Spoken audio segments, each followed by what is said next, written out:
Chapter 1, Chen Shirsan. Dragonflame Kingdom, Yen City Prison. A convoy of black business vehicles kicked up a trail of dust as they approached the prison, each bearing license plates starting with X0. Upon learning that someone important from above would be arriving today, the prison warden had led his men to kneel and welcome here since early morning. From each of the 12 vehicles stepped a figure clad in military uniform, their chests adorned with an array of medals. Any one of them could be said to wield immense power, capable of causing tremors with just a stomp of their feet. Yet, even they were not the main focus today. Because the warden knew that all 12 had come for the same reason to meet one particular person. In the deepest cell of Yenqing prison, a disheveled figure was confined. His long black hair grew wildly like weeds, and his beard covered most of his face. Before him lay a small table with wine and dishes. The wine was specially supplied Maotai, and the dishes were of state banquet standard. Yet none of this could pique that man's interest. As the warden descended, under the dim prison lights, the only thing the crowd could discern from the face of the man in the cell was a pair of deep, sharp eyes, gleaming with authority, scrutinizing them. Just by seeing those eyes, the 12 who had traveled from afar knew they had found the right person. Solemnity, sorrow, joy, distraction, guilt, all these emotions flickered across their faces.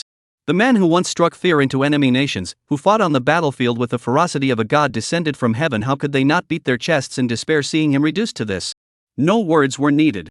These 12 men, who held immense power in the Dragonflame Kingdom, knelt in unison before the prisoner confined within the cell. He arrived. Seeing them kneel, Chen Shirsan finally spoke. After a long silence, his voice sounded extremely dry and hoarse, yet one could still detect a hint of youthful timidity in his words. Who would have thought that this man, sitting in the prison cell looking utterly dejected, was only 23 years old this year? Third Master, we've come to pick you up. You've suffered greatly during this time. The speaker was Ao Gang, commander of the Lilong army in the Dragonflame Kingdom, also the eldest among the 12. In the entire Dragonflame Kingdom, only Hua Bowen could command him at times. He'd even dare to disobey the Dragonflame King himself. Yet, he addressed Chen Shirsan as third master, clearly indicating that even his own status was a notch below Chen Shirsan's. Others might not know his terror, but Ao Gang understood all too well. Back then, the Nichua royal family spent a fortune to hire 5 of the top 10 assassins on the rankings to collectively assassinate Chen Shirsan, only to result in the deaths of his sworn brothers and beloved woman. In his fury, Chen Shirsan not only slaughtered all 5 men but also single-handedly charged into Hiroyuki, wiping out the entire Hiroyuki imperial family.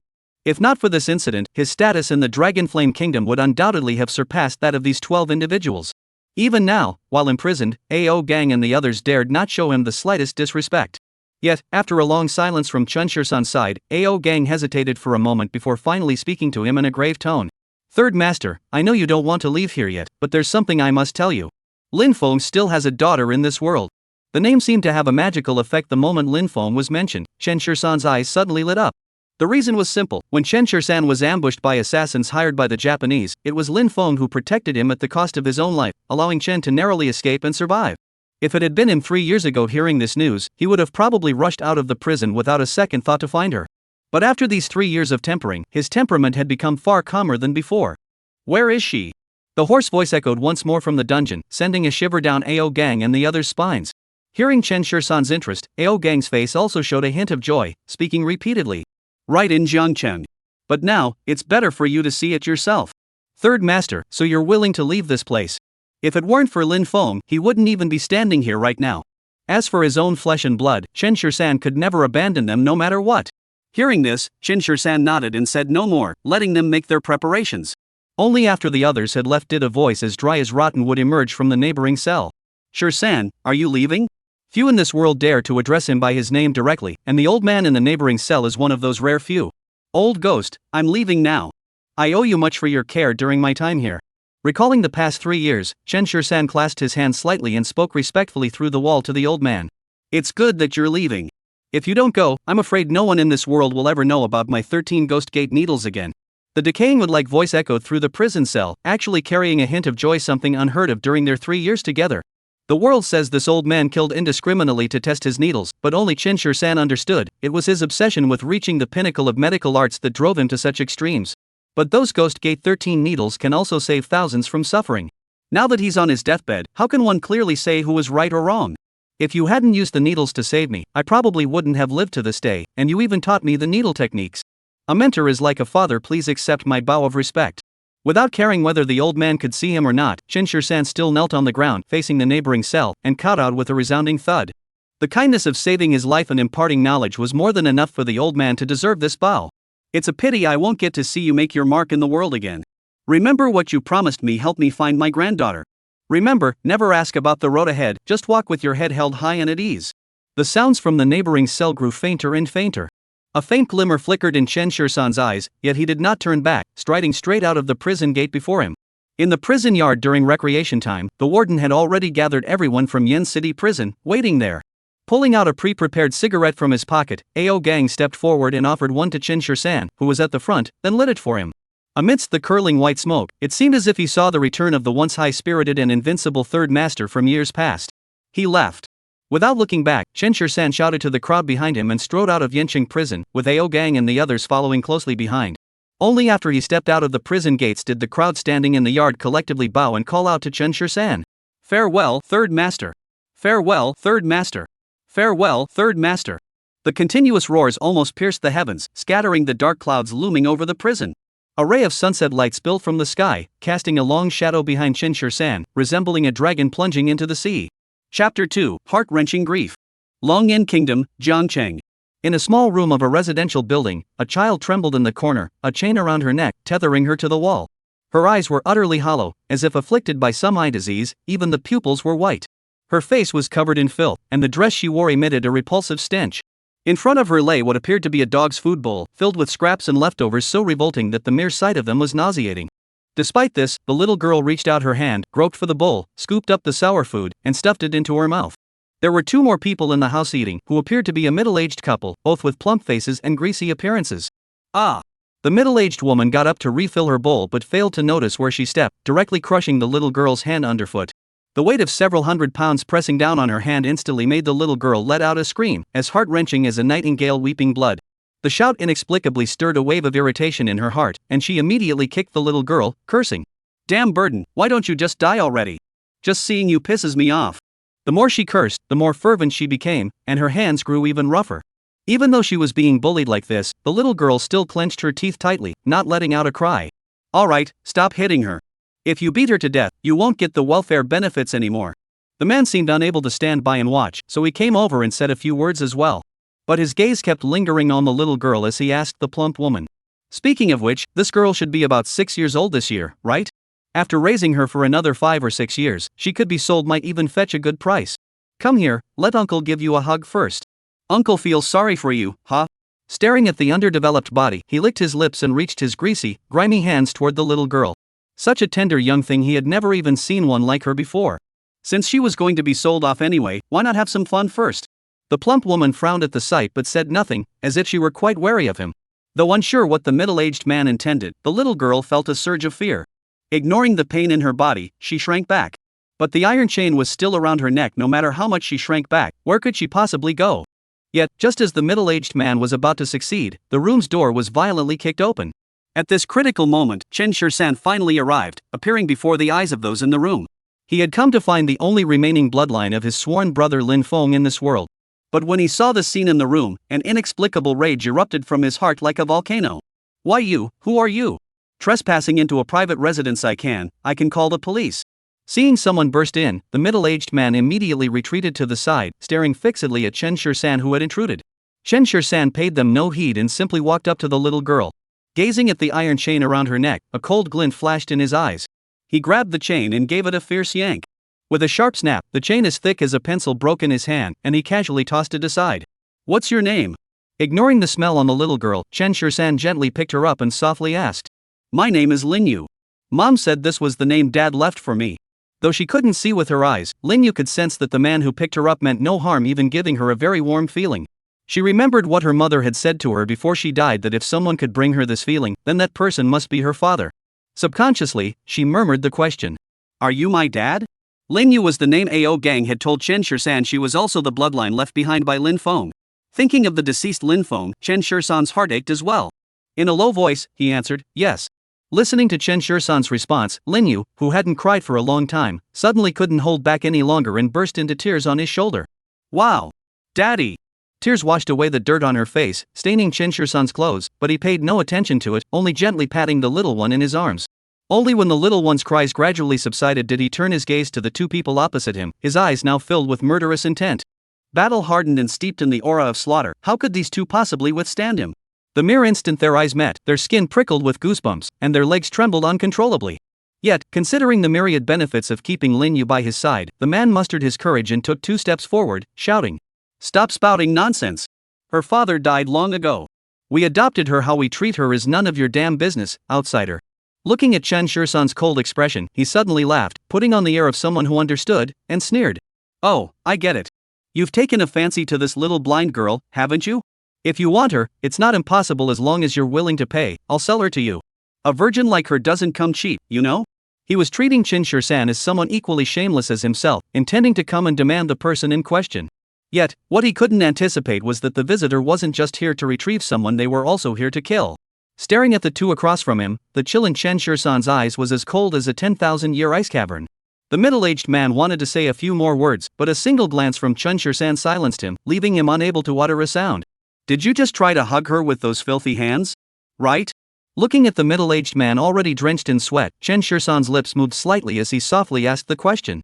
Yet, just these words filled the middle-aged man with immense terror. Opposite him, Chen Shursan, holding Lin Yu, already had a dagger in his hand. With a light tap of his foot on the ground, he charged toward the man. Seeing Chen Shursan charging fiercely, the middle-aged man turned pale with fright and raised his hand to block. However, a cold glint flashed, and half of his hand was severed by Chen Shursan's blade, falling to the ground. Blood gushed wildly from the middle-aged man's severed hand, yet not a single drop splashed onto Chen Shursan. With a backhand slash, the middle-aged man's other arm was severed cleanly at the shoulder, causing him to immediately collapse to his knees in agony. The 2 strikes took only an instant. But the price was the middle-aged man's hands being crippled.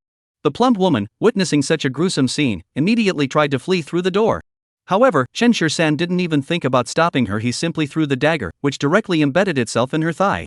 Instantly, a scream resembling that of a slaughtered pig echoed through the small room, and the plump woman fell to her knees with a thud. Walking slowly to the plump woman, with a sharp smack, Chen Shursan slapped her across the face, sending several teeth flying. "This slap is to repay you for your so-called care of her." Before the kneeling, plump woman could react, Chen Shursan's palm flashed through the air, delivering yet another resounding slap. Smack! "This slap is for your upbringing." Saliva mixed with blood oozed continuously from the woman's mouth. After just 2 slaps, she had already lost consciousness, her mind slipping into a daze. Chapter 3, Breaking Off the Engagement. "Dad, no." Just as Chen Shursan was about to take action and eliminate both of them, a faint groan suddenly came from his embrace. Turning his head, he saw Lin Yu in his arms, lifting her gaze to look at him. Even though they bullied her like this, the little girl didn't want to retaliate against them and shook her head at Chen Shursan. In her eyes, finding her father today was already enough to make her happy. Her innocent gaze finally calmed Chen Shursan down. With a cold glance at the two on the ground, he knew someone would take care of the aftermath. Without bothering with them, he carried Lin Yu and walked out of the small hut. The couple had barely recovered from the joy of surviving the ordeal when several figures dressed in black appeared in the cabin, casting cold glances at them. After leaving the cabin, Chen Shursan immediately rushed with Lin Yu to the top hospital in Jiangcheng without a moment's delay. Throughout the journey, whether hailing a taxi or running, Yue clung tightly to him in his arms, as if afraid that Chen Shursan would vanish the moment she let go. Gazing at this sensible child, Chen Shursan's heart ached as if it were bleeding, as though the pain Lin Yu endured was his own. In the blink of an eye, he rushed Lin Yu to the hospital. Almost as soon as they arrived, a female doctor blocked his path. Her delicate features seemed as if carved by God, flawless in every way. Beneath the loose white coat, so common in hospitals, hid a figure that could drive men wild, exuding an untamed allure. Yet this wildness was completely subdued by the glasses perched on her nose, revealing an intellectual side as if an angel and a demon coexisted within her. On the name tag pinned to her chest, Chen Shursan noticed her name, Zhang Ruxue. He studied Zhang Ruxue, who in turn noticed the child in his arms, her expression instantly turning grave. "Go handle the formalities first, leave the child with me." She called out to Chen Shursan, then took the child and ran toward the emergency department, not minding at all that her white coat got dirty. It wasn't until he had run around handling everything alone that Chen Shursan finally followed the nurse's directions and arrived at Lin Yu's hospital room. For the examination, the nurse had already bathed the poor child and changed them into clean hospital clothes. Under Zhang Ruxue's soothing, the child had fallen into a deep sleep. As soon as she saw Chen Shursan arrive at the ward, Zhang Ruxue immediately stood up with a serious expression and pulled him outside the room. "Are you Lin Yu's father?" As soon as she stepped outside the ward, she asked Chen Shursan coldly. Slap! Chen Shursan had barely uttered a word when a sharp slap landed on his face. His thoughts were entirely focused on Lin Yu in the hospital room, and it never crossed his mind that this female doctor could be so fierce. Scum! How could you take care of a child like this? Moderate malnutrition, and her eyes are so swollen from crying that she can hardly see anything. Her whole body is covered in bruises. This doesn't look like a 6-year-old child at all. I've already reported you to the police for child abuse. Don't even think about running, the police will come to question you soon. When Zhang Rushue saw Lingyu, she immediately knew the child had suffered abuse, but she never imagined the extent of the cruelty inflicted on her. She wasn't usually one to lose her temper easily, but after witnessing Lingyu's injuries, she couldn't hold back any longer. That's why she lashed out at Chen Shursan. Even after being slapped across the face, Chen Shursan didn't utter a single word in self-defense, feeling only that he deserved it. After all, if he had found Lingyu earlier, she wouldn't have had to suffer so much. But just then, the door of the hospital room was pushed open. Lingyu groped her way out of the room, murmuring softly, "Doctor, please don't blame my dad. He only found me today, none of this is his fault." Lying in bed, hearing the quarreling voices outside, she struggled to climb down and barely managed to walk out of the hospital room. Already extremely weak, those few steps exhausted all her strength, and her voice was barely audible. Seeing Yuer had come out on her own, Chen Shursan hurried over to pick her up and carried her back into the hospital room. "Did I blame the wrong person?" Upon hearing her words, Zhang Rushue realized she had indeed blamed the wrong person. Her face flushed red as she mumbled a few words and quickly followed inside. After waking up, Lingyu still clung tightly to Chen Shursan, refusing to let go, as if trying to make up for all the missed embraces over the years. This left Chen Shursan both amused and helpless. Following behind Chen Shursan, Zhang Rushue saw how attached Lingyu was to him, her face filled with guilt.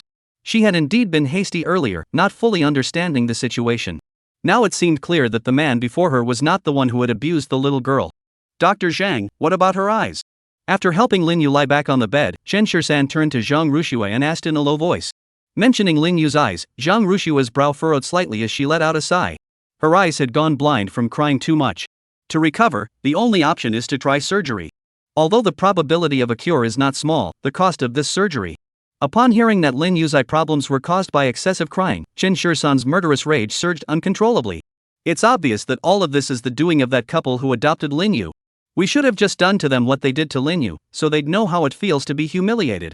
Don't worry too much about it. We'll find a way to handle the money issue." Seeing the grave expression on his face, Zhang Rushue didn't know what he was thinking. Assuming Chen Shursan was worrying about the medical expenses, she couldn't help but gently pat his shoulder and said softly. Before Chen Shursan could answer, a phone call suddenly rang on his mobile. "Hey, Xiao Dao, what's up?" This was a new number Chen Shursan had recently acquired, known only to about a dozen people. Recognizing the caller ID, he immediately asked the person on the other end as soon as he answered. Ling Xiaodao was the youngest among the 12 people who had come to pick him up back then. At the same time, he is also the leader of the covert intelligence agency Hidden Gate in the Dragonflame Kingdom, privy to the unknown secrets of various nations. It's no exaggeration to say that if he wanted, he could even find out how many women the newly appointed Emperor of Rai played with tonight and how he did it all in perfect detail. Ling Xiaodao also knew that this third master disliked idle talk, so as soon as the call connected, he spoke directly into the phone. "Third master, do you remember the Feng family you once showed kindness to? The young lady from the Feng family, who was engaged to you, knows you're out of prison. I heard she was very unhappy about this engagement back then. Now she and her father have arrived in Jiangchang, ready to break off the engagement with you. What do you think?" Chapter 4, The Feng Family. At this moment, on the rooftop of the Jiangcheng branch building of the Feng Group, a private helicopter was slowly descending onto the landing pad. As the helicopter successfully landed, two figures stepped down from it, and faint complaints could be heard in the background. "Dad, can you really bear to see me marry that guy who just got out of prison? Our Feng family is wealthy and influential. How can a convict possibly deserve to be the Feng family's son-in-law?" Following the sound, the first thing that caught my eye was a woman. She was dressed in a white strapless gown adorned with delicate lace and dazzling diamonds, so bright it was almost blinding. Her elegant eyes were incredibly pure, her petite nose exquisitely refined, and her cherry lips were painted with candy-colored gloss, shimmering under the sunlight, making anyone who saw them yearn for a taste. In her hand, she was holding onto another person's arm. This was a man dressed in a deep black suit, the cuffs fastened with emerald-studded cufflinks, simple yet undeniably luxurious. Hearing the girl's words, he couldn't help but let a faint smile tug at the corner of his lips, though his eyes carried an unspoken authority as he calmly replied. "This matter isn't for me to decide. It was all arranged by your grandfather. If you have any objections, take them up with him. I just came to see what capabilities the person your grandfather values might have." Seeing that he wasn't on her side, the girl pouted but didn't know what to do. What if he's completely useless? Would you still let him be your son-in-law? Suddenly, as if she had thought of something, a sly glint flashed in her eyes, and she softly asked the man. A man always knows his own daughter inside out, understanding exactly what she means, and immediately laughed. "Our Feng family certainly doesn't need a useless son-in-law. If he's truly worthless, then just give him some money as compensation and cut off his hopes." If the other party wants to break off the engagement, your grandfather won't have anything to say, right? Hearing this, the woman immediately beamed with joy and accompanied him downstairs. They quickly got into the car and headed in the direction of Jiangcheng First Hospital. The Feng family?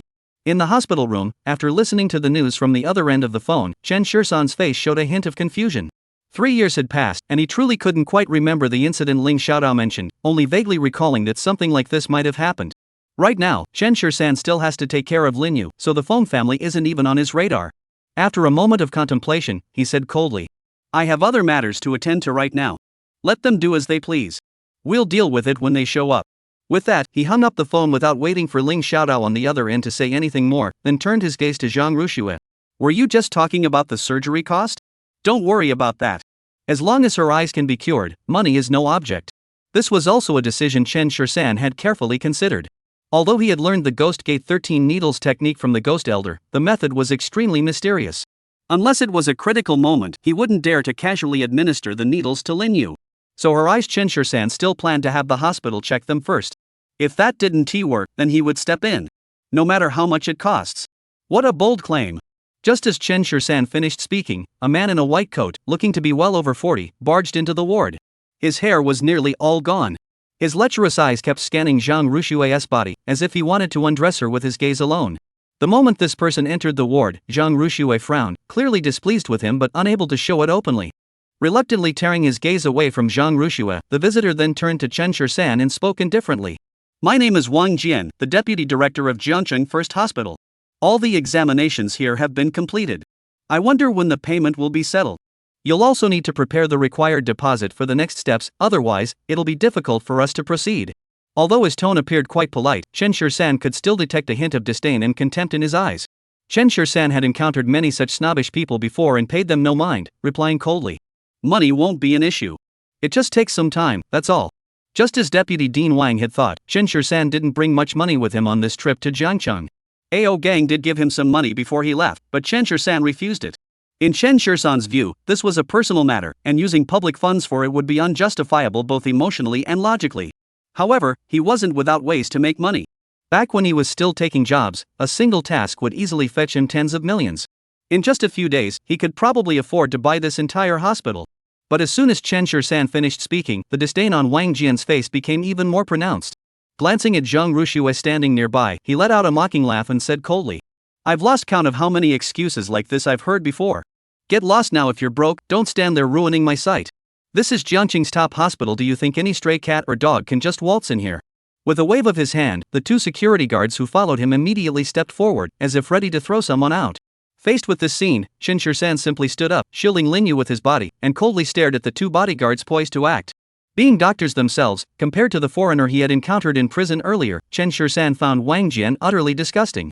If these two security guards dared to make any rash moves, even in this public setting, he wouldn't hesitate to strike. In this tense standoff, Zhang Ruxue stepped in front of Chen Shisan, stopping the bodyguard who was trying to take Lin Yu away. Her face was flushed red with anger, resembling an enraged lion, her eyes filled with fury as she pointed at Wang Jian and shouted, Wang Jian, you're just trying to make things difficult for me. Is there any need to take your anger out on others? I'll cover all the examination and hospitalization fees. Let's see who dares to kick him out. Chapter 5, Hand over the marriage certificate. Hearing this, Wang Jian instantly flew into a rage, his face turning red as he pointed at Zhang Ruxue. I'm your dean. What's wrong with the director?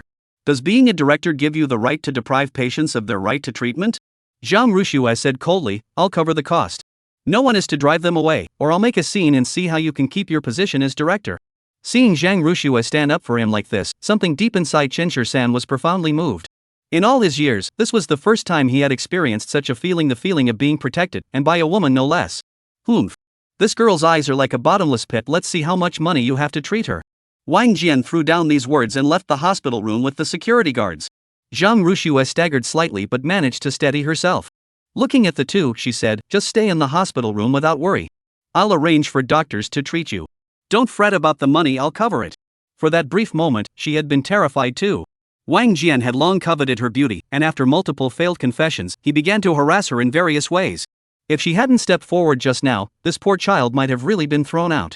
Chen Shisan looked up earnestly at Zhang Ruxue and said, Don't worry, I'll pay you back the money. Looking at Chen Shisan's shabby clothes and unkempt beard, Zhang Rushue's lips moved slightly, but she said nothing. Lin Yu in his arms tightly gripped Chen Shursan's clothes. Daddy, I'm scared. Don't be afraid, Daddy's here. Chen Shursan whispered, his rich, magnetic voice tinged with a hint of choking back tears. Zhang Rushue couldn't help but glance at him a few more times. The child was already 6 years old, but although this man's face was mostly covered by a beard, he didn't look at all like someone who had a 6-year-old child. However, Zhang Rushue didn't ask further. She simply took out a few hundred yuan bills from her pocket and handed them to him. Get some food for the child first. At this moment, Chen Shursan felt a sense of being pitied, but strangely, he didn't feel angry, just somewhat amused and helpless. No sooner had Zhang Rushue left than a man and a woman appeared in the hospital room. You're Chen Shursan? The man's voice carried authority with a hint of disdain. Just by looking at his attire, he didn't seem like someone wealthy, more like a vagrant. It's me. Chen Shursan answered without even lifting his eyelids. Judging by the commotion, it's likely the Feng family has come to break off the engagement. Feng Xinling cast a disdainful glance at the person before her and frowned as she said to Feng An beside her, Dad, I refuse to marry such a beggar. Feng An reassured her, good daughter, how could I ever marry you off to someone like this? This father-daughter pair truly didn't have Chen Shursan in their sights at all. Chen Shursan held Lin Yu in his arms, his face showing no trace of emotion. Only when he felt the person in his embrace had fallen asleep did he gently place her on the bed. Kid. Back in the day, my family's elder made a marriage arrangement with you, but our Feng family is vast and influential, not just anyone is qualified to join us. Feng An looked down at Chen Shursan and said, however, we can't easily disregard the elder's words. Here's what I'll do, I'll give you a sum of money, and you can break off the engagement yourself. How about it? Hearing this, a cold smile curled at the corners of Chen Shursan's lips. Feng Xinling was instantly displeased, glaring at Chen Shursan and asking, stinky beggar. What are you laughing at? Chen Shursan raised his head, his deep eyes carrying a hint of coldness, laughing at how the Feng family boasts vast wealth and influence, yet lacks the slightest bit of upbringing. One old, one young, each more tactless than the other. Hearing this, Feng An immediately flared up. Kid. Looking for a beating, are you?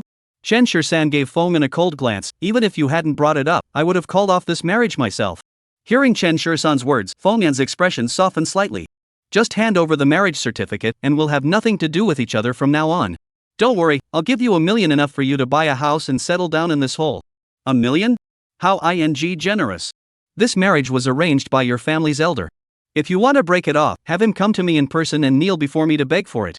Chen Shursan said coldly, glaring at the two of them. Had they shown even a bit of courtesy, Chen Shursan wouldn't have made things so difficult for them. But from the moment they stepped through the door, they had been disrespectful to him. Such people naturally deserved a good lesson. Pa! Who do you think you are? You're not even worthy of meeting my grandfather. Feng Xinling gritted her teeth and glared at Chen Shursan. I'm telling you, whether you agree or not, this engagement is being called off today. That's right. Hand over the betrothal letter now, unless you're asking for trouble. Feng An chimed in. And what if I refuse? Chen Shursan asked indifferently, looking at the two of them. Then don't blame me for being impolite. Feng An clapped his hands as he spoke, and several burly bodyguards walked in. Kid, I advise you to be sensible. Otherwise, you'll suffer some physical pain. Feng Xinling crossed her arms and looked at Chen Shursan with disdain. How could she, the esteemed eldest daughter of the Feng family, possibly marry such a vagrant? The difference between her and Chen Shursan was like night and day. Yet this trash still refuses to face reality, insisting on courting death.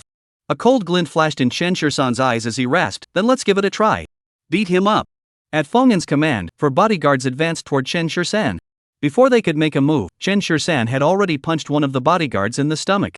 The bodyguard's eyes rolled back, and he immediately passed out. The other 3 were also kicked flying by Chen Shursan before they could react. It took less than a minute to deal with the 4 bodyguards from the Feng family. Chen Shursan glanced at the person on the bed. The child was truly exhausted, not waking up despite all the noise. If you want to break off the engagement, have Feng Cheng come see me in person. You're not worthy of speaking to me. Chen Shursan glared at the two and said coldly, you have 2 minutes to disappear from this hospital room. If you wake my daughter, I won't let you leave this door. Faced with Chen Shursan's threat, Feng An felt an indescribable pressure, beads of sweat forming on his forehead. He quickly took Feng Xinling and left the room. After they were gone, Chen Shursan pulled out his phone and immediately called Ling Xiaodao. Give me some money. I'll have someone send it to you right away. Ling Xiaodao said without hesitation. To outsiders, he was the feared blade master, but in front of Chen Shursan, he was just a small-time thug. For third master to spend his money, that was an honor for him. In less than 20 minutes, a pot-bellied man appeared in the hospital room. Are you Mr. Chen Shursan? Chen Shursan nodded, and the man quickly took out a black card and placed it in his hand. The password is 6/8, spend it freely. Chapter 6, Are you really her father? Chen Shursan calmly accepted the black card handed over by the man. Noticing the man showed no intention of leaving, he asked indifferently, "Is there anything else?" "Third master, my name is Xiaofo. I'm a businessman in Zhongcheng. If you ever need anything in Zhongcheng in the future, just give the order," Xiaofo said with a fawning smile. "Under normal circumstances, I wouldn't need you. I prefer to keep a low profile. If we meet again in the future, just pretend you don't know me," Chen Shisan reminded Xiaofo. Xiaofo immediately understood Chen Shisan's meaning and quickly said, "Absolutely, absolutely." After saying this, he didn't linger any longer and promptly left the ward. No sooner had Xiaofo left than Zhang Ruxue walked in. "I've already discussed the child's condition with several ophthalmology specialists. They'll come tomorrow for a consultation." "Thank you." Chen Shisan nodded at Zhang Ruxue and said. Lin Yu on the bed was still sound asleep, her small body twitching occasionally as if frightened by something in her dream. "Shall we talk outside?" Zhang Ruxue asked Chen Shisan. Chen Shisan glanced at Lin Yu on the bed and stood up to walk out. "The child's eyes may not be completely curable, but rest assured, our hospital specialists will do their utmost to treat them," Zhang Ruxue promised Chen Shisan. Hearing this, Chen Shisan let out a long sigh. He wouldn't intervene unless absolutely necessary, but if these doctors truly couldn't cure you, he would have no choice but to use Ghostmaster's 13 ghost needles technique. The child's eyes were deliberately blinded. Zhang Ruxue looked at Chen Shisan with a complicated expression and asked, "Are you really her father? How could there be a father in this world who would stand by and watch his own child be bullied like this without doing anything?" "Actually, she's the child of a friend of mine. The child was adopted by a family before, and I only recently got the news. When I found her, she was already like this." Facing Zhang Ruxue, Chen Shisan didn't hide anything and directly revealed Lin Yu's identity. Hearing this, Zhang Ruxue immediately became furious. How can people like this be qualified to adopt children these days? Do such individuals even deserve to be parents? I'm not entirely clear about the specific process either. Right now, I just hope you can do your best to treat her," Chen Shisan said with a serious expression as he looked at Zhang Ruxue. Zhang Ruxue nodded, "Don't worry, we'll do our best." Looking at Chen Shisan's outfit, Zhang Ruxue simply couldn't bear it anymore and handed him several hundred yuan bills. "Go get your beard and hair trimmed, don't scare the children." Originally Chen Shisan wasn't planning to cut them, but hearing Zhang Ruxue's words, he suddenly found them quite reasonable. However, he hesitated when faced with the money she offered. "Here, take it. And get something nutritious for the child." Zhang Ruxue forcefully stuffed the bills into Chen Shisan's hand. Chen Shisan didn't know whether to laugh or cry, but he still thanked Zhang Ruxue. "Could you help look after the child for me? I'll be back soon," Chen Shisan asked Zhang Ruxue. Compared to a nurse, he felt more at ease leaving the child with this woman before him. "No problem. I'm just about to get off work anyway." Zhang Ruxue agreed readily. After leaving the hospital, Chen Shisan headed straight to the barbershop next door. As he entered, a young man with flamboyantly styled hair stood up holding his phone, his face full of disdain. "Get out. Go beg next door. I'm here for a haircut." Chen Shisan didn't bother with small talk and directly pulled out a 100 yuan bill. The man quickly pocketed his phone, took the money, and asked Chen Shisan eagerly, "No problem. How would you like it cut?" "Jiangcheng Grand Hotel." "Dad. There's no way we can swallow this insult." Feng Xinling looked at Feng'an with an unhappy expression and said, "We originally went to break off the engagement, but I never expected that brat to humiliate us like this and even injure 4 of our family's bodyguards." Feng'an, of course, wasn't willing to swallow this insult either. He immediately comforted her, saying, "Don't worry, my daughter. I'll make that brat pay the price. I want him to kneel before me and beg for mercy." Feng Xinling gritted her teeth as she spoke, a cold glint flashing in her eyes. "No problem." Feng'an agreed without hesitation. How could their Feng family be humiliated by such a poor boy? If this gets out, how will he ever be able to face people again? Feng'an immediately pulled out his phone and dialed a number. "Xiao Wu, take some people and head to Jiangcheng First Hospital." "Jiangcheng First Hospital. Who are you looking for?" Facing the completely transformed Chen Shisan, Zhang Ruxue wore a look of unfamiliarity and took 2 steps back while holding her child. "It's me, Dr. Zhang." Hearing this familiar voice, Zhang Ruxue widened her eyes in disbelief. Who would have thought that just a haircut could bring such a dramatic change to Chen Shisan? At this moment, he looked like a handsome young man, yet there was an indescribable aura surrounding him. Hearing Chen Shisan's voice, Lin Yu immediately perked up and cheered, calling out, "Dad."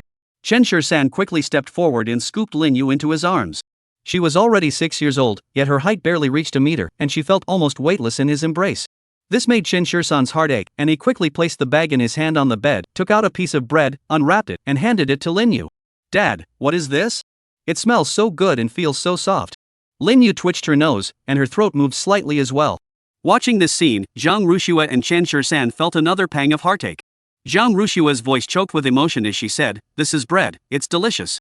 Would you like to try it?"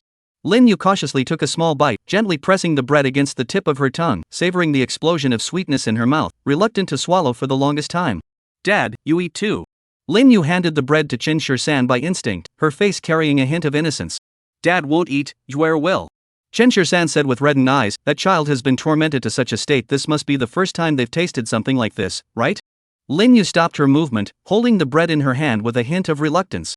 Zhang Rushua seemed to understand what the child was thinking and quickly said, go ahead and eat, there's plenty more. Auntie will buy you more when you finish. Thank you, Auntie. Lin Yu spoke politely and obediently, gripping the bread a little tighter in her hand. Auntie, your voice sounds just like my mom's. When talking about her mother, tears streamed from Lin Yu's pale eyes. Zhang Rushua's heart ached instantly, and she stepped forward to embrace the child in her arms. She hadn't even had the chance to ask earlier where was this child's mother. Chapter 7, A Slap Worth 100,000? But in front of the child, Zhang Rushua didn't ask anything, just held Lin Yu tightly in her arms.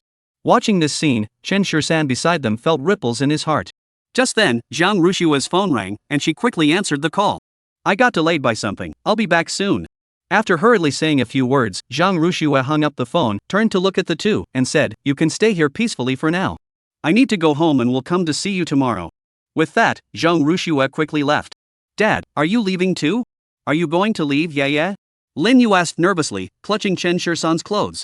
Good girl, Dad won't leave.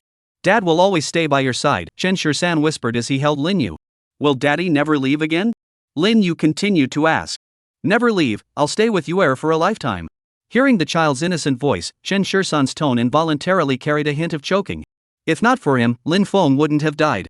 Lin Yu was Lin Feng's only flesh and blood in this world, and from now on, she would be Chen Shirsan's own daughter. In this world, no one was allowed to bully her. Early the next morning, what Chen Shirsan awaited was neither the specialist nor Zhang Rushua, but a garishly dressed middle-aged woman. So it's you, huh? The woman had a mean look on her face as she pointed at Chen Shirsan and snapped, if you can't afford it, then don't come for treatment. What's the idea of making my daughter pay? Do you think our family's money grows on trees? And you just casually ask for hundreds of thousands? How can you be so shameless? Tell me, did you use that face of yours to seduce my daughter? Faced with the woman's barrage of accusations, Chen Shirsan's expression visibly darkened. You shameless bastard, and you even brought a child along. Who knows which this little bastard came from? What? You expect our Zhang family to raise this little bastard for you? Hearing this, Chen Shirsan immediately stood up, his killing intent radiating from his body, his eyes sharpening with fury. Who are you calling a bastard? What? You're not happy about it? The woman crossed her arms, looking at Chen Shirsan with disdain. I'm telling you. Give me back the hospitalization and examination fees my daughter paid for you right now. Otherwise, I'll sell this little bastard.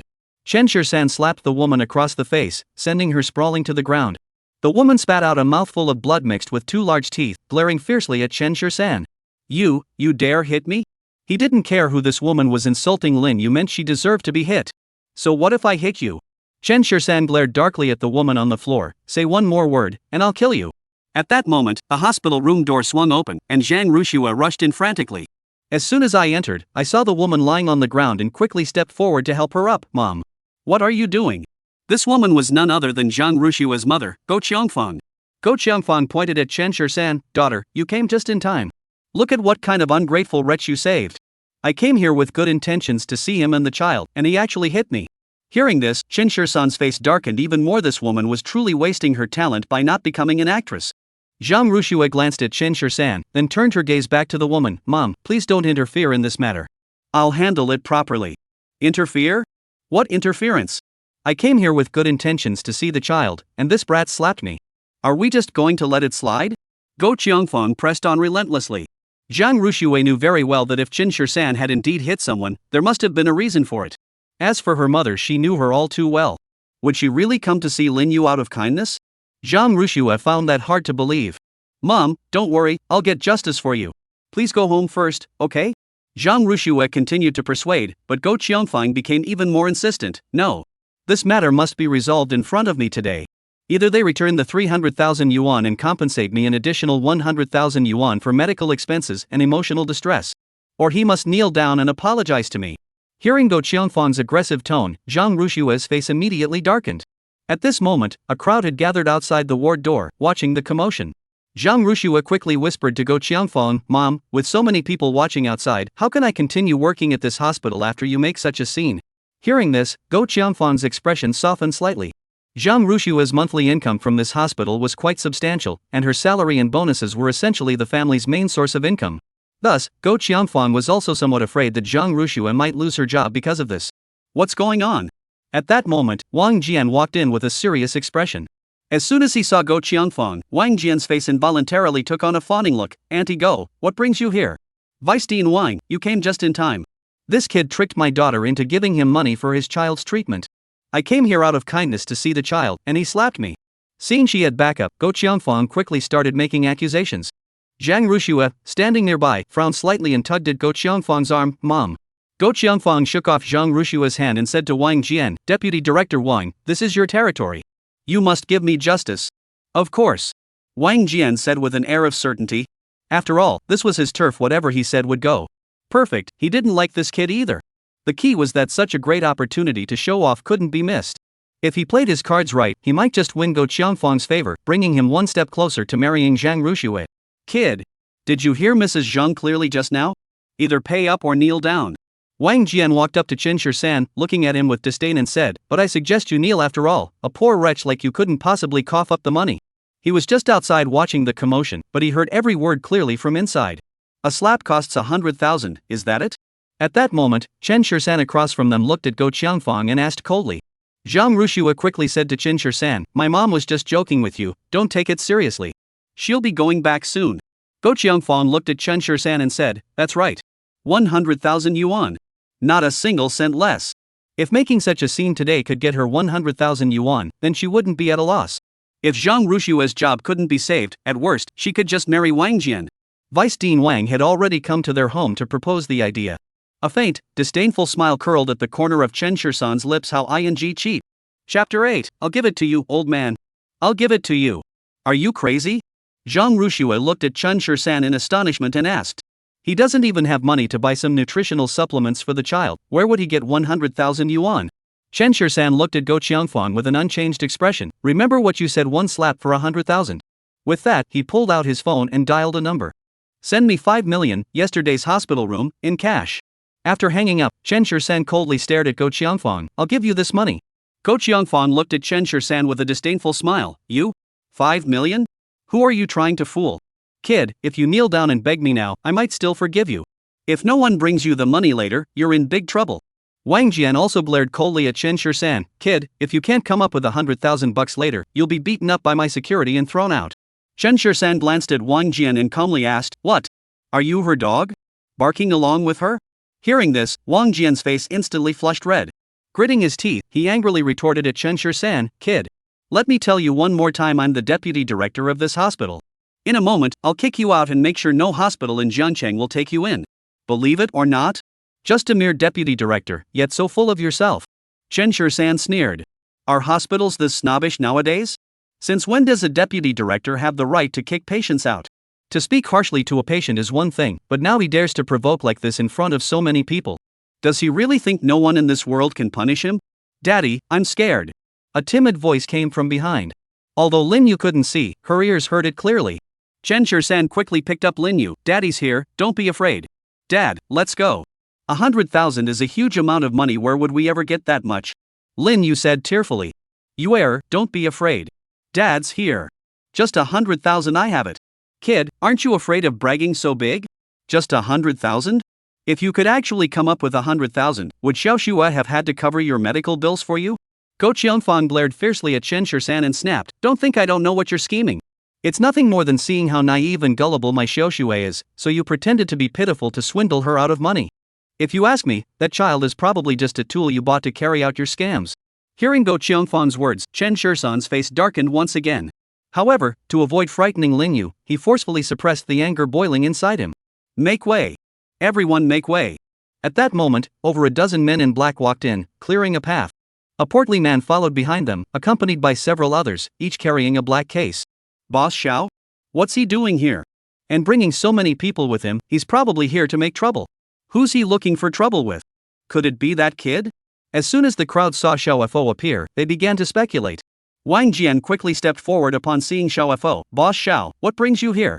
Xiaofo, nicknamed Smiling Buddha, carries the same connotation as a wolf in sheep's clothing. With his amiable demeanor, a physique reminiscent of the Maitreya Buddha, and his ruthlessly cunning methods behind the scenes, he earned this moniker. Although Xiaofo ostensibly presents himself as a businessman, owning several companies and clubs, everyone knows what he truly deals with behind the scenes. Wang Jian once had the privilege of dining at the same table with him and witnessed his commanding presence firsthand, which is why he recognized him immediately. Get lost. Xiaofo didn't give him any face at all, directly stepping through the crowd and walking step by step toward Chen Shisan. Zhang Rushua's heart tightened. Could it be that Chen Shisan had gotten into some trouble? The next second, Xiaofo bent down toward Chen Shisan. Third master.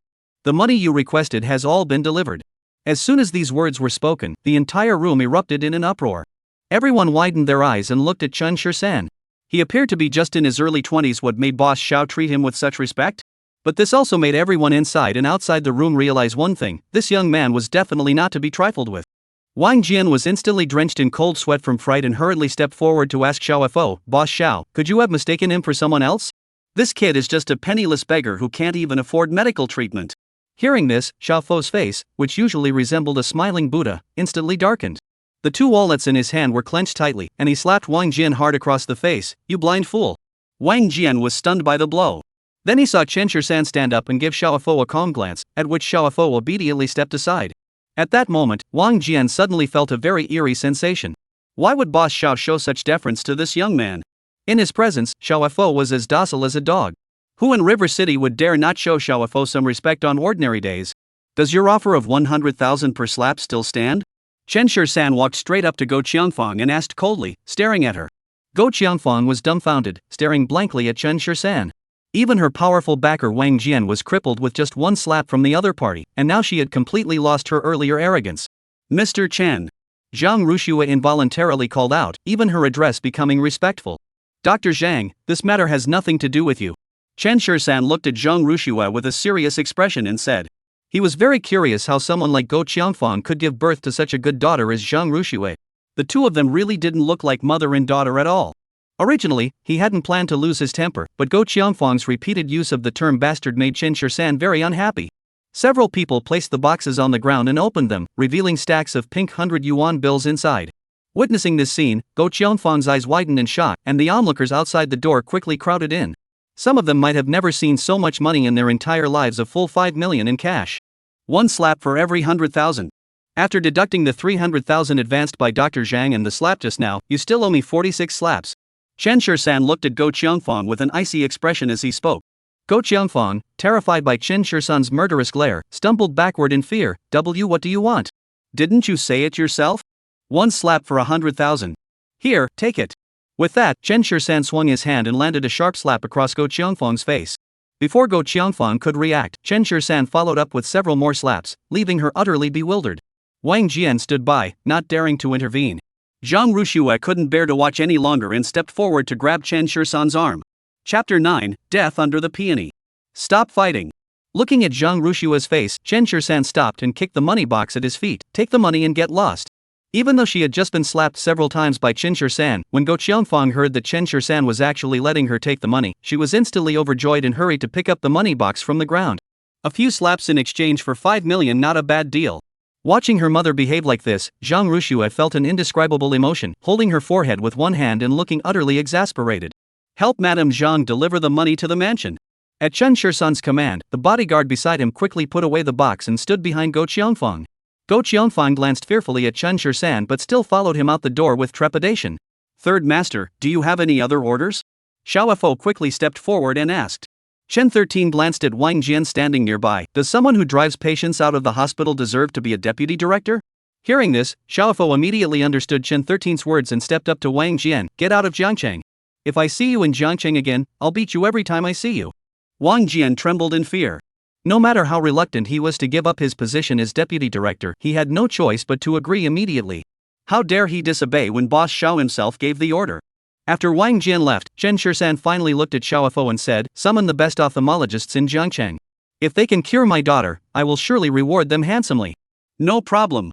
Xiaofo quickly agreed and led his men out the door, incidentally shooing away the onlookers outside. The ward was now left with only Zhang Rushua, Chen Shisan, and Lin Yu. I apologize for striking your mother earlier, but she insulted my daughter first.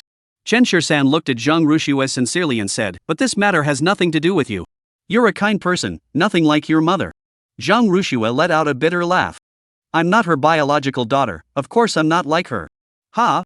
Hearing this, Chen Shur-san was somewhat surprised. I'm the Zhang family's adopted daughter, not their biological child. Zhang Rushue explained that this was precisely why she had chosen to trust Chen Shur-san over Go Qiangfang earlier. She knew all too well what kind of person her adoptive mother was. Last night, I returned home late and withdrew another sum of money from the family account. She questioned me relentlessly all night, so I ended up telling her where the money went. I didn't expect her to show up first thing in the morning. It's my fault for causing you trouble. Zhang Rushue looked at Chen Shur-san apologetically. No worries, I'll pay you back later. Chen Shur-san said with a smile.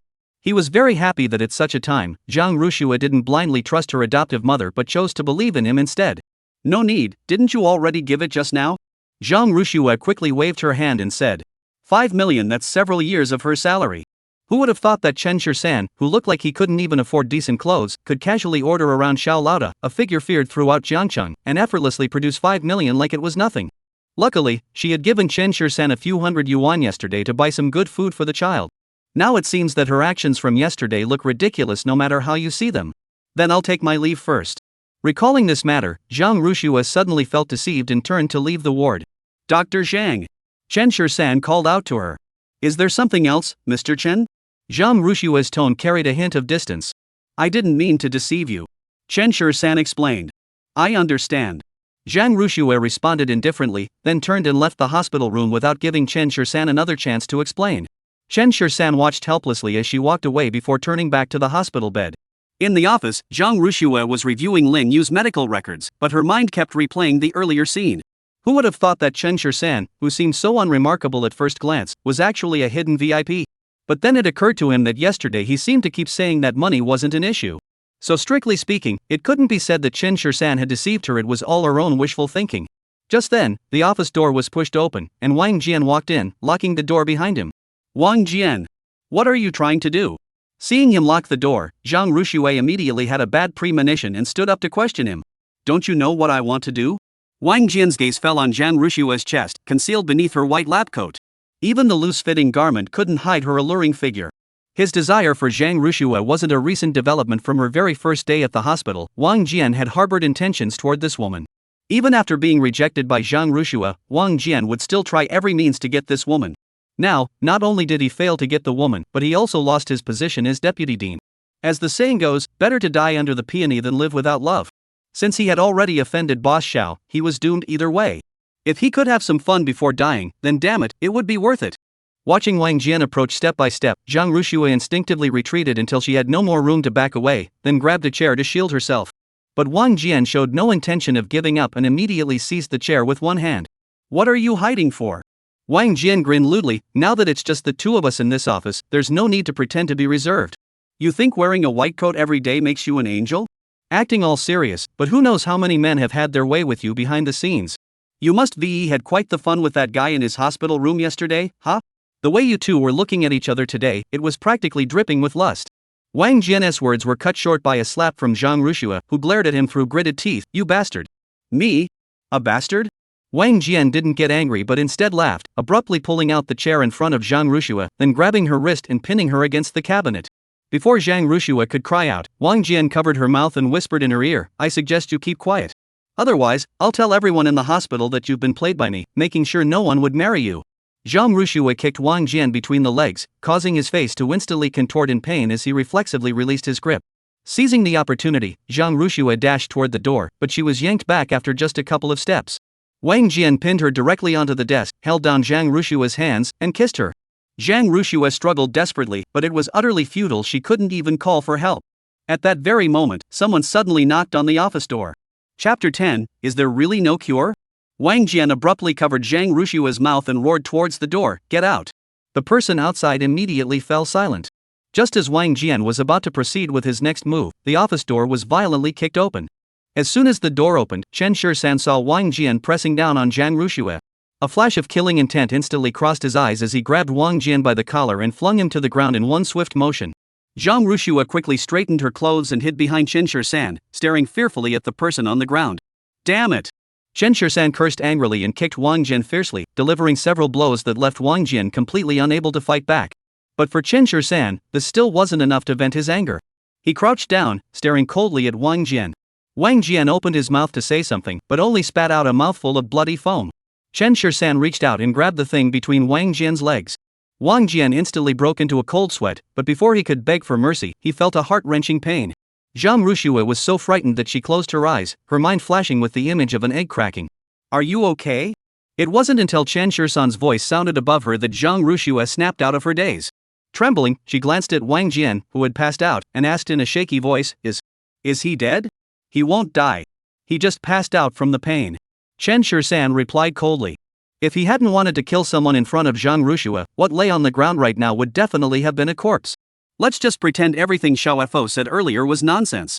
The moment Xiaofo left, he dared to come and cause trouble for Zhang Rushue. What else is this if not seeking death? Dr. Zhang, the expert I asked someone to invite has arrived. Regarding my daughter's condition, I still hope you can be present. Chen Shisan looked at Zhang Rushue with a serious expression as he spoke.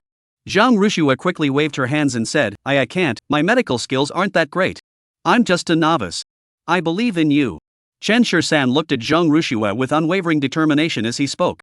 He didn't know why either, he just hoped Zhang Rushue could be present during the treatment. It seemed that way, he could feel a little more at ease. Zhang Rush wanted to refuse, but then she heard Chen Shisan say, that child, Yue, is so pitiful. Her mother passed away 2 years ago. She said yesterday that your voice sounds a lot like her mother's. I think if you were here, she wouldn't be so afraid. Hearing this, Zhang Rushue had no reason to refuse and followed Chen Shisan to the ward. Inside the ward, a dozen doctors were gathered together. Dr. Wang from the Central Hospital. Dr. Liu from the People's Hospital. Dr. Fong, the director of the Third Hospital. Seeing the room full of people, Zhang Rushue's eyes widened. In front of all these big shots, she really was just a newbie. Chen Shisan, however, casually pulled her to the front of the crowd and addressed everyone, this is Zhang Rushue. She is the attending physician for my daughter. You can discuss all your treatment plans with her. If she can cure my daughter, I will reward you generously. Listening to Chen Shisan's words, everyone nodded in agreement, their faces bearing uneasy smiles. They smiled because they had to. Xiaofo was standing nearby watching them, and they felt uneasy because Lin Yu's condition was truly critical. Even with treatment, the best case scenario is that she might regain 30% of her vision, which would mean that if you placed an object right in front of her eyes, she might vaguely make out its outline. A group of people gathered around Lin Yu and studied her for a while before beginning a discussion. After a while, someone finally spoke up cautiously. Mr. Chen, it's not that we can't treat you, it's just that our medical skills are limited. The young lady's eyes have missed the optimal window for treatment, and the damage extends to the entire eyeball. Even if we were to find a suitable cornea for transplantation, the best outcome would be a 30% recovery of vision. That's right. We really have no better options. As he said this, a group of doctors instinctively looked at Xiaofo.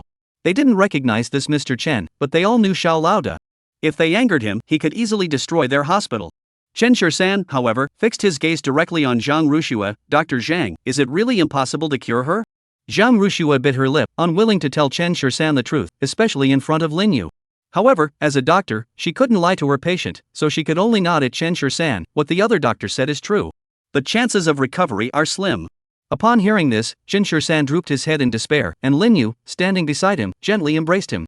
She's not a little cutie. She understands what these people are saying. Dad, it's okay. I've seen this world before, so it doesn't matter if I can't see it anymore. Lin Yu said obediently, her voice trembling slightly, it's just a pity I never got to see you in person, Dad. Hearing Lin Yu's words, the doctors present were all moved to some extent. Zhang Rushue even stepped forward and hugged Lin Yu. It's okay. From now on, Dad will be by your side to protect you. At least you won't be bullied anymore. Lin Yu murmured softly, though her tone was faint, but Zhang Rushue and Chen Shisan both heard clearly she was calling out for Mom. At that moment, both of their vision grew blurry. Zhang Rushue replied softly, I'm here. Chen Shisan waved to Xiaofo, who led the group out of the ward and closed the door behind them. Watching Zhang Rushue holding the child, Chen Shisan felt that she truly resembled a mother. Don't be too upset. Our country's technology is developing rapidly, and maybe it can be cured in the future. Zhang Rushue looked at Chen Shisan and comforted him. Chen Shisan composed himself, studied Lin Yu carefully for a moment, and finally, as if making up his mind, looked at Zhang Rushue and said, I can cure it. Upon hearing this, Zhang Rushue immediately furrowed her brows. What nonsense was he talking about now? Dr. Zhang, please bring me 2 sets of silver needles. Seeing Chen Shisan speak so seriously, Zhang Rushue suddenly widened her eyes. What are you doing? Acupuncture. Chen Shisan said solemnly, just because Western medicine can't cure it doesn't mean traditional Chinese medicine can't. The doctor from the traditional Chinese medicine hospital also came to take a look earlier, and it's true that Yuer's eyes. Zhang Rushue hadn't finished speaking before Qin Shisan interrupted her. They can't do it doesn't mean I can't. He had asked the doctors to examine her first because the Ghost Gate 13 needles carried certain risks, and he didn't want to use them carelessly. But since they were all helpless, it was time for Qin Shisan to step in. The 13 needles of the Ghost Gate reviving the dead by treating their vital points. Chapter 11, The 13 Needles of the Ghost Gate. Looking at Chen Shisan's determined expression, Zhang Rushue hesitated for a moment. She actually believed that Chen Shisan might truly be skilled in traditional Chinese medicine. No way. This kind of thing needs to be handled by a professional doctor. I know a few old TCM practitioners, I'll ask them to take a look. Zhang Rushue said to Chen Shisan with a serious expression. This concerns Lin Yu's eyes, we can't take it lightly. Trust me. Chen Shisan grabbed Zhang Rushue's hand tightly and looked at her seriously, saying, Yuer is an important person to me. I won't hurt her. At that moment, Lin Yu spoke softly from the side, Dad, will you cure Yuer's eyes? Yuer, do you want to believe your father? Chen Shisan asked Lin Yu with a serious expression. Of course. Lin Yu said without hesitation, Mom said that she and Dad are the closest people to me in this world. No matter what happens, Mom and Dad will never hurt me. Even after enduring so many cruel things, Lin Yu still retained her innocence, which made Chen Shisan feel even more heartbroken for the child. Fortunately, she had a mother to care for her in the early years of her life, otherwise, who knows what she would have become by now. I'll go get the silver needles. Zhang Rushue hesitated for a moment before saying. Although she still found it hard to believe that Chen Shisan had the ability to do so, Zhang Rushue had a strong feeling that Chen Shisan might actually be able to cure Lin Yu. A few minutes later, Zhang Rushue returned with the silver needles.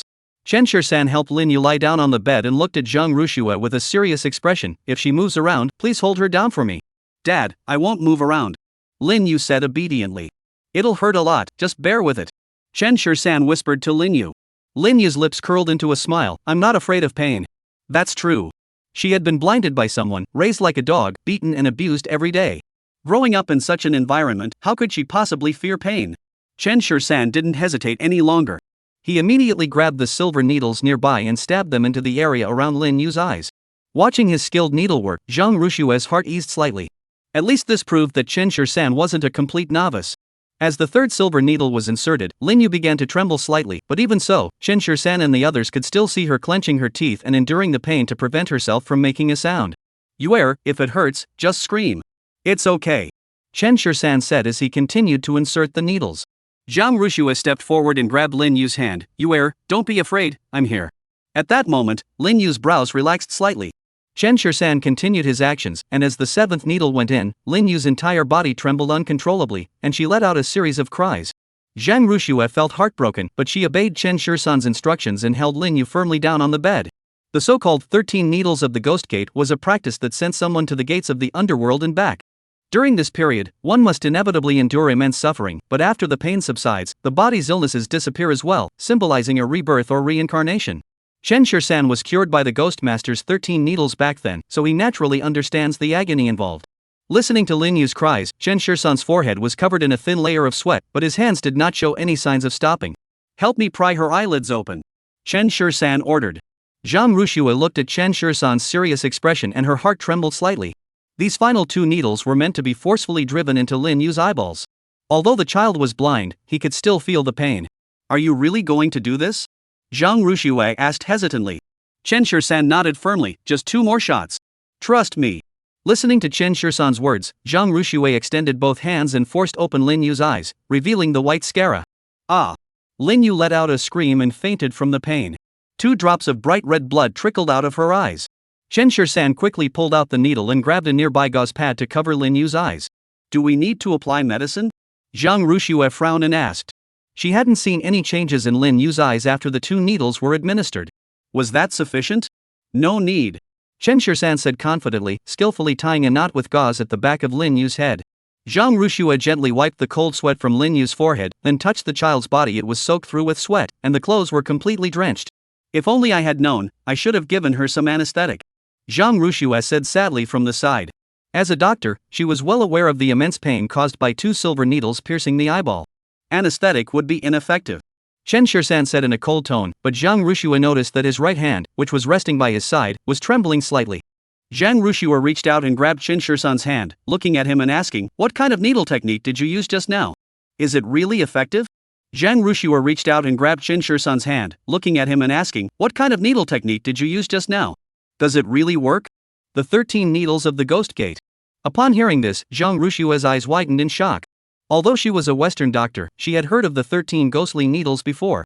It is said to be an extremely unconventional acupuncture technique, sending a living person to the gates of the underworld and then bringing them back to life. As long as there is still a breath of life, this acupuncture technique can pull the person back from the brink of death, hence the legend of the 13 needles of the underworld being shrouded in mystery. She had only heard of this acupuncture technique but had never seen anyone use it before. She never imagined that Chen Shursan would be able to do it. "Is it real?" Zhang Rushua looked at Chen Shursan in astonishment and asked. "Do I look like I'm joking?" Chen Shursan asked her with a serious expression. Zhang Rushua shuddered. It seemed she had underestimated Chen Shursan once again. "How old are you?" Zhang Rushua couldn't help but ask Chen Shursan. 23. Chen Shursan replied in a hoarse voice. At that moment, Zhang Rushua was completely dumbfounded. He was actually 2 years younger than her.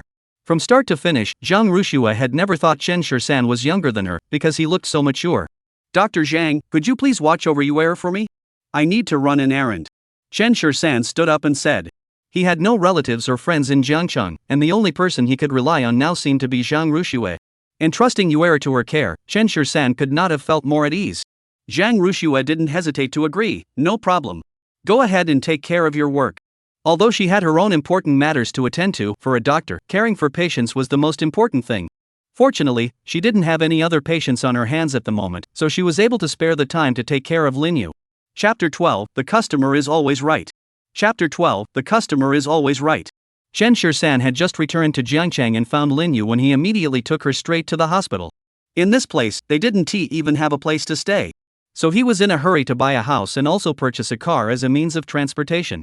As soon as he stepped out of the hospital gate, dozens of burly men fixed their gaze on Chen Shursan and stood up, walking toward him. Chen Shursan also sensed the hostility emanating from these men, and his expression immediately turned cold. There was no need to guess who was behind this, it was obvious who was looking for trouble. "Hey, you! Are you Chen Shursan?" A bald man with a wallet tucked under his arm strode confidently up to Chen Shursan, raising his eyebrows and asking him.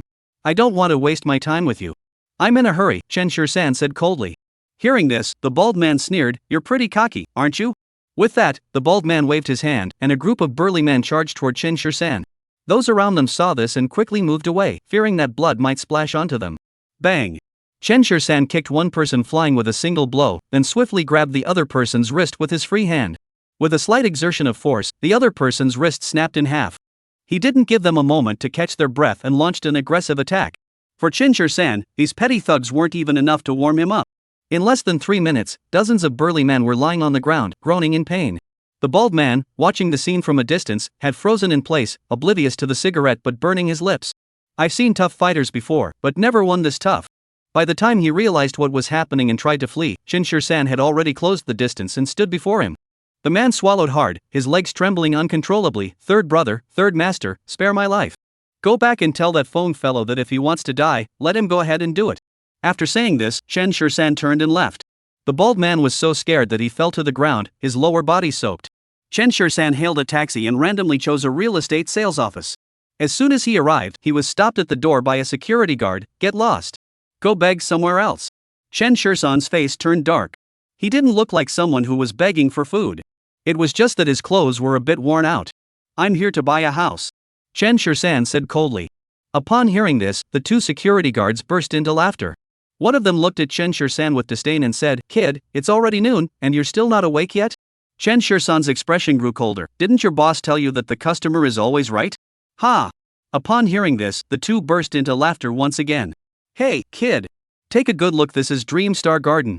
Even the most ordinary residences here cost 31,000 per square meter. Can you afford that? 3,000? Chen Shursan curled the corner of his mouth. "Is that a lot?" The commotion at the door drew the attention of a man in a suit. He looked at the two security guards with a serious expression and asked, "What's going on?" "Manager, this kid is causing trouble. We'll get him out of here right now," the two security guards hurriedly said in a flattering tone. "I'm here to buy a house," Chen Shursan said without batting an eyelid. The manager frowned slightly and glanced at him before turning his attention to the two security guards. "Didn't I tell you before? The customer is always right." With that, the manager gestured to Chen Shursan to come forward. Chen Shursan nodded slightly and followed him inside. The two security guards at the door were stunned. When had the manager ever told them that? Besides, everyone in Mengxing Garden knows he's the most snobbish person around. Why the sudden change today? The manager had barely left when a salesperson emerged, glaring at the two security guards and saying in a low voice, "The president is coming for an inspection today. Be careful. Don't let anyone in, no matter who they are. And make sure to greet them with a smile." Yes. Upon hearing this, the two security guards finally understood why. After entering the lobby, the manager left Chen Shursan standing aside. Just by looking at his attire, it was clear that this young man couldn't afford a house in Dreamstar Garden at best. He was just there to enjoy the air conditioning. But on a day like today, he couldn't very well turn him away. If he caused a scene at the entrance and the president saw it, that would be trouble. Chen Shursan didn't mind and started examining the sand table himself. He wasn't particularly interested in the apartment buildings or residential areas, but his gaze was drawn to a villa district in another part of the model. Peach Blossom Island? What a nice name. Chen Shursan immediately set his sights on one of the villas. This villa was located at the front, with a large artificial lake in front of it and a mountain behind it, covered in peach trees. A winding path led up the mountain from the back of the villa. How much does this villa cost? Chen Shursan asked the man standing nearby holding a sale sign. The man glanced at Chen Shursan with a sneer, then turned to chat with the person across from him, completely ignoring Chen Shursan. Chen Shursan furrowed his brows, just about to step forward, when suddenly everyone in the hall stood up straight. The doors opened, and a woman dressed in a white suit, with light makeup and an icy demeanor, walked in surrounded by a crowd of people. "Good evening, Mr. Shang." Everyone in the hall shouted in unison. A few customers nearby also began to whisper among themselves. "Is she Shang Qingqing? I heard she took over Shangshur Group at just 23 years old. What's that? She graduated from a business school abroad at 17 and has won countless international awards. The real kicker is that she's also stunningly beautiful. The line of suitors must stretch from Jiangcheng all the way to Kyoto. What a pity. This woman is destined to be out of reach for us ordinary mortals."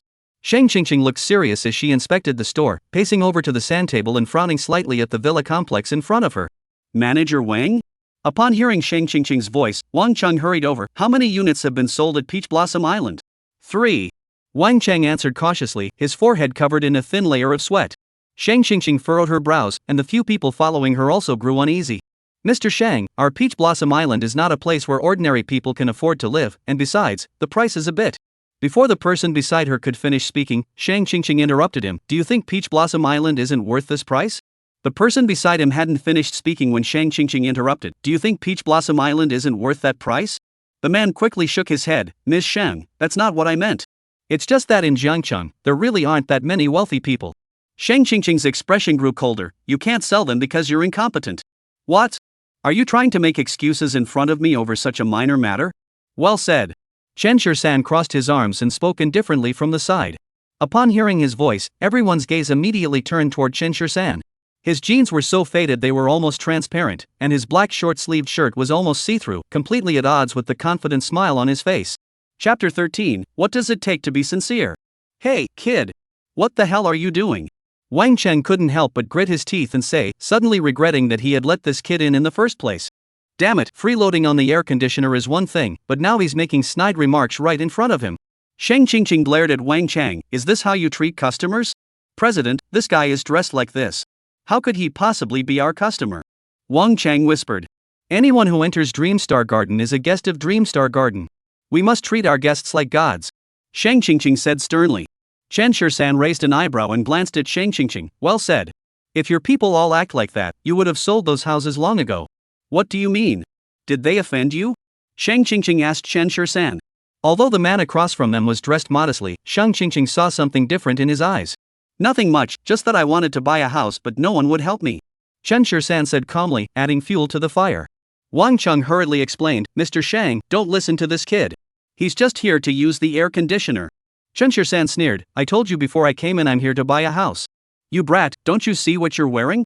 You should be grateful we let you in to use the air conditioning. Don't stir things up in front of our president." Wang Cheng couldn't help but warn him.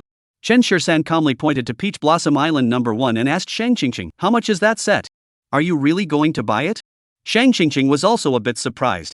Chen Shursan didn't seem like someone who could afford a house, let alone the most expensive one in their area. "Of course." Chen Shursan nodded and said, "This is our best house, Peach Blossom Island number 1, priced at 800 million. Upon hearing this, everyone around gasped in astonishment. No wonder this house hasn't sold, the price is way too high. 800 million? Add a little more and you could buy the entire estate. Chen Shirsan looked at the mountain forest behind Peach Blossom Island number 1 and hesitated. The price of 800 million was acceptable, but what he really wanted wasn't just this villa. Chen Shirsan looked at the forest behind Peach Blossom Island number 1 and hesitated. The price of 800 million was acceptable, but what he truly desired was not just this villa. Why aren't you saying anything? Can't afford it, huh? Wang Chang looked at Chen Shirsan with a smug expression and gritted his teeth, saying, "Kid, if you don't have the money, don't pretend to be something you're not." Shut up. Shang Qingqing glared fiercely at Wang Chang, who immediately fell silent. She turned her attention to Chen Shirsan. "Sir, you seem very interested in this villa. Why don't I have someone introduce you?" "No need for an introduction." Chen Shirsan raised a hand and asked, "If I buy this villa, does that peach orchard behind the house also belong to me?" "Of course." Shang Qingqing nodded and said, "The reason why Peach Blossom Island number 1 is so expensive is precisely because of this peach orchard." "Is it fully renovated?" Chen Shirsan asked further. Shang Qingqing frowned and nodded. Could this guy really be planning to buy it? Swipe the card. Chen Shirsan calmly pulled out a black card and handed it over. "Isn't this a black card issued by ZTE Bank? There are probably no more than 10 people in the entire Longyan Kingdom who possess this card, right? This young man is truly modest. What's his background? How did he get this card?" For a moment, the people around them began to discuss it. This place was frequented by wealthy people, so it wasn't surprising that someone recognized the card. Although Shang Qingqing had never seen this card before, after hearing them mention it, she knew that the man in front of her was no ordinary person. "What are you standing there for? Hurry up and process the paperwork for this gentleman." It wasn't until Shang Qingqing reminded him that Wang Changkai, who had been standing nearby, nervously walked over. He never would have guessed that this kid actually had money and even pulled out such a black card. Just as Wang Chang's hand was about to reach the black card, Chen Shirsan calmly withdrew his hand and looked at Wang Chang with a cold smile. "You're not worthy of touching my things." His gaze swept across the salespeople, finally settling on a girl. He beckoned to her, "You come help me." The girl was overjoyed and quickly stepped forward, taking the black card from Chen Shirsan's hands with both hands. If this property were to go through her, the 5% commission would be a substantial amount of money. Shang Qingqing glared at Wang Chang. "Starting tomorrow, you don't need to come to work anymore." She knew that Wang Chang had offended Chen Shirsan, and in front of so many people, she had to give Chen Shirsan an explanation. "Sir, my men were disrespectful to you earlier. I apologize on their behalf. The procedures will take some time. Would you like to join me in the VIP lounge for a cup of coffee?" Shang Qingqing asked Chen Shirsan. "Apologize? Is that all?" Chen Shirsan looked at Shang Qingqing and asked with a smile. "What do you plan to do?" Shang Qingqing frowned and asked. Chen Shirsan just smiled without speaking. Shang Qingqing hesitated for a moment and said, "I'll give you a 98% discount on this house." If it were a regular 98% discount, it would be almost the same as no discount at all, but a 98% discount on 800 million could save over 10 million. "I'm not short on money," Chen Shirsan said, his gaze falling on Shang Qingqing's chest. Shang Qingqing blushed instantly, but forced herself to say, "Sir, we can discuss this in the VIP room." Although she didn't know Chen Shirsan's identity, Shang Qingqing knew that anyone who could produce such a card must be someone of great importance. Chen Shirsan followed Shang Qingqing into the VIP room, where Shang Qingqing personally brewed him a cup of coffee. Shang Qingqing is truly adaptable and flexible, no wonder she's the president of a group, Chen Shirsan said with a smile. Shang Qingqing wore a professional smile on her face. "Mr. Chen is too kind. I'm nowhere near as modest as you are. So, what are your plans regarding the matter from earlier, Mr. Chen?" Shang Qingqing looked at Chen Shirsan and asked, glancing at him a couple of extra times without realizing it. Without the clothes, Chen Shirsan's appearance and physique were both exceptional. "That depends on Mr. Shang's sincerity," Chen Shirsan said with a smile. Shang Qingqing immediately furrowed her brows. This man was indeed handsome and wealthy, but his words sounded so vulgar. If it weren't for that black card, she wouldn't be sitting in the same room with Chen Shirsan. What would it take to show some sincerity? Shang Qingqing approached Chen Shirsan, looking down at him from above and asked. Chen Shirsan suddenly stood up and pushed Shang Qingqing onto the sofa. As he slowly approached her, Shang Qingqing felt her heart racing. She instinctively closed her eyes, her breathing growing rapid as well. Just then, the hand on her shoulder suddenly withdrew. Chapter 14, On the Way to Apologize. "I think Mr. Shang's sincerity is sufficient at this point," Chen Shirsan said with a light smile. When Shang Qingqing opened her eyes, Chen Shirsan had already sat back down on the sofa across from her. In his hand, he was playing with a piece of emerald jade. Shang Qingqing instinctively touched her neck and looked at Chen Shirsan in astonishment. She hadn't felt a thing just now. How had Chen Shirsan managed to take the jade token? "So you like this?" Shang Qingqing looked at Chen Shirsan and sighed in relief, saying, "I thought you didn't like it. This thing looks nice, I'll take it to play with. If Mr. Shang minds, I can pay for it." Chen Shursan said calmly. For some reason, he just felt that the sign looked comfortable. This thing hadn't been specially carved, it was just a square piece of jade. No problem, it's only worth a few million. I'll give it to you. Shang Qingqing said generously. But at that moment, she suddenly felt like she had been played. But in front of Chen Shursan, she really couldn't afford to make a scene. After all, Chen Shursan was her client, and besides, he possessed a top-tier black card. It's best not to offend someone like that. Soon, the saleswoman at the sales office completed the paperwork. After Chen Shursan signed and stamped his fingerprint, he received the keys to the villa. Watching Chen Shursan's departing figure, Shang Qingqing immediately turned to the person beside her and said, "Go. Investigate this person's background." There are such individuals in Jiangcheng, and she had never encountered them before? Shengshur Group is, after all, a pillar of Jiangcheng's industry. How many wealthy people in the entire city doesn't she know? Yet this Chen Shursan seems to have emerged out of nowhere. After solving the housing problem, Chen Shursan rushed to the 4S store. Fortunately, the salesperson at the 4S store was reasonable and didn't give Chen Shursan a hard time, so he was able to take delivery of a Land Rover smoothly. After finishing all that, it was already afternoon when he returned to the hospital. Chen Shursan pushed open the ward door and saw Zhang Rushua playing with Lin Yu. The sunlight streaming through the window illuminated the two of them, creating a particularly warm and cozy scene. "Sorry I'm back late." Chen Shursan apologized, handing the emerald jade token to Zhang Rushua. "Thank you for watching over Yaya." Looking at the jade plaque in her hand, Zhang Rushua furrowed her brows slightly, picked it up, and glanced at it in the sunlight before quickly stuffing it back into Chen Shursan's hand. "No way. This is too valuable.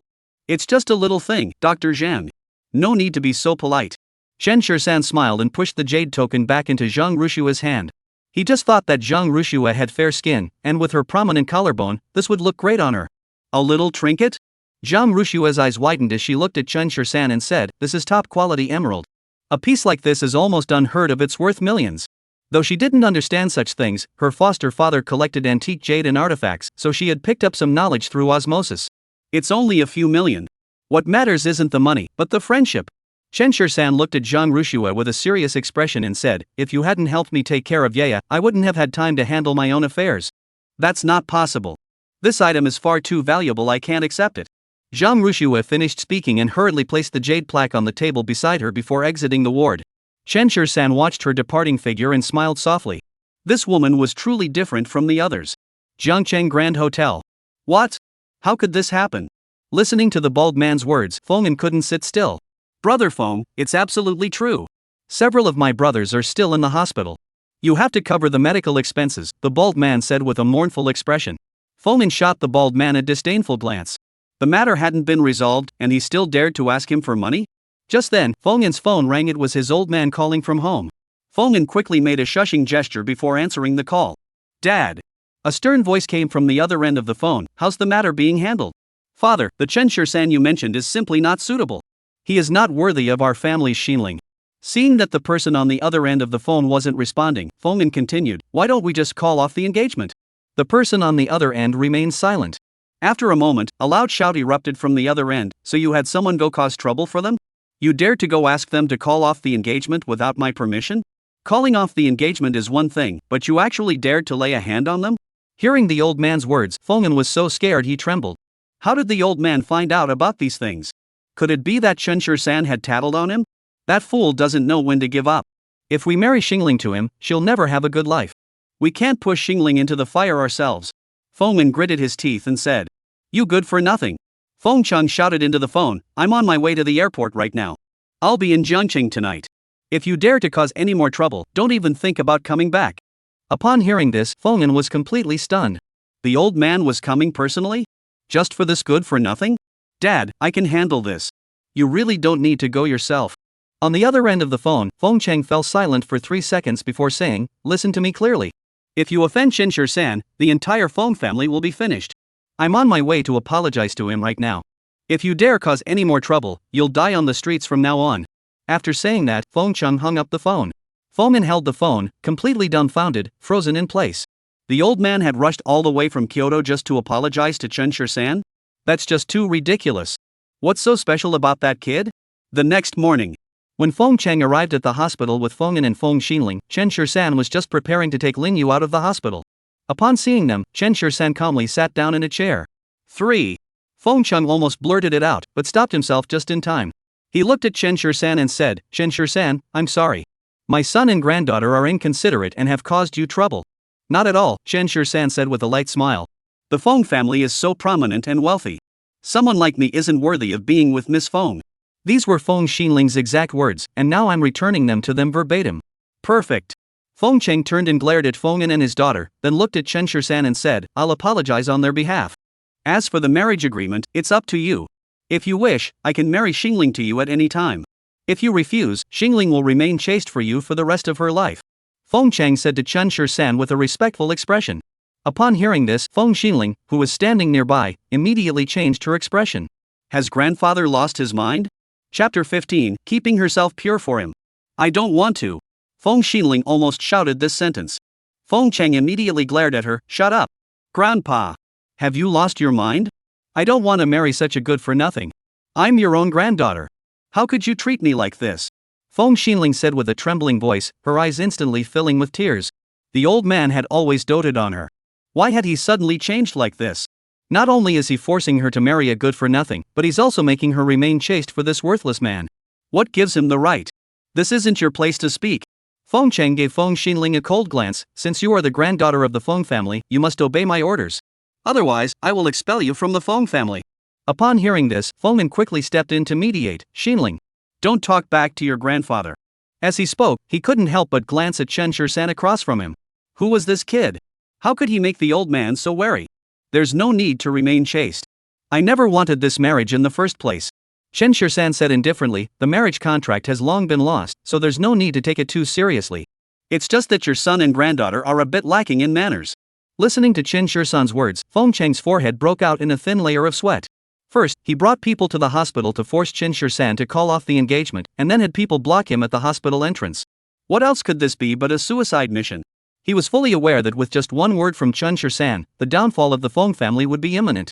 Therefore, even if it meant sacrificing his own granddaughter, he dared not offend Chen Shursan in the slightest. You are right. I will definitely educate them properly when I return. Feng Cheng spoke in a submissive tone, then turned to Feng An and the others, kneel down. Hearing this, the two were even more astonished. Dad, this. Feng An was about to say something, but Feng Cheng interrupted him directly. I told you to kneel down. The two exchanged glances and eventually knelt down before Chen Shursan. How do you plan to handle this matter? Feng Cheng asked cautiously. Chen Shursan picked up Lin Yu and said indifferently, forget it. In front of Lin Yu, he didn't want to make things difficult for them. For some reason, after meeting Lin Yu, Chen Shursan felt that his temper had improved. It wasn't until Chen Shursan had walked a considerable distance away that Feng Cheng allowed the two people on the ground to get up. Remember, no one is to cause him any trouble from now on. Dad, who is this kid? Feng An couldn't help but ask. Without Chen Shursan's permission, Feng Cheng dared not reveal his identity, only muttering, he's someone neither you nor I can afford to provoke. Grandfather, if he doesn't marry me, does that mean I can't marry anyone else for the rest of my life? Feng Xinling looked at Feng Cheng and asked unwillingly. Feng Cheng nodded solemnly, if you can marry her, it would be your honor. Even if he doesn't want you, you will still be his for the rest of your life. No. I don't want to. Feng Xinling said immediately. This isn't up to you. Feng Cheng said coldly, this is final. You either remain chaste for him or become a nun for me. Either way, you can't have any other man in your life besides him. Feng Xinling stared in shock at the man before her. Was this really the grandfather who had once loved her so dearly? As she watched Chen Shursan leave, a shadow of gloom flashed across Feng Xinling's eyes. Dad, where are we going? Are you taking me back? As she said this, Lin Yu carefully held onto Chen Shursan's sleeve. No, Dad won't send you back. From now on, you'll stay with Dad. I'll take you home. Chen Shursan whispered softly to the person in his arms. From now on, he would treat Lin Yu as his own daughter. Upon hearing this, Lin Yu relaxed slightly. Dad is so kind. Lin Yu said, tilting her head to kiss Chen Shursan's face, causing his heart to tremble slightly.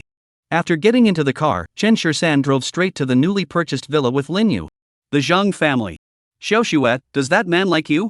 Go Qiangfang asked Zhang Rushuet, her eyes filled with a hint of hope. That kid may look a bit shabby, but he can get someone to bring 5 million yuan with just one phone call. He must be the son of a wealthy family. If Zhang Rushuet could be with him, she'd definitely be able to help out the family. Mom, what are you talking about? Zhang Rushuet frowned and glanced at Go Qiangfang. He's just a relative of one of my patients. A patient's family member? Why don't you give money to other patients for their medical expenses? Besides, that kid seems to listen to you quite well. That kid may not look like much, but he can get someone to bring money just with a phone call. He must be the son of some wealthy family. If you could get involved with him, you could help out your family in the future. Your younger brother is already grown up. After all these years, you can't let us raise you for nothing. Listening to Go Qiangfang's incessant chatter, Zhang Rushua suddenly felt a deep sense of helplessness. She had once tried to treat Go Qiangfang and the others as her real family, but Go Qiangfang constantly reminded her that she was not their biological daughter. Mom, I will repay everything I owe you and the Zhang family over the years. After saying this, Zhang Rushua went upstairs to her room on her own. Behind her, Go Qiangfang's voice echoed, "Think carefully about what I said. I'm only saying this for your own good." Bang! The door closed, and Zhang Rushua sat on the bed inside. Unconsciously, Chen Shursan's face flashed through her mind. She never would have thought that he was 2 years younger than her. That day in the office, if he hadn't shown up, I would probably have been defiled by Wang Jian by now. Come to think of it, she hadn't properly thanked him yet. Thinking of this, Zhang Rushua changed into a different outfit and prepared to head to the hospital. Peach Blossom Island number 1. This is the finest villa in Dream Star Garden and the top-tier villa in the entire Jiangcheng area. From the front of the villa, you can see the vast peach orchard behind it. Now is the season when the peach blossoms are in full bloom, and the vast orchard looks like a backdrop for the villa, creating a scene so beautiful it feels like a dream. Glancing at Lin Yu in his arms, Chen Shursan's eyes softened. Once her eyes were healed, she would surely be delighted to see the peach grove behind them, wouldn't she? Dad, what's this? It's so soft. Dad, this blanket smells so good. Dad, are we going to live here forever? Dad, will I still be able to see? Facing Lin Yu's various questions, Chen Shursan patiently answered them all, his eyes always filled with tenderness. Chapter 16 is all yours. After putting Lin Yu to sleep, Chen Shursan took out his phone and dialed a number. Help me find her family. After hanging up the phone, Chen Shursan went downstairs to the living room and lit a cigarette. In the haze of smoke, the fearsome third master silently welled up tears in his eyes.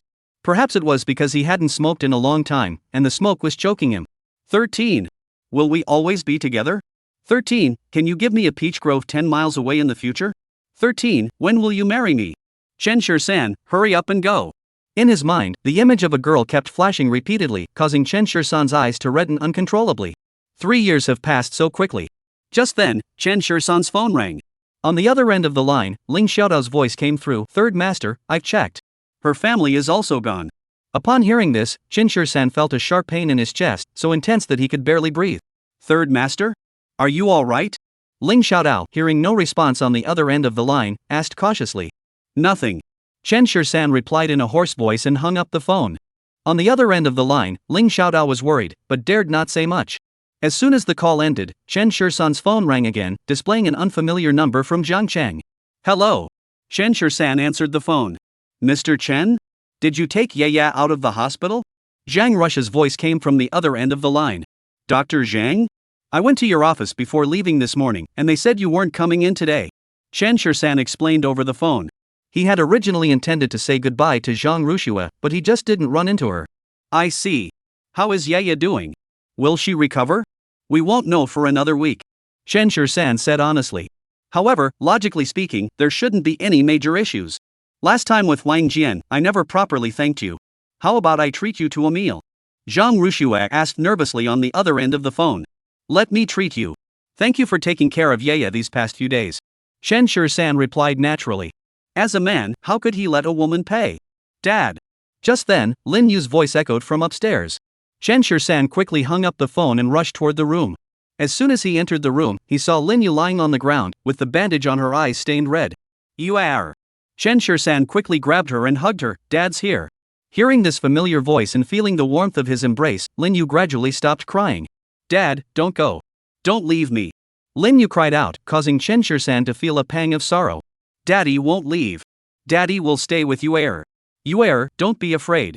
Daddy won't abandon you. Chen Shursan could clearly sense that Lin Yu felt completely insecure. As long as he wasn't by her side, the child would be upset. After changing Lin Yu's bandages, Chen Shursan took her out. The child was still wearing the hospital gown. Her own clothes were already in tatters and in need of replacement. It was time to buy the child some new clothes. However, when it came to taking care of a child, Chen Shursan truly had no experience. Moreover, after spending 3 years in prison, he had become somewhat disconnected from the outside world. As he led Lin Yu into a children's clothing store, Chen Shursan looked at the clothes in front of him and felt overwhelmed, unsure of how to choose. Just as he was lost in thought, a sales assistant approached them. Get out of here. Don't come into our store. You're bringing us bad luck. Upon hearing this, Chen Shursan immediately furrowed his brows. But upon taking another look at his and Lin Yu's attire, they looked exactly like those street beggars with sick children in tow. I'm here to buy clothes for my child. Chen Shur-san explained patiently. The salesperson glanced at Chen Shur-san, perhaps feeling sorry for him, and pointed to the clearance section nearby. The clothes here are a bit cheaper, but a set still costs over 100. Bring out the best and most beautiful clothes in your store. Chen Shur-san pulled out his black card and handed it to the salesperson. I'll take them all. Chen Shur-san directly pulled out his black card and handed it to the salesperson. I'll take them all. Seeing the black card in Chen Shur-san's hand, the salesperson's expression changed instantly. Although she had never seen this black card before, everyone knew that those who possessed such a card were not ordinary people. All right, sir. Please go ahead and sit down for a moment. I'll go get some clothes for this lady to try on right away. In just a few minutes, Lin Yu had tried on several outfits, and Chen Shur-san thought they all looked great. Poor child, years of malnutrition had left her hair dry and yellow, so these clothes looked a bit like Cinderella stealing her sister's dress. Don't even try. Chen Shur-san said to the salesperson, picking up Lin Yu and bringing her back. Just swipe the card. We'll take everything. The sales clerk's eyes widened in surprise. You mean? Everything she's tried on and everything she hasn't tried on, everything your store has that she can wear, I'll take it all. Send it all to Villa number 1 on Peach Blossom Island. No problem. No problem. The salesperson quickly said, took the black card to settle the bill, and escorted Chen Shur-san and Lin Yu out the door with a respectful expression. I've seen people who are generous, but never this generous. Her performance today is worth a year's worth of her work. As they stepped out of the children's clothing store, Chen Shur-san heard Lin Yu's stomach growl and looked at her, asking, Are you hungry, you? What would you like to eat? Anything is fine, Lin Yu said cautiously. Dad is here. You can eat whatever you want, you. Chen Shur-san hurriedly said. Lin Yu hesitated for a moment and asked, Can I have that sweet bread from the other day? For Lin Yu, it was the best thing she had ever eaten in her life. Listening to Lin Yu's words, Chen Shur-san felt a pang of sadness and led her into a Western-style restaurant. Good evening, sir. May I ask if you have a reservation? As soon as they entered the door, a waiter approached and asked Chen Shur-san. Can't we eat without a reservation?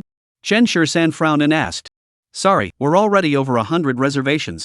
If you make a reservation now, you can eat in 3 days. Upon hearing this, Chen Shur-san's eyebrows furrowed even more tightly. He just wanted to take the kids out for a meal. Was it really that much trouble? He's with me. Just then, a voice rang out. Chen Shur-san looked in the direction of the voice and saw that it was Shang Qingqing, whom he had only met yesterday. What a coincidence! Mr. Shang, please.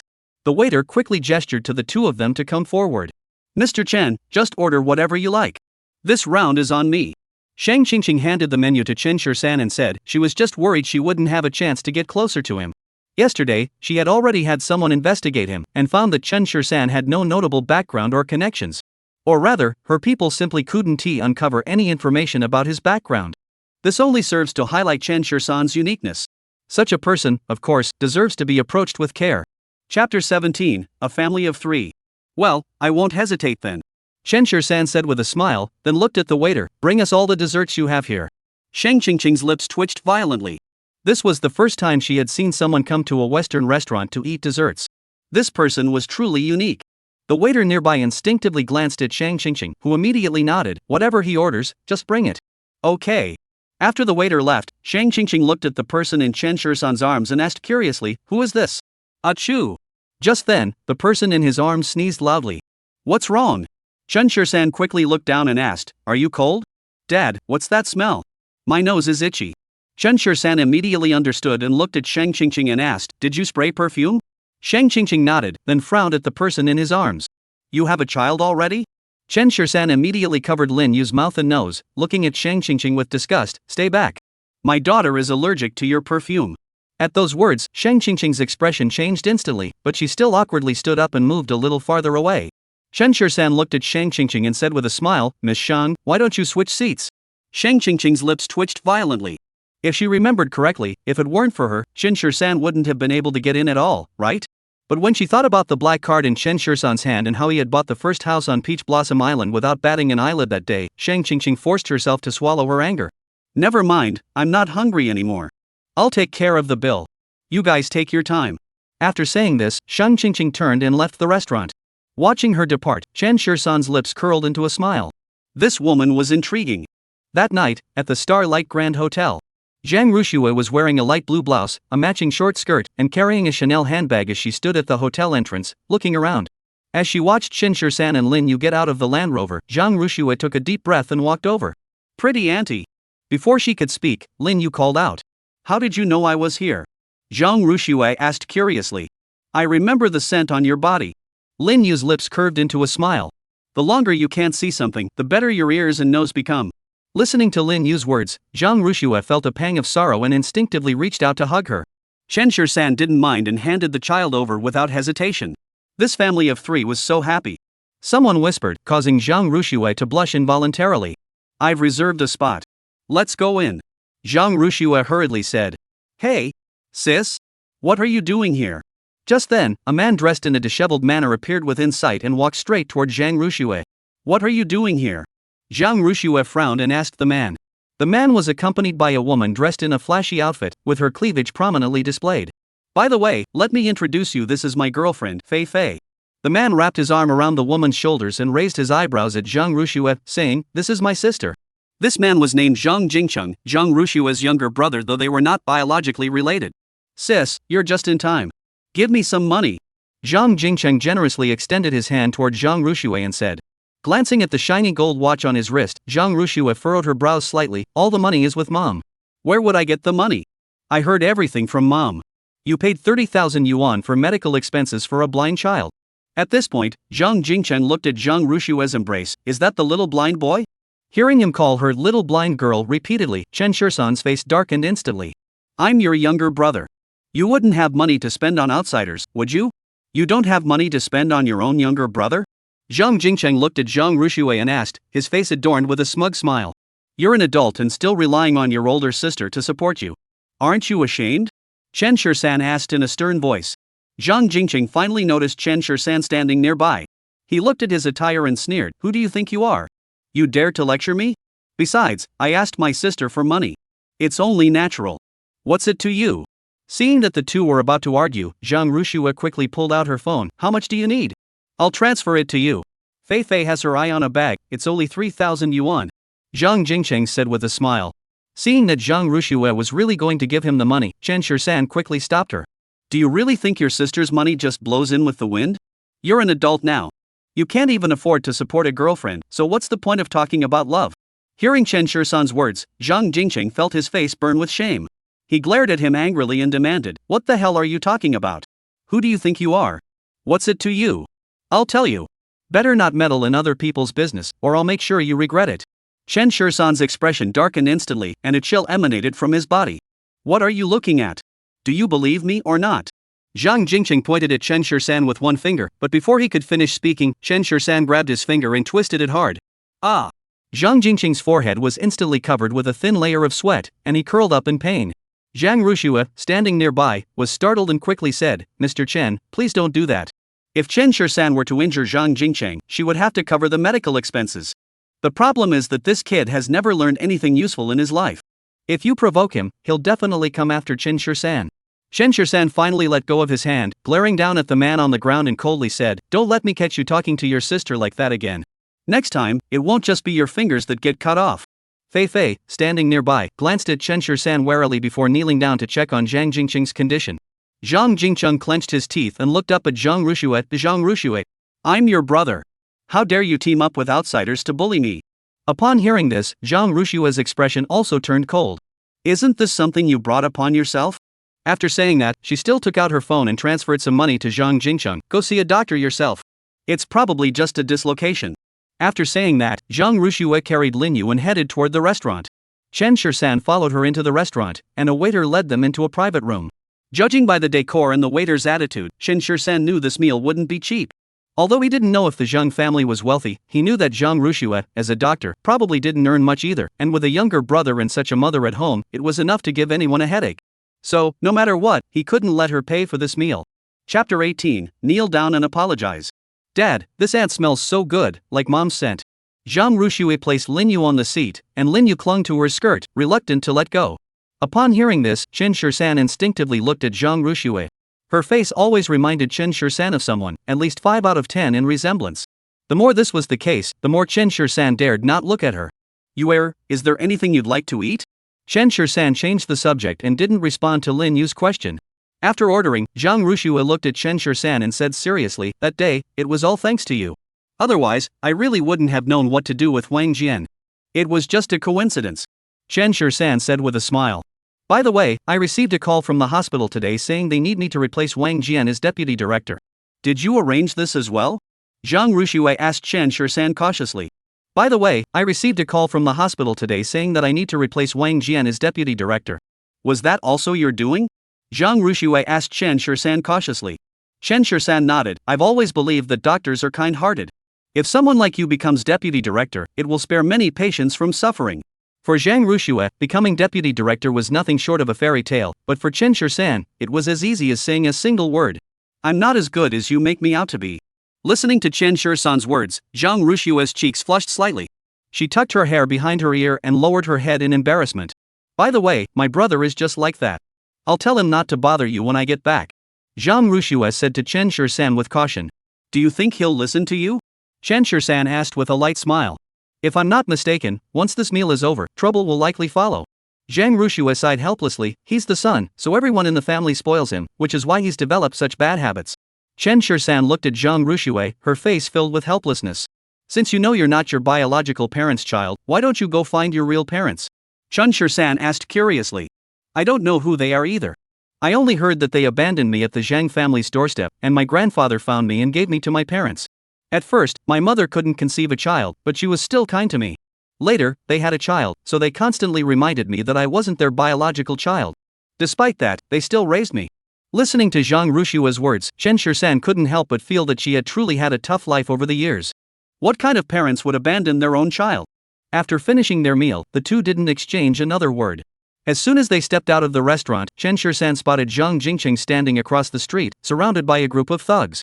Zhang Ruxue immediately frowned and handed the child to Chen Shisan. I'll go tell them to leave. Don't go. Chen Shisan said calmly, take care of Yeye. I'll handle it. After saying that, he strode toward Zhang Jingqing and the others. Upon seeing Chen Shisan approaching, the people around Zhang Jingqing all revealed fierce expressions. You little punk. Scared, aren't you? Zhang Jingqing looked at Chen Shisan with a smug expression and said, now get down on your knees and apologize to me, then compensate me with 10 or 80,000 yuan for medical expenses, and I'll pretend this never happened. Upon hearing this, the people around Zhang Jingqing all sneered and turned to look at Chen Shisan. Hey, looking at you, you can't even come up with 10 or 8,000. Why don't you kneel down and apologize to Zhang Xiao? Maybe he'll forgive you if he's in a good mood. Or you could bark like a dog a couple of times. If Zhang Xiao likes it, he might not bother with you anymore. Chen Shisan sneered at the group of people in front of him. Although some of them were much older than him, in Chen Shisan's eyes, their behavior was childish. What if I don't? Chen Shisan looked at the others and asked with a smile. Kid, if you want to die, just say so. I'll grant you your wish. A man wearing a black vest beside Zhang Jingqing spoke coldly. The man's body was adorned with dragon and phoenix tattoos, clearly not someone to be messed with. Don't waste time. Let's go together. Chen Shisan took out a cigarette, put it in his mouth, lit it, took a deep drag, slowly exhaled the smoke, and then put the cigarette back in his mouth. He smiled at the others and said, damn it. Act like you're so tough. The tattooed man standing nearby had already grown tired of Chen Shisan's behavior. Seeing him act so arrogantly, he couldn't contain his anger any longer and punched him straight in the face. Bang! Before his fist even made contact with Chen Shisan, his entire body was sent flying backward. Before the others could react, Chen Shisan crouched down and delivered a sweeping kick, instantly taking down 3 of them. He grabbed another person by the collar, lifted his knee, and charged forward. Within 3 minutes, all of the dozen or so thugs were lying on the ground. Zhang Jingqing, standing nearby, was completely stunned. How the hell could they be so strong? Fei Fei, standing beside Zhang Jingqing, looked at Chen Shisan with a mix of awe and admiration. This is what a real man looks like. Looking at the man beside her, she thought, what a weakling. If it weren't for his money, why would I ever have gotten involved with him? Zhang Xiao? Chen Shisan laughed and called out. During the fight, the cigarette in his mouth hadn't even fallen out. Zhang Jingqing watched Chen Shisan walking toward him and instinctively swallowed hard, then turned his head to look across the street. But he noticed that Zhang Ruxue seemed to have not seen him at all, already holding the child and turning her back away. What are you trying to do? Let me tell you, I know the 5th brother. If you dare hurt me, Yujij will have someone kill you tomorrow. Zhang Jingqing backed up while speaking, until his body collided with the flower bed, at which point he stopped retreating. What are you afraid of? I'm not going to hit you. Chen Shisan calmly glanced at Zhang Jingqing and flicked the cigarette but several meters away. You should be grateful you have a good sister. I'm not hitting you because of her. If it happens again, I can't guarantee you won't end up disabled. With that, Chen Shisan turned and walked toward Zhang Ruxue. Watching Chen Shirsan leave, Zhang Jingqing didn't bother with formalities anymore and ran off, as if afraid Chen Shirsan might change his mind. Zhang Xiao. Wait for me. Fei Fei hurried after him, but in her heart she cursed, damn it. It really is every man for himself when trouble comes. It's okay, let's go. I'll take you home. Zhang Ruxue looked at Chen Shirsan and nodded, saying earnestly, thank you. Chen Shirsan hadn't acted impulsively and attacked Zhang Jingqing earlier because he knew that doing so would only bring unnecessary trouble upon himself. This gesture deeply moved Zhang Ruxue. From childhood to adulthood, it seemed as though no one had ever considered her circumstances. Chapter 19, Is Being Poor a Crime? After sending Zhang Ruxue home, Chen Shirsan finally drove back with Lin Yu. Yuer, do you know where Mom went? On the way back, Chen Shirsan looked at Lin Yu and asked cautiously. Mom is dead. As she said this, Lin Yu's voice grew quieter. Do you know what death is? Chen Shirsan asked with a frown. Death means that person is no longer here, and I will never see her again. At this point, Lin Yu turned her head away, almost bursting into tears again. Chen Shirsan quickly said, Yuer, don't cry. If you cry, your eyes will really go blind. Hearing Chen Shirsan's words, Lin Yu forced herself to hold back her tears. Dad, are you really my dad? Lin Yu asked Chen Shirsan cautiously. Why do you ask that? Chen Shirsan asked with a light laugh. Because my mother said that my name is Lin Yu, and I take my father's surname, but I hear everyone call you Mr. Chen. Lin Yu said seriously. Listening to her words, Chen Shirsan fell into deep thought. Lin Yu was just a child, she could easily be fooled with a lie, but he didn't want to deceive her. Thinking this, Chen Shirsan pulled the car to the side of the road, placed both hands on Lin Yu's shoulders, and looked at her seriously, saying, Remember, your father's surname is Lin, and his name is Lin Feng. My name is Chen Shirsan. I am your father's best friend and will be your father from now on. Your father, like your mother, has passed away, but I will treat you as my own daughter, loving and raising you with all my heart. Yuer, from this day forward, I am your real father. Hearing Chen Shirsan's words, Lin Yu's lips twitched, but she managed to suppress her sobs. However, the white gauze over her eyes was instantly stained red. Seeing this, Chen Shirsan quickly picked up the child and held him in his arms. This was somewhat cruel for a 6-year-old child. But there was nothing he could do. That was the reality of the situation. Chen Shirsan couldn't lie to a child, especially one who trusted him so much. After crying for a while, Lin Yu stopped sobbing and whispered, From now on, you are my father. She didn't know if she was saying this to Chen Shirsan or to herself. Chen Shirsan fastened her seatbelt and drove back to Peach Blossom Island number 1. After checking Lin Yu's eyes and changing the bandages, Chen Shirsan instructed her before bed, Yuer, if you want to see this world again, don't cry for the next 5 days. Your eyes are in a critical healing phase, and crying could prevent them from healing properly. Listening to Chen Shirsan's words, Lin Yu nodded seriously. She lay on the pink bed, holding the doll Chen Shirsan had bought for her in one hand and gently clutching the hem of his shirt with the other. Daddy, can you sleep with me? Chen Shirsan hesitated for a moment before reaching out to embrace the child. Leaning against Chen Shirsan's chest, Lin Yu soon drifted off to sleep. In her dream, her father and mother were holding hands and watching her. Yuer, from now on, you will be with Chen Shirsan. He is your father. He will treat you well. Don't worry. No one will ever bully you again. The next morning, when Chen Shirsan woke up, Lin Yu in his arms trembled slightly with his movements. Yuer, I'm here. Chen Shirsan whispered softly, gently patting Lin Yu's back. The third master, who was so imposing and formidable outside, was now holding such a little person in his arms, not daring to move a muscle. If word got out, no one would believe it. When Lin Yu woke up, Chen Shirsan finally took her out for breakfast. Taking the child out to eat every day wasn't a viable solution, so Chen Shirsan decided to hire a nanny. The thing is, as a man, he feels a bit awkward helping Lin Yu with things like bathing. Even if she's still a child, she's still a little girl. Even if he's her biological father, he's old enough to avoid such situations. After finishing their meal, Chen Shirsan took Lin Yu to the job market. There were many people looking for work there. Some held signs advertising plumbing and electrical repairs, while others had signs offering tutoring services. However, the majority were day laborers sitting by the roadside, carrying blankets, and looking expectantly around them. The construction site in Nansuan needs 10 people, 60 yuan a day, meals included. A van pulled up nearby, and as the people inside shouted, a crowd rushed over. In this city, they had no fixed abode, and if they didn't work, they faced the risk of starving to death at any moment. Seeing such a scene, Chen Shirsan was no longer surprised. In this world, everyone has their own way of living. Damn it! You! Stealing my stuff is one thing, but you dare to come here looking for a job? Do you really think I won't recognize you just because you changed your clothes? I'm telling you, either you pay me back today or I'll have you arrested. A commotion in the distance caught Chen Shirsan's attention, and he walked over while holding the child. In the crowd, a simply dressed young girl was being held down on the ground by a woman dressed in elaborate, heavily made up attire, who was slapping her face while uttering vulgar insults. The little girl could only cover her face with her hands, clutching her hair, trying to minimize the harm. She dared not resist the woman's actions in the slightest. The people around them seemed to be watching the spectacle, with no one stepping forward to help. Chen Shirsan immediately furrowed his brows and glared at the woman, shouting, "Stop! Beating someone in broad daylight, is there no law in this place?" Upon hearing this, the woman stopped and looked up at Chen Shirsan. Upon seeing his attire, the woman's face twisted into a disdainful smile. "Kid, mind your own business. This woman used to work as a maid in my house. She stole my gold necklace and ran away. I finally found her today, so of course I have to teach her a lesson. I didn't steal anything." The little girl on the ground said with a sense of injustice, her face showing a touch of stubbornness. "You didn't steal it? Then my gold necklace grew legs on its own?" The woman spoke again, raising her hand. Chen Shirsan quickly stepped forward and grabbed her wrist. "You brat! Are you in cahoots with this little? I already told you, she stole my stuff. What are you getting involved for?" The woman glared at Chen Shirsan angrily and demanded. Chen Shirsan's tone was icy. "You say she stole your things, then show me the evidence." "Evidence? What kind of evidence? Just look at how shabby she's dressed. Someone like that must have dirty hands. I should have known better than to take pity on her and give her a job." Listening to the woman's words, Chen Shirsan's anger grew even more intense. Is being poor a crime? From the way this woman talks, it sounds like poor people are born criminals. Chapter 20, I'll see who dares to touch her. Seeing Chen Shirsan's gaze, the woman trembled in fear. However, upon seeing Chen Shirsan's attire, she unconsciously gained a bit more confidence. "You poor wretches are all the same. Look at what you're wearing, and what is that child in your arms wearing? That child is probably someone you kidnapped." As soon as she said this, the people around her began to gossip as well. "That makes sense. The clothes this kid is wearing look expensive. Yeah, this kid doesn't look like he's any good.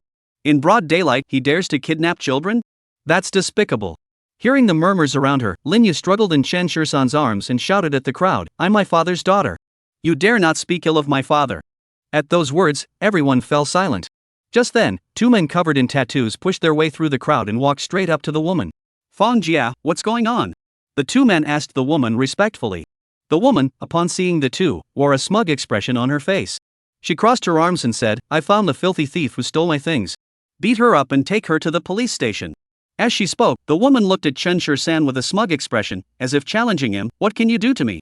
I'll see who dares to touch her." Chen Shirsan didn't say a word. He stepped in front of the girl and pulled her up from the ground. He coldly looked at the people in front of him and said, "If she really is guilty, then the law will punish her. You are breaking the law by beating someone." "The law?" A disdainful voice echoed, and a man followed by a dozen burly men walked in. "In this place, I am the law." "Husband, you're just in time. This kid has been giving me a hard time." The woman quickly pouted and walked over, wrapping her arm around the man's arm. The man was skin and bones, with sunken eye sockets, looking as though he had just crawled out of a grave. His eyes were bloodshot, clearly having come into contact with something he shouldn't have. "Damn it!" The man spat at Chen Shirsan. "You brat. Do you know who I am?" In this area, no one dares to bully a woman from the Longwei family. As he spoke, the dozen or so men behind him began to clench their fists, ready to pounce at his command, capable of knocking Chen Shirsan to the ground in an instant. Chen Shirsan's eyes flashed with a cold gleam as he looked at Long Wei and said in a deep voice, "What if I decide to bully you too?" At this, Long Wei's lips curled into a sneer. "With just you?" Before he could finish his sentence, Long Wei's body was already flying through the air. "Brother Long!" Long Wei's henchman couldn't sit still anymore and immediately charged toward Chen Shirsan. "Damn it! Dare to ambush Brother Long? I'll beat you to death. Let's all go in together and take care of this kid." The crowd that had been watching the commotion also stepped back, afraid that blood might splash onto them. Chen Shirsan remained calm, holding Linyu in one arm while using the other to block the attacks. Chen Shirsan remained calm, holding Linyu in one arm while deflecting the other's movements with the other. Although the other side outnumbered him, it was no match for Chen Shirsan, just a piece of cake. He grabbed one person by the arm, twisted it behind their back, and the person let out a scream that sounded like a pig being slaughtered. He kicked another person flying with one foot, then grabbed another person's head and slammed it hard against his knee. Every move was precise and efficient, leaving no room for error, and each strike was powerful enough to knock the opponent to the ground. Seeing that they couldn't defeat Chen Shirsan, some people actually turned their attention to Linyu in his arms and reached out to grab her clothes. Seeing this, Chen Shirsan flew into a rage and kicked the person several meters away. In less than 5 minutes, Chen Shirsan had disposed of over a dozen burly men. As the crowd looked down at the men lying on the ground, a loud cheer erupted, followed by enthusiastic applause. This guy, Long Wei, had been bullying people in this area for quite some time, relying on his connections and a group of henchmen. These people hate him with a passion but can't do anything about it, so to survive in this area, they have no choice but to swallow their anger and endure. Now that Chen Shirsan has beaten Long Wei and his gang into such a state, it's truly a relief. Chen Shirsan, holding the child in one arm, approached Long Wei and his wife, glaring coldly at them and shouting, "Get out!" Long Wei, though unwilling to admit defeat, knew better than to provoke a stronger opponent. He took the woman and ran a considerable distance away before turning back to shout at Chen Shirsan, "You little punk! If you've got the guts, just wait and see." Chen Shirsan's eyes flashed with contempt. What else did these people know besides making threats? He walked straight up to the girl, looked into her clear eyes, and asked with a smile, "Looking for a job?" The little girl looked up at Chen Shirsan in surprise. "Do you need a nanny? A maid is fine too. You can pay less if you want." She knew that Chen Shirsan was a good person, so she was willing to go with him, even if the pay was a bit less. If Chen Shirsan hadn't shown up in time, she wouldn't even know what those people would have done to her. "We need a housekeeper at home. Can you cook?" Chen Shirsan asked the girl. The girl quickly nodded. "I can cook and do housework." After saying that, she glanced at the person in Chen Shirsan's arms and hurriedly added, "I can take care of the child too. Come with me," Chen Shirsan said to the girl with a smile. The girl followed Chen Shirsan's footsteps without hesitation, casually wiping the blood that had just started flowing from her nose. The crowd dispersed, and just then, an old man wearing a vest ran toward Chen Shirsan. "Boss, wait. Boss, that guy named Long Wei isn't someone you wanna mess with. You'd better stay away from this area for now to avoid trouble," the old man warned Chen Shirsan. "I understand. Thank you." Chen Shirsan looked at the old man and gave him a kind smile. The old man glanced at the girl, then at Chen Shirsan. "Sir, you're a good man. This child is pitiful. Take her with you." After saying this, the old man waved goodbye to the two of them and watched as they got into the car. Sitting in Chen Shirsan's brand new car, the girl felt uneasy. "What's wrong?" Noticing the girl's unease, Chen Shirsan asked proactively. "Your car is so clean, I'm afraid I'll get it dirty. She's covered in dust and dirt. I really don't feel comfortable letting her sit in such a nice new car." "It's okay, a car is just for riding in. If it gets dirty, just wash it," Chen Shirsan said casually. As he passed by a pharmacy, he stopped to buy some traditional Chinese herbs before driving home. Along the way, he learned that the girl's name was Su Mingjun and that she had come from the mountains. She was supposed to go to university, but her family couldn't afford the tuition fees, so she had to work as a maid in the city. Chapter 21, The Chun Family Ancestral Hall. Upon learning of Su Mingjun's situation, Chen Shirsan voluntarily said, "I'll give you money. Go back to school. Consider it my sponsorship. You don't have to repay me." "No, that's not necessary." Su Mingjun quickly refused, his smile tinged with bitterness. "Someone like me wouldn't be able to find a good job even if I finished college." "You can't say that." Chen Shirsan paused for a moment before speaking. Su Mingjun said with a look of resignation, "Even if I finish college, I won't be able to find a high-paying job, and I don't have a place to live. I can't even afford to stay in this city. Being a nanny isn't so bad, at least I'll have a place to stay." Listening to Su Mingjun's words, Chen Shirsan actually felt that there was some truth to what she was saying. Soon, the car came to a stop in front of Villa Number 1 on Peach Blossom Island. Looking at the luxurious villa and the peach grove behind it, Su Mingjun's eyes widened in astonishment. How wealthy must the owner be? Chen Shirsan had already opened the villa's front door and smiled at Su Mingjun, saying, "Come in." The interior decoration of the villa left Su Mingjun speechless. Every single item inside seemed like it would cost her a month's salary to purchase.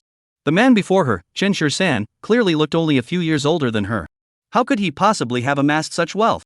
Chen Shirsan pointed to the rooms on the first floor and said, "You can pick any room you like.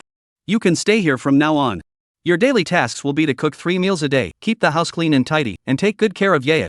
Chen Shirsan looked at Su Mingjun hesitantly and asked, 10,000 a month, is that enough? Upon hearing the figure, Su Mingjun's eyes widened in shock. "Mr. Chen, that's far too much. 10,000 yuan a month, that was more than she had ever dared to imagine.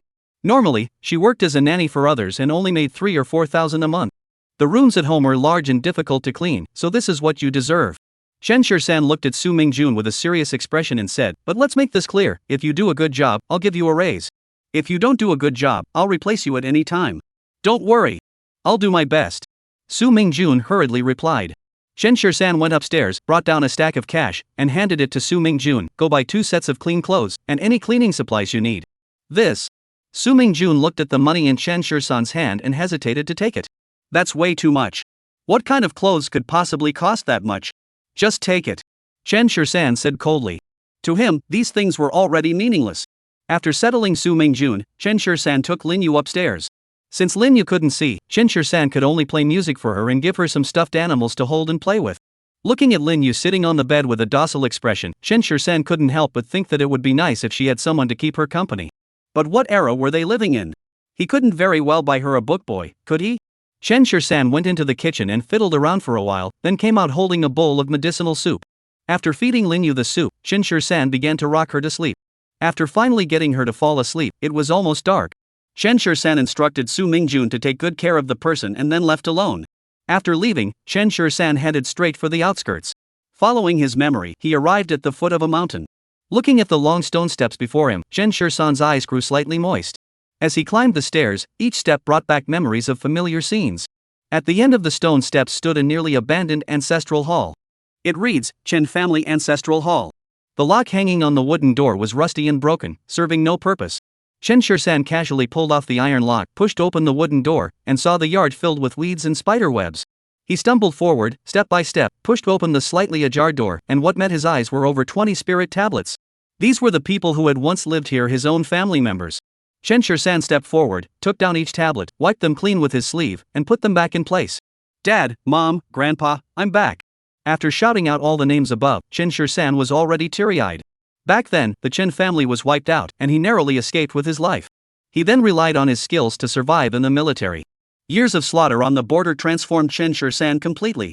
After annihilating the imperial family and avenging his family, Chen Shirsan was imprisoned. His closest relatives, his beloved, his dearest friends, not a single one remained. It seemed as though he was the only person left in the world. So during those 3 years, Chen Shirsan even lost the will to live. But he survived, originally intending to die in prison. However, they brought him news of Linyu. Even if it was just for this little girl, he had to live on, raise her, and give her everything good in the world. That would be the least he could do to honor Lin Feng. Thinking of this, Chen Shirsan took a deep breath.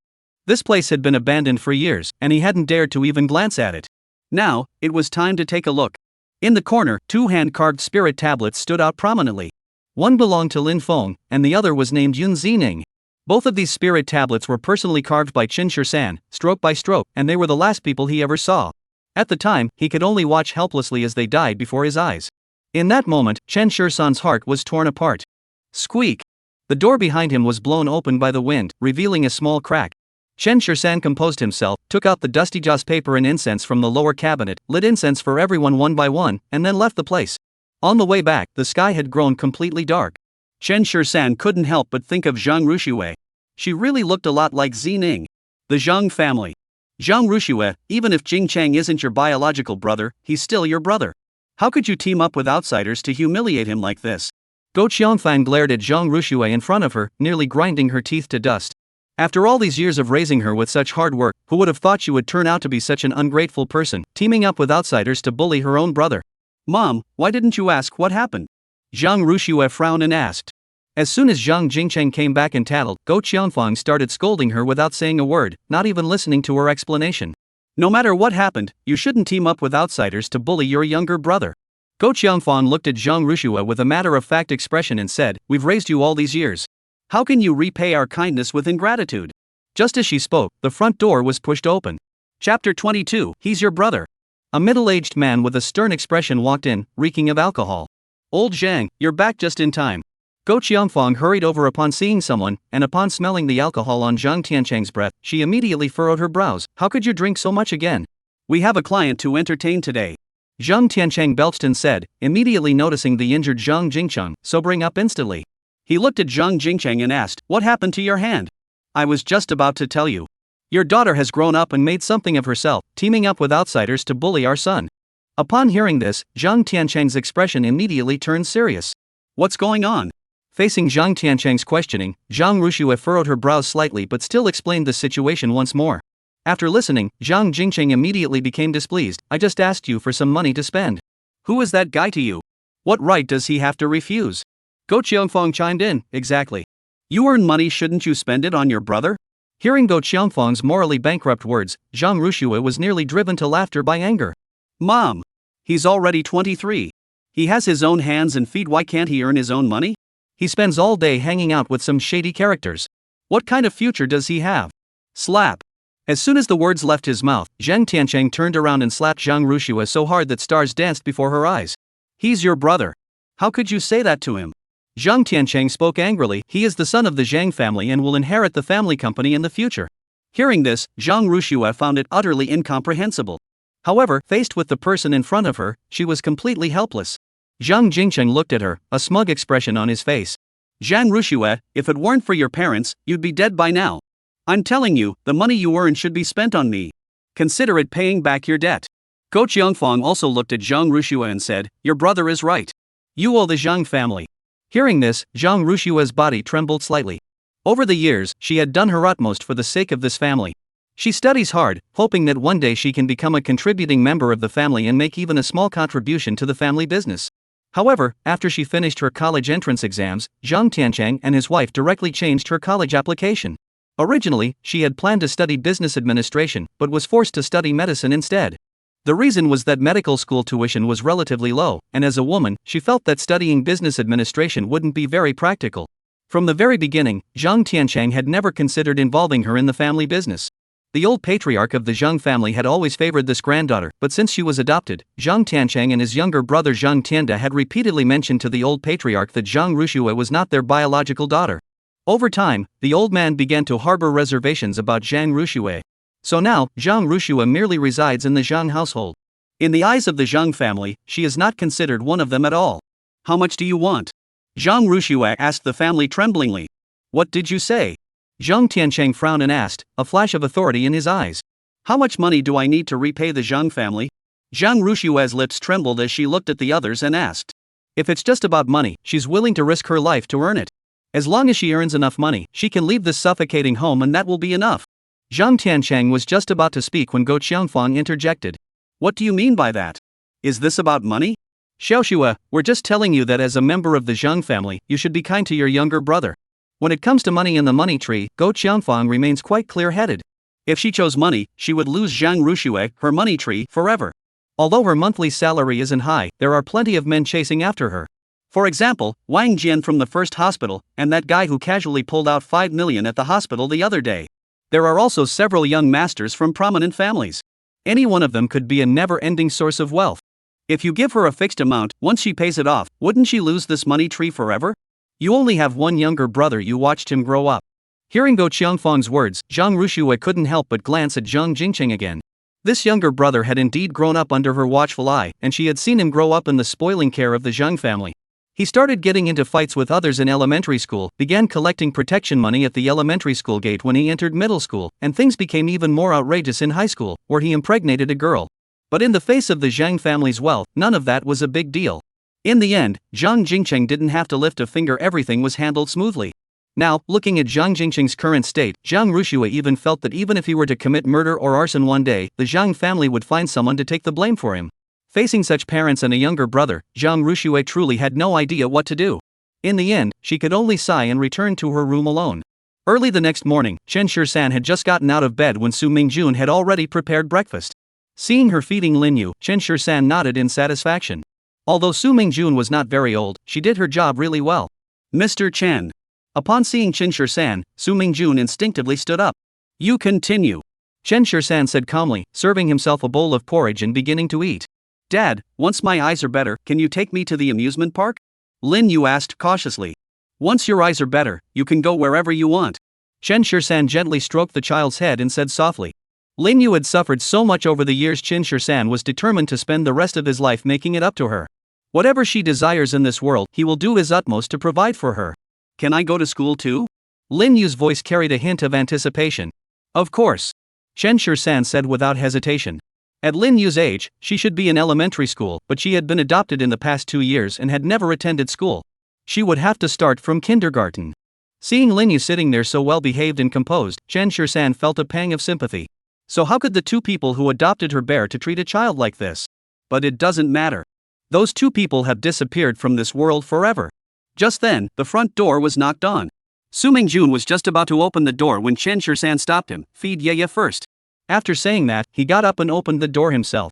The person standing at the door made Chen Shisan's lips curve into a smile. Mr. Shang? What brings you here? Shang Qingqing. She wore light makeup today and didn't have yesterday's perfume scent on her. Chapter 23, The Woman Who Came Knocking on the Door. I came to see if Mr. Chin is satisfied with his stay on our Peach Blossom Island. Shang Qingqing said with a smile, handing a limited edition Barbie doll to Chen Shisan. I brought a little toy for the child. Chen Shisan smiled without responding. Miss Shang is so busy with work. Could it be that you have to conduct a post-sale survey for every house you sell? Hearing this, Shang Qingqing maintained her professional smile on her face, but inside she cursed Chen Shirshan 1,000 times over. Mr. Chen, what are you saying? You are a major client of our group, of course I should come to pay you a visit. Facing Shang Qingqing's attentiveness, Chen Shirshan didn't call her out on it but let her inside. Sitting on the sofa, Shang Qingqing surveyed the interior decoration, which was almost identical to the blueprints she had seen. Mr. Chen, how is the house to live in? Chen Shirshan sat calmly across from Shang Qingqing. Mr. Shang, there's no need to be so formal. If you have something to say, just say it. Hearing Chen Shirshan's words, Shang Qingqing no longer held back and looked directly at him, asking, do you have a girlfriend? Facing Shang Qingqing's bold question, Chen Shirshan curved the corners of his mouth into a smile. Does this woman really have her sights set on him? Or perhaps she's after that black card? Mr. Shang seems to be implying that he wants to help me fill the girlfriend vacancy, doesn't he? Chen Shirshan asked with a bright smile. This Shang Qingqing is way too straightforward. As soon as she finished speaking, Shang Qingqing stood up and walked over to Chen Shirshan, leaning one hand against the sofa behind him. Is that not allowed? As she spoke, Chen Shirshan could smell the fragrance emanating from her body. He watched as her red lips parted and closed, and the two mounds on her chest rose and fell with each breath, as if they might burst free at any moment. But Chen Shirshan remained completely unfazed, calmly looking at Shang Qingqing. As the group president, you really don't need to lower yourself like this. I'm just a poor schmuck, I'm not worthy of you. A penniless loser with a supreme black gold card? Shang Qingqing couldn't help but laugh lightly and asked. She had specifically gone back to check, and there were no more than 10 people in the entire Great Xia who owned that black gold card. This Chen Shirshan is definitely no ordinary person. So, did Mr. Shang take a liking to me, or was it my card he was after? Chen Shirshan raised his eyebrows and asked. Shang Qingqing leaned in closer, her breath tickling Chen Shirshan's ear. I want both. With a soft gasp, the two had already switched directions. Chen Shirshan pressed Shang Qingqing onto the sofa, a smile on his lips tinged with a hint of coldness. Mr. Shang's plans were quite well thought out, but unfortunately, I don't like it. Having said that, Chen Shirshan stood up straight, hands in his pockets, and glared coldly at Shang Qingqing. Thank you for your kindness, Mr. Shang. If there's nothing else, I'll take my leave now. Watching Chen Shirshan remain calm and composed, Shang Qingqing widened her eyes in disbelief. How could this be? This was nothing like what she had imagined. She was, after all, a breathtakingly beautiful woman. How could Chen Shirshan remain so composed upon seeing her? And she even came to him willingly today. How could Chen Shirshan not be the least bit tempted? Why? Shang Qingqing looked at Chen Shirshan and asked unwillingly. Chen Shirshan's eyes flickered with a dark, unclear light. I don't like women who are too goal-oriented. Chen Shirshan's refusal was so obvious that if Shang Qingqing were to take the initiative again, it would make her seem desperate. She immediately stood up, glared angrily at Chen Shirshan, and turned to leave the villa. Su Mingjun, who had been watching from the side, was completely speechless, wondering to himself, who on earth is Chen Shirshan? Such a beautiful woman had come to him, yet he didn't seem the least bit interested. What's more, Shang Qingqing was truly stunning. If she were a man, he would definitely be captivated. However, Su Mingjun kept these thoughts to himself and quietly fed Lin Yu the last bite of her meal. Listening to the sound of the car driving away outside, Chen Shirshan rubbed his head. Not just any woman could get close to him. Mr. Chen, have you finished your meal? Would you like me to take the lady out for some fun? Su Mingjun asked cautiously from the side. No need. Chen Shirshan pondered for a moment and said, don't take her out for the next few days. He then turned to Lin Yu. Yeah, wait a few more days. Once your eyes are better, you can go wherever you want. Lin Yu nodded obediently and replied softly, alright. Inside the hotel, Feng'an looked at the scattered tissues on the floor and couldn't help but feel sorry for Feng Xinling. My daughter, being born into such a family, some things are simply beyond our control, just like me and your mother. Feng'an hadn't finished speaking when Feng Xinling interrupted him. Before Feng'an could finish his sentence, he was interrupted by Feng Xinling. Dad, I want to stay in Jiangcheng. Upon hearing this, Feng'an immediately furrowed his brows. What are you planning to do? Since grandfather has spoken, I can only have Chen Shirshan in this lifetime, so I will have him. Feng Xinling's eyes were red, but her gaze was filled with an unwavering determination. She had thought about it all night. Since she couldn't escape, she would face it head on. She had finally come to terms with it. Whether she could be free or not was entirely up to Chen Shirshan's word. As long as she could deal with Chen Shirshan, everything would be resolved. She doesn't believe she can't handle a poor young man. Xinling, have you thought this through? Feng'an frowned and asked. Dad, do I have a choice? Feng Xinling asked with a bitter smile. The old man had driven her to this point. She had no other options left. The only option left was to become Chen Shirshan's woman, or else, to have him give her freedom back. No matter what you choose, Dad will fully support you. Feng'an looked at Feng Xinling and said firmly, you're my only daughter. I can give you anything. Dad. Feng Xinling was deeply moved and threw herself into Feng'an's arms. A few days later. Yuer, don't open your eyes yet. Listen to me and slowly open your eyes. Chen Shisan said to Lin Yu, his voice tinged with tension. A week had passed, and he hoped Lin Yu's eyes would truly recover. If even the Ghost Gate 13 needles can't cure it, Chen Shisan doesn't know what to do either. Lin Yu nodded obediently, and Chen Shisan began to slowly remove the bandage from her face. Su Mingjun, standing nearby, watched with a tense expression. Chen Shisan was a good person, and Lin Yu was also very obedient, so she too hoped that Lin Yu could see the light of day again. As the bandage was slowly removed, Lin Yu felt the light and warmth. Yue, open your eyes slowly. Listening to Chen Shisan's words, Lin Yu's long eyelashes trembled slightly twice, and her eyes slowly opened. Her once pale irises had returned to their normal color, but the very center of her pupils still bore a faint trace of blood red. Chapter 24, The Suitor. However, this hint of red was very faint and did not have much effect on Lin Yu's eyes. Instead, it gave her eyes a unique charm. How beautiful! Su Mingjun couldn't help but mutter to himself. All this time, Lin Yu had been covered in bandages, so she had no idea what the girl actually looked like. Now that the bandages were removed, Lin Yu was fully revealed before her. It was a beauty that defied description, but at first glance, it was clear that this girl would grow up to be a real beauty. Yue, can you see? Chen Shisan asked Lin Yu anxiously. Lin Yu blinked her eyes, which instantly became moist. Dad! At that moment, she finally saw her father's face. Even though she knew that the man before her was not her real father, she remembered what Chen Shisan had said, "From now on, I am your father." Hearing Lin Yu's excited voice, Chen Shisan knew she must have seen him, otherwise she wouldn't be so excited. Great! He pulled the person into his arms and silently thanked the Ghost Master once more in his heart. Thanks to the old master's teachings of the 13 ghostly needles, how else could he have saved Lin Yu's eyes? Just then, Chen Shisan's phone rang. It was Zhang Ruxue calling. Mr. Chen, it's been a week. Has Yue's eye gotten better? Even though they were merely acquaintances, Zhang Ruxue still couldn't stop thinking about Lin Yu's eyes. Alright. Chen Shisan smiled into the phone, thanks to Dr. Zhang. Do you have time? Let's have dinner together tonight? On the other end of the line, Zhang Ruxue hesitated for a moment before agreeing, as if compelled by some unseen force. For some reason, whenever Chen Shisan extended an invitation, she never wanted to refuse. Since you're almost done with work, I'll pick you up at the hospital entrance in a bit. After saying that, Chen Shisan hung up the phone. Looking at the smile on Chen Shisan's face, Lin Yu, who was standing beside him, asked innocently, Dad, were you calling the pretty auntie? Chen Shisan ruffled Lin Yu's hair. Yes, shall we go out to dinner with the pretty aunt tonight? Lin Yu nodded obediently, okay. Looking around at her surroundings, Lin Yu's eyes were filled with curiosity. She had never lived in such a nice house before, and her eyes had not seen the world in a long time. Chen Shisan noticed the timidity in her eyes and took her around the house, patiently introducing her to everything inside. He repeatedly told Lin Yu that this was their home, and in this home, she was free to do whatever she wanted. Jiangcheng First Hospital. After work, Zhang Ruxue hurried back to her office to change clothes.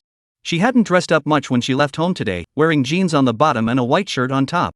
However, even such a simple outfit couldn't hide her beauty. As soon as she stepped out of the hospital gates, Zhang Ruxue couldn't help but look around the crowd eagerly. At that moment, a figure was walking toward her. Ru Shui. Upon hearing this familiar voice, Zhang Ruxue immediately furrowed her brows. The man in front of her was tall and well-built, holding a large bouquet of roses in his hands. His suit was clearly expensive. Luo Xiao. Zhang Ruxue looked at the person in front of her and politely smiled. Sorry, I'm allergic to pollen. May I help you? This person is named Luo Chen and is a suitor of Zhang Ruxue. Luo Chen also has a decent relationship with Zhang Jingchen. His family owns several bars and KTV venues on a street known for its bars, and his net worth is over 10 million. However, Zhang Ruxue simply couldn't muster any interest in him. Let's have dinner together tonight. Luo Chen looked at Zhang Ruxue and said proactively, I've booked a newly opened French restaurant. Sorry, I don't really like fancy dinners.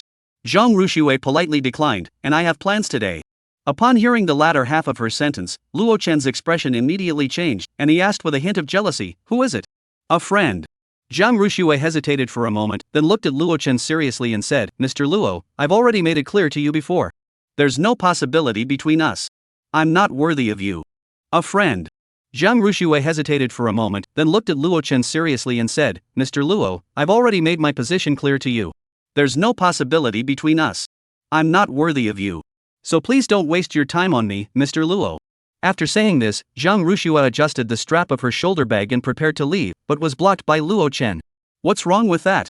I think it's fine. Luo Chen looked at Zhang Ruxue with a serious expression and said, I'm not the kind of person who cares about material things. I don't care whether your family is rich or poor, nor do I care if you're the adopted daughter of the Zhang family. As long as you're with me, I'll definitely treat you well. Hearing these words, Zhang Rushue felt goosebumps all over her body. She had already made her feelings clear to Luo Chen, but the man refused to listen, persistently harassing her every few days, which left Zhang Rushue deeply troubled. Just then, the horn of a Land Rover sounded twice in the distance. Chen Shisan, holding the child, opened the car door and got out. In his hands, he was also holding a bouquet of flowers. However, they were not roses, but sunflowers paired with baby's breath. Dr. Zhang, I'm sorry, there was traffic on the way, so I'm late. Chen Shisan spoke casually as he handed the flowers in his hand to Zhang Rushue. I saw them at the flower shop on the way. I hope you like them. Zhang Rushue blushed instantly but still took the flowers and whispered, thank you. Seeing this, Luo Chen grew furious. Zhang Rushue wasn't allergic to pollen, she was only allergic to the pollen from the flowers he had given her. Yuer's eyes. Looking at Lin Yu's large eyes that kept flickering, Zhang Rushue was quite surprised. Could she really be better?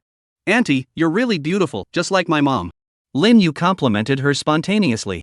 Hearing this, Zhang Rushue looked at Lin Yu in surprise. Yuer, can you see me?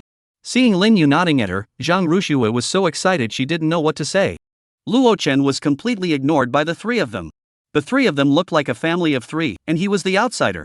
Thinking of this, Luo Chen immediately glared at Chen Shisan with a displeased expression. Hey, you! Do you even know what it means to follow the rules? Chen Shisan raised an eyebrow at the person in front of him. You came first, but you didn't take them away either.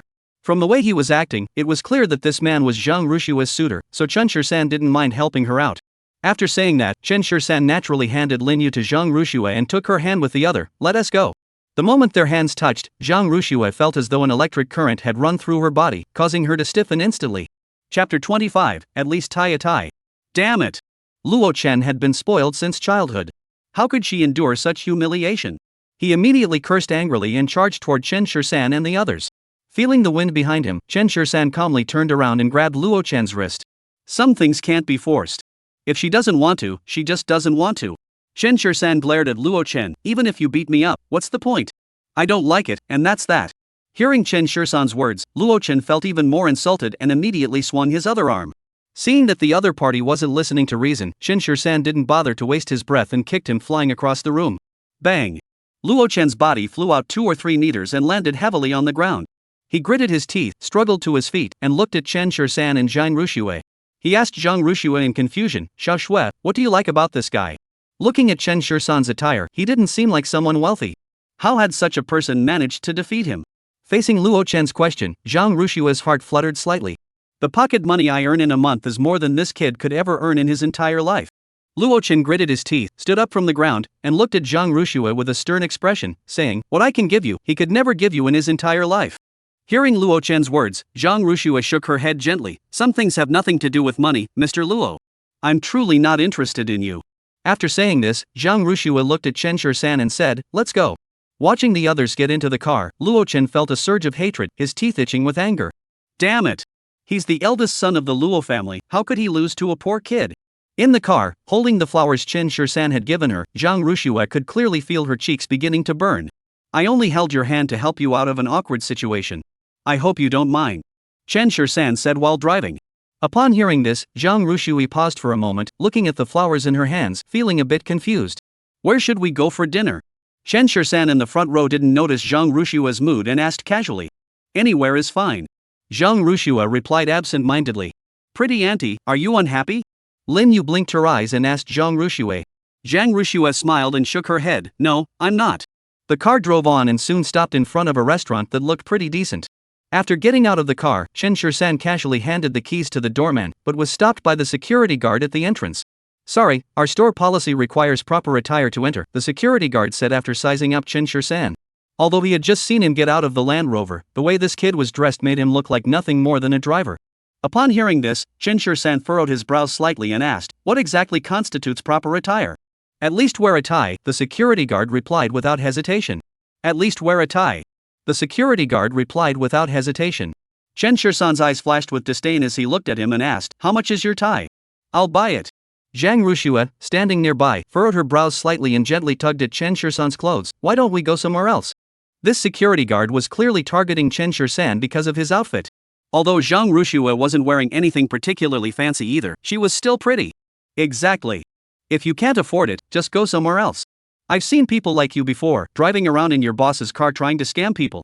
The security guard glanced at Chen Shirsan with disdain, then shifted his gaze to Zhang Rushue. Young lady, you'd better be careful when looking for a boyfriend. Hearing the security guard's words, a cold gleam flashed in Chen Shirsan's eyes. What a lowlife. Just as he was about to explode, a figure ran over. Mr. Chen, what a coincidence. Mr. Xiao. Upon seeing the man, the security guard immediately stood at attention and looked at Xiao Fo in astonishment. How does this kid know Mr. Xiao? Are you here for dinner too? Perfect timing.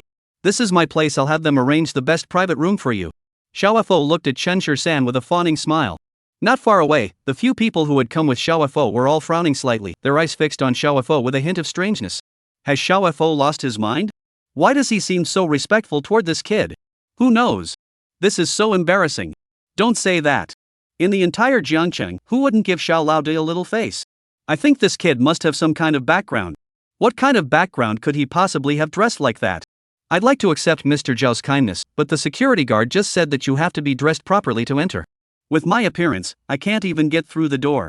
Chen Shirsan said calmly. The security guard beside him heard this and his forehead immediately broke out in a thin layer of sweat. He thought to himself, this kid is so ungrateful. Xiao Fo's expression darkened instantly. He glared coldly at the security guard in front of him and slapped him across the face. You lowly dog. You dare to block Mr. Chen?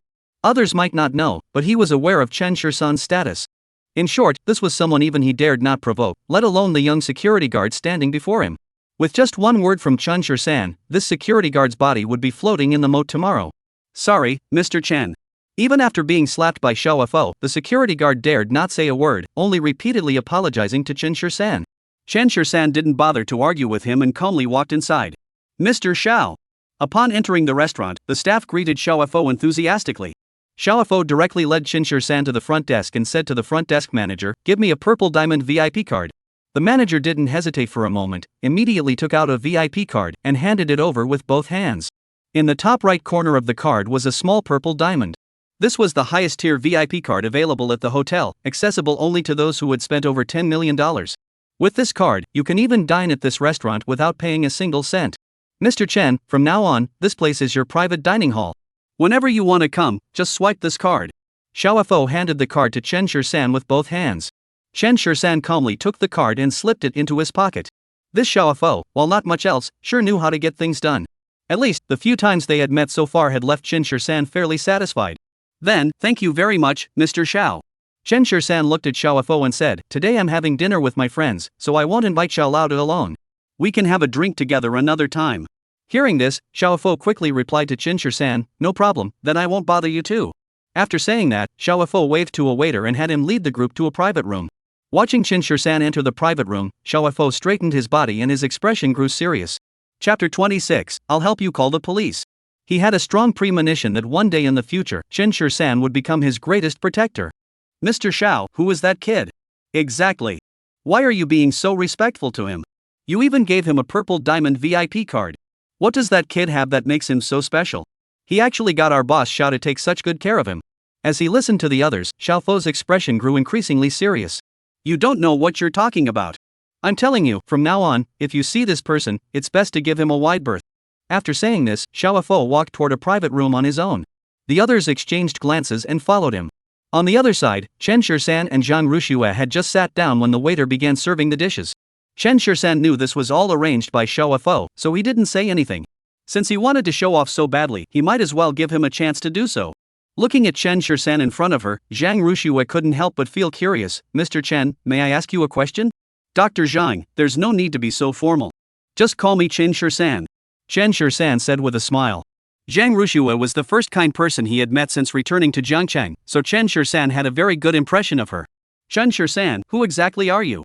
Although she didn't know who Xiao Laode was, seeing how Chen Shirsan casually pulled out 5 million that day, and the respectful attitude Xiao Fo had toward him earlier, she could tell that Chen Shirsan was definitely no ordinary person. Me? Chen Shirsan chuckled lightly, I'm just an ordinary person. His current status was indeed that of an ordinary person. Had he not slaughtered the entire Ri family and the imperial clan back then, his current status would far surpass that of Ling Xiaodao and the other 12. However, now, Chen Shirsan is nothing more than an ordinary person. However, he has never regretted his decision. After all, the imperial family of the Sun killed the woman he loved most and his best brother. Their annihilation was their own doing. Thinking of this, Chen Shirsan couldn't help but glance at Zhang Rushue twice. If it weren't for the coincidence, he would even begin to suspect that Zhang Rushue had been deliberately placed by someone else to be by his side. In response to Chen Shisan's answer, Zhang Rushue merely smiled lightly. If you don't want to say it, then don't. She knew that Chen Shisan was far from an ordinary person, but if he didn't want to talk about it, Zhang Rushue couldn't force him to. After all, they had no relationship at all. By the way, thank you for today. Zhang Rushue looked at Chen Shisan seriously and said, that Luo Chen comes from a powerful family. If he causes you any trouble, just give me a call. What good would calling you do? Chen Shisan asked with a light laugh. What's the point of calling you? Chen Shisan asked with a light laugh. This question left Zhang Rushue speechless. Chen Shisan was right. What was the point of calling her? She had neither power nor influence. I'll call the police for you. Zhang Rushue paused for a moment before saying. Listening to her serious answer, Chen Shisan couldn't help but laugh out loud. This woman had a certain charm about her. Dad, can I sleep with the pretty aunt tonight? Lin Yu, who had been silent all along, suddenly asked. How can that be? Auntie has to go home after dinner. Chen Shisan said with a serious expression. Can Auntie come home with us?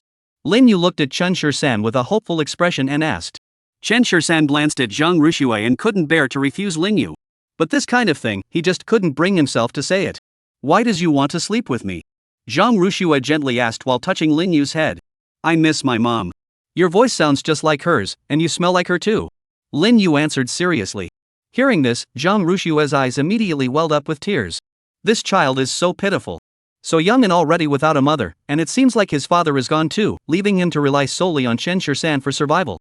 Thinking of this, Zhang Rushue looked at her and nodded. Then tonight, Auntie will sleep with you, okay? Sure. Upon receiving Zhang Rushue's affirmative response, Lin Yu immediately clapped her hands in delight. Chen Shisan looked at Zhang Rushue gratefully and then asked, You're not going home tonight? Won't your family say anything? I told them I'm working the night shift. Zhang Rushue said casually. Anyway, her family didn't pay much attention to her, so whether she came home or not didn't really matter. After finishing their meal, the two prepared to leave. As soon as they stepped out of the restaurant, Chen Shisan spotted Luo Chen, the man he had beaten earlier that day. Luo Chen was surrounded by a group of people, among whom Zhang Jingcheng, with his hand wrapped in bandages, stood out prominently. Fifth brother. That's the guy.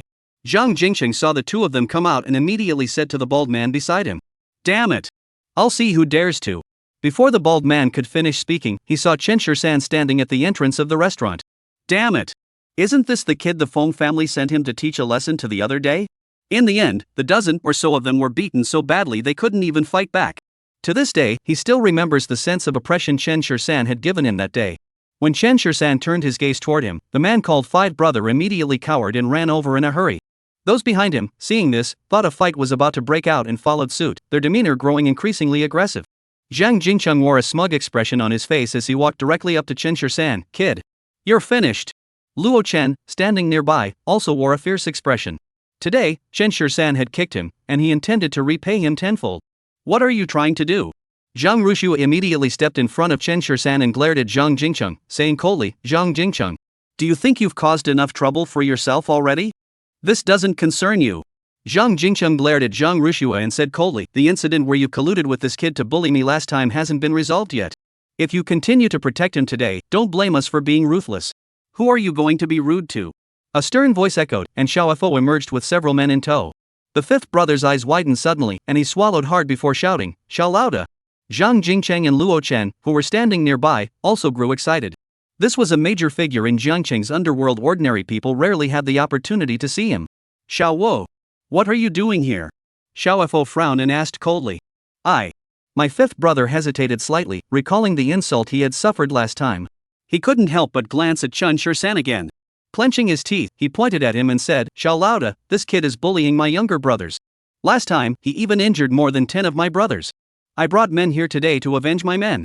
Now that I've encountered you, you must stand by me.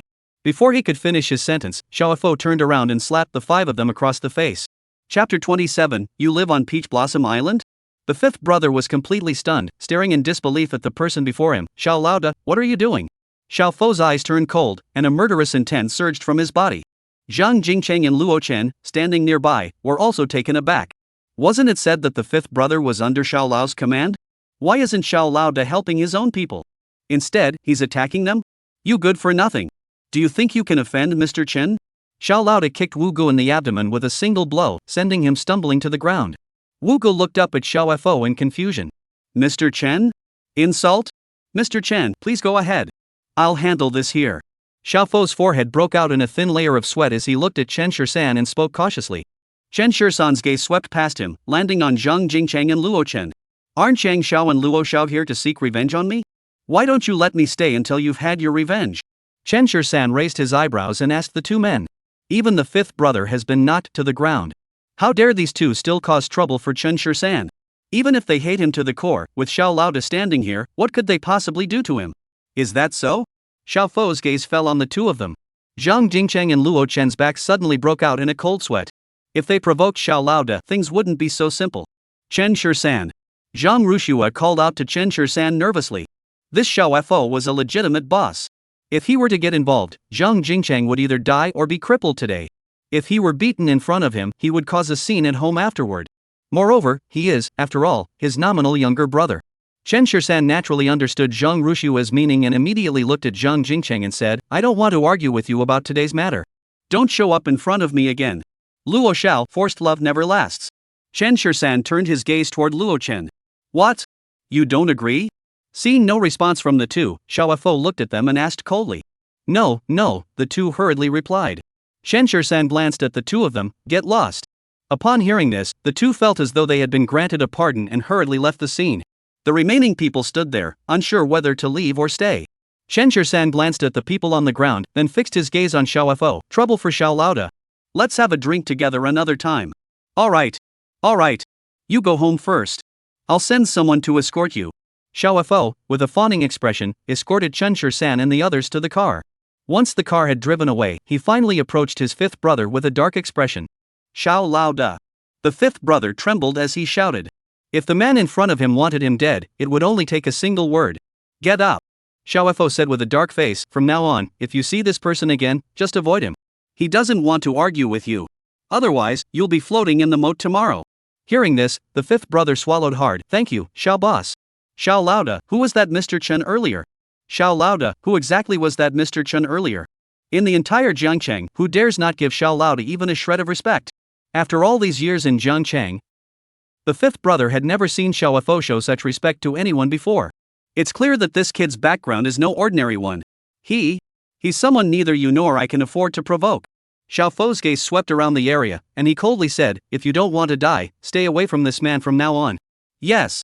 The group of henchmen under the fifth brother responded in unison. Peach Blossom Island. As the car drove up the mountain, Zhang Rushua's heart trembled. Isn't this the Peach Blossom Island Villa district of Dreamstar Garden? Did you come to the wrong place? My home is right up there. Chen Shisan replied calmly. Zhang Rushua's eyes widened in disbelief. You mean you live on Peach Blossom Island?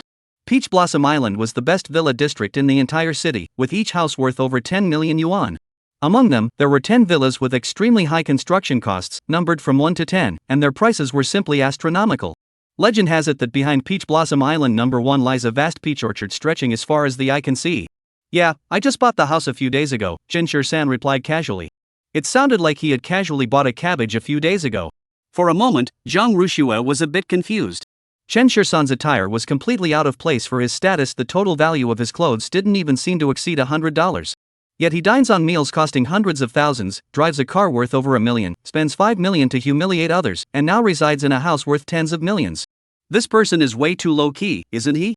When the car entered the Peach Blossom Island villa area, Zhang Rushua widened her eyes once again.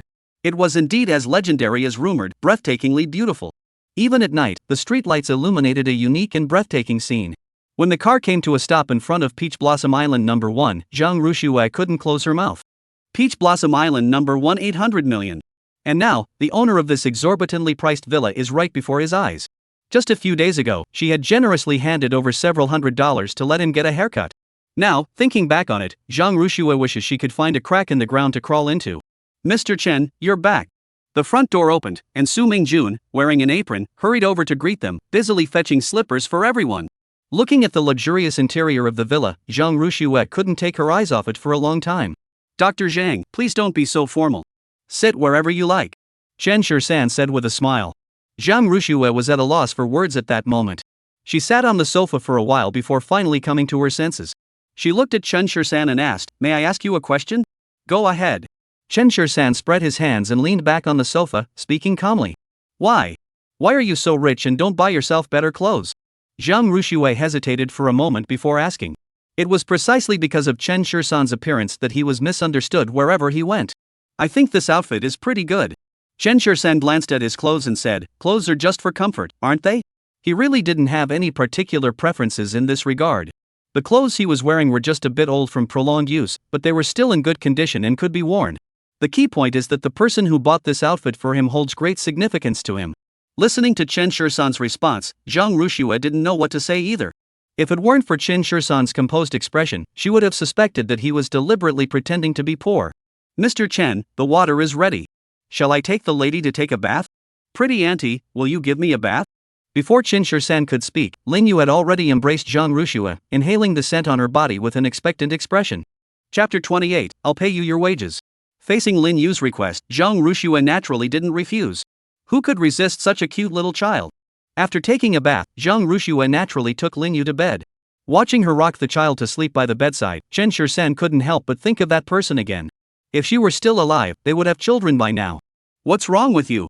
Not knowing when Zhang Ruxue had come up to him, Chen Shur-san snapped back to reality. Nothing much. The child is asleep. Zhang Ruxue said softly to Chen Shur-san. Chen Shur-san nodded and then walked out. Zhang Ruxue followed him out, and the two of them entered the living room. Thank you for being willing to accompany Yuer. Chen Shur-san said sincerely as he looked at Zhang Ruxue. Zhang Ruxue sighed. Yuer is such a cute child, but unfortunately, she naturally didn't say the rest of her thoughts aloud. I'm also deeply sorry about her parents' situation, but from now on, I'll give her all my love. Chen Shur-san looked straight ahead, his eyes burning with determination. Looking at Chen Shur-san before her, Zhang Ruxue felt a faint flutter in her heart. If only Chen Shur-san could share even a little of his love with her, how wonderful that would be. This thought flashed through Zhang Ruxue's mind for just an instant, causing her face to flush involuntarily. What was she thinking? She's 2 years older than Chen Shur-san. Then I'll sleep with Yuer tonight. After Zhang Rush finished speaking, she got up to go upstairs, but Chen Shur-san called her back. Wait a moment. As she saw Chen Shur-san get up and walk toward her, the distance between them growing closer, Zhang Ruxue's heart began to race. Is there anything else? Thank you for being there for Yuer. Though I can fulfill my duties as a father, I can't give her the love of a mother. Chen Shur-san looked at Zhang Ruxue seriously and said, if you have time, I hope you can come visit her often. Hearing this, Zhang Ruxue's face turned as red as a ripe apple. Chen Shur-san's words seemed to be hinting at something. But the next moment, Chen Shur-san's words brought her back to reality. Don't worry, I'll pay you your wages. Zhang Ruxue looked up at Chen Shur-san in surprise.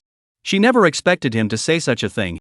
However, seeing Chen Shur-san's serious expression, it didn't seem like he was joking. What do you mean by that? Zhang Ruxue frowned and asked, does Chen Shur-san really think that everything I've done is just for money? Thinking of this, Zhang Ruxue grew even more furious. I didn't mean anything else. Chen Shur-san realized that Zhang Ruxue had misunderstood something and hurriedly explained, I just hope that Yuer has someone to keep her company. Chen Shur-san, money isn't everything.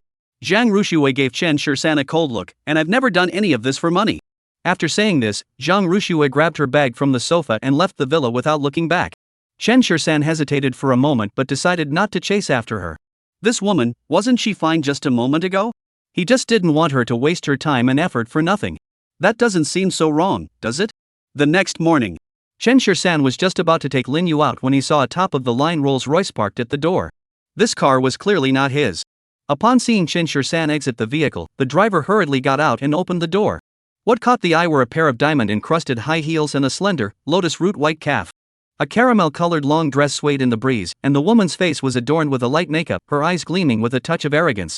Chen Shur-san, I've been waiting for you for a long time. Looking at the woman in front of him, Chen Shur-san furrowed his brows. Isn't this Miss Feng? Is there something you need? Feng Xinling smiled at Chen Shur-san. My grandfather said that I can only marry you in this lifetime, so I came here today to ask for your hand in marriage. What kind of marriage are you asking for? What are you up to? Chen Shur-san hugged Lin Yu in his arms and looked at Feng Xinling coldly. Since we are already engaged, let's discuss when we should get married today. Feng Xinling looked at Chen Shur-san with a matter-of-fact expression and said, I certainly don't want to spend my entire life unmarried. It seems that this woman was driven to desperation by Feng Cheng's words that day, which is why she came looking for trouble. Thinking of this, Chen Shur-san couldn't help but let a playful smile curve his lips. What? Miss Feng is lowering her standards? Chen Shur-san looked at Feng Xinling and asked with a cold smile. You know you're lowering your own standards, right? Feng Xiling glanced at Chen Shisan, then looked at Lin Yu in his arms and said unhappily, let's make this clear, I'll marry you, but I won't acknowledge this child. She was actually curious why would Chen Shisan live in such a place. She had heard that Peach Blossom Island number 1 was the best villa area in the entire city, and the 10-mile peach grove behind it was also extremely expensive. And look at the child in his arms, he's not even married yet, how could the child be so old already? You're really overestimating yourself. You want to be URS mother? You're not worthy. Chen Shisan looked at Feng Xiling with a cold smile and said, Miss Feng, since you're so unwilling to lower yourself, why bother marrying me?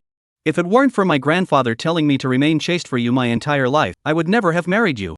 Feng Xiling glared at Chen Shisan and said through gritted teeth, let me tell you, the best solution now is for us to get married and then get divorced. But let me make one thing clear, this lady is not someone you can defile. Rest assured, I won't shortchange you either. Once the deal is done, I'll give you a $5 million bonus. Upon hearing this, Chen Shisan glanced at Feng Xiling as if she were a little darling. Do you think I'm the kind of person who would be short $5 million? Chen Shisan, don't think that just because you came out of the villa, you're the owner of the villa. You might just be the one they hired to do odd jobs. Feng Xiling glared at Chen Shisan, clenching her teeth and glaring at him as if she could pierce him with her eyes. Just then, Su Mingjun walked out, handed Chen Shisan a phone with both hands, and said, Mr. Chen, you forgot your phone. Seeing Su Mingjun wearing an apron, Feng Xiling's face turned green. Had she just called Chen Shisan Mr. Chen? Could he really be the owner of this villa? Chen Shisan took the phone, looked at her, and nodded, thank you. After saying that, Chen Shisan hugged Lin Yu and walked toward the car, not even glancing at Feng Xiling. Watching Chen Shisan drive away, Feng Xiling was still in a state of shock. He wasn't just a poor kid? He was clearly dressed in rags. How could he afford such a luxurious villa? And how could he afford such a luxury car? No. That's impossible. After getting back into the car, Feng Xiling immediately pulled out her phone and dialed a number. She was determined to find out exactly who this Chen Shisan was. Chapter 29, Who Told You to Act? Chen Shisan took Lin Yu straight to Jiang Chang's best kindergarten. He had promised her earlier that once her eyes were healed, he would send her to school. Lin Yu had been raised by her mother since she was a child. By the time she was old enough to go to school, her mother had passed away, and she was taken in by such a family. Naturally, she had never been to school before. Upon arriving at the kindergarten and seeing the children playing, a hint of envy flickered in Lin Yu's eyes. Who are you looking for? A female teacher walked over and asked Chen Shisan. Hello, I'm looking for the principal. I'd like to enroll my child in school. Chen Shisan replied politely. The female teacher scrutinized Chen Shisan from head to toe, then looked at him with a troubled expression and said, I'm sorry, but this is an elite school, and the tuition fees may be. The female teacher didn't continue, but Chen Shisan already knew what she was going to say. He smiled and said, don't worry about that. We won't default on the tuition fees. Upon hearing Chen Shisan's words, the female teacher finally said, follow me. After walking through the long classroom corridor, the two arrived at the principal's office door. The kindergarten principal was in her late 40s, with a few gray hairs peeking through her hair, but she looked quite kind. Principal, this gentleman would like to enroll his child in our kindergarten. The female teacher said this and left, closing the door behind her. The principal looked up and down at Chen Shisan. Sir, we are the best kindergarten in the entire Jiangcheng area. The children here come from distinguished families. You, on the other hand. Seeing the principal hesitate to speak, Chen Shisan furrowed his brows. It seemed he really needed to change his clothes, otherwise, he'd be looked down upon wherever he went. I'd like to learn more about our kindergarten first. Chen Shisan said patiently. Lin Yu in his arms looked around curiously, like a curious little baby. Her eyes had just regained their sight, and everything she saw seemed fascinating to her. Looking at the decorative items on the principal's desk, Lin Yu couldn't help but reach out her hand. At that moment, the principal instinctively swung the pen in her hand toward Lin Yu's hand. Don't touch that. Lin Yu's eyes were instantly clouded over, and a red mark appeared on her fair hand. Chen Shisan's face turned cold, and he immediately put Lin Yu down on the ground before standing up himself. Who told you to move? The principal was a bit stunned. It had been an almost instinctive action on her part, and she hadn't realized that it had offended Chen Shisan. But moments later, she snapped back to reality. This kid was dressed like that. What kind of background could he possibly have? Daring to challenge her here? Isn't that just asking for trouble? I only touched her lightly. What's the big deal? The principal looked at Chen Shisan and said indignantly, why didn't you teach your child properly? Can you just touch other people's things? Hearing this, Lin Yu quickly pulled on Chen Shisan's clothes. Dad, it's my fault. I shouldn't have touched someone else's things. Hearing Lin Yu's mature voice, Chen Shisan couldn't help but feel a pang of sadness in his heart. He immediately knelt down and looked at Lin Yu seriously, saying, You err, it's indeed wrong to touch other people's things, but that doesn't give her the right to hit you. Don't worry, with Dad here, no one can bully you. You poor people are really noble. What good is it to educate your children well? In the end, they'll all end up working for the children in our kindergarten. The principal sneered disdainfully. Hearing this, Chen Shursan's anger grew even more intense. Apologize to my daughter. Chen Shursan stood up and looked at the principal coldly. The principal looked at Chen Shursan in confusion. Are you crazy? Do you know where you are? If you dare to cause trouble here, I won't let you leave this place today. Damn it! Chen Shursan immediately cursed angrily and slapped the principal across the face with the back of his hand. The principal was knocked out 2 molars, his body slumped sideways, crashing heavily onto the chair, and spitting out a mouthful of blood. You dare to hit me! Security! Someone help me! The principal immediately shouted toward the outside. Soon, footsteps could be heard, and several security guards pushed open the door and entered. At the sight of this, Chen Shursan was immediately surrounded. No wonder it was the best kindergarten, even the security guards were top-notch. These people were clearly trained fighters. Not only were they muscular, but their stances were also rock-solid. However, in Chen Shursan's eyes, all of them combined weren't worth mentioning. Dad! Lin Yu whispered softly, clearly startled by the commotion. Chen Shursan quickly picked her up and whispered, Don't be afraid, Yu. Daddy's here. No one can hurt you. You little brat. Have you had enough of living? Dare to lay a hand on her here? If you kneel down and apologize to our director right now, maybe we'll beat you a little less. Exactly. Don't you dare act so arrogant here.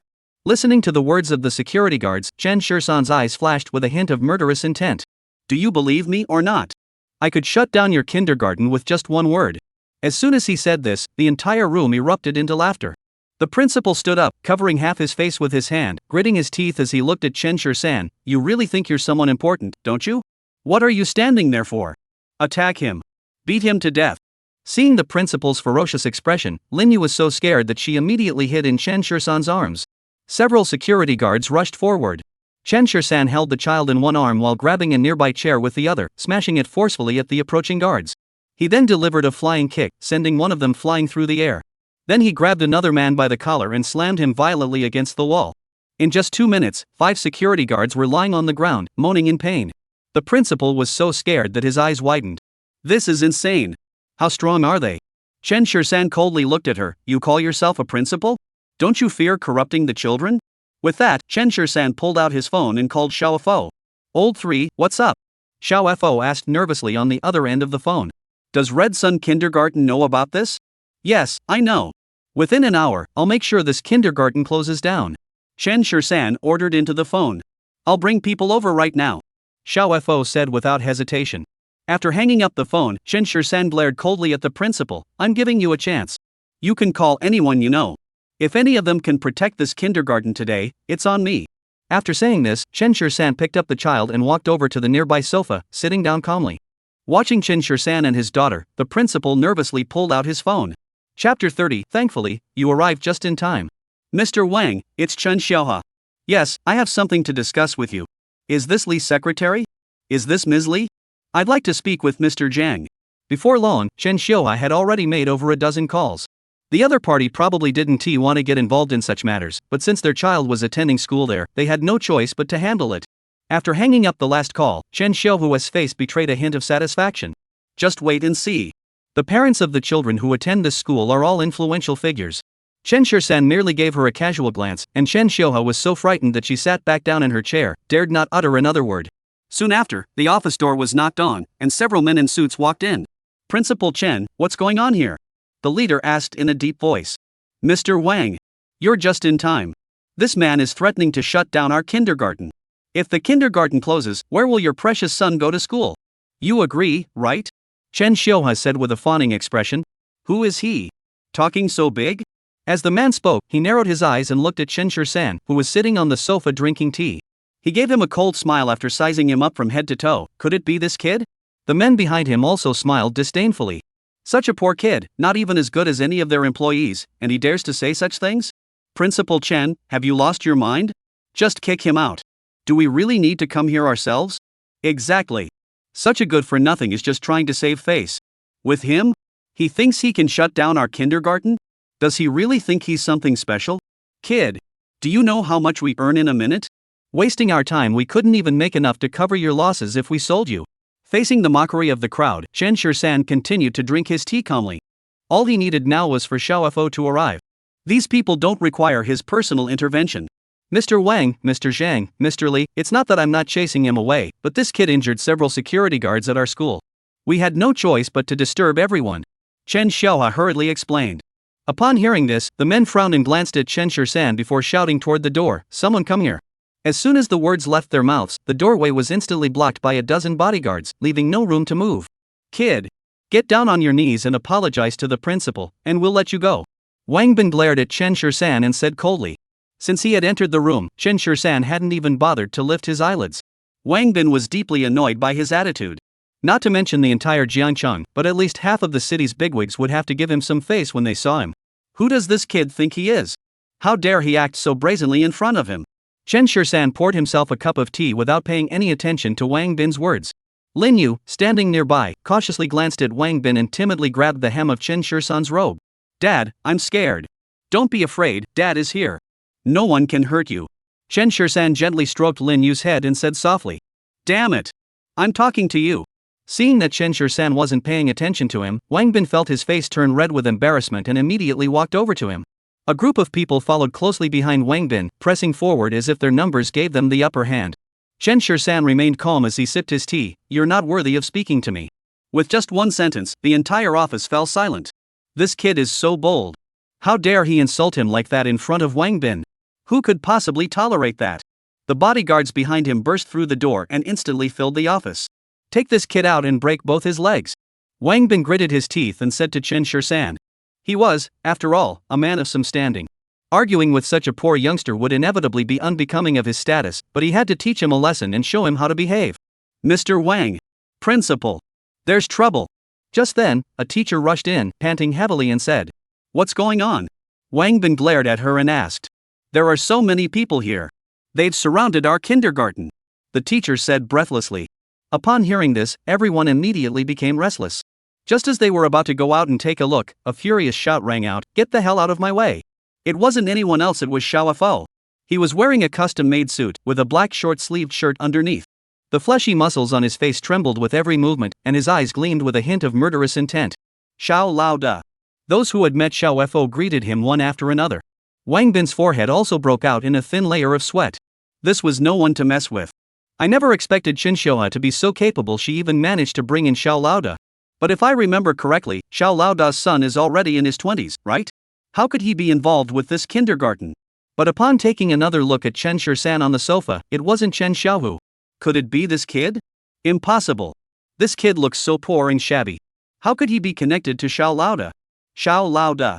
Chen Bin hurried over with a smile and said, "Why did you come all the way here? What's the big deal?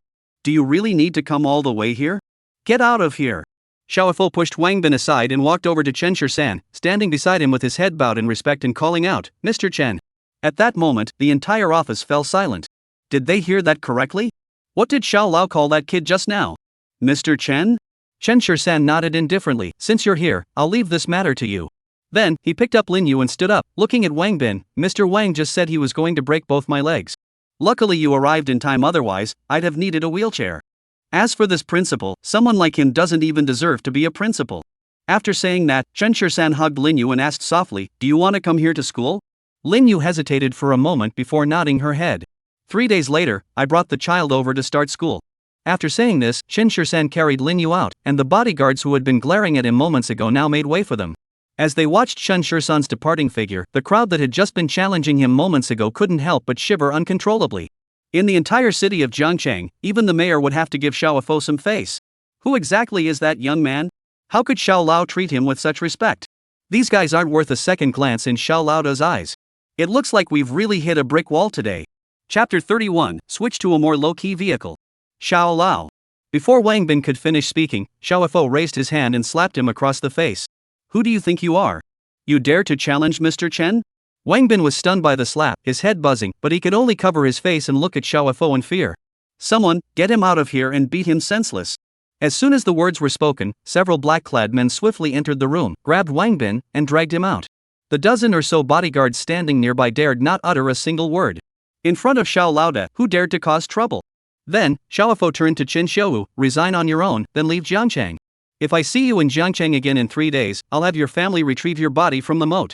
After saying this, Xiaofo coldly glanced at the others. If you want your children to study here properly, make sure they treat Miss Lin Yu nicely. Yes. Several people nodded repeatedly and said. After finishing, Xiaofo calmly walked out. The few people behind him hurriedly said, farewell, Xiao Laoda. On the other side, Chen Shisan brought Lin Yu back to the car and drove straight to the amusement park. Seeing the massive amusement park in front of her, Lin Yu's eyes lit up. Dad, can I play too? Of course. You can play whatever you want today, and Dad will play with you. Chen Shisan knelt down and spoke gently, then tidied up Lin Yu's clothes. This scene was clearly seen by Shang Qingqing, who was sitting in a car not far away. Mr. Shang, we've all been following this kid for so long. What's his secret? The driver couldn't help but ask. Ever since she saw Chen Shisan's car this morning, Shang Qingqing had instructed him to follow it closely. It seemed as though she was intentionally monitoring him, but was the president of the prestigious Shangshi Group really worth going to such lengths to monitor such a minor figure? You don't know what you're talking about. Shang Qingqing shot the driver a disapproving glance. Her instincts told her that this Chen Shisan was definitely no ordinary person. Just moments after he entered the kindergarten, Xiaofo appeared, and he emerged unscathed. This alone seemed to speak volumes. Go ask the kindergarten staff what happened inside. Remember, don't disturb Xiaofo. Shang Qingqing instructed. No problem. The driver agreed immediately, glancing curiously at Shang Qingqing. Ms. Shang, where are you going? Bang. The only response was the sound of the car door slamming shut. Shang Qingqing had already started walking toward Chen Shisan and the others. The driver was completely confused. Could it be that Mr. Shang had taken a liking to this poor young man? Chen Shisan, what a coincidence. Shang Qingqing looked at him and smiled, revealing 8 perfectly aligned teeth. Chen Shisan calmly picked up Lin Yu and looked at Shang Qingqing, saying, Miss Shang, next time you're following someone, use a more low-key car. Upon hearing this, Shang Qingqing's expression immediately turned grim. She had thought Chen Shisan hadn't noticed, but it turned out he had known all along and had simply chosen not to mention it. Chen Shisan, Shang Qingqing tried to explain further, but Chen Shisan had already picked up the child and headed toward the nearby trampoline. Watching his back, Shang Qingqing was almost driven to tears by anger. When had she ever seen a man like this before? With her looks and family background, there must be countless men in Jiangqing lining up to marry her. Why would she lower herself to cling to a lowly Chen Shisan? Thinking of this, Shang Qingqing couldn't help but stomp her feet on the ground twice. The Zhang family. Today was her day off, so Zhang Ruxue stayed at home and didn't go out all morning. Go Qiangfang pushed the door open and walked in, a smile on her face. As soon as she saw that smile, Zhang Ruxue knew something bad was about to happen. Mom, is something wrong? Zhang Ruxue put the book she was holding aside and looked at Go Qiangfang as she asked. Xiaoxue, how's it going with that patient's family member from last time? Go Qiangfang sat on the bedside and asked Zhang Ruxue. Mentioning Chen Shisan, Zhang Ruxue couldn't help but frown. She felt sorry for Yuer and hoped to spend more time with her, but Chen Shisan had insisted on giving her money. Not good. Zhang Ruxue rolled her eyes and said, Mom, I have nothing to do with him. She had thought Go Qiangfang wouldn't ask any more questions, but to her surprise, she gave her a bright smile. As long as that's the case, it's fine. Mom has found you a man who is so good, you couldn't find him even if you searched the entire city. When Go Qiangfang smiled, the wrinkles on her face all gathered together. Mom! Zhang Ruxue immediately became displeased. She knew she wasn't her biological daughter, but did she really have to rush to marry her off like this? Let me explain.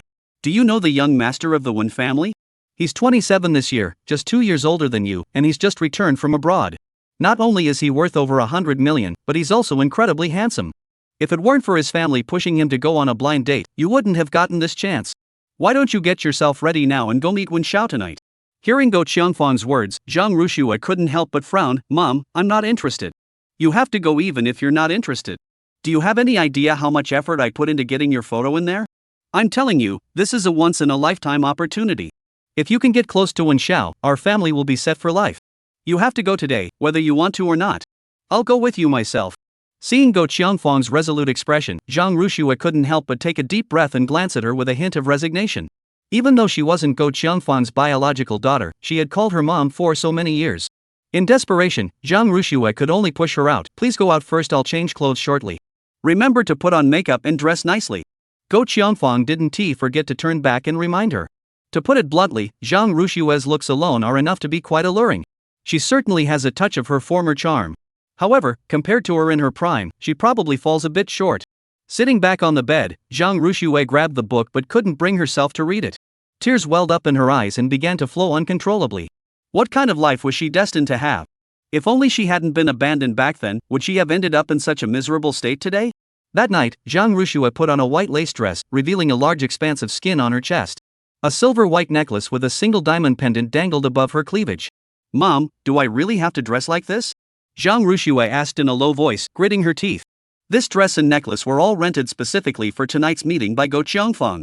At that moment, standing at the entrance of the restaurant, a breeze blew by, and Zhang Rushua couldn't help but shiver. The people passing by all turned their gaze toward her, mostly men, and their eyes lit up when they looked at her. Chapter 32. What a coincidence! This outfit is so nice. Go Qiangfang glanced at Zhang Rushua and said, "Be careful when you eat later. Don't get it dirty, or we won't be able to return it tomorrow." Hearing this, Zhang Rushua could only sigh silently. Besides that, she felt there was nothing else she could do. Now I can only hope that Mr. Wen isn't interested in her, so as not to cause trouble for myself. Just then, a familiar figure came into view. She never would have imagined that she would encounter Chen Shirsan at such a time. Chen Shirsan was holding Lin Yu in one arm as he stepped out of a luxury car, and standing beside him was a tall, stunningly beautiful woman. At that moment, Zhang Rushua felt an inexplicable surge of emotion explode within her, causing her nose to sting. "Let me hold the baby for you," Shang Qingqing offered, but was refused by Chen Shirsan. "Yuer doesn't like the smell on you." Upon hearing this, Shang Qingqing instinctively sniffed her own scent. She hadn't even sprayed any perfume before leaving the house today. How could she smell that? But she didn't say much, just leading Chen Shirsan into the restaurant. At that moment, Chen Shirsan stopped in his tracks and looked over at Zhang Rushua standing nearby. Today, Zhang Rushua was dressed differently from usual, but she had a unique charm. However, the outfit was a bit too revealing. On her, Chen Shirsan once again saw the likeness of Yun Xiling. "Pretty auntie." As soon as she saw Zhang Rushua, Lin Yu became excited and waved her arms, wanting her to pick her up. At that moment, Go Qiangfang gave Chen Shirsan a disdainful look. "I really thought you were some rich person, but it turns out you're just being kept by a wealthy woman." Originally, she hadn't understood how Chen Shirsan, dressed like that, could just casually pull out 5 million. Now, seeing him get out of Shang Qingqing's car, she immediately understood why. "I'm telling you, someone like you should stay away from our little shui." Go Qiangfang frowned and said to Chen Shirsan. She then turned her gaze toward Shang Qingqing. "Miss, I'm not trying to warn you, but you're rich and beautiful. Why would you choose such a man to be by your side?" Shang Qingqing frowned and glanced at Go Qiangfang. "What kind of person I like and who I choose to be with is none of your business, is it?" Overwhelmed by Shang Qingqing's imposing presence, Go Qiangfang instinctively took 2 steps back. "I was just trying to help." Just then, a flashy Ferrari LaFerrari pulled up in front of us. A man in a suit got out and casually tossed the keys to the valet. Every move he made exuded the grace and poise of a true gentleman. The man walked straight up to Go Qiangfang and her daughter, looked at Zhang Rushua, and smiled. "You must be Xiao Shui, right?" Upon seeing Zhang Rushua, Wen Yifu regretted not buying a bouquet of flowers on the way there. He had seen Zhang Rushua's photos before and thought she was pretty, but he never expected her to be so beautiful in person. If he had known, he would have put more effort into it. Seeing this scene, Shang Qingqing suddenly understood something. She looked at Go Qiangfang and sneered. "How dare you talk about others? Your daughter isn't also a gold digger?" Hearing this, Wen Yifu immediately grew displeased, but before he could react, he froze in place. "Shang Qingqing? Who are you?" Shang Qingqing frowned and asked Wen Yifu. "I'm your older brother, Yifu." Wen Yifu reached out and playfully tapped her forehead. "What? Don't you remember?" Shang Qingqing finally snapped out of it and looked at the person in front of her in surprise. "When did you come back to the country?" Go Qiangfang, standing nearby, felt extremely awkward. She never expected that the two of them actually knew each other. At that moment, Chen Shirsan merely said indifferently, "I'll take Yuer inside first." Shang Qingqing hurriedly said, I'll go eat first. I'll contact you later." With that, she hurriedly followed Chen Shirsan's footsteps. Seeing her like this, Wen Yifu couldn't help but frown. She was, after all, the president of Shangshir Group. How could she be so attentive to a man? Wouldn't that ruin her reputation? "Mr. Wan, shall we go in too? I've reserved a private room," Go Qiangfang said with a fawning expression. "This is the best restaurant in the entire city of Jiangcheng. The price of a private room alone is enough to make ordinary people hesitate."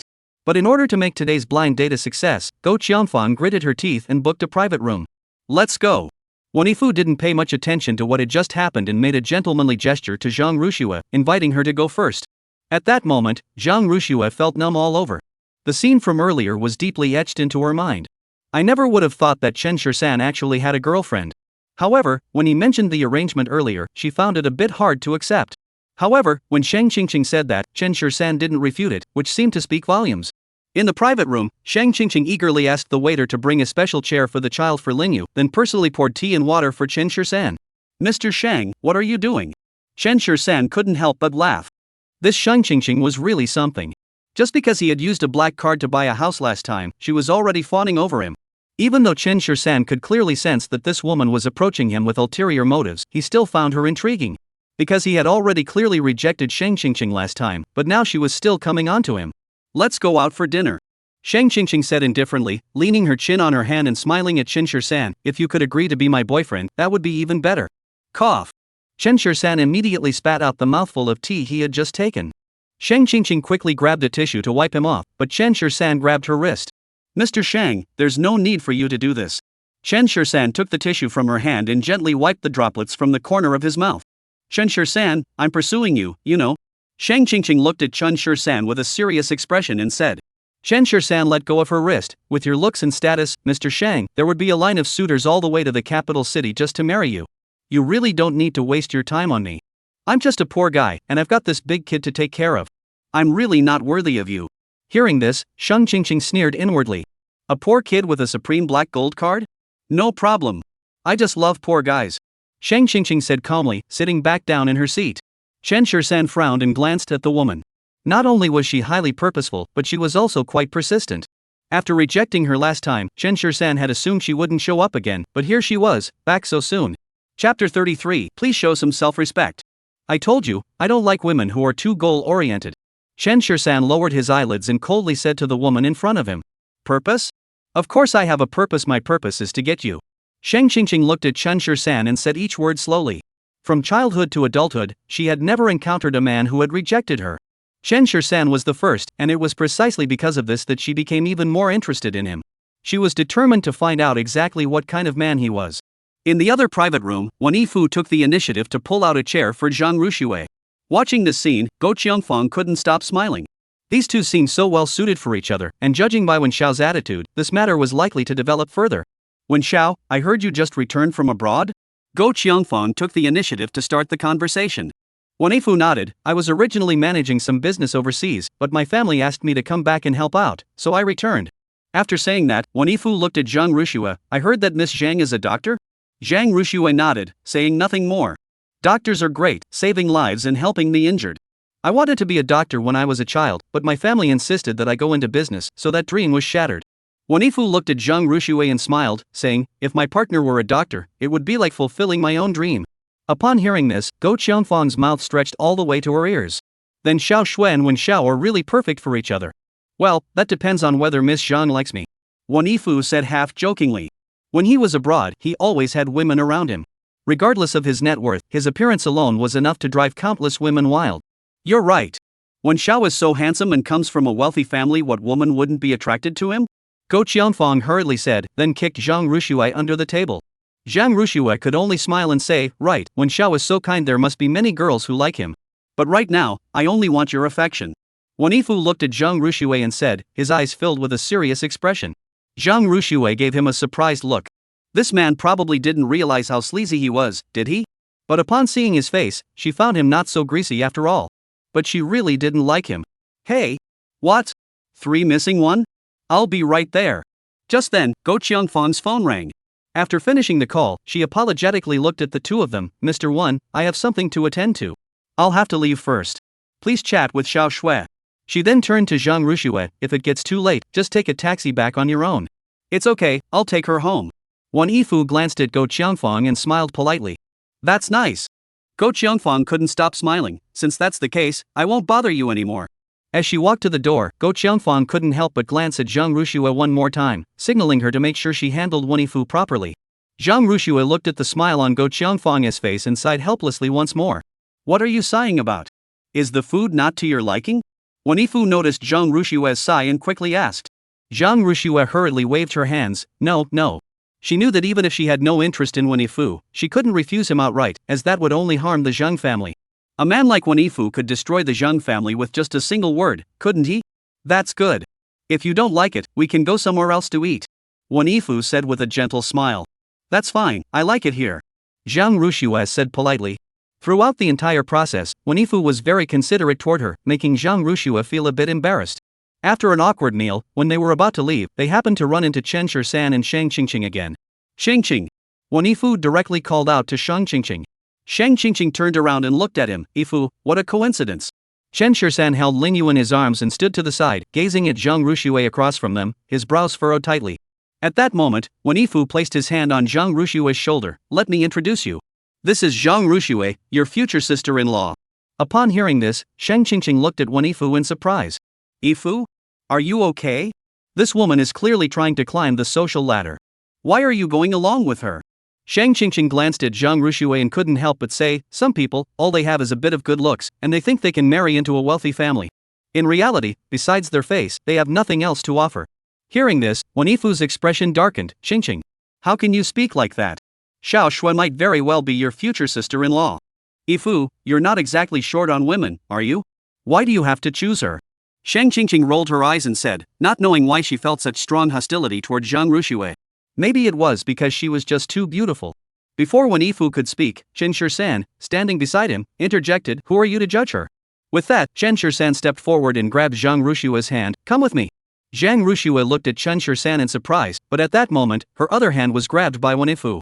"You brat! Are you trying to get yourself killed?" At that moment, Wen Yifu no longer resembled the gentleman he had been moments ago. His true, menacing nature was fully exposed. Shang Qingqing never expected that Chen Shisan, who had been indifferent toward her, would actually take the initiative to hold the hand of a materialistic woman. This left Shang Qingqing feeling utterly defeated. Wen Yifu grabbed Zhang Rushue's hand and glared coldly at Chen Shisan. "Kid, let me tell you, don't push your luck. You already have Shang Qingqing. What more do you want?" Upon hearing this, Zhang Ruxue felt like she wanted to find a crack in the ground to crawl into. Right, he already has Shang Qingqing. So Zhang Ruxue actively broke free from Chen Shisan's hand. "Please behave yourself." Chen Shisan took a deep breath and said to Lin Yu, "Go over there and wait for me. Close your eyes and count to 60. "All right." Lin Yu obediently replied, then went to the side of the pillar and squatted down, closing her eyes and beginning to count silently. Immediately, Chen Shisan glared coldly at Wen Yifu. "With me here, you won't be taking her away today." Wen Yifu pulled Zhang Ruxue behind him, then swiftly removed his suit jacket and undid the first button of his shirt. "Hey, kid! Want to practice?" The air was thick with tension, and the battle between the two was about to begin. Seeing this, Shang Qingqing hurried out to stop them. "Yifu, let it go." Upon hearing this, Wen Yifu's expression grew colder. Shang Qingqing was actually siding with an outsider. Chapter 34, My Daughter is Missing. Wen Yifu glanced down at Shang Qingqing. As the president of the prestigious Shangshi group, he's lowering himself for a poor young man. I guess I'll have to give Shang grandfather a call. With that, he pushed Shang Qingqing aside and glared challengingly at Chen Shisan. "Kid, come on." Chen Shisan stood his ground, a chill flickering in his eyes. Zhang Ruxue, standing nearby, recalled Chen Shisan's previous ferocity and quickly stepped forward to try to stop the fight. This was the eldest son of the Wen family. If he were injured, Chen Shisan would be in big trouble. "Mr. Wen, let it go." She then turned to Chen Shisan. "Chen Shisan, there's nothing between us. You should go back with Mr. Shang." She heard it loud and clear just now. Shangshi Group. This isn't just any small company, which shows that Shang Qingqing isn't just anyone either. If she were to anger these two young masters and misses today, both she and Chen Shisan would be in serious trouble. Chen Shisan merely gave Zhang Ruxue a cold glance. "What? You really want to go with him? Don't misunderstand, Wen Xiao is just sending me home." Zhang Ruxue explained instinctively. But then she thought, why was she explaining? "I'll take you." Chen Shisan raised his eyebrows and said, feeling as though something had been ignited in his chest. "Damn it! Don't push your luck." Upon hearing this, Wen Yifu leaped up on the spot and kicked Chen Shisan with a flying kick. All those years of taekwondo training hadn't been in vain. However, what Wen Yifu didn't expect was that Chen Shisan suddenly extended his fist and blocked the blow with sheer force. Ah! A piercing pain shot through his body, and Wen Yifu collapsed to the ground, cold sweat breaking out on his forehead. In that split second, he even thought he heard the sound of his bones shattering. At that moment, Wen Yifu was clutching his right leg in pain, tears streaming down his face. Chen Shisan stood there, his face filled with coldness. "Wen Xiao! Yifu!" Both women rushed toward Wen Yifu. Chen Shisan took a big step forward and grabbed Zhang Ruxue's hand. "Let's go. I'll take you home." At that moment, Zhang Ruxue couldn't care less about going home.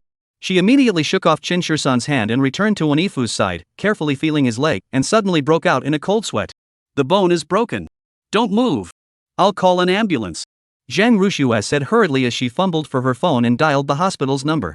If something bad really happened to Wen Yifu today, Chen Shisan would be in big trouble.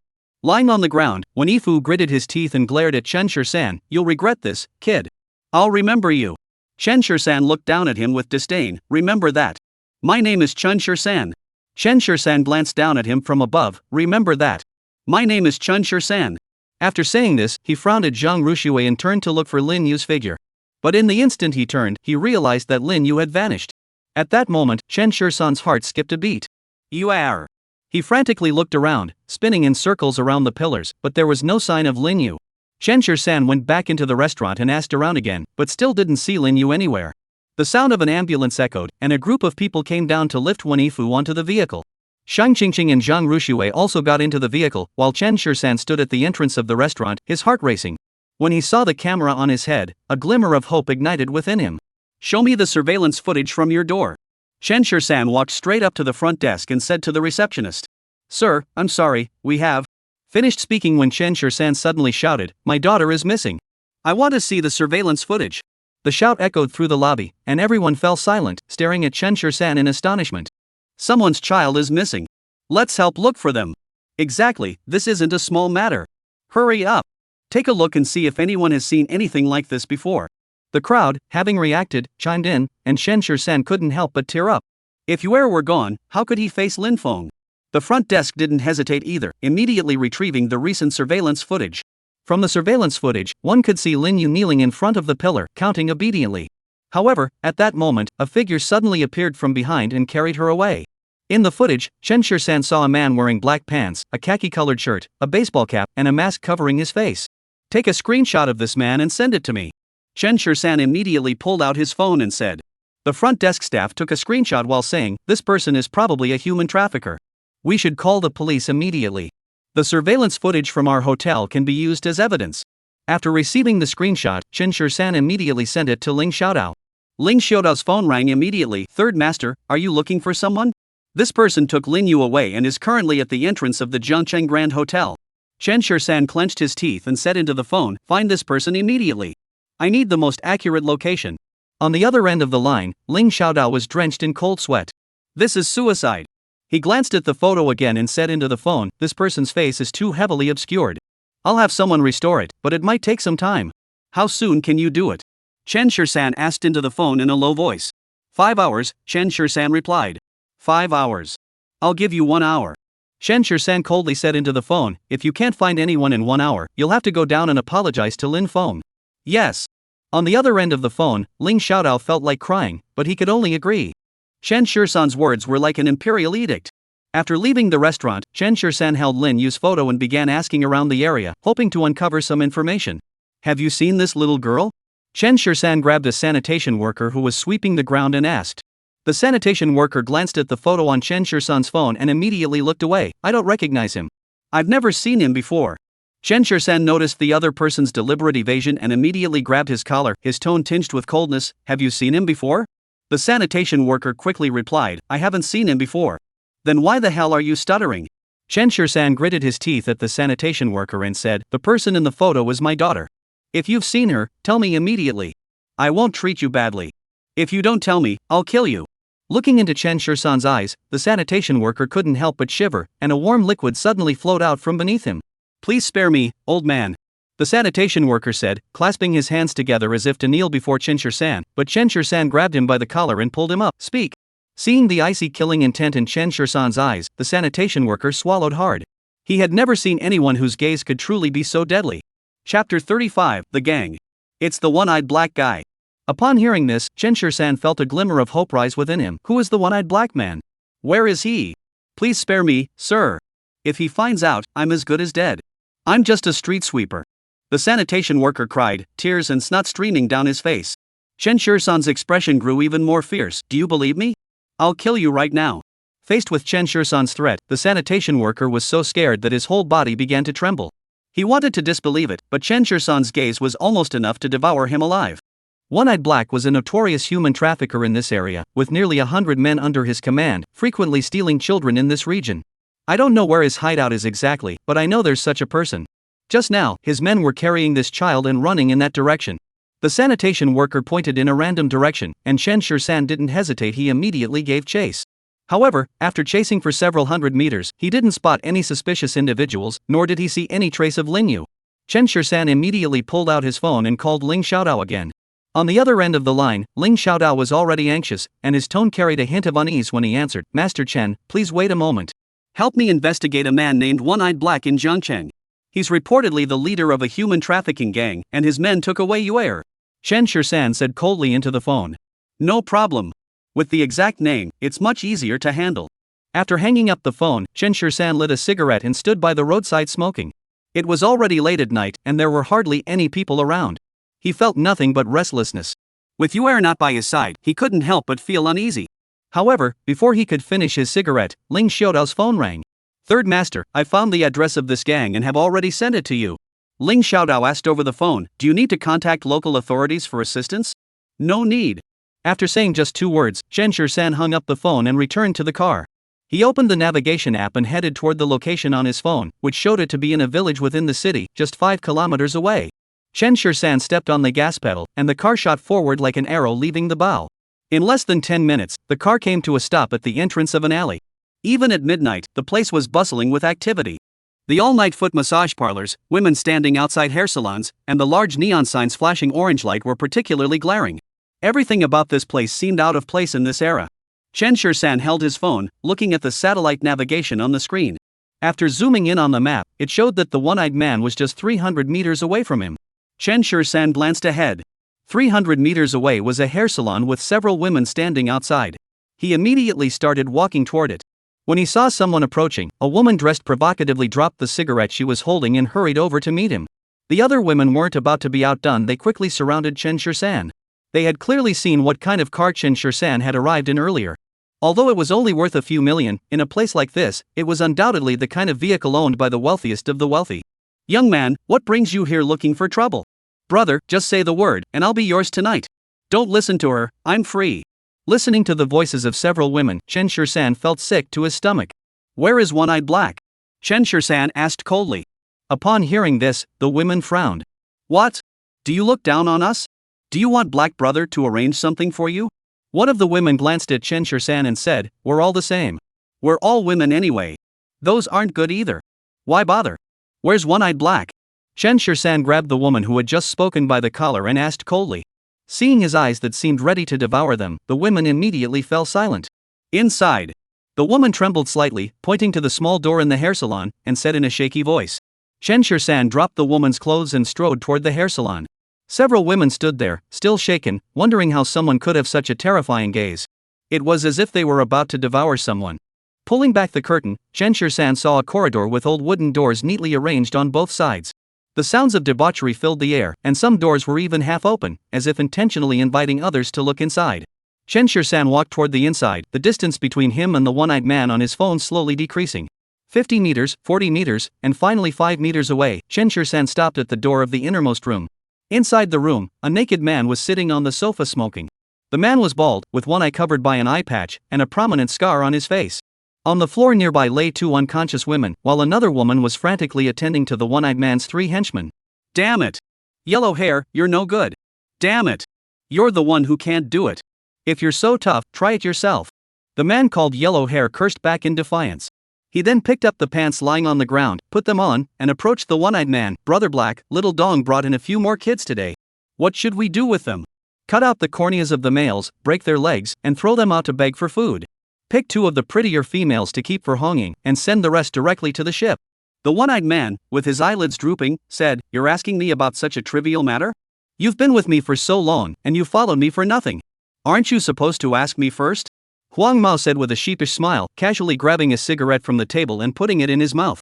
There was a pretty young girl in the next room. I'll bring her over for you to take a look. Huang Mao lit the cigarette and spoke indistinctly. The one-eyed man nodded, and the blonde-haired man stood up and walked toward the door. Bang! The door in front of him was suddenly kicked open. The blonde-haired man, who had just reached the doorway, was instantly knocked back by the immense force and slammed hard onto the coffee table. Who is it? The few people inside the house immediately grew alert, and the one-eyed man instinctively reached his hand under the table. The others nearby hurriedly picked up the clothes on the ground, watching as Chen Shirsan began to curse furiously. You brat! Have you had enough of living? Do you know where you are? Dare to come here looking for trouble? Are you trying to get yourself killed? Chen Shirsan immediately looked at the one-eyed man sitting on the sofa, glaring down at him and coldly asked, Where's my daughter? Upon hearing this, the one-eyed man realized who he was dealing with. He gave a cold laugh and leaned back against the sofa with a calm expression. Chapter 36, Where is my daughter? He had seen people like this before.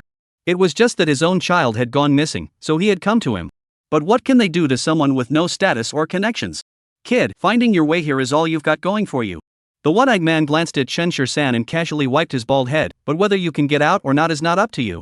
As soon as he finished speaking, the henchman beside him immediately understood his meaning, stepped forward, and closed the door, blocking the entrance. Hand over my daughter, and I'll let you keep your body intact. Chen Shir-san said coldly, his tone tinged with a hint of chill. The one-eyed man was immediately displeased. Kid, who the hell are you trying to scare? Everyone in this area knows my reputation. Don't even mention you. Even if the Jiancheng Guard squadron came here, what could they do to me?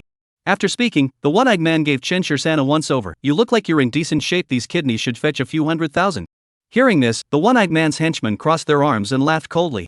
Going against their boss is just asking for trouble, isn't it? In the eyes of the one-eyed black man, there is only money and organs that can be sold for money. Human life means nothing to him. I'll ask again, where is my daughter? Chen Shir-san took a deep breath and asked. Humph. Teach this kid a lesson. Seeing Chen Shir-san acting so arrogantly, the one-eyed man couldn't hold back any longer and immediately said to his men.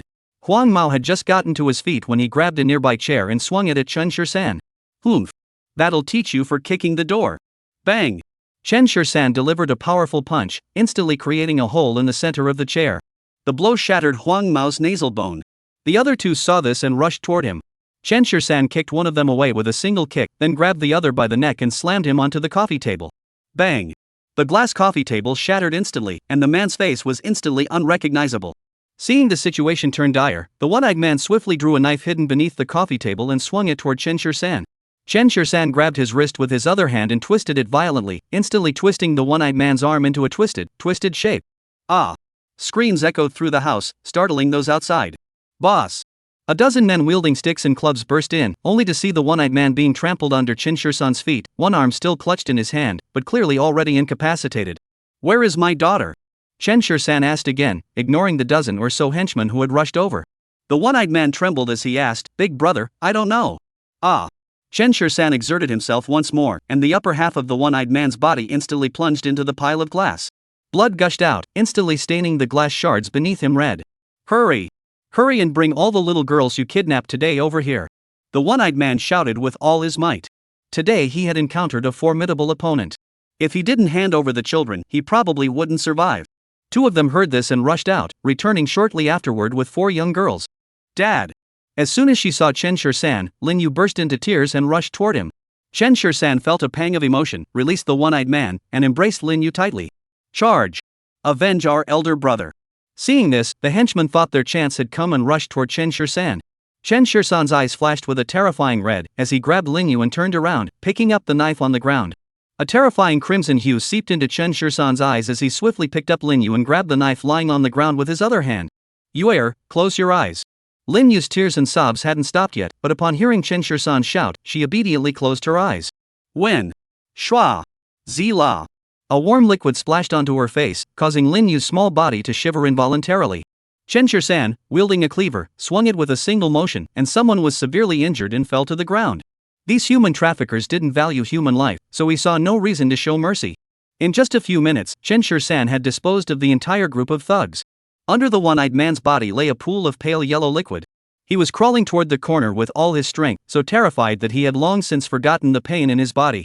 The other 2 little girls had already been scared so badly that they had wet themselves and were lying motionless on the ground. Chen Shir-san placed Lin Yu on the ground, facing away from him.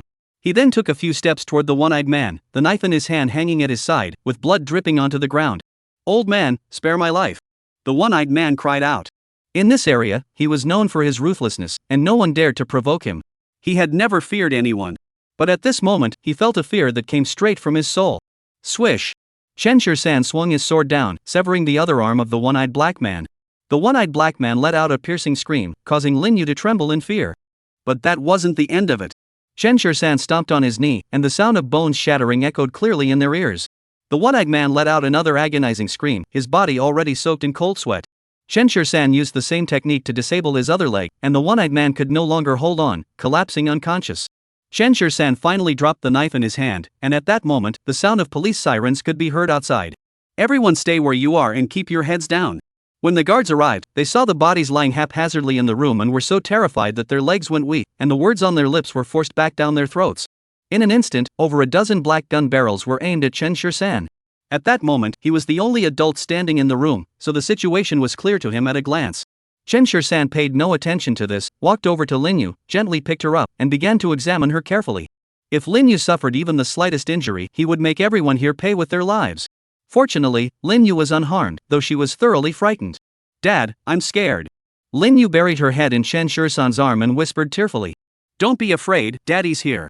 Chen Shur-san said gently to comfort him. "Please come with us."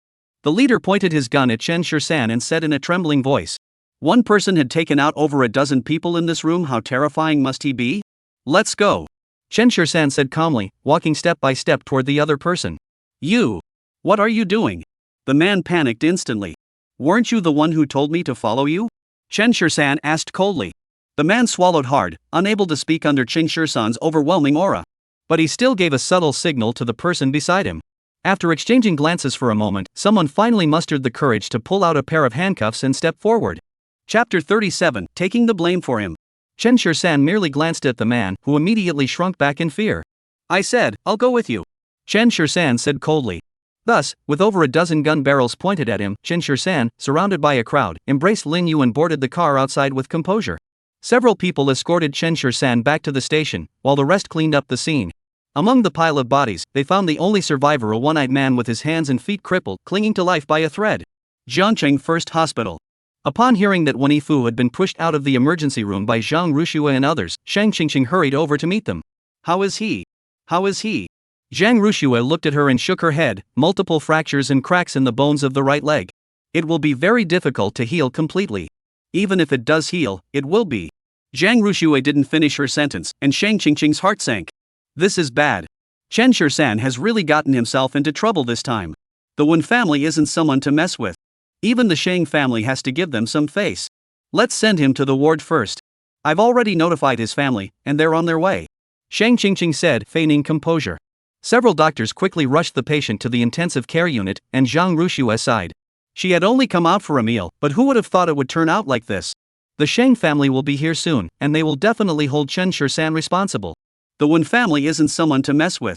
Although I don't know what your relationship with him is, the only thing you can do now is to tell him to get out of here immediately. Shang Qingqing looked at Zhang Rushue with a serious expression and said, even if Chen Shur-san has a supreme black gold card, it only proves he's wealthy. When it came to family background, the Wen family could easily outclass him.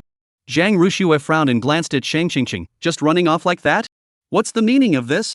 Although she also wanted to protect Chen Shur-san, how could she let him escape at a time like this? That would be irresponsible. If he doesn't run, he'll just have to wait to be killed by the Wen family. Shang Qingqing glanced at Zhang Rushue. Even in the simplest white lab coat, Zhang Rushue's aura was impossible to hide. Just looking at her, one couldn't help but feel as though a celestial being had descended from heaven. At that moment, Shang Qingqing probably realized where she had gone wrong. At that moment, Zhang Rushue's mind was racing, desperately trying to find a way to salvage the situation. Then she suddenly remembered that Chen Shur-san was skilled in the 13 needles of the Ghost Gate, wasn't he? If he could use the Ghost Gate 13 needles to heal Wen Yifu's leg, perhaps the Wen family would be so pleased that they wouldn't hold him accountable after all? Thinking of this, Zhang Rushue hurriedly said, I'll give him a call. Shang Qingqing assumed she had come to her senses and was going to notify Chen Shur-san to flee, so she didn't stop her. Just then, two figures, a man and a woman, appeared at the end of the corridor, followed by several black-clad bodyguards. Shang Qingqing hurried forward to greet them, Uncle Wen, Aunt Song. Qingqing. What happened? Where's your brother Yifu? Song Shanshan quickly grabbed Shang Qingqing's hand and asked, her eyes still red and swollen, clearly having cried on the way there. When Jiaqing, standing nearby, frowned, was she beaten by someone? Who did it? Is the person still here? Uncle Wen, Aunt Song, Yifu just finished his surgery and has been taken to the ward. Let me take you to see him. Regarding the incident where Chen Shur-san hit someone, Shang Qingqing really didn't know how to bring it up. On one side was the man she wanted to get close to, and on the other was the family she had known for generations. Any reasonable person would know that in such a situation, it is better to offend Chen Shur-san than to offend the Wen family. However, Shang Qingqing felt caught in the middle, torn between the two sides. When they arrived at the ward, Wen Yifu was lying on the bed, still under the effects of the anesthetic. Seeing his leg in a cast and suspended in the air, Song Shanshan's tears immediately welled up. When Jiaqing's expression grew even darker as he looked at Shang Qingqing and asked, Qingqing, what's going on here? Tell your uncle the truth. Uncle Wen, this. Shang Qingqing hesitated, unsure of how to begin. I'm sorry, this is all my fault. Just then, Zhang Rushue walked into the ward and admitted it to everyone with a composed expression. Today, while I was having dinner with Wen Xiao, I happened to run into a friend of mine. The two of them got into an argument and ended up fighting, which is why things turned out this way. Zhang Ruxue summarized the incident in just a few short sentences. The next moment, her face was marked with 5 clear handprints. Where did this vulgar vixen come from? My son is not the kind of man you could seduce. Song Shanshan, abandoning her usual gentleness, pointed at Zhang Ruxue angrily and said, "Let me tell you, it's best if your so-called friend comes to the hospital and kneels down to apologize to my son." Apologize? When Jiaqing snorted coldly from the side, if an apology were effective, why would I have worked so hard to earn all this money? After saying that, he turned to Shang Qingqing. What's the name of the man who hit your brother Ifu? Where does he live? I'll send someone to take him out right now. Uncle Wen, actually, Ifu also made a mistake, Shang Qingqing hurriedly said, trying to salvage the situation. Song Shanshan, who was standing nearby, interrupted her immediately. Qingqing, our two families have been close friends for generations. At a time like this, you can't side with the outsiders. By the way, what did the doctor say about your brother Ifu's leg? Hearing this, Shang Qingqing didn't know how to respond. If they knew that Wen Ifu would spend the rest of his life in a wheelchair, Chen Shisan might not even be able to keep his own life. Wen Xiao's current condition is not looking good. We've already undergone treatment, but the meridians in his legs are severed, and his bones are fractured in several places. Even if they heal, he'll only be able to serve as a decoration. Zhang Ruxue spoke up beside her, and upon hearing this, Song Shanshan couldn't take it anymore and immediately lunged toward her.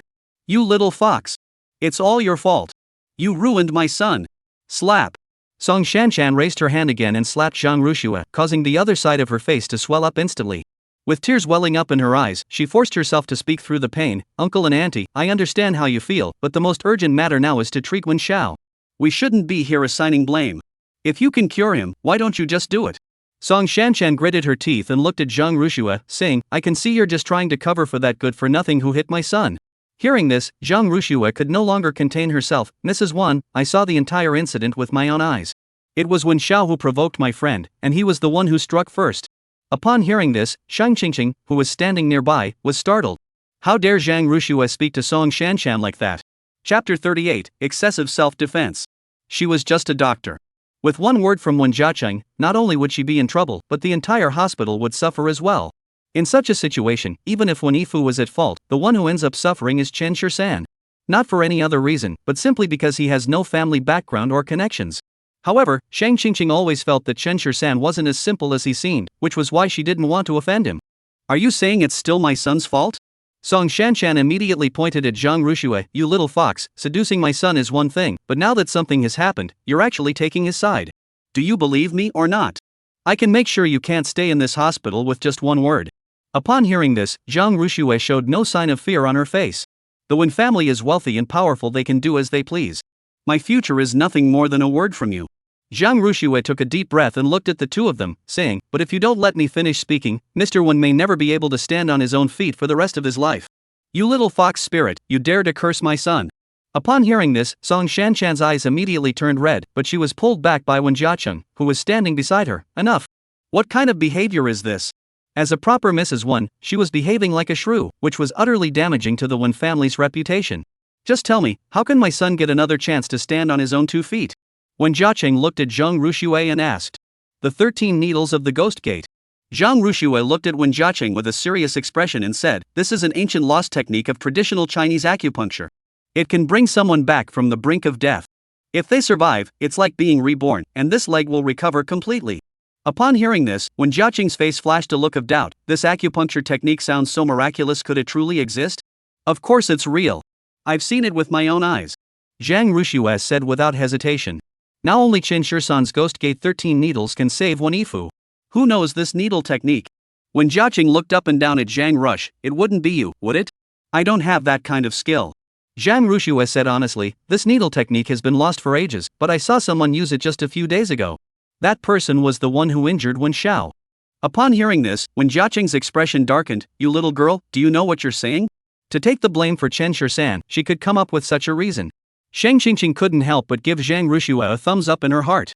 But if the Wen family really found Chen Shisan, and he couldn't cure Wen Ifu, what would they do then? I know that. Zhang Ruxue's expression was unusually firm. Everything I just said is true. I only hope that after my friend cures Wen Xiao, the Wen family will stop causing trouble for him. Upon hearing this, Wen Jiaqing narrowed his eyes. If he truly has the ability to cure my son's legs, I won't hold a grudge and will even give him a large sum of money. But if he can't cure him, I'll make sure he disappears from this world forever. Song Shanshan sneered coldly from the side. Since your friend is so powerful, why don't you call him here now? If he cures him, you'll be rewarded. If he can't, then he should just die. In the eyes of these wealthy individuals, others' lives seem to hold little value. I just called him, but he didn't answer. Maybe he's busy. I'll try to reach him soon. Zhang Ruxue said to the two of them. Tell me, what's your friend's name and where does he live? When Jiacheng asked Zhang Ruxue. His name is Chen Shisan, and he lives at number 1 Peach Blossom Island.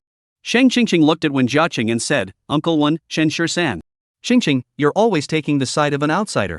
You wouldn't happen to like that kid, would you? Song Shanshan noticed something was off and frowned at Sheng Qingqing. Sheng Qingqing hesitated for a moment before nodding. At that moment, Zhang Ruxue smiled bitterly to herself. It seemed like everything she had done earlier was unnecessary. Even if she said nothing, Sheng Qingqing would protect Chen Shisan, wouldn't she? Speaking of which, isn't Peach Blossom Island number 1 a real estate project under the Shangshi Group? That does explain it clearly. When Go Qiongfang mentioned it yesterday, she thought it was just a misunderstanding. Now it seems she misunderstood. Someone come here. When Jiacheng shouted toward the door, and a bodyguard walked in, Mr. 1. Go to Peach Blossom Island number 1 and bring a man named Chen Shisan here. Yes, sir. Jiangcheng Security Bureau. Chen Shisan sat in the interrogation room, still holding Linyu, who was sound asleep in his arms. Please cooperate with us. Hand the child over to our people for safekeeping. A man and a woman walked in. The woman made a move to take Linyu from Chen Shisan's arms, but Chen Shisan glared at her and she backed off. The woman glanced awkwardly at the man, who slammed the folder he was holding onto the table with a loud thud. Hey, kid!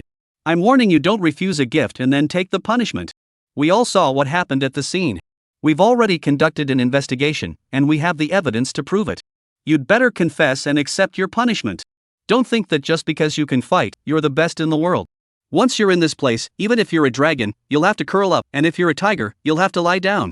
Listening to the man's words, Chen Shisan remained silent. At that moment, Linyu, who was in his arms, was awakened by the man's voice. Chen Shisan handed the sleepy Linyu to the woman beside him. Take her to rest. If she suffers even the slightest injustice here, I'll tear the security bureau to pieces. The woman took Linyu into her arms and left the room with the child. Chen Shisan looked calmly at the man across from him.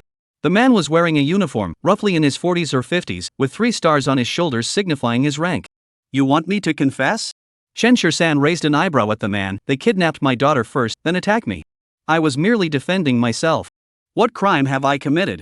Hearing this, the man was so enraged that his entire body trembled. Even if you were defending yourself, that was excessive self-defense. And your brutal murder methods, even 10 death sentences by firing squad wouldn't be enough. Hearing this, Chen Shisan sneered. What a fine example of excessive self-defense.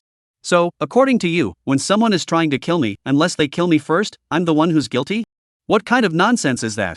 The man sat across from Chen Shisan with his legs crossed. Kid, I know who they are, but do you really think that even if you manage to get out of the security bureau, those henchmen of the one-eyed black would just let you go?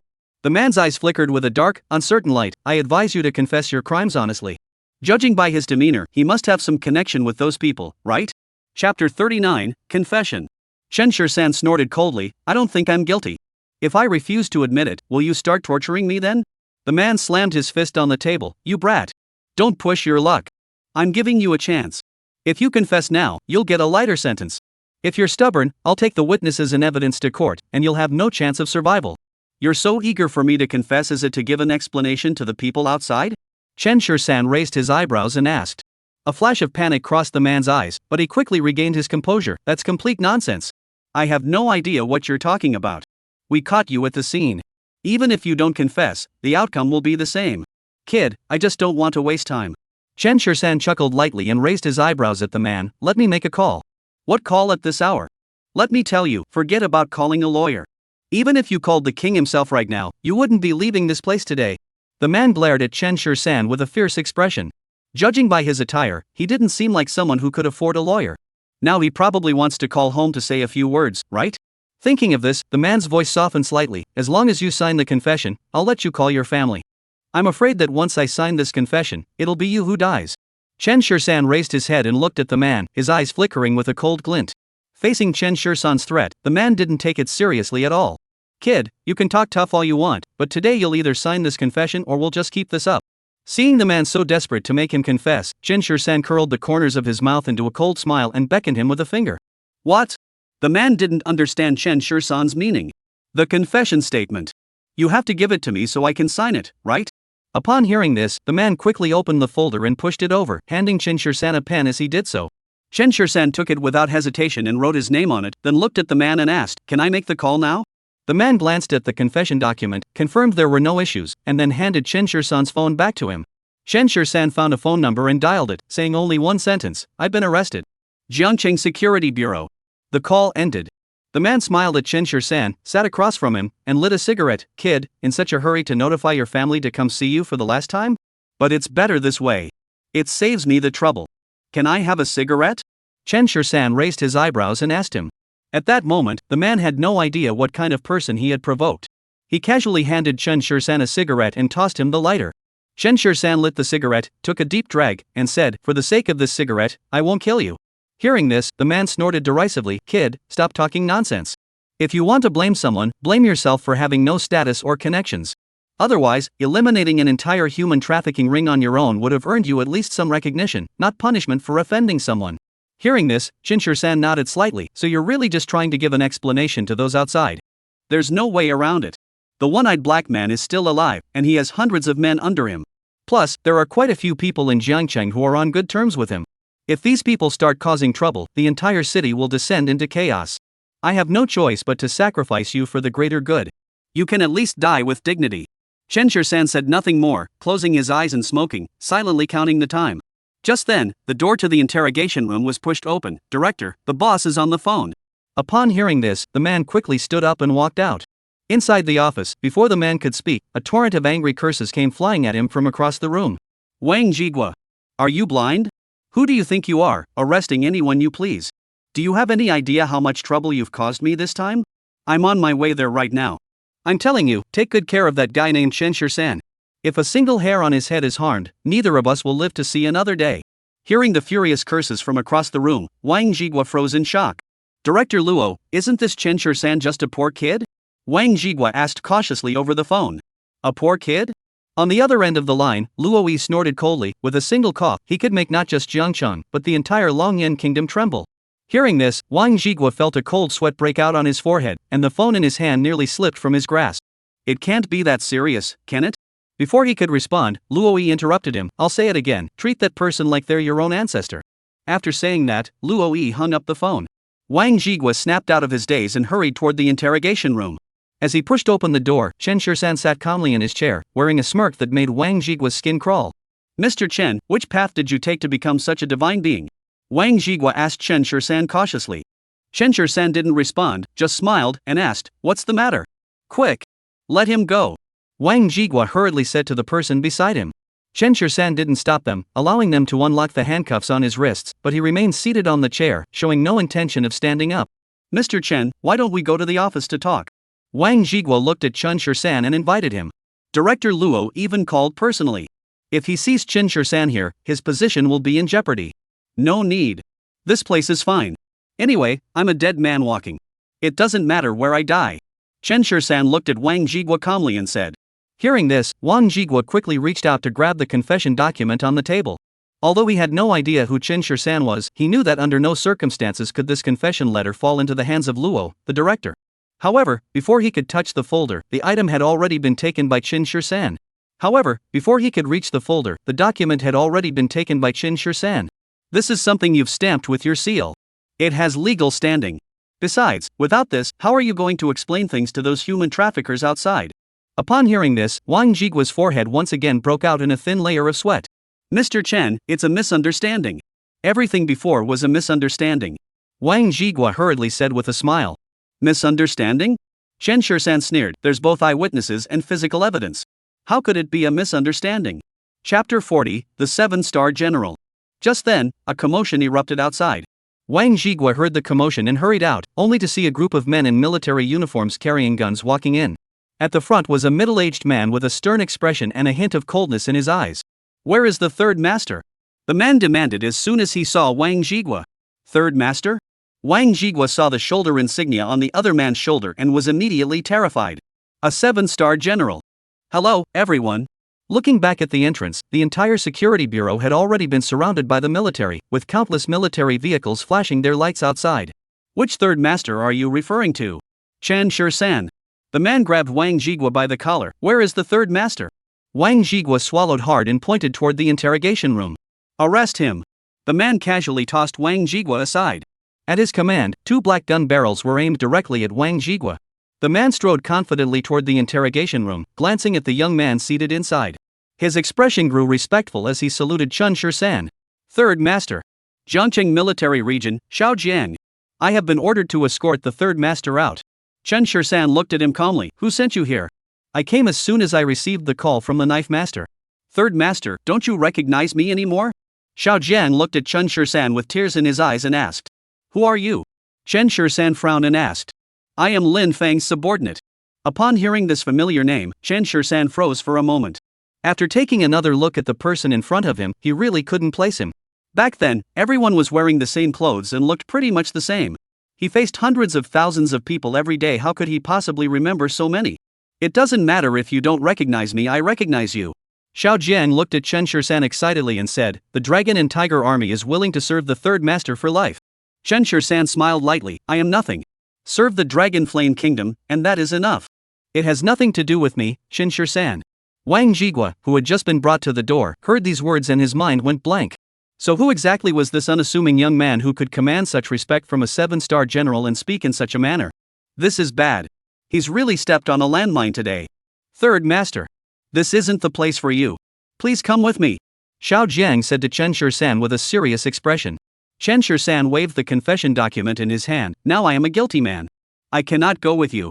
Shaojiang took the document from Chun Shur-san's hand, glanced at it briefly, then flung it forcefully into Wang Jigua's face. You're just a bureau chief, how dare you?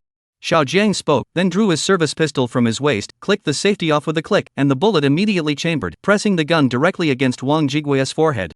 Wang Jigua was so scared he trembled. Commander, please spare my life. I was just following orders. The rules? Shaojiang's gaze grew colder. Many of the rules in Longyan Kingdom were set by the third master. You dare mention rules in front of the third master? Let me tell you. The third master is the rule. Stop. Chun Shur-san said coldly. Shaojiang slowly released his finger from the trigger and shouted at Chun Shur-san. Third master. I did kill someone, so it's only right that he arrested me. Chun Shur-san looked down at Wang Jigua, who was cowering on the ground in fear, and spoke each word slowly and clearly. Hearing this, Shaojiang furrowed his brows slightly. The peace that Longyan Kingdom enjoys today is largely due to the third master. Even if he committed a crime and killed someone, so what? But you should never have associated yourself with those people. Chun Shur-san looked down on Wang Jigua and said. Wang Jigua trembled as he said, Third master, I did all this for the peace and stability of Jiangcheng. You don't understand. If we don't give them a proper explanation, they'll definitely cause trouble. Upon hearing this, Chun Shur-san was even more furious. Since ancient times, evil has never triumphed over good. As a public official, how dare you fear the dark forces? What qualifications do you have to protect the people of Longyan Kingdom? Wang Jigua, knowing he was in the wrong, dared not speak further. I've said it, I won't kill you, but from now on, you can forget about ever entering politics again. Shaojiang glanced at Wang Jigua. In the eyes of the third master, such a person was no better than an ant. However, since the third master had chosen not to kill him, he naturally would not either. Just then, the sound of hurried footsteps approached, and Luoyi rushed over. Upon seeing Shaojiang, he was somewhat surprised. General Shao, why are you here as well? What do you think? Shaojiang shot Luoyi a cold glance. Keep your dogs in line. They're asking for trouble. They dare to grab anyone. Luoyi was so scared he broke out in a cold sweat, nodding repeatedly in agreement. Looking at the man before him, who was dressed plainly and not very old, Luoyi was greatly surprised. Was this the legendary Chun Shur-san? The legendary third master who single-handedly slaughtered the entire Japanese imperial family? Third master, please come with me. Shaojiang said respectfully to Chun Shur-san. Chun Shur-san looked at Wang Jigua on the ground and asked with a smile, Can I leave now? Yes. Of course you can. Wang Jigua hurriedly replied. What about my daughter? Chun Shur-san asked. Hurry up. Bring out the third master's daughter. Wang Jigua shouted urgently. Shaojiang looked at Chun Shur-san in surprise. Third master, you. Although he didn't know much about Chun Shur-san, he knew that the person he loved had died alongside Lin Feng years ago. How could there suddenly be a daughter now? Soon, Lin Yu was carried out by someone, rubbing her sleepy eyes. She immediately spotted Chun Shur-san in the crowd, called out daddy and reached out her arms for a hug. Chun Shur-san hurriedly picked her up and held her in his arms, saying to Shaojiang, she is Lin Feng's daughter. Upon hearing this, Shaojiang's body trembled slightly. Call him uncle. Chun Shur-san said to Lin Yu. Lin Yu opened her eyes and looked at Xiao Jiang, calling out in a babyish voice, "Hello, uncle." Xiao Jiang's eyes immediately welled up with tears. She looks just like her. So much like her. Chen Shisan looked at the person in his arms and indeed saw a resemblance to Lin Feng. "Third master, may I hold her?" Xiao Jiang wiped his hands on the side of his clothes, feeling a bit nervous as he asked. Lin Yu looked at Xiao Jiang with a confused expression, but at Chen Shisan's glance, she opened her arms. Holding the little person in his arms, Xiao Jiang's face broke into a smile. "I never expected Lin Shui to have a daughter." "Who is Lin Shui?" "My father's name is Lin Feng, also known as Chen Shisan. He's not called Lin Shui." "Which daughter are you talking about?" Lin Yu blinked her eyes innocently and asked. Hearing this, Xiao Jiang couldn't help but tear up again. Chapter 41, Coming to Beg Me in Person. By the time they finished handling matters here, it was already midnight. Chen Shisan took Lin Yu home to sleep.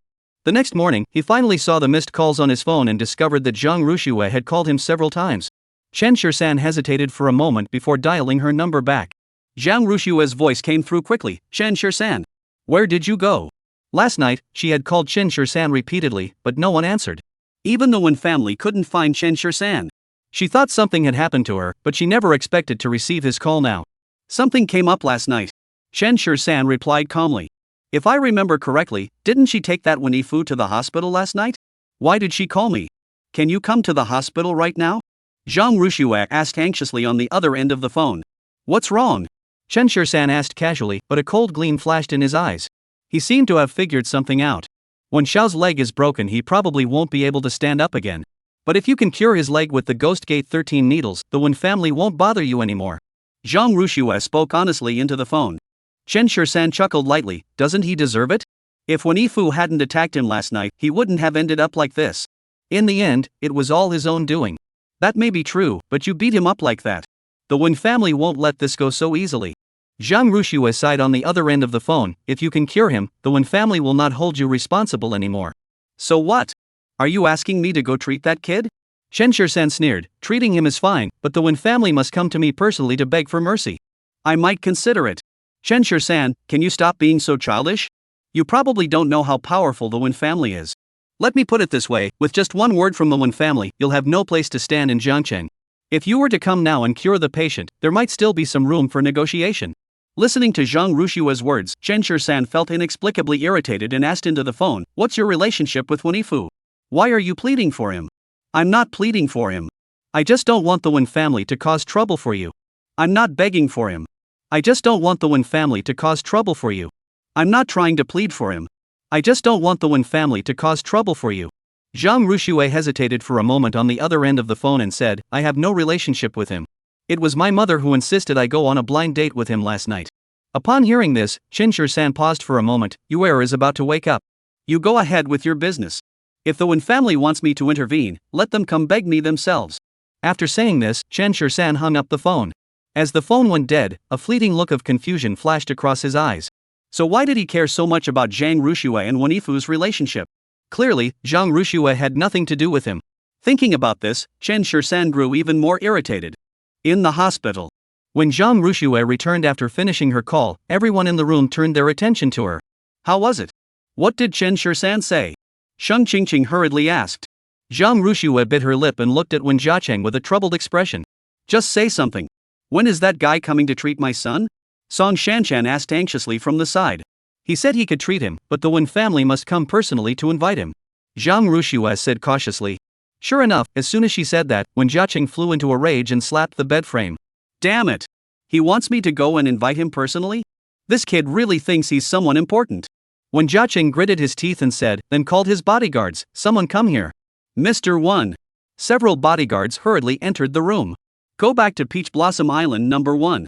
No matter what, bring Chen Shisan back to me," Wen Jiaqing said through gritted teeth. Originally, he had planned to give this young man a chance. If he could cure his son, he would not hold the past against him. But he never expected Chen Shisan to refuse a kind offer and instead dare to have him personally go and invite him. Isn't that asking for trouble? "Uncle 1, Chen Shisan is young and headstrong. Don't take it to heart. Should I go invite him instead?" Sheng Qingqing hurriedly said. When Jiaqing glanced at her, "Qingqing, I don't know what your relationship is with that young man, but he's now offending my Wen family so much. Are you still going to speak up for him?" Hearing this, Sheng Qingqing knew that Wen Jiaqing was truly angry and dared not say anything more. Chen Shisan's status was certainly enough to pique her curiosity, but the Wen family was a well-known family of long-standing ties. She absolutely couldn't risk offending the Wen family for someone as uncertain as Chen Shisan. Zhang Ruxue, standing nearby, furrowed her brows. This is bad. Chen Shisan is in big trouble this time. Dad, this kid is so arrogant. If we don't teach him a lesson, your son's leg will have been broken for nothing. Wanifu on the bed clenched his teeth and said, no longer the polite man he usually was. All he could think about was seeing Chen Shisan kneel before him begging for mercy, then torturing him to death. Even if he loses this leg, he won't let Chen Shisan off easily. Don't worry, I know what I'm doing. When Jiaqing glanced at Wanifu and said, some things simply cannot be discussed openly, especially with outsiders present. Peach Blossom Island number 1. After breakfast, Chen Shisan led Lin Yu through the side gate into the back mountain. The peach blossoms were in full bloom, covering the mountains and valleys, a sight that was truly delightful. At that moment, Chen Shisan was taking photos of Lin Yu with his phone. Looking at the radiant smile of Lin Yu in the lens, Chen Shisan couldn't help but sigh. If only Lin Feng were still alive. Dad! Lin Yu ran toward Chen Shisan, scattering the petals in her hand one by one in front of him, her face glowing with innocent joy. Just then, a figure hurriedly ran toward them. Mr. Chen, Mr. Chen. Something's wrong. Su Mingjun ran while shouting, occasionally looking back. Behind her were 7 or 8 burly men. Chen Shisan immediately furrowed his brows, stood up, and shielded Su Mingjun behind him, glaring down at the approaching men with a cold expression. Who gave you the audacity to break into someone's home in broad daylight? Don't you know that's illegal? You must be Chen Shisan, right? The man in the lead raised his eyebrows slightly. We are bodyguards for the Wen family. Mr. Wen sent us to invite you. Though he spoke of inviting, the glint in his eyes betrayed a hint of murderous intent. It didn't look like he was here to invite anyone, it looked more like he was here to kidnap them. Invite? Chen Shisan scoffed, didn't I make myself clear? If you want me to treat Wanifu, have the Wen family come beg me personally. Facing these people, Chen Shisan showed no sign of fear. Chapter 42, let you use both hands. Hey, kid! Don't you dare act tough here. Do you know what the Wen family is? The man frowned at Chen Shisan and said, we sent you to treat our young master, that was an opportunity for you. Don't refuse a gift and then complain when you get punished. If you push us too far, we won't hold back. Brother, why waste your breath on this kid? Just beat him up and take him to the hospital. Exactly. We're giving him face. How dare he act so arrogant in front of the Wen family? Several people chattered away, not giving Chen Shisan a second glance. Take Yuer home. Chen Shisan instructed Su Mingjun. Although Su Mingjun was extremely frightened, he mustered his courage, hugged Lin Yu, and walked toward the villa. She had witnessed Chen Shisan's abilities firsthand. These people shouldn't be a match for him. The group of black-clad men didn't bother with the women and children, clearing a path for them to pass. Hey, kid! Are you coming with us willingly, or do we have to beat you up and take you away? The man looked at Chen Shisan with disdain and asked. Chen Shisan calmly glanced at the man, with just the few of you? I'll make you beg for mercy. After speaking, Chen Shisan crossed his arms behind his back. Such a blatant provocation would be hard to resist, even for the most temperate bodyguards of the Wen family. Damn it! Attack! Teach this brat a lesson. The first person to charge forward was instantly kicked flying by Chen Shisan. He truly kept his word, sparing their hands and using only his feet throughout the entire fight, not even moving his position once. Chen Shisan calmly knocked down the 7 bodyguards of the Wen family, then looked at the leader with an expression as calm as ever and said, go back and tell the Wen family, if they want me to save someone, they must come and ask me personally. Chen Shisan, calm and composed, knocked the 7 bodyguards of the Wen family to the ground. He looked at the leader with a composed expression and said, go back and tell the Wen family that if they want me to save anyone, they must come and ask me personally. After saying this, Chen Shisan calmly walked toward the path leading down the mountain. Several bodyguards looked at each other, not daring to utter a word. After a long while, they managed to get up from the ground and looked at the open door in the distance, but none of them dared to approach it.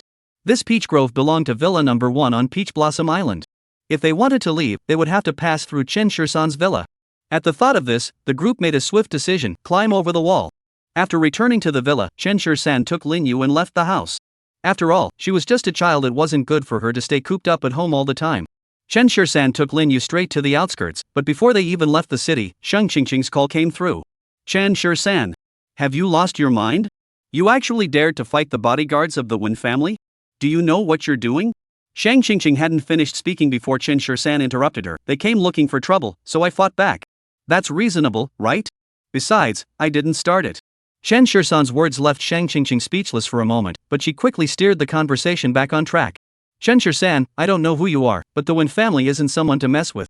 If you go to the hospital now and cure Wanifu's leg, there might still be a chance for things to turn around. Shang Qingqing said on the other end of the phone. Is Mr. Shang concerned about me, or is he concerned about Winnie Fu? Chen Shisan asked with a light laugh over the phone. On the other end of the line, Shang Qingqing hesitated for a moment. She didn't know who she was really concerned about, but if she had to say, it was definitely for Chen Shisan's sake. I'm doing this for your own good. Don't be stubborn. The Wen family is not someone you can afford to provoke, Shang Qingqing said after a moment of silence. Thank you for your kindness, Mr. Shang. But I'll say it again, if you want to save someone, either have the Wen family come begging me, or forget it. After saying this, Chen Shisan hung up the phone without hesitation. In the hospital stairwell, Shang Qingqing clutched the phone and mentally cursed Chen Shisan's ancestors for generations. How could such a stubborn little thing have been born? I've already told you that the Wen family is someone he can't afford to provoke, yet he insists on going after them. Let's see how he ends up. But then again, why am I so concerned about this person? Shang Qingqing's mind went blank for a moment. Could it really be just for that supreme black gold card? But it's just a card after all. It can't prove how noble Chen Shisan's status is, can it? Shang Qingqing furrowed her brows slightly, recalling her recent efforts to curry favor, and couldn't help but gasp in shock. She, Shang Qingqing, had never done this for any man in her entire life. Could it be that she has fallen for Chen Shisan? Just as she was puzzling over it, the company phone rang. Mr. Shang, the Emperor Group wants to collaborate with us. Where are you? Hurry back. Upon hearing this, Shang Qingqing's eyes widened in disbelief. Are you sure it's Emperor Group? Yes. They specifically requested to see you. They're in the office right now. Upon hearing this, Shang Qingqing couldn't stay calm anymore and hurriedly said into the phone, I'll be right back. Dihao Group, the most powerful company in Longyan Kingdom. Its business interests span countless industries, and the annual output of a single company is equivalent to the GDP of the entire Jiangqing city. Such a large company actively seeking to collaborate with her means that the entire Shang family could potentially rise to new heights.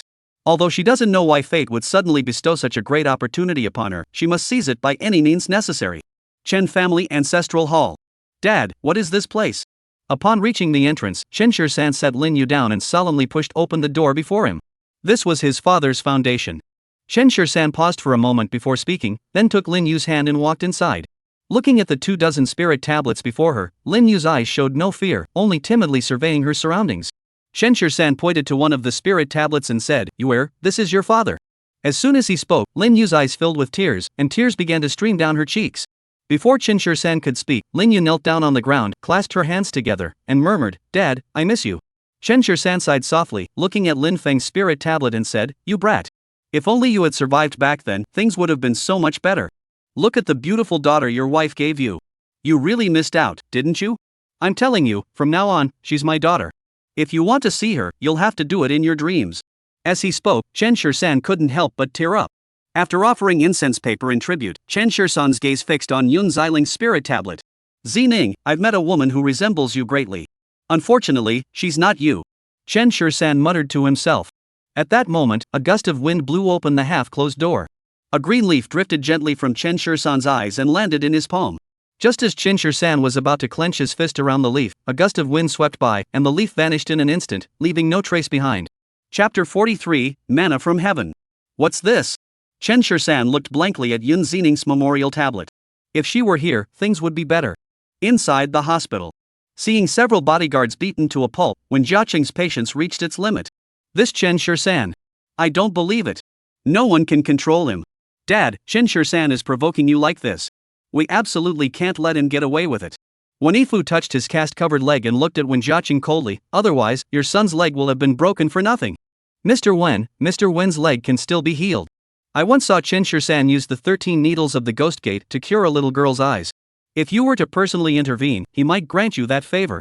Zhang Ruxue added from the side. After all, this matter was caused by her. If the Wen family disliked her, it could bring misfortune upon her Zhang family as well. Therefore, she hoped to mediate and resolve the matter herself.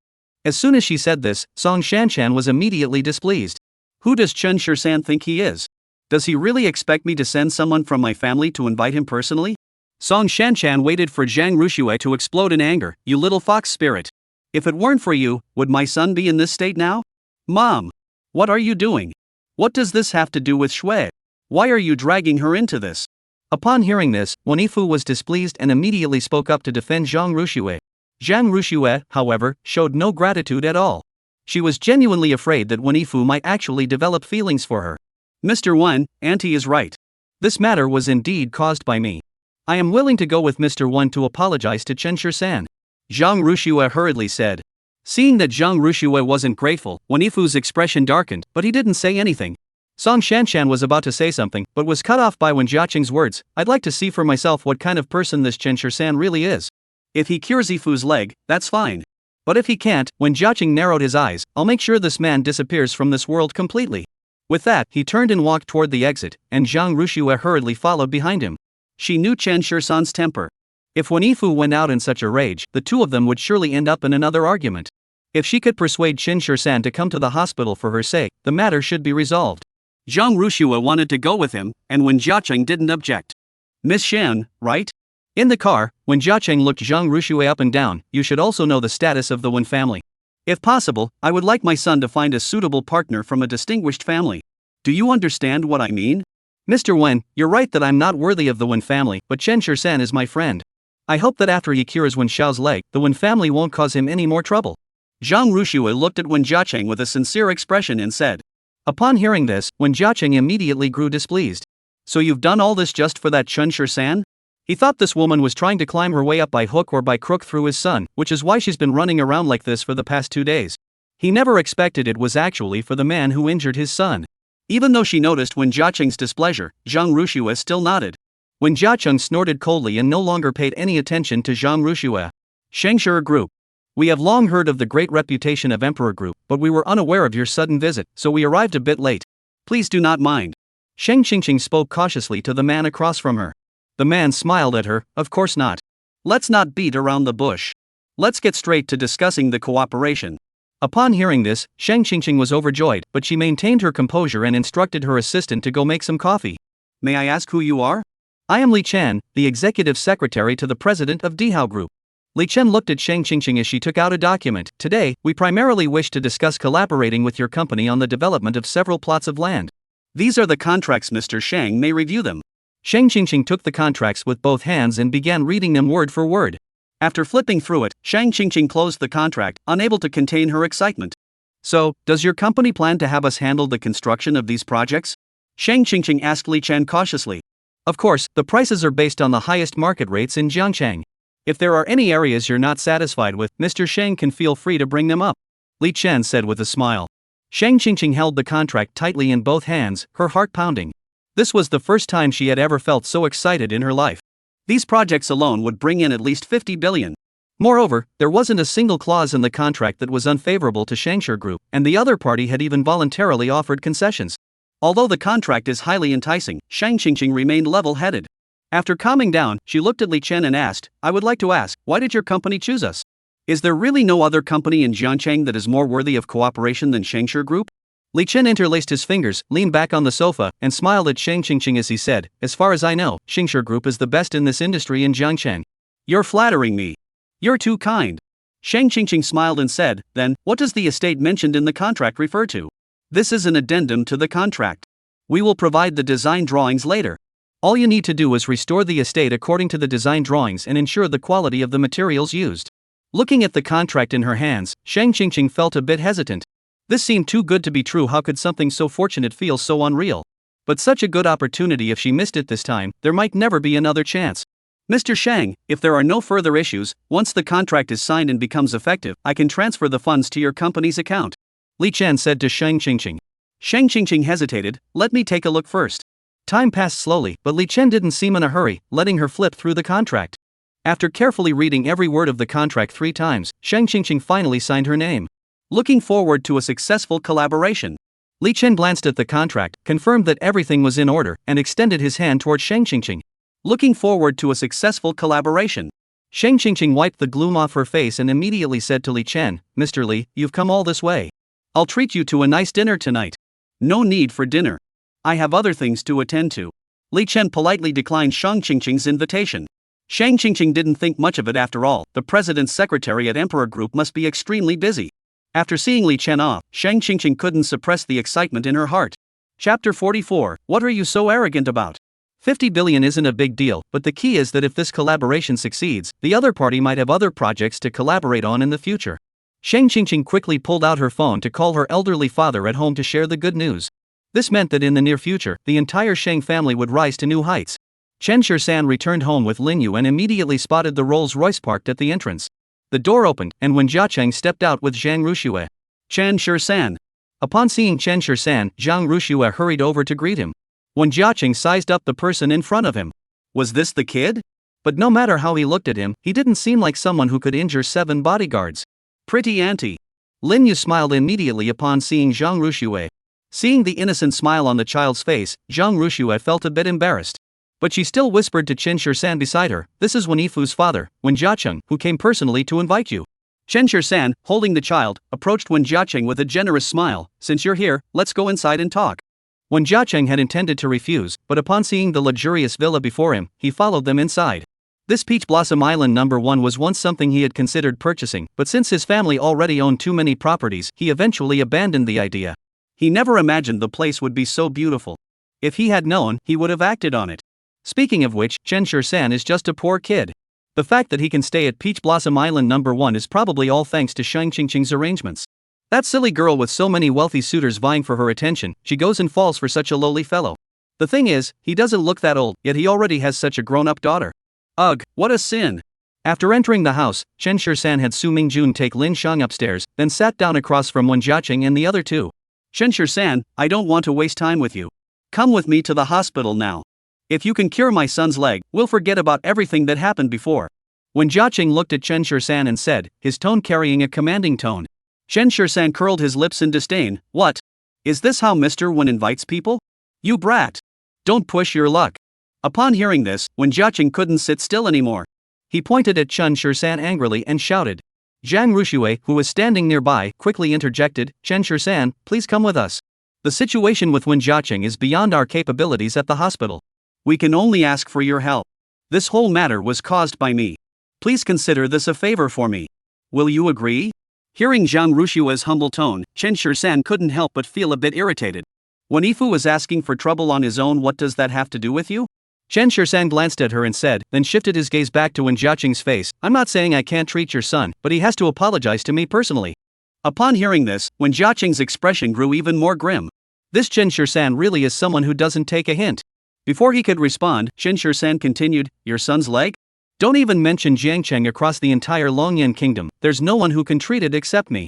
Wen Jiacheng immediately stood up and glared coldly at Chen Shirsan, you brat. Don't be so arrogant. Chen Shirsan looked at him calmly, so what if I'm arrogant? If you've got the guts, go find someone else to treat your son. Wen Jiacheng clenched his fists tightly, but he felt that getting into a fight with someone like Chen Shirsan would be beneath his dignity. What are you so arrogant about? You're just a freeloader. With one word from me, you won't have a place to stand in the entire Jiangcheng. With that, Wen Jiacheng turned and walked away. Zhang Ruxue instinctively tried to chase after him, but was pulled back by Chen Shirsan. She stumbled and lost her balance, falling straight into Chen Shirsan's arms. Plop. Plop. Plop. Zhang Ruxue could even hear her own heartbeat clearly. The two of them locked eyes, their faces less than an inch apart, feeling the softness against their chests. Chen Shirsan blushed. Zhang Ruxue snapped back to her senses and quickly straightened her body. After tidying up her clothes slightly, the sound of a car driving away could be heard outside. Chen Shirsan. I finally convinced Mr. Wen to come see you. Zhang Ruxue looked at Chen Shirsan helplessly. I said I wanted the Wen family to come and invite me.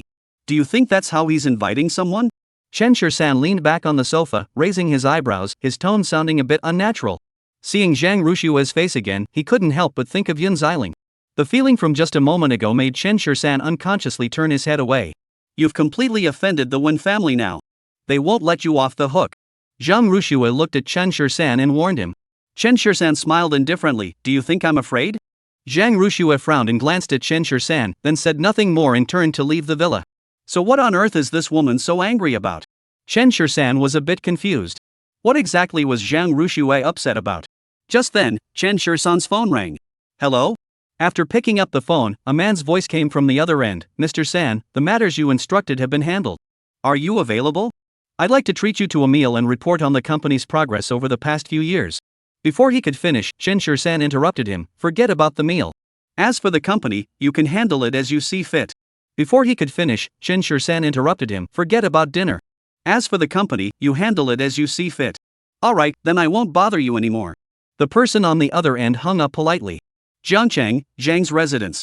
Zhang Rushua hadn't come home all night, and upon her sudden return, Go Qiangfang hurried to greet her face brimming with excitement. Have you and Wen Xiao settled things between you? She didn't come home all night last night. What happened? Go Qiangfang has already figured it out. Mom, don't worry. Nothing happened between me and Wen Xiao. Zhang Rushua replied tiredly. Go Qiangfang was puzzled. Then what did you two do last night? At the hospital. Zhang Rushua just gave a half-hearted response, not bothering to explain further. If she knew that Chen Shisan had injured Wenifu, she would probably start nagging her endlessly again. Going back to work overtime again, I suppose? Don't you have any brains? Why are you working overtime at a time like this? If you can handle Wen Xiao, not only would you not have to work, but even if you wanted to buy the entire hospital, it wouldn't be a problem. Do you have any idea how hard I had to fight to get you this opportunity? Listening to Go Qiangfang's voice, Zhang Rushua felt her head spin. Mom, I'm so tired. I just want to sleep for a while. Zhang Rushua said as she pushed Go Qiangfang away. As the door closed, the world suddenly grew much quieter. Lying in bed, Zhang Rushua couldn't help but recall her close encounter with Chen Shisan earlier that day, and all traces of sleep vanished instantly. Chapter 45, Trouble Knocks on the Door. I really have no idea what Chen Shisan is thinking. She went to great lengths to convince the Wen family to spare him, but not only did he fail to show any gratitude, he even spoke arrogantly to Wen Jiacheng. Isn't that asking for trouble? Thinking of this, Zhang Rushua couldn't help but have a thought pop into her mind. She really didn't want to have anything to do with Chen Shisan anymore. Jiangcheng, inside a luxurious hotel. Miss, it's absolutely true Chen Shisan has really offended the Wen family this time. If you want him to back down, now might just be the perfect opportunity. The man beside him looked at Feng Xinling with a fawning expression and said. Feng Xinling's mind raced. She had already had someone investigate Chen Shisan's background. This kid had just been released from prison. What kind of background could he possibly have? Who knows what grandfather is thinking? He actually wants me to remain unmarried for life and marry Chen Shisan. Are you kidding me? As the eldest daughter of the Feng family, how could she possibly be with such a lowly guy? However, she couldn't disobey her grandfather's orders, as everything she had now was given to her by him. With just one word from him, she would instantly become penniless. Therefore, to appease her grandfather, she had no choice but to start with Chen Shisan. She had been staying in Jiangcheng all this time, just waiting for this opportunity. As for Chen Shisan, he may not be much else, but his combat skills are quite impressive. I suspect he was probably some kind of enforcer before he ended up in prison. So she gave up the idea of having someone cause trouble for him. But now, the opportunity has presented itself. The Wen family might be a powerful clan in Jiangcheng that one shouldn't provoke, but in front of her Feng family, they weren't worth mentioning. With just a single word from her, the Wen family wouldn't dare to cause any more trouble for Chen Shisan. She resolved Chen Shisan's problem, and when the time comes, Chen Shisan will be deeply grateful to her. Perhaps she could even persuade her grandfather to change his mind. Thinking of this, Feng Xinling couldn't help but curve her lips into a smile. You did a great job. I'll transfer your payment to you shortly. Feng Xinling waved her hand at the man and said. Thank you, miss. The man immediately broke into a smile and flattered his way out of the room. Inside the hospital. This Chen Shisan. He really is arrogant to the extreme. After hearing Wen Jiacheng's words, Song Shanshan was so angry that her nose was crooked. I just don't believe it. We can't handle him. Song Shanshan's eyes darted around, then she looked at Wen Jiacheng and said, Isn't he close with that Dr. Zhang? Since we can't cause trouble for him, let's go cause trouble for Zhang Rushue instead. This. Wen Jiacheng looked uneasy. This isn't appropriate, is it? On the other side, Wen Yifu on the bed chimed in, Mum. Xiao Shui is the woman I've set my sights on. I won't let you cause trouble for her. You've got some nerve. You're already in your 20s, and your taste is so poor that you can even consider such a woman? Song Shanshan rolled her eyes at the person on the bed. Why did that guy hit you? It's all because of Zhang Rushue. If I don't cause trouble for her, who else would I bother? Let me tell you, a woman like that will never set foot in the Wen family's door. Hearing Song Shanshan's words, Wen Yifu's expression changed slightly. A moment later, he suddenly chuckled. Who said I'm going to marry her? I like her. I want to see her in my bed. Upon hearing this, Song Shanshan frowned and glanced at Wen Yifu. Her son had always been a man of two faces, and she knew it well. What you want to do is your business. All I want now is for that Chen Shisan to kneel before us and beg for mercy. Song Shanshan said through gritted teeth. She had been in Jiangcheng for so many years and had never seen anyone so arrogant. Wen Jiacheng's expression also darkened. This Chen Shisan was indeed going too far. But this kid was indeed capable in a fight. What Song Shanshan suggested was actually a viable solution. The Zhang family's old mansion. What? This must be a misunderstanding, right? Zhang Zhonghan, who received the call, asked nervously into the phone, but the voice on the other end made him tense up. Don't worry, I will definitely look into this matter. Yes, we must give you a proper explanation. After hanging up the phone, a short, stocky man hurried over and asked, Dad, what's going on? Zhang Zhonghan immediately slammed his hand on the table and said, Go. Bring your older brother's entire family over here. Zhang Zhonghan immediately slammed the table and said, Go. Bring your older brother's entire family over here. Zhang Tianai had no idea what was going on, but judging by the old man's attitude, something must have happened. He didn't dare to delay, quickly pulling out his phone and dialing Zhang Tianchang's number. At the office, Zhang Tianchang, upon receiving the call, rushed toward the old house while calling the other family members to notify them. An hour later, everyone from the Zhang family had arrived. Seeing everyone's serious expressions, Zhang Ruxue furrowed her brows slightly. What could have happened? Zhang Ruxue. Just as she was puzzled, the old man called out her name with a hint of anger. Zhang Ruxue looked at the old man in surprise but stepped forward and respectfully called out, Grandfather. Speak. What is the matter with the young master of the Wen family? Zhang Zhonghan looked at Zhang Ruxue with a stern expression and asked. Zhang Ruxue's heart skipped a beat. How did this matter reach the old master's ears? Go Qiangfang, standing nearby, hadn't yet grasped the situation. Upon hearing the words, Mr. Wen's young master, a smile immediately spread across her face. Dad. What's going on? Let me tell you, it's all thanks to me. If it weren't for me, how would our little Shui have managed to get connected to Wen Xiao? Just wait until Wen Xiao and Xiao Shui get married, and you'll get to enjoy the benefits too. Go Qiangfang stepped forward and looked at the old man, laughing so hard she could barely stand. However, she didn't notice at all that the old man's expression was growing increasingly somber. Zhang Ruxue swallowed hard, realizing that what grandfather had heard was completely different from what her mother had said. Enjoy the blessings of a dog. The old man slapped the table with his palm, his face ashen. Just now, the Wen family called, saying that Xiao Shui's friend had broken Wen Xiao's leg. The person is still in the hospital. Upon hearing this, the Zhang family's expressions immediately turned grim. Zhang Tianai and the others, who had been watching the commotion, also grew tense at that moment. Grandfather, which Wen family are you referring to? Zhang Tun, Zhang Tianya's son, asked Zhang Zhonghan cautiously. Tell me, is there any other Wen family in Zhongcheng? This. Upon hearing this, everyone was stunned. That doesn't make sense. If it was Xiao Shui's friend who called, what does that have to do with Xiao Shui? Zhang Tiancheng pondered this, then looked at the old man and asked. What's going on here? Zhang Zhonghan looked at Zhang Ruxue with a serious expression and asked. Why did the trouble find its way to them? That could only be known by Zhang Ruxue. As for why the trouble had found its way to them, only Zhang Ruxue knew the answer. Chapter 46, A Family. Under the intense stares of the crowd, Zhang Ruxue could only recount the events of that evening from start to finish. After listening to her, Go Qianfang immediately looked at her with a disappointed expression. How could you still be in contact with that good-for-nothing? Aren't you going to make that good-for-nothing stay away from you? Someone like Wen Xiao, is he someone you can afford to offend? Facing Go Qianfang's accusations, Zhang Ruxue stood there silently.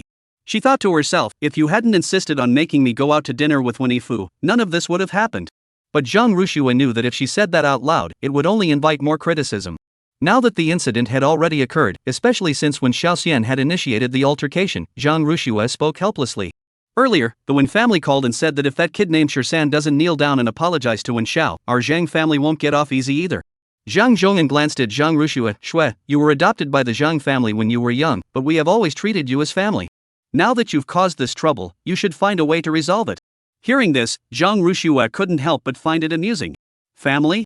She didn't feel like she had any family in this home. Ever since Zhang Tiancheng and his wife had Zhang Jingsheng, she had never felt warm again. However, she dared not disobey the old man's words. Xiao Shui, you know the Wen family. Even a single hair from them is thicker than our thighs. Offending the Wen family will lead to a bad end. Zhang Tianai added from the side. Exactly. If you could marry the Wen family's young master, we might even get to enjoy the benefits too. Zhang Tianya's daughter, Zhang Mengwei, looked at Zhang Ruxue and said, if you can win Wen Xiao's favor this time, there might be opportunities in the future. Hearing Zhang Mengwei's words, Go Qianfang, who was standing nearby, also lit up. That makes sense. If Zhang Ruxue could get Qin Shirsan to kneel and apologize to Wen Xiao, perhaps Wen Xiao would be in a good mood and overlook the previous incident. They could even arrange a marriage between Zhang Ruxue and Wen Xiao. In that case, wouldn't she end up with a wealthy husband? Exactly. Your sister is right. Go Qianfang approached Zhang Ruxue. I don't care what you have going on with that Chen Shirsan. That guy is just a good-for-nothing freeloader. Stay away from him. I doubt you even like him. He's probably the one chasing after you. Go Qianfang thought for a moment and said, alright, since he likes you, have him go apologize to Wen Xiao. Once that's settled, I'll help you two get together. This is a major matter for our family, we can't take it lightly. Zhang Jingcheng snorted coldly beside her. Earlier, Zhang Rushue had rejected Luo Chen's advances, and now she was involved with Wenifu. To put it bluntly, being born into such a family, when it comes to marriage, one should not even think about making their own choices. If she can marry into a good family, she will bring honor to her family in the future. Listening to these people speak so confidently, Zhang Rushue couldn't help but find it laughable. At that moment, she didn't feel that anyone present regarded her as family. Not even her grandfather. Although she was picked up by the old man back then, he only brought her home because Go Qiangfeng hadn't shown any signs of pregnancy. Who would have thought that just 2 years after bringing her back, Zheng Jingcheng was born? In the end, she was nothing more than a tool to the Zhang family. Alright, go find Chen Shisan and clear things up. Make sure to take him to apologize to Wen Xiao and get his forgiveness. Zhang Zhongnan sat in the armchair, looking completely unapologetic as he said, if this matter isn't handled properly, our family will be in big trouble. I understand, grandfather. Zhang Rushue's hands, which she had placed by her side, were already soaked with sweat, but she could only obediently agree. In this household, her status was probably only slightly higher than that of an outsider or perhaps even lower than that of an outsider. When she left the house, Zhang Rushue could no longer hold back her tears. At that moment, she longed so much that she could have frozen to death at the Zhang family's doorstep back then.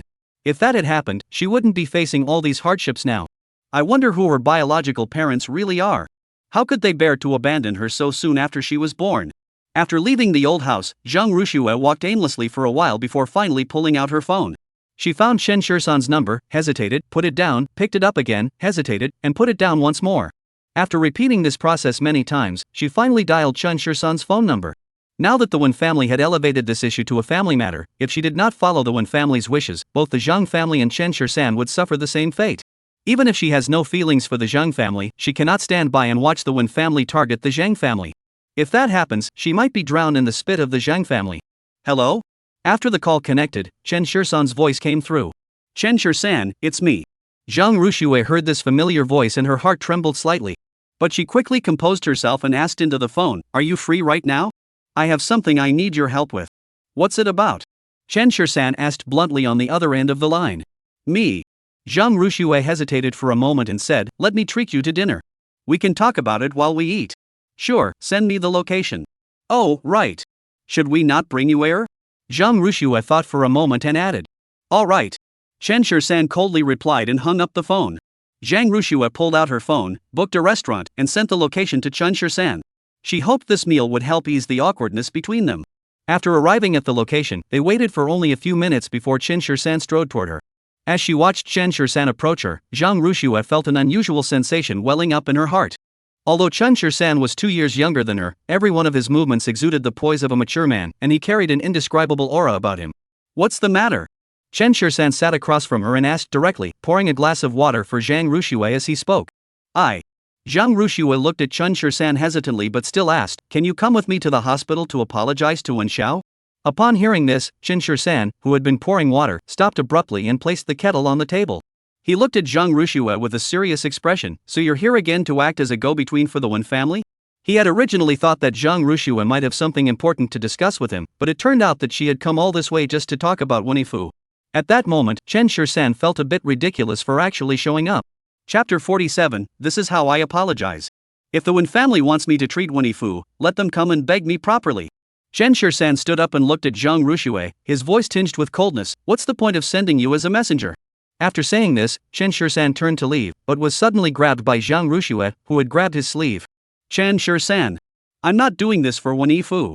The Wen family called my grandfather and said that if you don't go apologize to Wenifu, they'll cause trouble for the Zhang family. I had no choice but to do this. Things had come to this point, so Zhang Rushue no longer held back and directly told Chen Shisan the truth. Upon hearing this, Chen Shisan's expression immediately darkened. What a family the Wen clan is. What a remarkable ability. Unable to cause trouble for yourself, you go and cause trouble for a woman. Let's go. Chen Shisan turned around, grabbed Zhang Rushue's hand, and led her out. Where are we going? Zhang Rushue was momentarily stunned, following Chen Shisan's footsteps while asking. Of course it's the hospital. Chen Shisan curled the corner of his mouth into a cold smile. He wasn't going to apologize, was he? Well, then he'd go. But I wonder if the Wen family can even accept his apology. Even after getting into the car, Zhang Rushue was still dazed. She looked at Chen Shisan and asked, are you really going to apologize to Wenifu? She had originally thought that Chen Shisan, being such a stubborn person, would never agree, but she never expected him to agree so readily. Does that mean Chen Shisan actually cares about her? Thinking of this, Zhang Rushua secretly glanced at Chen Shursan. As the car started, Chen Shursan's cold voice rang out, "Don't worry, I'll handle this matter thoroughly. The Wen family won't bother you anymore." Inside the hospital. "Master Ho, can you cure my son's leg?" Wen Jiacheng looked at the elderly man carefully examining Wen Yifu and asked cautiously. The old man merely shook his head slightly and sighed. Even if Wen Xiao's leg were to be healed, it would only be good for show. Upon hearing this, Wen Jiacheng's expression immediately turned grim. "Master Ho, you are the renowned master physician of Jiangcheng. Could you really not think of a solution?" "Mr. Wen Xiao's leg meridians are completely severed and his bones are shattered. It's simply beyond medical treatment. Even if Hua Tuo were still alive, he would have to think twice. My medical skills are limited, and I am afraid I am unable to help." Ho Yongwang bowed his hands and said to Wen Jiacheng. Hearing this, Wen Yifu's face on the bed also turned grim. "Master Ho, please take another look. My leg still has sensation. It can't just be useless like this. Precisely because there is still sensation, it is even more difficult to treat. Even if the tendons and meridians inside have healed, they cannot return to their original state. Wen Yifu will likely have to use a wheelchair for the rest of his life." "Damn it! Damn it!" Upon hearing this, Wen Yifu turned around and threw the pillow at Ho Yongwang. What a quack! He can't even fix a leg. He had originally thought that the hospital was just trying to scare him. He had thought that by hiring a few renowned doctors from outside, he could surely cure his leg, but the answer he received was still the same. Could it be that, at such a young age, he is already ruined? At this thought, Wen Yifu's eyes suddenly turned red. Ho Yongwang was hit squarely by the pillow, his face darkening as he turned to the others and said, "Goodbye." With that, he picked up his medicine box and left the ward without looking back. Wen Jiacheng didn't even bother to see him out. Instead, he sighed as he looked at the person on the bed. This was the future heir of the Wen family.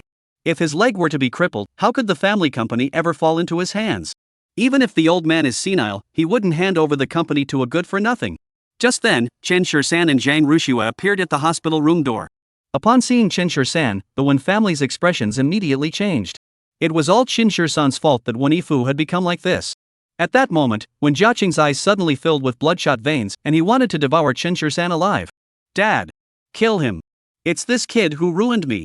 Wen Yifu on the bed clenched his teeth and said, his eyes bloodshot as he glared at Chen Shursan. Chen Shursan leaned against the doorframe, arms crossed, looking on as if he were watching a spectacle.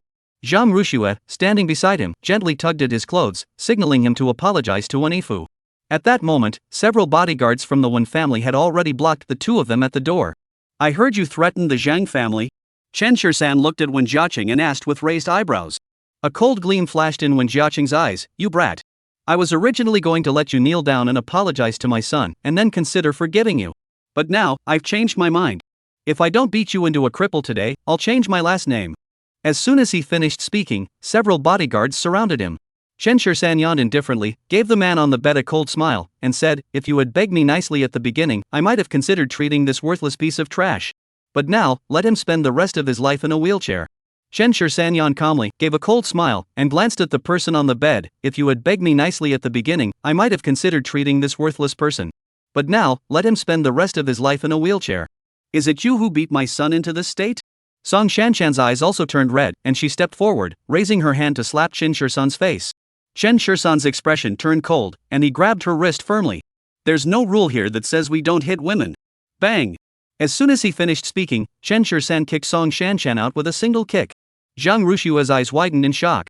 Wasn't he here to apologize? At that moment, the bodyguards from the Wen family also reacted and rushed toward Chen Shursan. However, these men were no match for Chen Shursan. In just a matter of seconds, all four bodyguards were lying on the ground, groaning in pain. Chen Shursan slowly approached Wen Jiacheng and his wife. A thin layer of sweat immediately broke out on Wen Jiacheng's forehead. "This is way too intense. Chen Shursan. Let me tell you, I'm a member of the Wen family. You'd better not mess with me. Otherwise, the Wen family won't let you off the hook." Wen Jiacheng spoke while dragging Song Shanshan backward. Song Shanshan clutched her abdomen, her expression extremely painful. At that moment, Zhang Rushua, who had been staring in shock, finally snapped out of it and rushed forward to grab Chen Shursan. "Chen Shursan! What are you doing?" Zhang Rushua stared at Chen Shursan with wide eyes, her voice unconsciously tinged with a hint of grievance and tears. "I brought you here to apologize, not to cause trouble. If Chen Shursan causes a scene like this, the Zhang family will be ruined. When the time comes, won't the entire family shift the blame onto her? Yeah, apologize." Chen Shursan chuckled lightly. "This is how I apologize. Is there a problem?" After speaking, he calmly picked up a chair, sat down, and coldly looked at Wen Jiaqing and his wife in the corner. Wen Jiaqing and his wife looked at Chen Shirsan with fear in their eyes, cold sweat streaming down their faces. Chapter 48, The Fiancé. Chen Shirsan. You're completely mad. Zhang Ruxue shook her head at Chen Shirsan and then looked at Wen Jiaqing beside her. Mr. Wen, Chen Shirsan's Ghost Gate 13 Needles technique is sure to heal Mr. Wen's leg. Please give us another chance to let Chen Shirsan treat Mr. Wen. Where does Wen Jiaqing even think about letting Chen Shirsan treat Wen Yifu? He'd rather kill the kid, but he dares not. Chen Shirsan grabbed Zhang Ruxue and pulled her back, then stood up and pulled her back into the chair. He then approached Wen Jiaqing and his wife. The Wen family sure has a lot of clout, huh? You think you can afford to offend me? Going after a woman? Hearing this, Wen Jiaqing's voice trembled slightly, but he remained defiant. Chen Shirsan, you're just a freeloader. What gives you the right to speak to me like that? Even if Shang Qingqing were here, she'd have to call me uncle. Let me tell you, the Wen family isn't someone you can mess with. Today's incident isn't over between us. Chen Shirsan chuckled lightly, lowered his head to look at Wen Jiaqing, and slapped him hard across the face with the back of his hand. What if I crippled your son? What if I beat you? Don't you dare threaten me with the Wen family. A mere Wen family? I don't even bother to look at them. As the words fell, a stern voice echoed from behind. How dare you speak so boldly? Zhang Ruxue turned around to see an elderly man dressed in a blue tang suit standing at the door. The dragon-headed walking stick in his hand was intricately carved, and several burly bodyguards stood by his side. Beside him stood a man in military uniform. Father! Grandpa! Upon seeing the elderly man enter the scene, Wen Jiaqing and Wen Yifu looked as though they had seen a savior. Wen Tai glared coldly at Chen Shirsan. I thought you were someone else. First you hurt my grandson, then you dared to speak so arrogantly, telling me to send someone from the Wen family to invite you, and now you dare to humiliate my family. So it's you little brat. Wen Tai's tone carried a hint of contempt, as if Chen Shirsan was nothing more than a child in his eyes. You can't even discipline your own children properly. I'll do it for you. Is that a problem? Chen Shirsan asked, raising his eyebrows. Zhang Ruxue, who had been sitting on the chair, had already stood up and was now standing beside him, as if struck by lightning. There had been a glimmer of hope, but now it was gone. The Wen family doesn't need you to lecture them. Wen Tai placed the walking stick he was holding on the ground and stamped his foot, glaring at Chen Shirsan with a dark expression. Boy, you won't be leaving this place today. Someone, come here. Beat him. As Wen Tai gave the order, the bodyguards behind him rushed forward. Chen Shirsan instinctively shielded Zhang Rush behind him, a cold gleam flashing in his eyes. Chen Shirsan instinctively shielded Zhang Ruxue behind him, a cold gleam flashing in his eyes. At that moment, the man beside Wen Tai slowly drew his sidearm and said calmly, Boy, you'd better not fight back. Otherwise, I won't hesitate to pin a charge on you and shoot you on the spot. Glancing at the 3 stars on the man's shoulder, Chen Shirsan sneered, as a soldier of the Longyan Kingdom, you should be protecting the people, not aiding the enemy here. Who gave you the nerve? The man sneered, aimed the gun at Chen Shirsan, and immediately unlocked the safety. It was given to me. Chen Shirsan's eyes flashed with a cold gleam. Everyone who pointed a gun at him was as good as dead. A flash of coldness crossed Chen Shirsan's eyes. Everyone who had ever aimed a gun at him had died. What a lively scene. Just then, a woman led a man wearing a vest through the crowd and walked in. The woman was dressed in a custom-made suit, her hair cascading over her shoulders, her face adorned with light makeup, and a radiant smile on her lips. Feng Xinling? Chen Shirsan narrowed her eyes. Why was she here to join the commotion? Who are you? Wen Tai glanced at Feng Xinling and asked. Who do you think you are? Feng Xinling looked at Wen Tai and asked disdainfully. She then walked straight up to Chen Shirsan. Today, I'm here. If anyone dares to lay a finger on my fiancé, the Feng family of the capital will not hesitate to come and discuss this with you. The Feng family? Upon hearing this, Wen Tai's expression immediately changed. The Feng family was one of the most prominent families in the capital. How could this young man possibly be related to the Feng family? That's right, the Feng family. I am Feng Xinling, the eldest daughter of the Feng family, and I am engaged to Chen Shirsan. Feng Xinling looked at everyone calmly and said, What happened today, I can pretend never happened. But if any of you dare to cause trouble for him again, don't blame me for making the one group go bankrupt overnight. Facing Feng Xinling's threat, Wen Tai also grew tense. She knew Feng Xinling wasn't joking. This world is a jungle where the strong devour the weak. Someone like Chen Shirsan should have been a shrimp, but unfortunately, he is protected by the Feng family, a powerful force. If the Wen family doesn't want to meet their end at the hands of the Feng family, they have no choice but to step back. It's all a misunderstanding. Today's events were all a misunderstanding. Wen Tai took a deep breath and said calmly, Miss Feng, you may take the person away now. Chen Shirsan crossed his arms, giving Feng Xinling a half smile, half frown. This young miss, what's she up to now? The third lieutenant standing nearby dared not utter a word, for though he might be considered someone of some standing in Jiangcheng, in the presence of the Feng family, he was utterly insignificant. Let's go, honey. Feng Xinling stepped forward and affectionately wrapped her arm around Chen Shisan's arm, and the word honey caught Chen Shisan off guard. Zhang Ruxue, standing nearby, looked at the two of them in astonishment. She had no idea that Chen Shisan had such a background. No wonder he could summon someone like Xiao Fo with just one word. It was because he had the Feng family backing him. I had originally thought it was Shang Qingqing protecting him, but now it seems I underestimated him. Let's go. Chen Shisan was more than happy to accept Feng Xinling's favor, turned around, and said to Zhang Ruxue. Since the Wen family dared not cause trouble for him, they naturally wouldn't dare to cause trouble for the Zhang family either. However, seeing the two of them acting so affectionate, Zhang Ruxue couldn't help but feel a pang of jealousy in her heart. She turned away and left on her own. As they stepped out of the hospital gates, Feng Xinling showed no intention of letting go. Chen Shisan stopped in his tracks, looked at her, and asked, Miss Feng, how long do you plan to hold onto my arm? Feng Xinling smiled and said, my grandfather has said that in this lifetime, I can only marry you. Since I can't marry anyone else, I guess I'll have to marry you. Upon hearing this, Chen Shisan's mouth twitched violently several times. He didn't believe Feng Xinling would willingly marry him.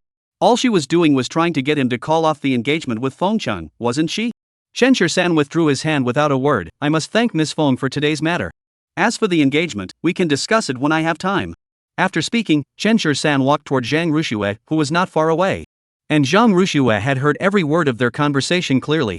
Chapter 49 ends here. Let me take you home. Chen Shisan stood beside Zhang Ruxue and spoke up. Zhang Ruxue glanced at him. Since Mr. Chen is already engaged, it's best for us to keep our distance. By the way, thank you for your help today. After saying that, Zhang Ruxue casually hailed a taxi, nodded politely to Chen Shisan, and then left. This scene was clearly seen by Feng Xinling, who was sitting in the car, and she couldn't help but find it amusing. This Chen Shisan, he wouldn't even take her if she threw herself at him, yet now he couldn't even handle a woman. Today, she had at least helped Chen Shisan once, though it didn't go as planned. But seeing Chen Shisan's humiliated expression, Feng Xinling couldn't help but feel a bit satisfied inside. Back in the car, Chen Shisan didn't dwell on it and drove home. Inside the hospital, Wen Tai looked at Wen Jiaqing with a serious expression. You didn't even bother to investigate this guy's background before going and offending him? Wen Jiaqing looked utterly helpless. How could he have known that this young man's background was so formidable? He had assumed the young man was just another kept man of Shang Qingqing, but who could have guessed he was actually the fiancé of the eldest daughter of the Feng family? Wen Yifu on the bed also looked rather displeased. Grandfather, are we just going to let this matter drop? Wen Tai glanced at him and sighed, saying, it's not that grandfather won't avenge you. You know the power of the Feng family in the capital. If we provoke them, our family won't have an easy life. Rest assured, I'll do my best to find someone to cure your leg condition. If it comes to it, we'll go abroad. Wen Tai looked at Wen Yifu and said, at least he has more than one grandson. Looking at Wen Tai's expression and listening to his words, Wen Yifu seemed to have understood something. Grandfather seems to be giving up on me. But then again, the heir to the Wen family can't be a cripple, can he? Wen Yifu lowered his head, his face twisting in agony, his hand by his side almost tearing a hole in the bedsheet. The room fell into an instant silence. Let's leave it at that for today. Wen Tai stood up and said, from now on, none of you are to cause any trouble for Chen Shisan again. Father. Wen Jiaqing still felt a lingering sense of resentment, but after being glared at by Wen Tai, he could only swallow his resentment and let it go. Watching Wen Tai's back, Song Shanshan finally let the tears she had been holding back for so long flow freely. She punched Wen Jiaqing repeatedly in the chest. You good for nothing. How could I have ever married you? Your own wife and child were beaten, and you didn't even dare to utter a word. Now I have to endure it all and keep quiet just because of the old man. Why is my life so miserable? Song Shanshan's constant arguing was starting to annoy Wen Jiaqing. He coldly snapped, enough. If you hadn't insisted on making me cause trouble for the Zhang family, would things have escalated to this point? Seeing Wen Jiaqing shifting the blame onto her, Song Shanshan looked utterly disbelieving. Wen Jiaqing, are you even a man? The two of them didn't even care anymore and started arguing right in front of Wen Yifu. Wen Yifu's expression grew increasingly cold. This grudge. He would avenge it. The Zhang family. As soon as Zhang Ruxue returned home, Go Qiangfang and Zhang Tiancheng approached her. Has the matter been resolved? What did the Wen family say? Zhang Tiancheng hurriedly asked. Zhang Jingcheng, sitting on the sofa nearby, was eating an apple and watching the commotion, his eyes flickering with an unclear light. The Wen family shouldn't cause any more trouble now. Zhang Ruxue replied coldly. Hearing this, Go Qiangfang sighed in relief and quickly asked, what about you and Wen Xiao? His parents should be at the hospital too, right? Have you met them? Are they satisfied with you? Hearing Go Qiangfang's words, Zhang Ruxue immediately furrowed her brows. Why was she always thinking about such things? Don't even think about it. The Wen family doesn't think much of me. With that, Zhang Ruxue turned and went back to her room. Upon hearing this, Go Cheongfang's eyes dimmed. She had been hoping to snag a wealthy husband, but it seemed her chances had vanished in an instant. Zhang Tiancheng gave her a disapproving look. Next time, find someone more reliable. What kind of family background do we have? What about the Wen family? Go Cheongfang shot him a look. You make it sound so easy. Why don't you go find one yourself? Hey, you! Zhang Tiancheng was so taken aback by Go Cheongfang's sharp retort that he didn't know what to say. Zhang Jingcheng, standing nearby, smiled brightly. Zhang Tiancheng turned and glared at him. What are you laughing at? Go to bed immediately. You're coming to the company with me tomorrow. Zhang Jingcheng sighed and glanced at Zhang Tiancheng before reluctantly returning to his room. That night, Zhang Ruxue tossed and turned, barely sleeping a wink. The next morning, she took a day off from the hospital. Since she heard that her family was still at the hospital, if she went there, she would inevitably run into them. Now she felt extremely embarrassed and didn't want to see anyone. After leaving the house, Zhang Ruxue went to a park to take a stroll. However, Chen Shursan's face kept appearing in her mind unconsciously. After walking for a while, Zhang Ruxue stopped and sat down on a chair, letting out a deep sigh. First there was Shang Qingqing, then Feng Xinling. These two young ladies she couldn't compare to either of them. That makes sense. How could Chen Shursan possibly like someone like her? Thinking of this, Zhang Ruxue gave a self-deprecating smile. Just then, two figures quickly approached her. You. Looking at the two people standing in front of her, Zhang Ruxue was a bit surprised. Before she could finish speaking, one of them stepped forward and covered her mouth. A strange fragrance wafted into her nose, and Zhang Ruxue quickly stopped struggling. Peach Blossom Island number 1. Dad, are we going to kindergarten? Lin Yu was wearing a pink princess dress, with two high ponytails tied by Su Mingjun, and a small backpack on her back, looking exceptionally cute. Right, haven't you always wanted to go to school? Chen Shursan said with a smile, bending down to lift her into the car. The whole way there, Lin Yu chattered non-stop, clearly excited. After spending some time with Chen Shursan, the child had gained a lot more sense of security. At least, she no longer bursts into tears at the slightest provocation and has become less cautious, regaining the innocence and liveliness typical of her age. This filled Chen Shursan with great comfort. If Lin Feng were still alive, he would be comforted as well, wouldn't he? The car drove on and soon arrived at the kindergarten gate. After Chen Shursan gave his instructions last time, almost all the teachers and the principal at the kindergarten had been replaced. Knowing that Chen Shursan was coming, all the teachers followed the new bald principal and stood at the entrance waiting for him early in the morning. Joining them were many parents of the students. They had witnessed Xiaofo's respectful attitude toward Chen Shursan with their own eyes that day, so they were taking this opportunity to curry favor with him. Chapter 50, Seeking Revenge. Chen Shursan opened the car door and got out, then went to the other side and carried Lin Yu out. Upon seeing them, the bald principal checked the photo on his phone several times before approaching with a fawning smile. You must be Mr. Chen, right? I'm the new principal of this kindergarten. My name is Chen Jianda. Chen Shursan nodded at Chen Jianda without saying anything else. Which class is my daughter in? Your daughter should be old enough for the senior class, but considering that she just arrived and may have difficulty adapting, we have placed her in the sunflower middle class. Is that acceptable? Chen Jianda asked Chen Shursan cautiously. Chen Shursan put the child down, and Lin Yu curiously looked around, feeling a bit shy. You error, Dad won't go in with you. Have fun with your teacher and classmates. If anything happens, have the teacher call me, okay? Chen Shursan asked Lin Yu softly.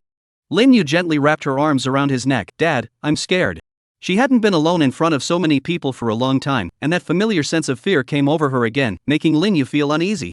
Even though everyone around her was smiling warmly, she was still afraid. When that couple adopted her, they had smiled just as brightly, but in the end, you err, don't be afraid.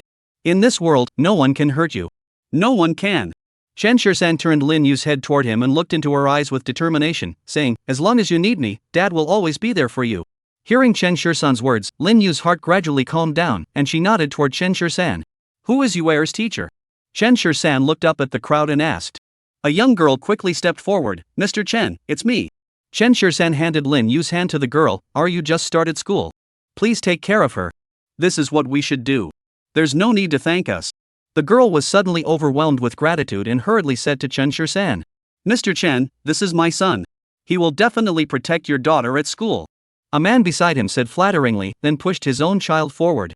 The boy, who had been instructed for a while, now knew what to do. He stepped forward, took Lin Yu's hand, and started talking to her. Seeing this, the other parents also let go of their children's hands and exchanged glances with them. After all, this was an elite school, and these children were all sharp and cunning. They all rushed over to Lin Yu's side. Chen Shursan merely nodded to the crowd. This was for the best, at least he didn't have to worry about Yuer being bullied by the other children at school. After giving everyone a few casual responses, Chen Shursan returned to the car. It wasn't until the car had driven off that everyone finally breathed a sigh of relief. Principal, who exactly is this Mr. Chen? The new teacher looked at Chen Jianda in confusion and asked. All the parents waiting here today are big bosses. As for Chen Shursan, although he was driving a Land Rover, his clothes were somewhat shabby and unkempt, resembling those of a wealthy family's driver. He's the one person in the entire kindergarten we dare not offend. The entire kindergarten Chen Jianda was referring to included the parents of these wealthy young masters and ladies. Upon hearing this, the teacher nodded thoughtfully, pondering in her mind what delicious treats she could buy to build a good relationship with Lin Yu. The car had only driven a short distance when Chen Shursan noticed a van following behind him. The van was neither too close nor too far behind him, and whenever he turned, the van followed suit. Chen Shursan narrowed his eyes and steered the car toward a secluded area. After a while, he stopped by an abandoned national highway. The road was now almost deserted, and the van followed without hesitation. Chen Shursan calmly lit a cigarette, then opened the door and stepped out. The van also came to a stop, and 7 or 8 burly men got out, each holding a shiny machete in their hands. Chen Shursan's expression grew colder as he asked, still holding his cigarette between his lips, "Who sent you here?" "The Wen family?" "The damn Wen family." The leader pointed the tip of his knife at Chen Shursan. "You little bastard. You ruined our boss, and you think you can still live? We're here today to take your life. If you have any last words, speak now." Looking at the arrogant few in front of him, Chen Shursan curved the corners of his mouth into a smile, his eyes filled with disdain. Just a bunch of good-for-nothings? They actually want his life? What a delusion! Damn it! You dare to laugh? Get him! Kill this kid and avenge our boss! At the man's command, several men charged toward Chen Shursan, swinging their knives with all their might at him. Chen Shursan dodged a blow to the side, grabbed one of the men's wrists, and swiftly disarmed him, quickly engaging the others in a fierce battle. When the sound of blades clashing rang out crisply, Chen Shursan planted his feet on the ground, leaped into the air, and swung his sword down at a man. The man's arm was severed in an instant. Ah! The man screamed and collapsed to the ground. Seeing this, the others grew even more intent on killing him. Chen Shursan moved effortlessly among the crowd, and within minutes, everyone was lying on the ground. Some were bleeding profusely, while others had lost limbs. However, Chen Shursan did not take anyone's life. Instead, he approached the leader step by step, reached into his pants pocket, pulled out his phone, and dialed the emergency number. He then turned around calmly and returned to the car. After fighting for so long, not a single drop of blood had even splashed onto his body. At that moment, the man lying on the ground finally realized how foolish he had been to provoke Chen Shursan. Chen Shursan drove calmly, but the road he was heading down wasn't leading home, it was leading to the hospital. He pulled out his phone and dialed Zhang Rushua's number. Since last night, he had felt that he had developed some other feelings for this woman. But Chen Shursan wasn't sure. Right now, he just really wanted to see her. Strangely, he called again and again, but no one answered. Chen Shursan furrowed his brows slightly. Could Zhang Rushua be angry with him? Had she stopped contacting him? Just then, Chen Shursan's phone rang. It was Xiao Fo calling. "Third Master, the doctor surnamed Zhang who's always by your side seems to have been kidnapped." Upon hearing this, Chen Shursan immediately grew tense. "What's going on?" "One of my men saw it happen today in the park. 2 people kidnapped him in broad daylight and drove off in a car. I just checked, and it seems to be someone from the Wen family." On the other end of the phone, Chen Shursan's expression grew increasingly somber, and the car sped off swiftly. Chapter 51, Anyone who stands in my way will die. "Third Master?" Xiao Fo saw that Chen Shursan hadn't moved, so he quickly called out again, "Or should I?" Beep. Chen Shursan hung up the phone, and Xiao Fo didn't dare say anything more. Without the Third Master's orders, how dare he act rashly? Chen Shursan immediately accelerated to 150 miles per hour. This wasn't a highway, it was a busy street with cars coming and going. However, Chen Shursan's driving skills were so exceptional that he could easily outmaneuver professional race car drivers. The 30-minute drive to the hospital took him only 15 minutes. He was curious to see just how daring the Wen family really was. The corridor outside the VIP ward was quiet, with the entire corridor filled with the Wen family's bodyguards. Inside the room, the sack was removed, revealing a woman. Wen Yifu waved his hand, and the man beside him dragged the woman out and slapped her across the face. Zhang Rushua winced in pain and let out a muffled groan before slowly opening her eyes. Seeing Wen Yifu smiling brightly at her from the bed, she suddenly had a bad feeling. Just then, the man beside her pried open her mouth, and another person held a cup of water to her lips, forcing it down her throat without a word. The water had a faintly sweet taste, though she didn't know what it was. Zhang Rushua knew it wasn't anything good, so she struggled desperately, but it was all in vain. Even after vomiting for a while, a significant amount was forced back into her body. After finishing the cup of water, the 2 men finally let her go. Zhang Rushue collapsed onto the ground, her body limp, and looked at the man on the bed, asking in near despair, "Mr. One, what do you want from me? What do you want to do?" Wanifu chuckled lightly, a hint of coldness in his eyes. "This leg of mine can't just be left like this. Chen Shisan cares about you, doesn't he? Then I'll destroy you." As the words fell, someone carrying a tripod walked in and set up cameras in various places around the ward. Zhang Rushue's uneasy premonition grew even stronger, and she looked at Wanifu in astonishment. Wanifu smiled brightly. "Tell me, if he sees you being raped by dozens of bodyguards from the Wen family, will he still be as arrogant as he was last night?" "Wanifu! You bastard!" Zhang Rushue screamed, struggling to get up, but was held down by 2 bodyguards. Wanifu gave her a casual glance. "I was actually interested in you, but who knew that Chen Shisan would show up out of nowhere? Since I can't do anything about him, I'll just take it out on you. I have no relationship with Chen Shisan." Zhang Rushue looked at Wanifu, her face filled with resentment. She truly had no relationship with Chen Shisan. He had his own fiancée, while she was just a doctor. But at this very moment, she desperately yearned in her heart for that man named Chen Shisan to appear before her once again, as if a deity had descended from the heavens. "Whether you have any connection with him doesn't matter. I can tell that this guy has feelings for you. Otherwise, why would he come to the hospital with you?" Wanifu said casually, "By the way, what I gave you to drink earlier was a strong aphrodisiac from abroad. You'll enjoy it soon enough. The dozens of brothers I have outside will definitely satisfy you." As he said this, Wanifu's smile grew even brighter. Even though he was unable to move, witnessing such a scene was enough to excite him. At that moment, Zhang Rushue was being held down by 2 people, feeling a wave of heat spreading throughout her body. "Wanifu! You bastard!" Zhang Rushue felt the changes in her body and cried out at the person on the bed. She had always thought that the Wen family was so noble, but never imagined they could be so disgusting. "Scream all you want, I've cleared out everyone on this floor. Even if you scream until your throat is raw, no one will come to save you," Wanifu said with a smile, sticking out his tongue to lick his dry, cracked lips.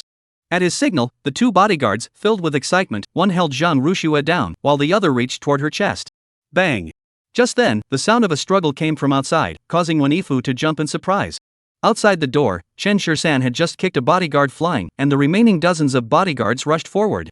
His eyes flashed with anger as he clenched his teeth, kicked one man away, grabbed another by the collar, and thrust his knee upward with all his strength. Every move was executed with relentless force. A burly bodyguard was struck in the chest by Chen Shisan's fist, causing a large indentation visible to the naked eye. The bodyguard collapsed instantly, convulsing on the ground with bloodshot eyes and no signs of life. At that moment, Chen Shisan was unstoppable, advancing step by step toward Wanifu's hospital room, emanating an indescribable aura from his entire body. Originally, the bodyguards had been advancing one after another, but after witnessing Chen Shisan knock someone out with a single punch, many of them began to retreat. They were merely bodyguards for the Wen family, hired to do a job there was no need to risk their lives. A group of people quickly backed away, retreating to Wanifu's hospital room, dared not go any further. "Anyone who blocks my way will die." Chen Shisan opened his mouth and growled softly. The bodyguards watched Chen Shisan, swallowed hard, and took a few steps back in unison. Bang! Chen Shisan kicked the door with all his might, breaking open the locked door. Upon entering, he saw Wanifu lying on the bed with a terrified expression, while 2 bodyguards held Zhang Rushue, with a knife pressed against her neck. At that moment, Zhang Rushue's eyes were glassy, her face flushed, and she was uttering incoherent sounds. "Chen Shisan! Don't come over here!" Wanifu looked at Chen Shisan and said tremblingly. Chen Shisan ignored him and stepped forward one step at a time. "If you come any closer, I'll kill her," the bodyguard beside him said, stabbing the knife into Zhang Rushue's snow-white neck. Chen Shisan stopped in his tracks, glaring intently at Wanifu. "Let her go."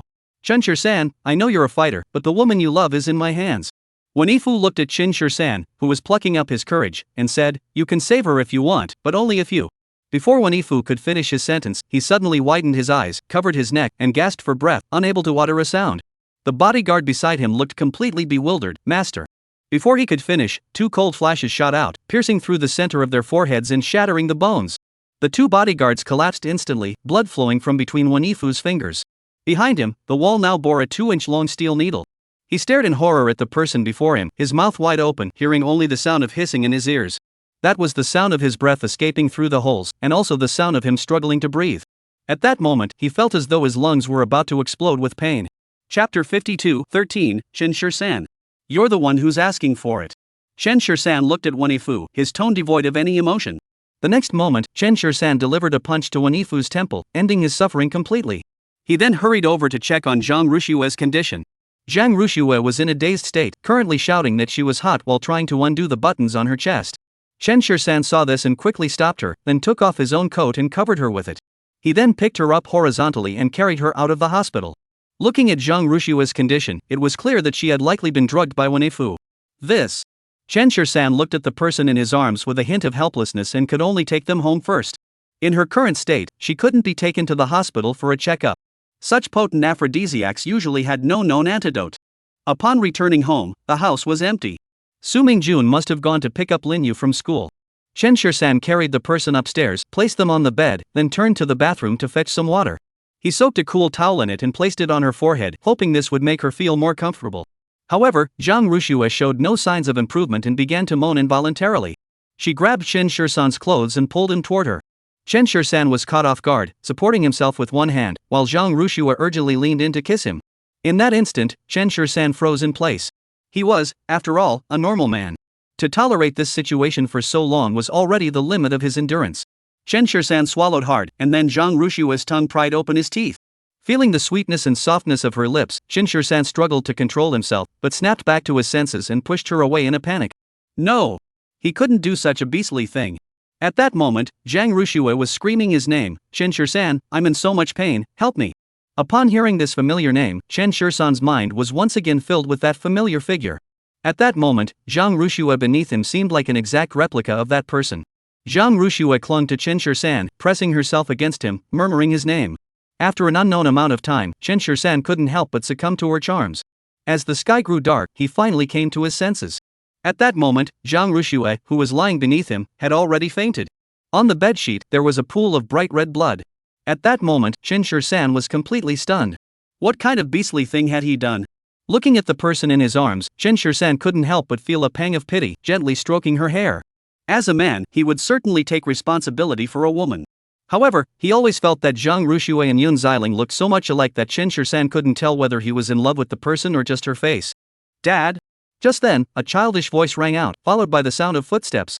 Chen Shisan hurriedly put on his clothes and opened the door first. Dad!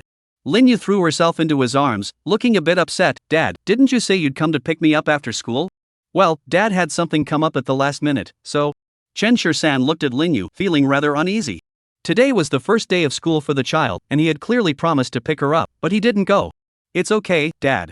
This is the little red flower I made for you. Lin Yu handed Chen Shisan a paper-folded red flower, smiling brightly. Yuera loves Daddy the most.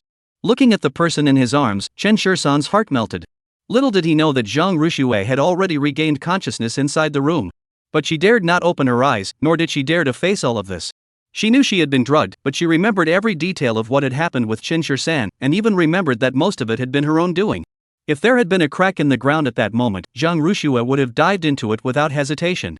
Upon hearing Chen Shisan and Lin Yu walk away, Zhang Rushua finally opened her eyes, her entire body aching as if her bones had been shattered. Seeing the bloodstains on the bed, Zhang Rushua felt even more ashamed and angry. Who was Chen Shisan? And who was she? She's the fiancée of the Feng family's daughter. Even the Wen family dares not offend her, how could she? Zhang Rushua covered herself with the blanket, completely too ashamed to show her face. Jiangcheng, Wen family residence. What? Upon receiving the call, Wen Jiaqing couldn't sit still. With red eyes, he shouted into the phone, say that again. Moments later, the phone slipped from his hands, and Wen Jiaqing burst into uncontrollable sobs. At the dinner table, the Wen family members all looked puzzled. Big brother, what's going on? Jiaqing, don't scare me. Say something. Faced with everyone's concern, Wen Jiaqing struggled to calm himself down. Looking at Song Shanshan, who was trembling, he said, if it was dead. What? Upon hearing this, the Wen family couldn't sit still. Wen Tai's eyes narrowed sharply. How could this happen? Wen Jianmen, standing nearby, was also greatly surprised. Didn't they say his leg was broken? How could this happen? Wen Jiaqing, with bloodshot eyes, looked at his old father. Father, it was Chen Shisan who did it. Upon hearing that name again, Wen Tai's expression grew icy. Beside him, Wen Bing suddenly stood up. Who exactly is this Chen Shisan? How dare he not take the Wen family seriously? Though he spoke those words, Wen Bing couldn't help but feel a hint of secret joy deep within his heart. With Wenfu dead, his chances of taking control of the company had increased significantly. However, he would never let such thoughts show on his face. Chen Shisan. Chen Shisan. It's Chen Shisan again. Song Shanshan had already entered a state of madness. I must kill this kid. Wen Tai was so enraged that his entire body trembled, and a mouthful of blood sprayed out. The Wen family immediately fell into chaos. Dad. Grandpa. Wen Tai clenched his teeth and shouted at the crowd, "What are you doing to me? Take care of my grandson." To say that he didn't love Wen Yifu was impossible. Wen Yifu has been personally groomed by Wen Tai as his successor since childhood. He has just returned from abroad and was supposed to inherit the company soon. Who would have thought that such an incident would occur at this critical moment? Even if he were unable to inherit the company due to his disability, Wen Tai could still accept it. But now, the person is gone. Once a person is gone, everything is lost. Only then did Wen Jiacheng and his wife remember that Wen Jiacheng had given Wen Jianmen a few instructions before rushing out the door and heading toward the hospital. They were so preoccupied with holding Qin Shisan accountable that they had forgotten their own son still needed someone to collect his body. Wen Tai clenched his teeth, gazing straight ahead with a face filled with hatred. Chapter 53, Bridges are Bridges, Roads are Roads. Peach Blossom Island number 1. Dinner was over, but Zhang Rushue still showed no signs of coming down. Chen Shisan couldn't help but feel a little worried, so he handed Lin Yu to the nanny and went upstairs himself. After knocking on the door, there was no response inside, so he opened the door and walked in. The clothes scattered on the bed were gone, clearly indicating that Zhang Rushue had already woken up. Chen Shisan walked straight over and sat down on the edge of the bed, speaking to himself, "Don't worry, I'll take responsibility for you." At that moment, the person on the bed did not open his eyes, but he heard every word clearly. Chen Shisan was 2 years younger than her and was also the fiancé of the Feng family's daughter. What could he possibly do to take responsibility for her? Even the Wen family dares not provoke the Feng family. If Chen Shisan were to call off the engagement with the Feng family's daughter because of this, wouldn't that cause even more trouble? "I know you're awake," Chen Shisan said slowly. "If you're willing, we can go get married tomorrow." Upon hearing this, Zhang Rushue couldn't sit still anymore and sat up abruptly from the bed. "Chen Shisan, what do you take me for?" Chen Shisan looked at Zhang Rushue, who was staring at him with a serious expression, unsure of what to say. Who was she to him? Someone who looks like Yun Xiling? The aunt that Juer likes? The woman who makes him nervous? If I'm not mistaken, you're engaged to Miss Feng, aren't you? As for today's incident, I'll pretend it never happened. Zhang Rushue looked at Chen Shisan with a serious expression and said, "From now on, we'll go our separate ways.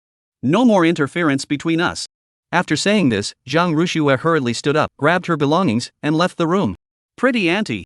As she passed through the living room, Lin Yu recognized Zhang Rushue at a glance, but Zhang Rushue pretended not to hear and hurried out the door. By the time Chen Shisan ran out, she was already gone. Su Mingjun looked at Chen Shisan and Zhang Rushue, slightly surprised. When did Miss Zhang arrive? How come she didn't know? Jiangcheng, the Shang family residence. Upon hearing the news of Wen Yifu's death, Shang Qingqing froze in her tracks. This is way too sudden. I never expected this. Yifu was so young, and now he's gone. Shang Yongfeng, the patriarch of the Shang family, sighed deeply, then glanced at Shang Qingqing. "I was hoping you two, who grew up together, would marry and become in-laws. This is all too sudden. Tomorrow, please go in my place to pay your respects." "Grandfather, did the Wen family say anything else? Did they mention how the person died?" Shang Qingqing's mind raced as she looked at the old man and asked. They didn't say much, but it seemed like they had offended someone and were beaten to death. Shang Yongfeng was also a bit suspicious. Come to think of it, in this vast Jiangcheng, how many people would dare to offend the Shang family? Hearing this, Shang Qingqing's first thought was, could it be Qin Shisan who did it? "Grandpa, do you remember the person I told you about?" Shang Qingqing sat beside the old man and asked him seriously. "Who?" Shang Yongfeng squinted his eyes, unable to recall at first. "It's the one with the supreme black gold card. Now that you mention it, I remember. What's going on?" Shang Qingqing recounted everything that had happened since she met Qin Shisan, including the incident where Qin Shisan had attacked Wen Yifu. "I suspect that he might have been behind this as well," Shang Qingqing said with a hint of worry. Shang Yongfeng gave his granddaughter another look. "You wouldn't really have fallen for that Qin Shisan, would you?" At this, Shang Qingqing quickly denied it. "Of course not. How could that be?" However, Chen Shisan's cold figure unconsciously appeared in her mind. This man wasn't entirely unlikable. "Qingqing." Shang Yongfeng's voice grew serious. "I don't care whether you like this Chen Shisan or not. You must remember that our family has been on friendly terms with the Wen family for generations. The Wen family's power is out in the open. This Chen Shisan merely possesses a supreme black gold card, which does not signify anything. Even if the person holding this card has an exalted status, that is something you are unaware of. In the face of the known and the unknown, I hope you will choose the known." Listening to Shang Yongfeng's words, Shang Qingqing understood his meaning. Even if Qin Shisan possessed such a card, it did not signify his status or authority. However, the power of the Wen family was evident, and she could not risk offending them for Qin Shisan's sake. "Grandfather, please rest assured. Your granddaughter isn't that foolish," Shang Qingqing said with a cold glint in her eyes. "It's just that this Chen Shisan is so intriguing." At that moment, After hearing the old man's words, she suddenly felt much clearer. Yes, why should she risk offending those she already knew for something unknown? Besides, she has just signed a contract with the Dihao Group. The Shang family's influence is likely to surpass that of the Wen family. Instead of overthinking things, she'd be better off focusing on her own affairs first. The next morning, Zhang Tianya's wife, Chu Qiuhong, was awakened by the sound of knocking on the door. Who could it be so early in the morning? Chu Qiuhong opened the door with a curse, and her eyes widened instantly at the sight before her. There were over a dozen boxes tied with large red ribbons, a man dressed neatly with a scholarly demeanor, and a group of bodyguards carrying the boxes behind him. Who are you? Chu Qiuhong quickly looked at the man and asked. Is this the Zhang family? The man gave Chu Qiuhong a gentle smile. Yes. It is. Chu Qiuhong nodded quickly. From the man's attire, she could tell that he was no ordinary person. The man looked at Chu Qiuhong and nodded slightly. Hello, auntie. I'm here to propose marriage. Upon hearing this, Chu Qiuhong's eyes widened in surprise, but she quickly ushered him inside and went to greet the old man. A few minutes later, Zhang Zhoumin and Zhang Tianai were seated in the hall, with over a dozen boxes already opened before them. Inside were fine porcelain, exquisite jade artifacts, valuable goldware, and even some jewelry and antique treasures. You say you're here to propose marriage? Zhang Zhoumin could tell at a glance that the other party was of high social standing, but he still asked calmly and firmly. Meanwhile, Zhang Mengwei was staring at the man, her heart already racing.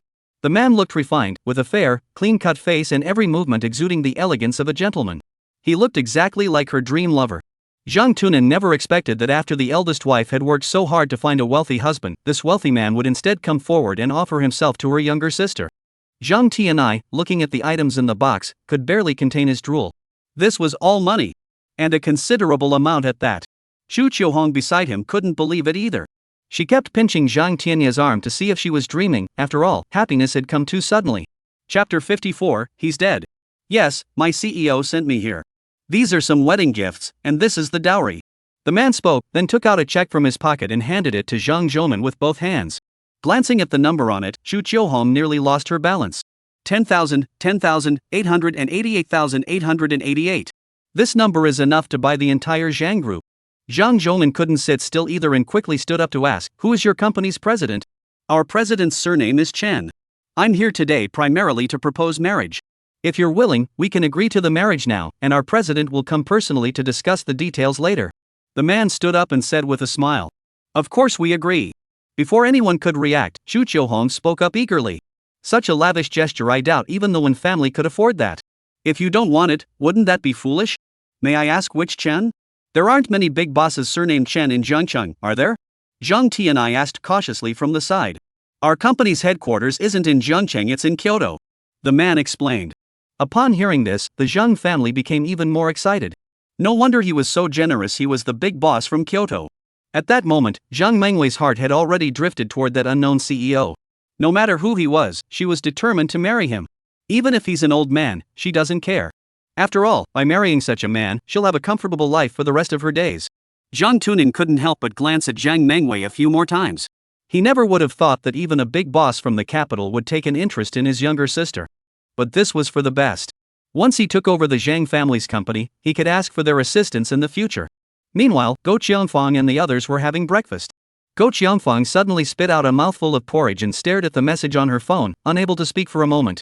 Someone has come to ask for Mengwei's hand in marriage today. He's the big boss from Kyoto. Not only is he handsome, but he's also incredibly generous. This jade bracelet is so beautiful. And that check for over 80 million, it almost blinded me. Watching Chu Qiuhong show off in the family group chat, Go Qiangfang's face grew darker and darker. Mom, what's wrong? Zhang Ruxue asked casually. You have the nerve to ask me what's wrong? Go Qiangfang was so angry she couldn't contain herself, glaring at Zhang Ruxue. Just check the family group chat yourself. Zhang Ruxue was puzzled, pulled out her phone to take a look, and was slightly surprised. However, she didn't say much about it. After reading it, she calmly put her phone away. Zhang Tiancheng and Zhang Jingcheng, who were sitting nearby, couldn't stay still either. Which company's boss is blind? How could they possibly choose Zhang Mengwei? Zhang Jingcheng was deeply dissatisfied. When it came to beauty, Zhang Mengwei and Zhang Ruxue were worlds apart. Although he didn't like Zhang Ruxue, that didn't mean he didn't want her to marry well. Only if she marries well can he continue to live comfortably at home. I never would have thought that Wei Wei was so capable. Zhang Tiancheng sighed and said. Go Qiangfang shot Zhang Ruxue a disapproving glance. Eat? Are you kidding? After we finish eating, don't go to work. Go look for Wen Xiao again. There might still be hope for the two of you. Go Qiangfang said to Zhang Ruxue. Mom, could you please not mention that person in front of me?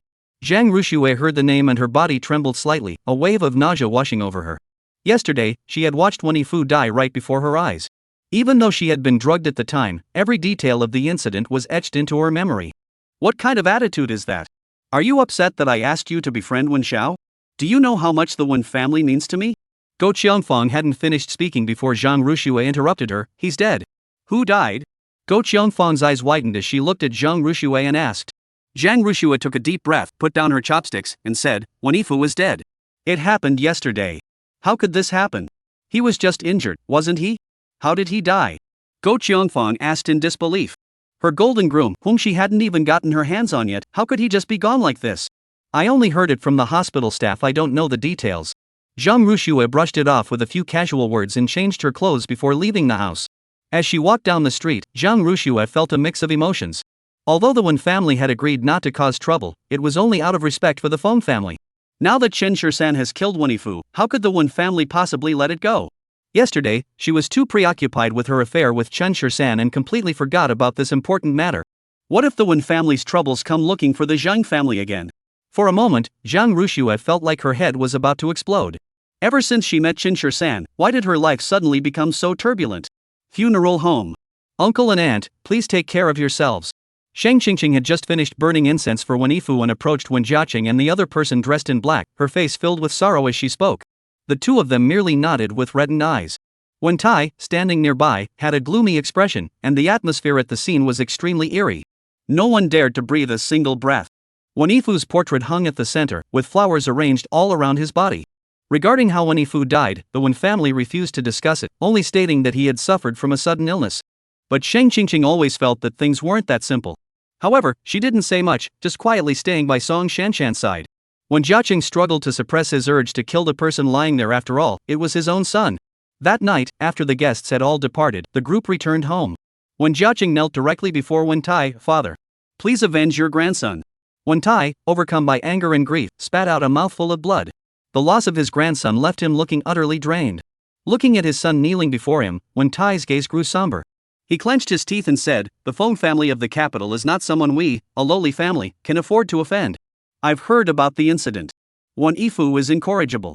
He kidnapped someone first, which is why he ended up in this state. Wen Tai turned pale and began to cough violently.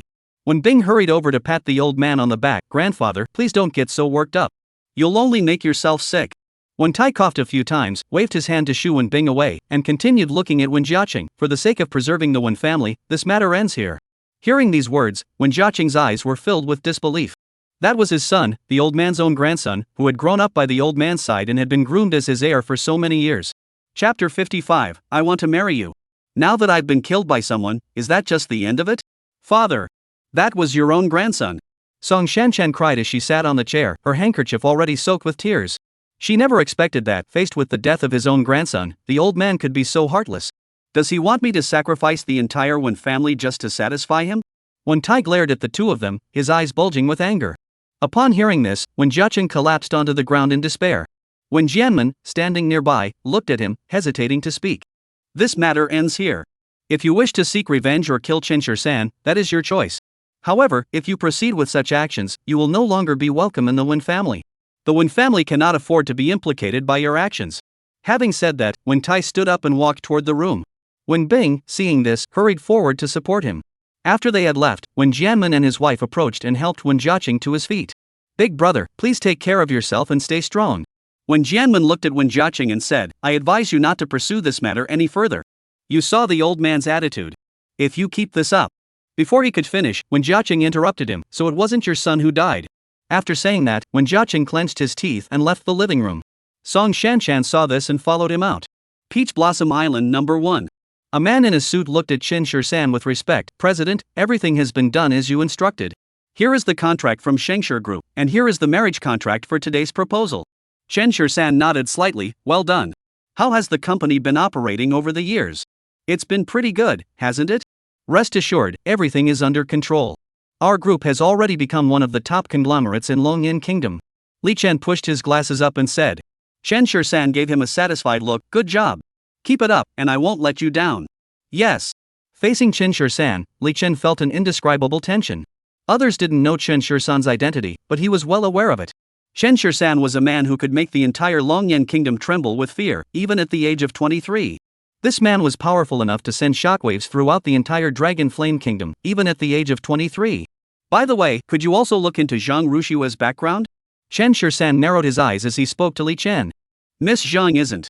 Li Chen was a bit surprised. Chen Shursan shook his head. She told me herself that she wasn't born into the Zhang family. Help me investigate her background.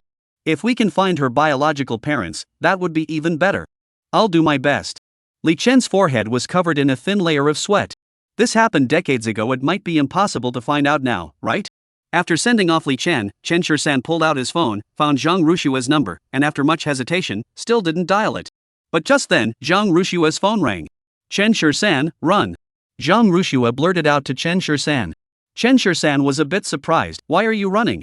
I know you have Miss Feng backing you up, but you killed the young master of the Wen family. The Wen family won't let this go easily. This matter won't be resolved so simply. You should run now while you still can. Zhang Rushua pleaded earnestly over the phone. Chen Shursan couldn't help but laugh. Run? Why should he run? What? He kidnapped Wen Yifu first, and now he has the nerve to act righteous? Chen Shursan scoffed. Don't worry, the Wen family can't do anything to me. On the other end of the phone, Zhang Rushua remained silent for a moment before saying, I'm only warning you this once. If the Wen family causes trouble for the Zhang family, I will definitely shift all the blame onto you. So you should run now, it's still not too late. Hearing this, Chen Shursan furrowed his brows slightly. What was Zhang Rushua thinking?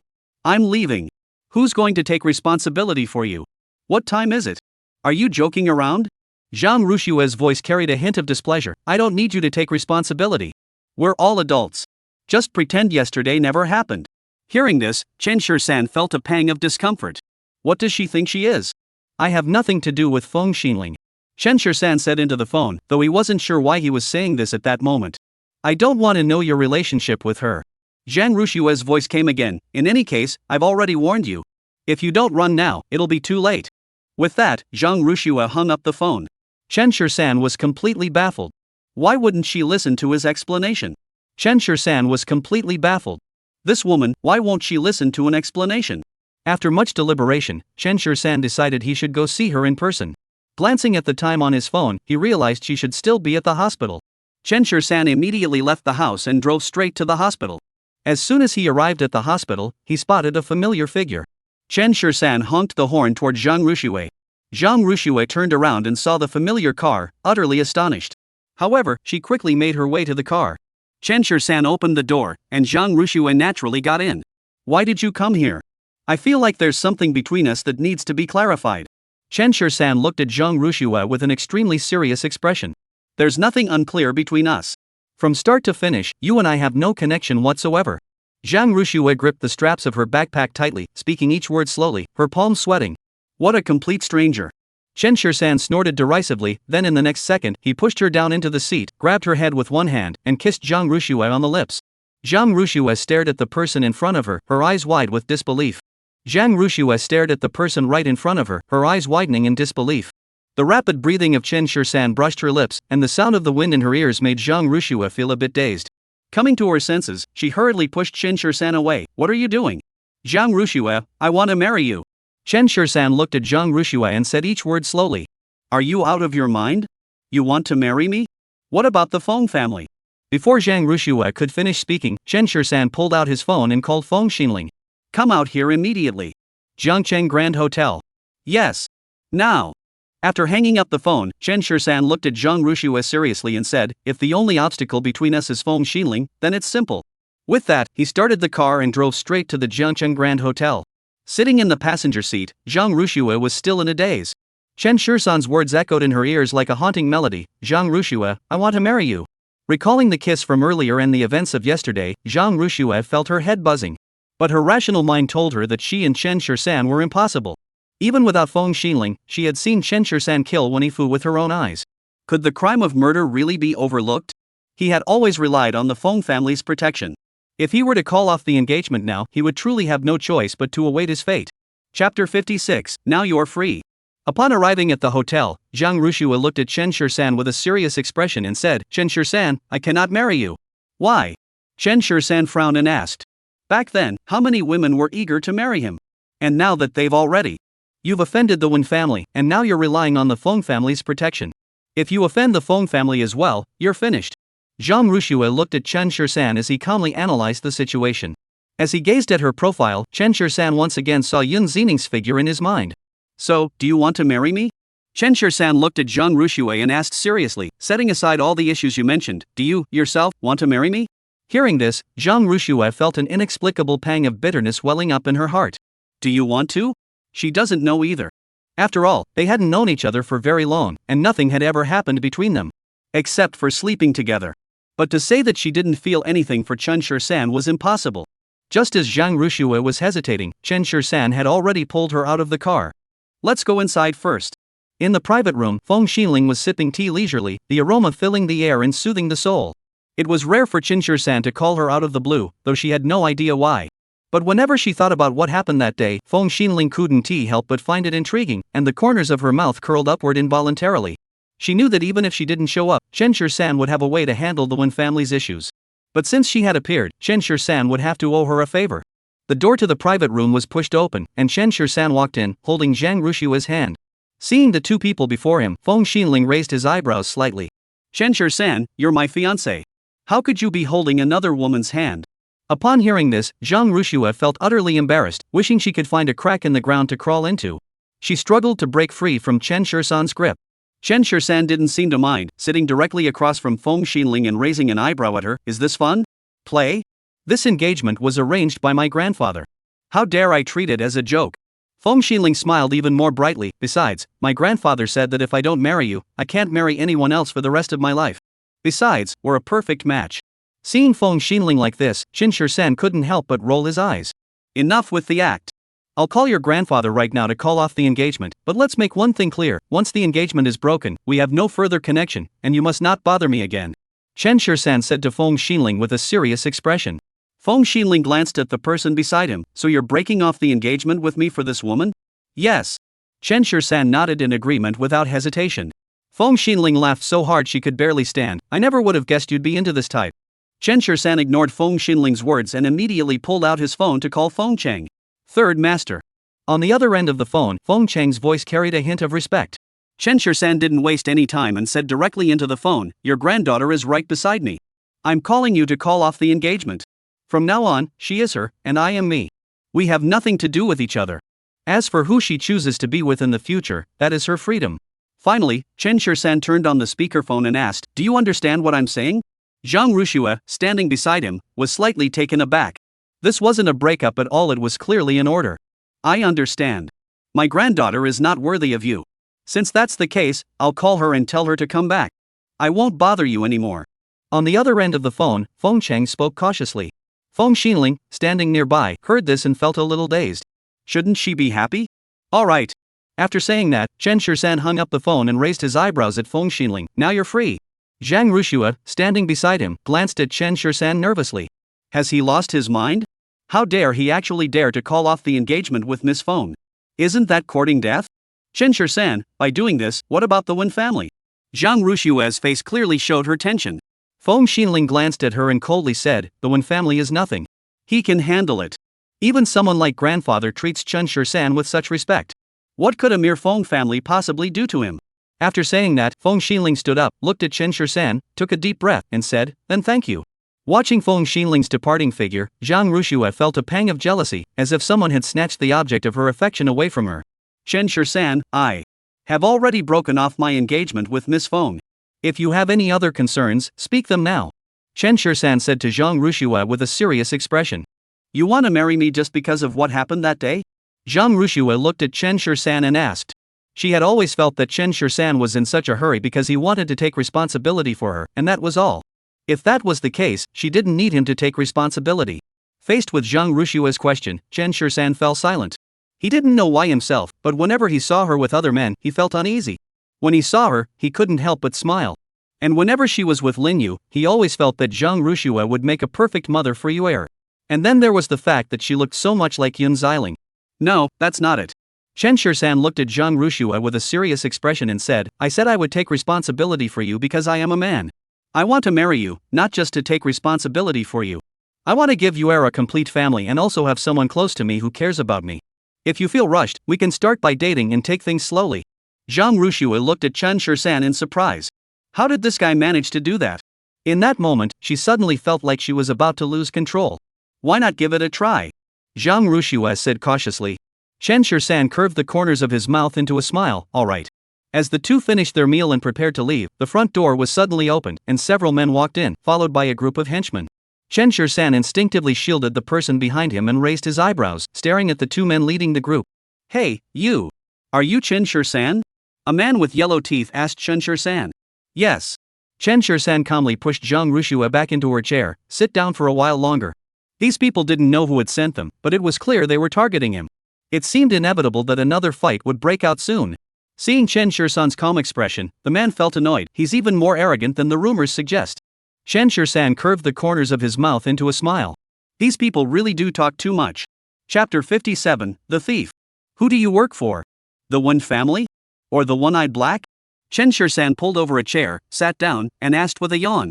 Zhang Rushua sat on the chair, not daring to turn around. But she wasn't as afraid as she could have been, because she knew that Chen Shisan would protect her. You brat! I'm telling you, you won't be leaving here alive today. The man looked furious and kicked the chair beside him. I've heard this so many times, really. Chen Shisan calmly looked at the crowd. If you're going to act, do it quickly. Don't waste my time. Damn it! Get him! At the man's command, the henchmen behind him rolled up their sleeves. Just then, a stern voice rang out, Stop! Everyone froze as a man dressed in traditional Chinese attire entered with a group of people. Xiao Lao Da. Everyone greeted him enthusiastically. When Xiaofo saw Chen Shisan sitting calmly on the chair, he almost dropped the walnut he was holding. The word Master Chen was on the tip of his tongue, but Xiaofo forced himself to swallow it back. Mr. Chen. How is it you? Xiao Lao Da, what a coincidence. We meet again. Now that Xiaofo has stepped in, this fight is probably off. Seeing how familiar Xiaofo was with Chen Shisan, everyone was startled. Who exactly is this guy? Xiao Lao Da, this kid beat up the one-eyed black guy so badly that he's still in the hospital. The man who had just spoken looked at Xiaofo angrily and said, You've got to stand up for the brothers. Go to hell. Xiaofo directly smashed the walnut in his hand onto the man's head. The sharp tip of the walnut instantly pierced the man's skull, splitting it open. Mr. Chen is someone you can afford to offend? Xiaofo coldly looked at the few people and said, What kind of person is the one-eyed black? Don't you know better than me? A man like him, even if he were dead, it would be Mr. Chen doing the people a favor by eliminating him. You causing trouble is one thing, but you're doing it on my turf. Even on my turf, that's one thing, but you dare to lay a finger on Mr. Chen? Are you looking for trouble? As Xiaofo roared angrily, everyone lowered their heads and dared not say another word. Chen Shisan, however, remained calm as he took Zhang Rushua's hand and said to Xiaofo, Since that's the case, I'll be going first. By the way, they don't mean any harm. Don't be too hard on them. Just know that from now on, I don't want to hear about this one-eyed black guy again, and I don't want anyone else to come looking for trouble because of him. As he passed by Xiaofo, Chen Shisan patted him on the shoulder. Xiaofo's shoulders instinctively sank, and his body bowed. Mr. Chen, please go slowly. After the man had left, Xiaofo turned to the others and said, Did you all hear what he said just now? From now on, pretend that there's no such person as one-eyed black in this world. Xiao Lao Da, who exactly is this kid? Someone asked in confusion. He's someone I can't afford to offend. If you're not satisfied, go ahead and offend him. Whether you live or die is your own business. With those words, Xiaofo turned and walked away. Back in the car, Zhang Rushua couldn't help but ask, Why do you know someone like that? Although Xiaofo appeared to be a businessman on the surface, he was actually a powerful figure in Jiangqing's underworld. This made Zhang Rushua can't help but doubt Chen Shisan's true identity. Could he be one of them too? They just happened to know each other. Chen Shisan said indifferently, without further explanation. What about the Wen family? Could you give them a heads up too? Zhang Rushua asked cautiously. What she was most worried about now was the Wen family coming to cause trouble. After all, Chen Shisan had killed Winifу. They wouldn't just let it go like that. What gives the Wen family the nerve to come looking for trouble with me? Chen Shisan sneered and asked, Winifu kidnapped him first. Ending up like this, isn't it his own fault? The Wen family's influence is vast. In today's society, it's all about power. Who cares about right or wrong? As Zhang Rushua spoke, her tone betrayed a hint of resignation. Just then, her phone rang. I'll be right back. Sorry, I forgot. It won't be delayed. After hanging up the phone, Zhang Rushua looked at Chen Shisan and asked, Can you take me back to the hospital? One of my patients has had a complication. She had been thinking about Chen Shisan and the Wen family's affairs for the past few days and had completely forgotten about her primary responsibilities. No problem. Chen Shisan stepped on the gas and rushed her to the hospital. Watching her receding figure, Chen Shursan pulled out a cigarette and lit it. A gentle breeze blew, carrying the smoke away with it. What he had once imagined was probably the life he now leads. A life like this, without so much hatred or violence, peaceful to the point of being excessive. But the people around me have changed. Glancing at the time on his phone, Chen Shursan drove to the kindergarten. Coincidentally, he arrived just as Lin Yu was getting out of school. Dad! Seeing Chen Shursan, Lin Yu became excited and ran all the way. Chen Shursan obliged by squatting down and picking Lin Yu up in his arms. How was your day at kindergarten today? Chen Shursan held the person in his arms as if they were the most precious thing in the world, his voice gentle to the extreme. Happy, everyone likes to play with me. They say my glasses are beautiful. Lin Yu chattered non-stop, telling Chen Shursan all about what happened at kindergarten along the way. Chen Shursan listened and responded to her, his lips curling into a smile without him realizing it. He took Lin Yu straight to the commercial district in the city center.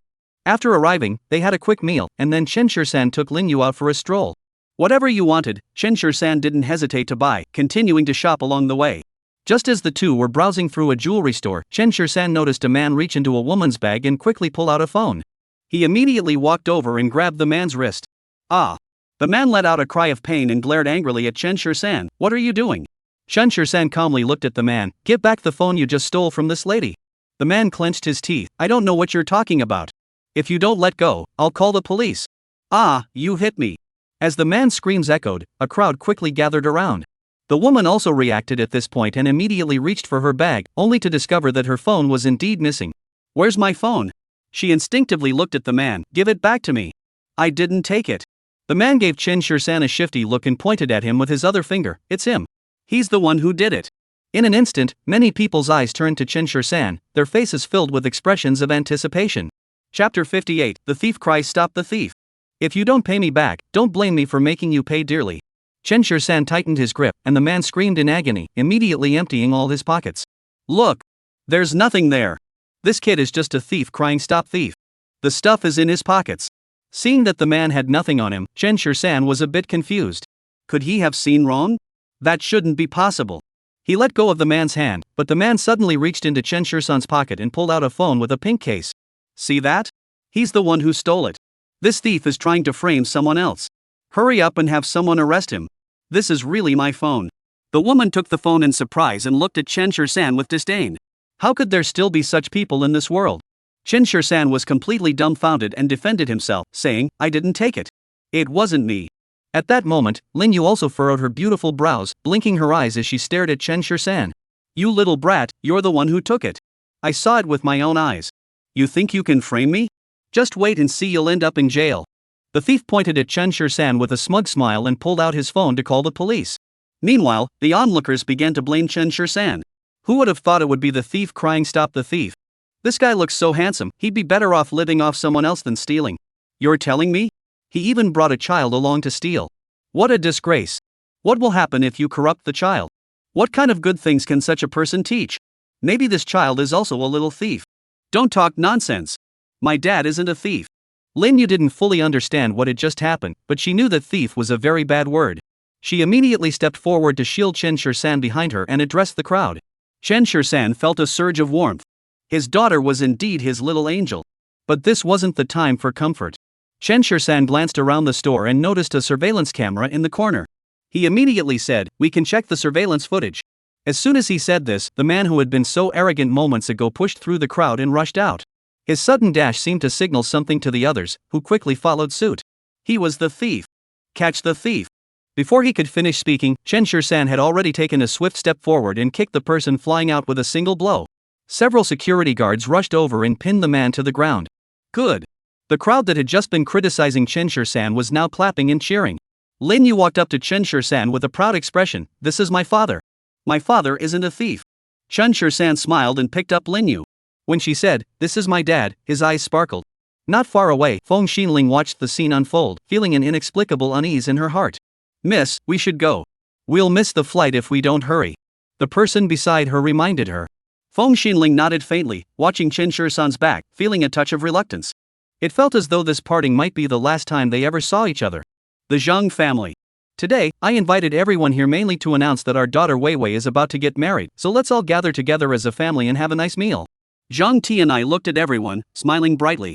Chu Qiuhong and the others beside him could barely contain their smiles. Zhang Mangwei, who had always been reserved, was now dressed in luxurious clothes, and Zhang Tunan, standing beside her, had placed the keys to his newly purchased car within reach. Watching the second family look so confident and successful, Go Qiangfang was so angry she could barely contain herself, but she couldn't let it show on her face. She forced a smile, looking awkward and uncomfortable. Zhang Jingcheng muttered under his breath, "Are they here to eat, or just looking for an opportunity to show off?" Zhang Tiancheng glared at him immediately. Even if the other party was deliberately showing off, they could only listen now. After all, Zhang Mengwei's fiancé was so generous, perhaps they could rely on him in the future. Congratulations! I didn't expect Wei Wei to be so ambitious. Zhang Tiancheng raised his glass and said, "My Wei Wei has always been inferior to your Shui since she was little, but I never expected that all these years of good luck would accumulate and result in such a big surprise." Chu Qiuhong said without hesitation. The underlying meaning was clear: no matter how talented Zhang Ruxue is, she can't compare to my daughter's marriage. Hearing this, Go Qiangfang's expression grew even more sour. The old man spoke slowly from the side. "Today is indeed a good day. Our whole family is gathered here. Wei Wei is the youngest in the family and the first to get married. You all must work hard. Grandfather, rest assured. I should be next." Zhang Tunan said with a smile. "Tunan, you have a girlfriend? Why didn't you bring her back to meet us?" Zhang Tiancheng asked with a smile. "Exactly, you little rascal, how come I didn't know?" Chu Qiuhong also asked, "Who's the girl? What does she do?" Zhang Tunan put down his wine glass and said, "You should all have heard of her. She's the president of Shengshi Group, Shang Qingqing. I just had dinner with her last night, and we haven't confirmed our relationship yet. Once we do, I'll bring her back to introduce her to you." At this remark, the entire table erupted into excitement, with Chu Qiuhong so thrilled she could barely contain herself. Her daughter was marrying the big boss of Kyoto, and her son was marrying the CEO of Shengshi Group. The ancestral graves must be smoking with pride because of them. Over here, Go Qiangfang's expression grew even darker. Good. Good. Zhang Zhouman couldn't suppress the smile on his face. The grandchildren are all so ambitious. This is a good thing indeed. Big brother, I never would have guessed. You're still hanging around with Mr. Shang? If word gets out, people might say you're living off someone else. Zhang Jingcheng said indifferently, his tone dripping with sarcasm. At those words, everyone at the table turned pale. Zhang Tiancheng immediately slammed his chopsticks on his head. "What nonsense are you talking about?" He then turned to the others with a forced smile and said, "My son Jingcheng has never been good with words. Please don't take it to heart. What's the big deal? Some people are desperate to climb the social ladder, aren't they? They didn't succeed either." Zhang Mengwei said with a cold smile, her eyes drifting toward Zhang Ruxue. Back when Go Qiangfang went to great lengths to get Zhang Ruxue together with Wenifu, things weren't exactly glamorous either. Wasn't that because Wenifu suddenly died? Go Qiangfang said indignantly, "Otherwise, my little Shui should have been engaged to him." Zhang Ruxue immediately furrowed her brows. This was completely untrue. However, Go Qiangfang was someone who valued her reputation, so she dared not expose her and could only listen quietly. Zhang Mengwei heard this and sneered, "Just as you were about to get engaged, when Xiao suddenly died. Could it be that you're a widowmaker?" At this remark, Go Qiangfang nearly couldn't hold back. Chapter 59, Do you have time after work? Fortunately, just as she was about to explode, Zhang Tiancheng grabbed her by the arm. In front of the old man, she couldn't possibly lay a hand on a junior. Moreover, this Zhang Mengwei was about to marry an unknown big boss. "Speaking of which, who exactly is your fiancé, Wei Wei?" Go Qiangfang asked through gritted teeth. Zhang Mengwei's fiancé has always been someone whose name is known but whose face is not. To be so generous, he must be some big boss.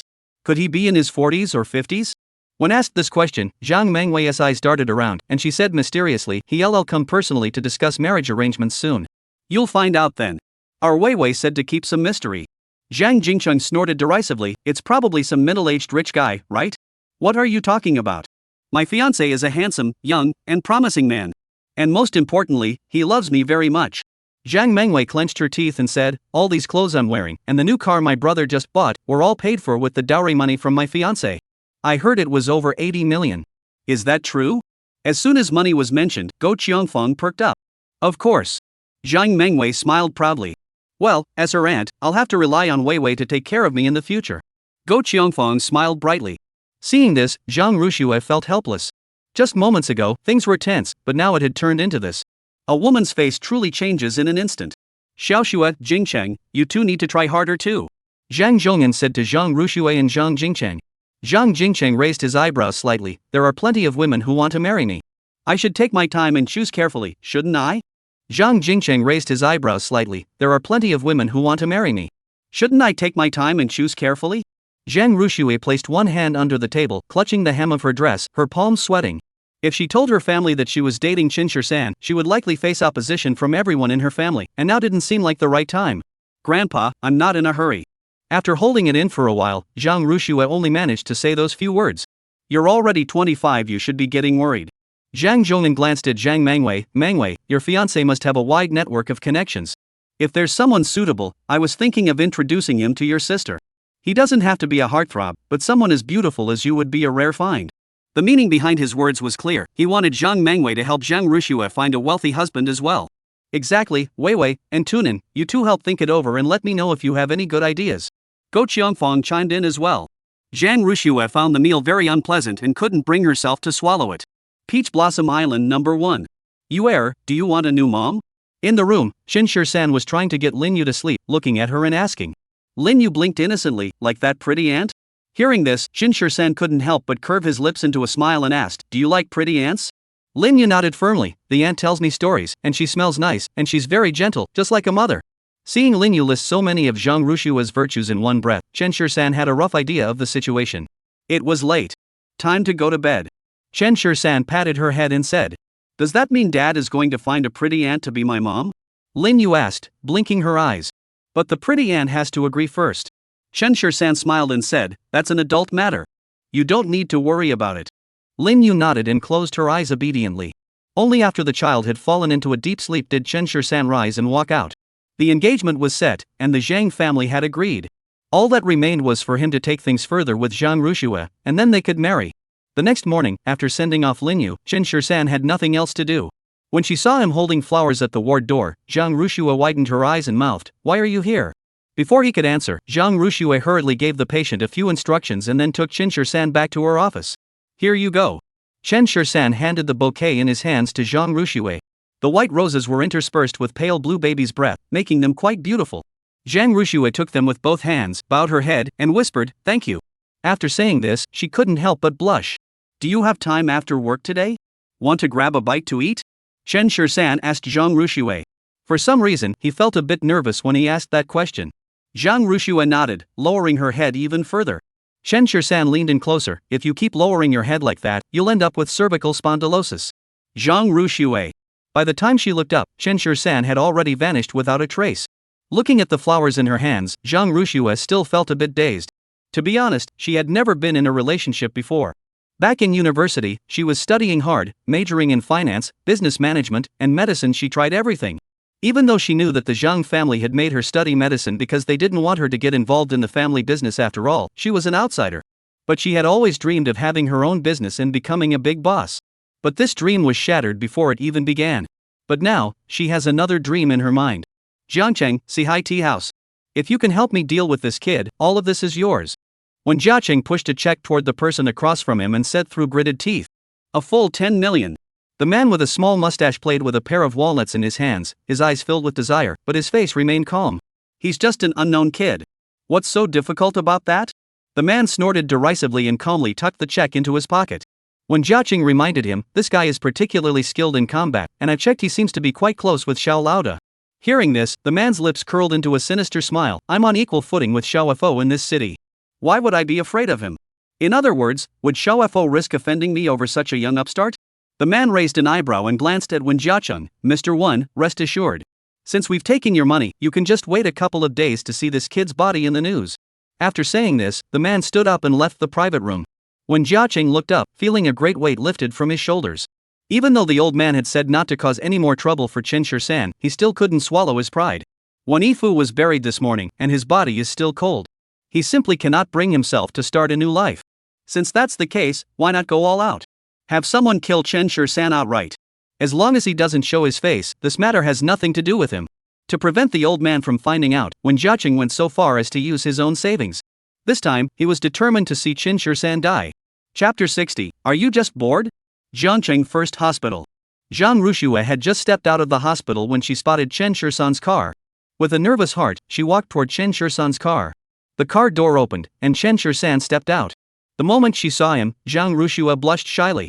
At that moment, a young woman walked over, her arm linked through a man's. Oh, Dr. Zhang?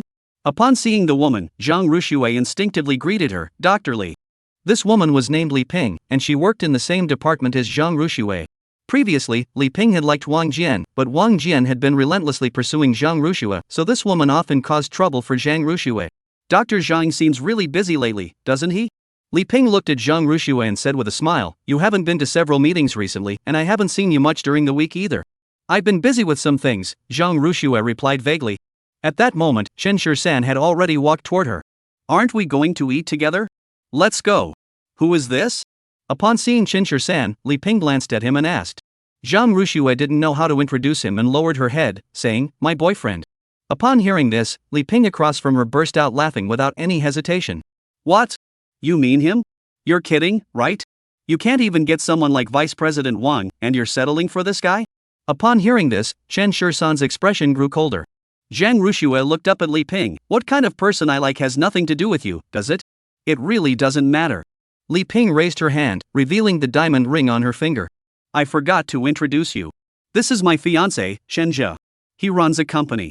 Li Ping wrapped her arm around Shenjia's arm, flaunting the diamond ring on her finger and said, we just got engaged. We'll send you an invitation when we get married. Shenjia looked at Zhang Ruxue, unable to tear his gaze away. Li Ping and Zhang Ruxue were like night and day. Are you just bored? Chen Shisan yawned and asked.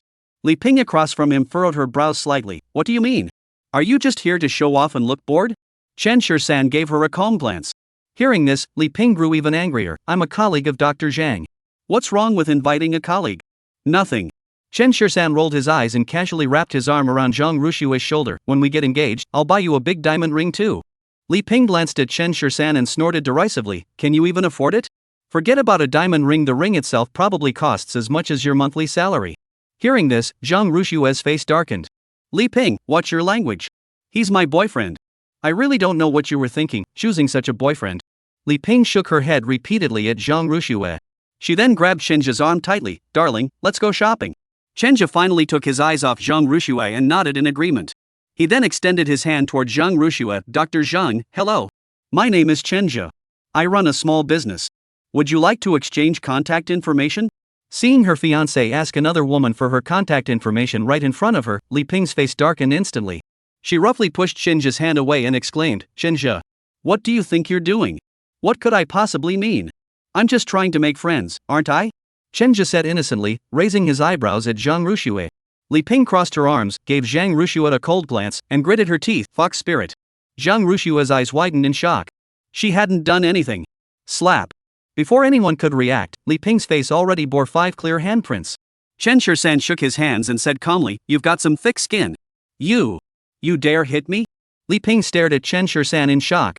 Shenjia, who was standing nearby, hadn't expected Chen Shisan to take action either and was also stunned. What's wrong with hitting you? Chen Shisan rolled his eyes. You're cursing my girlfriend in front of me? Do you think I don't exist? Hearing this, Shenjia's temper flared up. You hit my fiancé in front of me? Do you think I don't exist? Chen Shisan shot Shenjia a glance. You, who's always looking for something better while you've got something good, deserve to exist? You little brat, what the hell are you talking about? Shenjia, furious and ashamed, reached out to push Chen Shisan, but was kicked flying by Chen Shisan. Chen Shisan. Zhang Ruxue quickly grabbed him. What are you doing? Regardless, they are colleagues. Even if they weren't, Chen Shisan shouldn't have hit someone so casually. Let's go eat. Chen Shisan glanced disdainfully at the person on the ground before grabbing Zhang Ruxue's hand. Don't you dare move. Li Ping stepped forward to block the two. You hit someone and now you want to leave? How can that be right? This was the hospital entrance, and Li Ping's voice quickly drew a crowd of onlookers. Among them were several doctors from the hospital who began pointing and whispering among themselves. So what do you want to do? Chen Shisan, with his hands in his pockets, looked at Li Ping calmly and asked. Li Ping clenched her teeth slightly, but in front of so many people, she couldn't say she wanted to fight back or demand money. I demand that you apologize to me and my fiancé immediately. Apologize? Chen Shisan scoffed. Where was your apology when you were insulting my girlfriend? You caused this mess yourself, why should I apologize to you? Chen Shisan's arrogant attitude annoyed many onlookers, who began to criticize him. Young man, no matter what you've done, you shouldn't hit a woman. Exactly, you hit someone and you're still so arrogant. Call the police. Have the security guards arrest him. Right. Don't let him get away. Li Ping helped Shenjia up from the ground, looking at Chen Shisan with a hint of triumph in her eyes. Zhang Ruxue, surrounded by so many people pointing and whispering, felt like she wanted to find a crack in the ground and crawl inside. She gently tugged at Chen Shisan's clothes. Why don't we just apologize and leave? Chen Shirsan looked at her calmly and said, "You go to the car. I'll handle this." Zhang Ruxue immediately shook her head. How could she leave Chen Shirsan alone at a time like this? "It's just a matter of you apologizing," Zhang Ruxue said to Chen Shirsan cautiously. Chen Shirsan narrowed his eyes. "I didn't do anything wrong. Why should I apologize?" Chenja gritted his teeth and looked at Chen Shirsan. "You either apologize today or just wait and see." "Wait for what? Wait for you to cry in front of me?" Chen Shirsan looked at Chenja with raised eyebrows, his eyes filled with disdain. As soon as he spoke, many people around them burst into laughter. "What's going on?" Just then, an old man with a white beard pushed his way through the crowd and walked in, followed by several security guards. Chapter 61, Replace the Director. President Ma. Director. Everyone hurriedly greeted the elderly man. Zhang Ruxue tugged at Chen Shirsan's clothes and whispered, "This is our dean." Regardless of his position, Chen Shirsan didn't give a damn about any of them. "What's going on?" Ma Mingyi looked at Li Ping and asked, his tone commanding without raising his voice. "Director, I kindly invited Dr. Zhang to attend my wedding with my boyfriend, but her boyfriend attacked him without any provocation." Li Ping didn't say a word and immediately turned around to make a false accusation. Zhang Ruxue, who was standing nearby, was completely taken aback. Wasn't she the one who started the insults? "Dr. Zhang, this is a hospital, not your home." Ma Mingyi glanced at Zhang Ruxue. "I won't say anything about taking time off recently, but now you're causing such a scene. If our hospital can't accommodate you, you're free to seek employment elsewhere. Don't stay here and get in my way." Hearing this, Zhang Ruxue felt deeply wronged. "Dean, I took a day off a few days ago because I had something important to do, and today." Zhang Ruxue didn't finish her sentence before Ma Mingyi interrupted her. "Enough. I don't want this to happen again." After speaking, he glanced at Chen Shirsan again. "So young, and already causing trouble. As for today's incident, just apologize to Dr. Li and call it even." Chen Shirsan snorted derisively. "Apologize? Why should I apologize? She started insulting my girlfriend first, otherwise, I wouldn't have hit her." "You hit someone just because they insulted you? That's illegal, I'm telling you." Ma Mingyi pointed at Chen Shirsan and said with a righteous expression. Chen Shirsan sneered and pulled out his phone, dialing a number. "Third Master." A respectful voice quickly answered on the other end of the phone. "Replace the director of Jiangcheng First Hospital." "Yes." The person on the other end of the phone replied respectfully, without asking why. After hanging up the phone, countless admiring glances were cast in Zhou's direction. Who does this kid think he is? This is a public hospital. Can the director just be replaced on a whim? Probably read too many brainless novels and got addicted to acting cool. I think this guy isn't very bright. He should go see a psychiatrist and get checked out. He dares to demand a new director just like that. He really thinks he's something special. Li Ping across the room couldn't help but laugh coldly. Not only had Zhang Ruxue married a penniless man, but he was also a braggart who didn't even pay his taxes. "Want to replace me?" Ma Mingyi gave Chen Shirsan a cold glance. "I'll fire your girlfriend first. Zhang Ruxue, starting tomorrow, you don't need to come to work anymore." "Director." Upon hearing this, Zhang Ruxue panicked. Her status in the Zhang family was already low, and if she found out she was unemployed, wouldn't Go Qiangfang force her to go on blind dates every day? Therefore, no matter what, she couldn't lose this job. Chen Shirsan, on the other hand, seemed completely indifferent. "If I don't go to class, so be it." Zhang Ruxue quickly pulled Chen Shirsan's clothes, signaling him not to speak out of turn. "Director, I promise this won't happen again. Please give me another chance." Zhang Ruxue looked at Ma Mingyi and said cautiously. Ma Mingyi sneered, "Your boyfriend can get me fired with just one word. He's so ambitious, why doesn't he arrange a position for you as director instead?" "Director, he was just joking. Don't take it seriously." Zhang Ruxue hurriedly explained, pulling at Chen Shirsan's clothes and whispering, "Apologize." Chen Shirsan calmly wrapped his arm around Zhang Ruxue's shoulders. "It's okay, don't worry. I'll take care of everything." Chen Shirsan calmly wrapped his arm around Zhang Ruxue's shoulder. "It's okay if you don't go to work. I'll take care of you."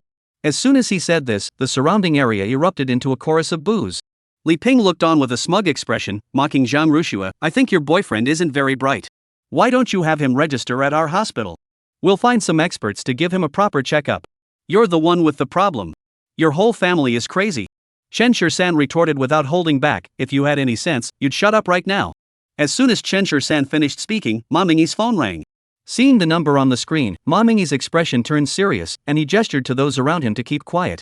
Many of the people gathered around were hospital doctors and nurses, and upon seeing Ma Mingyi's gesture, they all fell silent. "What? Why is that? You?" A few minutes later, Ma Mingyi hung up the phone with a grim expression, unable to believe what he had heard, and looked across at Chen Shirsan. "Director Ma, what's wrong?" Li Ping asked kindly. Ma Mingyi merely waved his hand and choked out, "Nothing." He never could have imagined that after dedicating his entire life to this hospital, just as he was about to see the light at the end of the tunnel, everything he had worked so hard for was all for nothing, all because of a single phone call from Chun Shur-san. He looked at Chun Shur-san, his lips trembling, and asked, "How did you do it?" The moment the words left his mouth, the surrounding area erupted into chaos. Could it be that Director Ma had really been replaced? Zhang Ruxue couldn't believe her ears and turned to look at Chen Shur-san. Did he really have such powerful connections? It was just a phone call. Chen Shur-san raised his eyebrows slightly and looked at Ma Mingyi calmly. "At your age, you still can't tell right from wrong. Someone like you doesn't deserve to be the director." With that, he calmly took Zhang Rushue's hand. "Let's go eat." Zhang Ruxue tried to say something, but she was already being led away by Chen Shur-san. "Director Ma, what's going on here? You haven't really been replaced, have you? Who was that on the phone just now? Does that kid really have such supernatural powers?" As soon as he left, the people around him gathered, saying nice things like they cared, but to be honest, they were just gossiping. Ma Mingyi sighed and said, "From now on, I am no longer your dean." Perhaps if he had apologized to Chen Shur-san earlier, there might still be a chance for things to turn around. But at his age, apologizing to a youngster? He couldn't bring himself to do it. Even if he has to leave, he wants to do so in style, not abandon his last shred of dignity here. Hearing these words, Li Ping was struck speechless, as if struck by lightning. Who exactly is Zhang Rushue's boyfriend? He just looks poor, doesn't he? At that moment, through the crowd, she saw Zhang Rushue and Chen Shur-san get into a brand new Land Rover. In that instant, Li Ping's eyes widened in shock, as if she had just discovered something. Those around her expressed sympathy for Ma Mingyi's plight, but many more were thinking to themselves, isn't this also a golden opportunity for advancement? According to tradition, after the dean was dismissed, the position should be filled by someone from the next level down, and so on. As a result, many people have the opportunity to be promoted. In a place like a hospital, such opportunities are not common. Chapter 62, My God, get out of here. At this moment, Li Ping no longer cared about whether she would be promoted or not. All she could think about was whether she would be fired. Meanwhile, Shinju, standing beside her, was contemplating whether he could find an opportunity to get revenge. In the car, Zhang Rushue asked curiously, "Did you really get Director Ma fired? What else could I do?" Chen Shur-san shrugged indifferently. Zhang Rushue looked at Chen Shur-san with a look of shock. "Who are you, exactly?" "An ordinary person." Chen Shur-san curved the corners of his mouth into a smile and said, "At this moment, I am nothing more than an ordinary person." Seeing that Chen Shur-san didn't want to say more, Zhang Rushue didn't press the matter further. The car soon came to a stop in front of a restaurant. Zhang Rushue looked up and saw it was the Jiangcheng Grand Hotel. "Is this a place ordinary people can come to? This place is too expensive. Why don't we go somewhere else?" Zhang Rushue said cautiously. "A meal here starts at 5 digits, and her monthly salary isn't even enough for one meal." "No problem, it's on me," Chen Shur-san said with a smile, then got out of the car and opened the door for Zhang Rushue. After getting out of the car, the two held hands and headed toward the restaurant. However, they were stopped at the entrance. "Sir, we are sorry, but we cannot accommodate you as you are not properly dressed." Hearing the doorman's words, Chen Shur-san glanced at his own attire. A short-sleeved t-shirt, jeans, and a pair of sneakers. It didn't seem out of place, did it? "Am I dressed inappropriately?" Chen Shur-san asked, raising his eyebrows. The doorman furrowed his brows slightly. "Can't you understand what I'm saying? Don't you know where you are? Not just anyone can afford to come here. I'm giving you a way out, why don't you take it? Kid, a single meal here would be enough to pay your annual salary. You're looking down on us, aren't you?" Chen Shur-san raised his eyebrows and asked. Hearing this, the doorman immediately looked displeased. "So what if I look down on you? Don't think you're someone just because you drive a Land Rover. You're dressed like that, so it's obvious you're probably just a driver, right? I'm telling you, get out of here. Don't embarrass yourself." Zhang Rushue, standing nearby, tugged at Chen Shur-san's clothes. "Why don't we just leave?" Passers-by cast suspicious glances at the two of them, and such stares made Zhang Rushue feel very uncomfortable. Chen Shur-san sneered, "What if I don't leave?" "Not leave?" The doorman rolled up his sleeves, ready to fight. Just then, Chen Shur-san reached behind his back and pulled out a purple diamond VIP card. "Open your eyes and take a good look." "What is this?" Upon seeing the VIP card in Chen Shur-san's hand, the doorman froze in shock. This was the most prestigious purple diamond VIP card in their store. Only the boss's most honored guests could possess it. No one else, no matter how wealthy, could obtain this card. This means that the person in front of us is no ordinary individual. "You." The doorman stared wide-eyed at Chen Shur-san, too excited to speak. Chen Shur-san kicked him aside with a single kick. "If you're going to be a doorman, just do your job properly." Then, holding Zhang Rushue's hand, he walked straight inside. As soon as they entered the door, a voice rang out from behind them. "Isn't that Xiao Shui?" Zhang Rushue turned around and saw Zhang Tianya's family, and she immediately felt a bit flustered. "Hey! What are you doing here eating dinner too? Zhang Tunan asked with a look of disdain. Zhang Tunan asked with a look of disdain. Zhang Mengwei, however, turned her gaze to Chen Shisan beside her. Who is this? Sister, aren't you going to introduce him? Chen Shisan furrowed his brows slightly. Sister? Is this Zhang Rushue's family? He's my boyfriend. Although Zhang Rushue didn't want her family to know about her relationship with Chen Shisan, now that she had run into him, she couldn't deny it, could she? Boyfriend? Xu Qiuhong frowned and glanced at Chen Shisan. Xiao Shui, how could your taste be so bad? It's not about taste. It's about what kind of person you are. You get what you deserve. Zhang Tunan retorted harshly. His family had just received a large sum of money from a big boss in Kyoto and had been spending it recklessly lately. Today, they came to experience the life of the upper class, but they never expected to run into Zhang Rushue and her group in such a place. Are you here for dinner? Zhang Tianai asked Zhang Rushue in surprise. Zhang Rushue nodded again, and Zhang Tianai immediately frowned. Xiao Shui, it's not that your uncle is scolding you, but how many dishes can you order with a month's salary? It would be better to use that money to buy something for your parents. Don't you know what your circumstances are? Is this even a place you should be coming to? Zhang Mengwei also said with a cold smile. Facing the Zhang family's mocking words, Zhang Rushue only clenched her hands tightly at her sides, not uttering a single word in response.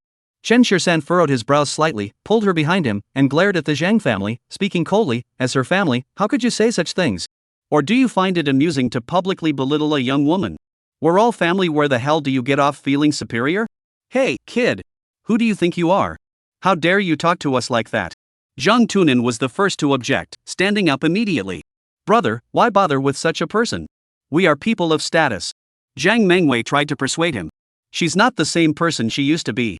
Soon, she'll be marrying the big boss in Kyoto.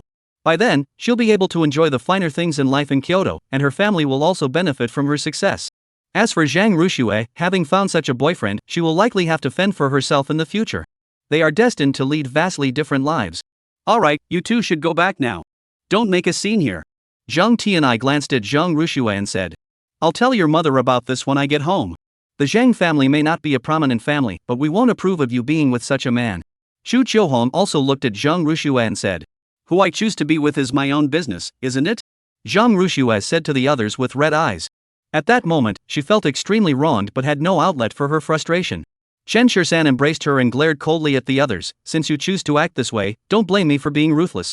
Chen Shisan said with a cold smile, then walked up to the counter and said a few words to the front desk.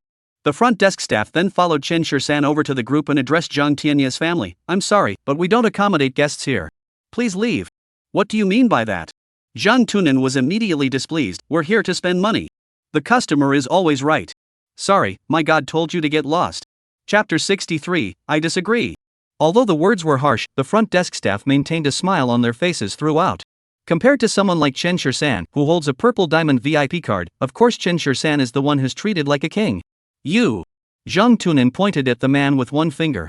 At the man's glance, many of the other students nearby gathered around. Zhang Tianai immediately felt intimidated. I heard this is Xiao Lao's territory. Maybe we shouldn't cause trouble here. Why shouldn't they leave? Zhang Mengwei asked defiantly, pointing at Chen Shisan and the others. Because Mr. Chen doesn't want to see you. Your presence is ruining his appetite. If you don't leave, don't blame me for having you thrown out. The front desk staff said with a smile, revealing 8 perfect teeth. Damn it! What does this kid think he is? Zhang Tunan heard this and became even more annoyed. Chen Shisan didn't bother with the details. He simply took Zhou Chenshua's hand and said to the people beside him, get us a meal, and order some specialty dishes. All right. After the front desk agreed, and in turn immediately led Chen Shisan and the other two inside. This scene left the Zhang family speechless. Why? What makes this kid look like he's rich? His entire outfit probably doesn't even add up to $200, does it? What gives someone like that the right to eat there? Should I ask you to leave? The front desk staff asked the group. The expressions on their faces changed slightly, but they knew they couldn't afford to offend this restaurant, so they left dejectedly. After stepping outside, Zhang Tunan wore an expression of bitter resentment. Damn it! Why does that kid get to go in? Exactly. And that Zhang Rushue, following that kid inside to eat, leaving us out here. What does that mean? I'm her second uncle. I'm calling my sister-in-law right now. I don't believe she'd let Shui go with such a guy. Zhang Mengwei's face turned ashen. Once the wedding is confirmed, I'll have my husband buy this hotel. She was about to marry into a wealthy family. How could she endure such humiliation? Zhang Tunan, standing nearby, glanced at Zhang Mengwei twice. Wei, who exactly is your husband? I haven't even met him yet. Exactly, you little girl, you're hiding your relationship. We're not strangers. Bring him home to meet us someday. Zhang Tianai chimed in. Zhang Mengwei's face turned pale, and she forced herself to say to the others, he's been too busy lately and doesn't have time. He'll come once he's finished with this busy period. In fact, she also wanted to know who this fiancé who had come to propose marriage was. The other party had only come to arrange the engagement and hadn't said anything else, only mentioning that they would come in person again after some time, but no one knew exactly when that some time would be. However, Zhang Mengwei had already made up her mind no matter who this fiancé was, she would marry him. Who cares what kind of person he is? As long as he's rich, that's all that matters. In the private room, Zhang Rushue stared at the crystal glass in front of her, feeling a bit dazed. The last time she had been here, it was with Wen Yifu. What did you say to them just now? Why were your second uncle and the others kicked out? Zhang Rushue looked at Chen Shisan curiously and asked. I told them their presence was ruining my appetite. Chen Shisan said calmly, then poured a glass of water for Zhang Rushue. Zhang Rushue's eyes widened in surprise. Is that even allowed? Chen Shisan curved the corners of his mouth into a smile. He didn't know if others could, but he certainly could. After all, he held the purple diamond VIP card for this store, of which there were only 3 in the entire city of Jiangcheng. Naturally, Zhang Tianai and the others couldn't compare. I had them bring out a few specialty dishes. Is there anything else you'd like to eat? Chen Shisan asked Zhang Rushue gently. Zhang Rushue shook her head. She was only worried about what she would do if Go Qiangfang confronted her later. As soon as the food was served, Go Qiangfang's phone rang. Zhang Rushue. I heard you were treating someone to dinner at the Jiangcheng Grand Hotel? Go Qiangfang started yelling on the phone without giving me a chance to speak. Do you have too much money to burn? Is that even a place you can go?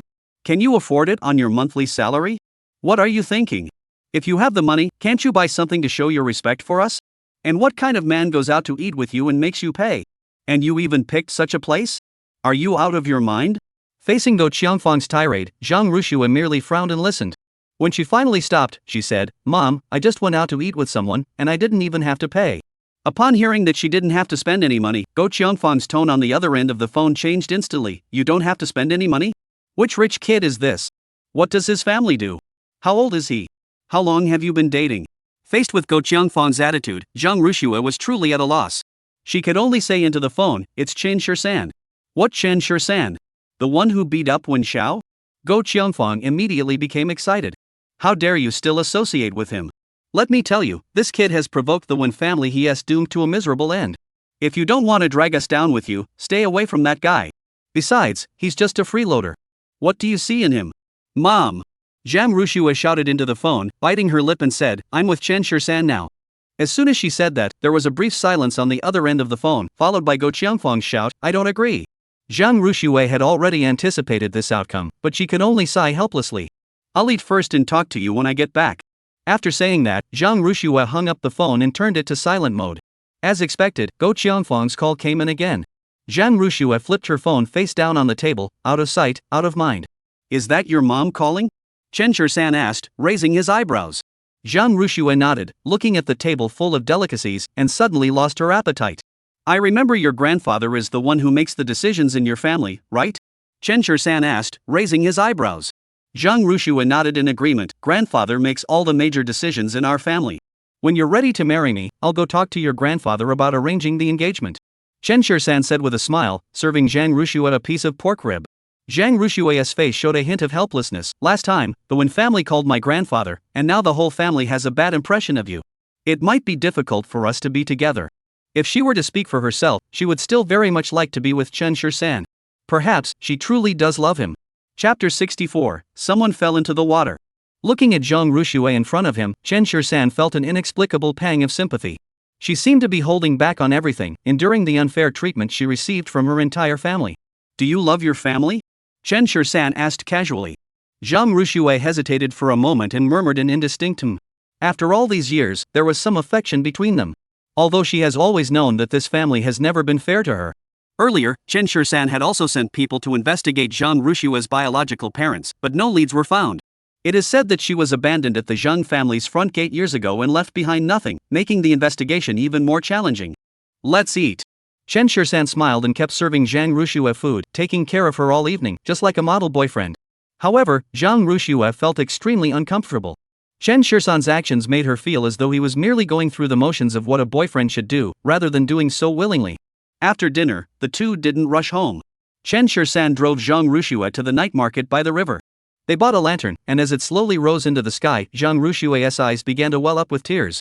It was said that this lantern could grant wishes, and her wish was simple, to find her biological parents and ask them why they had abandoned her all those years ago. If they couldn't afford to raise her, then why did they bring her into the world in the first place? Someone's drowning. Just then, a commotion erupted in the distance, and many people rushed over. Chen Shursan didn't hesitate any longer and immediately rushed over. From a distance, he could see a head bobbing up and down on the river's surface. He quickly took off his shirt and dived in with a powerful leap. The nighttime river water was slightly cold, and with the rainy season just over, the river was turbulent and the current was swift. If an ordinary person were to fall in, they would be swept away in just a few seconds. Many people on the shore watched anxiously, but dared not jump in, instead searching the river for Chen Shursan and the person who had fallen in earlier. Chen Shursan. Zhang Rushue, who had rushed over, saw the clothes on the riverbank and knew that Chen Shursan had jumped in, but she couldn't see anything on the river's surface. She could only shout at the river. With such a strong current, anyone who falls in is gone for good. What a pity. I saw it just now. The girl who fell in was quite young, and the young man who tried to save her was also quite young. This person hasn't moved for ages. He's probably been swept away. What a pity. They were such young children. The people on the shore were all sighing, and Zhang Rushue couldn't help but tear up. No. She couldn't believe it. She had just started dating Chen Shursan. How could this happen? If he dies, what will become of me? Chen Shursan. Zhang Rushue stood on the riverbank, screaming that familiar name into the vast expanse of water. But the only response was the roaring waves growing even more intense. As time ticked by, the people on the shore stopped their lively discussions and stared sadly at the river. For they were certain that the person had been swept away by the current. It had been nearly 10 minutes, and Zhang Rushue now felt a chill throughout her body. Her legs had lost all strength, and she could only collapse onto the ground. How could such a person just disappear like that? Just a moment ago, we were still releasing sky lanterns together. In the blink of an eye, she was gone. Even though she was a doctor who had seen death many times before, she couldn't accept the reality of it all at once. Chen Shursan. Zhang Rushue murmured his name and then plunged into the river. People around her rushed forward to pull her back. Many approached her with concern, asking about her relationship with Chen Shursan, and then helped her sit down to the side. Upon learning that she was Chen Shursan's girlfriend, many people once again murmured disapprovingly. On the other side, when Chen Shursan pulled a woman out of the river, it was pitch black around them, and they could only swim in one direction by feel. After swimming for a long time, they finally reached the shore. After pulling the person out of the water, Chen Shursan felt completely exhausted. The resistance of the water was too great. Once ashore, he didn't even have time to rest before rushing to check the woman's condition. The woman had been choking on water earlier and was now pale, showing no signs of life. Chen Shursan first performed basic CPR but detected no response whatsoever. Reluctantly, he proceeded to perform artificial respiration on the woman. After struggling for over 10 minutes, the woman finally coughed a few times and spat out some water. Where is this? The woman opened her eyes, shivered, and asked, then turned to see Chen Shursan in the darkness. Who are you? Hey, you rascal. Seeing Chen Shursan with his upper body bare, the woman quickly covered her eyes. You fell into the water, and I just pulled you out. Chen Shursan said innocently. He was a hero, how did he become a thug? At that moment, the woman finally remembered that she had accidentally slipped and fallen into the water, and then seemed to have lost her memory. Thank you. The woman looked up at Chen Shursan and said shyly, he saved my life, and I mistakenly thought he was a thug. Are you okay now? Chen Shursan stood up and looked at the woman, raising his eyebrows and asking. The woman nodded, and Chen Shursan walked straight toward a direction, leaving the woman with only his back. The woman stood there dumbfounded in the biting cold wind, her hair and clothes disheveled. Had he really just left her like that? The Zhang family. Your daughter is getting more and more irresponsible as she grows up. She didn't answer her phone all night. Could she have run off with that Chen Shursan? Go Qiangfang looked at Zhang Tiancheng on the sofa and asked him sternly. Zhang Tiancheng frowned and glanced at her. Can you stop hovering around? I'm going crazy. Go Qiangfang shot him a disapproving glance. You don't seem to care about anything. Didn't you see Manhwa from the second family? She's about to become a rich lady overnight. If Xiao Shui really ends up with that Chen Shursan, how are we supposed to marry her off to another wealthy young master in the future? If she doesn't marry a wealthy young master, what will Jing Chun use to marry a wife? Listening to Go Qiangfang's words, Zhang Tiancheng sighed helplessly and closed the newspaper. Whatever. You handle it. With that, he turned and went into the room. Go Qiangfang rolled her eyes. This family is no help at all. After saying that, she pulled out her phone again and started dialing Zhang Rushue's number frantically. No matter what, she couldn't let Zhang Rushue be with Chen Shursan. If it comes to that, we'll just call the police. Just then, Zhang Rushue answered the phone. I don't care where you are right now. Come home in half an hour. Go Qiangfang hurriedly said into the phone. On the other end of the line, Zhang Rushue fell into a prolonged silence. Chapter 65. Why are you crying? At that moment, Go Qiangfang panicked and quickly shouted into the phone, Xiaoxue? On the other end of the line, there was the sound of wind, mixed with Zhang Rushue's sobs. Go Qiangfang's heart skipped a beat. Say something. Are you mute? Zhang Rushue remained silent, not uttering a word. After more than a minute, she finally hung up the phone. She looked around at the people and the endless expanse of the river, feeling an overwhelming urge to jump in. Even these complete strangers seemed better than her own family. She had just called to tell Go Qiangfang, Mom, I've broken up with my boyfriend. The person I loved is gone. But hearing Go Qiangfang's furious shouting on the other end of the line, she simply couldn't bring herself to say those words. What's wrong? Just then, a figure pushed through the crowd and walked in. Seeing Chen-Shur-san appear before them with his upper body bare, the people around him all stared in shock. It wasn't until Chen-Shur-san knelt down and reached out to touch Zhang Rushue's head that she finally looked up. Upon seeing that familiar face, Zhang Rushue's eyes widened in surprise. Chen-Shur-san. I'm here. Chen-Shur-san whispered, snatching the clothes from Zhang Rushue's hands and hastily putting them on. On the way over, many people had stared at his 8-pack abs with strange looks. You're not. For a moment, Zhang Rushue was so excited she couldn't speak coherently. She had just seen Chen-Shur-san jump in with her own eyes, and so many others had seen it too. How could he possibly be here now, looking perfectly fine? Isn't that the young man who just saved someone? An elderly woman pointed at Chen-Shur-san and said, Yes. It's him. This young man is really lucky. I never thought he could survive such a swift current. What a pity.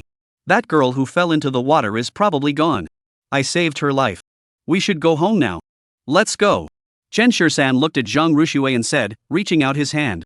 Zhang Rushue looked at the person in front of her in astonishment. After confirming it was him, she suddenly embraced him tightly. Although Zhang Rushue didn't say a word, Chen-Shur-san could clearly feel how wildly his heart was racing. In that moment, he suddenly realized that what he liked about her wasn't just her face. The two returned to the car, and Zhang Rushue hurriedly urged Chen-Shur-san to turn on the air conditioning. Although the weather wasn't very cold at the moment, coming out of the icy river water, it was no wonder they felt chilled. Shall I take you home? Chen-Shur-san turned on the air conditioner and raised his eyebrows at Zhang Rushue. Zhang Rushue hesitated for a moment before biting her lip and nodding. She really didn't want to go home, but not going home might be possible. She only hoped that when she returned, Go Qiangfang wouldn't speak too harshly. Chen-Shur-san skillfully started the car, turned on the navigation system, and headed toward Zhang Rushue's home. Upon arriving, Zhang Rushue looked at Chen-Shur-san with a hint of concern. After you get back, take a good shower, change your clothes, and take some cold medicine. Otherwise, you'll catch a cold. Chen-Shur-san merely nodded, smiling as he asked her, so why were you crying by the shore earlier? Hearing this, Zhang Rushue's face turned red. She couldn't very well say it was because she thought she'd never see Chen-Shur-san again, could she? You're gone, and I can't even be sad about it? Zhang Rushue said angrily, then opened the car door and got out. Watching her back, Chen-Shur-san's heart raced wildly. Sometimes she was pretty cute, but whenever she acted like that, he couldn't help but think of someone else. You remember to come back?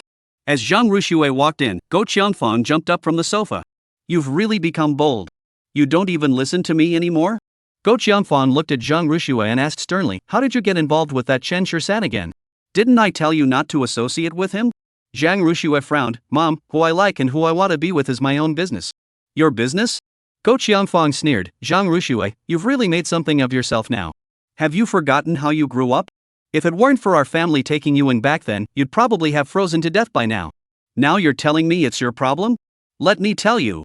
Your life is mine. As she spoke these words, Go Qiangfang looked completely justified, not sensing the slightest impropriety in her words. Having grown up under such mental control, Zhang Rushue had long since had enough.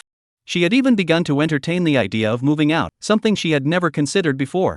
I wish you had never taken me back in the first place. Really?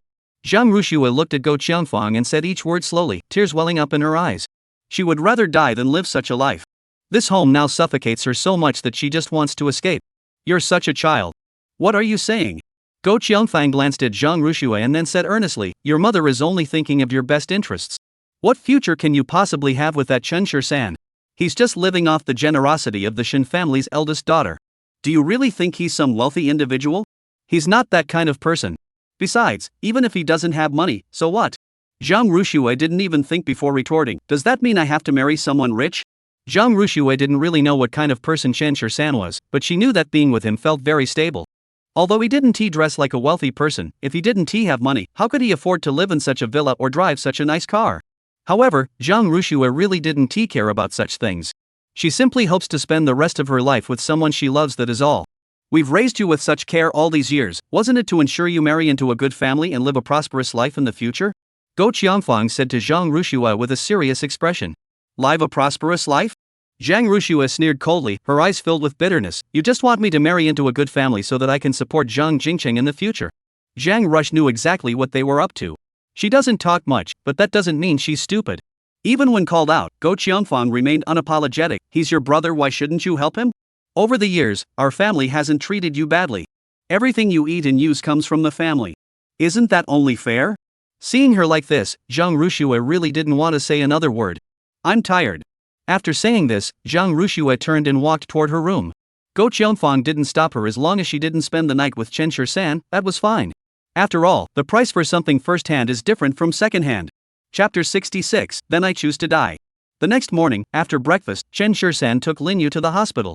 He realized that besides taking Lin Yu to school, he didn't seem to have anything else to do. Such days were even more boring than when he was in prison. Just as Chen Shirsan decided to head over to the branch office, his phone rang. It was Ling Xiaodao calling. What's wrong? Ling Xiaodao usually wouldn't call him if he did, it must be because something was wrong. Third Master, how have you been in Jiangchun lately? Ling Xiaodao asked on the other end of the phone.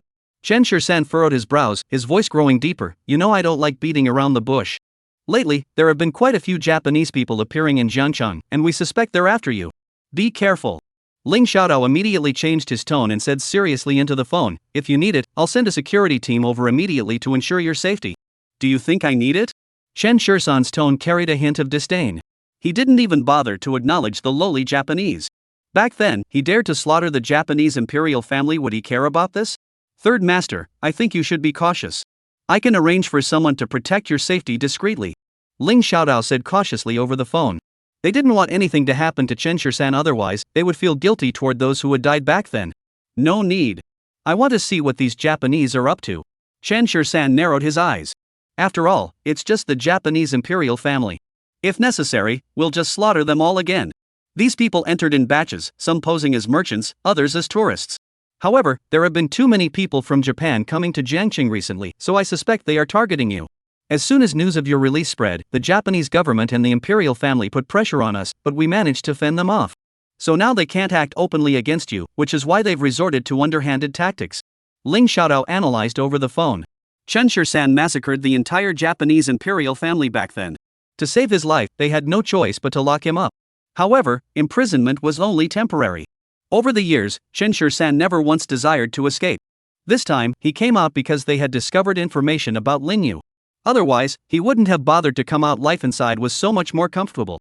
Alright, I understand. This doesn't concern you. Don't interfere. Chen Shirsan warned. If he were to deal with these Japanese on his own, it would be a personal vendetta. But if Ling Xiaodao were to intervene, it would involve the military and escalate to a national level. After hanging up the phone, Chen Shirsan's lips curled into a smile. He had been bored out of his mind. Just after hanging up with Ling Xiaodao, a message popped up on my phone. The Wen family is likely to target you. If you're available, let's meet at Fengxiang Tea House. The person sending this message is none other than Shang Qingqing, whom you haven't seen in ages. Chen Shirsan's lips curled into an even wider smile. This Shang Qingqing is quite interesting. Without hesitation, he got into his car and drove straight to Fengxiang Tea House. The place was quite nice. There was a stage on the first floor with people singing opera, while the second floor had private rooms where one could both listen to the opera and conduct business discussions. Upon arriving at the location, the waiter at the entrance politely asked Chen Shirsan, "Are you here alone or looking for someone?" "I'm here to see Shang Qingqing. Mr. Shang is on the second floor. Please follow me." Following the waiter to the second floor, each partition had a screen in front of it, making it impossible to see the people inside or hear what they were saying. "Mr. Shang, the person you've been waiting for has arrived," the waiter said through the screen. "Come in," Shang Qingqing said softly. The waiter pulled open the screen and gestured for Chen Shirsan to enter. Mr. Shang sure knows how to enjoy life. Chen Shirsan sat across from Shang Qingqing and spoke calmly. Shang Qingqing poured Chen Shirsan a cup of tea. "It's not that, it's just that this place is a bit messy." Chen Shirsan didn't say much either.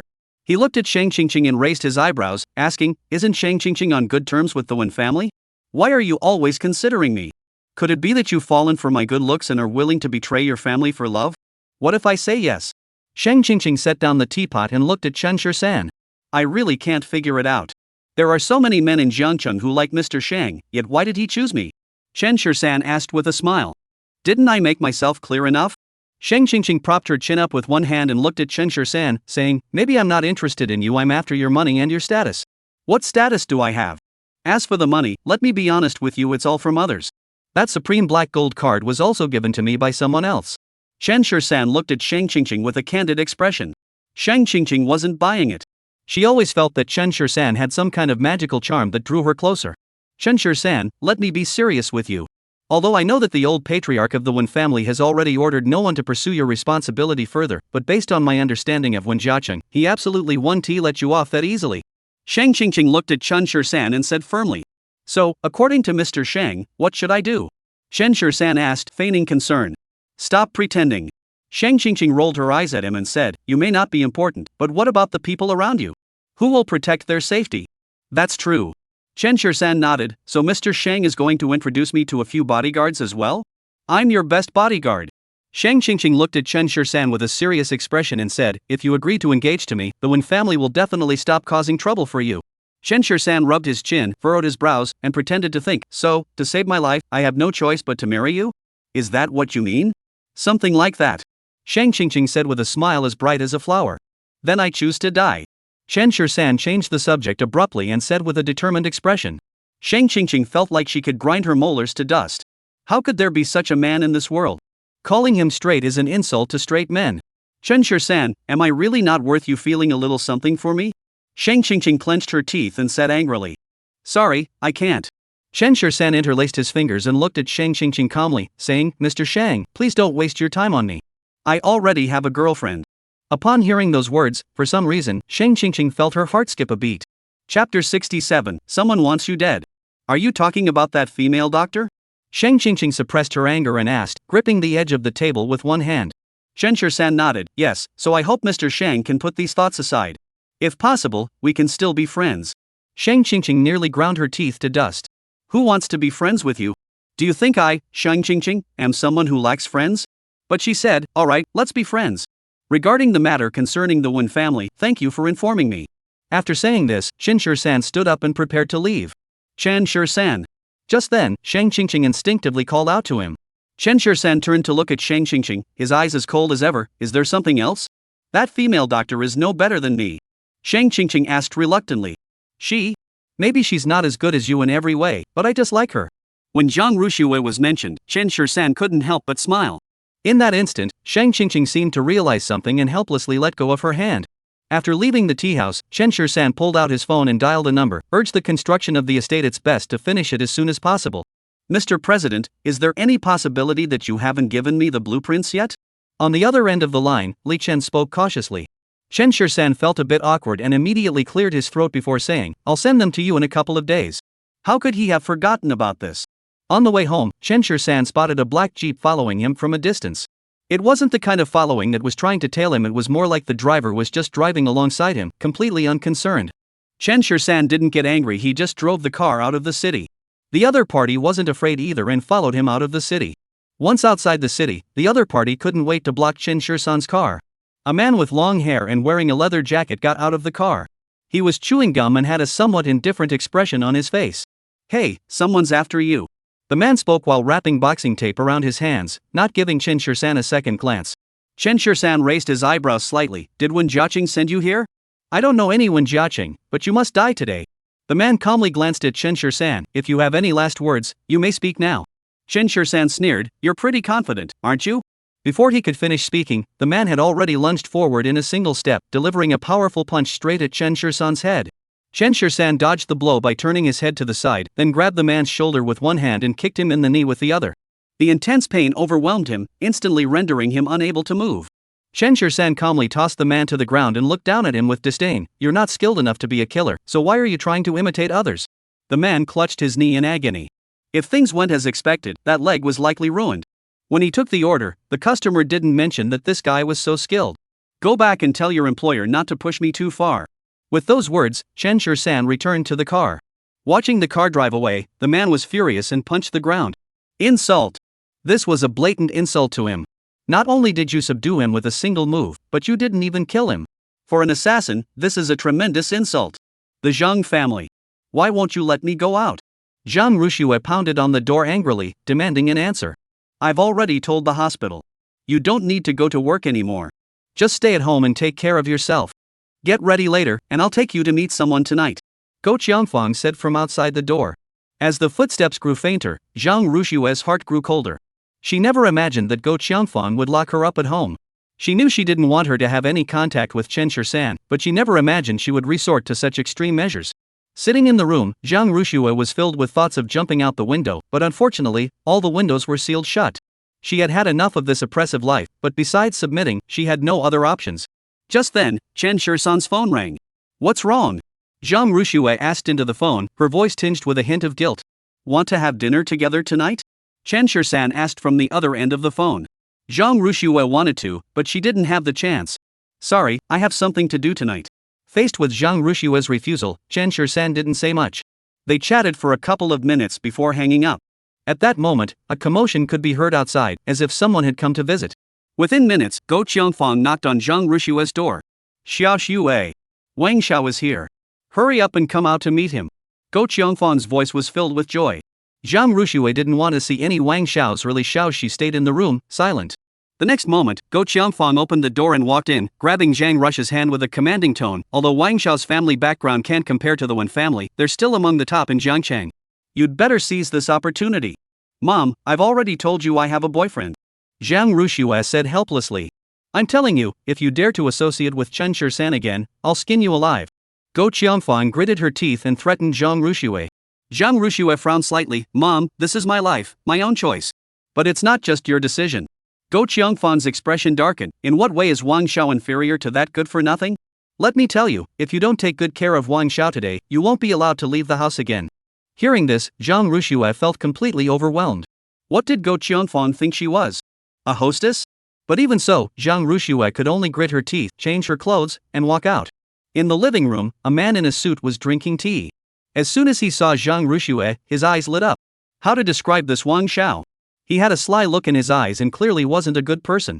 At that moment, he was staring at Zhang Rushue with gleaming eyes, looking at her and saying, I heard that Miss Zhang is exceptionally beautiful, and seeing you today, you truly are extraordinary. Zhang Rushue gave an awkward smile and sat down beside Wang Kong. Throughout the entire process, Wang Kong kept ogling her, almost ready to make a move. Go Qiangfang, on the other hand, kept trying to find topics to talk about with Wang Kong, mostly discussing matters related to Wang's company. Upon learning that Wang's company was doing well and that there was no one in his family competing with Wang Kong for the inheritance, Go Qiangfang's smile grew even brighter. This was exactly the kind of golden goose she had always dreamed of, a model son-in-law. Chapter 68, Proposing Marriage at the Family Home. Xiaoxue, tidy up and go out for dinner with Wang Xiao. Go Qiangfang nudged Zhang Rushue's arm and gave her a meaningful look. Even if Zhang Rushue disliked it, she could only grit her teeth and agree in front of Go Qiangfang. At worst, she could clarify things with Wang Xiao after leaving the house. After all, if she didn't want to, he couldn't force her. Thinking this, Zhang Rushue obediently stood up and returned to her room. When she came out again, she had changed into a different outfit and applied a light layer of makeup. Have a good chat with Wang Xiao. As she was leaving, Go Qiangfang couldn't help but remind him again from behind. Wang Kong was somewhat gentlemanly, opening the car door and letting Zhang Rushue get in. Where would you like to eat? Anywhere is fine. Zhang Rushue replied casually, pulling out her phone and finding Chen Shirsan.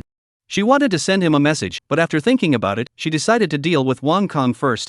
Wang Kong took her to a Japanese restaurant, but the table full of raw ingredients left Zhang Rushue completely uninterested.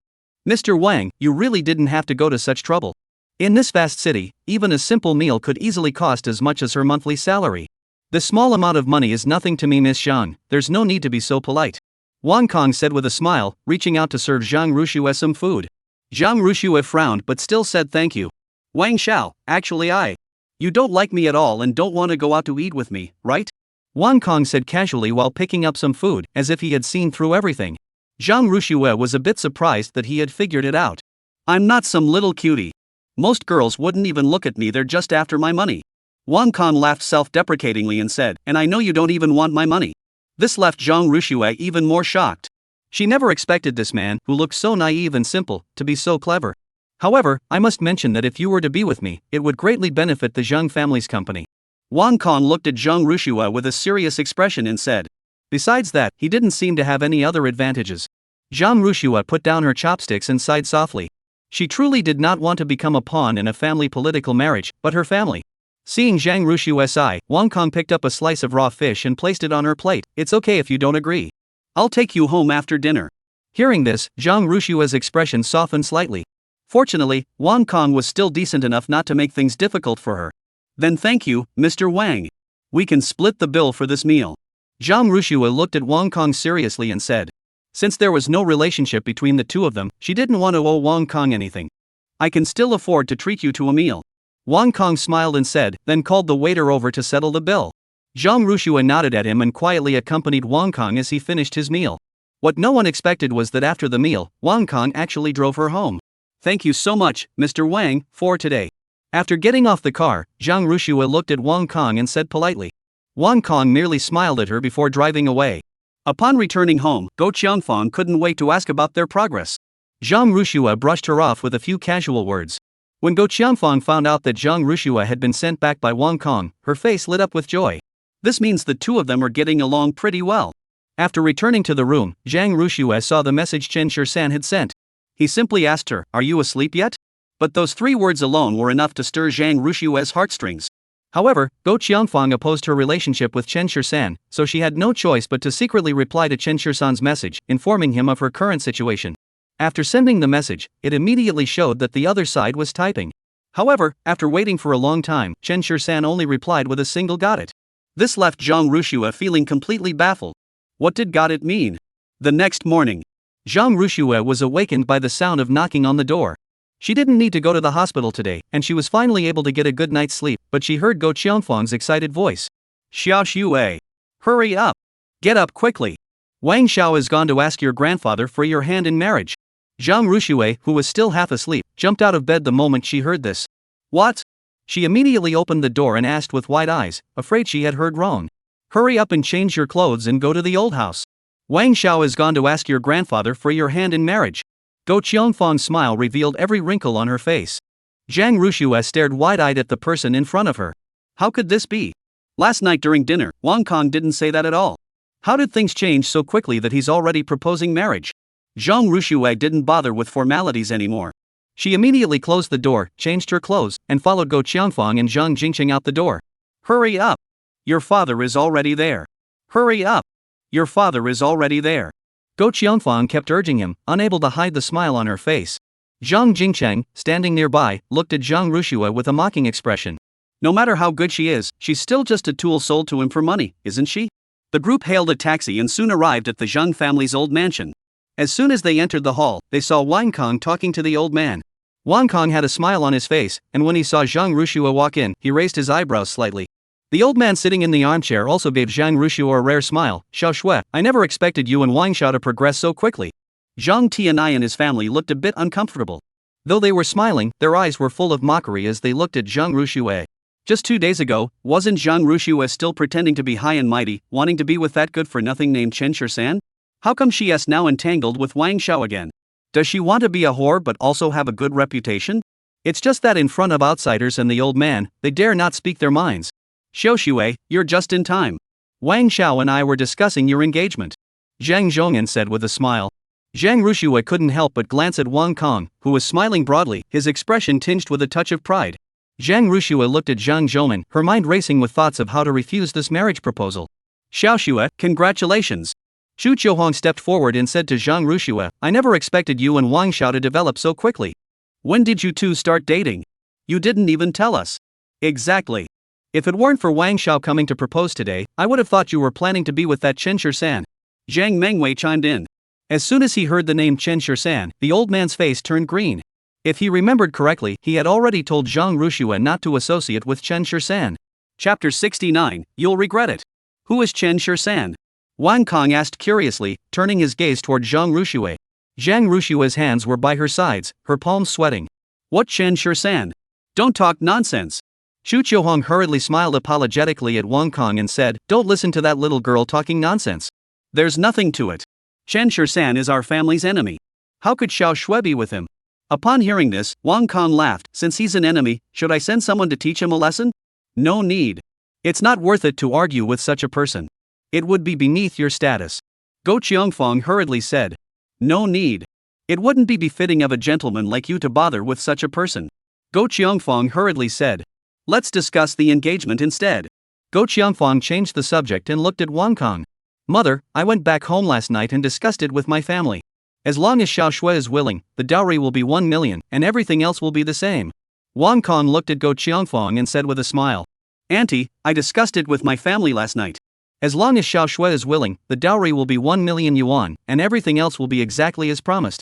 Wang Kong looked at Go Chiangfong and said with a smile. 1 million? This figure seems to differ from Go Chiangfong's expectations. She looked at Wang Kong with a frown and said, Mr. Wang, isn't 1 million a bit too much? At that moment, Zhang Rushue felt a strong sense of being sold by her mother, and at that very moment, they were discussing her selling price. Even though she felt incredibly distressed, Zhang Rushue forced herself not to cry. At that moment, she desperately wished someone would appear to save her. Does Aunt Wang dislike the number 1 million? Wang Kong looked at Go Chiangfong and asked, how about 108 million? Upon hearing this, Go Chiangfong's expression grew even more grim. Although the Wang family couldn't compare to the boss of the Emperor Group, they were still a family worth over 100 million. To dismiss them with just 1.08 million was such a huge disparity. She set her sights on Wang Kong because of his money. If Wang Kong refuses to give her the money, then she doesn't necessarily have to marry him. Mr. Wang, I think 888,800 would be better. That number sounds more auspicious. Go Chiangfong looked at Wang Kong and asked tentatively. Wang Kong furrowed his brows slightly. This Go Chiangfong really thinks she's selling her daughter, doesn't she? However, he wasn't afraid. Wang Kong smiled slightly. It's not impossible, but after the marriage, Shui can't return to her parents' home or have any contact with you. If that's acceptable, I can agree to the price. Upon hearing this, Go Chiangfong began frantically calculating in her mind. She had originally been counting on Zhang Rushue marrying Wang Kong so that she could help support the family in the future. However, Wang Kang's dowry was really too small, but if they raised the price of the dowry, they wouldn't be able to help their family in the future. Just as Go Chiangfong was frantically calculating, the bodyguard walked in through the front door. Master, someone is looking for you outside. Who is it? Zhang Zhongyan frowned and asked. They said they came to discuss marriage. The bodyguard looked awkwardly at Wang Kong and said. What kind of situation is this? 2 matchmakers showing up first thing in the morning. Marriage? Zhang Zhongyan furrowed his brows. Zhang Mangwei, standing nearby, grew excited. Maybe it's the boss of the Dihao group. Quick, invite him in. Ah, right. Zhang Zhongyan suddenly remembered that there was also Zhang Mangwei. He hurriedly said, quick. Bring her in. Wang Kong, standing nearby, narrowed his eyes. Dihao Group? Are you kidding me? The Emperor Group is based in Kyoto, and it's one of the top 10 conglomerates in the Dragon Flame Kingdom. What's more, the boss of the Emperor Group is extremely mysterious. There's not even any information about him online. How could such a person take an interest in a girl from the Zhang family? The key is, why would he choose Zhang Mengwei over Zhang Rushue? Only someone with a screw loose would do something like that, right? A moment later, the bodyguard entered with a man in tow. When they saw the man, the entire family's expressions changed. Chan Shi-san. Go Chiangfong was the first to step forward, shielding Zhang Rushue behind her. What are you doing here? Zhang Zhongyan was very familiar with that name and immediately frowned at Chen Shi-san. Chen Shi-san calmly stepped forward. Of course, it's about discussing marriage with Xiao Shui. Zhang Rushue didn't expect Chen Shi-san to suddenly appear at such a time and to demand marriage upon his arrival. She stared at him in disbelief. This was in front of the old man, and the family didn't have a good impression of him. Zhang Rushue quickly gave Chen Shi-san a look signaling him to leave, but Chen Shi-san pretended not to notice and sat down casually. Is this where you're supposed to sit? Go Chiangfong immediately flew into a rage, pointing at Chen Shi-san and shouting, I'm telling you, our family doesn't welcome you here. Get out immediately. If you dare to bother our shui again, don't blame me for being unkind. Wang Kong, standing nearby, frowned and looked at Chen Shi-san. Was he not the boss of the Emperor Group? Was he here to compete with him for someone? Chen Shi-san, don't you know your own status? Do you think you're worthy of being with our little Shui? Zhang Tianchang said coldly to Chen Shi-san. Young man, you should know your place. Zhang Tianai added. Zhang Tunan and Zhang Jingcheng crossed their arms, looking on with curiosity. Zhang Mengwei shot Chen Shi-san a disdainful glance. You're useless. Someone like you wants to be with my sister? Why don't you take a look at yourself in the mirror? Chen Shi-san ignored them and calmly fixed his gaze on Zhang Zhongyan. Old man, is this the upbringing of the Zhang family? At those words, Zhang Zhongyan's face turned green. Trembling, he pointed at Chen Shi-san. You brat. Watch your mouth. If it weren't for Wang Kong still being there, he would have already started cursing at Chen Shi-san and had his bodyguards throw him out. What's he got to be so arrogant about? Chen Shi-san, I'm not going to bother with the past grudges between us, but from now on, you'd better not come near Xiao Shui again. Otherwise, don't blame me for being ruthless. Zhang Zhonghan gritted his teeth and said to Chen Shisan. Exactly. Get out of here. Can't you see Wang Xiao is proposing marriage? Why are you butting in? Kid, you won't earn enough money working your whole life to buy Wang Xiao a car. You think you can marry Shui? You're just a toad trying to eat swan meat. Go home immediately. The Zhang family members spoke to Chen Shisan in a cacophony of voices, their tone brimming with disdain. Chen Shisan couldn't help but glance at Wang Kong again. A marriage proposal? Interesting. If he remembered correctly, hadn't the Zhang family already accepted his dowry? What if I don't leave? Chen Shisan asked calmly, crossing his legs.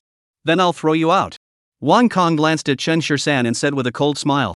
Such a poor little guy, and he dares to compete with him? He's dreaming. Chen Shisan raised the corners of his mouth slightly, stood up, and scanned the crowd of Zhang family members with his gaze, finally settling on Zhang Zhonghan. You'll regret this. Chapter 70, Not even the King of Heaven can stop us. Regret? Are you still asleep, you brat? Zhang Tunan looked at Chen Shisan with disdain. Get out of here. The Zhang family will never marry someone like you. Zhang Mangwei also sneered. Don't even look at yourself, what are you? Zhang Rushue clenched her teeth but still walked toward Chen Shisan. Let's go. She firmly grabbed Chen Shisan's hand and looked into his eyes as she spoke. At that moment, a smile appeared on Chen Shisan's lips. However, Wang Kong, standing beside him, turned pale instantly. This man was stealing someone right in front of him. How could he possibly tolerate that? Let her go. Wang Kong almost shouted this sentence. Does this Chen Shisan think he doesn't exist? And this Zhang Rushue, just because she has her eyes on him, she dares to humiliate him so brazenly? Chen Shisan turned his head calmly and gave Wang Kong a cold look. She wants to go with me. Can you stop her? Wang Xiao can't stop her, but I can. Just then, Go Qiangfang stepped forward without hesitation and grabbed Zhang Rushue's other arm. You little brat, you've gone too far. Didn't you hear what your grandfather just said? Chen Shisan has a grudge against our family. You can't be with him. Besides, look at him. From head to toe, he doesn't even have a single piece of clothing as expensive as Wang Xiao's. Zhang Rushue heard these words and, for the first time, broke free from Go Qiangfang's grip, clinging tightly to Chen Shisan's arm. She looked at everyone in the room and said, I have the right to choose the person I love. I'm not a commodity for you to buy and sell. Seeing Zhang Rushue go to such lengths for him, Chen Shisan couldn't help but feel even more tender toward her. Having grown up in such a family, she had developed a timid and submissive personality. Yet, to go to such lengths for him was truly commendable. You were the one we took in, and now you're telling me this? In front of others, Go Qiangfang spoke without hesitation. Zhang Rushue gripped Chen Shisan's arm even tighter. I'm a living, breathing human being, not something you can trade. Trafficking in humans is illegal. Hearing this, Chen Shisan almost couldn't hold back a laugh. Business deal? Don't put it so bluntly. You've been raised by the Zhang family for years, and now that you've finally grown up, shouldn't you contribute to the family? Exactly. Do you really think all those years of food were for nothing? Your family provides for you food, clothing, and everything you need. Can't you consider your family at all? Zhang Rushue. Your life belongs to the Zhang family, not to yourself. Faced with the relentless scolding from her entire family, Zhang Rushue was so nervous she couldn't speak. Chen Shisan directly took her hand and looked at the Zhang family members, speaking coldly. She is willing to marry me, so I will marry her. Even the king himself couldn't stop us. With that, Chen Shisan led Zhang Rushue out. You can't leave. A voice rang out from behind them, followed by a gust of wind. Chen Shisan sensed the danger behind him, turned around, and kicked Wang Kong with all his might, sending him flying backward. Bang! Wang Kang's body slammed heavily onto a chair, shattering it into pieces in an instant. Chen Shisan! How dare you hit Wang Xiao? The Zhang family is no longer calm, and Zhang Zhonghan has even called his bodyguards. Stop them! He didn't believe it. No matter how skilled Chen Shisan was, could he really hold his own against the Zhang family's bodyguards? Although the Zhang family wasn't a wealthy or influential clan, they couldn't afford dozens or even hundreds of bodyguards, but the few they had were carefully selected. However, in Chen Shisan's eyes, they were nothing but a bunch of useless fools. In less than 10 seconds, all 5 bodyguards were lying on the ground. Zhang Tunan, who had originally intended to step in and help, now had no desire to do so. He never expected Chen Shisan to be so skilled in combat. The entire family was left speechless, able only to watch as the two departed. After getting out of the car, Zhang Rushue suddenly burst into tears. Chen Shisan, who had been calm just moments ago, panicked instantly and quickly found some tissues to hand her. Don't cry. He's most afraid of girls crying, especially girls he likes. Chen Shisan, why was I picked up? Zhang Rushue hugged Chen Shisan tightly and asked unwillingly. If she hadn't been found and brought back, would she have been treated like a commodity to be traded in the Zhang family? Chen Shisan held the person in his arms, unsure of how to comfort her. After all this time, he had tried to find out any information about Zhang Rushua's parents, but there was no trace of them. At that time, there were no surveillance cameras, so if her parents had simply left her at the door and walked away, it would have been impossible to track them down. The best way to find her parents now was for her to come forward and let everyone see her. Media, newspapers, news, but Chen Shirsan believes this is the least advisable approach. Zhang Rushue is sensitive. How could she endure being so openly exposed in front of the public? Meanwhile, at the Zhang residence, everyone was helping Wang Kong to his feet and surrounding him to apologize. Mr. Wang, please rest assured. As long as you wish, I guarantee that Xiao Shui will become your wife. Things have come to this point, yet Go Qianfang is still concerned about whether Zhang Rushue can marry Wang Kong. Wang Kang's eyes flashed with a cold gleam as he glanced at Go Qianfang. Do you think I'm stupid? Given the way Zhang Rushue and Chen Shirsan are acting, even if we tied her up and brought her to our own home, she'd find a way to escape, wouldn't she? Such an unfaithful woman, what's the point of marrying her? Even as a decoration, he defined her an eyesore. Mr. Wang, that's not how it is. Xiao Shui is still so young. Please don't take it to heart. I'll talk to her properly later, and maybe she'll come to appreciate you. Go Qianfang hurriedly explained. Zhang Tiancheng chimed in from the side, that's right. She's still part of the Zhang family. I don't believe she'll never come back. Wang Kong cast a cold glance at the entire family before fixing his gaze on Go Qianfang's face. I have plenty of money. As long as you can get her into my bed, anything is negotiable. The words were so blunt that even Zhang Zhouman couldn't help but furrow his brows. However, he didn't stop her, because marrying Wang Kong was far better than marrying Chen Shirsan. At worst, let Wang Kong take Zhang Rushue as his own. It would be best if she could conceive Wang Kang's child directly. By then, even if she wanted to run away, she wouldn't be able to escape. Mr. Wang, rest assured. As long as you give the order, I will do my utmost to handle it. Go Qianfang replied without hesitation. In this family, all Wang Kong saw was coldness and self-interest. But that's for the best. People with weaknesses are easier to exploit. Chapter 71, They Don't Deserve It. Chen Shirsan drove the car, taking Zhang Rushue straight back to Peach Blossom Island No. 1. Sitting on the sofa, Zhang Rushue couldn't compose herself for a long time. She suddenly regretted her impulsive decision. How could she possibly go home now? And now she was wondering if her impulsiveness today was because of Chen Shirsan, or because she had finally had enough of that family. Have some water. I'll make a call. Chen Shirsan handed Zhang Rushue a glass of water and turned to go upstairs. Watching his tall, straight figure, Zhang Rushue felt that this man might not be so unreliable after all. But over the years, she simply hadn't developed the habit of relying on others. Chen Shirsan has too many secrets she doesn't understand, and she doesn't even know what kind of life she would have with him. Just as Zhang Rushue was so torn she was biting her nails, Su Mingjun returned with Linyu.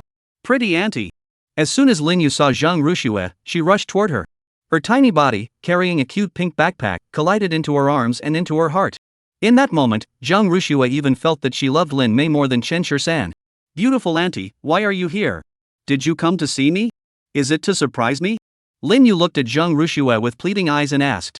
Su Mingjun, standing beside her, smiled gently, I'll go cook. Zhang Rushue nodded at her, then picked up Linyu and held her close. That's right, we came to see you. Has she started school recently? How's she doing at kindergarten? Linyu leaned against Zhang Rushue and began telling her about what happened at kindergarten today, counting on her fingers as she spoke. Upstairs, Chen Shirsan dialed Li Chen's phone number. Go to the Zhang family and retrieve the dowry. They don't deserve my dowry. Chen Shirsan said coldly into the phone. It's not that Zhang Rushue isn't worth it, it's just that the Zhang family isn't worth a single penny of his. All of that has already been given away, and who knows where the money has gone. Li Chen said hesitantly on the other end of the phone. If it's been spent, have the Zhang family find a way to make it up. Not a single penny can be missing. Chen Shirsan said with a cold smile. Treating the person he loves like a commodity to be traded, fine. Let the Zhang family end up with nothing but a broken heart and empty pockets. Yes, Mr. President. Li Chen responded briefly before hanging up the phone. Chen Shirsan's eyes flashed with a cold gleam as he found Ling Xiaodao's phone number and dialed it. On the other end of the line, Ling Xiaodao answered quickly, Third Master. Is something wrong? Are you just hoping something bad happens to me? Chen Shirsan laughed and scolded over the phone. Of course not. Didn't I tell you last time? A large number of Japanese have entered Zhengcheng. I'm just worried about your safety. Ling Xiaodao hurriedly explained on the other end of the phone. When did my safety ever need your concern? Chen Shirsan said disdainfully into the phone. He was the man who could single-handedly break into the Japanese imperial palace. How could he possibly fear a few Japanese? Are you missing me? Ling Xiaodao asked into the phone, unable to believe what he was hearing. You really dare to think that? Chen Shirsan snorted into the phone and said, Let me tell you something serious. I'm planning to get married. On the other end of the line, there was a click, followed by a few seconds of silence before the sound of static filled the air. Old Master San. What did you say? Could you repeat that? Ling Xiaodao asked in disbelief on the other end of the phone. This is way too sudden. He had thought that after that person left, the third master would find it difficult, or even impossible, to start a new life. But now, not long after returning to Jiancheng, he's getting married? I said I plan to get married, but not now. Chen Shisan said seriously into the phone. My fiancée was raised by another family. Before that, I hope to find her biological parents. That's easy. Which orphanage adopted her? Ling Xiaodao replied without hesitation. Not an orphanage. She was abandoned at the door of a family and later taken in by them. Otherwise, it wouldn't have been such a hassle for you. Chen Shisan explained honestly. It's not an orphanage. She was abandoned at someone's doorstep and found by someone who took her in. Otherwise, we wouldn't have bothered you. Chen Shisan explained honestly. This. Ling Xiaodao was a bit at a loss. Third master, back then there weren't even surveillance cameras. You're making this difficult for me. I can send you her photo, and you can use it for comparison. If necessary, I can get some more of her blood and check the gene bank directly. Third master. Ling Xiaodao suddenly felt like crying. You must know that the population of Longyan Kingdom is over 100 million, right? Even if I were to bring everyone here and work non-stop, comparing each person one by one, it would still take 3 years to verify the entire population of the Dragon Flame Kingdom. Then you have 3 years. Chen Shisan said without hesitation. I don't care what methods you use, but you must find her. However, you must not alert the media or expose her to the public. On the other end of the phone, Ling Xiaodao's lips twitched violently. This wasn't someone coming to ask him for a favor, this was someone coming to demand his life. Third master, Ling Xiaodao had originally wanted to try to negotiate further, but Chen Shisan didn't give him the chance, hanging up the phone immediately. As he was heading downstairs, Chen Shisan saw Zhang Rushua holding Lin Yu while they played with building blocks, a scene that looked incredibly warm and cozy. At that moment, the image of Yun Zining unconsciously flashed through his mind. If she were still here, their child would be about this age by now, wouldn't they? Chen Shisan shook his head and walked toward the two of them. Yuer, why are you back so early today? Chen Shisan asked Lin Yu. Why are you back so early today? Chen Shisan asked Lin Yu.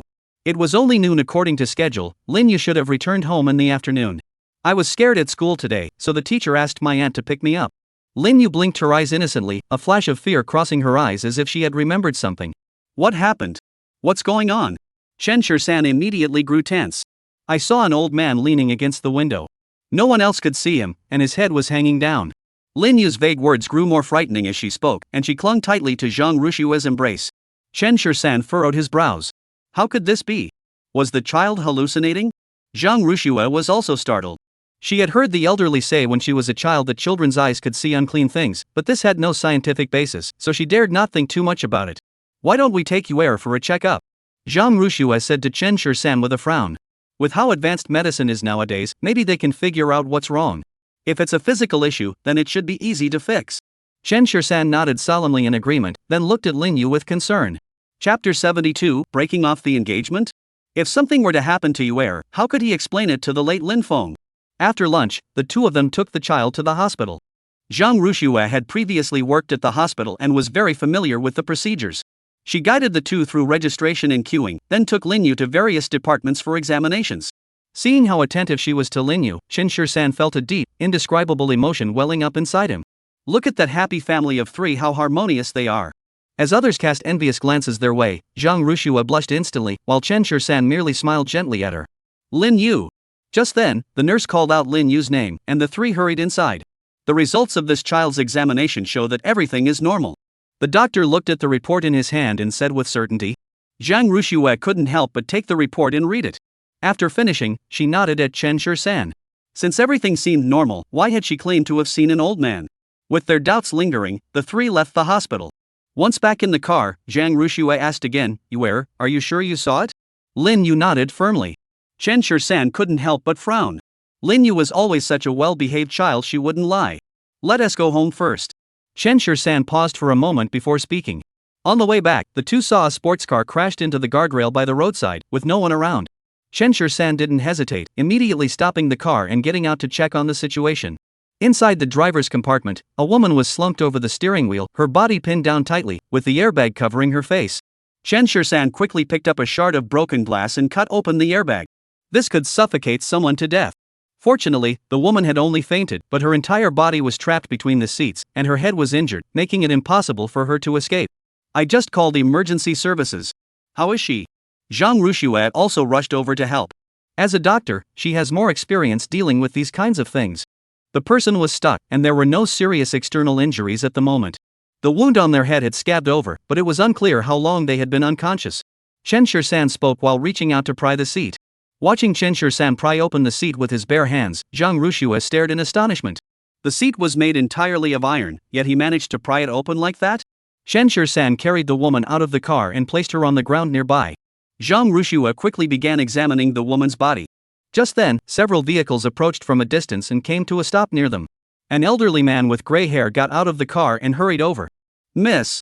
The old man saw the person lying on the ground and immediately lost his composure. Quick! Take the young lady to the hospital. At the old man's command, several bodyguards moved forward to carry the person away.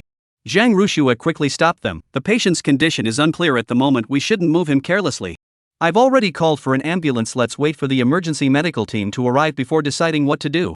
The old man completely ignored Zhang Ruxue and ordered the bodyguards to lift the person into the car. Zhang Ruxue was about to say something, but was pulled back by Chen Shirsan. Let them do whatever they want. We've done everything we can. Chen Shirsan said indifferently. Watching the departing vehicle, Zhang Ruxue could only nod in agreement. As a doctor, she knew that patients should not be moved carelessly at such times, as there was a high likelihood of internal injuries. However, since those people insisted on taking the person away, she could do nothing about it. But when the two returned to the car, an even more serious incident occurred. Lin Yu was gone. You are. Zhang Ruxue panicked and quickly looked around, shouting at the empty street. Chen Shirsan hadn't expected that in such a short time, Lin Yu had already disappeared. You are. He hurried to the edge of the cliff and looked down, but he couldn't see Lin Yu anywhere. This time, Chen Shirsan was completely panicked. Where could she have gone in just a moment? Let's split up and search. He and Zhang Ruxue turned around at the same time and said to each other. The two of them split up, one on each side, and began searching along the road. This was a winding mountain road, with mountains on one side and cliffs on the other. Whether they went up the mountain or fell down, it was a deadly danger for a child. However, after searching everywhere, they found nothing. Chen Shirsan grew impatient and pulled out his phone to call Xiao Fo. Less than half an hour after the call was made, a large convoy of vans arrived at the mountain. Mr. Chen, what are your instructions? Xiao Fo asked respectfully as he looked at Chen Shirsan. My daughter is missing. Chen Shirsan looked at everyone and said, she went missing right around here. Whoever finds my daughter, I'll give them 10 million. Upon hearing the figure, Zhang Ruxue was stunned, her eyes widening in disbelief. 10 million? This was an astronomical figure to her, but Chen Shirsan could rattle it off without batting an eyelid. The key point was that Xiao Laoda, who was standing before him, treated him with the utmost respect, which couldn't help but make Zhang Ruxue doubt Chen Shirsan's identity once again. Who on earth is this man? Everyone listen to me. Split up and search everywhere. We must find the young lady. Xiao Fo ordered his subordinates, then joined the search himself. Jiangcheng, Zhang family residence. What? Break off the engagement? Upon hearing the news, the Zhang family couldn't sit still. Xu Qiuhong was the first to speak up. Everything was going smoothly, why suddenly call off the engagement? She was still dreaming of becoming a wealthy wife. Why suddenly call off the engagement? Zhang Ti and I couldn't help but ask, yeah, why? Zhang Zhouman couldn't help but interject, but didn't you say you were going to marry our family's Manhwa? Why the sudden change? What Manhwa? Li Chen took a sip of tea and raised his eyebrows slightly, saying, our CEO was previously engaged to Zhang Ruxue, the eldest daughter of the Zhang family. But you guys made him very unhappy, so the matter was dropped. Li Chen looked at Zhang Zhouman and said, old man, bring out the engagement items and the dowry. What?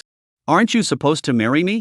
Zhang Manhwa couldn't help but blurt out upon hearing this, immediately glaring at Li Chen and demanding an explanation.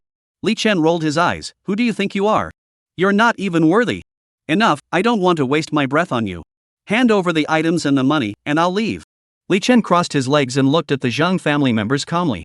He could guess that even if the dowry was still there, the dowry money had probably been spent.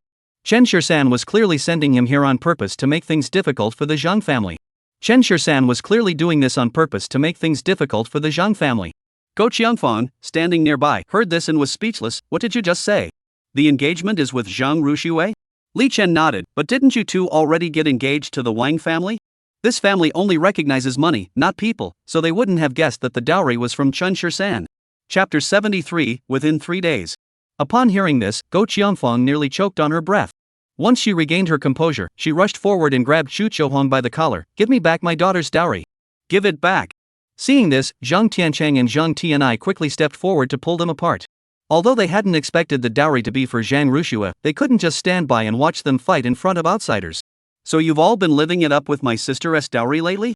Seeing this, Zhang Jingcheng wasn't happy either and immediately pointed at Zhang Tunan and said, "He bought his new car with his dowry money. If he had known that the money was for Zhang Rushua, wouldn't the car have been his?" Thinking of this, Zhang Jingcheng couldn't contain his anger and reached out to grab Zhang Tunan's car keys. Zhang Mengwei, standing nearby, was completely speechless. She had been daydreaming about having a grand wedding, but how could this happen? In an instant, all her fantasies were shattered. Zhang Mengwei felt like she wanted to die. Li Chen found the entire family utterly ridiculous, calmly sipping his tea while watching the commotion unfold. Zhang Zhonghan suddenly slammed his hand on the table. "Stop it all. What kind of behavior is this?" Cough. Due to his intense emotions, Zhang Zhonghan suddenly began to cough violently. The family stopped what they were doing, but the look in their eyes toward each other was now tinged with hostility. "Dad!"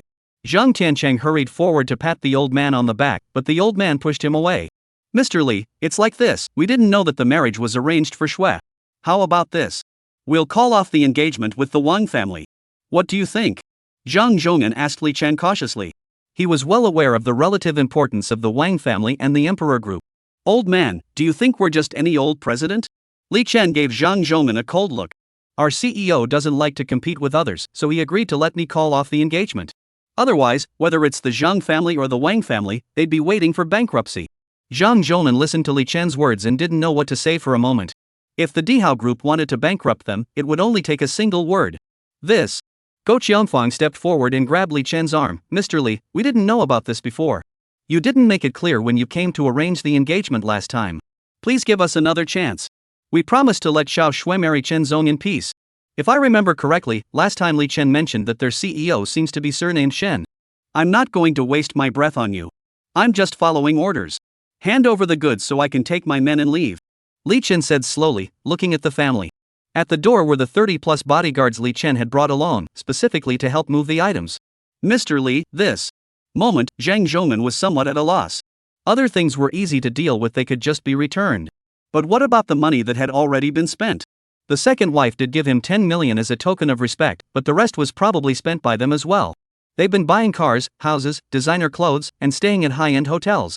What's left is probably only half of it. "What? Can't you afford it?" Li Chen looked at them coldly and asked. A thin layer of sweat immediately broke out on their foreheads. Could they really not come up with the money? "It's like this," Zhang Tianai said after thinking for a moment. "We'll return the money and the items to you another day. What do you think? The longer we can delay, the better. This is the best solution for now." Li Chen calmly put down his teacup and looked at the others, saying, "All right, then I won't make things difficult for you.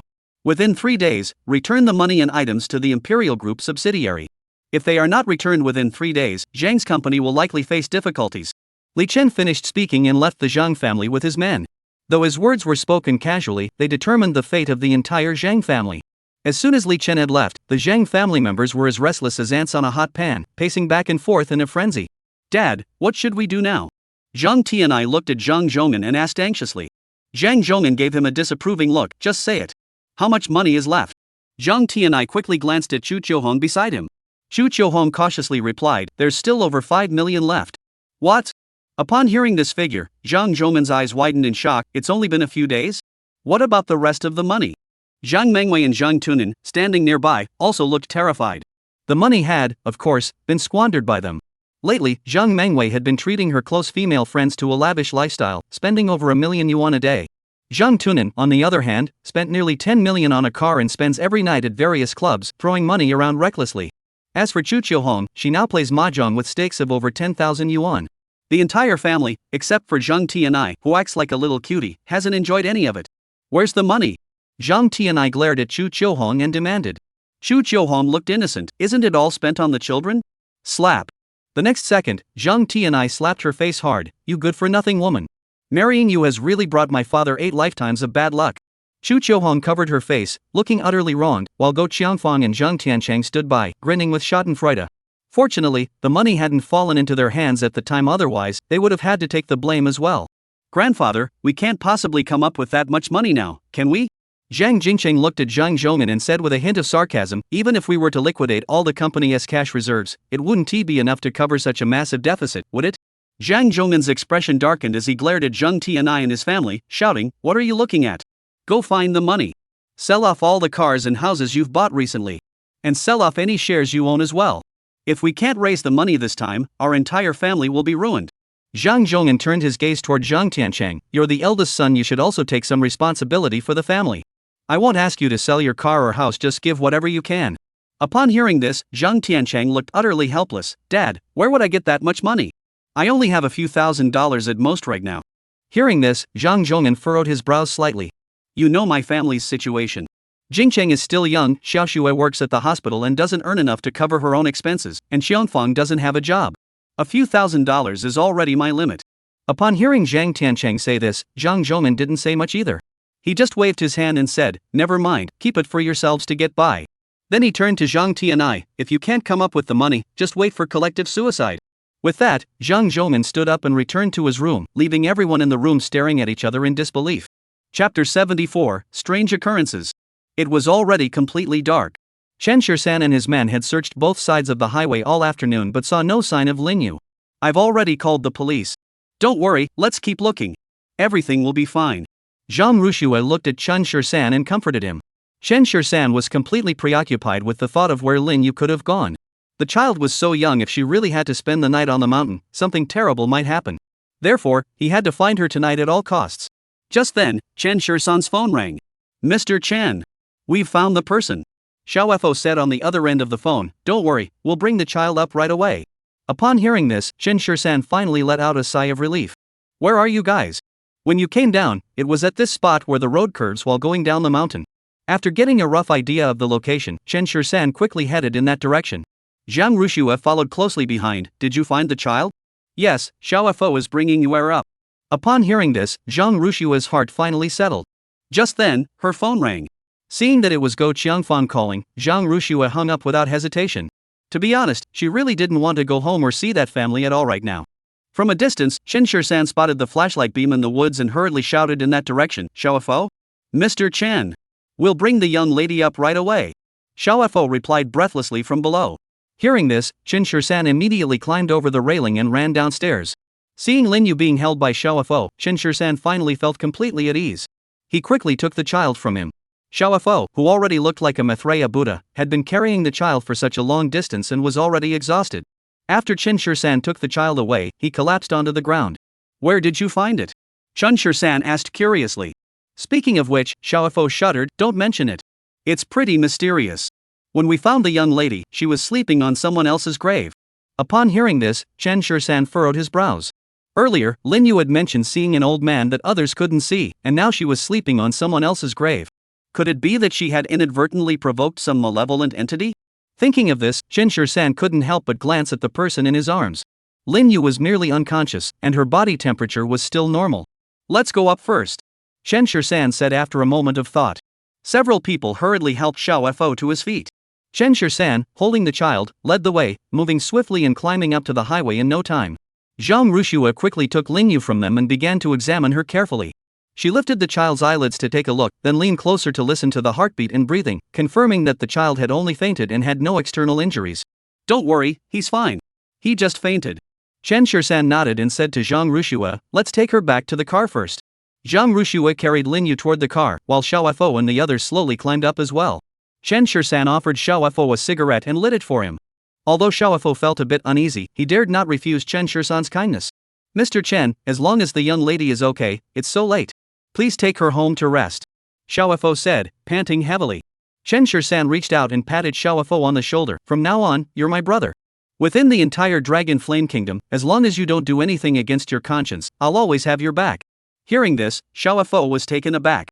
The third master's brother. What an honor that must be. By the time he came to his senses, Chen Shirsan had already gotten into the car. Tonight's efforts weren't in vain, he'd gained such a prominent ally. While others may not know Chen Shirsan's true identity, he is well aware of his status. This is a man whom even the 12 war gods must bow down to in submission. Chen Shirsan drove the car back home with the two of them. Zhang Rushue used silver needles to acupuncture Lin Yu a few times, and the child slowly regained consciousness. "You know acupuncture too?" Chen Shirsan raised his eyebrows and asked Zhang Rushue. You know acupuncture? Chen Shursan raised his eyebrows and asked Zhang Ruxue. I know a little of the simpler techniques, but I can't compare to your Ghost Gate 13 needles. Zhang Ruxue said modestly. Although her original ambition was to pursue a career in finance, she never slacked off in her medical studies. After all, getting into Jiangcheng First Hospital wasn't something that could be achieved through connections alone. Dad! Lin Yu looked at Chen Shursan in a daze and called out. Chen Shursan quickly embraced the child. Yuer, Daddy's here. Yuer, why were you running around alone this afternoon? Chen Shursan scolded Lin Yu. Lin Yu raised her eyelids slightly and said with her head down, Dad, the older brother said he was cold by himself, so he asked Yuer to keep him company. Yuer just held him and fell asleep. Upon hearing this, Chen Shursan and Zhang Ruxue exchanged glances, and instantly felt the temperature in the room drop to freezing. This is way too weird. What little brother? Chen Shursan frowned and asked again. The young man hanging from the tree. Lin Yu looked innocent, and it didn't seem like she was lying. Chen Shursan narrowed his eyes. Could this child have really gotten involved with something he shouldn't have? Although he had studied some feng shui, he was not well versed in matters of ghosts and spirits. Help me put Yuer to sleep. I'll make a call. Chen Shursan looked at Zhang Ruxue with a serious expression. Zhang Ruxue didn't refuse and nodded in agreement. After leaving the door, Chen Shursan went straight to the study, found Ling Xiaodao's phone number, and dialed it. Third Master, I know you're worried, but there's no need to be so anxious, is there? Ling Xiaodao was on the other end of the line, nearly in tears. In order to find Zhang Ruxue's parents, he's been working overtime all this time. Xiaodao, do you have a brother who practices Taoism? Upon hearing this, Ling Xiaodao paused for a moment before asking, Third Master, how did you come to believe in these things? As far as he knew, Chen Shursan was a man who relied on his abilities and never believed in supernatural or mystical nonsense. There's been a bit of a situation on my end. If possible, have your brother come over and find me. Chen Shursan said into the phone. He didn't want to believe any of this, but what other options did he have now? He had already taken Lin Yu for all the necessary examinations. If she kept seeing such unsanitary things, it wouldn't be good for the child in the long run. Alright, no problem. Ling Xiaodao agreed immediately. After hanging up the phone, Chen Shursan couldn't help but furrow his brows. Everything was fine just a moment ago. Why has it been like this for the past few days? Chapter 75, You Don't Owe Them Anything. After hanging up the phone, Chen Shursan walked out of the study. At that moment, Zhang Ruxue had just stepped out of Lin Yu's room. Is she asleep? Chen Shursan asked softly. Zhang Ruxue nodded, and Chen Shursan led Zhang Ruxue back to his own room. Recalling what they had done earlier, Zhang Ruxue felt her face flush, and she stood at the door, hesitating to go inside. Chen Shursan probably knew what Zhang Ruxue was thinking, so he didn't press her. Instead, he looked at her and said, Don't worry, I will definitely marry you. If you feel uncomfortable, you can sleep in the guest room next door. Zhang Ruxue blushed even more upon hearing this and turned around to enter the guest room. Chen Shursan curved the corners of his mouth into a faint smile and said nothing more. The next morning, Chen Shursan didn't take Lin Yu to kindergarten as usual but instead asked the teacher for a day off. Should we take the child to another hospital for a checkup? Zhang Ruxue asked Chen Shursan at the dinner table. After all, what Lin Yu said last night was too strange. Thinking about it now, she still felt a chill run down her spine. Chen Shursan shook his head. It shouldn't be a physical issue. Lin Yu lowered her head, sipping her porridge, and curiously observed the two of them. Yuer, shall we go to the ocean park today? Chen Shursan asked Lin Yu with a gentle smile. Lin Yu immediately nodded, her face beaming with a bright smile. Sure. Chen Shursan didn't have much to do on a daily basis, but he didn't spend much time taking Lin Yu out to play either. Now that there's a chance, why not take the child out for some fun? Aren't you going to the hospital today? Chen Shursan asked Zhang Ruxue. Zhang Ruxue felt a bit awkward. Was he trying to keep her from going with him? Then what about me? If you're not going to the hospital, shall we take Yuer to Ocean Park together? Chen Shursan suggested. Zhang Ruxue nodded immediately, looking helpless as she said, I don't need to go to the hospital anymore. Chen Shursan didn't say much either. It's better not to go. The work at the hospital is pretty tiring. I can take care of you. Chen Shursan didn't say much either. It's better that you don't go. The work at the hospital is pretty tiring. I can take care of you. Upon hearing that Chen Shursan intended to support her, Zhang Ruxue quickly waved her hands. No need. I'll find a job myself. With her dual master's degrees in finance and medicine, finding a job wouldn't be difficult. She had only been forced to go to the hospital in the first place. Now that she has quit her hospital job, she can finally do what she has always wanted to do. However, she hasn't yet decided exactly what she wants to do. Just then, Zhang Ruxue's phone rang again. Seeing the flashing notification, Zhang Ruxue immediately furrowed her brows. But she took a deep breath, picked up her phone, and said to Chen Shursan, I'll take this call. After saying that, Zhang Ruxue headed upstairs. Hello? Mom? You still know I'm your mom? You little brat. Where did you run off to? Go Cheongfong demanded angrily on the other end of the phone. I'm at Chen Shirsan's house. Zhang Ruxue didn't hide anything. After a few seconds of silence on the other end of the phone, Go Cheongfong started cursing, "You shameless woman. How could you spend the night at someone else's house? Besides, what's so good about Chen Shirsan, that good for nothing? What exactly do you see in him? Let me tell you, without the Zhang family, you're nothing. If you insist on being with Chen Shirsan, don't blame us for being unkind to you." Hearing Go Cheongfong's blatant threat, Zhang Ruxue couldn't help but clench the hem of her shirt with one hand. Mom, Chen Shirsan isn't as bad as you say he is. The fact that a single phone call could get Xiao Lauda to bring so many people to help him find his child made Zhang Ruxue think that Chen Shirsan was no ordinary person, though he didn't reveal it easily. Earlier, they had speculated that Chen Shirsan was being kept by Shang Qingqing, but she had also noticed that there didn't seem to be much interaction between the two of them. As for the house, it wasn't something just anyone could afford. But she loves Chen Shirsan, and it has nothing to do with money. Back when she was kidnapped by Wenifu and others, it was Chen Shirsan who showed up in time to save her. Meanwhile, her own mother was determined to send her to another man's bed in exchange for something of value. When compared like this, Zhang Ruxue naturally felt that Chen Shirsan was better. Chen Shirsan. Have you lost your mind? Is your head filled with thoughts of Chen Shirsan now? I'm telling you, hurry home. Something's happened at home. Go Cheongfong said impatiently on the other end of the phone. Although she didn't like that family, upon hearing that something had happened at home, Zhang Ruxue couldn't help but ask, "What happened? Remember when someone came to our house to arrange a marriage and gave the second family a large sum of money? I remember. Isn't it said that the boss of the Dihao group has set his sights on Weiwei?" On the other end of the phone, Go Cheongfong snorted derisively, "I was thinking the same thing earlier. How could the boss have such poor taste? Now it's clear the person he wants to engage isn't Zhang Mengwei at all, but you." Yesterday, someone from the Dihao group came to call off the engagement and demanded the return of the dowry and wedding gifts, but half of that money has already been spent by your uncle and his family. Now they're scrambling to borrow money from relatives. Hurry back home. The house is in complete chaos. If we can't return the money to them this time, the Zhang family will be ruined.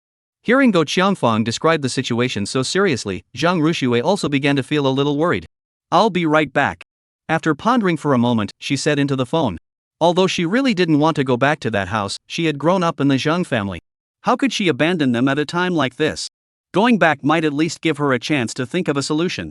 The Dihao group wasn't the one family they could make the Zhang family disappear from this world with just a single word.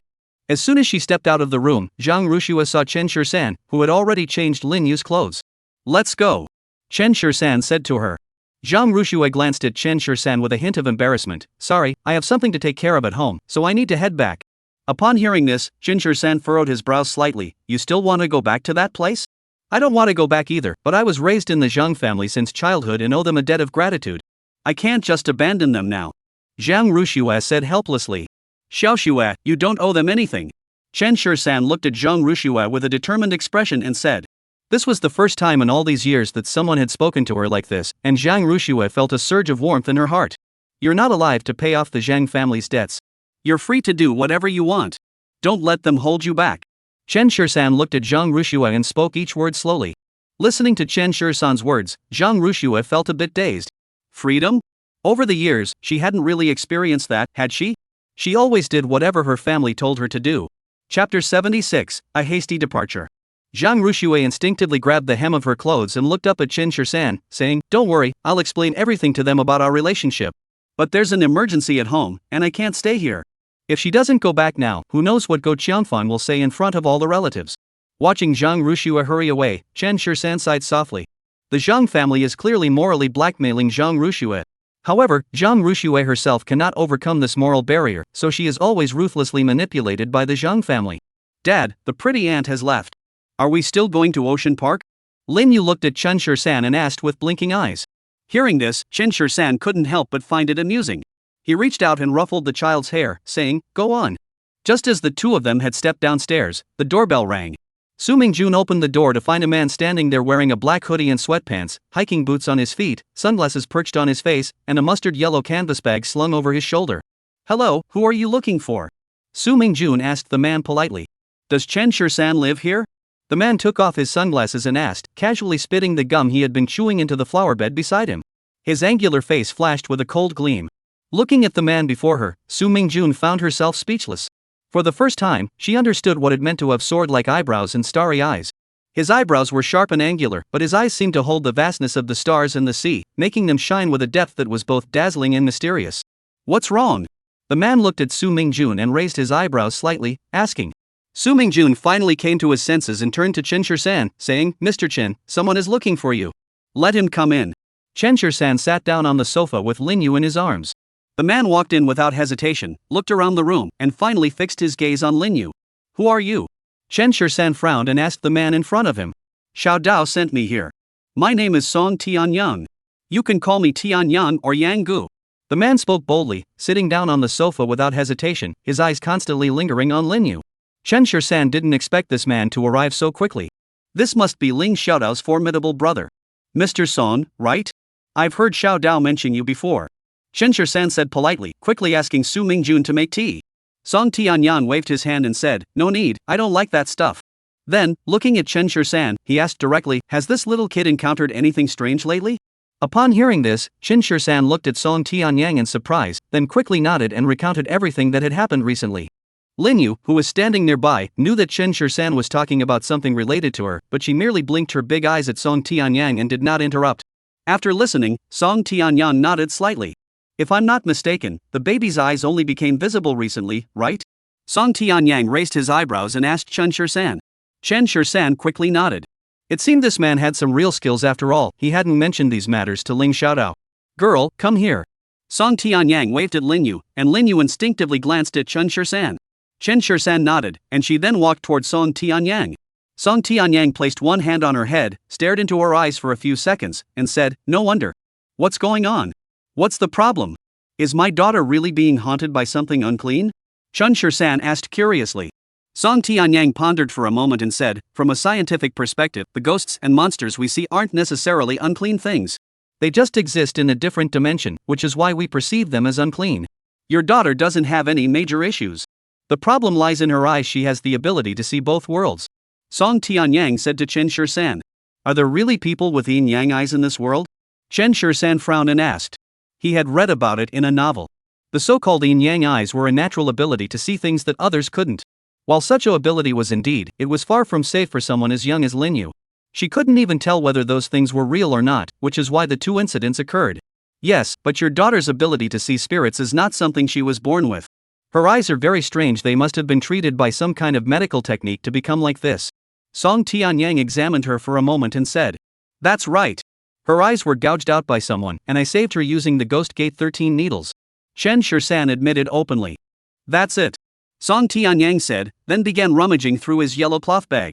After rummaging for a while, he pulled out a thin rope, folded it into 3 sections, burned the ends with a lighter, and quickly wove 2 live knots. He then slipped a small red cinnabar ring with a hole through it onto the rope and placed it on Lin Yu's hand.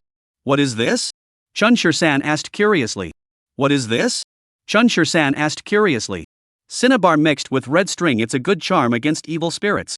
Song Tianyang blinked and said. Chen Shirsan's lips twitched violently. Is it really that simple? Then, Song Tianyang told Lin Yu to close her eyes again. One hand covered her eyes, while the other hand moved constantly in the air, accompanied by muttered incantations, making the scene appear highly mystical. After a few minutes, Song Tianyang finally let go and said to Chen Shirsan, It's all right now. She won't see those things again until she comes of age. What about after she becomes an adult? Chen Shirsan asked anxiously.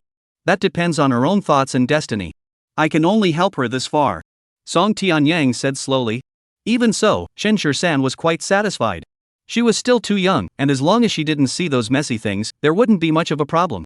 Once she grows up and develops the ability to discern right from wrong, there won't be much to worry about. Thank you very much. Chen Shirsan looked at Song Tianyang and said, then took out a stack of checks, wrote down a number, and handed them to Song Tianyang.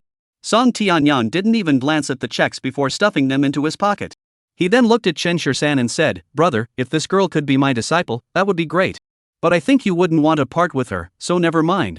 However, I'm just giving you a friendly heads up, within 7 days, you'll face a blood-related disaster. Be careful when you go out recently. After saying this, Song Tianyang stood up and prepared to leave. Chen Shirsan didn't mind what he had just said. This man had real skills, otherwise, he would have been kicked out long ago. After sending Song Tianyang out the door, Chen Shirsan watched his departing figure and sighed softly. There really are some extraordinary people and events in this world. Dad, are we still going to the ocean park? Lin Yu asked softly beside Chen Shirsan. Go! Go now! Chen Shirsan didn't hesitate, picked up the child, and rushed out the door. Zhang's house. As soon as Zhang Ruxue entered the house, she saw Zhang Tiancheng sitting on the sofa smoking and Go Qiangfang complaining incessantly beside him. Enough, stop talking. I already agreed, didn't I? Zhang Tiancheng said impatiently. Stop it. I already said I wouldn't do it. Zhang Tiancheng said impatiently. Go Qiangfang's voice grew sharper. You should have been more careful when they came to propose marriage. If we had known, we could have married Xiao Shui off smoothly. Right, you were thoughtful, but why didn't you ask back then? Listening to the two of them arguing, Zhang Ruxue felt a headache coming on, but she forced herself to enter the foyer. Dad, Mom. Xiao Shui? You're finally back. Upon seeing Zhang Ruxue, Go Qiangfang hurried over to greet her. Zhang Tiancheng on the sofa snorted coldly, you still know how to come back? Enough, just shut up. Go Qiangfang turned and glared at Zhang Tiancheng. Mom, what's going on? Zhang Ruxue frowned and asked. Come inside, Mom will tell you. Go Qiangfang smiled brightly. Every time she saw that smile, Zhang Ruxue felt as though she had found a new buyer. Only when she was sent to arrange a marriage between her and some wealthy young man would Go Qiangfang be so kind to her. She had long since grown accustomed to such matters. After entering the room, Go Qiangfang recounted the entire matter of the marriage proposal from the Dihao group to Zhang Ruxue. After listening, Zhang Ruxue furrowed her brows. I don't even know the president of the Dihao group. Why would he want to propose marriage to me? Who cares why? The Emperor Group is one of the economic pillars of our Dragon Flame Kingdom. If you could marry the president of the Emperor Group, our entire family would rise to prosperity overnight. Go Qiangfang said with a smile, looking at Zhang Ruxue. But they've already come to break off the engagement, haven't they? Zhang Ruxue said helplessly. At this point, Go Qiangfang isn't even thinking about how to repay the money. She's actually considering marrying this CEO she's never even met. She's quite the character. The engagement was broken off with the second wife's family, not with you. Go Qiangfang said confidently. My daughter is so beautiful. If you could go and meet the CEO of their company in person, I'm sure he'd be head over heels for you. Zhang Ruxue finally understood Go Qiangfang had called her back just to make her go groveling to the president of the Dihao group. Mom, they've already come to call off the engagement. Why not just have the second wife return the money and belongings? Zhang Ruxue frowned and said. She truly did not want to marry a man she had never met, let alone the fact that she already had Chen Shirsan in her heart. You make it sound so easy. They've already spent half the money. Even if they sold all their shares now, it wouldn't cover the deficit. Go Qiangfang said to Zhang Ruxue. What does that have to do with me? Zhang Ruxue asked helplessly. Why does everything always have to be dumped on her? This has nothing to do with her. She hasn't spent a single penny of their money. Don't get so worked up. I'm just discussing it with you. Go Qiangfang soothed Zhang Rushue's emotions and looked at her as she said. The people from the Emperor Group said that if we can't come up with the money, the Zhang family is finished. And they only gave us 3 days. Where are we supposed to get that kind of money in such a short time? But if you go to Emperor Group and meet their president, there might still be a chance to turn things around. As long as you can convince him and agree to marry him, I believe they won't pursue the money either. Listening to Go Qiangfang's plan, Zhang Ruxue instinctively clutched the hem of her dress. She was filled with grievances, but couldn't bring herself to speak. Go Qiangfang had always treated her this way since she was a child, exaggerating things to make them sound serious, as if she would be the one at fault if she didn't do them. Even this particular matter had nothing to do with her at all. Thinking of this, Zhang Ruxue sighed softly. Mom, I really don't want to marry some CEO. Silly girl, this is an opportunity that most people would kill for. Go Qiangfang looked at Zhang Ruxue and spoke to her with rare tenderness. Think about it, if you marry the president of the Dihao Group, wouldn't your life be much better from now on? Then, when mom goes out to play mahjong with others, she'll have something to be proud of. Your father won't have to go out and drink with others with a long face. And your younger brother will be able to marry the girl he loves in the future. Listening to Go Qiangfang's words, Zhang Ruxue could only think of one thing: sacrifice one person for the happiness of the entire family. Xiao Shui, you can't bear to see the Zhang family's legacy destroyed overnight, can you? Although your mother hasn't done much for you over the years, I've always tried my best to consider everything for you. Marrying the president of the Dihao Group is better than marrying that good-for-nothing Qin-Shir-san, isn't it? Think it over carefully. If you really don't want to, mom will grit her teeth and sell the house. After saying this, Go Qiangfang walked out. This was the first time Go Qiangfang had not used a harsh tone with her, which made Zhang Ruxue feel quite uncomfortable. However, the thought of marrying a man she had never met before left Zhang Ruxue with a complex mix of emotions. Since she graduated from university, Go Qiangfang had been actively searching for a wealthy husband for her. Fortunately, she delayed her plans by pursuing a graduate degree, otherwise she might have already married some wealthy young master by now. From childhood to adulthood, she had never dated anyone. Chen Shir-san was the first. But now that it's just beginning, it seems like it's already coming to an end. Lying in bed, staring at the ceiling above her, tears streamed down Zhang Rushua's cheeks. At that moment, she had no idea what to do. Ocean Park. Lin Yu stood a short distance away, with a huge glass wall behind her. Beyond the glass was a vast expanse of seawater, where a school of colorful fish swam by. Chen Shur-san was taking photos of her. It must be said that Lin Yu truly inherited all the best qualities from her parents. She looked like a delicate porcelain doll, instantly endearing herself to anyone who laid eyes on her. After spending the whole day with her, Lin Yu couldn't help but lick her lips. Chen Shur-san glanced around and noticed an ice cream stand nearby, but the line was long. Dad will go buy you some ice cream. Just sit here and wait, okay? Chen Shur-san said patiently to Lin Yu. Lin Yu nodded obediently, and Chen Shur-san got up to stand in line, but his eyes never left her. Chapter 77, Hiding One's Identity. After the previous two incidents of the child going missing, Chen Shur-san now dared not let Lin Yu out of his sight for even a moment. Lin Yu? Just then, a woman walked toward Lin Yu. Chen Shur-san furrowed his brows slightly. Why was Shang Qingqing still hanging around? Hello, auntie. Lin Yu had met Shang Qingqing before and greeted her politely. The soft, sweet voice instantly warmed Shang Qingqing's heart. Why are you here alone? Where's your father? Shang Qingqing said as she sat down beside Lin Yu. Today, she wasn't wearing her usual business attire, but had changed into blue jeans and a white short-sleeved shirt. Her hair was tied into a ponytail, and she looked particularly youthful and energetic. My dad is over there. Lin Yu pointed to Chen Shur-san, who was not far away. Chen Shur-san's gaze also fell on Shang Qingqing, and he nodded politely toward her. Shang Qingqing responded with a smile but did not say anything. Soon, Chen Shur-san bought some ice cream and walked over, naturally handing one to Shang Qingqing. Shang Qingqing was a bit surprised but took it anyway, thank you. Chen Shur-san had never been fond of her, so she never expected him to think of her when buying ice cream. Why does Mr. Shang have time to come to Ocean Park alone today? Chen Shur-san asked with a smile, kneeling in front of Lin Yu and carefully taking out a tissue from his pocket. Watching this scene, Shang Qingqing felt an indescribable attraction toward this man, but she forced herself to suppress it. Nothing, just tired from work. I came out for a walk. Mr. Shang can go on his own. I'll take you to see the big shark. With that, Chen Shur-san picked up Lin Yu. Throughout the entire process, his gaze never once lingered on Shang Qingqing. Shang Qingqing felt a little disappointed, but after thinking for a moment, she decided not to approach him. After all, Chen Shur-san had already rejected her several times before. If she kept pestering him like this every time, wouldn't that make her seem especially desperate? Watching the two of them walk away, Shang Qingqing couldn't help but sigh. The ice cream cone in her hand was starting to melt. She didn't usually eat such things, but today she couldn't resist taking a lick. The taste was unusually strange. Don't run! Just then, a man was being chased by a group of people and ran toward Shang Qingqing. As the two were about to collide, Shang Qingqing froze in place, unable to move. But the next second, the man suddenly leaped into the air, flying over her head. The group of people following the man brushed past Shang Qingqing, knocking the ice cream cone out of her hand. Everyone around them kept their distance, though they didn't know what had happened, but the commotion made it clear something was wrong. Soon, the man was surrounded by a crowd of people.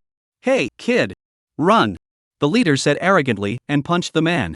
The man dodged to the side and kicked the other man in the abdomen. The others rushed forward as well, but despite being surrounded by over a dozen people, the man still seemed to be handling the situation with ease. Chen Shur-san held Lin Yu in his arms, watching the scene with great interest. Lin Yu, unfazed by the chaos, continued to eat her ice cream, her wide, innocent eyes fixed on the action. A few minutes later, the man broke through the crowd once more and sprinted toward the exit. Damn it! Chase him! We have to kill this guy today. The leader got up from the ground and immediately gave chase. This scene terrified many tourists, and by the time the Ocean Park security guards rushed over, the man was already long gone. Dad, I'm hungry. Lin Yu, who was in his arms, blinked at Chen Shur-san and said, Let's go. Let's go eat. Chen Shur-san said without hesitation, glancing down and catching sight of Shang Qingqing in the distance. Chen Shur-san hesitated for a moment before walking toward her. Miss Shang, would you like to have lunch together? Faced with Chen Shur-san's invitation, Shang Qingqing had no reason to refuse. Half an hour later, the three of them were seated in a private dining room at a private restaurant recommended by Shang Qingqing. This place is hard for ordinary people to find, and their food has a unique flavor. Shang Qingqing said after skillfully ordering the dishes. Thank you, Mr. Shang, for sharing such a wonderful place with me. Chen Shur-san smiled and placed Lin Yu on a chair nearby. Chen Shur-san, you're really hard to figure out. Shang Qingqing looked at Chen Shur-san and said with a wry smile. What do you mean by that? Chen Shur-san asked casually while helping Lin Yu set the table. Nothing, I just thought you wouldn't speak properly. Shang Qingqing picked up her teacup and turned her gaze elsewhere. This man was rejecting her while also letting her see his tenderness. I am like that with things, and with people. Chen Shisan smiled and said, if Mr. Shang wants to be friends with me, then anything is possible. But if you have other intentions, then let's just forget about it. Friends? Shang Qingqing chuckled lightly. Her position as a close friend wasn't something to be taken lightly. In the entire Jiangchang, how many people could truly be considered her friends? If Mr. Sheng doesn't want to, we can just pretend we don't know each other after this meal. Chen Shisan said casually. Shang Qingqing furrowed her brows. To Chen Shisan, she was practically a stranger. Chen Shisan, I've always been curious, what exactly is your background? Shang Qingqing didn't dwell on the previous topic but instead twirled the teacup in her hands and asked Chen Shisan with genuine interest. Identity? Well, I can only be Yuer's father. Chen Shisan thought for a moment before answering. Don't play dumb. You know exactly what I'm asking. Shang Qingqing said through gritted teeth. I'm not pretending to be stupid. Chen Shisan said calmly. I'm asking about the Supreme Black Gold card. Shang Qingqing didn't beat around the bush either, looking directly at Chen Shisan and asking. Chen Shisan put down his teacup and glanced at her. Shang Qingqing, what exactly are you curious about? Chen Shisan's tone grew colder. This woman had initially approached him because of that card, and now she was still fixated on his identity. I'm curious about you. The card is mine. If you must know my identity, I am the master of the Yun Tian courtyard. Chen Shisan looked at Shang Qingqing and said, his expression growing serious. Yun Tian Bun? Shang Qingqing furrowed her brows and repeated the name. Why does it sound so familiar? She raised the teacup to her lips just as she was about to drink, when she suddenly widened her eyes in shock. Are you talking about the Yun Tian Bun being built on Wunan Mountain? Chen Shisan nodded calmly, and Shang Qingqing's eyes widened even more. So you're from the Emperor Group? She never would have imagined that this unassuming man standing before her harbored such a formidable identity. Chapter 78, Not Going to Die. Chen Shisan nodded. The Emperor Group is indeed under my name. If he didn't address Shang Qingqing's confusion, she might keep pestering him. Since that's the case, it's better to just lay all the cards on the table. At that moment, Shang Qingqing suddenly realized how foolish she had been. She also realized why the Emperor Group had suddenly approached her to sign a contract earlier. It was all because of Chen Shisan. Mr. Chen, I apologize for my disrespect. Shang Qingqing looked at the person in front of her, her tone unconsciously tinged with respect. Mr. Shang, we're friends now, you don't need to be so formal. Chen Shisan looked at Shang Qingqing and said, besides, we're now business partners. As long as Mr. Shang doesn't harbor any improper intentions toward me in the future, everything can be discussed. Chen Shisan looked at Shang Qingqing and said, besides, we're partners now. As long as you don't have any improper intentions toward me in the future, everything can be discussed. As for Shang Qingqing, Chen Shisan didn't really mind her. However, his passion and obsession left Chen Shisan feeling somewhat helpless. But now that everything had been laid out in the open, Shang Qingqing probably wouldn't harbor such thoughts anymore. No, she won't. Shang Qingqing hurriedly said. In Jiangchang, she was the president of Shangshi Group, a pampered princess, but in front of the president of Dihao Group, she was nothing. This meal left Shang Qingqing feeling completely bewildered, but she developed a different kind of feeling toward Chen Shisan. Watching Chen Shisan's car drive away, Shang Qingqing finally snapped out of her daze and walked toward her own car. Fortunately, they had had lunch together today. Otherwise, if her behavior had offended Chen Shisan, who knows what might have happened. On the way back, Lin Yu saw someone lying on the side of the road from a distance and quickly called out, Dad. There's someone over there. Chen Shisan didn't hesitate, immediately stopping the car and getting out to check. Coincidentally, this man was the same person they had seen at the aquarium earlier that day. The man's face was pale, and blood was still gushing from his abdomen. Looking at the bloodstains on the ground, it was clear he had been lying there for a long time. Without hesitation, he immediately pulled out a silver needle to stop the bleeding, then loaded the man into the car and rushed him to the hospital. Saving a life is better than building 7 tiers of a pagoda. How could he stand by and let someone die? The Zhang family. After thinking it over for a day, Zhang Rushue stepped out of her room. Mom, I'm going to visit the Dihao Group tomorrow. Upon hearing Zhang Rushue's response, Go Qiangfang was very pleased and immediately grabbed her hand. You're such a good daughter. Faced with Go Qiangfang's sudden display of tenderness, Zhang Rushue merely smiled. At the dinner table, Zhang Jingcheng was smiling brightly. Sis, come over and eat. Earlier, Go Qiangfang had already explained the pros and cons to him in detail. If Zhang Rushue could marry the boss of the Dihao Group, their entire family would be able to live a good life. Considering the promising future ahead, Zhang Jingcheng finally gave Zhang Rushue a more favorable attitude. Zhang Tiancheng also looked at her and said, Come over and eat. You've been hungry all day. Faced with the rare concern from her family, Zhang Rushue could only feel a bitter taste in her heart. She knew full well that these people were merely using her morality to manipulate her, but she simply couldn't bring herself to cross that line. At the dinner table, the family was enjoying a rare moment of harmony. However, Zhang Rushue's heart was in turmoil. How should she tell Chen Shisan about this matter? Should she say she was materialistic and chose wealth over love? Or should she admit she had chosen to marry someone else for the sake of her family? At the hospital, Chen Shirsan and Lin Yu were waiting outside the operating room. After just a few minutes, a nurse emerged holding a critical condition notice. The patient has lost too much blood and has lost consciousness. There's no guarantee he can be saved. Are the family members here? Sign the consent form immediately, the nurse said urgently. I'm not his family, and I don't know him. I found him on the side of the road, Chen Shirsan said honestly. The nurse looked him up and down. These days, there are still such kind-hearted people? Can you contact his family? The nurse asked Chen Shirsan. Chen Shirsan shook his head. He didn't even know the man. How could he possibly contact his family? What should we do now? The nurse sighed helplessly. We can only leave it to fate.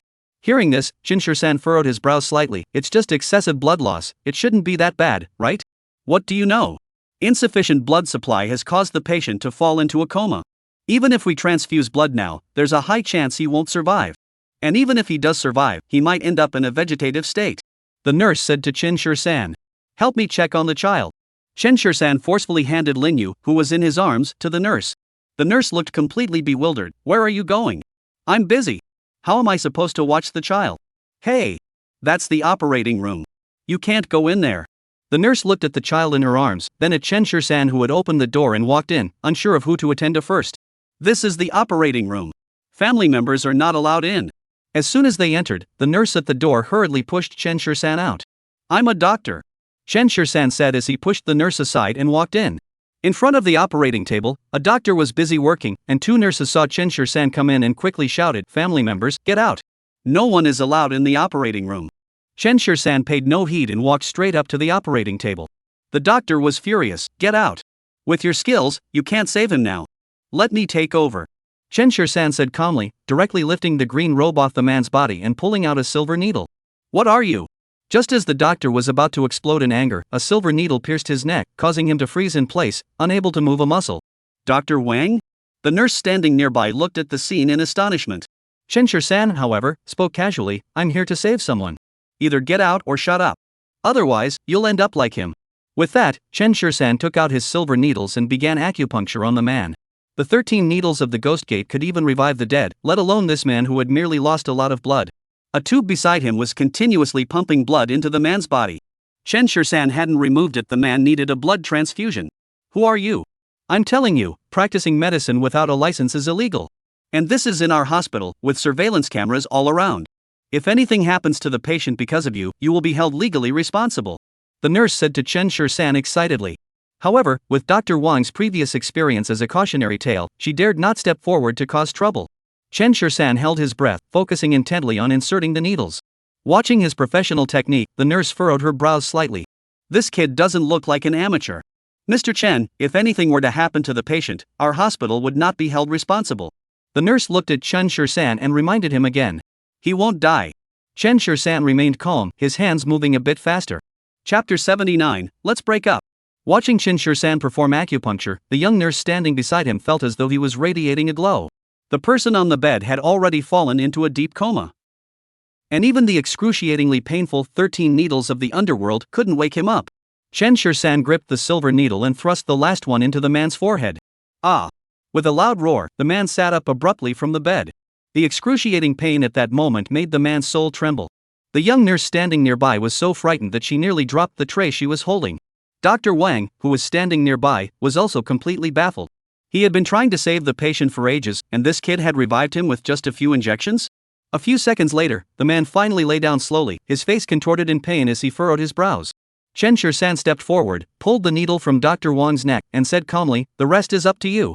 Although the man had been revived, his wounds hadn't been properly sutured yet. Such rough work was best left to others to handle properly. After saying this, Chen Shirsan calmly walked toward the exit. Master! Master, please wait! Dr. Wang couldn't stay calm either. He immediately chased after him and grabbed Chen Shirsan's arm. Master! Do you take apprentices? Chen Shirsan glanced at the bald man in front of him and smiled, saying, I don't have the patience for that. With that, he calmly withdrew his hand and left the operating room. Dr. Wang was still planning to persist, but the young nurse beside him reminded him, Dr. Wang, the surgery isn't finished yet. Dr. Wang finally returned to the operating table and continued suturing the man. Who is he? The man had regained consciousness and asked through gritted teeth. I don't know him either. He brought you here, saying he found you by the roadside. Dr. Wang said while preparing for surgery, alright, don't talk anymore. Just lie still. After leaving the emergency room, the young nurse who had been there earlier led Lin Yu to a chair. You're finally out. I told you, family members aren't allowed in. Why did it take you so long to come out? As soon as the nurse saw Chen Shur-san, she complained, you just handed the child over to me. What if something had happened to such a young child? I was just trying to save him. Chen Shur-san smiled at the young nurse and said, thank you for watching over the child. After saying that, he walked over and picked up Lin Yu. Say goodbye to the nurse. Goodbye, nurse. Lin Yu said obediently. At that moment, all the nurse's anger seemed to vanish instantly. After all, Lin Yu was simply too adorable. What's more, she hadn't cried or made a fuss the entire time, just quietly waiting for Chen Shur-san to come out, which made things much easier. Wait, what about the patients? The nurse looked at Chen Shur-san as if she had just remembered something and asked. The patient has already woken up. You can contact his family shortly. He and that man were merely strangers who had met once. Saving his life was already more than enough. When they left the hospital with the child, it was already dark outside. Just as we got back to the car, Zhang Rushue's phone rang. Xiao Xue? What's wrong? Chen Shur-san asked into the phone. Chen Shur-san, I. On the other end of the phone, Zhang Rushue hesitated to speak. What's wrong? Seeing her like this, Chen Shur-san grew anxious. Let's break up.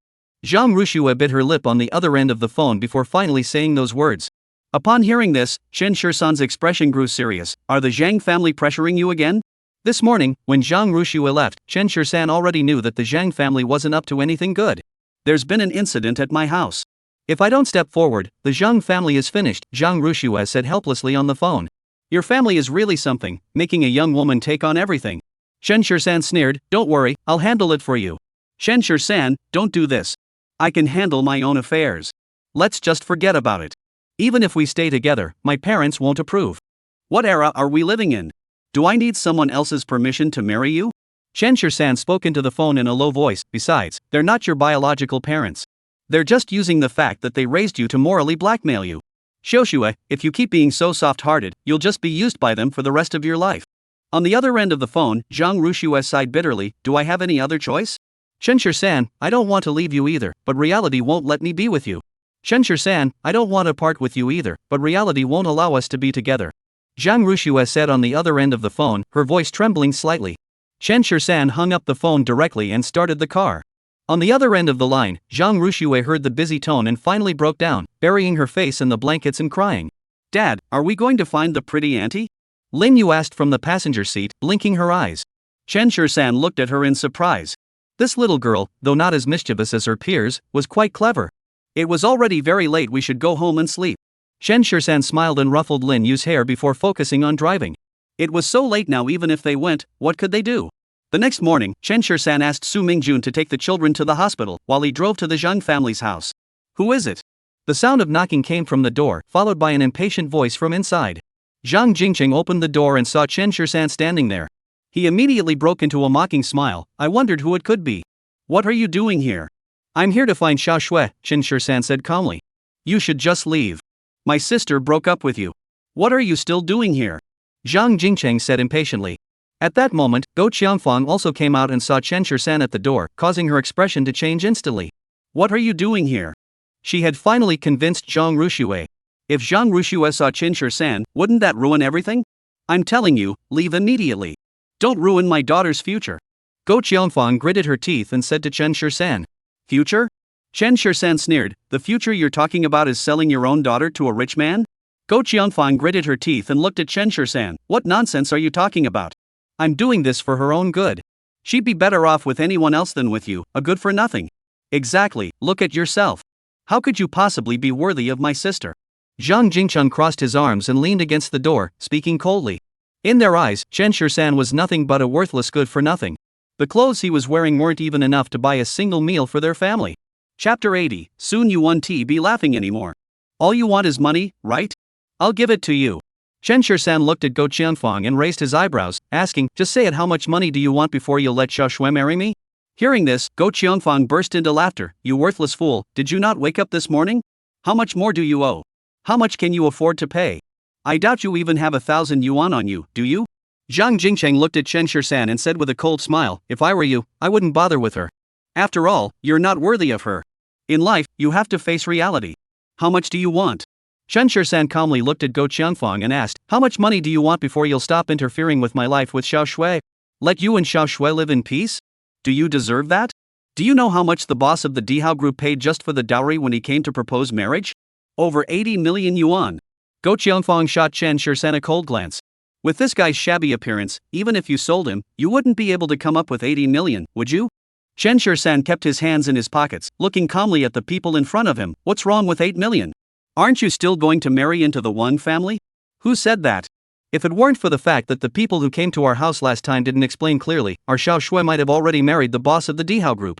You poor schmuck, you don't deserve to be with Xiao Shui. Just leave her alone. After saying that, Go Qiangfang dragged Zhang Jingcheng back into the house and shut the door behind them. At that moment, Li Chen's phone also rang. President, Miss Zhang from the Zhang family said she wants to come to the company to see you today. Upon hearing this, Chen Shisan's lips curved into a faint smile. I'll be at the office shortly. After hanging up the phone, Chen Shisan returned to his car. If he were to let the Zhang family find out his true identity, who knows how they would treat him like a sucker. All he wanted now was to come up with enough money to allow Zhang Ruxue to escape her misery. After all, the Zhang family only sees her as a tool for making money. This way, it's better for both of them. Dihao Group Branch Company. Although this is just a branch company in Jiangcheng, it is still quite large. The skyscraper in front of us belongs to the Dihao Group.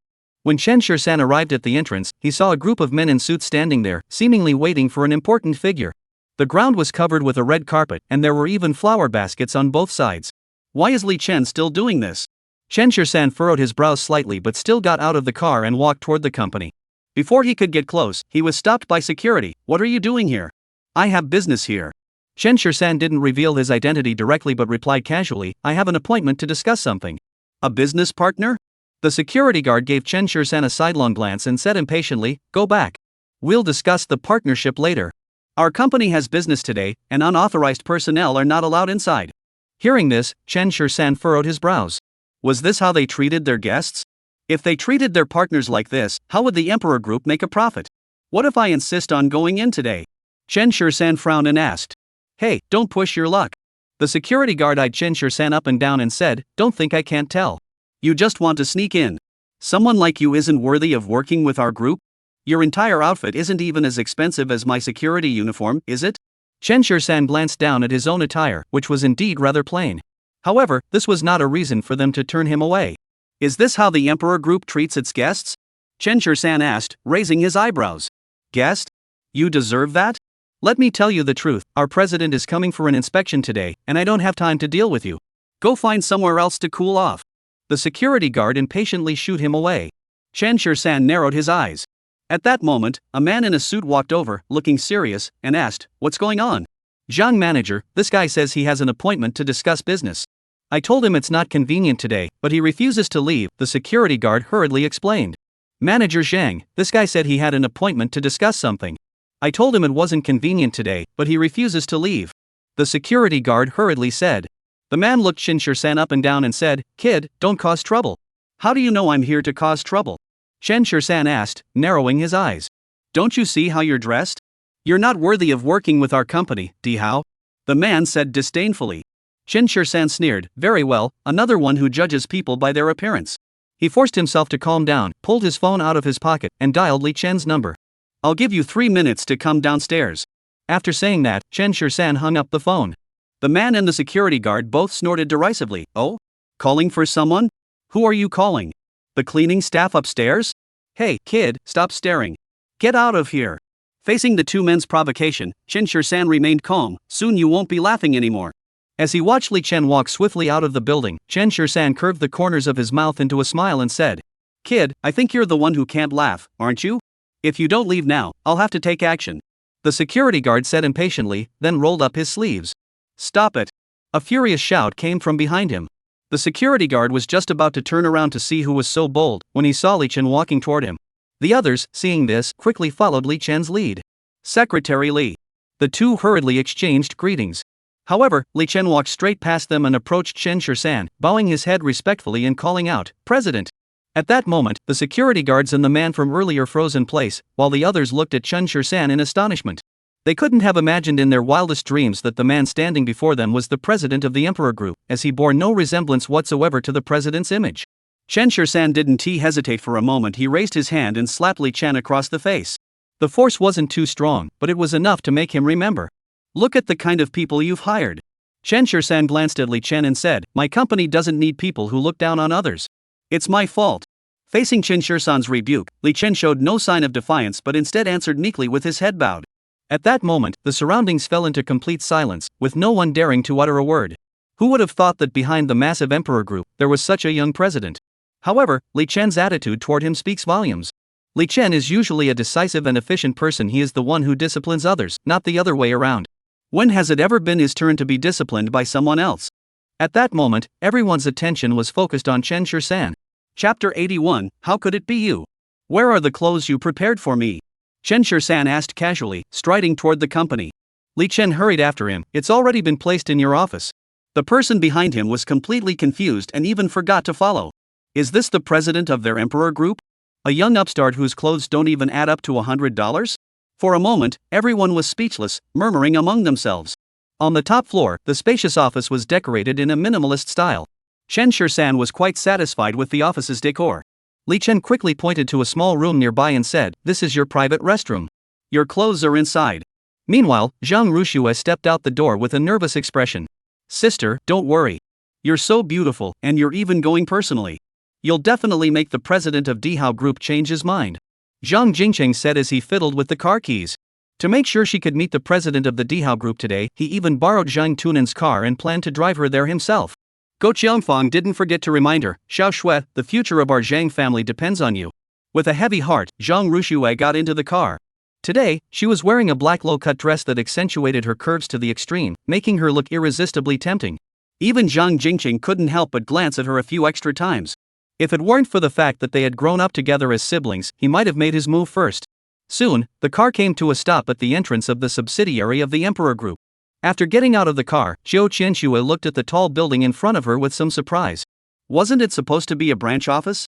If the branch office is this grand, what must the headquarters be like? Sis, keep it up.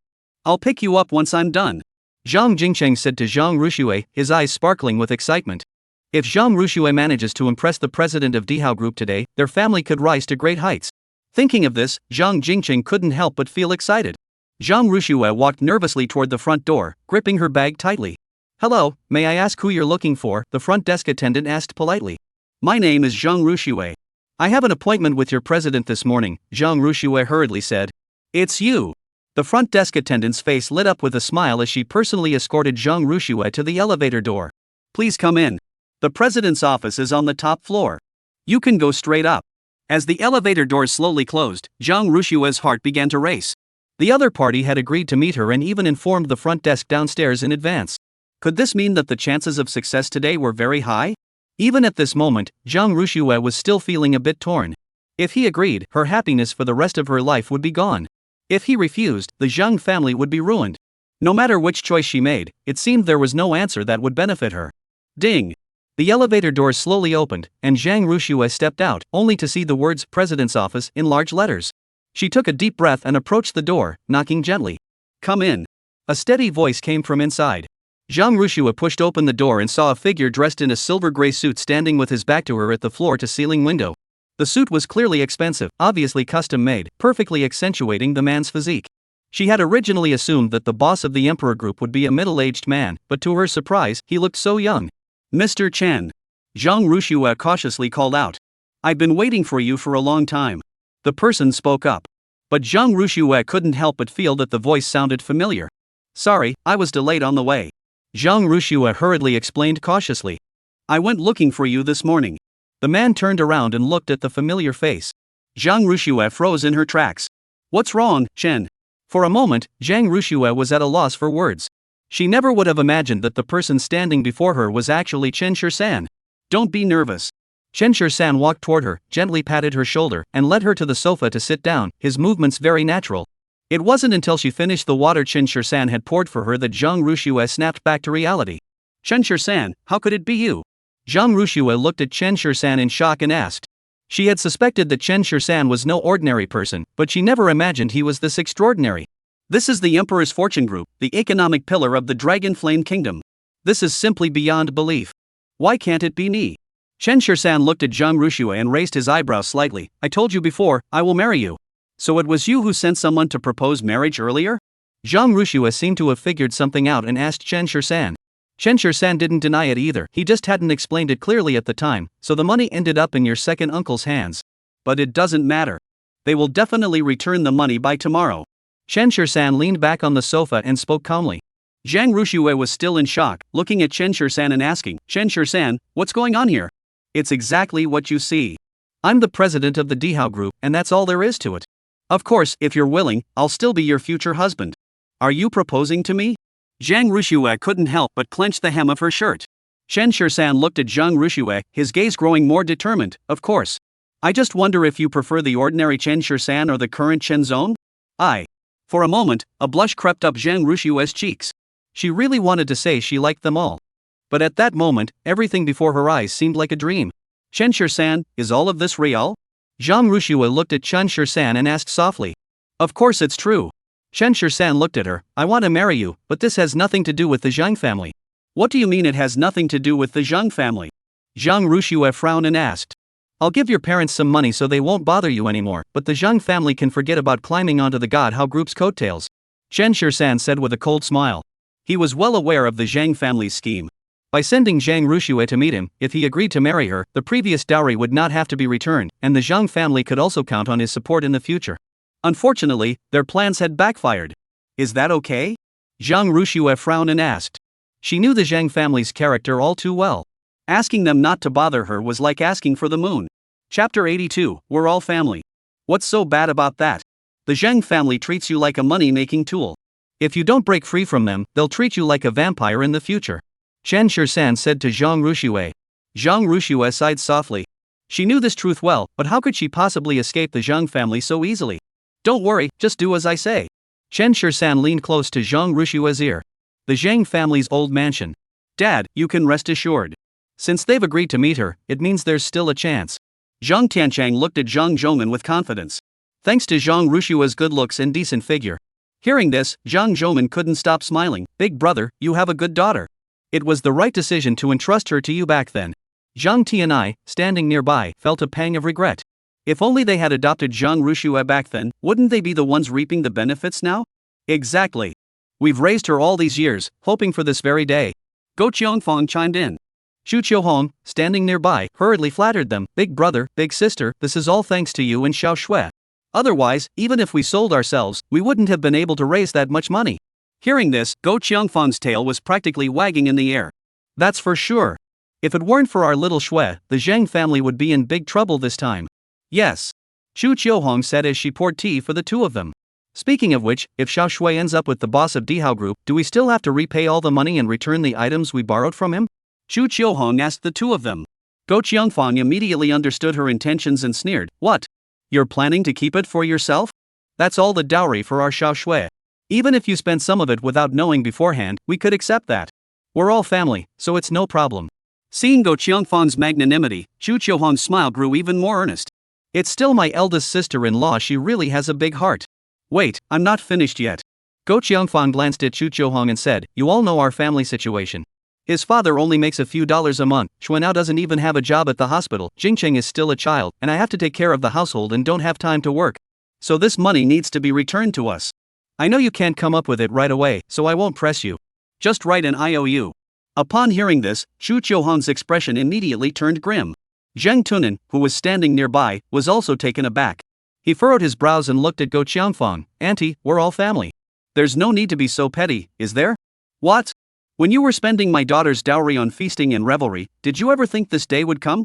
If you had used that money for something worthwhile, I wouldn't have minded. But you wasted it all, why should I let you keep it? Go Qiongfang said confidently. Zheng Tunan was speechless. A few days ago, when he was throwing money around at the nightclub, it did feel pretty good. But they were all family, and besides, the money was already spent. How long would it take to earn it back? Big sister, we're all family. Why make such a scene?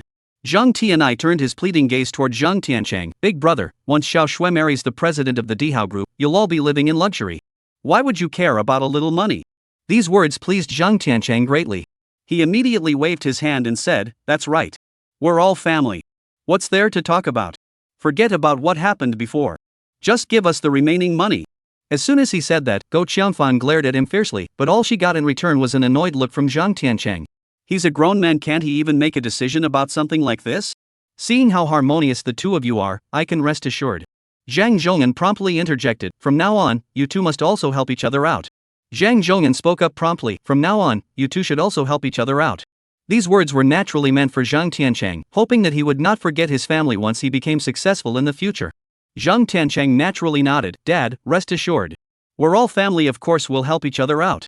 At that moment, Zhang Tiancheng's tone had changed completely, exuding the air of a family patriarch.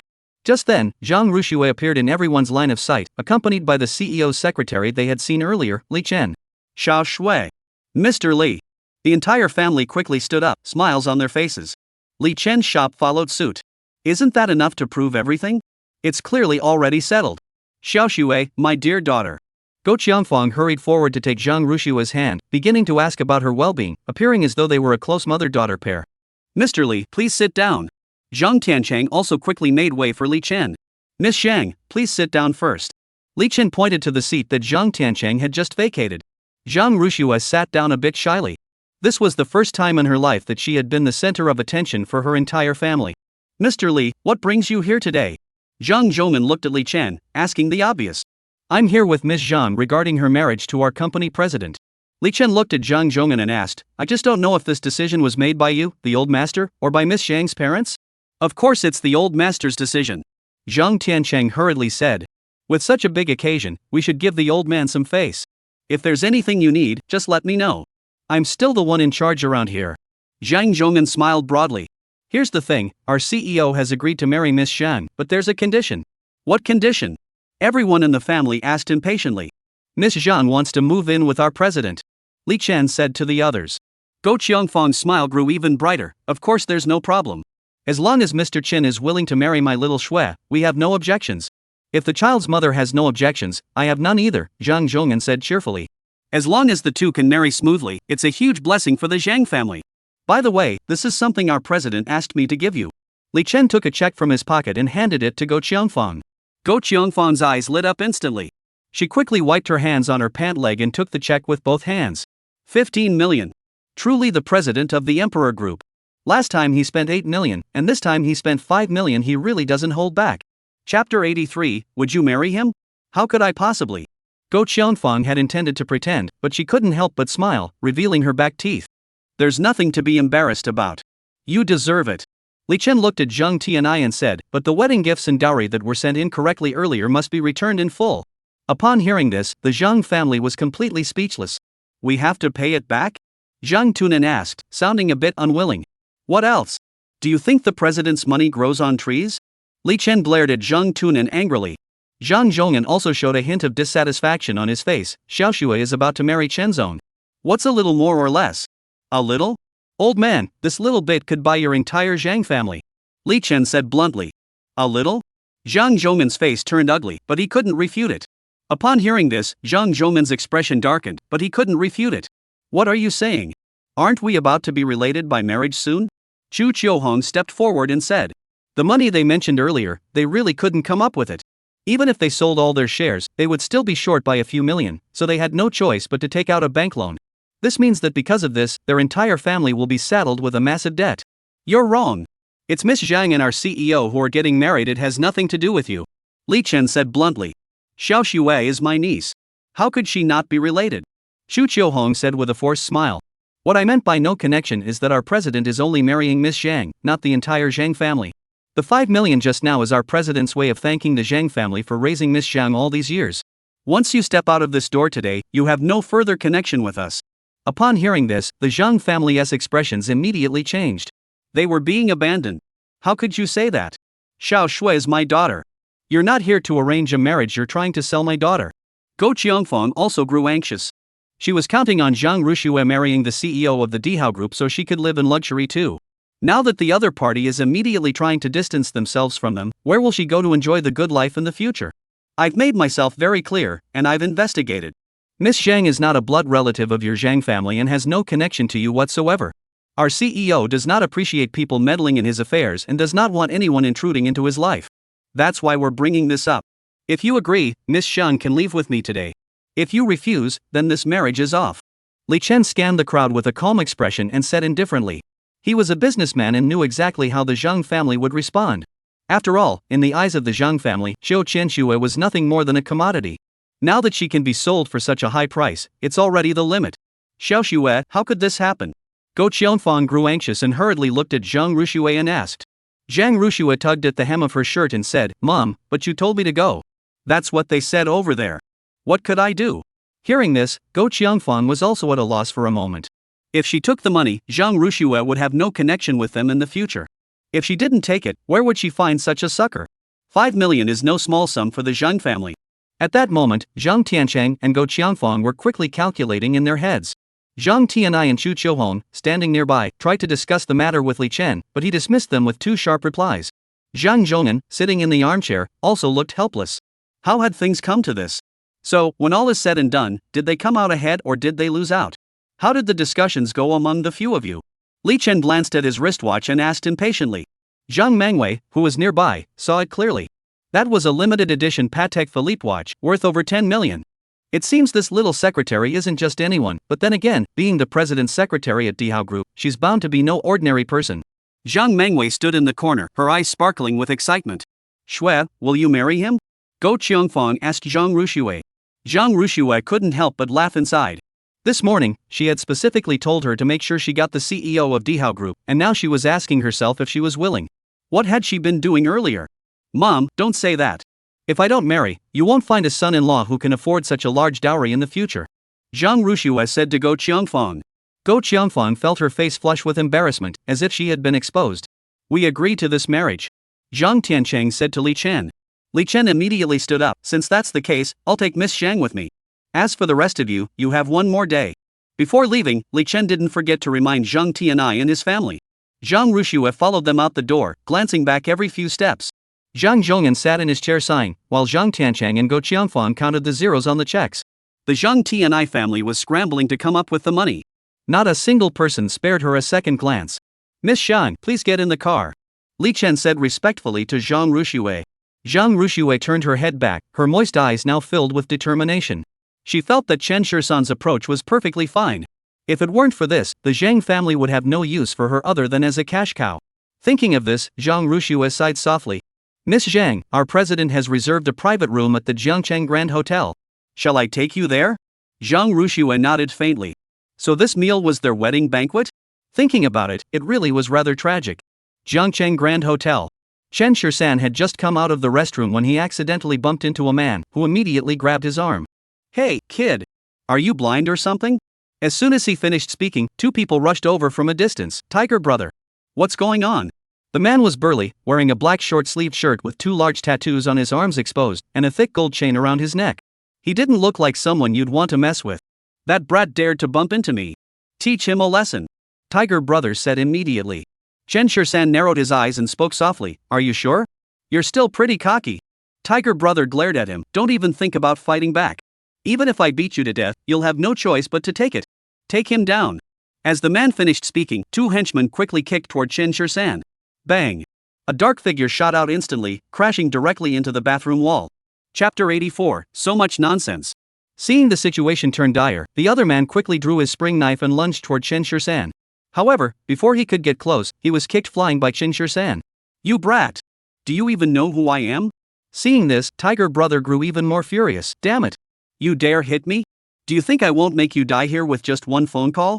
Chen Shisan looked at the man in front of him and raised his eyebrows slightly. Do you believe me when I say I'll make sure you don't even get the chance to make a call? Hearing this, Tiger brother panicked and trembled slightly. What are you trying to do? Chen Shisan slowly walked toward him. Hu Ge took a deep breath, raised his fist, and swung it toward Chen Shisan. Chen Shisan grabbed the other man's fist with both hands, twisted it forcefully, and in an instant, Hu Ji's arm was twisted into a pretzel-like shape. The excruciating pain sent waves of agony through his body, causing Tiger brother to scream out in pain, tears streaming down his face. Chen Shisan simply threw the man to the ground, gave him a cold glance, and then left the scene. Tiger brother clenched his teeth as he watched Chen Shisan leave, trembling as he pulled out his phone and dialed the number. Damn it! He had to kill this kid. Kill him. Back in the private room, Li Chen had already brought Zhang Ruxue over. Is it taken care of? Chen Shisan asked Li Chen, having already changed back into his usual casual attire. Don't worry, everything's taken care of. We're just waiting for the Zhang family to repay the debt. Li Chen replied respectfully, his demeanor completely different when in the presence of the Zhang family. Chen Shursan nodded, I understand. There's nothing more for you to do here. You may go now. Li Chen nodded and carefully exited the private room. Looking at Chen Shursan across from her, Zhang Rushua felt a strange sensation rise within her. Who would have thought that Chen Shursan was the renowned boss of the Emperor Group? What are you looking at? Chen Shursan asked Zhang Rushua, sitting down beside her. For some reason, Zhang Rushua suddenly felt a bit nervous. Why aren't you wearing that suit? Zhang Rushua asked, blushing. Chen Shursan's figure from that morning was still lingering in her mind. Do you like seeing me wear that? Chen Shursan asked, raising an eyebrow. The sudden hint of intimacy made Zhang Rushua feel a bit dizzy, and she didn't know how to respond for a moment. Bang! Just then, the door to the room was kicked open, and a burly man pointed at Chen Shursan. Kid! Get out here! Chen Shursan furrowed his brows slightly. He had finally managed to arrange a date, only to have it ruined like this, leaving him feeling somewhat annoyed. However, he still said to Zhang Rushua, I'll be right back. Zhang Rushua saw that the other party was coming at them aggressively and knew something was wrong. She immediately grabbed Chen Shursan and said, should we call the police? Every time Chen Shursan got into a fight, Zhang Rushua's heart was in her mouth. Whether someone else hurt him or he hurt someone else, it was always a big deal. No need, I can handle it. Chen Shursan finished speaking, withdrew his hand, and walked toward the man. The man's eyes flashed with a hint of coldness. You've got some guts, kid. We'll be waiting for you in the alley next to us. After saying this, the man led the way toward the main entrance. Chen Shursan calmly followed him out of the hotel and, after taking a few steps, spotted the alley the man had mentioned. As soon as he turned the corner, Chen Shursan saw over 30 burly men armed with weapons waiting for him. Kid, do you know who you've messed with? A man wearing a white vest stood up, patted Chen Shursan on the shoulder, and asked. Tiger brother? Chen Shursan looked at the man and asked. The man chuckled lightly, you're a smart one, aren't you? Let me tell you, Tiger brother is one of the 3 major bosses of the underworld in Jiangchang. You dare provoke him? That's asking for trouble. However, our Tiger brother is a kind-hearted man. He said that as long as you cut off your hands and feet, he won't take your life. The man handed the stick in his hand to Chen Shursan. Will you do it yourself, or shall we help you? You talk too much. Chen Shursan's lips curled slightly upward as he kicked the man in front of him directly into the air. Damn it! Get him! Seeing this, the remaining people lost their composure and rushed toward Chen Shursan. Facing the group's attack, Chen Shursan seemed to be handling it with ease. Facing the onslaught of the crowd, Chen Shursan seemed to be handling it with ease. He casually grabbed one person's wrist and twisted it, rendering the attacker helpless. With a single kick, he knocked several others to the ground. Over 30 people were all knocked to the ground in just a few minutes. Don't let me see you again, or else you'll face the consequences. Chen Shursan looked down at the crowd on the ground and spoke calmly before walking out of the alley. A group of people lay on the ground, moaning in pain, thinking to themselves, damn it, how could someone be so strong? Inside the hospital. Ah! The anesthetic had just worn off, and Tiger Brothers started howling in pain. Damn it! Why haven't we heard anything yet? Where are they? Haven't they dealt with that kid yet? Tiger Brother gritted his teeth and asked the man beside him. He had been roaming the underworld for so many years, and this was the first time he had been beaten so badly by an unknown kid. He couldn't possibly swallow this humiliation. Should be almost there, right? The man said cautiously, then pulled out his phone. I'll give them a call to check. Hugo didn't stop him, but as soon as the call went out, someone walked in through the door. Big brother, we're in trouble. The man in the white vest looked at Tiger Brother with a dejected expression, and there was a clear shoe print on the white vest. What did you say? A flash of red light suddenly appeared in Tiger Brother's eyes. Big brother, that kid is too strong. In just a few minutes, our men can't even get up, and half of them are in the hospital. The man said with a mournful expression. He's considered to have only minor injuries, but there's still a bruise on his abdomen. Damn it! You bunch of good-for-nothings. Tiger Brother immediately grabbed the cup from the bedside table and hurled it at the man with all his might. 30+ people can't take down one man? The man stood his ground, dared not dodge, and fortunately, the cup didn't hit him. Big brother, it's not that we're not good enough, that kid is just too skilled. Tiger Brother narrowed his eyes. Skilled? I'll be damned if I don't see just how skilled he is. Go! Bring Wang Chao here. Tiger Brother said, looking at the person by the bed. Yes. The man responded and left the ward. Huga narrowed his eyes and looked at the man in the vest at the door, gritting his teeth and cursing, useless. The man in the vest felt wronged but couldn't refute it, so he could only timidly glance at Tiger Brother. What are you looking at? Get out of here. Upon hearing this, the man in the vest quickly scrambled out of the ward. Tiger Brother stared straight ahead, his eyes flashing with murderous intent. He refused to believe that he couldn't handle a mere young upstart. If word of this gets out today, how will he ever make a name for himself on the streets? Chapter 85, A Small Favor. After Chen Shirsan finished scolding the thugs, he returned to the private room. The food on the table remained untouched. Upon seeing him enter, Zhang Ruxue immediately turned her face away. "You're not worried about me, are you?" Chen Shirsan asked with a smile as he walked toward her. "How could I not be worried?" Although she thought this in her heart, Zhang Ruxue said aloud, "I'm just checking to see if there are any more dishes that haven't been served yet." Chen Shirsan had only been gone for a few minutes, and the food on the table hadn't even had time to cool down yet. It was just right to eat now. Now that the money had been given to the Zhang family and Zhang Ruxue was effectively under his control, Chen Shirsan had no intention of forcing her in any way. "Rest assured, I will do my best to help you find your biological parents." Chen Shirsan looked at Zhang Ruxue and said firmly. Upon hearing this, Zhang Ruxue paused in her movements, a wry smile appearing on her face. "Since they abandoned me back then, whether I find them or not doesn't really matter, does it? Anyway, I was abandoned. What's the point of finding them? Just to be abandoned again? Maybe not," Chen Shirsan said after a moment of thought. "Perhaps they had their reasons back then." "Not necessarily. What if they really had a good reason back then?" Chen Shirsan thought for a moment and said. He had always believed that no parent would willingly abandon their own child. Zhang Ruxue didn't say anything else, but her earlier enthusiasm had faded significantly, and she remained unusually quiet during dinner. "By the way, would you be willing to marry me?" Chen Shirsan asked cautiously. Zhang Ruxue lowered her head, her cheeks flushing red. "Chen Shirsan, haven't we known each other for a bit too short a time?" Zhang Ruxue asked cautiously.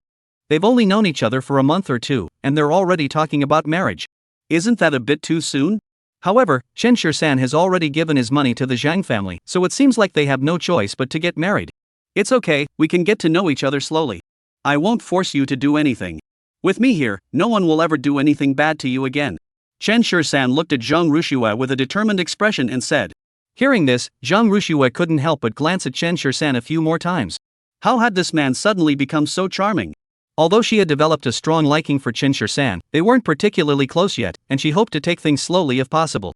After finishing their meal, Chen Shirsan took Zhang Ruxue to the kindergarten to pick up the children. As soon as they arrived at the kindergarten gate, they saw a crowd of people gathered around, with some dialing emergency services. It seemed like something had happened. Chen Shirsan pushed his way through the crowd with Zhang Ruxue and saw a woman lying on the ground, her face as pale as paper. Beside her, a little girl was crying uncontrollably, shaking the woman repeatedly. "It must be a heart attack." Zhang Ruxue immediately checked the woman's condition and gave her diagnosis. Chen Shirsan immediately took out his silver needles, and the other parents, seeing this, began to him. "Brother, this isn't something to be taken lightly.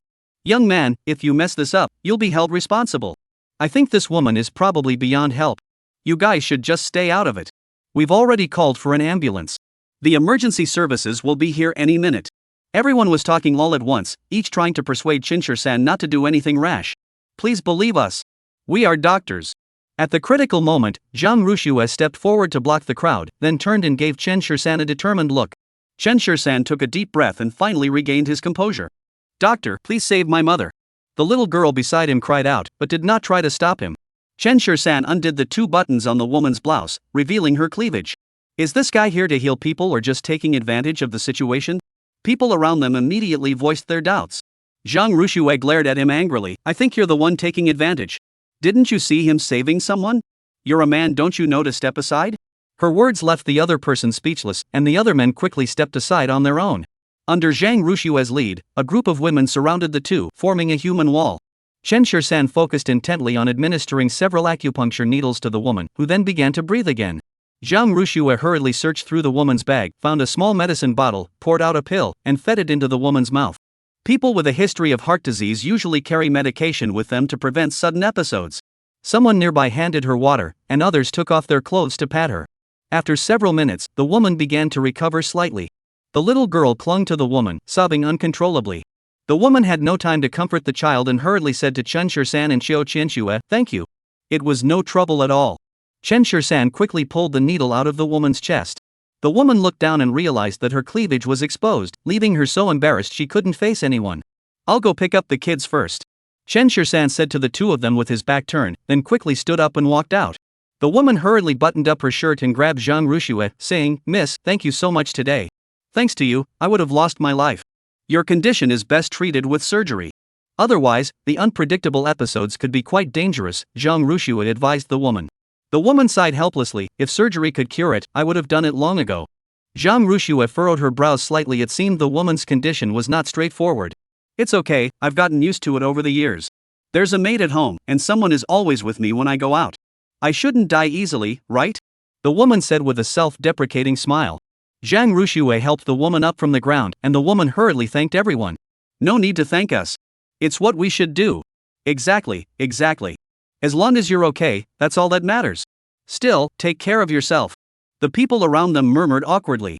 Fortunately, Zhang Ruxue had mentioned that Chen Shisan was a doctor earlier, otherwise, this woman might have lost her life due to the delay in treatment caused by them. Should we exchange contact information? I'd like to treat you and your husband to a meal sometime. The woman looked at Zhang Ruxue and said politely. No need. It's no trouble at all. Zhang Ruxue quickly declined, thinking that asking for something in return for such a small favor would make her and Chen Shisan look like what kind of people? At that moment, Chen Shisan also emerged, accompanied by Lin Yu. Ling-deling. Seeing the little girl beside the woman, Lin Yu quickly let go of Chen Shisan's hand and ran over to her. Why are you crying? Is this your father? The little girl looked up at Chen Shisan and asked. Yes, this is my father. His name is Chen Shisan, and he's so kind. Lin Yu said proudly. The little girl looked at Chen Shisan, blinked her eyes, and then bowed deeply to him. Chapter 86, Bastard. Uncle, thank you for saving my mother. Chen Shisan couldn't help but touch the little girl's head. You're welcome. He then looked at the woman. Your daughter is so polite. You're Lin Yu's father? The woman smiled at Chen Shisan. I always hear my daughter Tianling mention that her best friend at kindergarten is Lin Yu. Is that so? Chen Shisan chuckled lightly. Lin Yu quickly tugged at his hand. Yes, Dad. Ling-deling is my best friend. I never expected such a coincidence. Are you taking the kids to tutoring later? The woman asked, looking at the two of them. What kind of tutoring class for such young kids? Chen Shisan's eyes widened in surprise. Want to go to the forest park together? The woman immediately invited the two. Take the kids out to play for a while, and we'll have dinner together tonight. It's the perfect way to thank you. Dad. Lin Yu tugged at Chen Shisan's hand, looking at him with pleading eyes, as if she hadn't said anything, yet it seemed like she had said everything. Half an hour later, the group arrived at the forest park. The environment here looked pretty nice, with green plants everywhere and lots of flowers. Let's go play with my sister. The woman let go of Ling-deling's hand and instructed, this is your sister's first time here. You must take good care of her and never let her out of our sight, okay? Ling-deling nodded obediently, okay. Watching the two children hold hands and walk away, Chen Shisan couldn't help but curve the corners of his mouth upward. There are chairs over here, we can sit down for a while. The woman led the two of them into a pavilion and sat down, then introduced herself. My name is Bai Rouge. My daughter is Su Tianling. We owe you a great deal today. No need to be so formal. My name is Chen Shisan, and this is my girlfriend, Zhang Ruxue. Chen Shisan introduced himself. Girlfriend? Bai Rouge looked at Chen Shisan in surprise. Yes, we're not married yet. Chen Shisan said casually. Zhang Ruxue felt her face flush. How could those words sound like she was the third party? It's normal. The divorce rate in our country is increasing every year. We're still young, so it's natural to have some thoughts. Bai Rouge shared her opinion on the matter. Don't misunderstand, Yuer isn't my biological daughter. Chen Shisan explained with a smile, I'm only 23. Where would I get such an older daughter? Then who is she? For a moment, Bai Rouge was a bit confused. Lin Yu wasn't Chen Shisan's biological daughter, yet she called Chen Shisan dad. Could she be adopted? Her father is my brother, who passed away a few years ago, Chen Shisan explained. I'm sorry. Bai Rouge quickly said, not bothering to ask about Lin Yu's biological mother. Since the child had been given to Chen Shisan, it meant that her mother had also. Thinking of this, Bai Rouge couldn't help but tear up. She had thought her own daughter was already pitiful enough for growing up without a father, but she never imagined Lin Yu was even more unfortunate. It's okay. Chen Shisan said indifferently, Xiao Shui and I both love Yuer very much. We will treat her as our own daughter. But what if one day you have your own children? Bai Rouge couldn't help but ask. Then Yuer will have a companion. Chen Shisan replied without hesitation.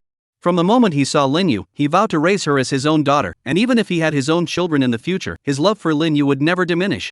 Hearing this, Bai Rouge felt deeply moved. While the others were chatting, Lin Yu and Su Tianling were playing house under a tree nearby, looking quite harmonious. The two children grew bored, and Su Tianling pulled Lin Yu over. Mom, can I take my sister to the playground? Of course you can, but you have to take good care of your sister. Bai Rouge said seriously. No problem.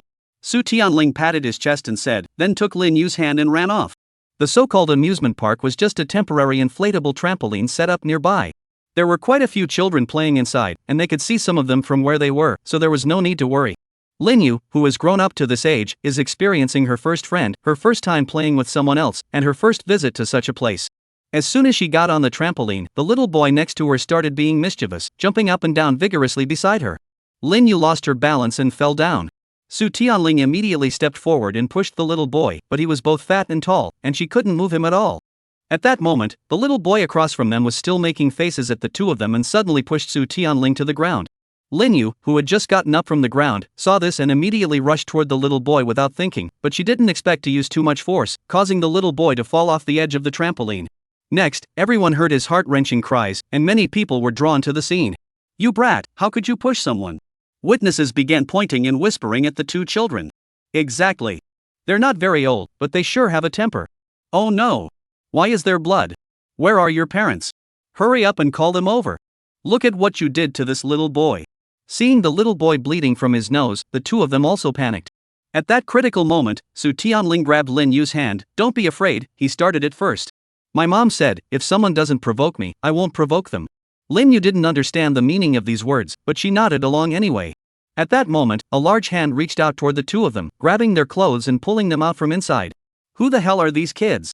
Look, they hit my son. Where are the parents?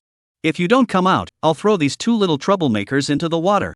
The man, standing at over 6 feet tall with a muscular build, stood out prominently in the crowd. Even if someone nearby couldn't stand it, they dared not say anything. After all, it was those two young girls who had started the altercation.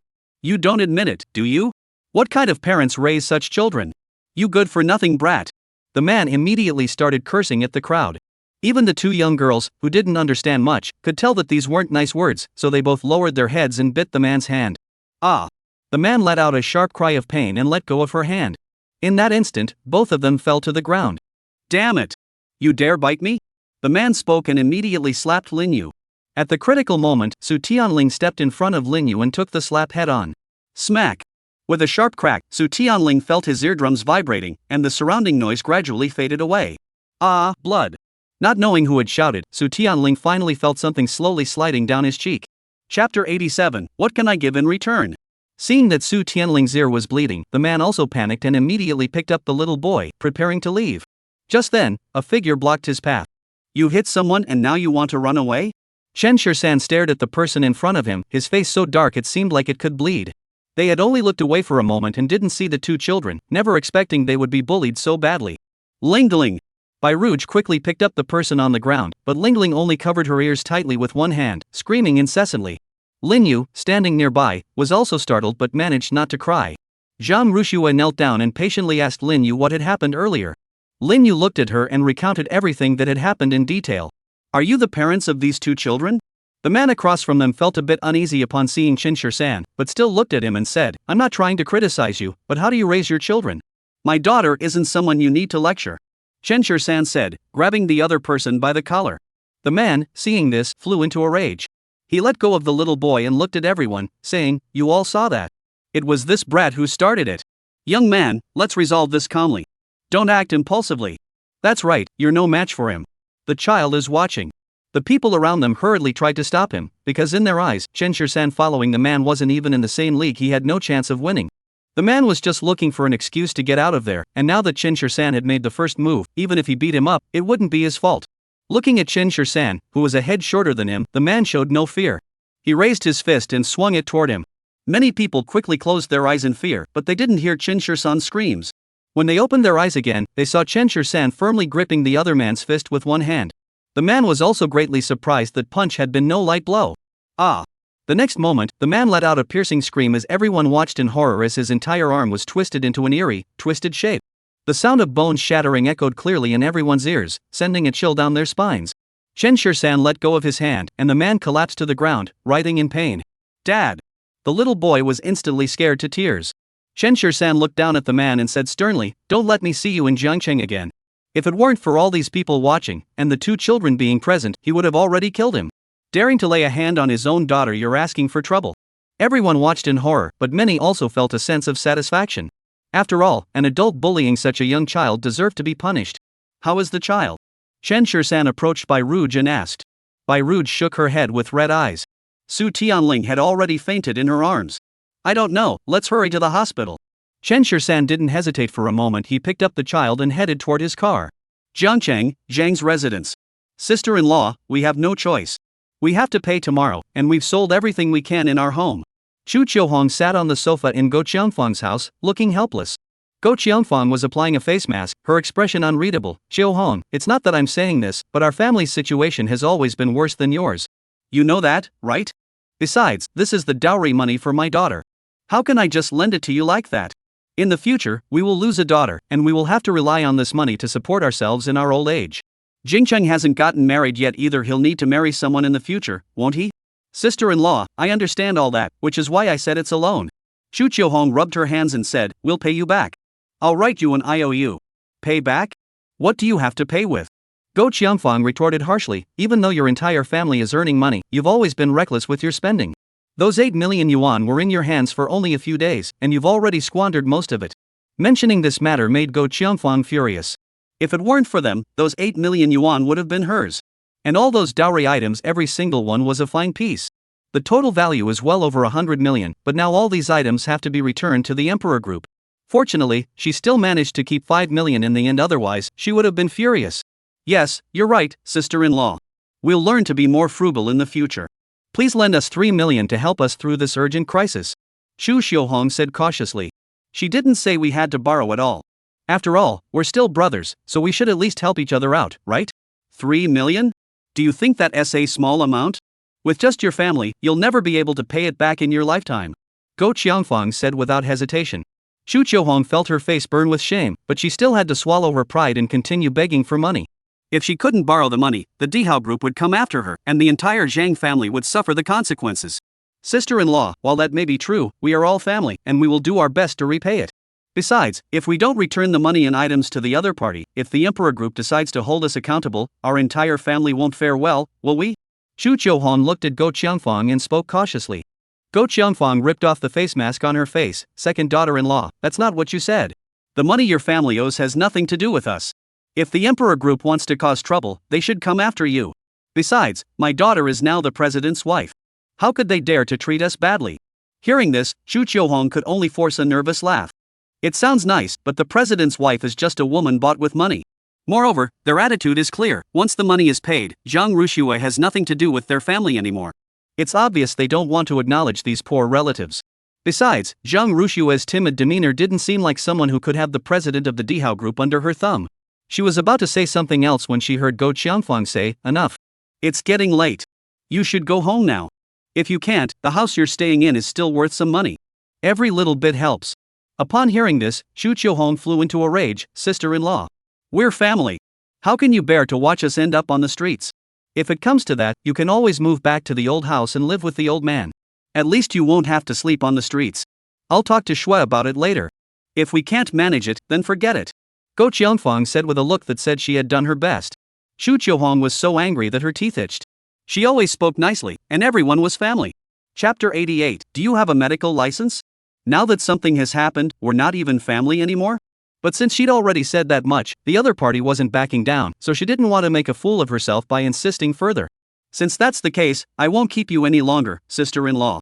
Chu Qiuhong stood up and looked at Go Qiangfang, saying, well, then, you just focus on being the CEO's mother-in-law.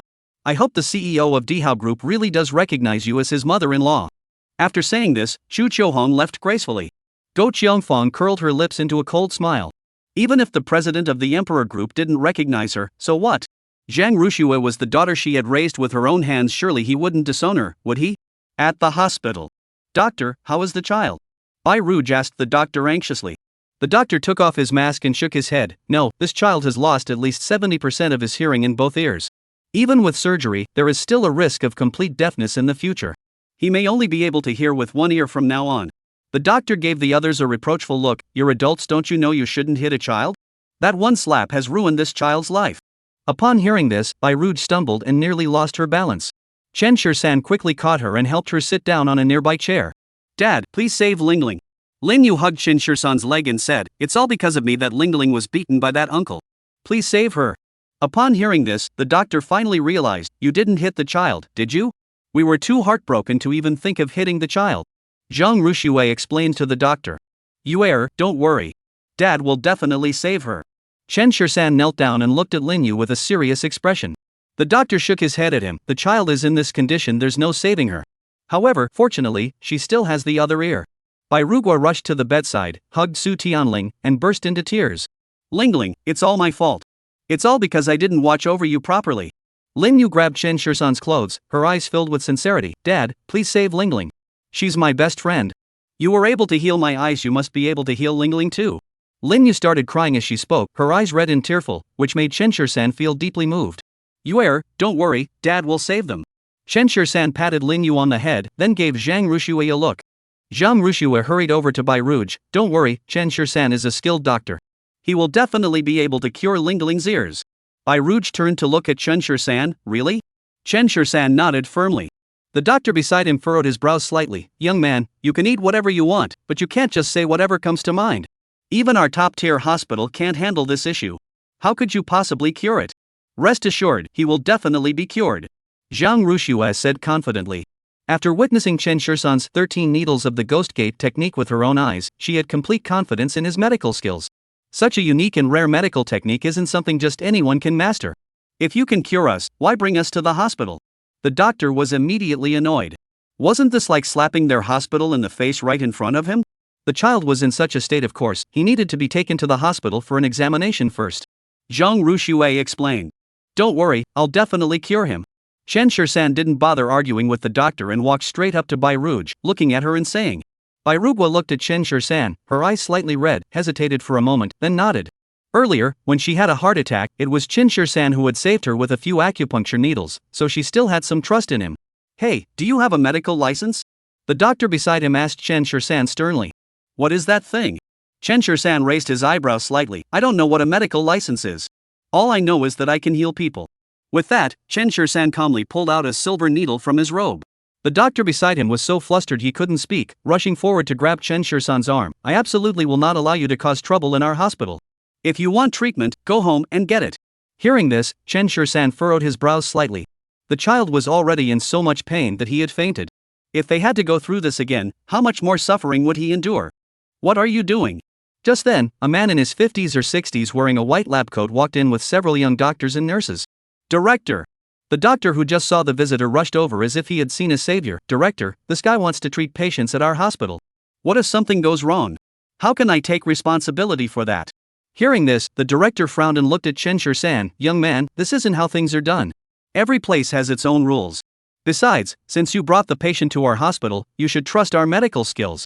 Before he could finish, the doctor gently tugged at the director's sleeve and whispered in his ear, Director, the child was struck deaf by a single blow. It's beyond our ability to treat him. If it can't be cured, why bother trying? The director immediately frowned. The child is still so young. If it doesn't work, we can consider cochlear implant surgery. Director, there's no need to trouble your hospital.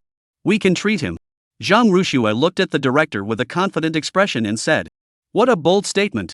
The director sneered, and the doctors behind him followed suit. Our hospital is the best ENT hospital in the entire city. If our hospital can't cure a patient, how could you possibly do it? Exactly. If you can cure someone, I'll write my name backwards. Listening to the crowd, Chen Shisan sneered. Seeing his expression, the director felt a bit uneasy. What are you laughing at?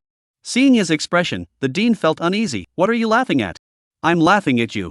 You're such a big hospital, yet you can't even cure a patient. Chen Shisan said bluntly. You say it so lightly, but this is permanent damage. The doctor frowned at Chen Shisan and said, We're doctors, not gods. You make it sound so easy, but this is permanent damage. The doctor frowned at Chen Shisan and said, We're doctors, not gods. From the way you're talking, you're confident you can cure this child, aren't you? The director asked Chen Shisan. Of course. The dean sneered, Then aren't you saying that all of us experts combined aren't as good as you? What else could it be? Chen Shisan crossed his arms and looked at the dean with a raised eyebrow. Alright, let's make a bet. The dean was immediately enraged by Chen Shisan. This man was clearly here to cause trouble. If they let him continue his nonsense today, it would reflect badly on the hospital's reputation. Plus, Chen Shisan is just too arrogant, so he needs to be taught a lesson. Chapter 89, How to Bet. How to bet. Chen Shisan raised his eyebrows and asked. Let the experts behind me examine the child again. If there's really nothing we can do, then you can treat him. If you can cure the child, all of us experts will apologize to you. If you can't cure him, you'll have to apologize to each of us one by one. No problem. Chen Shisan agreed without hesitation and immediately made some space. Please. At the dean's gesture, the experts all rushed forward. After examining Su Tianling's condition, they all concluded that he was beyond cure. Even with surgery, only about 30% of his hearing could be restored, which is practically the same as being deaf. What a pity, such a young child. If that doesn't work, we can always implant a cochlear implant. This child is only deaf in one ear. He still has the other one, doesn't he? Listening to the so-called experts' opinions, Bairugwa couldn't help but shed tears again. Don't worry, just because they can't doesn't mean Chen Shirsan can't. Zhang Rushua comforted her beside her. Earlier, Yuer's eyes were completely blind, and it was Chen Shirsan who cured her. I saw it with my own eyes. Upon hearing this, Bairuj looked at Lin Yu in astonishment. Lin Yu nodded obediently. My eyes were poked out by a bad person, but my father healed me. How could that be possible? Bairugwa found it hard to believe. Lin Yu's eyes didn't look like they had ever been blind. They were simply too beautiful, and combined with her innocent gaze, who would have thought that just a short while ago, those eyes had been gray? It might be impossible for others, but for Chen Shirsan, anything is possible. Zhang Rushua looked at Bairugwa and said confidently. Bairuj couldn't help but grip Zhang Rushua's hand tightly. I only have Lingling as my daughter. If she really can't be cured, what will happen to her life in the future? Don't worry, she will definitely be cured. Zhang Rushua gave her a firm look. Soon, the expert consultation concluded.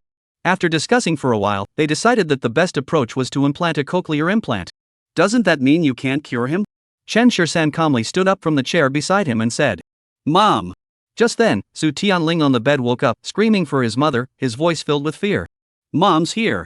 Bairuj hurried over. Mom, I'm here. Su Tianling grabbed Bairuj's hand tightly, tears streaming down her face. Mom, I can't hear you. It's okay, it's okay. Uncle will cure you. Bairuj comforted Su Tianling by the ear that wasn't injured. Mom, I'm scared. Su Tianling said tearfully. Don't be afraid, I'll cure you. Chen Shirsan walked over and stroked Su Tianling's head as he spoke.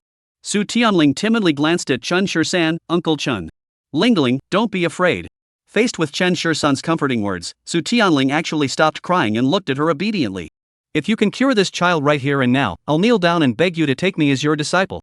The doctor who had just been there looked at Chen Shirsan with disdain and said, Sorry, I don't take disciples like you.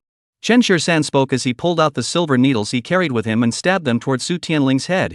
Su Tianling screamed in terror, closed his eyes, and instinctively raised his hands to shield his face. Lingling, don't be afraid. Uncle is just treating you. Chen Shirsan comforted her. Bairuj hurried over and grabbed Su Tianling's hands, whispering in her other ear, Lingling, don't be afraid. Uncle will cure you. It won't hurt. Chen Shirsan frowned. The first few needles might not hurt, but the ones after that will be very painful. Please, make sure to hold the child down. Zhang Rushua hurried over to help and said to Chen Shirsan, Go ahead and treat the child. The hospital director and other doctors nearby were not optimistic about Chen Shirsan. We have so many experts who have consulted on this case and still can't cure him. Does this kid really think he's some kind of divine being? This little boy's ears are clearly beyond saving. If he manages to cure him, I'll publicly call him my own son. Traditional Chinese medicine is such an outdated practice it's useless. Yet this guy actually dares to try to cure someone with acupuncture. Exactly, what an ignorant little brat.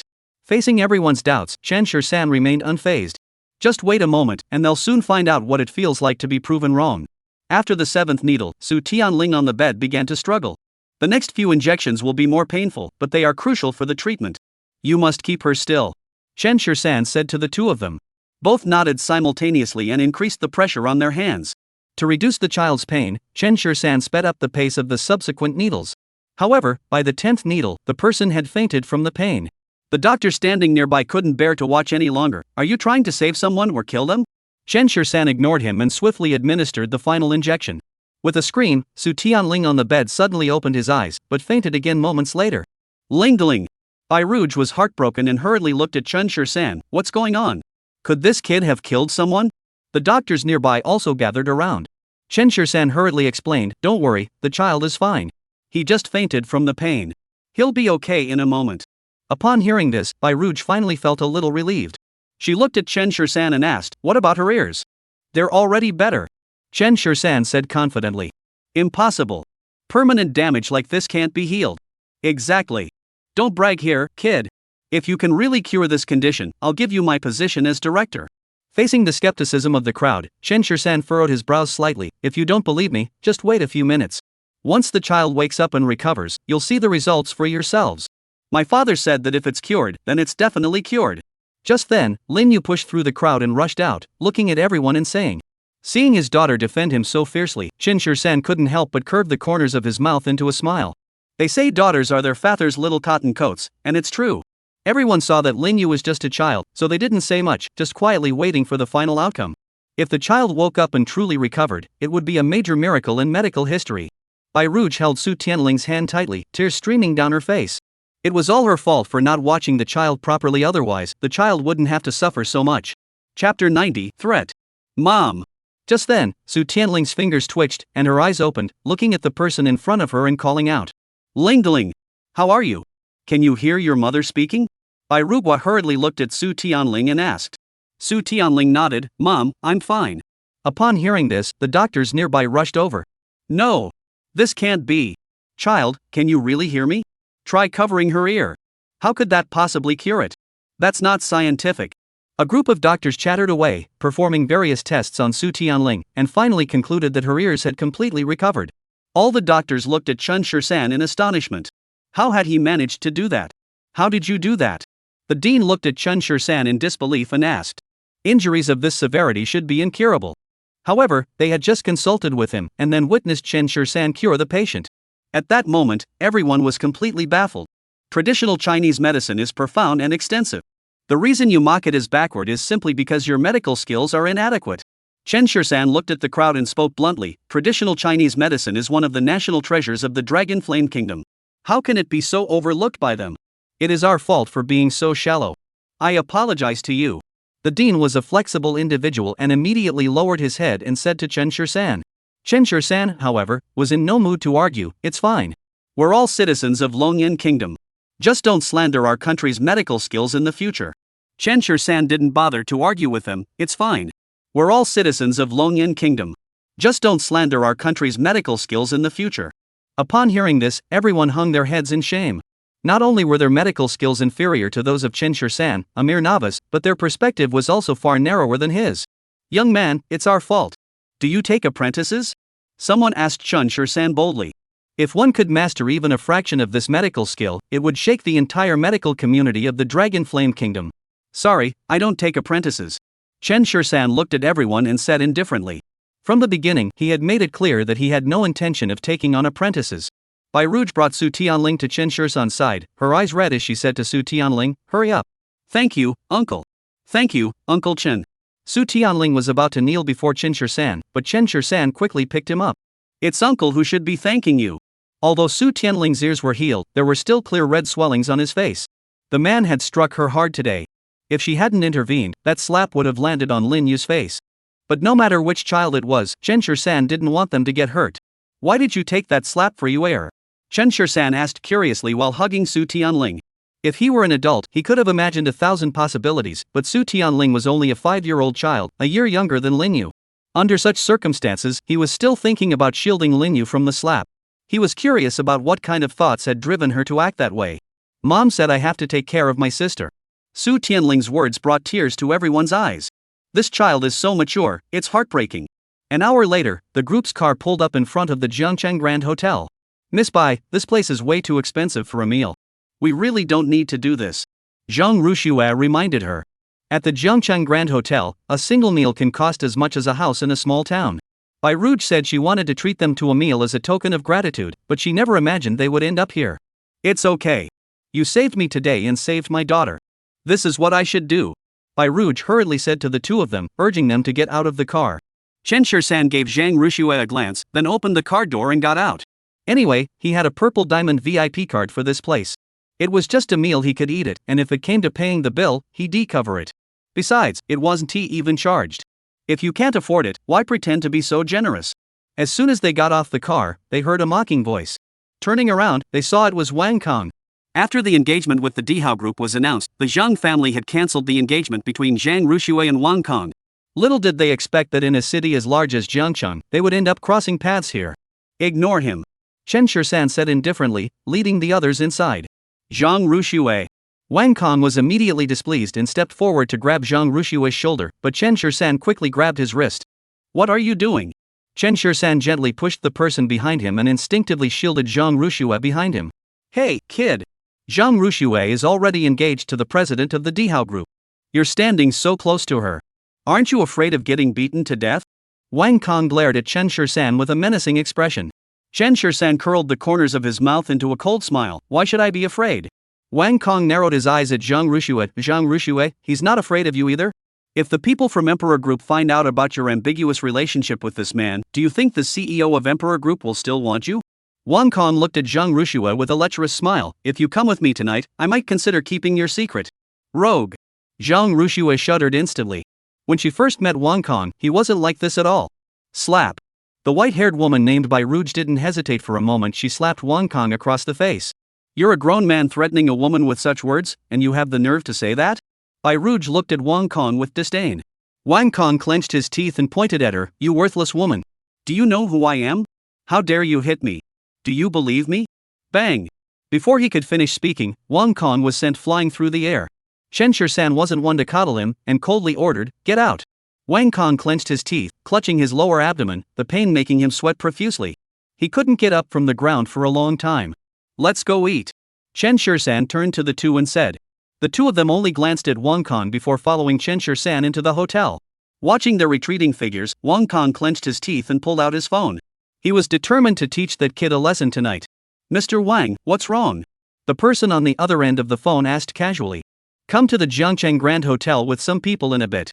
Upon entering the main gate, Bai Rugua intended to book a private room but was informed that all private rooms were already occupied. Looking at the noisy lobby, Bai Rouge apologetically said to the two of them, why don't we sit outside? There are so many people outside, and the two children are still young. It's not really appropriate. Chen Shisan directly pulled out his purple diamond VIP card and waved it in front of the front desk. The front desk staff immediately widened their eyes. This card was so rare that you couldn't find two of them in the entire Jiangcheng city. A VIP guest had arrived. Chapter 91, when are you two getting married? I'll arrange it for you right away. The front desk clerk quickly changed her tone and waved to call over a waiter. Take these guests to the Tianzi room. Yes, sir. Please follow me. Chen Shisan calmly put away the card, while Zhang Rushue and Bai Rouge beside him stared wide-eyed. How did he do that? What kind of card is that? Zhang Rushue asked curiously. He merely showed the card to the front desk, and they immediately arranged him into the best Tianzi suite. What kind of membership card could have such an effect? If I'm not mistaken, that must be the purple diamond VIP card from Jiangcheng Grand Hotel, right? Bai Rugua spoke up immediately. Chen Shisan nodded and said indifferently, a friend gave it to me. Bai Rouge couldn't help but glance at Chen Shisan twice. What kind of friend could afford such a card? It seems that Chen Shisan has an unusual relationship with the Smiling Buddha. There aren't even 3 such cards to be found in the entire Jiangcheng. After entering the private room, Chen Shisan directly handed the menu to Bai Rouge. I said I'd treat you all to dinner. You order whatever you like. Bai Rouge hurriedly said. It's just a meal. There's no need to push it back and forth. Besides, I don't charge for meals, right? Chen Shisan said, glancing at the waiter beside him. It's just a meal, there's no need to push it back and forth. Besides, I don't charge for meals, right? Chen Shisan said, glancing at the waiter beside him. It's just a meal, there's no need to push it back and forth. Besides, I don't charge for meals, right? Chen Shisan said, glancing at the waiter beside him. Yes, sir. You are our most honored customer. Whatever you desire, we will bring it to you. All dishes, beverages, and services are complimentary. The waiter replied respectfully. Bai Rouge was a bit surprised. She knew that the purple diamond VIP card was very rare, but she never expected it to be free. Since that's the case, I won't compete with you. You two decide what you want to eat and order first. I don't have any dietary restrictions. Bai Rouge said as she handed the menu to Zhang Rushue. Zhang Rushue turned to Chen Shisan for help, but Chen Shisan simply handed the menu back. You decide. There are only a few of us, so don't order too much, and no alcohol either. Everyone drove here, so it's better not to drink alcohol. What kind of tea would you like? I'll have someone brew it for you right away. The waiter asked quickly. No need to go to all that trouble. Just bring some lemon water. Chen Shisan said skillfully. They just want to have a meal, there's no need to be so particular. After the people had left, Bai Rouge couldn't help but look at Chen Shisan and ask, I haven't had the chance to ask yet, but what line of business are you in, Mr. Chen? Me? I don't do business. Chen Shisan smiled and said, I'm just a man of leisure. Zhang Rushue knew that Chen Shisan was intentionally hiding his identity, so she never mentioned his position as the president of the Emperor Group to anyone. Mr. Chen was joking. How could you be an idle person? It seems that someone is managing your assets for you. Bai Rugua paid him a compliment. Chen Shisan furrowed his brows slightly. Miss Bai, I hope we can be less formal with each other. Let's just be simple friends, like Ling Ling and Yuer. Hearing Chen Shisan's words, Bai Rouge understood his meaning and blushed slightly, saying, I'm sorry, I'm just used to it. It's okay, habits can be changed slowly. Just think of us as your ordinary friends. Chen Shursan smiled and reached out to touch Lingling's head. We should also thank Lingling today for instinctively helping Yuera block that slap. Thank you. If it weren't for you, Lingling's ear would have been ruined. Why don't you let Lingling call you godfather? Bai Rouge was in a good mood and looked at Chen Shursan. Thank you. If it weren't for you, Lingling's ear would have been ruined. Why don't you let Lingling call you her godfather? Bai Rouge spoke impulsively, looking at Chen Shursan. But as soon as the words left her mouth, she suddenly felt it was inappropriate. What if Chen Shursan didn't agree? Looking at Chen Shursan's attire, it was quite ordinary, but the aura he exuded was not something an ordinary person could possess. And that purple diamond VIP card, it speaks volumes about his status. She was afraid that Chen Shursan would think she was trying to climb above her station, but once the words were out, she couldn't take them back. Alright. Since the two children are so close, let Yuera call you her godmother. That way, we'll be related by marriage. To everyone's surprise, Chen Shursan agreed immediately, and Zhang Ruxue also thought it was a good idea. Lin Yu had suffered too much in her life, and Lingling was her first friend in this world. As she spoke, the two children looked up at the adults with innocent expressions. Mom, what is a godfather? Lingling looked at Bai Ruguo and asked. A godfather is like a father, just like a relative. In that case, you and Yuer would be god-sisters. Does Lingling agree? Chen Shursan explained to Lingling. Lingling nodded immediately. I'm willing. Yuer's sister, are you willing? Seeing Lingling act so mature, Chen Shursan couldn't help but admire Bai Ruguo. How had she managed to raise such a well-behaved child? Dad, can I? Lin Yu didn't answer directly but instead turned her gaze toward Chen Shursan. She now seemed overly dependent on Chen Shursan, consulting him first for every decision. Yuer, there are some things you can have your own opinions about. You don't need to ask your father for his opinion. Are you willing to do that? Lin Yu blinked her eyes and looked at Chen Shursan, asking, a godmother is the same as a mother, right? Chen Shursan nodded. It's pretty much the same. I'm willing. Lin Yu turned her gaze to Zhang Ruxue, then can I ask the beautiful aunt to be my godmother too? At this, Bai Rouge couldn't help but laugh, while Zhang Ruxue blushed. Chen Shursan chuckled softly, stroking the child's head as he patiently explained, Yuer, the beautiful auntie is going to be your mother. Really? When will the pretty aunt become my mother? Lin Yu didn't misunderstand the words, and immediately looked at Zhang Ruxue with eager eyes. Zhang Ruxue was so embarrassed she wanted to find a crack in the ground to crawl into. Lingling patiently explained from the side, after Aunt Zhang and Uncle Chen got married, she became your mother. It doesn't matter that you don't have a mother, my mother will love you just as much. Listening to Lingling's words, Chen Shursan couldn't help but take another look at the child. The child was indeed quite remarkable. She spoke openly about the fact that Lin Yu had no mother and even used warmer words to comfort others. When are you two getting married? Lin Yu blinked her eyes and asked Chen Shursan, getting straight to the point with just one sentence. Chen Shursan couldn't help but look at Zhang Ruxue, that depends on when the beautiful aunt agrees. Bai Ruguo, standing nearby, smiled as she watched the two of them. They really did make a good pair. Chen Shursan was handsome and composed, while Zhang Ruxue was elegant and graceful. They were truly a perfect match. That's right, when you get married, don't forget to invite me. Bai Rouge joined in the teasing. Zhang Ruxue lowered her head even further, and the blush spread from her face to her ears.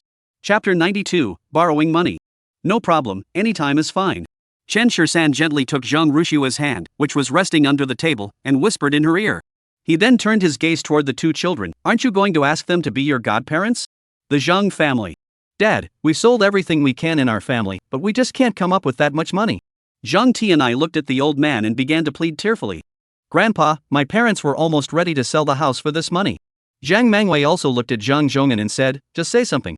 Are you really going to push our entire family to the brink of ruin? I've sold my car too, grandfather. We're all family, you can't favor one over the other. Zhang Tunan looked at Zhang Zhonghan and said, your family clearly has money but refuses to lend us any. If the Emperor Group holds us accountable, it's our entire Zhang family that will suffer. Listening to their words, Zhang Zhonghan felt his head spinning. Alright. He slammed his hand on the table and glared at the others angrily, it's all your fault for spending all the money. Did I ever ask you for a single penny? Now that you're broke, you remember me. Did any of you set aside even a single penny of that money to show your respect for me? Hearing Zhang Zhonghan's words, the entire family bowed their heads. That was indeed true. The Zhang family members all have very cold personalities and mostly mind their own business. Only during major holidays do they symbolically buy something for the old man, but that's all they do. When they received the over 8 million yuan dowry, they were too busy indulging themselves to spare a single penny for the old man. Now that Zhang Zhonghan brought it up, everyone was at a loss for words to defend themselves. Dad. This matter concerns the entire Zhang family. You must help us think of a solution. Otherwise, with a single word from the Emperor Group, our company will be finished. Zhang Tiancheng looked at the old man and analyzed the situation. I've already called your older brother. He's on his way here. Zhang Zhongyan sighed and said. Over the years, the Zhang family's company has only managed to survive, and business has been poor. The Dihao Group could crush the Zhang family with just a flick of the finger. He was well aware of the stakes involved. Although he had saved some money, he knew he couldn't possibly touch it at a time like this. Anyway, the eldest brother received a dowry of 50 million, so taking a portion of that would be more than enough. The money I have is for my old age. Although he's old, he's still sharp. If he ever gets sick in the future, this big family probably won't even care about his life or death. That's why he hasn't handed over the company yet. Only by doing so can he maintain control over the family. No sooner had the words left his mouth than Zhang Tianjun hurriedly walked in. Dad, why did you call me over in such a hurry? Zhang Tiancheng asked as soon as he entered the room. Zhang Zhongyan immediately gave Zhang Tianai a look, and Zhang Tianai didn't say a word. He immediately knelt down and hugged Zhang Tiancheng's leg. Big brother. Save me. Zhang Tiancheng felt like his pants were about to be pulled down. He immediately grabbed the hem of his pants and looked down at the man on the ground, asking in confusion, What are you doing? Big brother, we have to repay the money to the Emperor Group tomorrow. We've sold everything we can in our family, but we're still short 3 million. If you could lend us this money, our entire family would be grateful to you for the rest of our lives. Zhang Tiancheng didn't hesitate either, directly stating his demands. Zhang Tianai didn't beat around the bush and directly stated his needs. Hearing this, Zhang Tiancheng furrowed his brows slightly. He had indeed considered the possibility that this might be the reason for his visit. But he didn't want to borrow the money either. 3 million, that's easy to say, but even if his entire family worked to pay it back, it would take decades to settle the debt. Moreover, they are all family. If the money were really lent out, it would be like throwing it into the water. You wouldn't even hear a splash. Get up first, let's talk about it slowly. Zhang Tiancheng pulled at his pants and said, his mind racing, trying to figure out how to refuse him. I won't get up, big brother. If you don't lend me the money, I'll die right here in front of you. Zhang Tianai cried, wiping his snot and tears onto Zhang Tiancheng's pant leg. Zhang Zhongyan, standing nearby, spoke up at the right moment. Big brother, your younger brother's family is going through a tough time right now. If you can help them, please give them a hand. He said this casually, but Zhang Tiancheng's lips twitched violently. He thought to himself, why don't you just give them your life savings? But after all, he was his own grandfather, so he couldn't say that. Dad, it's not that I don't want to lend it to you, but this isn't something I can decide on my own. Have you forgotten that I have a wife and children at home? Zhang Tiancheng said to Zhang Zhongyan. We won't borrow at all, we're only short 3 million. Xu Qiuhong hurriedly interjected, the remaining 2 million will be more than enough for you to live on. That sounds nice, but 3 million isn't a small amount. It's not that I don't want to lend it to you, but Zhang Tiancheng looked so distressed that I suddenly felt this was all Li Chen's doing. On one hand, he has to get the money back from the second family, and on the other hand, he has to give money to their family. Isn't this clearly using their money to fill the second wife's family's financial hole? If we don't lend the money today in front of the old man, we won't be able to explain ourselves. And if we do lend it, they won't be able to pay it back. Zhang Tiancheng's mind raced, and he finally came up with a solution. Dad, I can borrow the money, but you know their family situation. If I borrow it, I'll definitely be unable to repay it. Zhang Tiancheng looked at Zhang Zhongyan with a serious expression and said, if you absolutely must borrow it, then hand over the company to me. Upon hearing this, the entire family was stunned. At this point, asking for the company seems a bit like taking advantage of someone's misfortune, doesn't it? Zhang Zhongyan's face darkened instantly. How could this young man be so cunning? Dad, you're so old now. You don't have to work yourself so hard every day. You could hand the company over to me and worry less, couldn't you? Besides, 3 million could almost buy our family company. I'm your son too. You can't play favorites, can you? Making me borrow money from the second son's family to throw away and not giving any compensation isn't right either. Zhang Zhongyan felt a bit helpless. The eldest son's words were indeed correct. However, every member of this family was cunning and calculating. If he didn't keep the company, who would stay by his side to take care of him when he grew old and couldn't move around easily? Dad. Even though he didn't want his father to hand over the company to the eldest son, Zhang Tianai had no choice but to speak up for the sake of money at this critical moment. Zhang Zhongyan glared at Zhang Tianai. These two good-for-nothings were trying to drain the old man dry for their own gain. Chapter 93, You brought this upon yourself. Dad, you're getting old. Hand over the company to me, and you can just relax at home from now on. Zhang Tiancheng saw that the old man was softening, so he quickly continued. Given how things had developed, Zhang Zhongyan, even if he didn't want to agree, had no choice but to accept. Since that's the case, I'll hand over the company to you. Zhang Zhongyan sighed helplessly and said. Upon hearing this, Zhang Tiancheng was overjoyed and quickly pulled out his phone to have someone draft a contract to be delivered. Zhang Tianai also sighed in relief. After all, the money had been borrowed, at least. Chu Chiu-hong and the others standing nearby looked slightly displeased. After all, they were all family, and the eldest brother's behavior was a bit too embarrassing. However, no matter how much they thought about it, it was of no use now. The most urgent matter was to handle the affairs of the Emperor Group. If the money isn't delivered, their troubles will only begin. Jiangcheng Grand Hotel. Goodbye, godfather and godmother. Before leaving, Lingling smiled brightly at Chen Shursan and Zhang Rushue and said. Since these two weren't married yet, Lingling had decided to acknowledge them both. Bai Rugua figured she might as well help Chen Shursan along by letting her acknowledge both of them, which would also serve as a way to give him a little push in the right direction. Let us go back too. Chen Shursan held Lin Yu's hand and said to Zhang Rushue beside him. Just then, a figure rushed toward them. Hey, kid! Trying to get away? Wang Kong gritted his teeth and asked the person in front of him. Hey! Isn't this Mr. Wang? The beating you just took doesn't hurt anymore? Chen Shursan looked at Wang Kong with a raised eyebrow and asked coldly. How could there be so many people looking for death in this world? He didn't want to fight, but the other person kept provoking him. What else could it be but asking for trouble? Chen Shursan, right? If you've got the guts, come with me. Wang Kong glared at Chen Shursan, clenching his teeth and grinding out the words. His eyes were bloodshot, and his expression was icy cold. This was the entrance to the Jiangcheng Grand Hotel, and Wang Kong clearly dared not cause a scene here. Zhang Rushue gently tugged at Chen Shursan's arm. Let's go home. Upon hearing this, Wang Kong across from them narrowed his eyes and glared at Zhang Rushue angrily. You! I thought you were some kind of pure and innocent woman. First you called off our engagement and got engaged to the CEO of Dihao Group, and now you're cheating on him with Chen Shursan. Ugh, if I had known you were this kind of person, I never would have opened my mouth. You've dirted my eyes. But since you're not too bad looking, once I've dealt with this guy, I won't mind letting you see what a real man is like. Faced with Wang Kang's vulgar insults, Zhang Rushue's eyes instantly filled with tears. You won't get the chance. Chen Shursan whispered, placing Lin Yu's hand into Zhang Rushue's. Take you to the car and wait for me there. After saying this, Chen Shursan walked toward Wang Kong. Seeing that he was coming at him aggressively, Wang Kong turned and ran away. Chen Shursan followed him at a steady pace, curious to see just how capable Wang Kong was and how many people he could summon. After following him for several hundred meters, Wang Kong stopped and turned to look at Chen Shursan with a cold smile. Boy! Today is your day of death.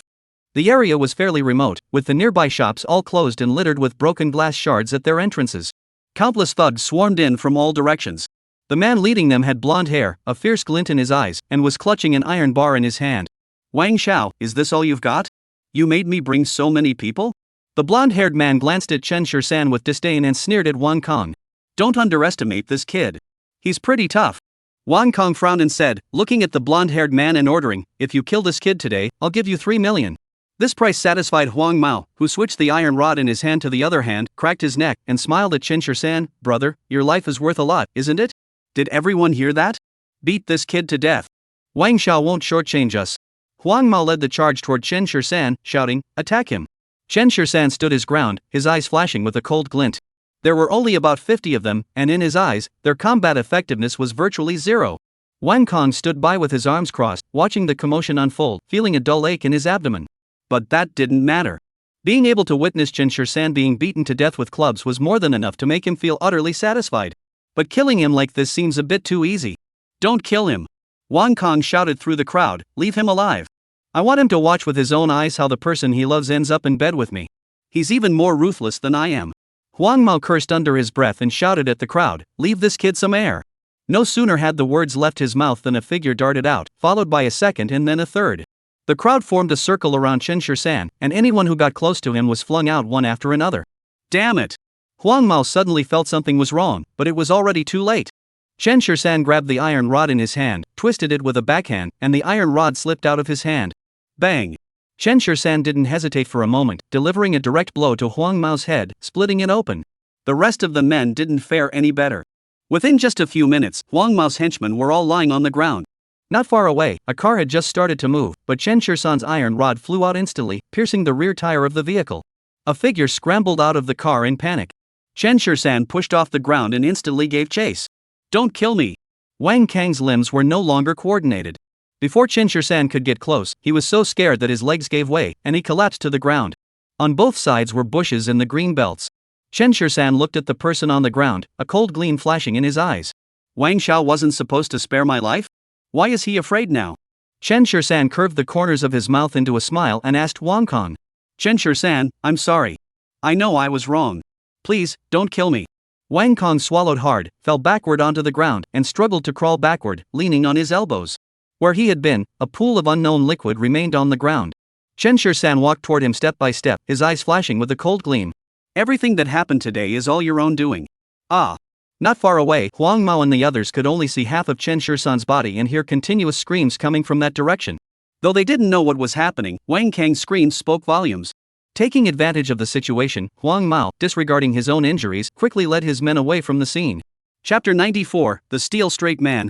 After Chen Shir-san returned to the car, Zhang Rushua's heart finally settled a little. You didn't do anything to her, did you? Zhang Rushue asked Chen Shir-san anxiously. What could I have done to him? Chen Shir-san curved the corners of his mouth into a smile. Don't worry. For some reason, seeing the smile on Chen Shir-san's face made Zhang Rushua feel even more uneasy. But then she thought again, Chen Shir-san was the president of the Emperor Group. There seemed to be nothing to fear after all. After a day of fun, Lin Yu fell asleep on the way home. Watching Chen Shir-san drive intently, Zhang Rushua felt a mix of emotions. After leaving the Zhang household, she didn't feel any lighter. Instead, she felt an added weight of unknown pressure. Because after leaving the Zhang family, she only had Chen Shir-san left to rely on. Although she knew that Chen Shir-san was someone worth relying on, she simply couldn't get used to depending on others. The next morning, at the Emperor Group.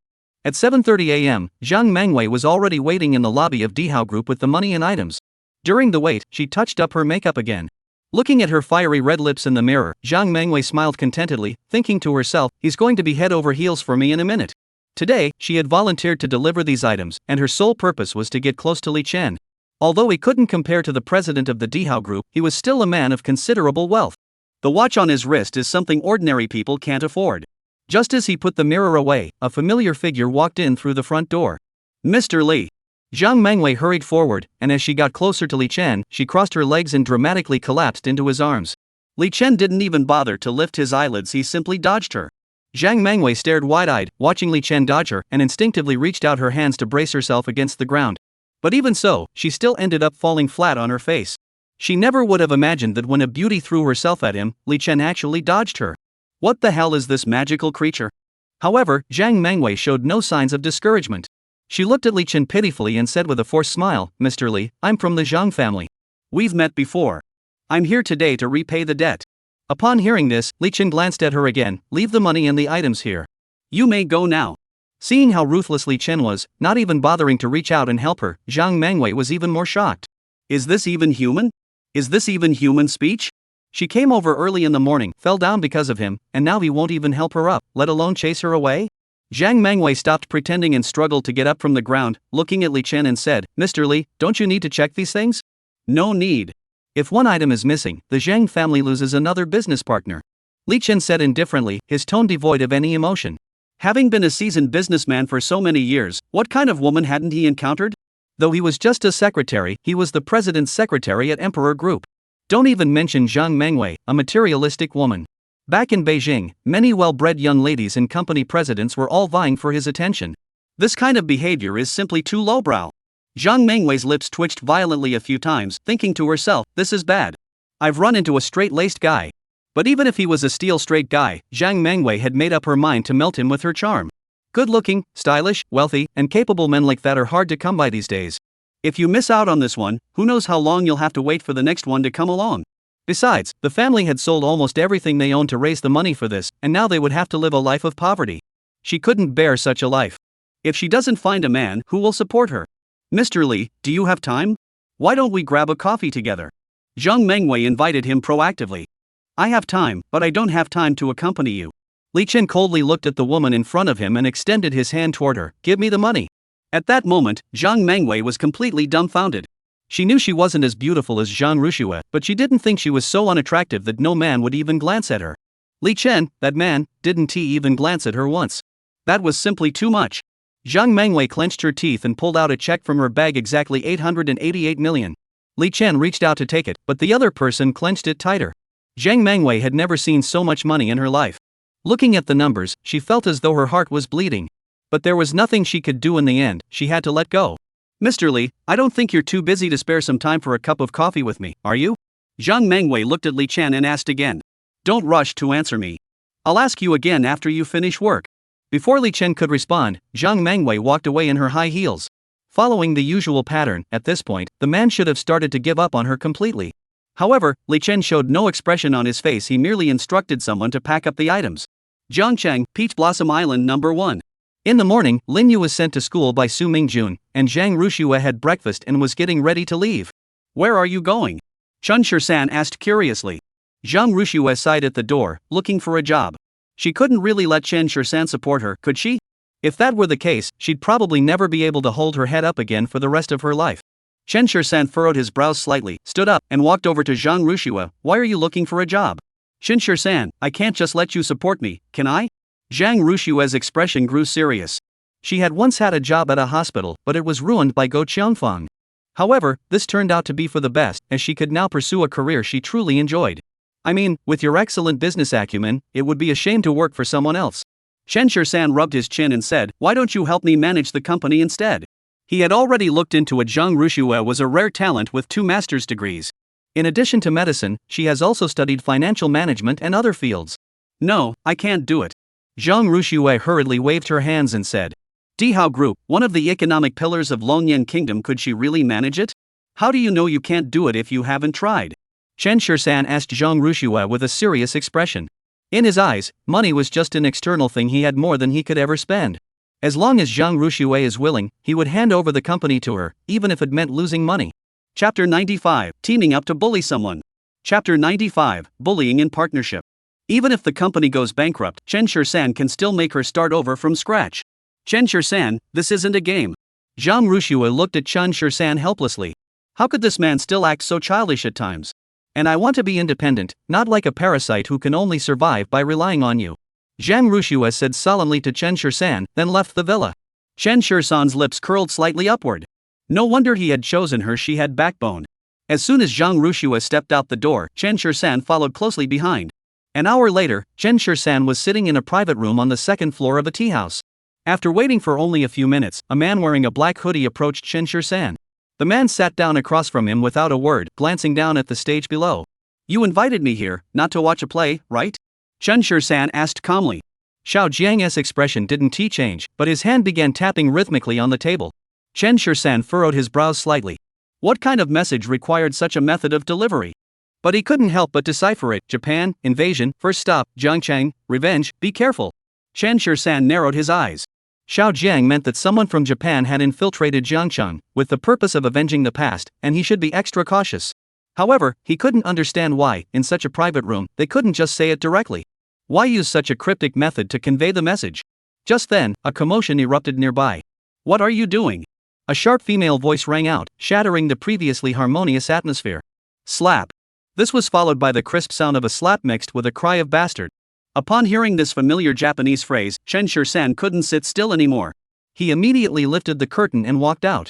Not far away, a young girl dressed as a waitress was sitting on the ground, her face bearing 5 clear fingerprints. Standing before her were 2 men in suits with neatly trimmed beards. From their distinctive mustaches, it was clear that the 2 men were Japanese. People were beginning to gather around them. What are you doing? 2 grown men bullying a little girl and you're not even ashamed? Exactly.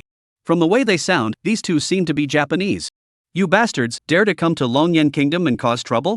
Are you looking for a beating? The crowd chattered among themselves, showing no regard for the 2 Japanese men. Even though the 2 couldn't understand the language of the Great Xia, they could still gather some meaning from the pointed gestures and whispers of those around them. You bastards! You're teaming up to bully someone. One of the Japanese men said in broken Longyan language. Who's bullying who, for heaven's sake? A man stepped forward defiantly. We all saw it just now. It was you who started attacking this little girl first. Exactly. Do you think I'm blind? Damn it! One of the young Japanese men roared angrily, making a move to attack. The man wasn't afraid, mainly because several others had stepped forward behind him. In the territory of Longyan Kingdom, could outsiders really be allowed to bully others? Seeing the situation was getting out of hand, an older Japanese man stepped in front of his companions and exchanged a few words with them before they tried to leave. However, they were blocked by the crowd. Apologize. Yes. Apologize. Don't even think about leaving without apologizing today. The crowd surrounded the 2 of them, their voices rising in anger. Seeing this, the 2 Japanese men's expressions darkened. Realizing there was no need for them to intervene, Chen Shirsan prepared to return to the private room. Just then, the crowd suddenly parted, and a figure flew out. The young man grabbed one person by the collar with one hand, punched the other person in the face with his other hand, and kicked another person away, immediately starting a fight. The older man wasn't any weaker in the blink of an eye, he had taken down two of them. Chen Shisan saw this and charged forward in a single bound. The opponent felt a rush of wind and immediately reacted, reaching out to touch Chen Shisan's fist. As their fists collided, the sound of bones shattering echoed through the air, and the man's face contorted in agony. Ah! The man let out a piercing scream and collapsed instantly. The elderly man nearby saw this and also charged toward Chen Shisan. The others seemed to sense that this was a battle they couldn't interfere with and stepped aside.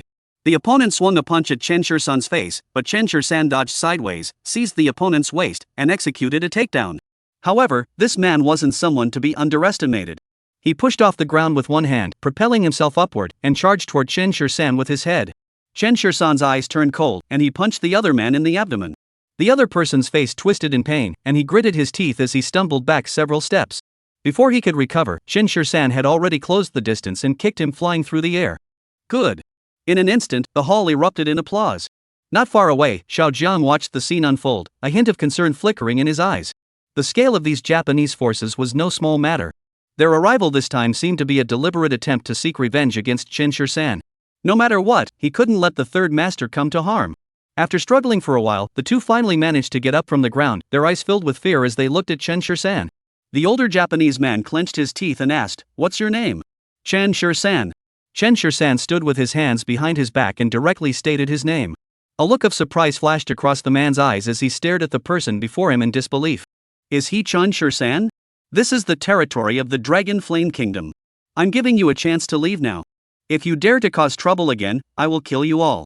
Chen Shisan looked at the two of them and spoke calmly. Earlier, Xiao Jiang mentioned that some Japanese people were targeting him, so it cannot be ruled out that these two are also part of that group. However, in front of so many people, Chen Shisan did not want to kill anyone. The other party was also sensible, and the two of them supported each other as they left the tea house. Good. Well done. It's about time we cleaned up these little devils. Let's see if they dare to be so arrogant. Damn it. I've had it with them for ages. Another round of cheers erupted around them, with everyone giving Chen Shisan a thumbs up. In the corner, a man watched Chen Shisan's back, nearly grinding his teeth to dust. His fingers were clenched tightly around the cup, the knuckles protruding, and the tips of his fingers turning white. The tea inside the cup was spilling out, but he didn't even feel the heat. I never expected this kid to be so skilled. The hitmen he hired couldn't even touch him. Could it be that his own son died for nothing? Wan Jiaqing felt increasingly distressed as he thought about it. He suddenly leaned forward and slammed his hand on the table, spitting a mouthful of blood onto the surface. No! He couldn't swallow this. Chen Shisan had already returned to the private room where he had been earlier, calmly sipping his tea as if nothing had happened. Across from him, Xiao Jiang looked at him, hesitating to speak. Chapter 96, I will definitely be there. If you have something to say, just say it. If you're trying to protect me, I don't think it's necessary. Chen Shisan looked at Xiao Jiang and said. Xiao Jiang frowned, a hint of worry flashing in his eyes. Third master, these people are all skilled fighters, and there are quite a few of them. If something were to happen to you, how would I explain it to the higher-ups? How would I explain it to Fenggu? Don't worry. The person who can kill me hasn't been born yet. Chen Shisan said with a look of arrogance. His skills were not something ordinary people could master. Even when he single-handedly slaughtered the entire Japanese imperial family back then, he didn't even bat an eyelid. Now that the tables have turned and the enemy has come to cause trouble, does that mean he is afraid? Listening to these words, Xiao Jiang felt a bit helpless. Hearing this, Xiao Jiang felt a bit helpless. He knew Chen Shisan was highly capable, but he just couldn't trust him. Chen Shisan downed the tea in his cup in one gulp and looked at Xiao Jiang seriously. Instead of worrying about me, you should worry more about the people of Jiangchang. These Japanese are trouble wherever they go. I hope we don't let outsiders humiliate us. I understand. Xiao Jiang nodded in agreement.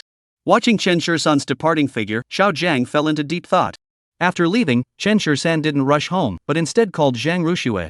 Zhang Ruxue had left early in the morning for an interview, and he wanted to ask her about her progress.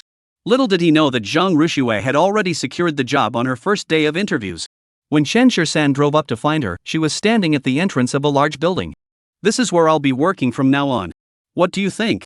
After getting into the car, Zhang Ruxue pointed to the skyscraper behind her and said. Chen Shisan glanced up and, judging by its scale, the company seemed to be doing quite well. Congratulations! You passed the interview on your first day. Chen Shisan smiled and said, let's go. I'll take you out for a nice meal to celebrate. The two drove to a private dining restaurant that Chen Shisan had found online. Going to the Jiangcheng Grand Hotel every time seemed a bit boring. Upon entering, someone led the two of them to a table. No private room? Chen Shisan frowned and asked. After returning, he had grown accustomed to eating in private rooms and felt uncomfortable dining in public areas. "I'm sorry, we don't have that," the waiter apologized. Chen Shirsan didn't dwell on it and handed the menu to Zhang Ruxue. Zhang Ruxue casually selected a few dishes and returned the menu to Chen Shirsan. "Take a look and see what you'd like to eat." "I'm fine with anything. Just the ones she mentioned earlier. If it's not enough, we can order more later." Chen Shirsan handed the menu back to the waiter, who took it and left. The two sat facing each other, and Zhang Ruxue seemed a bit uncomfortable. Although she and Chen Shirsan were now in a romantic relationship, aside from that one time before, they hadn't engaged in any particularly intimate behavior. She does have feelings for the man in front of her, but she simply doesn't know how to interact with him. Just as Zhang Ruxue was about to speak, her phone suddenly rang. Glancing at the caller ID, Zhang Ruxue hesitated for a moment but answered the call anyway. "Xiao Xue? How are you over there? When are you getting married?" Go Qiongfang's concerned voice came through the phone. Zhang Ruxue's eyes instantly welled up with tears. On the day she was taken away, Go Qiongfang seemed to be too busy counting the zeros on the check, didn't she? Why is she suddenly concerned about her now? From Zhang Ruxue's expression, Chen Shirsan knew exactly who had called. He had gone to such great lengths to help Zhang Ruxue escape her misery. If she continued like this, she would likely fall back into it soon. Chen Shirsan reached out his hand toward Zhang Ruxue, gesturing for her to hand him the phone. Zhang Ruxue was a bit confused, but she still handed it to Chen Shirsan. "Xiao Xue is now under my protection and has no connection whatsoever with the Zhang family. Don't come bother her again." After saying this, Chen Shirsan swiftly tossed Zhang Ruxue's phone into the teacup beside him. Zhang Ruxue looked at Chen Shirsan in astonishment, watching helplessly as her phone screen went dark. "What are you doing?" By the time she remembered to retrieve her phone, it was already too late. "I'll take you to buy a new one later." Chen Shirsan grabbed Zhang Ruxue's hand. "That family doesn't care about you at all. All they care about is money. They're only calling you now so they can scam you out of more money in the future. Don't be so soft-hearted anymore." Hearing Chen Shirsan's serious tone, Zhang Ruxue sighed helplessly. She knew all these things, but she couldn't help being soft-hearted. She had grown up in the Zhang family, how could she just forget about it? "I understand." Zhang Ruxue looked at Chen Shirsan and agreed. The meal was served quickly, and Chen Shirsan took the initiative to serve Zhang Ruxue a bowl of soup. "Try some?" Zhang Ruxue put the spoon into her mouth, and a fresh, fragrant flavor spread throughout her mouth. "No wonder it's a private home-cooked dish, the flavor is truly exceptional. I just didn't expect that." Before we even finished our meal, trouble came knocking on the door. A dozen men dressed in Japanese samurai armor stormed into the restaurant and headed straight for Chen Shirsan's table. Chen Shirsan knew these men were after him, but he remained seated, calmly sipping his soup. "Are you here to eat?" The waiter hurried over to stop them, but was kicked away. A group of people approached Chen Shirsan, glaring at him menacingly. "I hear you're a tough fighter?" the leader asked in broken Longyan language. "What? Do you want to try?" Chen Shirsan spoke calmly. Zhang Ruxue immediately grew tense and instinctively looked toward Chen Shirsan. Chen Shirsan noticed Zhang Ruxue's tension, stepped forward to shield her behind him, and addressed the crowd. "If you want a fight, we can take it outside." A cold gleam flashed in the man's eyes. How arrogant. Arrogance comes with its own capital. Chen Shirsan looked at the man and said with a half smile. These men all had knives at their waists and stood with steady stances. They were clearly trained fighters. "Tonight at 7 o'clock, Sakuraji Dojo. Don't miss it." The man clenched his teeth and said to Chen Shirsan. "You have to pick the right time to fight?" Chen Shirsan yawned and said, "No problem, I'll be there." It was perfect timing. He had been wanting to stretch his legs and get some exercise. Since these people had come to him, he wouldn't hesitate to take them on. "You better really dare to come." The man coldly looked at Chen Shirsan and said, "Of course." Chen Shirsan replied with a smile. He hadn't killed any Japanese in a long time, and his hands were itching for action. A large group of people left the restaurant in a grand procession. The owner, who had been watching from a distance, hurried over to Chen Shirsan. Fortunately, no fight broke out, otherwise, his restaurant would have been completely destroyed. Chapter 97, The Killing Begins. "Brother! Thanks for earlier. I'll treat you to dinner today." The boss grabbed Chen Shirsan's hand and said gratefully. "No need to be so polite. They were after me anyway." Chen Shirsan said with a smile. "Besides, he doesn't need this meal money. Besides, he doesn't need the money for a meal. I saw those people coming over earlier. You should finish your meal and head back quickly. Be careful. Lately, there have been a lot of Japanese people in Jiangchang, causing trouble everywhere and injuring many people." The boss said to Chen Shirsan as he watched him. "Is that really happening? Isn't anyone doing anything about it?" Chen Shirsan frowned and asked. "Take care of it? How? Even if we arrest them, they'll be released in a couple of days. These people seem to have some kind of diplomatic immunity." The boss said helplessly. A few days ago, someone was beaten to death by these Japanese people on the street next door. The person was arrested, but they were released within 3 days. What kind of situation is this? We're on our own turf, and we're being bullied by outsiders. Listening to the boss's words, Chen Shursan's expression grew cold. I understand. He looked at the boss, replied briefly, and then sat back down at the table. Are you full? Zhang Rushua nodded, and Chen Shursan took her to pay the bill. The owner refused to accept the money, but he couldn't persuade Chen Shursan, so he had no choice but to take it. Before leaving, he didn't forget to remind them to be careful.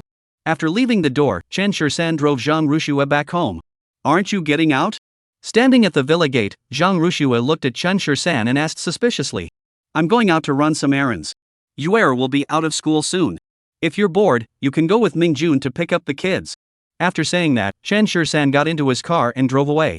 Zhang Rushua roughly knew where Chen Shursan was going and felt a vague sense of worry. But when she thought about Chen Shursan's incredible combat prowess, she felt there was nothing to worry about. Chen Shursan sped straight to the Jiangcheng Security Bureau. Before he even got out of the car, he saw several Japanese men being escorted out by Wang Jigua, who was bowing and scraping before them. Those men reached out and patted Wang Jigua on the head, as if they were patting a dog.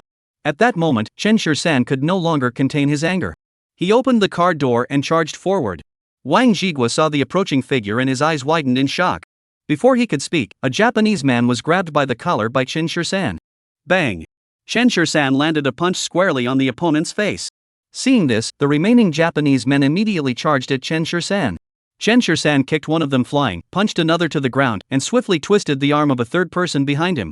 He didn't hold back at all, and even after all three of them were on the ground, Chen Shursan still didn't seem like he was going to let them go. Third master. Seeing that Chen Shursan was about to start killing, Wang Jigua instinctively shouted out. Chen Shursan merely gave him a cold glance, and Wang Jigua felt his legs go weak. He then placed one foot on a man's chest, exerted a little force, and the man's chest caved in significantly. Seeing their comrade die horribly, the other two tried desperately to escape, but they were all swiftly dispatched by Chen Shursan.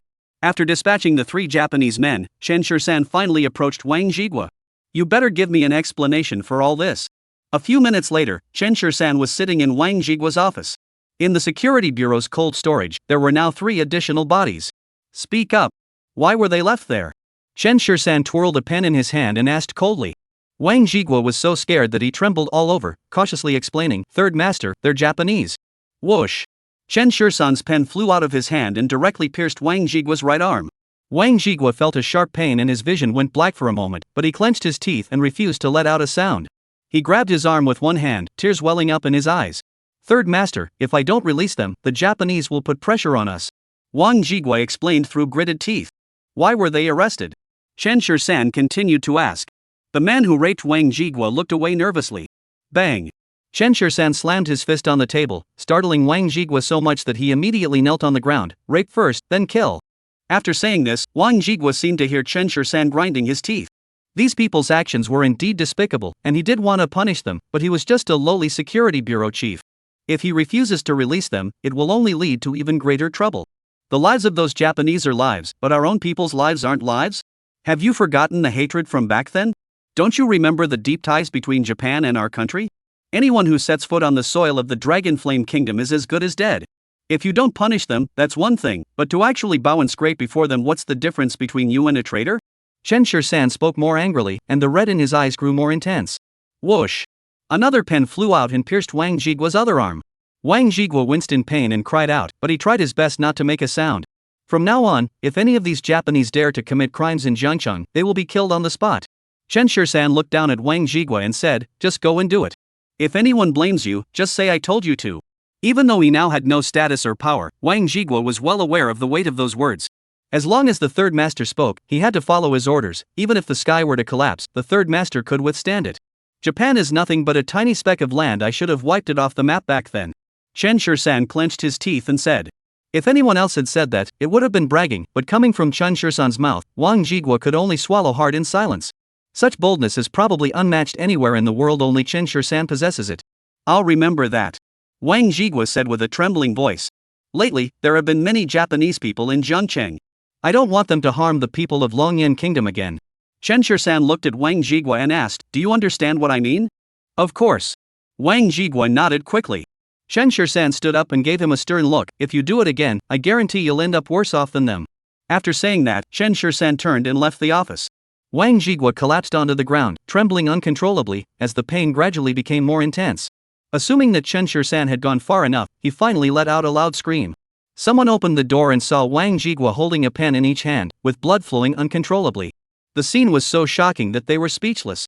Who would have thought that a plastic ballpoint pen could be so powerful? If it had pierced his chest, wouldn't that be? Chapter 98, Fairness? Zhangcheng, Sakuraji Dojo. This guy named Chen Shursan is way too arrogant. Tonight, we'll make sure he doesn't get out alive. A man sat cross-legged on the tatami mat, addressing the person across from him. The man across from him quickly stood up and poured him a cup of wine. Mr. Xiao, please calm down.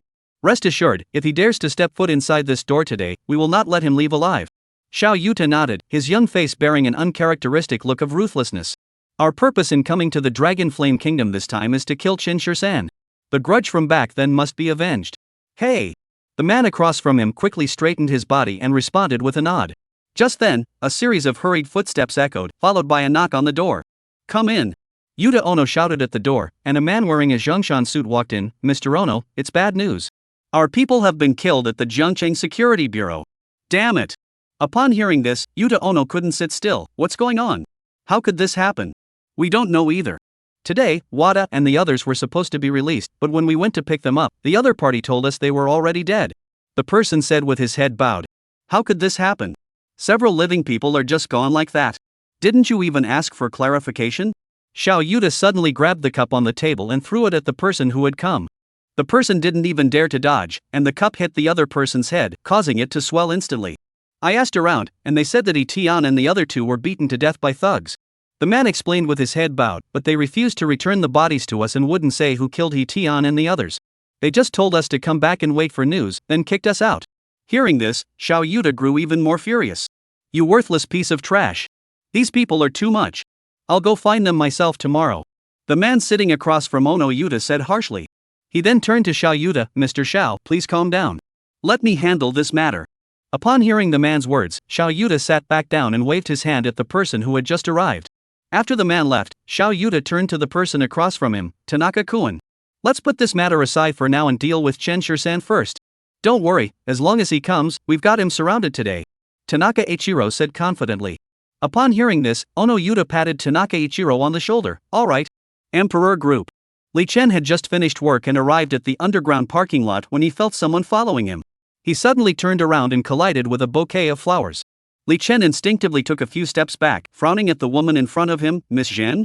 Zhang Mengwei peeked out from behind the flowers. Mr. Li, you've already finished work, right? You should have time to have a cup of coffee with me, right? Looking at the woman in front of him, a cold gleam flashed in Li Chen's eyes. I have no interest in you, and you should not try to get close to me. If there is a next time, I won't hesitate to put pressure on the Zheng family. Li Chen looked at Zhang Mengwei and spoke each word slowly, his tone carrying a warning. How could he not know what Zhang Mengwei was thinking? This woman was after his money, nothing more. Upon hearing this, Zhang Mengwei's eyes immediately welled up with tears. Even if she wasn't a breathtaking beauty, she wasn't so ugly that she couldn't be looked at, was she? Why wouldn't Li Chen even glance at her? Just as Zhang Mengwei was building up her emotions, Li Chen had already driven away. Watching the car drive away, Zhang Mengwei silently vowed to herself that she would definitely win this man over. Sakuraji Dojo. At exactly 7 o'clock, Chen Shursan appeared at the dojo as promised. Hey, you actually dared to show up. As soon as he entered the door, Chen Shursan spotted the man who had challenged him earlier that day. Why didn't I come? Chen Shursan said as he took off his jacket and casually draped it over the nearby railing. Go ahead, how do you want to fight? The man snorted derisively, his eyes brimming with contempt. We are all samurai from the east. We won't bully you, let's just compete in the simplest sword techniques.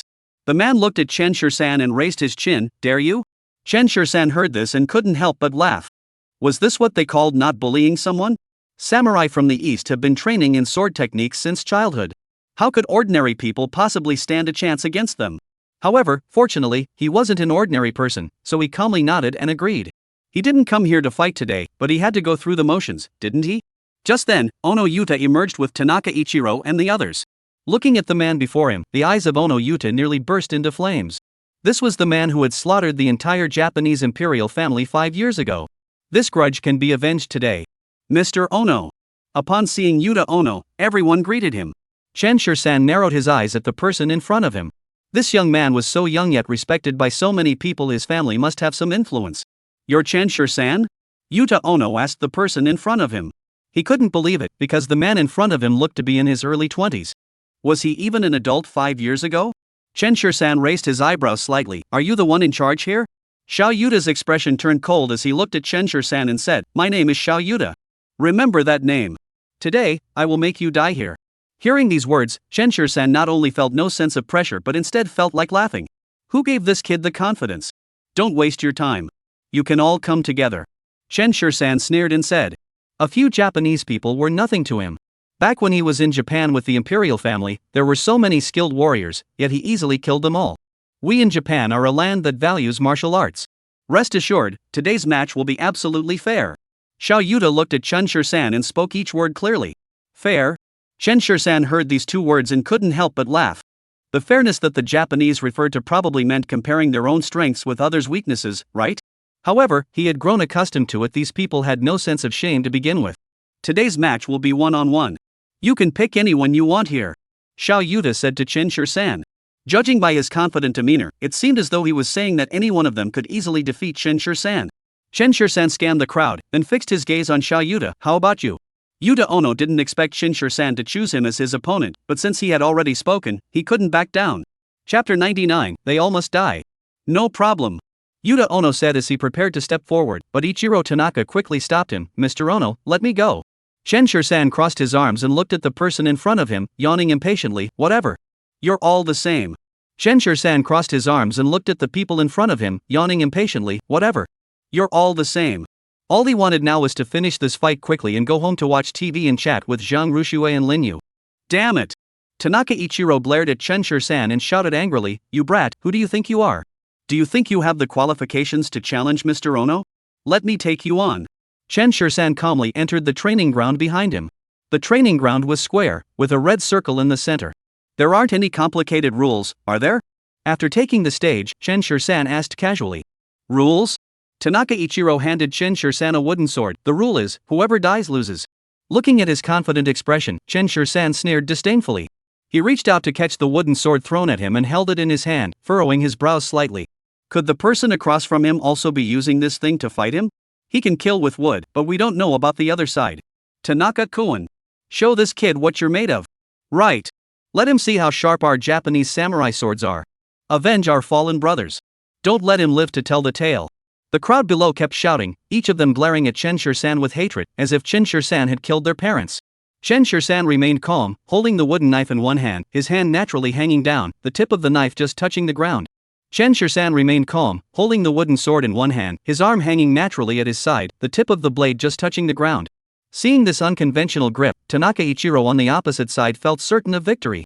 Under the hopeful gazes of the crowd, Tanaka Ichiro raised the wooden sword in his hand and charged toward Chen-shur-san. Ah!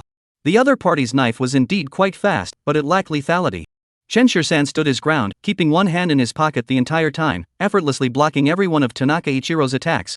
Seeing this, Tanaka Ichiro's eyes turned red with anger. This was an immense insult to him. Whoosh! A cold gleam flashed before his eyes.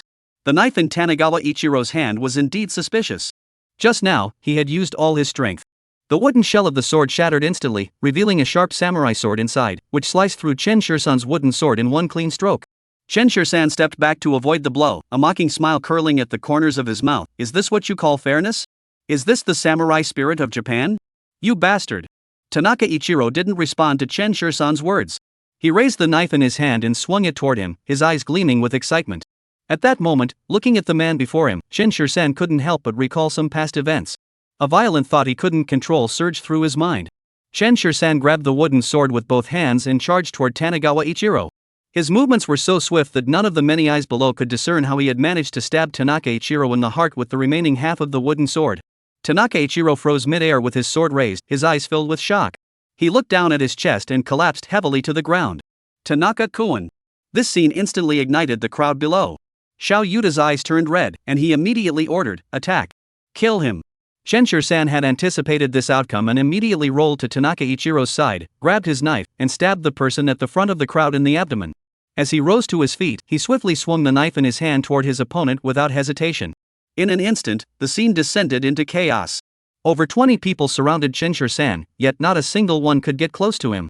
Within just a few minutes, most of the Japanese samurai had been defeated. Chen Shirsan gripped his sword tightly, his eyes gleaming with murderous intent, and charged toward them without hesitation. However, these so-called warriors had already begun to retreat.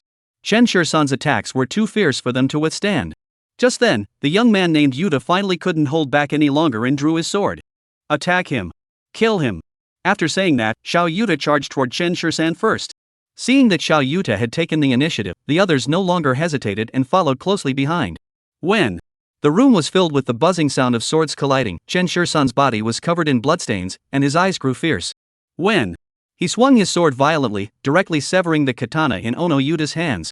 Ono Yuta couldn't dodge in time, and a large chunk of flesh was sliced off his shoulder. At that moment, the remaining Japanese men all turned red-eyed, shouting and charging toward Chen Shirsan once more. Chen Shirsan, holding a knife in one hand, leaped into the air with a swift kick, swinging his blade downward to sever an arm, then slashed horizontally across another's abdomen. As he looked at these hideous Japanese warriors, Chen Shirsan couldn't help but think of Yun Zining and Lin Feng. The two of them had been killed by these Japanese soldiers. They all deserved to die. Chen Shirsan roared furiously, thrusting his knife forward once more, piercing through one man's abdomen. He then withdrew the blade and swung it down, slicing through the other man's leg. In just a few minutes, all the Japanese men lay motionless on the ground, and the air in the Sakuraji dojo was thick with the smell of blood. Xiao Yuta lay on the ground, his face filled with terror as he stared at the people before him. He never imagined that Chen Shirsan could be so skilled in combat. But even so, he remained defiant. If you've got the guts, kill me. Otherwise, one day, I'll make you regret it. Chen Shirsan glanced at him disdainfully and reached out his hand toward his neck. Xiao Yuta looked at Chen Shirsan in astonishment. Could it be that he? Click. With just a gentle twist, Ono Yuta stopped breathing instantly, his eyes wide open, his head drooping to the side. Mr. Ono!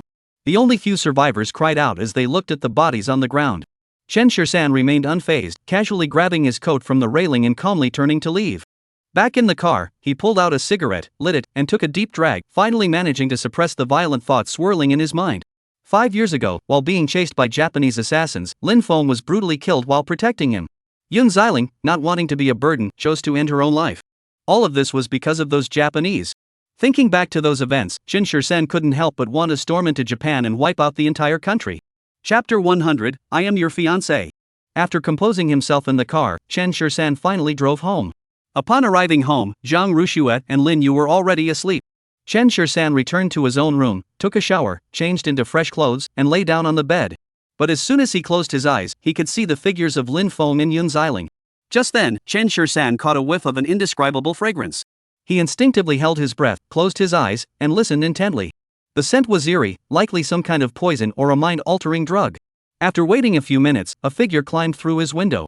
Chen Shirsan kept his eyes closed, sensing someone approaching, but he didn't react at all. It wasn't until a cold gleam flashed by and the intent to kill closed in that Chen Shirsan suddenly opened his eyes and grabbed the other person's wrist. The other party hadn't expected Chen Shirsan to suddenly wake up, but reacted swiftly, using the other hand to strike Chen Shirsan's head with force. Chen Shirsan noticed that the other hand was holding a dart between its fingers. He suddenly turned his head to dodge it and grabbed the other person, pulling him toward himself. The moment his fingers brushed against the softness of the other person's chest, Chen Shirsan froze. The assassin was a woman? But the woman had no time to think about that.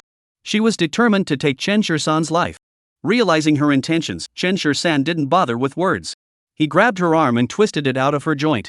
In just a few seconds, the woman lost her ability to fight and was kicked flying by Chen Shirsan, crashing heavily into the wall.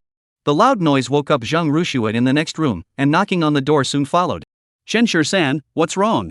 What's that noise? I'm fine. Chen Shirsan hurriedly shouted toward the door, don't worry about me, go rest. Outside the door, Zhang Ruxue didn't know what was happening, but hearing Chen Shirsan's confident voice, she knew everything was probably fine. Once everyone had left, Chen Shirsan approached the female assassin and abruptly removed the mask covering her face. The woman glared at Chen Shirsan with a fierce expression, kill me. Who sent you here? Chen Shirsan asked calmly. The woman curled her lips into a cold smile, as a qualified assassin, I would never betray my employer. Is that so? Chen Shirsan chuckled lightly and reached out his hand toward the woman's chest. The woman's arms were both dislocated, leaving her completely immobilized. As Chen Shirsan approached, she could only struggle desperately, using her head to push against him, but Chen Shirsan grabbed her and held her down. It doesn't matter if you don't say anything. At least you're still somewhat attractive. Chen Shirsan said, roughly pulling open the other person's jacket, revealing a pink short-sleeved shirt underneath. Ah. The woman suddenly screamed, and Chen Shirsan broke out in a cold sweat, quickly covering her mouth with his hand. If Zhang Ruxue heard this, wouldn't she misunderstand? However, Zhang Ruxue from next door had already heard it. If I heard correctly, that was a woman's scream, wasn't it? She stood up again and approached Chen Shirsan's door. Chen Shirsan, what's going on in there? Nothing. Chen Shirsan tightly covered the woman's mouth and answered nervously. Outside the door, Zhang Ruxue hesitated for a moment before turning the doorknob. Don't come in. I'm not wearing any clothes. Chen Shirsan hurriedly said. The doorknob shifted slightly, and Zhang Ruxue outside the door asked again, Are you really okay? Don't worry, I'm fine. Go rest. Chen Shirsan said to the door. The woman, her mouth covered, struggled to make a muffled sound, clearly trying to alert the person outside. Fortunately, Zhang Ruxue didn't come in, and Chen Shirsan finally let out a sigh of relief, glaring coldly at the woman. Tell me, who sent you here? A cold gleam flashed in the woman's eyes. As an assassin, she still possessed basic professional ethics. She absolutely couldn't betray her employer. However, she now had leverage over Chen Shirsan. This man clearly dared not let the woman outside discover his presence, which made things easier. As long as he let go, she would scream. The next moment, the woman felt something cold and sharp pierce her throat. She furrowed her brows slightly and, seeing that Chen Shirsan had let go, immediately began to scream. But strangely, she couldn't utter a single sound. The woman looked at Chen Shirsan in astonishment, completely baffled. What had this kid done to her? I don't want to kill you. As an assassin, I'm just following orders. Today, I'll let you off. But if you ever show up again, I won't give you another chance. As he spoke, Chen Shirsan reattached the woman's arm. He was never a cruel person except when it came to the Japanese. The woman didn't expect Chen Shirsan to let her off so easily. She looked at him suspiciously. After confirming that Chen Shirsan wasn't playing any tricks, she quickly escaped through the window. Even if she didn't say anything, Chen Shirsan already knew who it was. As he watched the woman's figure disappear into the darkness, Chen Shirsan's expression grew colder and colder. The Wing family really won't give up, will they? The next morning, Chen Shirsan was eating breakfast when the doorbell rang. Who are you looking for? Su Mingjun opened the door and saw a woman with a seductive figure, stunning looks, and an exquisite demeanor standing at his doorstep. Two bodyguards were standing beside her, clearly indicating her high status. Excuse me, does Chen Shirsan live here? The woman asked Su Mingjun politely. Su Mingjun quickly nodded and stepped aside for the woman. Mr. Chen is at home. Upon seeing the visitors, Chen Shirsan furrowed his brows slightly. He didn't recognize the woman. Zhang Ruxue stared at the woman before her, slightly dazed. Though she was also quite attractive, the aura she exuded couldn't compare to that of the woman in front of her. You must be Chen Shirsan, right? The woman asked with a smile, as her bodyguard pulled out a chair for her. She sat down gracefully. I am, who are you? Chen Shirsan frowned and asked. Let me introduce myself. I'm Fang Yishuan, your fiancé. The woman extended her hand. Boom. At that moment, it felt as though a thunderclap had erupted within the villa, leaving not only Zhang Ruxue but also Chen Shirsan speechless. Where the hell did this fiancé come from? Miss, you must have the wrong person, Chen Shirsan said to Fang Yishuan, who looked completely confused. Fang Yishuan shook her head firmly. No, it's definitely you. With that, she took an envelope from her bag and handed it to Chen Shirsan. This is the marriage contract your father drew up. The time has come, so I've come. Looking at the envelope, which was faded and worn, Chen Shirsan's heart gave a sudden jolt. Father? It had been many years since anyone had mentioned him. Chapter 101, Excessive Superstition. He has been dead for many years. Chen Shirsan frowned as he looked at the person in front of him and said. Indeed, but this marriage contract is also genuine. Take a look first. Fang Yishuan pushed the marriage contract forward with her hand, her gaze falling on Zhang Ruxue and Lin Yu. Her beautiful eyebrows furrowed slightly, but soon relaxed again. Chen Shirsan opened the envelope, and sure enough, it was a marriage contract. The handwriting seemed to be his father's. It was clearly stated that the head of the Feng family was his father's close friend, and the two had arranged this arranged marriage when Chen Shirsan was just a few months old. Chen Shirsan calmly placed the marriage contract back into the envelope and looked at the person in front of him, saying, Miss Feng, is that correct? Fang Yishuan nodded. You can call me Yishuan. Miss Feng, I know nothing about this matter, and my father has been deceased for many years. I think we should just let it go, Chen Shirsan said, looking at Fang Yishuan. Fang Yishuan shook her head at Chen Shirsan. When this marriage was arranged, your father had someone calculate it. I am destined to be yours, and you are only meant to be with me. That is the only way we can be a proper match. Hearing these words, Chen Shirsan felt his head spin. Why had his father never mentioned this before? Now that the person has turned to bones, where can he go to seek justice? Miss Feng, this was all many years ago. Besides, who would take an arranged marriage seriously these days? Chen Shirsan looked at Fang Yishuan and frowned, saying, I think we should just forget about it. It can't be avoided. Fang Yishuan looked at Chen Shisan with a serious expression and said, that person said that when I turn 23, the Fang family will face a major crisis, and only you, Chen Shisan, can save the Fang family. Therefore, this marriage must be arranged between us. Chen Shisan's eyebrows furrowed even more. Was he trying to forcefully take a man in broad daylight? He wrapped one arm around Zhang Rushue's shoulder and grabbed Lin Yu's hand with the other. Is there any possibility that I'm already married? This is my daughter, she's 6 years old. You call her auntie. Hello, auntie. Lin Yu looked at the woman in front of her, blinked her eyes, and said, Auntie, I already have a mother. In response, Fang Yishuan showed no emotion whatsoever. I don't care what you did before, but this year, you must marry me. Fang Yishuan looked at Chen Shisan and said slowly, the Fang family has suffered a great tragedy. This is my only way out right now. Rest assured, I will never treat you unfairly. 3 years. We can sign a 3-year contract. Once the Fang family gets through this crisis, I will set you free. During these 3 years, I will pay you 100 million yuan annually, and I will arrange for special care for your wife and children. Hearing these words, Chen Shisan felt as though his entire worldview was being turned upside down. What on earth was this woman thinking? Miss Fang, you're being overly superstitious. Chen Shisan couldn't help but say to Fang Yishuan. Just because of what a fortune teller said back then, she's willing to sacrifice her entire life to marry a man she's never even met, and she naively believes that this man can help her overcome her difficulties? How foolish is such a woman? Chen Shisan, please, I'm begging you. Fang Yishuan looked at Chen Shisan with a sincere expression, her eyes slightly reddened, as if she might burst into tears at any moment.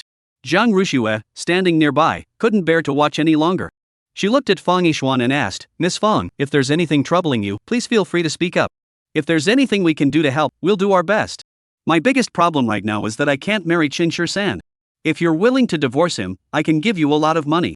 Fang Yishuan looked at Zhang Rushue and said without hesitation. The woman in front of him kept talking about money, which made Chen Shisan a bit annoyed. This marriage, I will not marry you. I knew nothing about this engagement. Now that I have a family background, Miss Fang, please leave. Chen Shisan said to Fang Yishuan, speaking each word clearly. No way. You must come with me. Fang Yishuan's tone grew firmer, and the bodyguards by her side took a step forward, as if ready to act at any moment. Chen Shisan's expression grew colder. Miss Fang, are you trying to steal someone? You've offended me. Fang Yishuan looked at Chen Shisan and said with a bite on her lip. The next second, 2 bodyguards approached from both sides, attempting to restrain Chen Shisan, but before they could even reach out, they were instantly kicked flying by Chen Shisan. Fang Yishuan froze in place, completely taken aback by Chen Shisan's incredible strength. The door is over there. Go out yourself. Chen Shisan looked at Fang Yishuan and said coldly. He had lost all patience with the woman in front of him. Fang Yishuan hadn't expected this outcome either. She looked at Chen Shisan with pleading eyes. Chen Shisan, just agree to me. 3 years, just 3 years. Not even 3 days. Chen Shisan looked at her coldly. There's nothing I don't want to do that anyone can force me to do. Thud. The next second, Fang Yishuan suddenly knelt down in front of Chen Shisan. At that moment, Chen Shisan was completely taken aback. Isn't this just being unreasonable? The Fang family is now facing a huge crisis, and everything is exactly as that sage predicted back then. Please, help me. My father has been lying in the hospital for a week now. Out of concern for him, my grandfather was also admitted to the hospital last night. Now, the entire family is relying on me to bring you back to save his life. Fang Yishuan looked at Chen Shisan and said tearfully. If you'll marry me, they'll all be okay. Listening to Fang Yishuan's words, Chen Shisan couldn't help but find it absurd. What kind of logic is that? This fortune teller is really harmful to people. But Fang Yishuan has already knelt down before him, and the marriage contract is also in her father's handwriting. Chen Shisan hesitated for a moment and said, I can go with you to see your father and grandfather. With my medical skills, I should be able to cure them. But marrying you is impossible. After saying this, Chen Shisan's gaze fell on Zhang Rushue. I already have someone I love. Hearing Chen Shisan give in, Fang Yishuan quickly said, alright. As long as you're willing to go back with me, anything is fine. I'm talking about going back with you to treat their illnesses, not getting married with you. Chen Shisan felt a bit helpless, but he still helped her up from the ground. Miss Fang, marriage is something that can't be forced. The fortune teller she mentioned earlier reminded Chen Shisan of someone. Song Tianyang. Ling Xiaodao's good friend. To be honest, that guy is indeed quite mysterious, leaving Chen Shisan with a subtle feeling toward him. After he handled things last time, Lin Yu's eyes never saw anything they shouldn't have again. Perhaps he could assist with the Fang family matter. Chapter 102, 1 shot, 3 hits. Seeing that Chen Shisan was willing to go with her, Fang Yishuan's emotions stabilized somewhat. I'm sorry, I know I was a bit abrupt, but this matter can only be resolved by you. Fang Yishuan looked at Chen Shisan with a sincere expression, her eyes still red. Chen Shisan sighed helplessly at the person before him. Let's go then. After saying this, Chen Shursan turned to Su Mingjun. Please take care of Yuer when you pick her up from school. Make sure she's well looked after. Mr. Chen, please rest assured. Su Mingjun hurriedly replied. I'll handle it and come back. You found a new job, right? Go to work on your own for now. I'll buy you a car when I get back. Chen Shursan looked at Zhang Rushue and instructed. No, it's okay. Zhang Rushue quickly waved her hands to refuse. She simply wasn't used to accepting things from others. Some things were better earned on one's own. Chen Shursan didn't say much either, following Fang Yishuan out the door. On the way, Chen Shursan learned that the Fang family was a prominent clan in the capital, though they had fallen on hard times in recent years. Back in the day, the Chen family and the Fang family were considered close friends, with Fang Yishuan's father and Chen Shursan's father being longtime friends. However, in Chen Shursan's world, the concept of a father had long since faded away. When he was only a few years old, the Chen family suffered a devastating disaster. The young boy narrowly escaped with his life, learned a variety of skills, and avenged his family. He had thought that after avenging his family, he could finally begin a peaceful new life. But he never imagined that his most important brother and the person he loved most would both die in the end. This left him utterly hopeless about life, spending his days in the Yanqing prison in constant fear and despair. Had it not been for Lin Yu's appearance, he would probably still be there. Even though he had little hope left for his own survival, he couldn't let his good brother's daughter suffer. The car drove all the way to the airport. Upon arrival, Fang Yishuan led Chen Shursan through the special into the airport. Once on the plane, the two remained silent throughout the flight. As soon as they boarded the plane, Chen Shursan closed his eyes, clearly not wanting to talk. Fang Yishuan didn't disturb him either, but her mind was filled with thoughts of how she could get this man to marry her. She wasn't one to believe in superstitions, but her grandfather and father were both somewhat superstitious, and the words of the fortune teller from back then had all come true, leaving her no choice but to believe. Now that her grandfather and father were both gone, the family was in disarray, and the company's business was struggling. At this point, she turned to Chen Shursan. If what the fortune teller had said back then was true, and Chen Shursan could change the Fang family's circumstances, she was willing to do anything to be with him. Even if he is already married with a wife and children, it doesn't matter. 3 years, she only wants 3 years of his time. Zhangcheng, Zhang family. Xiangfang, you're so lucky. Your daughter actually married the president of the Dihao group. I heard that the dowry alone was tens of millions. At the card table, a woman looked at Go Qiangfang with a smile and said. Go Qiangfang replied, oh, what good fortune. I just want my daughter to marry well so she can have a better life in the future. Hearing this, everyone at the table looked at each other in disbelief, exchanging meaningful glances. Everyone at their table knew that Go Qiangfang had been actively seeking a wealthy husband for Zhang Rushue even before she was engaged, and had even gone around asking everyone for recommendations. Now that she has finally managed to marry her daughter off to a big boss, she has started acting humble again. You keep saying it's for your daughter's sake, but isn't it really about the money? Isn't it so you can save face in front of others? But even though they know, none of them dare to expose her. They said, Xiao Shui is so lucky to marry the big boss of the Dihao group. You'll be able to enjoy the good life too. The people around her agreed. A woman sitting across from Go Qiangfang asked curiously, the big boss of the Dihao group is said to be very mysterious. We've never seen him. What kind of person is he? Exactly. The Dihao group is so big. How old is the boss behind it? Exactly. The emperor group is so big, how old is the boss behind it? Hearing these words, Go Qiangfang's expression changed slightly. To be honest, she had never even met the big boss of the Dihao group. Who knows who this big boss is or what kind of person she is? A while back, she called them, but they were really tough, telling her not to bother Zhang Rushue anymore. She got nowhere, and now she's trying to figure out how to deal with this son-in-law. What can you expect? He's just a person, young, handsome, tall, and muscular. Go Qiangfang said with a smile while arranging the cards. Hearing this, the others couldn't help but glance at Go Qiangfang a few more times. To say something like that, she really isn't shy. The emperor group is so large, how could its CEO be a young person? I guess he's probably a middle-aged man in his 40s or 50s, but at least he's a wealthy old man.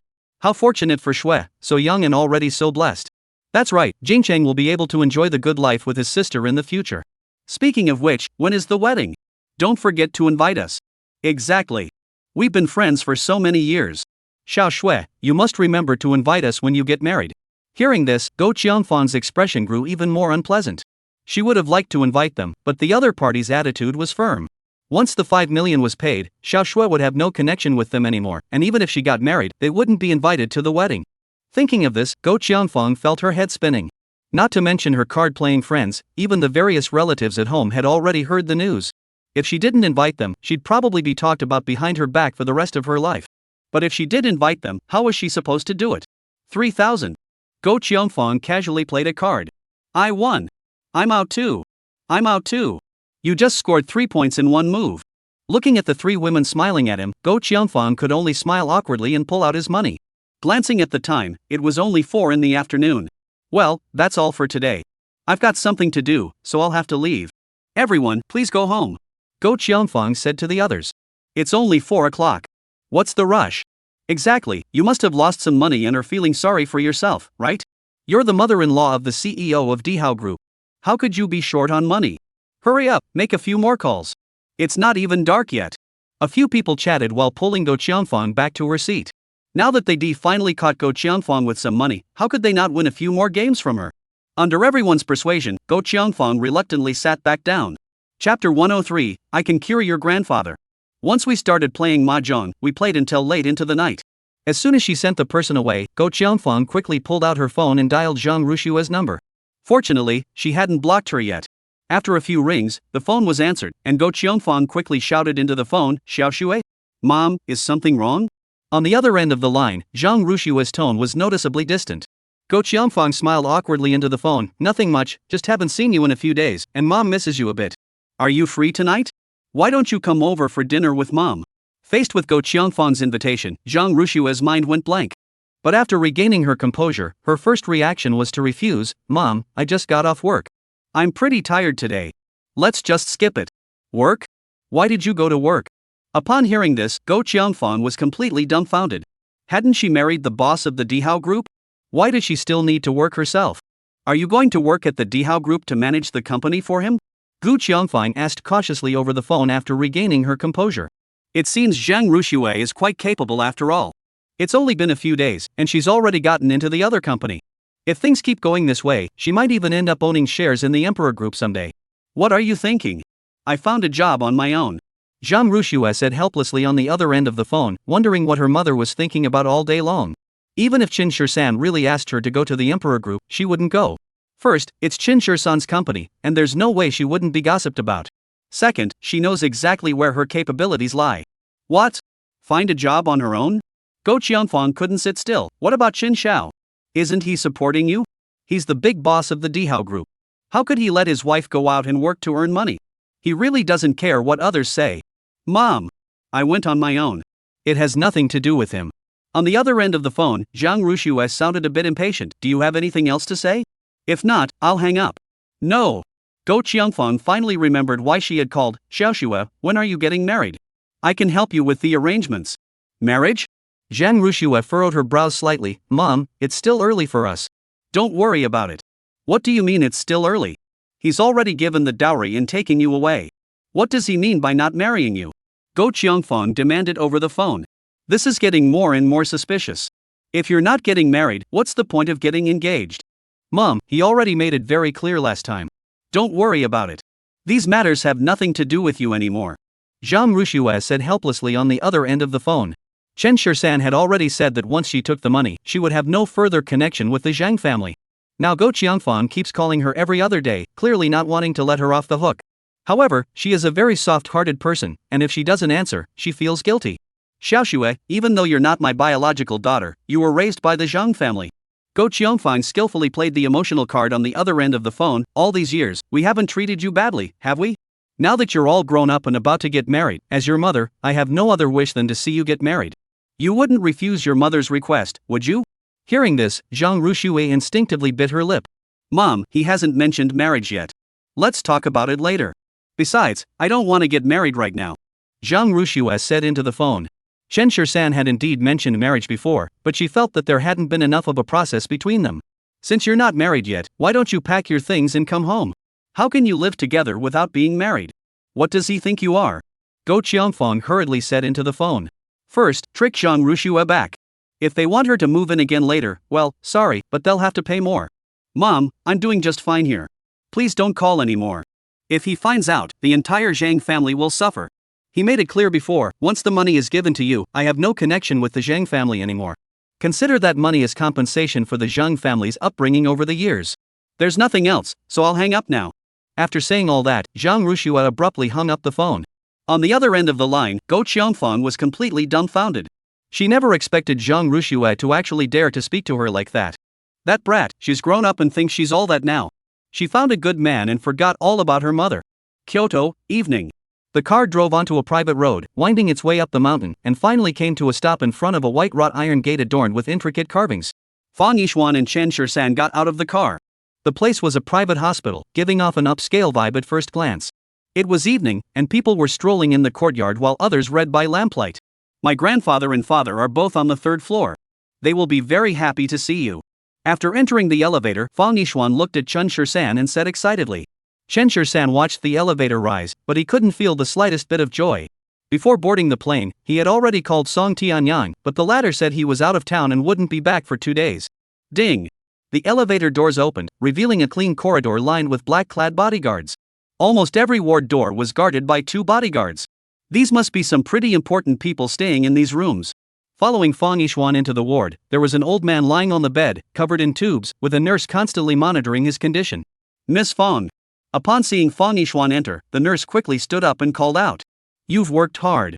You can go out first. Fang Yishuan said to the nurse. The nurse nodded and walked out. Fang Yishuan then approached the hospital bed. This is my grandfather. He has been in a coma for the past few days, surviving on 4 fluids. He occasionally wakes up, but only to open his eyes and look around. Fang Yishuan said as she looked at the man on the bed. Chen Shursan stepped forward and gave the old man a quick examination. His condition is a type of stroke, and it's quite severe. If not treated promptly, he might not survive another week. Fortunately, Fang Yishuan arrived in time. This condition is beyond the capabilities of any other doctor, but fortunately, Fang Yishuan found him. Don't worry, I can cure your grandfather. Chen Shursan looked at Fang Yishuan and said with certainty. Fang Yishuan looked at Chen Shursan in surprise. His tone was too certain. With so many doctors at this hospital unable to do anything, what made him so sure? Chapter 104, Impotence. Do you really know medicine? Fang Yishuan looked at Chen Shursan and asked in disbelief. Yes, I can. Chen Shursan nodded. An old master once taught me, and I learned it quite thoroughly. I can cure most difficult and complicated illnesses.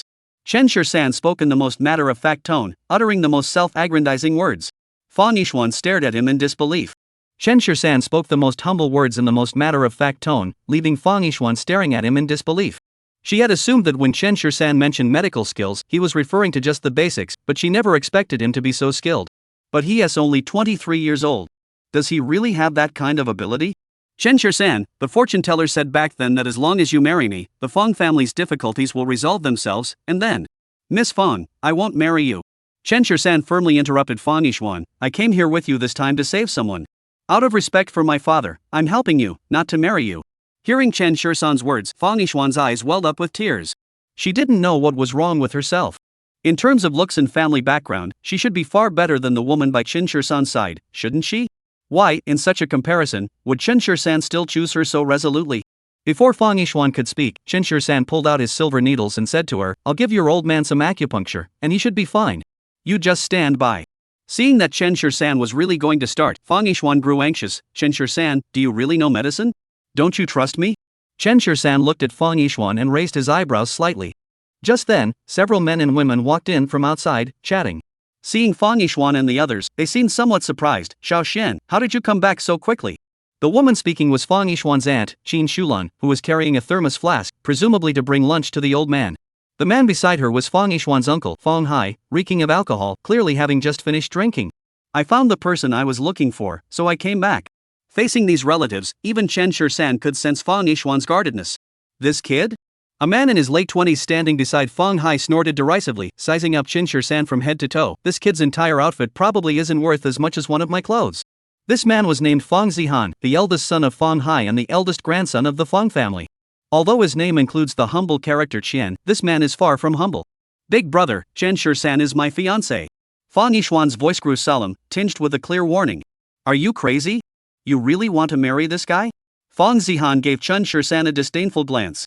Qin Shulan, standing nearby, quickly nudged his arm, signaling him not to speak out of turn. Fang Yishuan marrying such a man would only bring benefits to their family, no harm at all.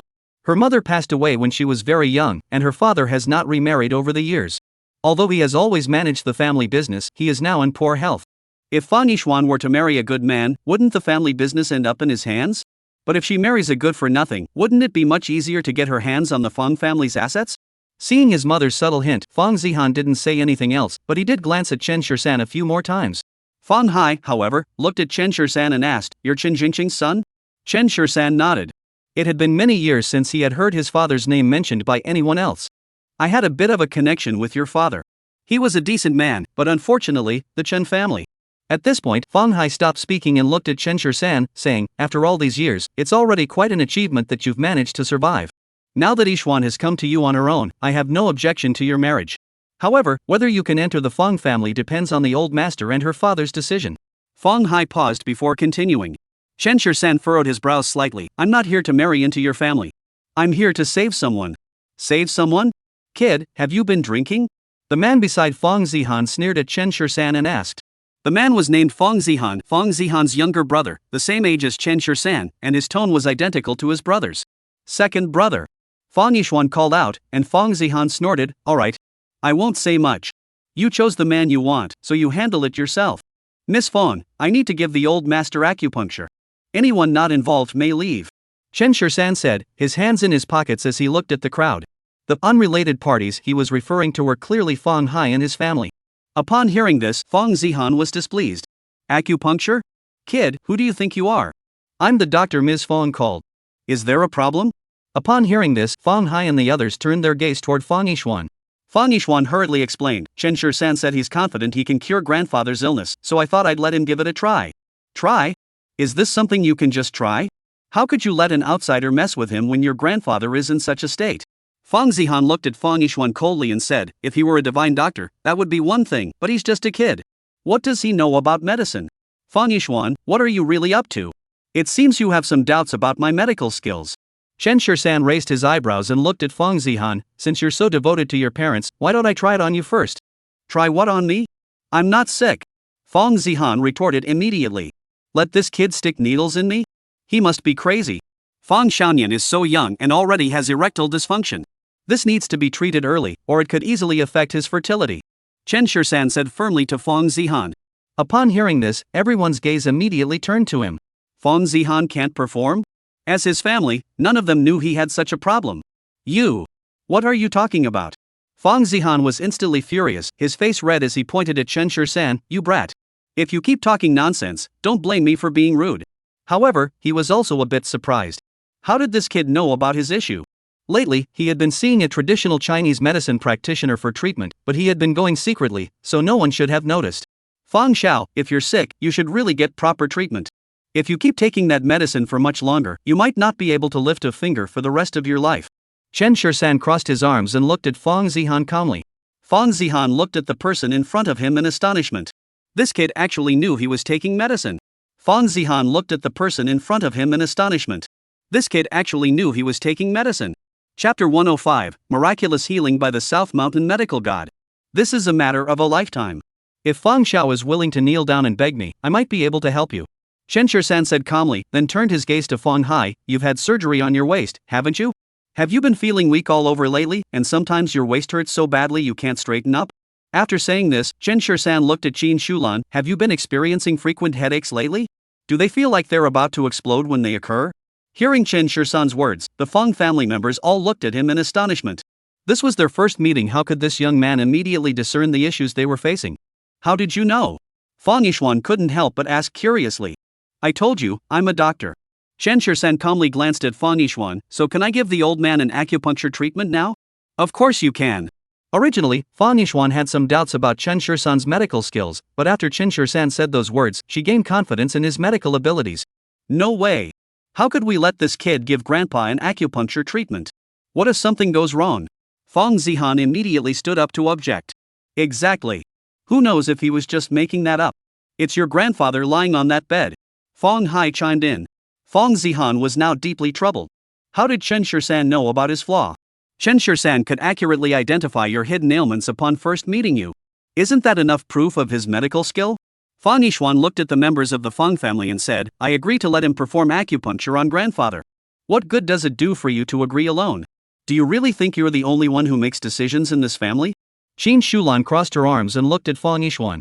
Fang Yixuan stood before everyone, her tone firm. "No matter what you say today, this needle must be inserted." Just then, the ward door opened, and a man in a white coat walked in. "Dr. Ma, you're just in time." Upon seeing the arrival, Fang Hai hurried forward to greet him. This man was named Ma Nanshan, a renowned physician in the capital city, nearing 60 years of age. Many patients had been saved from the brink of death under his care, earning him the title of miraculous healer of Nanshan. What is happening? Ma Nanshan looked at everyone and pushed his glasses up before asking. My niece must have been bewitched by this kid. She actually agreed to let him give the old man acupuncture to treat his illness. This is just a joke, isn't it? Fang Hai grabbed Ma Nanshan's arm and said, "You're just in time. Hurry up and talk some sense into her." Upon hearing this, Ma Nanshan glanced at Chen Shur-san, a trace of disdain flashing in his eyes. Miss Fang, the old master's current condition is still relatively stable. If we continue with conservative treatment, there is still a possibility that he may regain consciousness. These days, you never know what kind of people you'll come across. Don't let that kid fool you. Ma Nanshan looked at Fang Yishuan and said solemnly.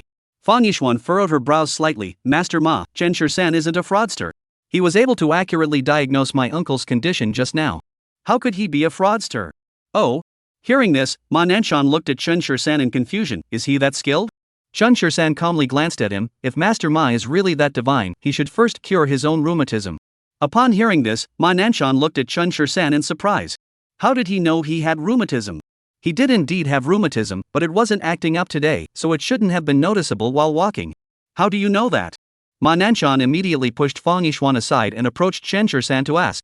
Traditional Chinese medicine emphasizes observation, listening, questioning, and palpation. Your symptoms are all written on your face, aren't they? Chen Shur-san calmly looked at Ma Nanshan and said. Ma Nanshan couldn't help but glance at Chen Shur-san again. This kid has something special about him. How do you plan to treat the old man? What acupuncture technique will you use? Ma Nanshan frowned and asked Chen Shur-san. The 13 needles of the Ghost Gate. Chen Shur-san replied calmly.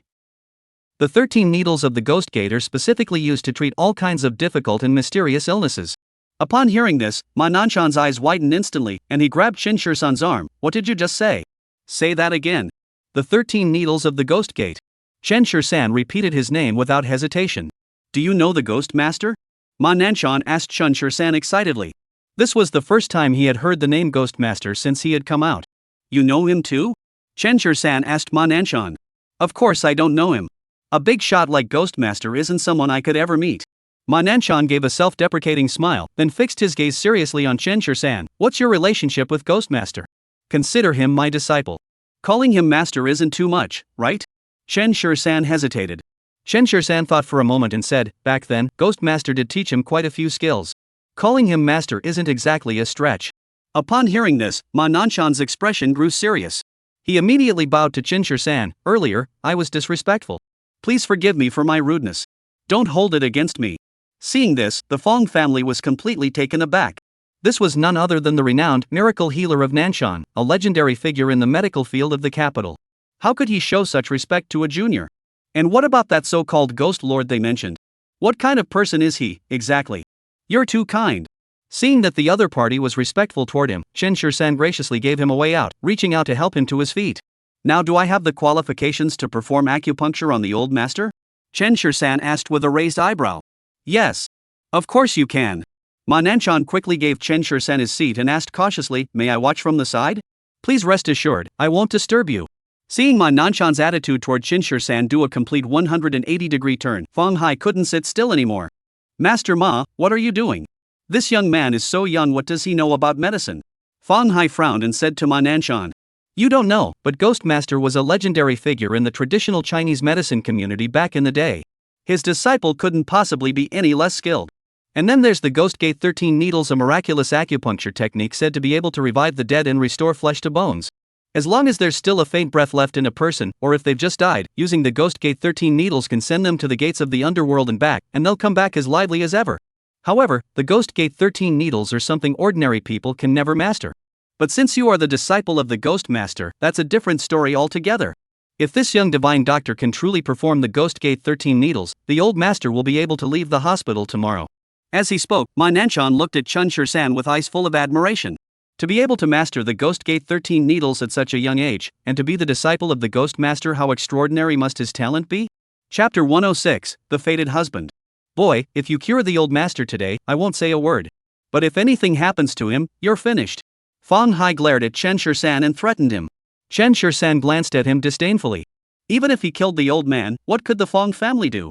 The rest of you may leave. Chen Shur-san said in a cold tone. If these people were to chatter nearby, it would only disrupt his treatment. Fang Yishuan quickly looked at Fang Hai's family and said, "Uncle, you should go out first." Fang Hai and the others glared angrily at Chen Shisan but eventually walked out.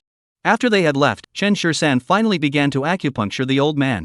Watching his technique, my Nanshan's eyes lit up instantly. That's it. This is the legendary Ghost Gate 13 needles. Having the chance to witness the Ghost Gate 13 needles in person, my Nanshan felt that even if he were to die, he could die with peace of mind. Chen Shisan focused on acupuncture on the old man, while Fang Yishuan and Zheng Kersen stood by nervously. If Grandpa were to suffer any harm at the hands of Chen Shisan, what would she do? Chen Shisan's movements grew faster. The old man on the bed suddenly groaned and suddenly opened his eyes. Chen Shisan quickly pinned him down and drove the final needle into the man's forehead. The old man's entire body trembled violently, his eyes widened suddenly, and his pupils contracted sharply as he endured immense pain. Ma Nanshan, standing nearby, was terrified. No wonder they called it the 13 needles of the underworld. It was truly. Moments later, the old man finally stopped struggling, and Chen Shisan calmly removed the needles from the old man's head. Fang Yishuan rushed over impatiently. "Grandpa." Fang Hao looked at the person in front of him and slowly opened his mouth. "Xianer." The sound of his voice made Fang Yishuan's eyes well up with tears. "Grandfather, you've finally woken up."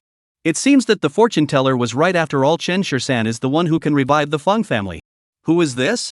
Fang Hao looked at Chen Shisan and asked in confusion. Just now, he felt as though he was about to die from the pain, but Chen Shisan had him pinned down so tightly he couldn't move an inch. "Grandfather, he's Chen Shisan. Grandfather, he's Chen Shisan." Fang Yishuan hurriedly said, "He's the Chen Shisan who was engaged to me back then." Upon hearing this, Fang Hao couldn't help but glance at Chen Shisan twice. So he was Chen Shisan after all? "Old master, are you feeling any better now?" Chen Shisan asked, looking at Fang Hao. Fang Hao nodded, "Much better, thanks to you." "You're too kind," Chen Shisan said indifferently. Ma Nanshan, who was standing nearby, walked straight up to Chen Shisan, "Divine healer. You are truly the divine healer." Having said that, Ma Nanshan knelt down before Chen Shisan. "Please, take me as your disciple." Upon hearing this, Chen Shisan's expression grew colder. "I'm sorry, I don't take disciples." Ma Nanshan hurriedly said, "Please rest assured, I won't take up too much of your time, and I will fulfill my duties as a disciple. I don't have the habit of taking on apprentices." Chen Shisan looked at Ma Nanshan and said, "If Master Ma enjoys kneeling, I have no objection." After saying that, he calmly sat back down in his chair, showing no regard for Ma Nanshan's feelings. Fang Hao, standing nearby, couldn't help but frown. This kid was way too arrogant, wasn't he? This is the legendary South Mountain medical sage, capable of bringing the dead back to life. Even if he doesn't take disciples, he should at least help the man up. "It was my fault for offending you." Ma Nanshan didn't seem to mind at all. He stood up with a sheepish smile. After all, how could the disciple of the Ghost Master take him as his apprentice? "Xianer, where's your father?" Fang Hao suddenly remembered something and grabbed Fang Yishuan's hand and asked. "I just returned from Jiangcheng and came straight here with Chen Shisan to find you. I haven't had a chance to visit him yet," Fang Yishuan explained. Fang Hao hurriedly said, "Your father is the head of the family. His health is more important than mine." After saying that, he turned his gaze to Chen Shisan. "Chen Shisan, you cured me, and the Fang family will never treat you unfairly. Now that Xianer's father is seriously ill, if you can cure him, I will definitely reward you generously." "No need for that. There's no need for that. No need for that." Chen Shisan replied indifferently, "I'm just here to help Miss Fang out." Fang Hao hurriedly said to Fang Yishuan, "Quick, take him to see your father." Fang Yishuan looked at Fang Hao with some concern. "Grandfather, are you really okay?" "Don't worry, I'm fine," Fang Hao hurriedly said. Fang Yishuan finally stood up and looked at Chen Shisan. Before she could speak, Chen Shisan stood up first. "Let's go." After all, his father had arranged the marriage with the Fang family back then. Since he was going to break the engagement, he couldn't stand by and watch the Fang family suffer. It was also for his father's sake, so he decided to help them out. As soon as the door opened, Fang Hai and the others rushed over. "What's going on?" "Grandfather has regained consciousness. You should go in and take a look." As soon as Fang Yishuan finished speaking, the others rushed into the ward. Fang Yishuan led Chen Shisan to the neighboring ward. The man on the bed opened his eyes instantly upon hearing the commotion. "Xianer, who is this?" Seeing the unfamiliar man beside Fang Yishuan, Fang Lu couldn't help but furrow his brows. "Dad, he's Chen Shisan, Chen Jingqing's son, my destined husband," Fang Yishuan said shyly. Chen Shisan furrowed his brows slightly. The identity of a destined husband was something he truly had no interest in. "You're Zhengqing's son? You're already this old?" Upon hearing this, a flash of tenderness crossed Fang Lu's eyes. "Uncle Fang." Chen Shisan politely greeted him. "Good. Good." Fang Lu looked at Chen Shisan and said, "Back then, a fortune teller once predicted that the Fang family would face a great calamity, and you are the only one who can save the Fang family." Thank goodness you're still alive. Uncle Fong, these are all superstitious things. Chen Shisan said helplessly. He didn't believe in any of that, and even if he did, he wouldn't marry Fong Yishuan. Coming to treat the Fong family's illnesses was already the height of his kindness. Upon hearing this, Fong Lu frowned and glanced at Chen Shisan. If he didn't believe in such things, why was he by his daughter's side? After taking a closer look at Chen Shisan's attire, Fong Lu's brows furrowed even deeper. This young man is getting close to my daughter. Could it be for money? Dad, Chen Shisan is here to treat you. Fong Yishuan looked at Fong Lu and said, Chen Shisan is a skilled doctor. He even cured Grandpa. Your grandfather is better? Upon hearing this, Fong Lu became excited, but the next moment, he was overcome by a violent coughing fit. After coughing for a while, blood began to trickle from the corners of his mouth, and the nearby medical equipment started to alarm. Chapter 107, 3 million. Chapter 107, 30 million. Chen Shisan didn't hesitate. He stepped forward, tore open Fong Lu's clothes, and stabbed him in the chest with a needle, instantly protecting his heart. Chen Shisan, please save my father. Fong Yishuan said anxiously from the side. Chen Shisan nodded and focused intently on the acupuncture. In the other ward, Fong Hai poured a cup of water for the old man. Dad, you're finally awake. You have no idea how worried we were. Thanks to Chen Shisan. If it weren't for him, I probably wouldn't be alive today. Fong Hao took a sip of water and said. He could clearly feel the changes in his body. After Chen Shisan performed acupuncture on him, he felt much better overall. That kid does have some skills, but Dad, have you really thought this through? Are you sure you want to let him into our Fong family? Fong Hai looked at the old man and said with a frown. Originally, he had thought that having Fong Yishuan marry such a poor young man wasn't such a bad idea. But now that this young man truly possesses the ability to heal and save lives, it is uncertain whose hands the family fortune will fall into in the future. After all, he and Xianer were betrothed since childhood, and the fortune teller's words have proven prophetic. The Fong family has indeed fallen into decline. Fong Hao sighed and said, if his presence could improve the current situation of the Fong family, it might not be entirely out of the question. Hearing this, Fong Zihan frowned slightly beside him. Grandfather, you mustn't be so reckless. What kind of family background do we have? And what is his status?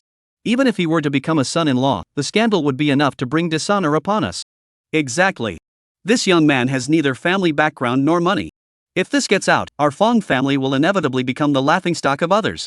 Listening to the others, Fong Hao furrowed his brows slightly.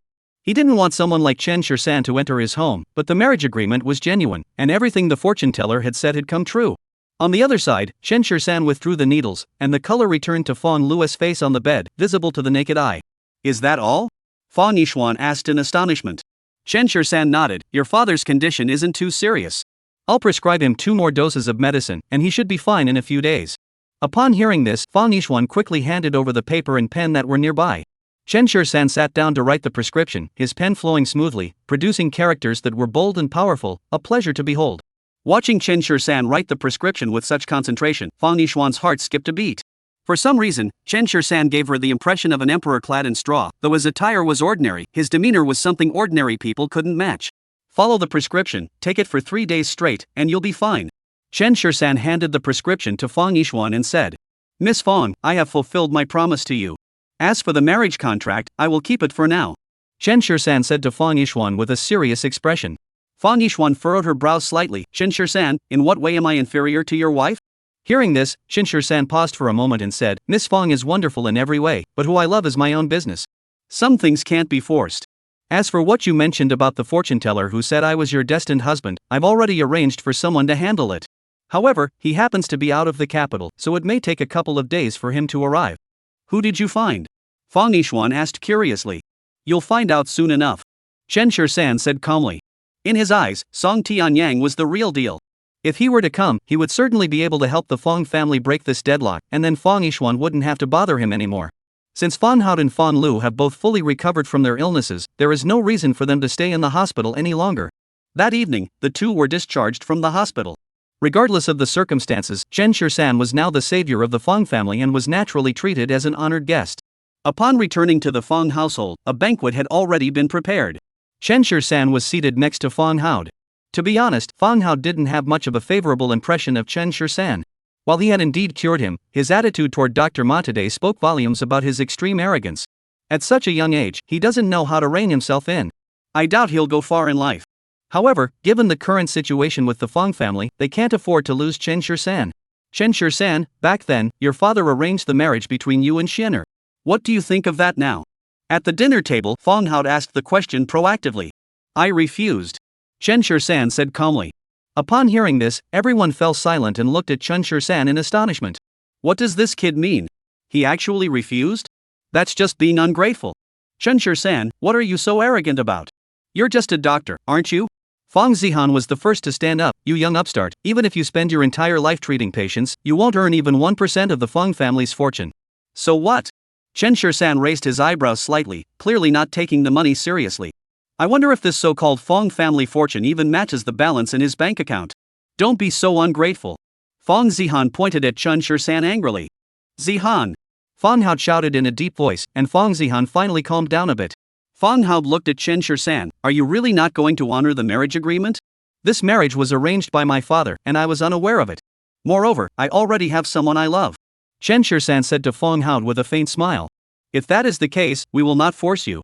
Fong Hao looked at Chen Shursan with a serious expression and said, however, the current crisis facing the Fong family can only be resolved by you.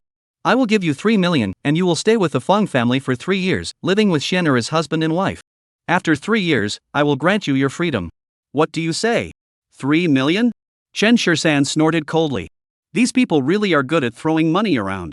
If it were an ordinary person, they would probably have agreed readily. But for Chen Shursan, 3 million wasn't even worth mentioning. Mr. Fong, I am sitting here today solely because of my father. Out of respect for our former engagement, I saved your lives. Otherwise, your fate would have been none of my concern. Don't even mention 3 million. Even if you offered 3 billion, I wouldn't agree to your terms. Chen Shursan looked at Fong Hao and said, each word spoken with conviction. Fong Hao couldn't help but glance at Chen Shursan again. This kid was indeed very arrogant. Kid, do you believe I can't get you out of the capital city? Fong Zihan, standing beside him, coldly said to Chen Shursan, a flash of murderous intent flickering in his eyes. Even if the Fong family has fallen into decline, it's not your place to insult them like this. In front of the Fong family, he didn't give the old master any face at all. Isn't this kid asking for trouble? Chapter 108, can't you feel it? What? Are you threatening me just because your family is wealthy and powerful? Chen Shursan curled the corner of his mouth into a cold smile. He couldn't help but wonder what his father had been thinking back then, how he could have arranged a marriage with such a family. How could that be? Fong Hao hurriedly smiled apologetically and said, children don't know any better. Don't take it to heart. Regardless, Chen Shursan saved 2 lives in their family. Even if they didn't express gratitude, they couldn't use violence against him. Otherwise, if word got out, how would outsiders view the Fong family? Since you don't want to marry Xian'er, I won't force you. Fong Hao said to Chen Shursan. Chen Shursan reigned in his imposing presence. At least this Fong Hao was a reasonable man.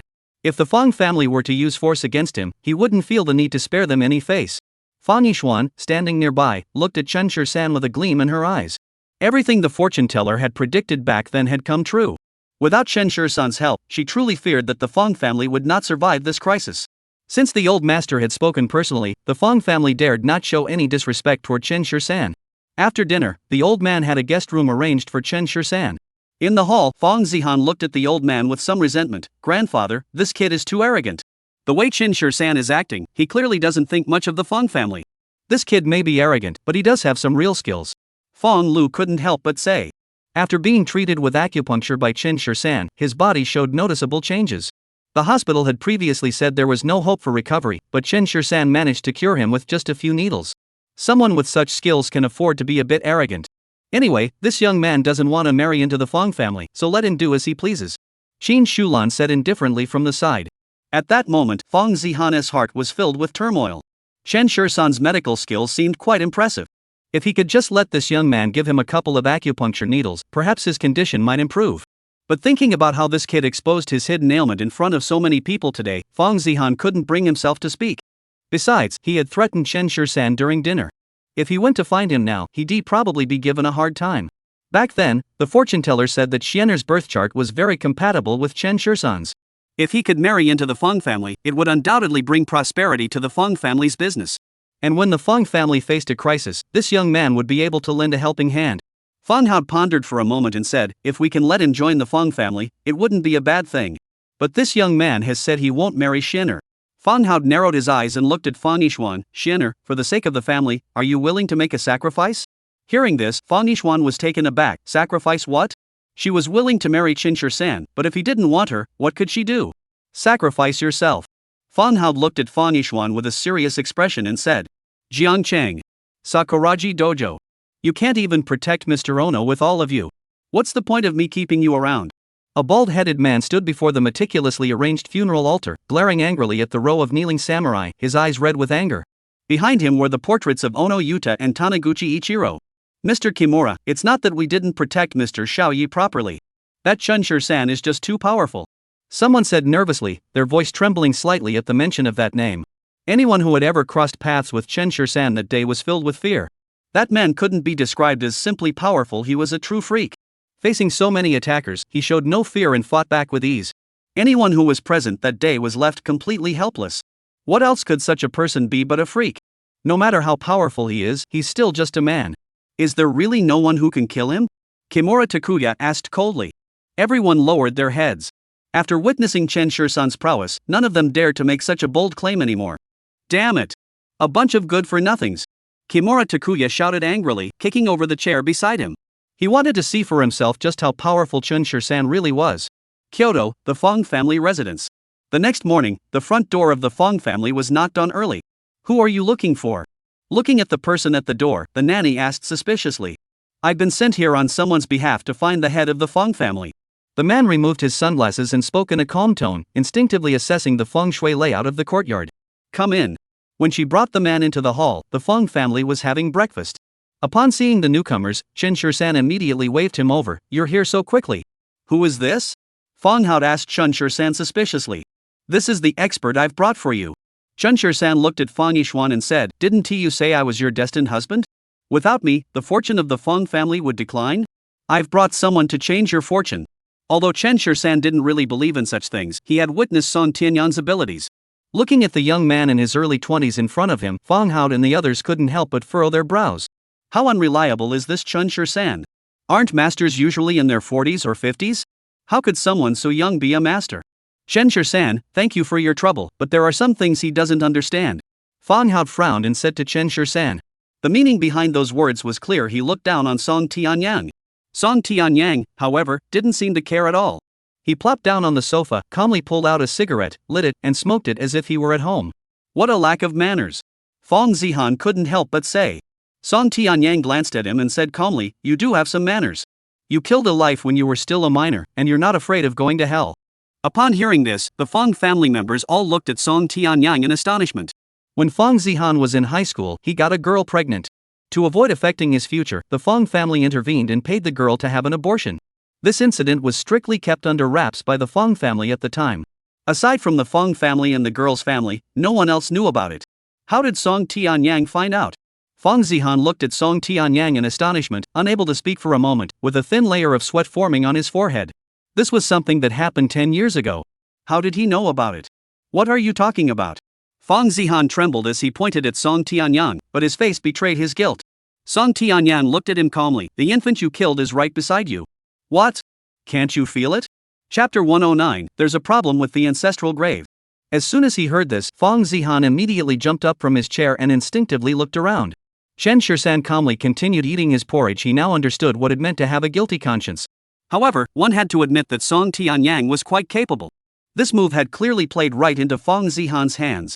May I ask this young man's honorable surname and name, which school or sect he belongs to, and which master he has studied under? Fong Hao also noticed Song Tianyang's uniqueness and quickly stood up to ask him. My name is Song Tianyang. As for my master, even if I told you, you wouldn't recognize him. Song Tianyang crossed his legs on the coffee table and looked at the Fong family members indifferently.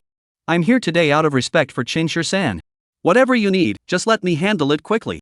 I have other matters to attend to. Upon hearing this, Fong Hao stopped eating and hurried over to Song Tianyang's side. Master Song, our Fong family has been experiencing some bad luck lately. Could you take a look and see what might be wrong? Fong Hao said with a smile as he looked at Song Tianyang. Years ago, a fortune teller once predicted that Chunshir-san was my daughter's destined husband. If she were to marry Chunshir-san, it would help resolve the crisis facing the Fong family, Fong Lu added. Bring me your birth charts. Song Tianyang immediately looked at Fong Yishuan and said. Fong Yishuan reported her birth chart without hesitation. Chunshir-san hesitated for a moment before reporting his birth chart. Only Song Tianyang could be seen calculating with one hand, squinting his eyes and muttering to himself.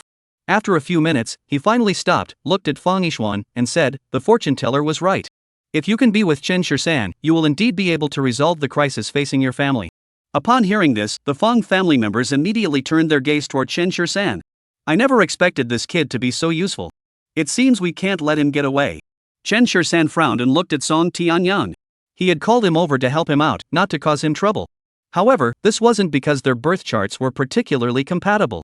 It was because Chen Shur-san's destiny was unique. No matter who was with him, they would turn danger into safety and have their fortune doubled.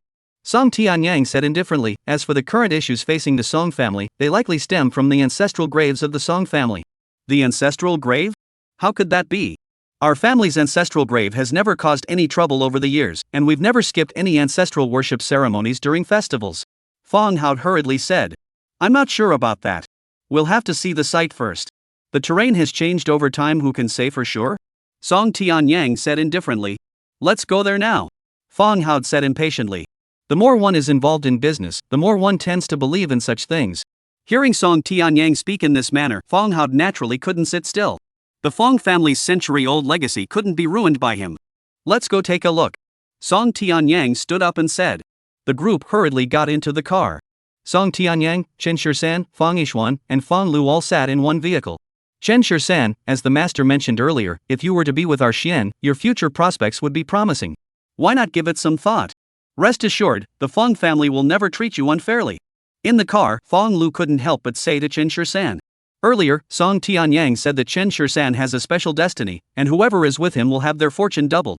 If we could arrange for him to marry into the Fong family, it would be a huge advantage for them. Uncle Fong, I really have no interest in Miss Fong, and I already have a wife.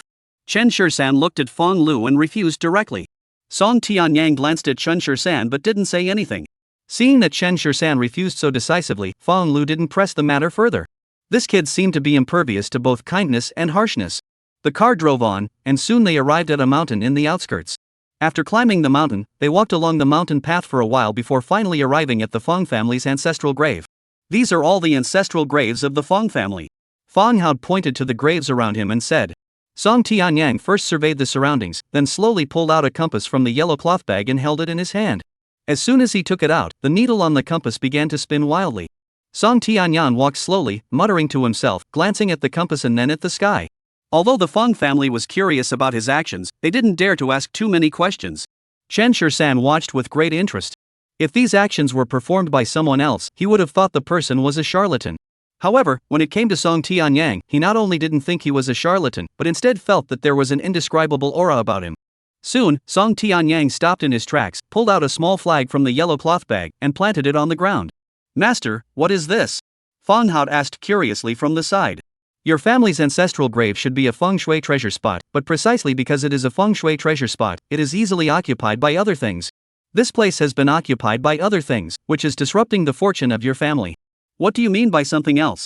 Fong Lu asked curiously. Song Tianyang looked at him and raised his eyebrows slightly. Dig into this flag and you'll find out. Could someone be buried here? Fong Hai asked cautiously. It's not a dead body, it's alive. Song Tianyang's expression darkened as he spoke with certainty. What kind of living creature could be underground?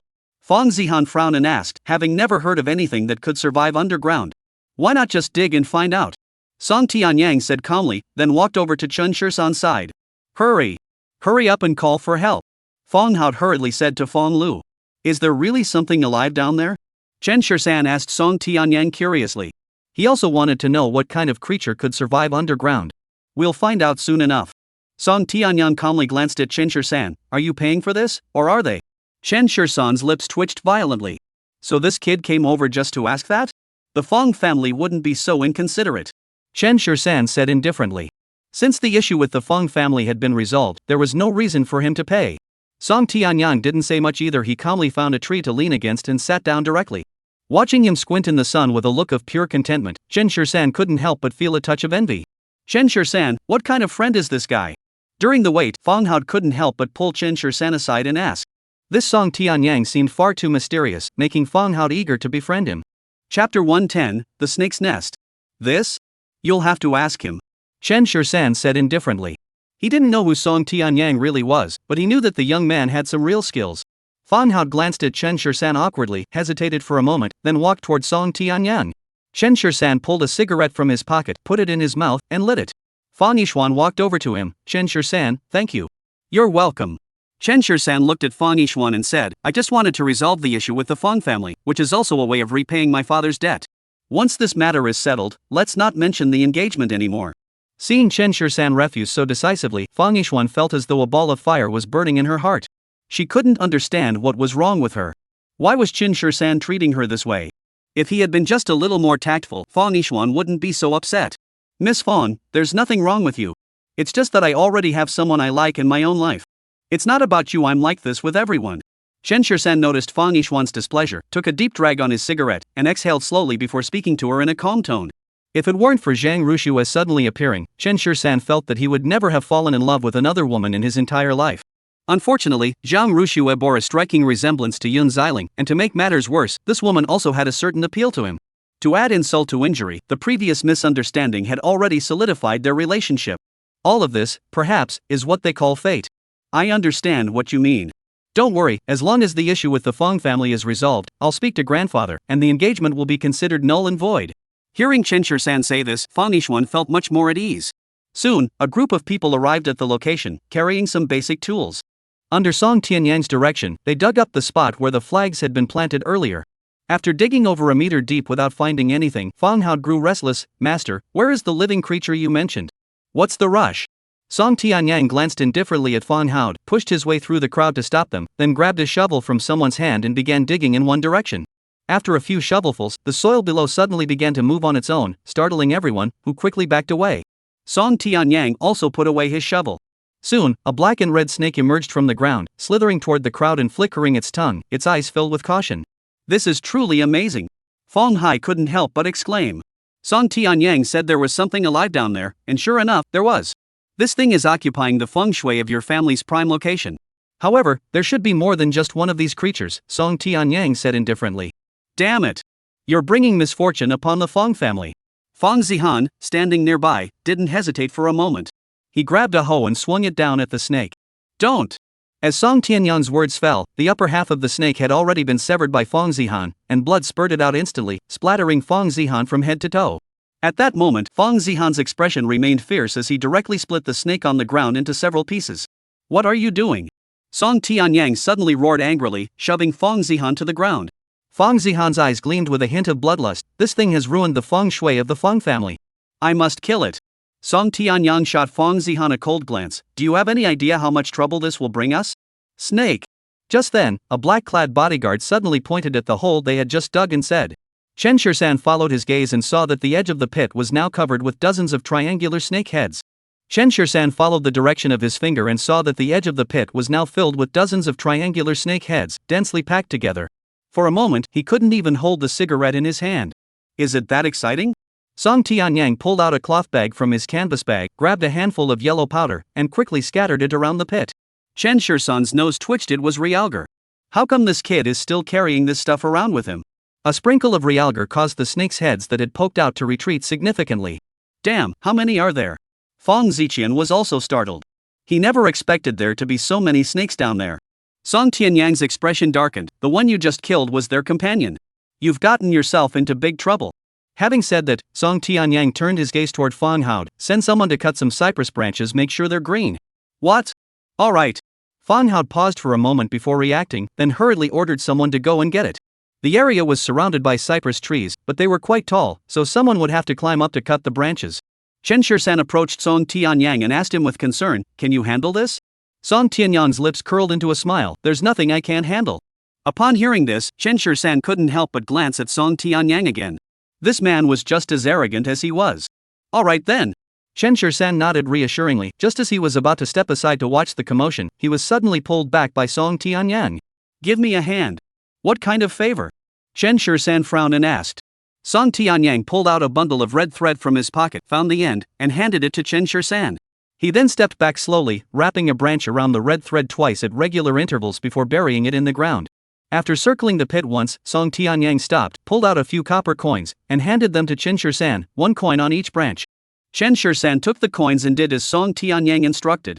Song Tianyang then tied the 2 ends of the rope into an extremely complex knot. Dad, what is this kid up to, playing tricks? Fang Zihan couldn't help but say, they're just a few snakes. Why not just kill them? Nonsense. Fang Hai glared at him, you don't know anything. Fong Zihan immediately shrunk back in fear. He had been pampered since childhood, and Fong Hai rarely scolded him. Seeing his serious expression, Fong Zihan dared not say another word. Fong Zihan, who had gotten up from the ground, stood obediently beside Fong Hai. "Dad, I didn't really get involved with anything bad, did I?" It was nearly noon, yet he felt a chill run through his body, accompanied by an indescribable sensation. "I'm not sure either." Fong Hai glanced at him. "Let the master take a look at it later. The cypress branch has arrived." As soon as Song Tianyang finished tying the knot, the bodyguards returned with several bundles of cypress branches. Song Tianyang had the men spread the branches around the area and then set them ablaze. The green cypress branches still contained a lot of moisture, and once ignited, they emitted plumes of white smoke. Chapter 111, Offering to the Snake Spirit. "What are you doing? Trying to smoke those snakes to death?" Fong Lu, standing nearby, asked in confusion. Song Tianyang didn't answer. He just braved the thick smoke and walked alone toward the pit. The smoke was so thick that he disappeared as soon as he entered, causing Chen Shirsan to furrow his brows slightly. Doesn't this kid mind the smoke stinging his nose? With smoke this thick, even without an open flame, it would suffocate someone to death. Just then, Chen Shirsan heard the sound of a clear bell ringing. The bell seemed to carry some magical power, and the surrounding grass suddenly began to move. Ah! A snake! Qin Shulan saw a black snake crawling out of the bushes and was so scared that she jumped onto Fong Hai's body. Fong Hai instinctively caught her and took several steps back. At that moment, more snakes emerged from the surrounding bushes. In just a matter of seconds, they were completely surrounded by the snake swarm. Everyone felt a chill run down their spines, but dared not make a single move. With so many snakes, even if they managed to kill one or two, more would inevitably appear. Just then, Song Tianyang's voice rang out, "Everyone stay where you are and don't move. Don't try to fight them. If you do, you'll have to deal with the consequences yourselves." Hearing Song Tianyang's words, everyone stood frozen in place, their bodies tense and move a muscle. Chen Shirsan wasn't afraid of these things, but their sheer number was overwhelming, causing goosebumps to break out all over his body. Watching the snakes wriggle their bodies toward Song Tianyang from near his feet, many people were so scared they closed their eyes, and Fang Yishuan was trembling all over. Only when the last snake disappeared into the white smoke did everyone finally breathe a sigh of relief. That kid must have been in there for over 10 minutes, right? Yeah, how could a normal person stay in all that smoke for so long? Is he still there? Could he have died inside? After waiting for a long time, there was no sound from Song Tianyang inside, and everyone began to speculate. Many of the people who died in the fire were not burned to death but suffocated by the smoke. It was simply impossible for a normal person to survive that long in such thick smoke. "Master?" Fong Hao cautiously called out into the room, but there was no response. Chen Shirsan, standing nearby, remained calm.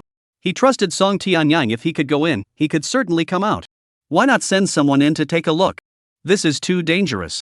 Why don't we remove these cypress branches first? Someone suggested. Chen Shirsan quickly said, "No need, he'll be fine."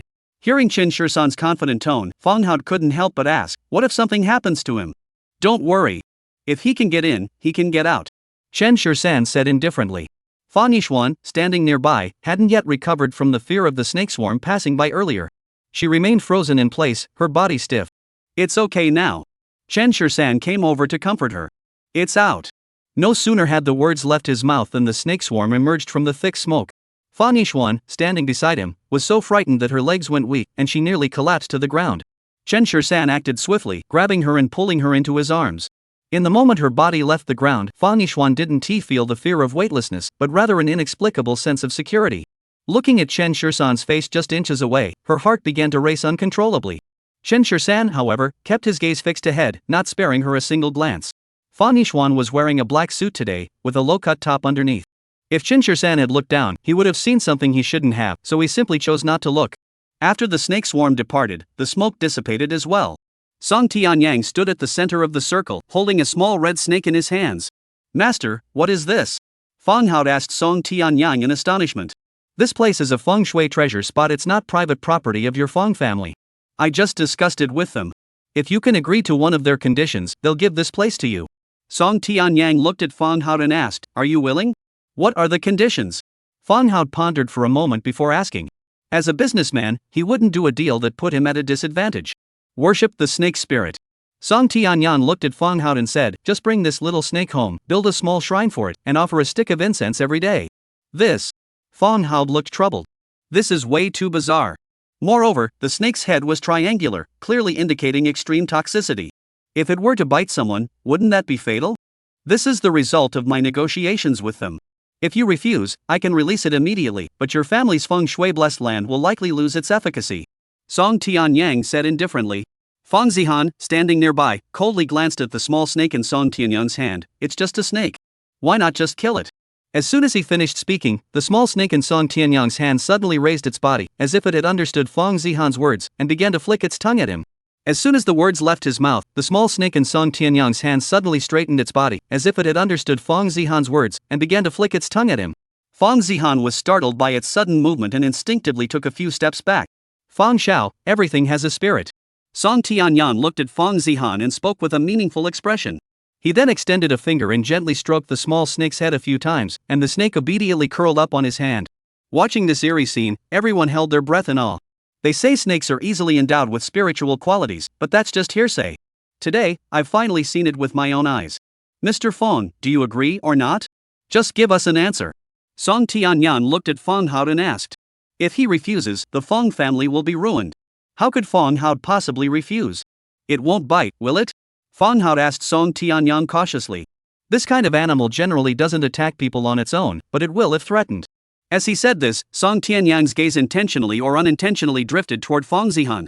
Fang Zihan was startled by Song Tianyang's gaze and shivered, retreating behind Fang Hai. Alright, I agree. Fang Hao gritted his teeth and said. It's only one stick of incense a day, it's not a big deal for the Fang family. Then you may take this item back with you. Song Tianyang said, handing the small snake in his hand to Fang Hao. Fang Hao was so scared that he took several steps back and quickly motioned for the bodyguard beside him to take it. The bodyguard bravely stepped forward, but Song Tianyang withdrew his hand. This must be taken back by the Fang family personally. At this, the family looked at each other in disbelief. To be honest, none of them had the courage to do so. Chapter 112, A Late Night Visit. Give it to me. In the end, Fang Lu sighed and stepped forward, extending his hand. As the head of the Fang family, this crucial responsibility fell to him alone. Moreover, he believed that this little snake possessed a spirit and would not harm him. Sure enough, the little snake followed Song Tianyang's hand and climbed onto his hand, then curled itself into a circle on his wrist. Sure enough, the little snake crawled up Song Tianyang's hand and onto Fang Lu's hand, then curled itself into a circle around his wrist. A chill ran up his wrist, startling Fang Lu into a shiver, but he forced himself to remain calm and asked, Master, is there anything else we need to do? Come back in 3 days and fill this hole. Your family's fortune will improve naturally. Song Tianyang yawned and said indifferently. Thank you, Master. Fang Lu bowed to Song Tianyang and said, Today, we owe you a great deal. Why don't you come back with us? I'll find a hotel and host a banquet to properly entertain you. Let's go. Song Tianyang didn't hesitate and led the way toward Fang's family car. Chen Shirsan also followed behind with Fang Yishuan. He never expected that Song Tianyang, that young man, actually had quite a bit of skill. Earlier, there were so many snakes, and they seemed to be under his control, slithering through the crowd without harming a single person. Moreover, he managed to stay in that thick smoke for so long, which clearly shows that this young man is no ordinary person. After getting into the car, Chen Shirsan couldn't help but look at Song Tianyang and ask, Where did you learn all these skills? Me? Self-taught. Song Tianyang chuckled. Me? I'm self-taught. Song Tianyang chuckled lightly. Seeing that he wasn't going to say anything, Chen Shirsan didn't ask any further questions. Thank you for your help today. If there's ever anything I can do for you in the future, just let me know. Chen Shirsan said earnestly to Song Tianyang. Song Tianyang didn't hesitate, then it's settled. If I ever need your help in the future, don't refuse. He knew what kind of person Chen Shirsan was and that their connection went far beyond this, which is why he agreed so readily. Rest assured, it will never happen. Fang Yishuan in the front row couldn't help but turn her head. Master, what will happen to the fortune of the Fang family in the future? In recent years, due to the disturbance caused by the snake spirit, the fortune of the Fang family has declined. However, as long as you continue to worship the spirit snake properly, it will begin to gradually recover within half a year. There is no need to worry too much. Song Tianyang said indifferently. Upon hearing this, Fang Yishuan sighed in relief and couldn't help but glance at Chen Shirsan again. Song Tianyang had said that Chen Shirsan had an extraordinary destiny, and whoever was with him would have their fortune greatly improved. Such a great opportunity, how could we possibly let it slip away? The car quickly pulled up in front of a luxurious hotel. Song Tianyang and Chen Shirsan didn't hesitate and followed the Fang family inside. What would you like to eat? At the dinner table, Fang Hao proactively handed the menu to Song Tianyang. I'm too lazy to choose. Just bring everything on the menu. Song Tianyang calmly closed the menu and handed it to the waiter, who looked completely confused and instinctively turned to Fang Hao. This was the first time he had ever seen someone order so little. There were over 100 dishes on the menu. Listen to him. Fang Hao said generously. Since Song Tianyang has spoken, let him have it. Even if he only takes a single bite of each dish, as long as he's happy, that's fine. Besides, the Fong family isn't short on money for a single meal. Master, please help me take a look. How many more years do I have left to live? As soon as the waiter left, Fong Hao hurriedly approached Song Tianyang and asked. Chen Shur-san, standing nearby, furrowed his brows slightly. This old man was clearly in his 70s or 80s, so it was natural for him to be concerned about his lifespan. But who could say for certain? Song Tianyang looked at him directly. Old man, there are some secrets of the heavens that cannot be revealed, and one of them is the length of one's life. I can only tell you that everything in the world has its causes and effects. If you do more good deeds, it will naturally benefit you. Hearing this, Fong Hao nodded repeatedly. That's right, that's right. Fong Zihan, sitting beside him, felt as though something was on his back all night, and the sweat on his back never dried. What's wrong with you? Seeing her son sweating profusely, Qin Shulan couldn't help but ask. I don't know. Fong Zihan wiped the sweat off his forehead with a tissue and replied tremblingly. If you're not feeling well, you should go back and rest. Song Tianyang glanced at Fong Ziqian and said. Hearing this, Fong Hao also chimed in. If you're not feeling well, you should go back first. Since the old man had spoken, Fong Zihan quickly stood up. Then I'll go back first. After sweating all afternoon, he had been wanting to go home and take a shower for a long time. Watching Fong Zihan leave, Chen Shur-san couldn't shake the feeling that something was off. Zhangcheng, Peach Blossom Island number 1. Pretty auntie, when is my dad coming back? Lin Yu asked, pouting on the bed. He should be back in a couple of days. Zhang Rushua answered absent-mindedly. Chen Shur-san had only been gone for a day or two, but ever since Lin Yu and Chen Shur-san met, Chen Shur-san hadn't left her side, so missing him was only natural. But Zhang Rushua found herself missing him too. Just then, Su Mingjuan's voice rang out from downstairs. Miss Shang, someone's here. Zhang Rushua furrowed her brows slightly. Who could be looking for her so late at night? You err, go back to sleep. Auntie will go down and take a look. Zhang Rushua said as she stood up and left the room. When she saw the figure sitting on the sofa downstairs, Zhang Rushua's body trembled violently. How did she get here? Hearing footsteps behind her, Go Qiangfang quickly stood up. The moment she saw Zhang Rushua, she hurriedly squeezed out a few tears and rushed forward to grab her hand. Xiao Shui, Mom has missed you so much. Zhang Rushua instinctively took a couple of steps back. How did you find me here? She truly hadn't expected that Go Qiangfang would find Chen Shursan's home so quickly. You're saying that, but I'm your mother, of course I can find you. Go Qiangfang looked at Zhang Rushua, took 2 steps forward, and asked, Where's your husband? He's on a business trip. Zhang Rushua said to Go Qiangfang with a look of caution. Go Qiangfang nodded slightly, taking in the villa's interior decoration. This villa is so spacious, and the decor is exquisite. I've heard that this is the finest villa in the area. There seems to be a large peach orchard behind it as well. I never imagined that my daughter would be so fortunate to live in such a luxurious villa. As she spoke, Go Qiangfang couldn't help but tear up. Seeing her like this, Zhang Rushua couldn't help but feel a little moved. She looked at her and asked, Is there something you need? However, her tone was much colder than before. Though she wasn't heartless, she had seen through some things. Chapter 113, So Many Snakes. Mom just wanted you to come and see you and your husband. I didn't expect him to be out. Zhang Rushua said with a smile. She had someone investigate for a long time, following Zhang Rushua for several days before finally confirming where she lived. No wonder she's the big boss of the Emperor Group, she's really wealthy.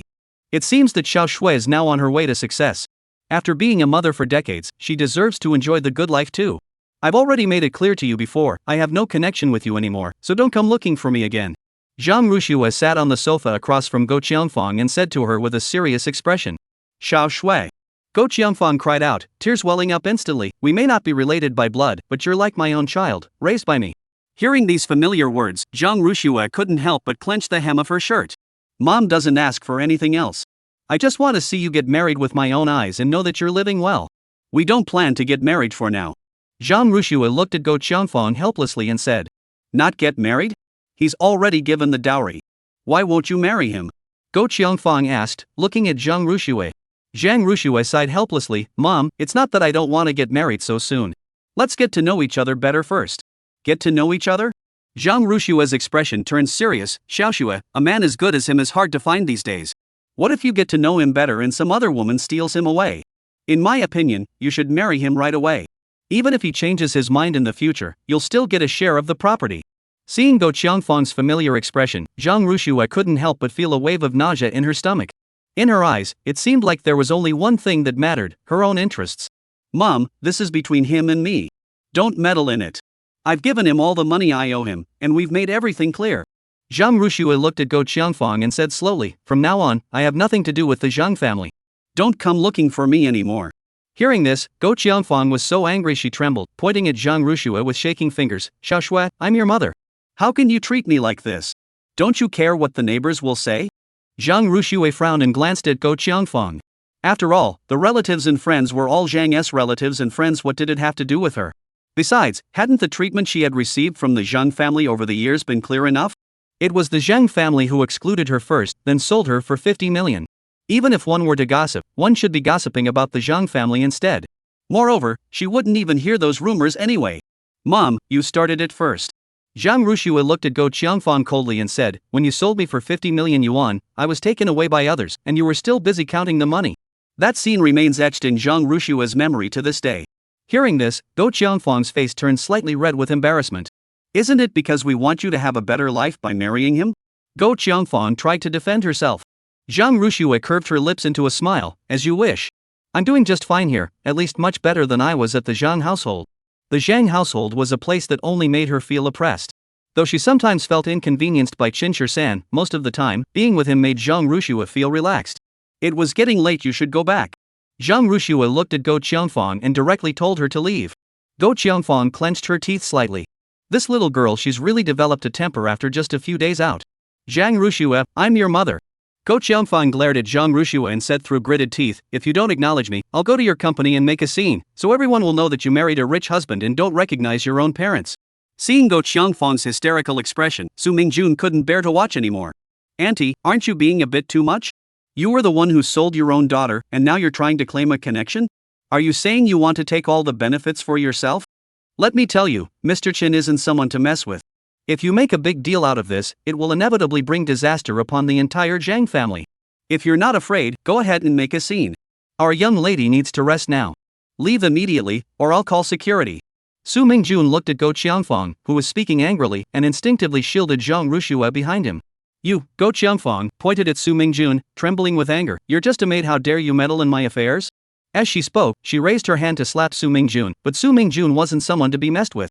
She grabbed her wrist and twisted it hard, causing Go Qiangfang to scream in pain. Su Mingjun kept holding her wrist as he escorted her to the door, then let go and swiftly closed it, all in one fluid motion. When she turned back, Zhang Rushua was speechless, giving her a thumbs up.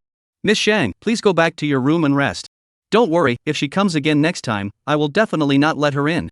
Su Mingjun said to Zhang Rushua. Thank you. Zhang Rushua nodded, her heart filled with mixed emotions. She didn't want to cause trouble for Qin Shi-san and hoped that the Zhang family wouldn't be so inconsiderate. Kyoto, Fong family.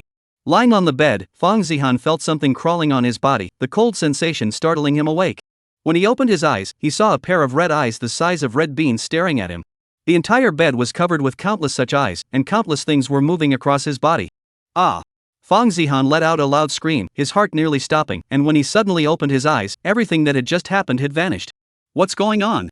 Hearing the noise, Qin Shulan was the first to rush in and turn on the light switch at the door. Snakes! Fong Zihan exclaimed, still shaken. There are so many snakes, all over the bed. Qin Shulan glanced at the bed and saw nothing. She walked over and carefully covered her son with the blanket. You're such a big boy. You had a nightmare and you're still so scared? Fong Zihan swallowed hard. The snake's gaze from earlier was still vividly imprinted in his mind. Alright, it's the middle of the night. Go to sleep. Don't stare at your grandfather and the others. After saying this, Qin Shulan stood up to leave, but was suddenly grabbed by the wrist by Fong Zihan. Mom, I'm scared. A man in his late 20s was acting like a child, clinging to his mother and refusing to let go. Qin Shulan looked helpless. Ziqian, you're not a child anymore. What are you doing? Let go immediately. Fong Zihan not only refused to let go but instead hugged Qin Shulan tightly. Mom, I'm scared. The others heard the commotion and rushed over. As soon as they entered the room, they saw Fong Zihan clinging to his mother like a child. Chapter 114, Just a Dream. How old are you? What kind of behavior is this? Fong Hao immediately roared in anger. Fong Zihan reluctantly let go of Qin Shulan, and Fong Hai, standing nearby, also looked rather displeased. At 27 or 28 years old, how could he still be hugging his mother so intimately? Where does that leave him as a father? Why aren't you sleeping at this hour? Fong Lu asked Fong Zihan in a low voice. His shout woke up the entire family. I was just dreaming that there were many snakes crawling on my bed, but when I opened my eyes, they were gone. Fong Zihan said, still shaken. The dream felt so real that it didn't even feel like a dream. A dream could scare him that much? What a loser! Hearing this, Fong Hai couldn't hold back any longer. He stepped forward and slapped Fong Zihan across the face. Qin Shulan quickly stood up and blocked Fang Zihan. Dare you hit my son? Looking at Qin Shulan in front of him, Fang Hai felt helpless, but he still lowered his hand. Just spoil him. It's just a dream. Fang Hao also frowned and gave Fang Zihan a meaningful look. This young man has grown up without achieving anything in life. There must be a reason for that. In the future, this family business will probably have to be passed on to Xianer. Unfortunately, she's a girl, so it seems we'll have to take in a son-in-law after all. At present, the best option is Chen Shirsan. Meanwhile, in the room upstairs, Chen Shirsan and Song Tianyang were both still sleeping peacefully, completely undisturbed.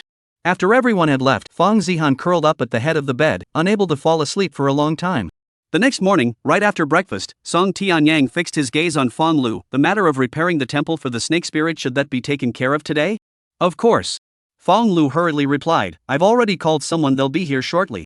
No sooner had he finished speaking than the bodyguard outside came in to report that the craftsman had arrived. Song Tianyang didn't hesitate and immediately followed him out. After all, he needed to hear from the expert on how to fix it. Chen Shirsan calmly finished his breakfast and followed them out. After all, Song Tianyang was someone he had invited, and since Song Tianyang hadn't left yet, he couldn't leave first either. As he stepped outside, he saw Song Tianyang had found a corner in the garden and was currently using it to measure something. However, the ink in the was not the usual black, but red. This so-called temple was not large, only about 50 centimeters in height, and it had been constructed in just half an hour. After it was completed, Song Tianyang had someone place a incense burner filled with rice inside and carved a wooden plaque himself to put inside. That's it? After it was done, Fang Lu was a bit surprised. He had thought it would be a major project. It wasn't a complicated task, but remember, starting today, you must light a stick of incense for it every day. Song Tianyang instructed Fang Lu as he watched him. Fang Lu quickly nodded, no problem. With so many bodyguards and servants in the Fang family, this task could be assigned to anyone.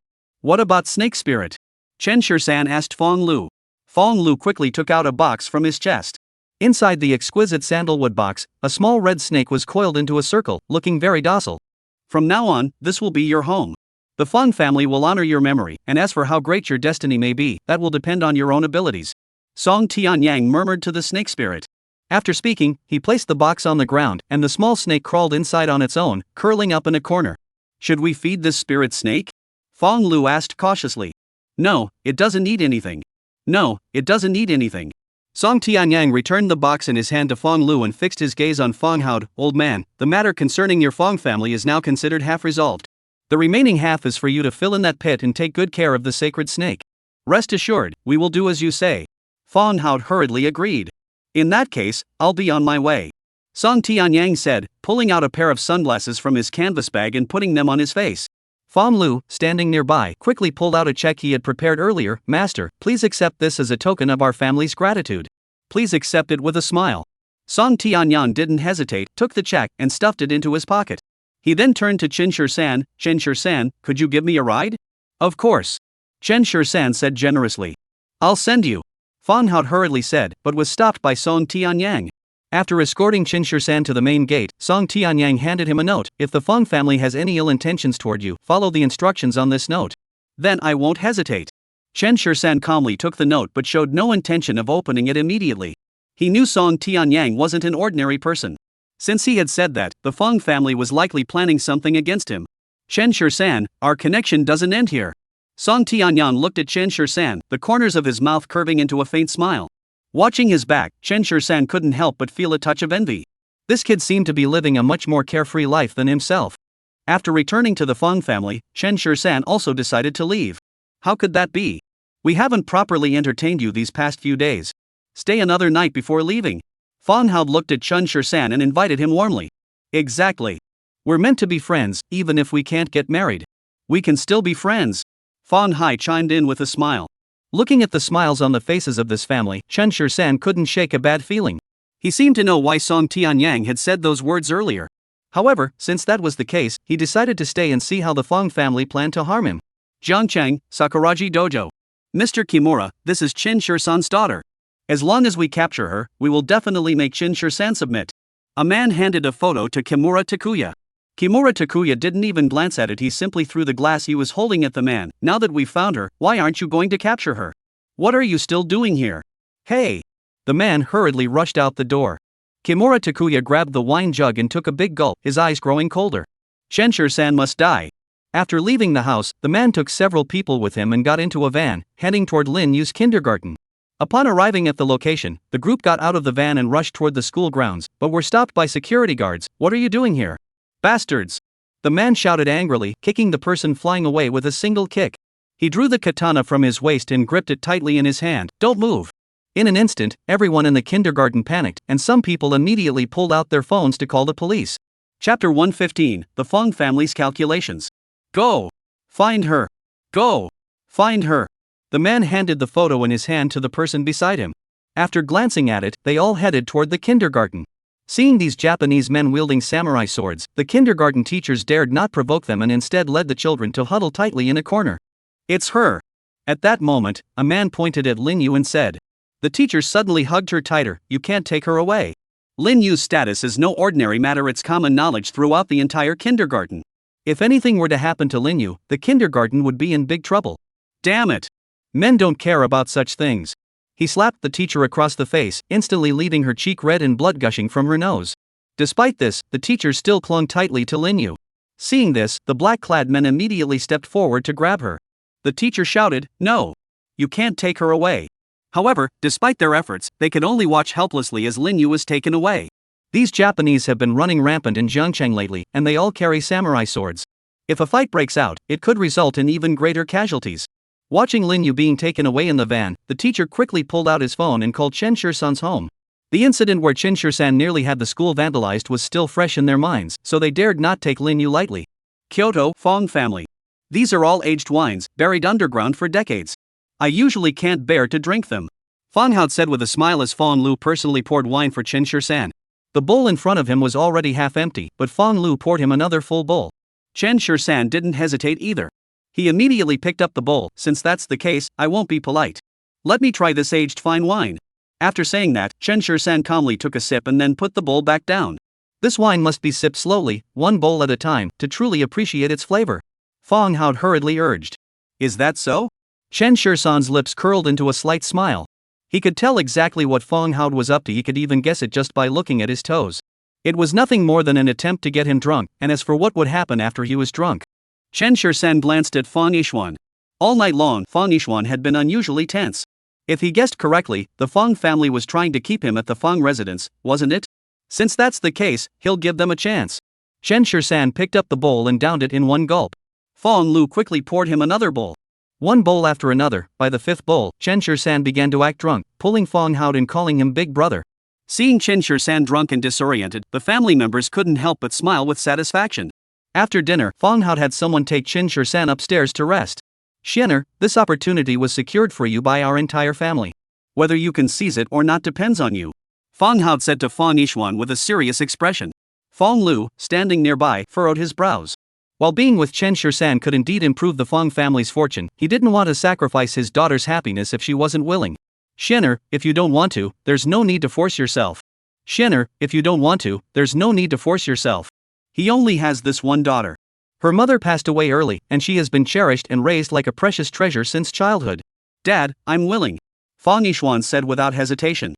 From an appearance standpoint, Chen Shirsan was indeed very handsome, with a great physique to boot, and he possessed medical skills that no one else could match. Such a man is indeed worthy of her status. Moreover, she had always believed since childhood that she would eventually marry a man named Chen Shirsan. Watching Fong Yishuan go upstairs, Fong Hao finally dismissed the family to rest. "You better behave yourself tonight." When she saw Fong Zihan, she couldn't resist giving him a final reminder. Fong Zihan nodded cautiously.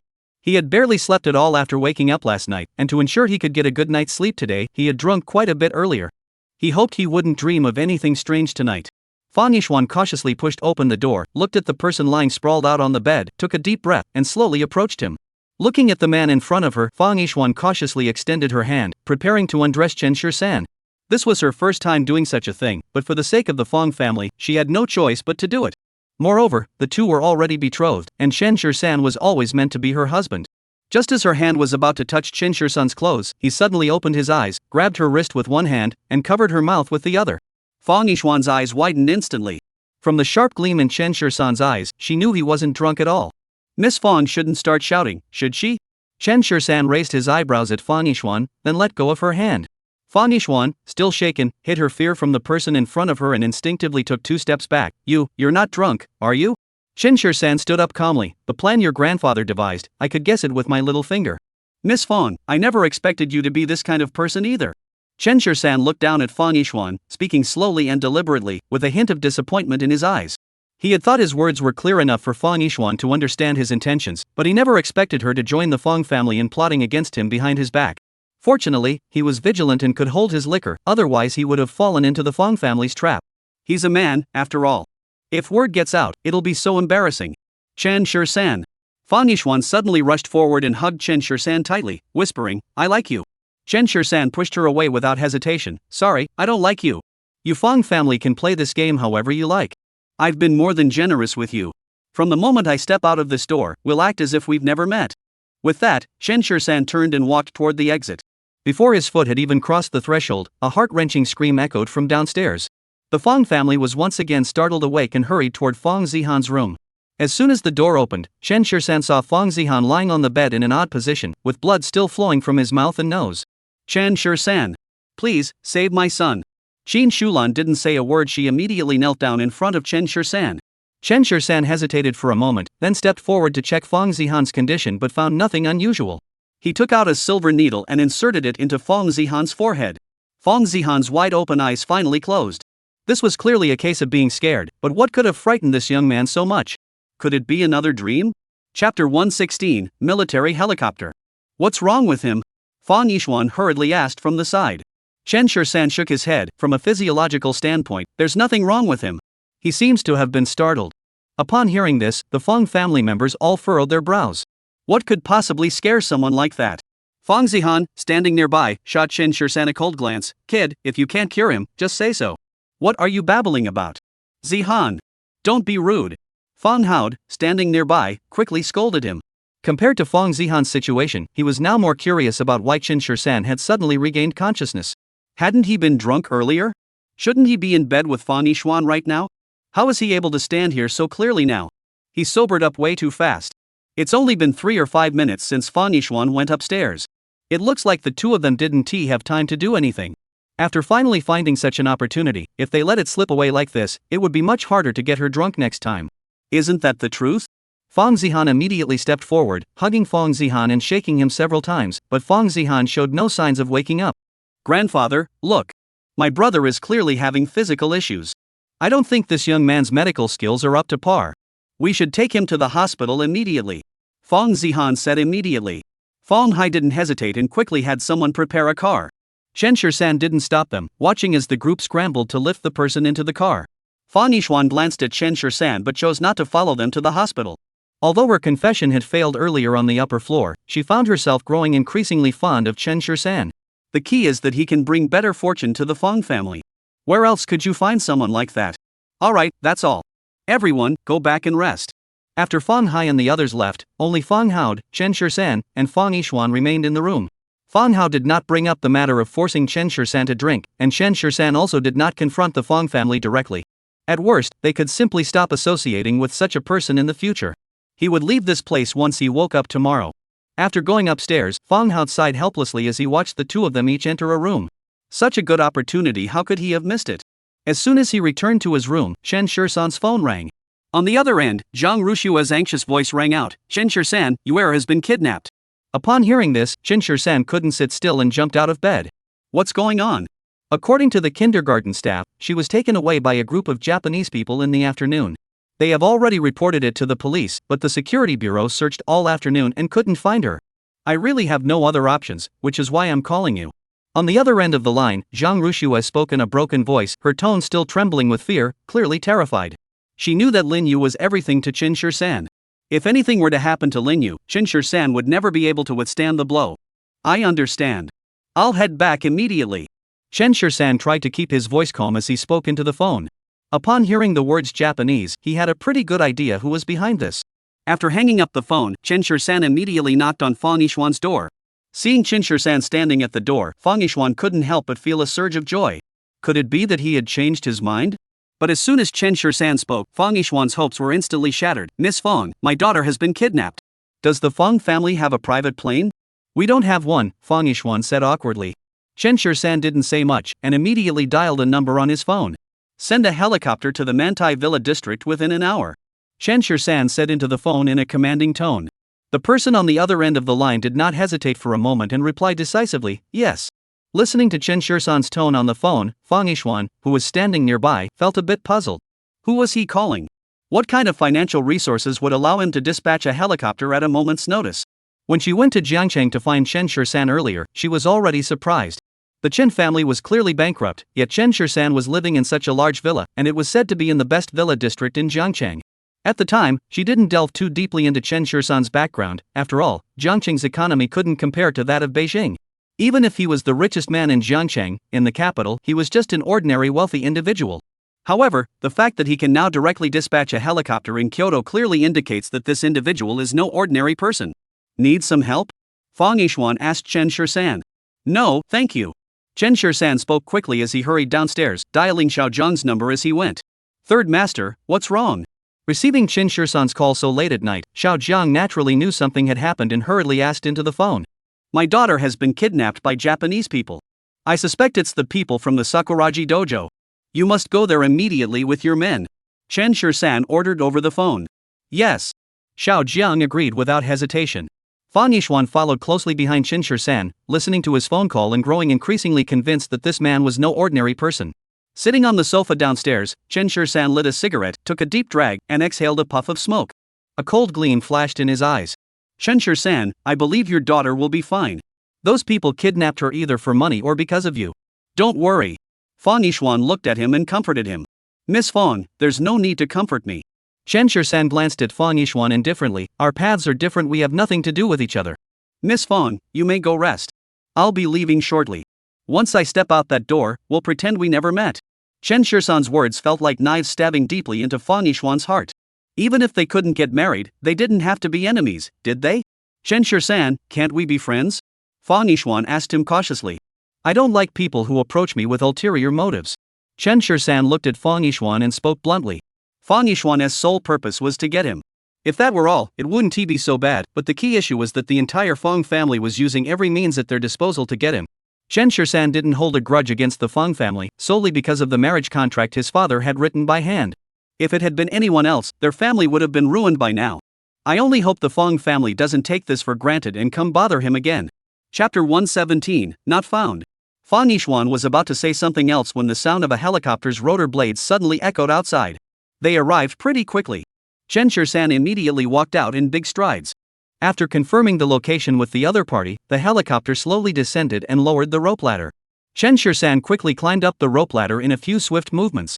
Below, Fang Yishuan stared up at the helicopter bearing military markings, completely speechless.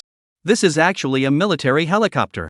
Upon hearing the commotion, Fang Hao also came out, but all he saw was the helicopter departing. What's wrong, Xianer? Grandpa, Chen Shirsan is gone. Fang Yishuan pointed at the helicopter and said. Looking at the military helicopter, Fang Hao was also startled. Are you sure you didn't see wrong? That's a military helicopter. This isn't the kind of plane you can just hop on if you've got the money. I saw him get on with my own eyes.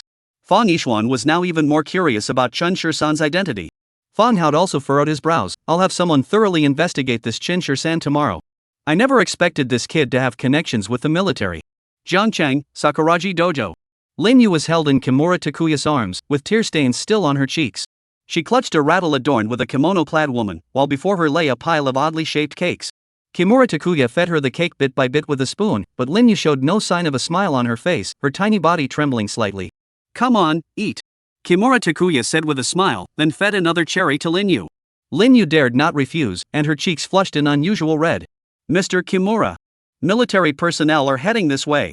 Just then, the door in front of them was pushed open, and a man looked at Kimura Takuya and said anxiously. Upon hearing this, Kimura Takuya's expression darkened. Hide this brat. He immediately placed Lin Yu on the floor beside him and stood up. If it were someone from the security bureau, he could intimidate them, but the military of Longyan Kingdom was not someone to be trifled with. Let me go and meet these military personnel. Hey! The man responded with a grunt and quickly stepped forward to pick up Lin Yu. Kimura Takuya had just reached the door when he spotted several military trucks. Nearly 100 people got off the trucks and instantly surrounded the Sakuraji dojo. Xiao Jiang stepped out of the military vehicle, accompanied by several soldiers, and headed toward Kimura Takuya. Officer, what's the matter at this hour? Kimura Takuya asked, looking at Xiao Jiang. Have you kidnapped a little girl?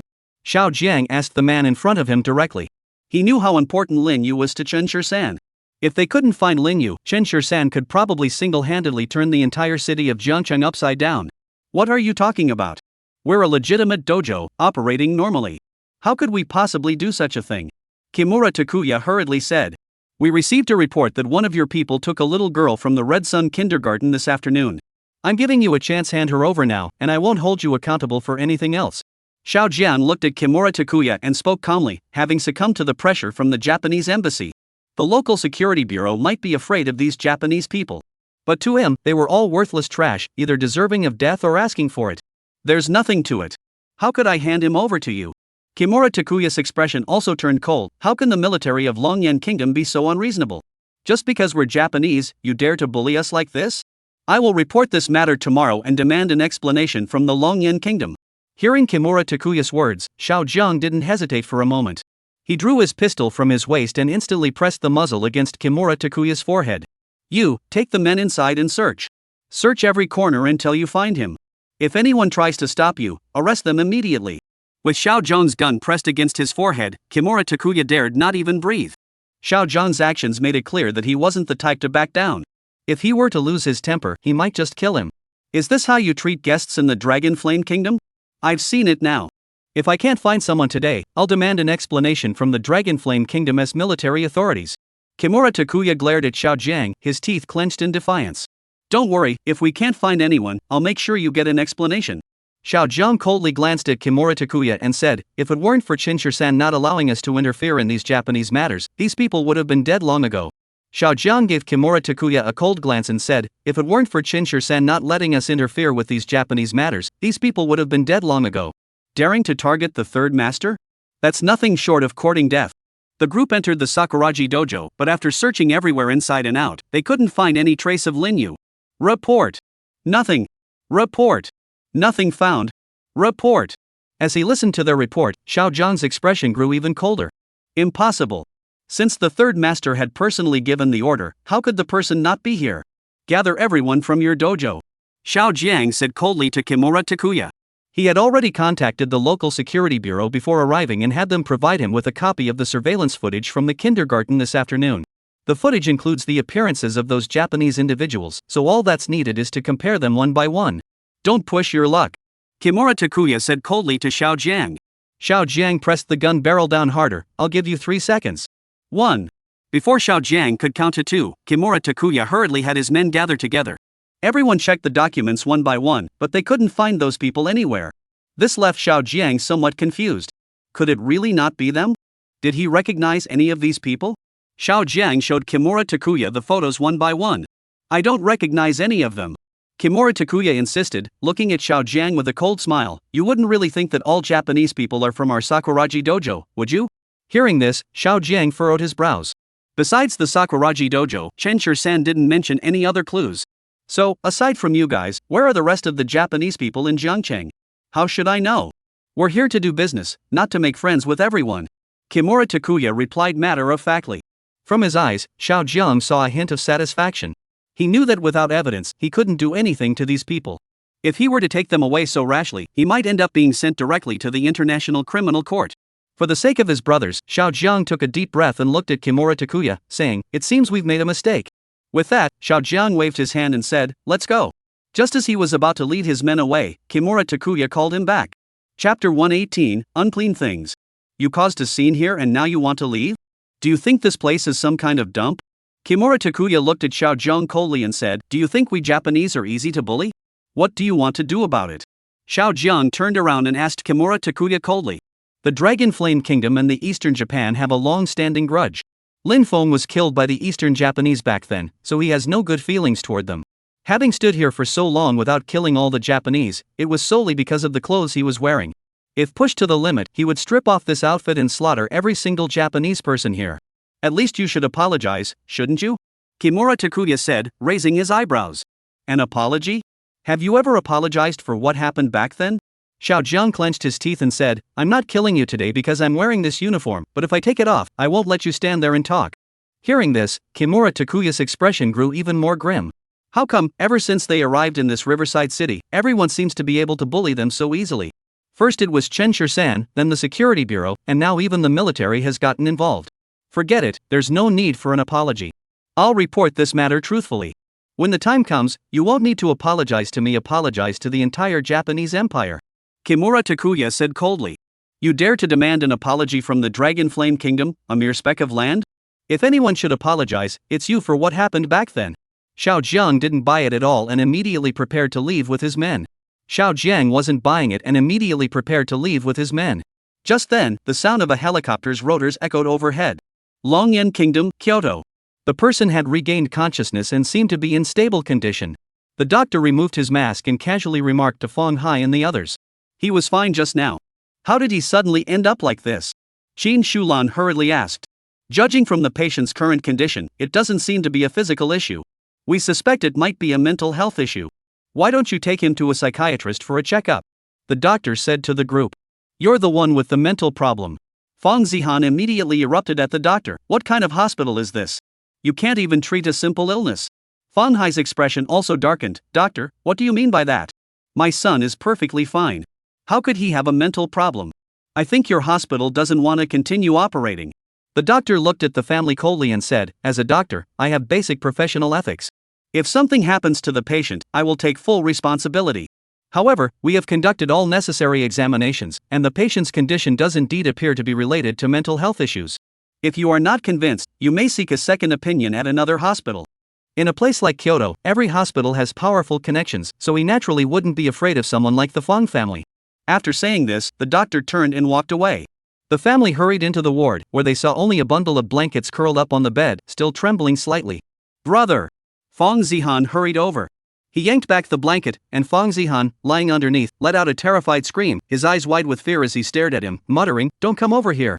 At that moment, Fong Hai and Qin Shulan exchanged glances. This man did indeed seem a bit off. Brother, it's Zihan. Fong Zihan hurriedly said. The person on the bed didn't react at all, just kept shrinking into the corner, muttering, Don't come over.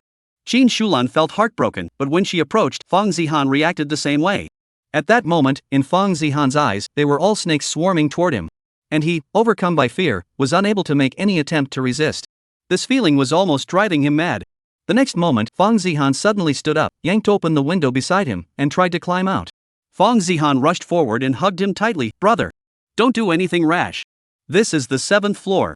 Get away. Don't come over here. Fong Zihan shouted tearfully. He felt something cold and slimy wrapped around his waist. When he looked down, he saw a large snake hissing at him. Moments later, he fainted from sheer terror. Fong Zihan and Fong Hai quickly carried the person back to bed. Fong Lu, who had finished the paperwork, also walked in. How is he? The doctor said he suspects he has mental issues. Qin Shulan started crying as she spoke. He was such a good person, how could this happen all of a sudden? Hearing this, Fong Lu frowned. Although Fong Zihan wasn't a good person, he had watched him grow up. Over the years, he has done some bad things, but he has always been mentally stable. How did I suddenly end up like this? Could it be that we've provoked something unclean? Fong Lu frowned and voiced his suspicion. That shouldn't be possible. He hasn't been anywhere these past few days. Fong Zihan said from the side. Right. That day at the ancestral grave, he killed a snake. Fong Hai suddenly remembered something and slapped his forehead. Qin Shulan's expression also turned serious. Could it be because of that? Impossible, my brother wouldn't be afraid of something like that. Fong Zihan said immediately. Fong Lu furrowed his brows and thought for a moment before saying, It's not entirely impossible. Thinking about it carefully, he did start acting strangely after returning from the ancestral grave.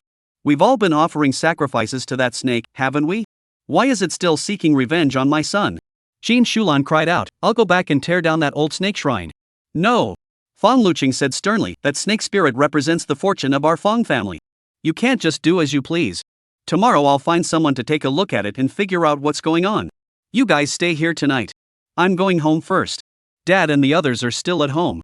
After saying this, Fong Lu handed the documents in his hand to Fong Hai and left the ward. Looking at the person lying on the bed, Qin Shulan couldn't help but shed tears of sorrow. Fong Hai and Fong Zihan sighed and sat down beside her. Longyan Kingdom, Jiangcheng. The helicopter slowly descended, and a rope ladder dropped down. A familiar figure stepped out from above. Xiao Zhang's eyes lit up. Third Master. No wonder he said a military helicopter had arrived. Chen Shirsan let go of the rope ladder and jumped down directly, landing steadily in front of the others. Kimura Takuya eyed Chen-shur-san, who had descended from the sky, his gaze growing more guarded. Is this the legendary Chen-shur-san? So young? Chapter 119, Kneel Down. Have you found the person? Chen-shur-san asked Xiao Jiang. Xiao Jiang shook his head. We searched everywhere, inside and out, but there's no sign of him. Upon hearing this, Chen-shur-san narrowed his eyes and looked at Kimura Takuya across from him, his body emanating a hint of hostility. The Japanese people behind Kimura Takuya all sensed this aura, and their expressions immediately grew serious. Where is my daughter? Chen-shur-san asked Kimura Takuya, enunciating each word clearly. Kimura Takuya swallowed hard. Originally, he had kidnapped Lin Yu to get a hold of Chen-shur-san. But now, in front of the military of the Dragon Flame Kingdom, how could he possibly admit it? How should I know? Kimura Takuya said coldly. I'll ask again, where is my daughter? Chen-shur-san asked calmly, pulling a cigarette from his pocket and putting it in his mouth. Besides the Sakuraji dojo, he couldn't think of anyone else who would kidnap you. Moreover, the kindergarten had also mentioned that the kidnappers were a group of Japanese people. If it wasn't them, then who else could it be? I don't know. Kimura Takuya said stubbornly. Chen-shur-san lit a cigarette, took a deep drag, and looked up at Kimura Takuya. Seeing Chen-shur-san's gaze, Kimura Takuya couldn't help but shiver. What kind of gaze was that? Murderous intent? Indifference? Or perhaps a hint of death? Kimura Takuya swallowed hard. I really have no idea. At that moment, he suddenly felt a pang of regret. The person standing before him seemed like someone he couldn't afford to provoke. The next second, Chen-shur-san's figure flickered, and he instantly appeared in front of him. Kimura Takuya's eyes widened in shock. How did this kid get here so fast? Before he could process it, Chen-shur-san had already grabbed his throat. A faint wisp of smoke stung Kimura Takuya's eyes, and an intense sense of suffocation washed over him in an instant. His body, weighing over 100 pounds, was effortlessly lifted by Chen-shur-san with one hand. Chen-shur-san, holding a cigarette in his mouth, spoke indifferently, hand over my daughter, and I'll leave you all with your bodies intact. Damn it! The Japanese men nearby were furious and reached for the swords at their waists, but none dared to draw them. Aren't you going to do anything about this? The Japanese men looked at Xiao Jiang and the others and asked. Xiao Jiang hesitated for a moment, then turned to the group behind him and firmly uttered a single word, withdraw. Upon hearing this, the group of Japanese men were instantly stunned. Wasn't this blatant favoritism toward Chen-shur-san? Isn't this situation clear enough? Chen-shur-san is about to kill someone, and the military of Longyan Kingdom is just standing by and doing nothing? At Xiao Jiang's command, a group of soldiers returned to their vehicles in perfect formation. Within less than a minute, he had led the convoy away from the scene. I'm asking you one last time, where is my daughter? Chen-shur-san spat the cigarette but from his mouth onto Kimura Takuya's face, loosening his grip slightly. I really don't know. From his body, Kimura Takuya sensed the scent of death. Click. The next second, Chen-shur-san effortlessly snapped his neck. The surrounding Japanese were momentarily stunned, but quickly regained their composure and drew their swords from their waists. Kill him. Chen-shur-san hurled Kimura Takuya's body toward the nearest Japanese man and kicked another one flying. In the darkness, Chen-shur-san moved like a sleek, agile leopard, darting through the crowd of Japanese men. Wherever his fists landed, screams echoed, and within moments, Chen-shur-san had subdued over a dozen Japanese men. Glancing at the Japanese men lying on the ground in agony, Chen-shur-san strode confidently into the room. He knew that Yuer must be inside. As soon as he entered the door, Chen-shur-san was met with a knife pressed against his neck, forcing him to slowly back out toward the entrance. It wasn't that he was afraid of the other person, it was simply because the other person was holding his life in his hands. Chen-shur-san. The man roared furiously, and the sword in his hand instantly pierced Chen-shur-san's skin. As the blood flowed out, Lin Yu burst into tears. Yuer, don't be afraid. Chen-shur-san hurriedly comforted her, showing no sign of pain. Mr. Osaka. Kill him. The Japanese on the ground all said, their eyes filled with hatred as they looked at Chen-shur-san. Yes. Kill him and avenge Mr. Kimura and the others. Avenge the fallen samurai. Behind Osaka Inoue were several Japanese samurai, all glaring intently at Chen-shur-san. Chen-shur-san, aren't you being so arrogant? Aren't you so powerful? Osaka Inoue gritted his teeth and said, come on. Kill me. As he spoke, Osaka Inoue tightened his grip on Lin Yu's wrists. Her face turned bright red, and her limbs flailed wildly in the air. Don't hurt my daughter. Chen-shur-san nearly ground his teeth to dust, his eyes turning bloodshot in an instant. How dare you hurt his daughter? Slashing sound. Slashing. With a casual flick of his wrist, Chen-shur-san found himself slashed across the chest, blood instantly staining his clothes red. Despite this, Chen-shur-san merely clenched his fists, showing no signs of resistance. As he watched Lin Yu's expression grow increasingly grim, Chen-shur-san felt as though his heart was bleeding. Let my daughter go. I'll give you anything you want. Chen-shur-san said to Osaka Inoue, enunciating each word clearly. Osaka Inoue burst into laughter, looking down at Chen Shur-san with a contemptuous expression. Do you really think you have the qualifications to negotiate with me? As long as you let her go, I'll do anything you want. Chen Shur-san struggled to suppress his urge to kill, his voice trembling as he spoke. Lin Yu may not be his biological daughter, but she was the only flesh and blood of his best brother in this world. From the moment he first laid eyes on Lin Yu, Chen Shur-san vowed to himself that he would never let her suffer even the slightest injustice, and that he would protect her with his life. Now that Lin Yu has been kidnapped, even if the kidnappers demand his life, he would not hesitate for a moment. Kneel down. Osaka Inoue suppressed the smile on his face and said to Chen Shur-san in a low voice.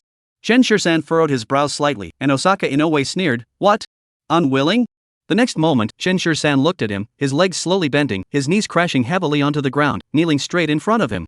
At that moment, the Japanese people behind him were thrilled, watching Chen Shur-san as if he were a monkey in a circus. Chen Shur-san, you finally met your match, haven't you? Let my daughter go. Chen Shur-san looked up at Osaka Inoue, kneeling before him, but his eyes showed no sign of submission. Osaka Inoue frowned and glanced at Chen Shur-san. Why did this man, despite being on his knees, still exude such an intimidating aura? Torture him to death. Yes. Slice off every piece of flesh from his body, one by one. The Japanese men nearby gritted their teeth and discussed how to deal with Chen Shur-san. Chen Shur-san knelt on the ground, feeling as though the blood in his entire body was boiling. Chapter 120, Repayment. However, since Yuera was in their hands, Chen Shur-san dared not act rashly. As he listened to the others, Osaka Inoue's expression grew even more, and he pressed the tip of the knife in his hand against Chen Shur-san's chest. Let my daughter go. Chen Shur-san clenched his teeth and looked up at Osaka Inoue, his eyes already bloodshot. Looking into his eyes, Osaka Inoue took a step back in fear, but moments later his expression grew even more ruthless. Chen Shur-san, do you think you still have a chance to survive?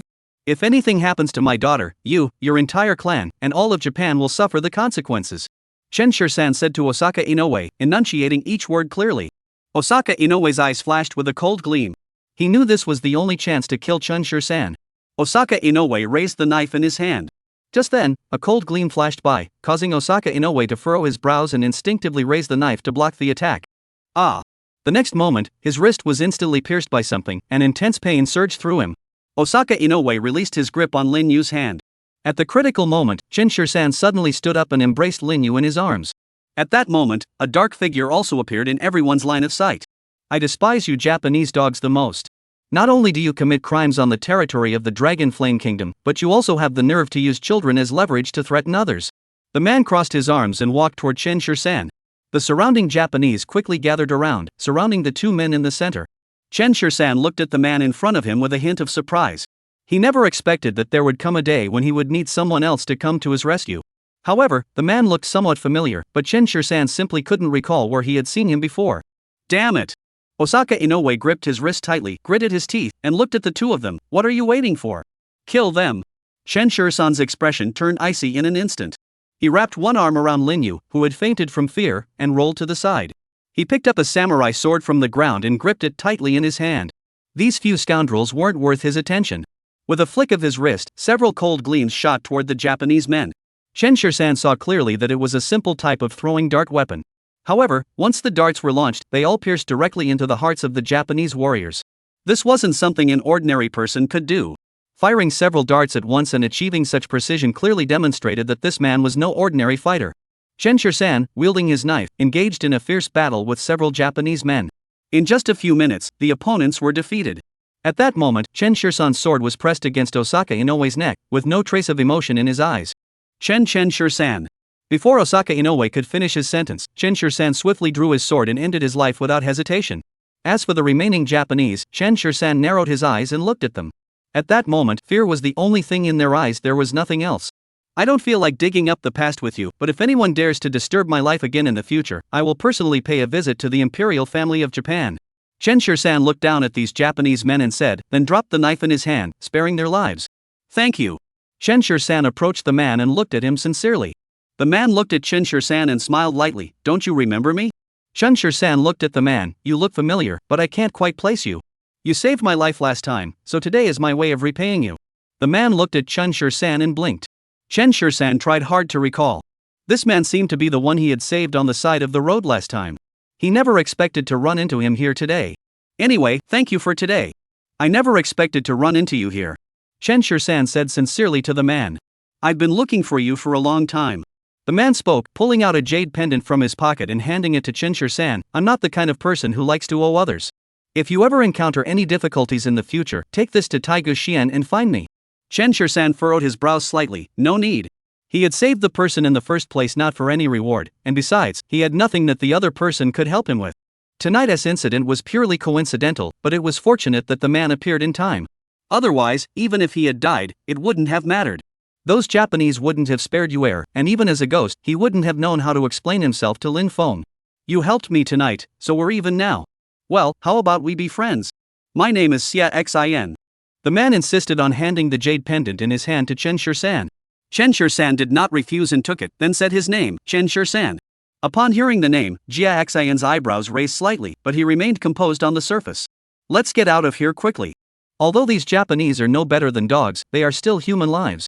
The authorities will investigate once they find out. Xia Xin said solemnly to Chen Shur-san. Chen Shur-san didn't say much either. He took the child and left the scene. By the time he returned home, it was already past midnight. As soon as he walked in the door, he saw Zhang Ruxue and Su Mingjun sitting on the sofa. Mr. Chen. Seeing Chen Shur-san carrying Linyu into the room, Su Mingjun jumped up from his chair in excitement and hurried forward to take Linyu from him. Seeing Linyu's flushed face and the visible bruises on her neck, Su Mingjun instantly shed tears. Yuer, when did you come back? Zhang Ruxue stepped forward and asked Chen Shur-san in astonishment. Shouldn't Chen Shur-san still be in the capital? Why did he suddenly return? He just returned. Yuer is fine, she just fainted. Take her upstairs to rest. Chen Shur-san instructed Su Mingjun. Su Mingjun hurriedly took the child upstairs. Zhang Ruxue glanced at them but didn't follow, instead turning around and hugging Chen Shur-san tightly. Chen Shur-san, I'm sorry. What are you apologizing for? Chen Shur-san gently embraced Zhang Ruxue. It's not your fault. I failed to protect Yuer. After learning she had been kidnapped, all I could do was call the police. Lin Yu's kidnapping made Zhang Ruxue deeply realize that without Chen Shur-san, she was nothing. It's not your fault. Anyone in your position would have done the same, Chen Shur-san comforted her. At that moment, the image of Yun Xiling unconsciously appeared in his mind. If it were her, what would she do? She would definitely do the same as me, immediately analyze who could have taken Yuer and then lead the men to kill them on the spot. Chapter 121, A Snake in the Eyes. Looking at Zhang Ruxue in front of him once more, he realized that, in the end, she was just an ordinary person. Longyan Kingdom, Kyoto. Mental illness? Upon hearing these 4 words, Feng Hao couldn't sit still. Wasn't everything fine just a few days ago? Yeah, I also feel something's off, so I decided to ask Master Ma to take a look. What do you think? Feng Lu asked Feng Hao cautiously. Alright, go ahead and handle it. Feng Hao said with a hint of resignation. An hour later, Feng Lu entered Feng Zihan's hospital room accompanied by a middle-aged man wearing a yellow Taoist robe. Master Ma, please take a look. This man was fine yesterday, but suddenly became like this last night. Feng Hai grabbed Ma Bo Ren's clothes and said, this man is a renowned master in the capital. Many wealthy families have invited him to assess their feng shui. The feng shui of the Feng family was also previously assessed by him. Let me take a look. Ma Bo Ren came to Feng Ziqian's side, lifted his eyelids, and took a quick look. He was so startled that he jumped back several steps. Master Ma, what's wrong? Qin Shulan hurriedly asked. It's a demonic creature. Ma Bo Ren swallowed hard and said, there's a snake in his eyes. Upon hearing this, Feng Zihan hurriedly lifted Feng Zihan's eyelids, but saw nothing. There's nothing there, master. Did you see wrong? Can your eyes see the same as mine? Ma Bo Ren glared at Feng Zihan and said, Master Ma, what should we do now? Is my son possessed by demons? Qin Shulan hurriedly asked. Master Ma furrowed his brows, pondered for a moment, and asked, has Feng Shao recently been anywhere or experienced anything unusual? Anything related to snakes? Yes. Qin Shulan quickly recounted the incident at the Feng family's ancestral grave. After listening, Ma Bo Ren's eyebrows furrowed even more. Snake spirit, this matter is no simple affair. Master Ma, is it because he killed that snake? Feng Hai asked cautiously from the side. Ma Bo Ren nodded, yes, those snakes are all sentient beings. No wonder people end up like this. What should we do now? Feng Zihan asked urgently. This. Ma Bo Ren hesitated for a moment. I'll give it a try. But let me be clear, I'm not that skilled, so I can only give it a shot. If it doesn't work out, you'll have to find someone else. Then we'll trouble Master Ma. Rest assured, once the matter is settled, I'll definitely reward you generously. Feng Lu looked at Ma Bo Ren with a serious expression and said, go buy 2 pounds of cinnabar and a rooster that's at least 3 years old. Ma Bo Ren instructed Feng Lu. Feng Zihan, standing nearby, quickly said, I'll go. Ma Bo Ren looked at the person on the bed, his expression growing even more solemn. This was the 7-day curse. If it wasn't resolved within 7 days, Fong Xiao would likely. Upon hearing this, Qin Shulan, standing nearby, nearly lost her balance. Master Ma, you must save my son. I'm not very capable, but the person you mentioned earlier who can settle things for you seems to have some real skills. Did you offend him? Ma Boren looked at Fong Lu curiously and asked. No way. How could we have offended him? Fong Lu hurriedly replied. Song Tianyang has done such a great favor for the Fong family. The Fong family can't even thank him enough. How could they possibly offend him? If they hadn't offended him, he wouldn't have ignored Fong Xiao. You must have done something to upset him. Ma Boren said with a confident expression. Fong Hai whispered from the side, could it be because of Chen Shursan? Fong Lu finally understood. His family had schemed against Chen Shursan, and Song Tianyang was Chen Shursan's good friend. Perhaps that was why Song Tianyang hadn't intervened on Fong Zihan's behalf. Soon, Fong Zihan returned with the items. Ma Boren told the Fong family to wait outside and set up his equipment alone in the ward. The rooster was tied to the bedside, with a bowl of cinnabar and incense sticks placed nearby. He sat cross-legged on the ground, muttering incantations. On the bed, Fong Zihan heard Ma Boren's voice and suddenly began to twist his body, adopting an extremely bizarre posture, resembling a snake. Watching this scene, Ma Boren's forehead broke out in a thin layer of sweat. He turned to the person on the bed and said, Tell me what you want. As long as you spare him, I'll do anything. Fong Zihan suddenly opened his eyes, his upper body rising from the bed, forming an eerie suspended posture. I want him dead. Fong Zihan laughed, emitting a sharp sound from his mouth. Hearing this sound, Ma Boren's forehead began to sweat even more profusely. I know he wronged you, but you're gone now. Even if you keep hounding him like this, it won't do you any good. Why not let me arrange for him to bury you properly and offer incense for a few years in your memory? Ma Boren looked at the person on the bed and spoke cautiously. A flash of red light flickered in Fong Zihan's eyes. I don't want anything. I just want him dead. If you get involved, you'll all die together. As he spoke, a surge of black mist erupted from the person on the bed, extinguishing the incense before him. The large rooster at the bedside collapsed instantly, blood flowing from its neck. Ma Boren was so frightened that he collapsed onto the ground, swallowing hard as a chill ran down his spine. He quickly knelt down in front of the person on the bed, banging his head on the ground several times, while muttering, I have offended you. It wasn't until the chill on his back subsided that Ma Boren collapsed onto the ground once more. Ma Boren staggered toward the door. As soon as he opened it, the Fong family members surrounded him. Master Ma, how is it? Ma Boren waved his hand at the family. It's no use. You'd better find someone else. This job almost cost him his own life, better not take it. After saying that, Ma Boren prepared to leave. Fong Lu hurriedly stopped him. Master Ma, what's going on here? He offended the spirit snake, and now it wants his life. I'm no match for it. Remember, you only have 7 days. You'd better go find the person who settled things for you earlier. After saying this, Ma Boren pushed Fong Lu aside and hurriedly left. Seeing the scene inside the house, the Fong family was startled. Even Fong Zihan, who was usually not easily frightened, shivered upon seeing the chicken's bizarre death. Quickly get these things out of here. Fong Lu swallowed hard and said to Fong Zihan. Fong Zihan's body trembled. Uncle, I dare not. She didn't know why, but in just a few minutes, the room felt several degrees colder. Chapter 122, None of my business. Useless. What are you afraid of? Fong Lu spoke as he grabbed Fong Zihan by the back of the neck and dragged him into the ward. Fong Hai also joined in, and the group quickly tidied up the room. The dead rooster was also wrapped in a garbage bag by Fong Zihan and thrown out. The person on the bed showed no signs of life, and it was unclear whether they were dead or alive. After finishing all this, Fong Lu finally pulled back the curtains. Big brother, what should we do now? Even Master Ma is at a loss. What should we do now? Fong Hai asked cautiously. At such a critical moment, he could only pin his hopes on his older brother. I'll have Xianer call Chen Shursan. Master Ma also said earlier that Song Tianyang must have a solution. Fong Lu said as he pulled out his phone. Last night, Chen Shursan had an urgent matter and had to return home, and he even left in a military helicopter. This morning, the old man was still having people investigate his identity, and now he has to seek their assistance. The phone rang, and Fong Yishuan asked on the other end, Dad, what's wrong? Send me Chen Shursan's phone number. I need to talk to him. Fong Lu said straight to the point. Soon, Chen Shursan's number was sent to his phone. Fong Lu pondered for a moment before dialing the number. Chen Shursan's voice came through quickly. Hello? Chen Shursan, it's Fong Lu. Fong Lu hurriedly said into the phone. What's up? Chen Shursan's voice was cold and indifferent, as if he were talking to a stranger.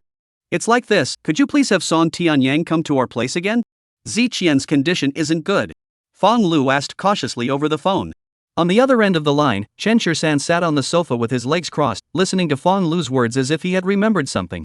He rummaged around in his pocket for a moment and pulled out a piece of paper. It read, Fong Zihan is possessed by a snake spirit and will not survive beyond 7 days. To save him, take a single drop of the spirit snake's blood and apply it to his forehead. It seems that Song Tianyang really did anticipate this, and even knew that the Fong family would call him. Chen Shirsan couldn't help but curve his lips upward. This kid is quite interesting. He's busy, and I can't get in touch with him either. Chen Shirsan said indifferently into the phone. He had already done everything he could for the Fong family, but they were ungrateful and instead wanted to use underhanded means to keep him in the family. They even came up with the scheme of having Fong Yishuan have an affair with him to create a situation where they couldn't be separated, but Chen Shirsan naturally didn't want to help with that. What should we do then? Do you know any other experts? Fong Lu said anxiously on the other end of the phone. Zi Qian is being attacked by that snake and won't survive more than 7 days. Only Song Tianyang can save him now. What does that have to do with me? Chen Shirsan said coldly into the phone, the matters concerning your Fong family have nothing to do with me. I helped you earlier solely because of the marriage agreement we made back then. Now that I'm back, we're even. Don't bother me anymore. After saying that, Chen Shirsan hung up the phone without giving Fong Lu a chance to explain. Dad. Just then, Lin Yu ran down the stairs with her little legs. Chen Shirsan saw this and hurried forward. Slow down. Fortunately, Lin Yu's limbs were still coordinated, and she didn't fall. She directly threw herself into Chen Shirsan's arms. Dad, I'm scared. Lin Yu cried. Yesterday, she witnessed Chen Shirsan being bullied and couldn't do anything about it. Thinking about that scene, Lin Yu couldn't help but cry. Don't be afraid, Moon. Dad is here. No one can bully you. Chen Shirsan said solemnly, but in his heart he was thinking, it seems I need to find 2 bodyguards to protect Moon 24/7. Daddy, does it hurt? Lin Yu asked, wrapping her arms around Chen Shirsan's neck. Chen Shirsan's neck still had a shallow wound, though it had already scabbed over, but it still looked rather terrifying. I'm not hurt, Dad is okay. Lin Yu smiled and said, we won't go to kindergarten today. How about Dad takes you out shopping? Sure. Lin Yu nodded obediently. Zhang Ruxue came down from upstairs, with 2 huge dark circles under her eyes. Didn't sleep well last night? Chen Shirsan raised his eyebrows and asked. Zhang Ruxue nodded, looking at Chen Shirsan as if she wanted to say something but couldn't. I'm going to work. After saying that, Zhang Ruxue hurried out the door. Chen Shirsan didn't stop her. He knew Zhang Ruxue didn't want to live a life where he had to support her, so he let her go. After Zhang Ruxue left, Chen Shirsan had Su Mingjun change Lin Yu's clothes and tie her hair, then took her out looking all dressed up. As they passed by the street near the Sakuraji dojo, Chen Shirsan noticed that the entire street had been cordoned off. However, he was well aware that no trouble, no matter how big, would come his way. Just then, Chen Shirsan's phone rang. It was a number starting with 100. Chen Shirsan's expression grew serious, but he still answered the call. Third Master. A familiar voice came from the other end of the phone. Get to the point. Chen Shirsan didn't beat around the bush and spoke directly into the phone. Ghost Master has passed away. With a loud crash, Chen Shirsan's mind exploded in an instant. Sizzle. The tires screeched against the ground, and the car came to a sudden stop by the side of the road. Say that again. Chen Shirsan clenched his teeth and shouted into the phone, his voice trembling slightly. The past few years with Ghostmaster were etched in his memory. If it weren't for Ghostmaster curing him, he would probably still be paralyzed from the waist down. Moreover, Ghostmaster passed down his skills to him. As the saying goes, once a teacher, always a father. The bond between him and the Ghostmaster had long since transcended the typical master-apprentice relationship. Although Ghostmaster didn't show any emotion when he left, Chen Shirsan could sense something was off, but he never expected it to happen so quickly and suddenly. Ghostmaster was suffering from a severe illness, and no medicine could help him. He had given up hope himself. Recently, when his condition worsened, he didn't want us to tell you. Tomorrow is the day of his funeral. If you have time, please go back and pay your respects. The person on the other end of the phone said tremblingly. After hanging up the phone, Chen Shirsan couldn't compose himself for a long time. Dad, what's wrong? Lin Yu asked worriedly from the side. Chen Shirsan suddenly hugged the child tightly and whispered, it's nothing. In that moment, Chen Shirsan once again felt the hollow emptiness of losing a loved one. However, he had already experienced this before and knew that the dead could not be brought back to life. Chen Shirsan let go of Lin Yu, pulled out his phone, and called Ling Xiaodao to arrange a flight back to the Yanqing prison. He had thought that place was somewhere he would never return to in his lifetime. Chapter 123, Human Nature. He had originally planned to take Lin Yu out for some fun, but now he had lost all interest in doing so. So he took Lin Yu to a security company to hire 2 bodyguards for her. Otherwise, Chen Shirsan wouldn't feel at ease. Rest assured, as long as you can afford it, we have all kinds of bodyguards here. The other party poured Chen Shirsan a cup of tea and said seriously. Although Chen Shur-san wasn't dressed very well, the other person had arrived in a luxury car, so he probably wasn't someone who was short on money. The best. Chen Shur-san demanded directly. No problem. 10,000 a month for top-tier private bodyguards. Not just people, not even a mosquito can get within 5 meters of the lady. The man said with absolute confidence. Chen Shur-san agreed without hesitation. All right. No problem. Is a woman okay? The man hesitated and asked. It doesn't matter if it's a man or a woman. Chen Shur-san didn't mind. As long as they can protect your safety, it doesn't matter whether they are male or female. After leaving the security company, Chen Shur-san took Lin Yu home. Noticing that Chen Shur-san was in a bad mood, Lin Yu was quite well behaved. After returning home and tidying up briefly, Chen Shur-san left the house. That evening, Chen Shur-san saw the familiar large iron gate, deep black in color, which had imprisoned him for years. Third master. As soon as he entered the door, deafening shouts came from both sides. Chen Shur-san paid no attention and strode swiftly toward the interior. The portrait of Ghost Master hung in the center, with a small urn beneath it. How could such a small box possibly hold the entire life of a person? Third master, this was left for you by the Ghost Master. The person beside him handed Chen Shur-san a yellowed envelope. It must have been prepared in advance, as the old master had already known the outcome. When the envelope was opened, there was a sheet of paper inside, with some rambling words from the old man. The most important sentence was that Chen Shur-san must find his granddaughter. After reading it, Chen Shur-san couldn't help but smile wryly. The Ghost Master had been thinking about his granddaughter for years, but he had no information about her. He only told Chen Shur-san that his granddaughter had a white birthmark shaped like a cloud on her lower abdomen. In this vast world, where am I supposed to find her for you? Chen Shur-san looked at the old ghost's portrait and sighed helplessly. But the person in the portrait could no longer give him an answer. Bring some wine and food. I want to drink with the ghost. Chen Shur-san said to the person beside him. Yes. The person beside him didn't hesitate either, quickly bringing over a table full of food and drinks. Chen Shur-san placed the table directly across from Ghostmaster, sat down with a thud, and poured 2 large bowls full of wine. Chen Shur-san placed the table directly across from the Ghostmaster, sat down with a thud, and poured 2 large bowls full of wine. Come on. Let's have a drink, you and me. That night, Chen Shur-san drank all night long in front of an urn. Those around him watched silently, but no one stepped forward to stop him. They knew that Chen Shur-san and the Ghostmaster had a life and death bond, and it wasn't until dawn that Chen Shur-san finally had the table cleared away. Holding Ghostmaster's portrait, the group exited the prison gates and headed toward the back mountain. He had once asked the Ghostmaster why he had come to this desolate place, but the Ghostmaster merely chuckled and said he had killed a few people. Later, he learned from others that the Ghostmaster was the medical sage of the Dragon Flame Kingdom, capable of both taking lives and saving them. However, the number of people he had saved far exceeded the number he had killed. As he watched the Ghostmaster's urn being covered with yellow earth, Chen Shur-san's face showed no emotion. Third Master, if you're truly heartbroken, why not let the tears flow? Others frowned and urged him. When someone is deeply saddened, crying can help alleviate some of the pain. However, Chen Shur-san merely glanced at him indifferently. Birth, aging, sickness, and death are the natural course of life. What is there to cry about? He had long since grown accustomed to such matters. If he were to cry every time someone died, he wouldn't have enough tears to last a lifetime. After properly burying the old ghost, Chen Shur-san solemnly lit a stick of incense for him. Ghostmaster, rest assured. As long as I am alive, I will never give up searching for your granddaughter. Chen Shur-san looked at the grave before him and spoke with unwavering determination. After burying Ghostmaster, Chen Shur-san should also leave. Perhaps he had once considered staying here to grow old like the old ghost, but now that was no longer possible. He had other responsibilities to attend to. Longyan Kingdom, Jiangcheng. You must give us an explanation for this matter. In the office of Jiangcheng City's top official, Wang Qiruwei, a man in a suit spoke angrily. Wang Qiruwei's heart trembled slightly. He didn't know the details of the situation, but the fact that so many Japanese had died overnight meant that they had to give the other side an explanation. Rest assured, I've already sent someone to investigate. Wang Qiruwei said to the man, pouring him a cup of tea. Calm down. This man is Kanagawa Kamihiko, the ambassador of the Japanese embassy in Jiangcheng, representing the entire Japanese government to cause trouble for him. He's just a lowly mayor. He can't afford to provoke them. Investigate? I've already presented the evidence to you. All you need to do is send someone to arrest him. What else is there to investigate? Ganachuan said in a deep voice, his tone tinged with dissatisfaction. This clearly implies that Wang Qiruwei is intentionally covering for him. Wang Qiruwei looked innocent, and the so-called evidence was a surveillance video showing military personnel. This clearly implied that Wang Qiruwei was intentionally covering for someone. Wang Qiruwei looked innocent, and the so-called evidence he presented was a surveillance video showing military personnel. This isn't something he can just arbitrarily convict someone of. All matters must be thoroughly investigated before any conclusions can be drawn. This matter involves the military, so we need to clarify the situation first.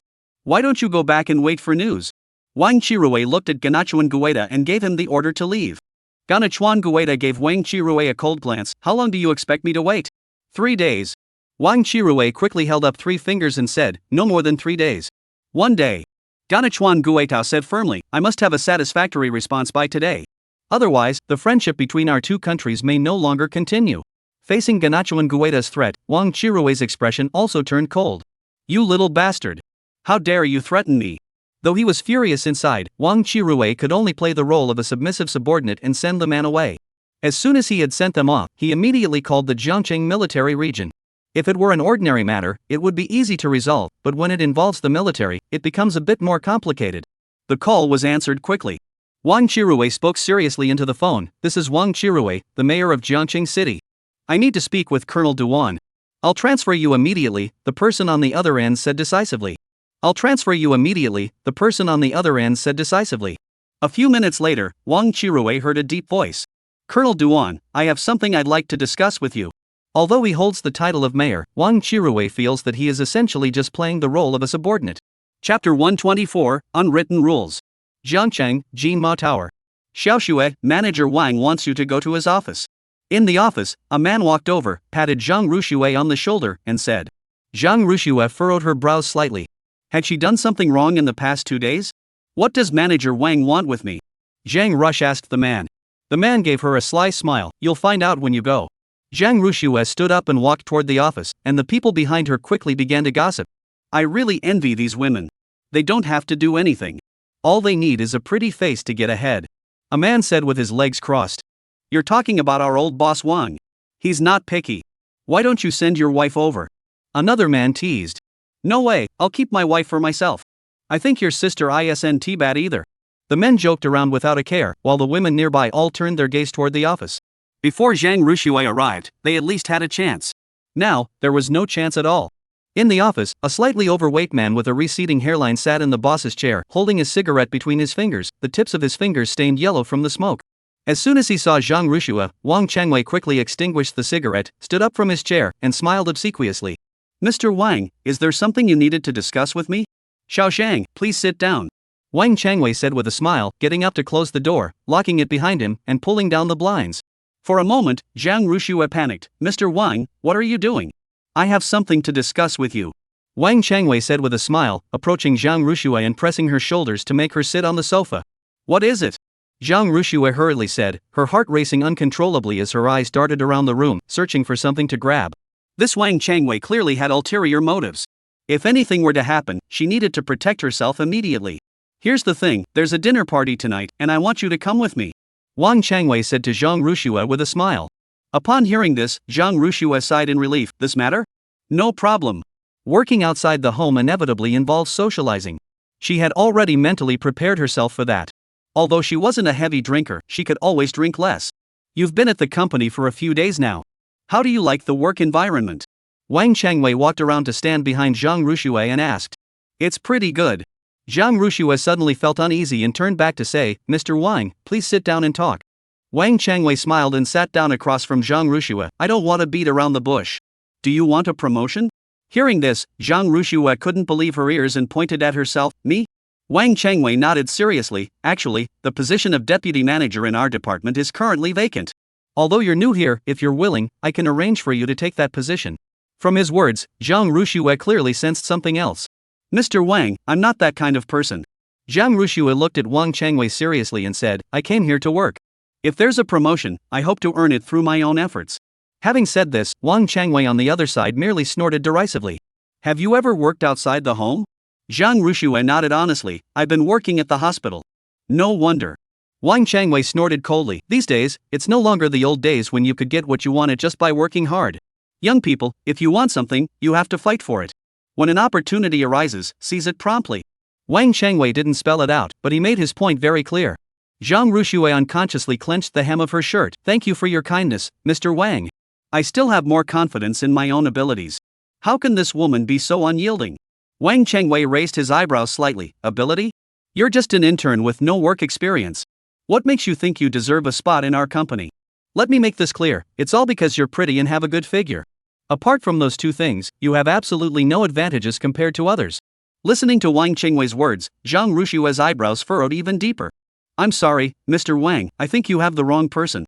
Zhang Rushue stood up and looked at Wang Qingwei, saying each word clearly, I would never do such a thing. Hearing this, Wang Qingwei's expression darkened visibly. Zhang Rushue, don't push your luck. This is a society governed by the rule of law. Zhang Rushue immediately pulled out her phone. As long as I don't want to, you can't do anything to me. Seeing Zhang Rushue's domineering expression, Wang Qingwei felt a bit intimidated. I'll tell you this, with just one word from me, you won't be able to find a job in Jiangcheng. Wang Qingwei threatened Zhang Rushue. Whether I can find a job or not is none of your concern. With that, Zhang Rushue turned and walked toward the door. Seeing Zhang Rushue come out so quickly, the people in the office were slightly taken aback. It's only been a few minutes. Could it be that old Wang isn't up to the task? After returning to her seat, Zhang Rushue quickly gathered her things and left the place. When she was hired, she had thought the company had recognized her talent, but she never expected that. Thinking of this, Zhang Rushue felt her stomach churn, and waves of nausea washed over her. Once she stepped into the elevator, she could no longer hold back, and tears streamed down her cheeks. At that moment, she pulled out her phone but didn't know whom to confide in about her grievances. Zhang Rushue hesitated for a moment before dialing Chen Shirsan's number. She knew Chen Shirsan was away on business, but aside from him, Zhang Rushue really didn't know who else to call. The phone rang twice before someone picked up. On the other end, Chen Shirsan's magnetic voice came through. Xiaoxue, what's wrong? Chen Shirsan. Upon hearing this gentle voice, Zhang Rushue felt even more wronged and started crying before she could even speak. This left Chen Shirsan on the other end of the phone completely flustered. What's wrong? What happened? I just got off the plane. Where are you? I'll come find you. I'm at the entrance of the Jin Mao Tower. Zhang Rushue reported her address with a trembling voice. Wait for me, I'll be right there. After saying that, Chen Shirsan hurriedly hung up the phone. Sitting crouched at the entrance of the building, Zhang Rushue couldn't hold back any longer and buried her face in her knees, bursting into tears. She had always believed that with her dual master's degrees, she would be able to secure a good job.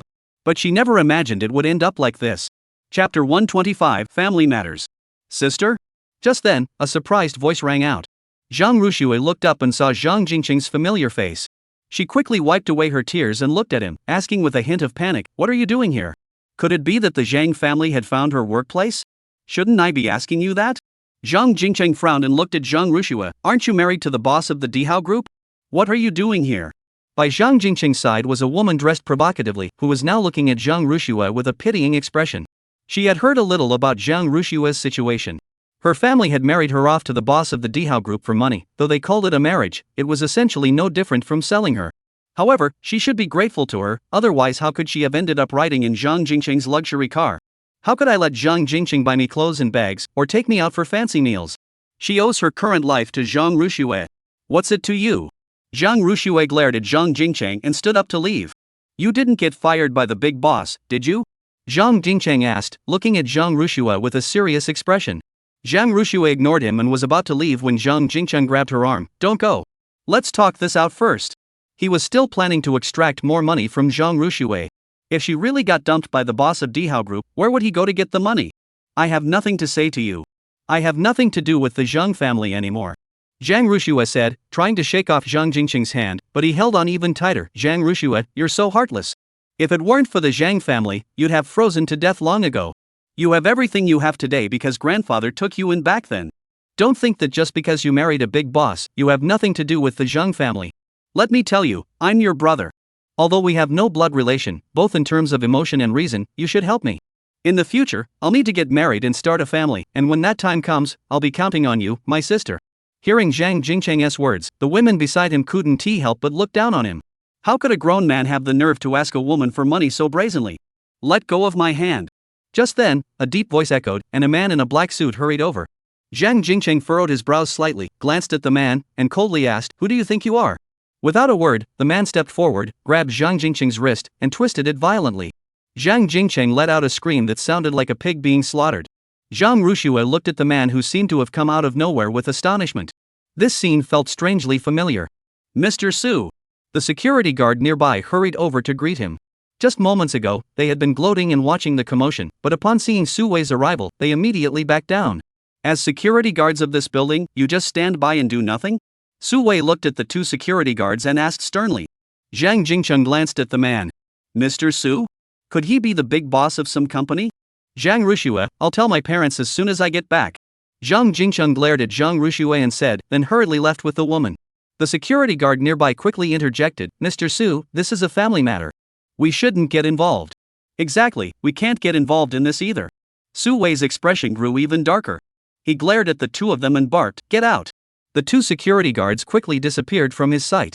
Su Wei then turned to Zhang Rushue and asked, are you okay? Zhang Rushue's arm had several distinct red marks where Zhang Jingcheng had squeezed it, and her face was still streaked with tears that hadn't dried yet, looking so vulnerable and pitiful that it was hard not to feel sorry for her. Thank you, I'm fine. Zhang Rushue said, biting her lip. Su Wei took out a business card from his pocket and handed it to her. My name is Su Wei. I'm the CEO of this company.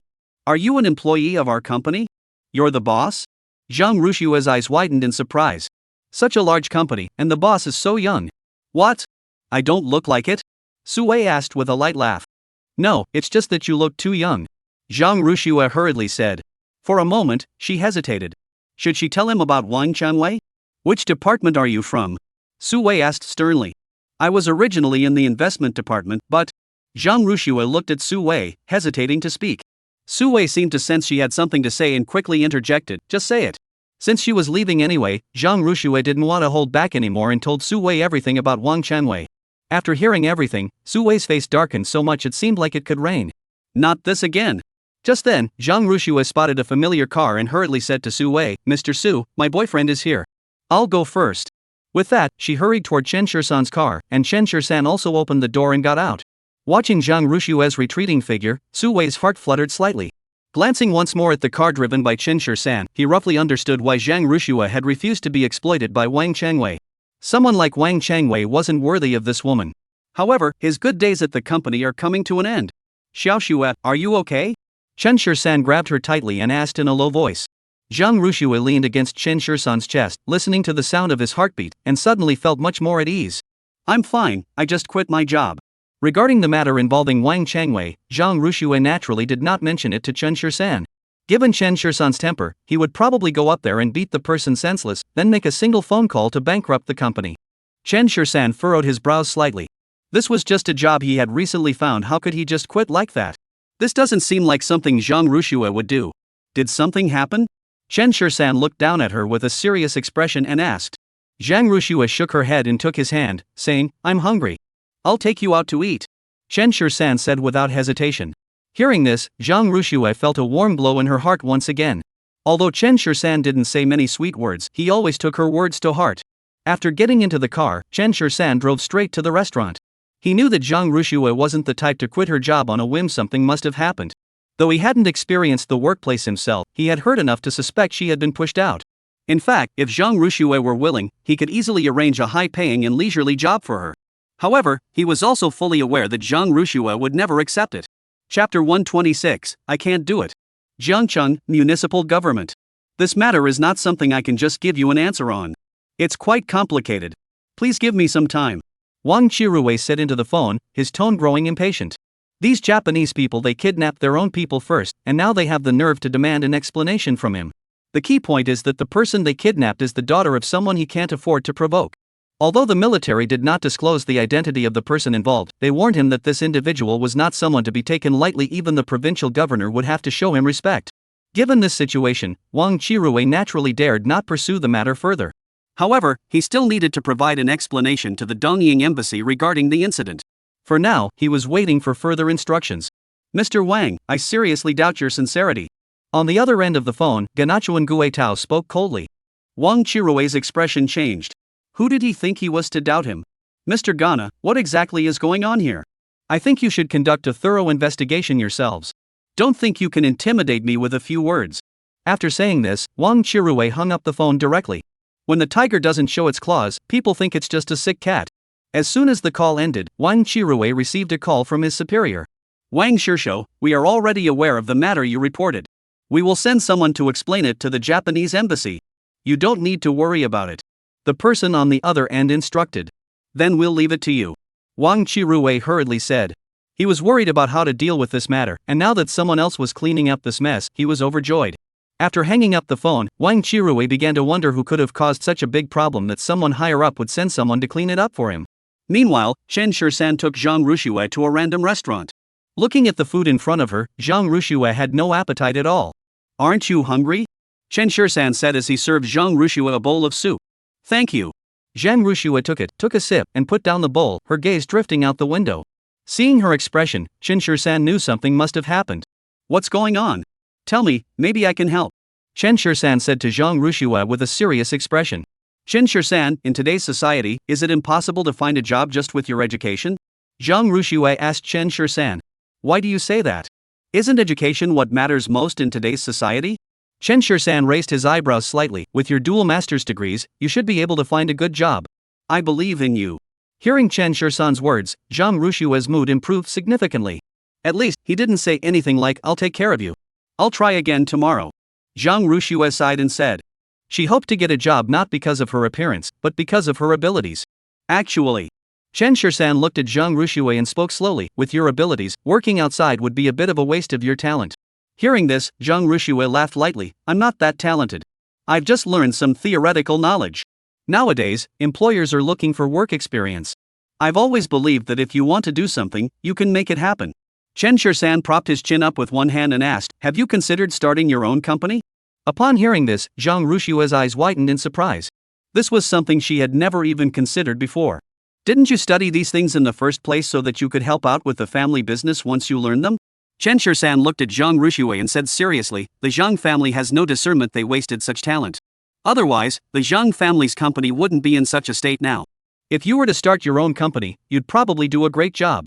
Listening to Chen Shisan's words, Zhang Rushue almost believed him herself. But she knew very well that starting a company wasn't that simple. Startup capital, choosing a direction, and all sorts of other messy tasks. Just thinking about it was enough to give her a headache. "Chen Shisan, I can't do this. If you want to try, go ahead. I can invest in you, and if you lose, it's on me," Chen Shisan said generously. To him, money was truly just an external possession. When a man says such words to a woman, in an instant, Zhang Rushue felt an unprecedented aura of dominance emanating from Chen Shisan. "Chen Shisan, I don't want to." Zhang Rushue. Zhang Rushue hadn't finished speaking before Chen Shisan interrupted her. "If you don't want to owe me, you can write me an IOU. You can pay me back once you've earned the money." Hearing Chen Shisan's words, Zhang Rushue felt a warm glow in her heart. But before the warmth could fully settle, her phone rang. Seeing the name Go Qiangfang flashing on the screen, Zhang Rushue felt her head spin. Was it another call from the Zhang family? Chen Shisan raised his eyebrows and asked. Zhang Rushue nodded helplessly. Chen Shisan snatched Zhang Rushue's phone, hung up, and blocked the number in one swift motion. "Isn't that better? If you keep being soft-hearted, the Zhang family will keep harassing you. That said, I was raised in the Zhang family after all." Zhang Rushue looked at Chen Shisan, her expression somewhat awkward. "To put it bluntly, if it weren't for the Zhang family, I might have already died." Hearing this, Chen Shisan gave Zhang Rushue a disappointed look. "If you keep this up, the Zhang family will eventually drain you dry." He didn't care about the money, but the mental pressure would make Zhang Rushue feel suffocated. "I don't want it to be like this either." Zhang Rushue took a deep breath, not knowing why she just couldn't bring herself to do it. Maybe she could force herself to do it once or twice, but if it happened 3 or 4 times, she wouldn't be able to bear it anymore. Chen Shisan didn't say much more, just added some food to Zhang Rushue's bowl. "Let's eat first." "Jiangcheng, Emperor Group. Why can't you just look at me one more time?" Zhang Mengwei looked at Li Chen in front of her and asked, biting her lip, her voice trembling with tears. "I told you, I've seen women like you before, and your methods aren't very clever either." Li Chen looked down at her with a cold expression, his tone devoid of any emotion. "If you dare to show your face before me again, don't blame me for being impolite." After saying this, Li Chen walked past Zhang Mengwei and headed toward his car. This woman has been acting like a madwoman lately, blocking him in the underground garage every day. He's already said it so clearly. If Zhang Mengwei still doesn't know her place, he wouldn't mind teaching the Zhang family a lesson. Watching Li Chen's car drive away, a strong sense of defeat welled up from the depths of Zhang Mengwei's heart. Chapter 127. I am the boss of Emperor Group. Why? Why can't I look at her one more time? What's wrong with her? But the more she felt this way, the more she wanted this man. Jiangcheng, Peach Blossom Island, number 1. When Chen Shisan and Zhang Rushue returned home, there were unexpectedly 2 extra people at the door. How did they get here? As soon as she saw the 2 of them, Zhang Rushue immediately grew tense. "I want to know too." Chen Shisan curled the corners of his mouth into a cold smile. He remembered clearly that when he had spent 50 million as a dowry, he had made it clear that the Zhang family must never appear in his life with Zhang Rushue again. It was bad enough that these people kept contacting Zhang Rushue, but now they had actually come to his door. So, the Zhang family really didn't take his words to heart. "Here they come." When they saw the car lights come on, the two hurried over to meet them. However, when they saw who was sitting inside the car, Zhang Tiancheng and Go Qiangfang were both speechless. Isn't that Chen Shisan? As soon as Zhang Ruxue got out of the car, Go Qiangfang grabbed her and pulled her over. How can you still be hanging around with this good-for-nothing? Mom! Don't call him a good-for-nothing. Zhang Rush frowned and said. Go Qiangfang shot Chen Shisan a disapproving glance. This good-for-nothing just knows how to live off others. What else could he be but a good-for-nothing? Let me tell you, your bright future can't be ruined by him. Jing Cheng said he saw you crying at the entrance of the Jinmao Tower today. What happened? Go Qiangfang asked Zhang Ruxue with a concerned expression. She wasn't worried about Zhang Ruxue crying, she was more worried that Zhang Ruxue wouldn't be able to marry the boss of the Dihao group. Mom, please don't ask about things that don't concern you, okay? What do you mean it's none of my business? You're my daughter, your matters are my matters. Go Qiangfang grabbed Zhang Ruxue's wrist. Where's the boss of the Dihao group? I need to speak with him personally. What is there to talk about? Zhang Ruxue frowned and asked. Of course we're talking about your future. You gave the dowry but didn't marry her. What does that mean? Are you stringing her along? Go Qiangfang said with a righteous expression. Chen Shisan got out of the car, pulled out a cigarette from his pocket, put it in his mouth, lit it, and leaned against the car, smoking calmly as he watched Go Qiangfang. He was curious to see what kind of tricks the Zhang family could come up with next. Chen Shisan, I'm warning you. My daughter is already spoken for. You'd better stay away from her. Zhang Tiancheng pointed at Chen Shisan and spoke slowly, his tone very serious. Chen Shisan yawned and didn't bother to respond to Zhang Tiancheng. Can you hear me? If you ruin her future because of you, I won't let you off the hook. Are you worried about your daughter, or are you worried that she can't marry the big boss because you don't have money to spend? Chen Shisan asked Zhang Tiancheng in a cold tone. He knew all too well about the Zhang family's dirty little schemes. How dare you speak to me like that? Zhang Tiancheng glared at Chen Shisan and said coldly, as her father, I would never harm my own daughter. But you're different. You're a good-for-nothing waste of space. What use are you to me besides ruining my daughter's life? Hearing this, Chen Shisan furrowed his brows and stepped forward to take Zhang Ruxue's hand. Let's go home. By home, he naturally meant the villa right in front of them. Chen Shisan, you really have no shame. Upon seeing this, Go Qiangfang burst into a tirade. You're already living off others, and now my daughter is about to marry another man, yet you still refuse to leave. This house is for her to live in with her new husband. What does it have to do with you? If it weren't for my daughter, you'd never have been able to live in this neighborhood your whole life. Let me tell you, you should know when to quit while you're ahead. If you don't stop now, you won't get my daughter or the money. Chen Shisan snorted derisively. No wonder she's not your biological daughter. Otherwise, how could a woman like Go Qiangfang give birth to someone like Zhang Ruxue? What are you laughing at? Zhang Tiancheng's expression grew serious. The man my daughter is marrying is the CEO of the Dihao group. You, who aren't even worth a single finger of his, dare to waste my daughter's youth here. Mom and Dad, please stop talking. Zhang Ruxue frowned and said. Open your eyes and see clearly, I am the owner of this villa. Chen Shisan looked at the two of them and said coldly. With that, he took Zhang Ruxue and headed toward the villa, opening the front door with his fingerprint. Xiao Shui, you brought this good-for-nothing back, but why did you even register his fingerprint? If the big boss finds out, we're in big trouble. Chen Shisan rolled his eyes at the two of them. Their imagination was really something else. They'd already come up with a whole scenario for themselves? If you don't have anything else to do, you should go home. Zhang Ruxue glanced at the two of them, then went into the villa. Just as Chen Shisan was about to close the door, Go Qiangfang and the others squeezed their way inside. We are parents, coming to see our daughter. Is that wrong?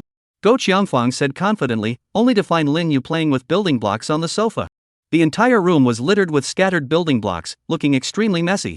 Zhang Ruxue skillfully began to tidy up, but Go Qiangfang couldn't bear to watch.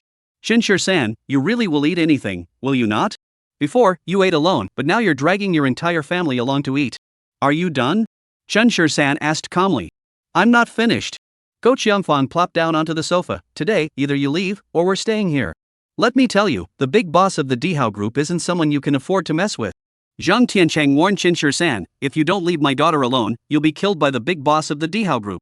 Chen Shisan looked at the man in front of him with a contemptuous smile. Is there any possibility that I am the boss of the Dihao group? Upon hearing this, Go Qiangfang and the others were taken aback for a moment before bursting into unrestrained laughter. Chen Shisan, have you lost your mind? Why don't you take a look at yourself in the mirror and see what you really are? Exactly. You dare to pretend to be the big boss of the Emperor group? Facing the two men's relentless criticism, Chen Shisan merely smiled without responding. Zhang Ruxue, standing beside him, cleared her throat. Dad, Mom, he really is the boss of the Emperor group. Although Chen Shursan's appearance is really hard to associate with the boss of the Dihao group, what he said is the truth. Xiao Shui, this guy is crazy, are you going crazy too? Go Qiangfang glared at Zhang Rushue, let me tell you, Chen Shursan can't give you anything. You need to face reality. If Zhang Rushue keeps getting involved with Chen Shursan like this, it'll eventually be discovered, and then it'll all be over. Chapter 128, I'm not afraid of you. Facing the doubts of the two, Chen Shursan didn't bother to explain further. If you have nothing else to do, you can leave. If you cause any more trouble, I'll call security. Listen to that. That's the kind of upbringing this brat has. He was born with a mother but no father to teach him right from wrong. Go Qiangfang pointed at Chen Shursan angrily. In an instant, a cold gleam flashed in Chen Shursan's eyes. Mom! What are you talking about? Zhang Rushue also panicked and quickly looked at Go Qiangfang and the others, saying, I have nothing to do with the Zhang family anymore. You two should leave immediately. If you don't leave immediately, I'll tell the boss of the Dihao group that you're harassing me. She had never heard Chen Shursan mention his parents, so they must be deceased. When Go Qiangfang said those words just now, Chen Shursan's expression turned cold instantly, which spoke volumes. If these two keep this up, there's no telling if Chen Shursan might lose his temper and act out. Upon hearing Zhang Rushue's threat, the two finally restrained themselves somewhat. Xiao Shue, I'm your mother. How could I harm you? Just listen to your mother's advice and cut ties with this good-for-nothing immediately. Go Qiangfang looked at Zhang Rushue and said earnestly. Zhang Rushue frowned and looked at her. If I remember correctly, you already sold me for 50 million, didn't you? I have nothing to do with you now, so don't bother me anymore. With that, Zhang Rushue grabbed Chen Shursan's hand and walked into the villa. She had once felt a shred of compassion for the Zhang family, but now, they were slowly eroding her kindness. As the two entered the room, Zhang Tiancheng's expression grew cold. He glared at Go Qiangfang and said, Is this the well-mannered daughter you've raised? What are you talking about? She's not my biological daughter. Besides, don't you have any responsibility? Go Qiangfang retorted immediately. Zhang Tiancheng's expression grew even uglier, and he could only say to Go Qiangfang in a low voice, Alright, let us go home. Now that he was the boss of the Zhang family company, he would never allow himself to be humiliated like this again. Inside the villa, Zhang Rushue looked at Chen Shursan and said, I'm sorry, my mother is just that kind of person. Don't take it to heart. I won't take their words to heart. Since you care about them, I won't get involved in the Zhang family's affairs anymore. Chen Shursan looked at Zhang Rushue coldly and said, Unless one day you can bring yourself to be ruthless, otherwise, you'll just have to endure being entangled by them for the rest of your life. After saying this, Chen Shursan turned and went upstairs.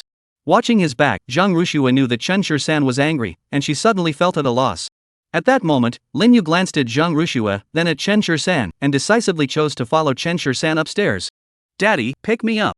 As soon as Chen Shursan entered the door, Lin Yu followed closely behind and entered the room. Hearing the babyish voice, Chen Shursan couldn't help but smile, quickly picking her up and holding her in his arms. Smack! Smack! The next moment, Lin Yu planted a kiss on Chen Shursan's cheek. Daddy, don't be angry with the pretty aunt.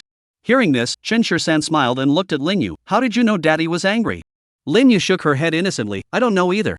This little girl may not know much, but she possesses an unusual level of sensitivity. You err, be good. Daddy isn't angry. I just wanted to scare the pretty auntie a little. Chen Shursan smiled and whispered in Lin Yu's ear. Why did Daddy scare the pretty auntie? Lin Yu blinked her eyes, confused. Chen Shursan gently tickled Lin Yu's nose. You wouldn't understand even if I told you. He wasn't angry at all. A few words from others couldn't affect his mood. However, seeing Zhang Rushue's indecisive manner was really getting on his nerves. Zhangchang, Maple Leaf Club. This is a high-end club frequented by top-tier wealthy individuals or military and government officials. At that moment, in one of the private rooms inside the club, Ganachuan Gueda sat across from a man in military uniform, with a dark-faced security guard standing behind him. Mr. Kana, is that you? Duan Jihong asked, looking at the other man and running his fingers along the rim of his teacup. Who are you? The man in front of him exuded an overwhelming aura, and the 6 stars on his military shoulders made Mr. Gana feel tense. I am Colonel Duan Jihong, the Chief of Staff of the Jiangcheng Military Region. Regarding the matter involving the Sakuraji Dojo, I have specifically summoned you here today. Duan Jihong looked at Ganachuan Kaitai and spoke, his gaze fixed intently on the other man. Looking at the man in front of him, Kanagawa Kameta couldn't help but feel a sense of unease for some reason.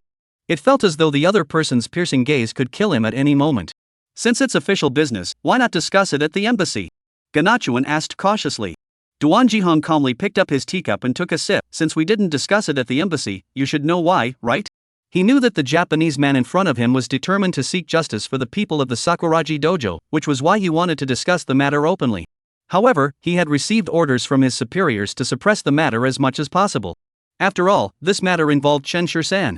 After all, this matter involved Chen Shur-san.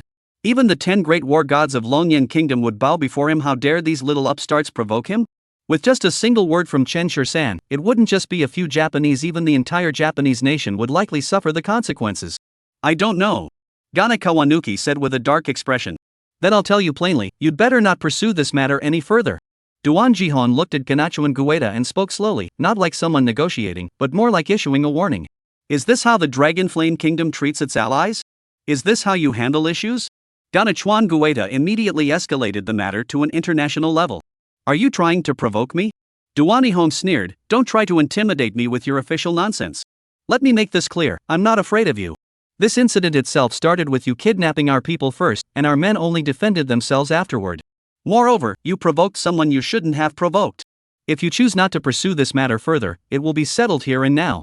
However, if you insist on holding us accountable, we regret to inform you that we cannot provide you with any satisfactory resolution.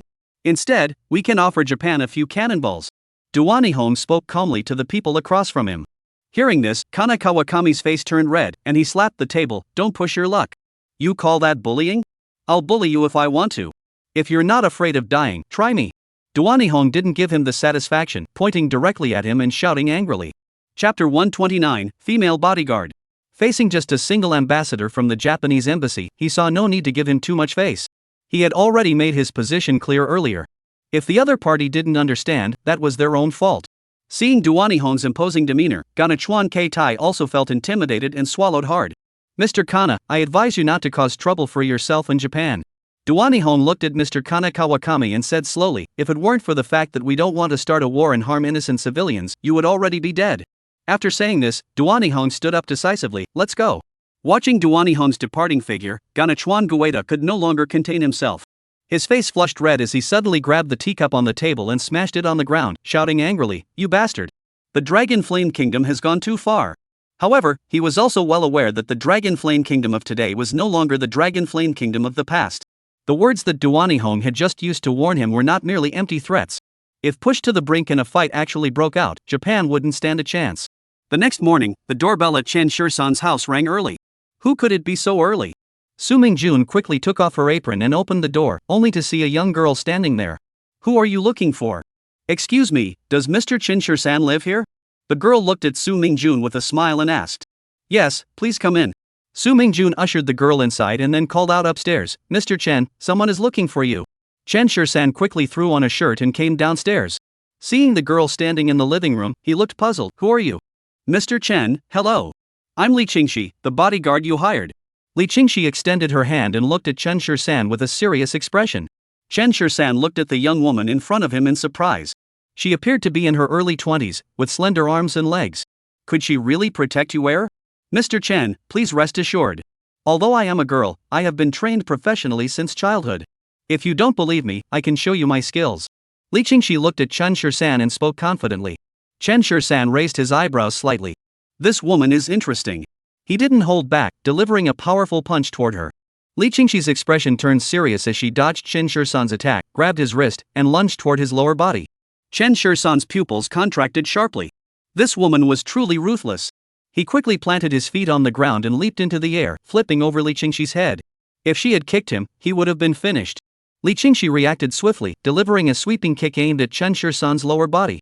To put it bluntly, her reaction speed was top-notch. Most people wouldn't stand a chance against her. Even a trained martial artist would have to think twice before challenging her. Enough.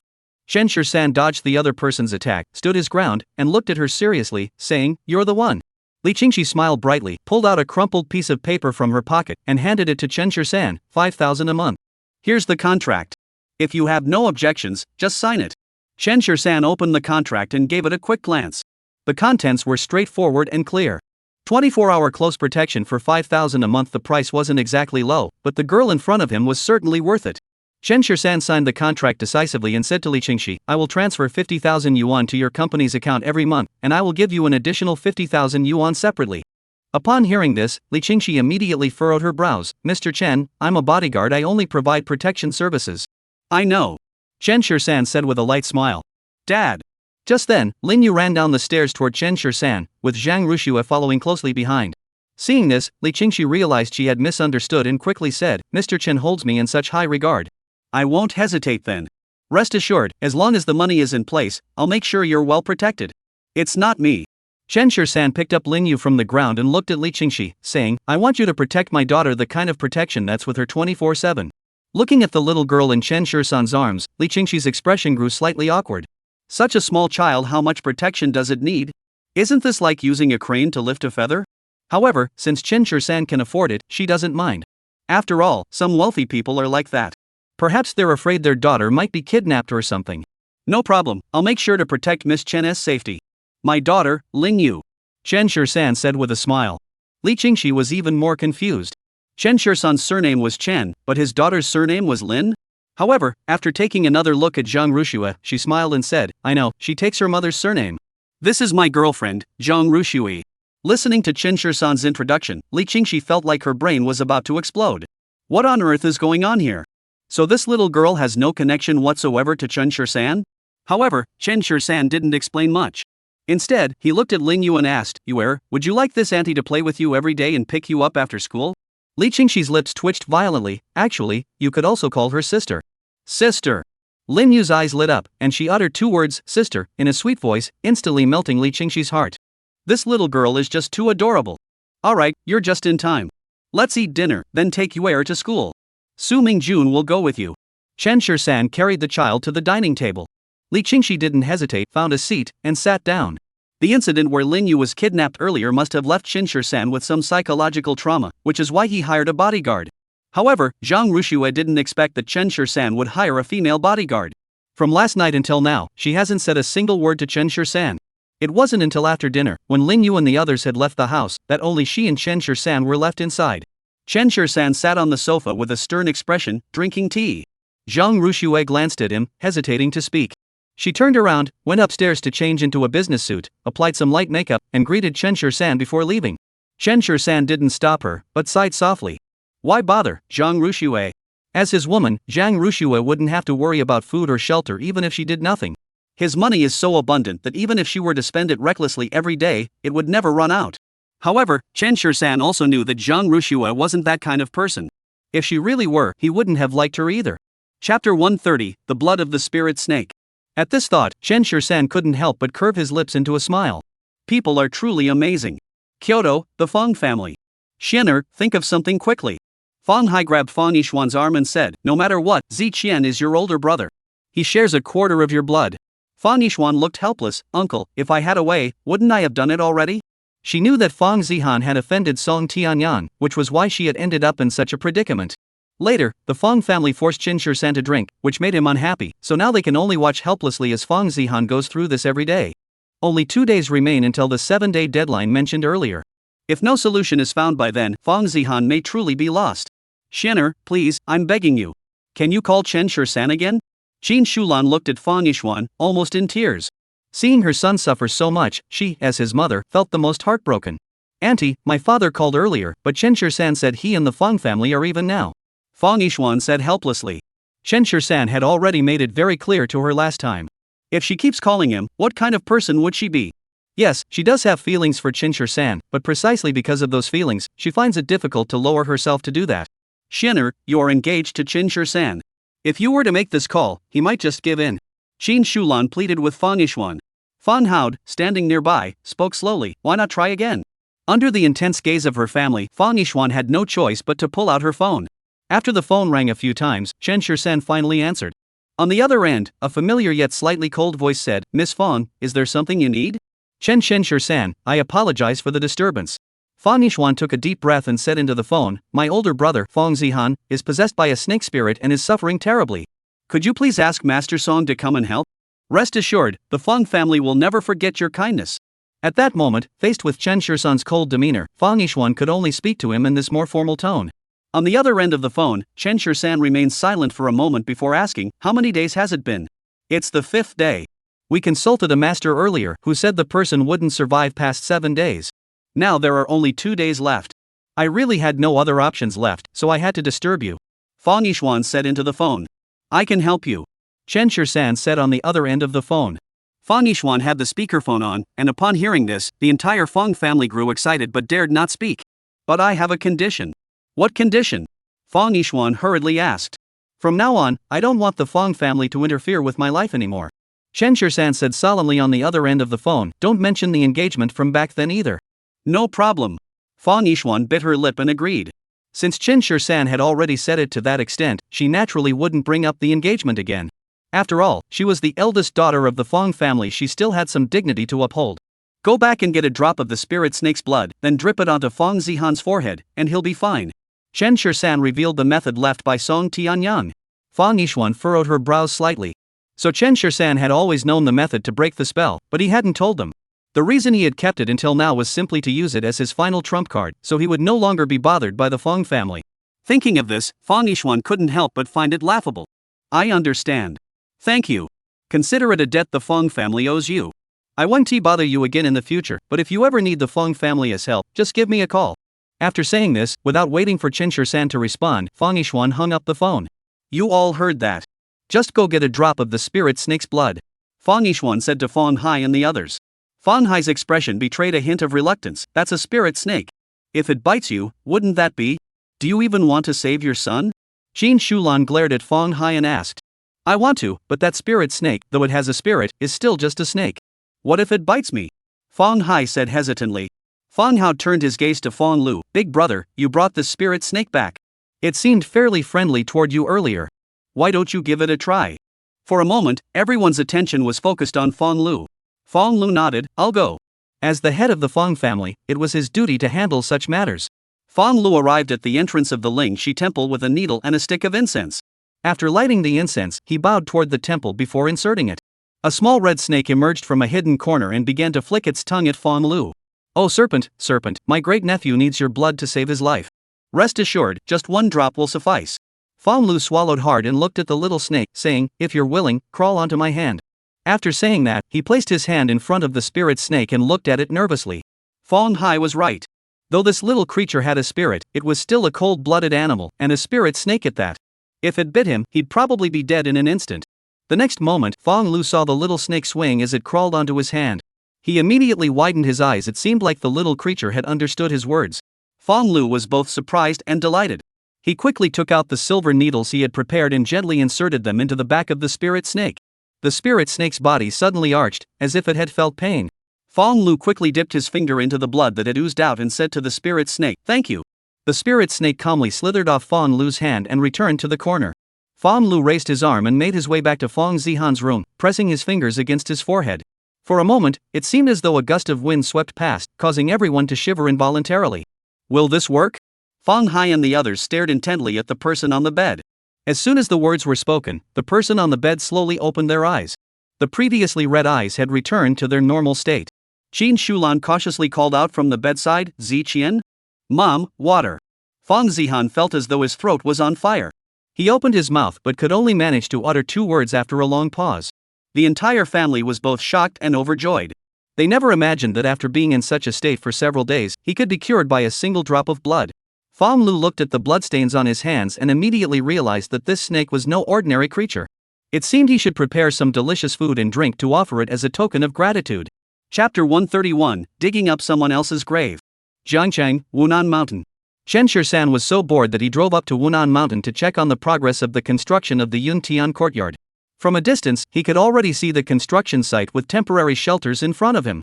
As the car approached slowly, Chen Shisan saw a woman kneeling on the ground begging for something. Several men surrounded her, their faces filled with contemptuous laughter.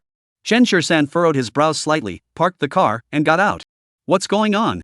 Chen Shisan frowned and asked the others. Hey, who are you? One of the men wearing a vest glanced at Chen Shisan disdainfully. Let me tell you, mind your own business, or we'll beat you up too. Chen Shisan's expression turned cold. I am the master of the Yuntian courtyard. Do you think I have no say in this matter? You? The man looked Chen Shisan up and down, snorted, and asked, are you still asleep? Kid, I advise you not to meddle in other people's business. Get out of here. A man wearing a suit and a white hard hat also looked at Chen Shisan and said. Chen Shisan immediately pulled out his phone and called Sheng Qingqing directly. Mr. Chen, what's wrong? On the other end of the phone, Sheng Qingqing's tone was noticeably more respectful than before. Mr. Sheng, I'm at the Yuntian villa. Chen Shisan said coldly into the phone. I'll be there immediately. Sheng Qingqing replied without hesitation. No need. Just let your people know I'm coming. Chen Shirsan said calmly. After saying that, he hung up the phone, pulled out a cigarette from his pocket, put it in his mouth, and lit it. The few people across from him exchanged glances. One of them looked at the man in the white hat and whispered, "Manager Jean, does this guy really know Mr. Shang?" Jean Dihai frowned and glanced at Chen Shirsan. The kid had sounded pretty serious when he was on the phone earlier, but he still couldn't quite believe it. After all, Chen Shirsan's attire and demeanor didn't exactly scream rich person. The construction costs of the Yuntian courtyard are no small sum. It's not something just anyone could afford to build. Just then, Jean Dihai's phone rang. It was Sheng Qingqing calling. In an instant, his forehead was covered with a thin layer of sweat. Could this young man really be the master of the Yuntian courtyard? Jean Dihai picked up the phone cautiously. "Mr. Shang? Yes. I understand, don't worry." After hanging up the phone, Jean Dihai looked at Chen Shirsan with a fawning expression. "Mr. Chen, I apologize. It's all my fault for not recognizing you. Please don't hold it against me." Chen Shirsan didn't bother to argue with him. He looked at the woman on the ground and asked, "What's going on here? This woman is just a shrew. You don't need to pay any attention to her." The woman overheard their conversation and quickly crawled toward Chen Shirsan, wrapping her arms around his legs and biting down hard on his calf. Chen Shirsan immediately furrowed his brows, and the workers nearby quickly pulled her away. Chen Shirsan glanced at the tooth marks on his leg and couldn't help but suck in a sharp breath. "Damn it! Are you tired of living?"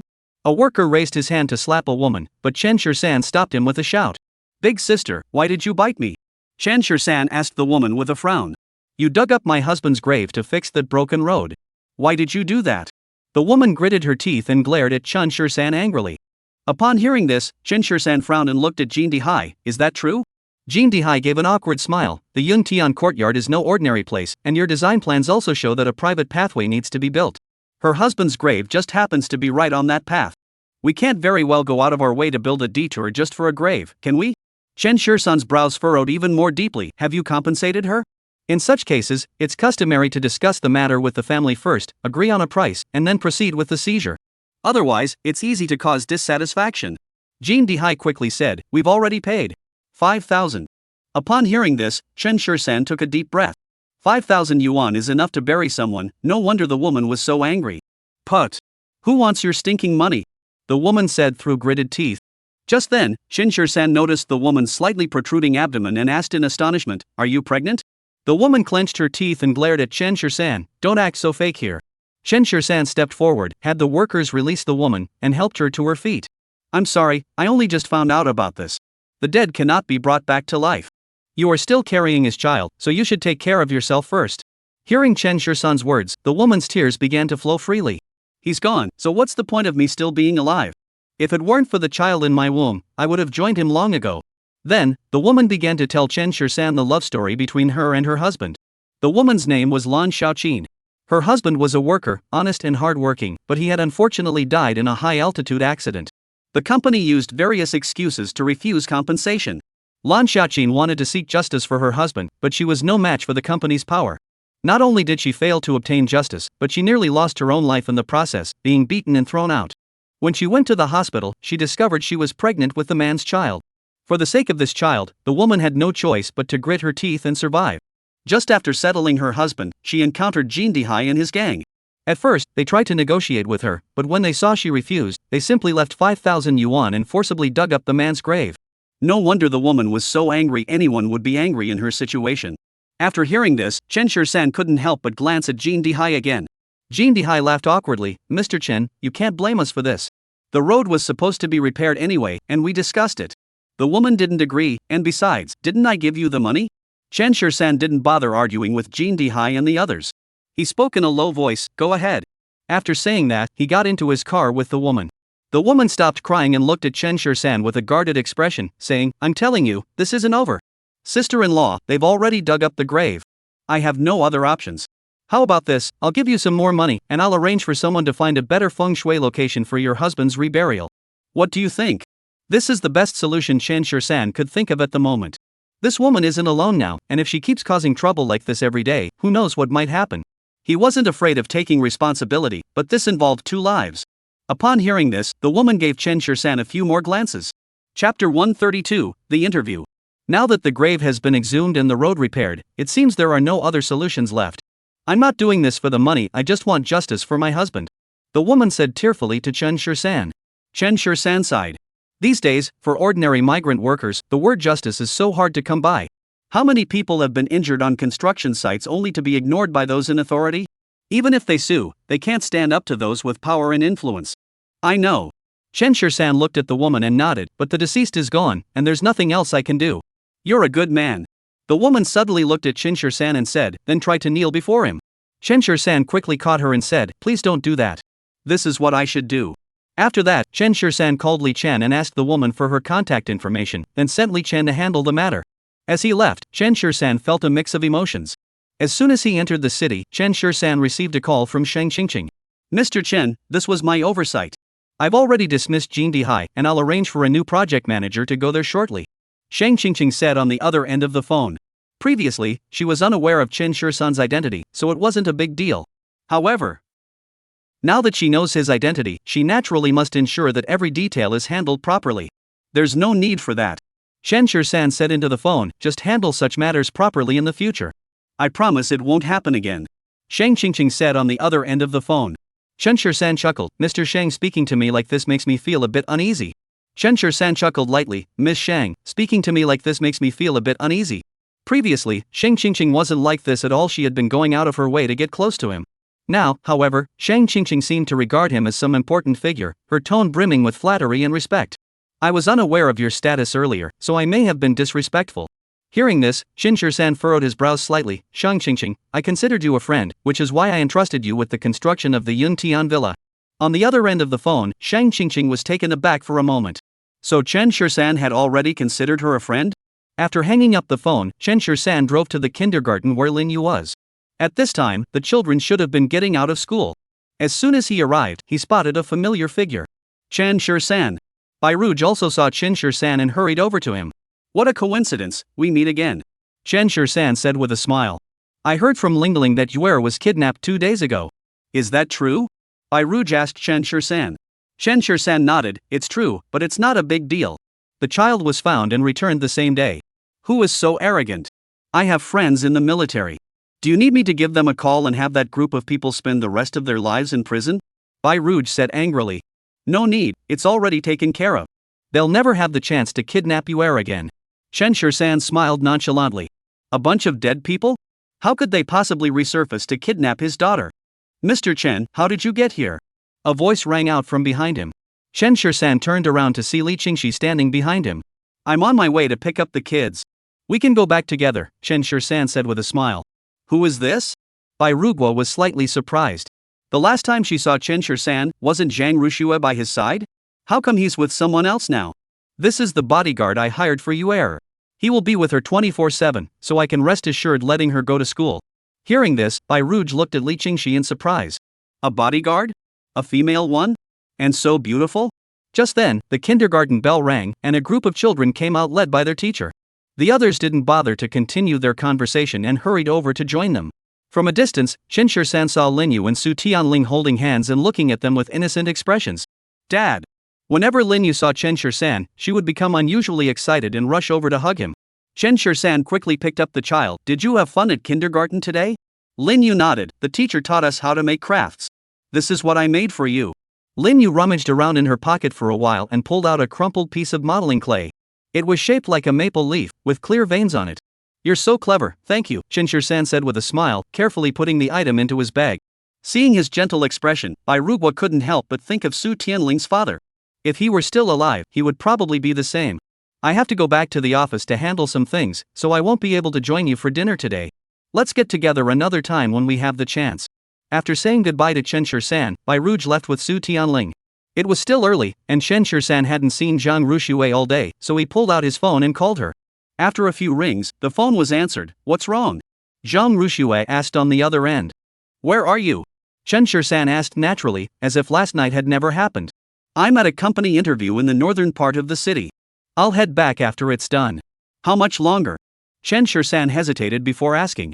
About an hour, I suppose. Send me your location, and I'll come pick you up. After hanging up the phone, Li Qingxi in the backseat curiously asked, Mr. Chen, why do you have the surname Chen? Miss Zhang has the surname Zhang, but you has the surname Lin. Her father's surname is Lin, so she naturally takes his surname as well. Upon hearing this explanation, Li Qingxi widened her eyes once more. What does that mean? So Chen Shirsan isn't Lin Yu's father? For a moment, Li Qingxi felt her mind spinning. At the same time, Zhang Rushue had just walked into the office. As soon as they saw Zhang Rushue, the eyes of several interviewers lit up. Miss, you're here to interview for our financial investment advisor position, correct? Please tell us about your strengths. A man looked at Zhang Rushue with a serious expression, but his eyes couldn't help but glance at her chest.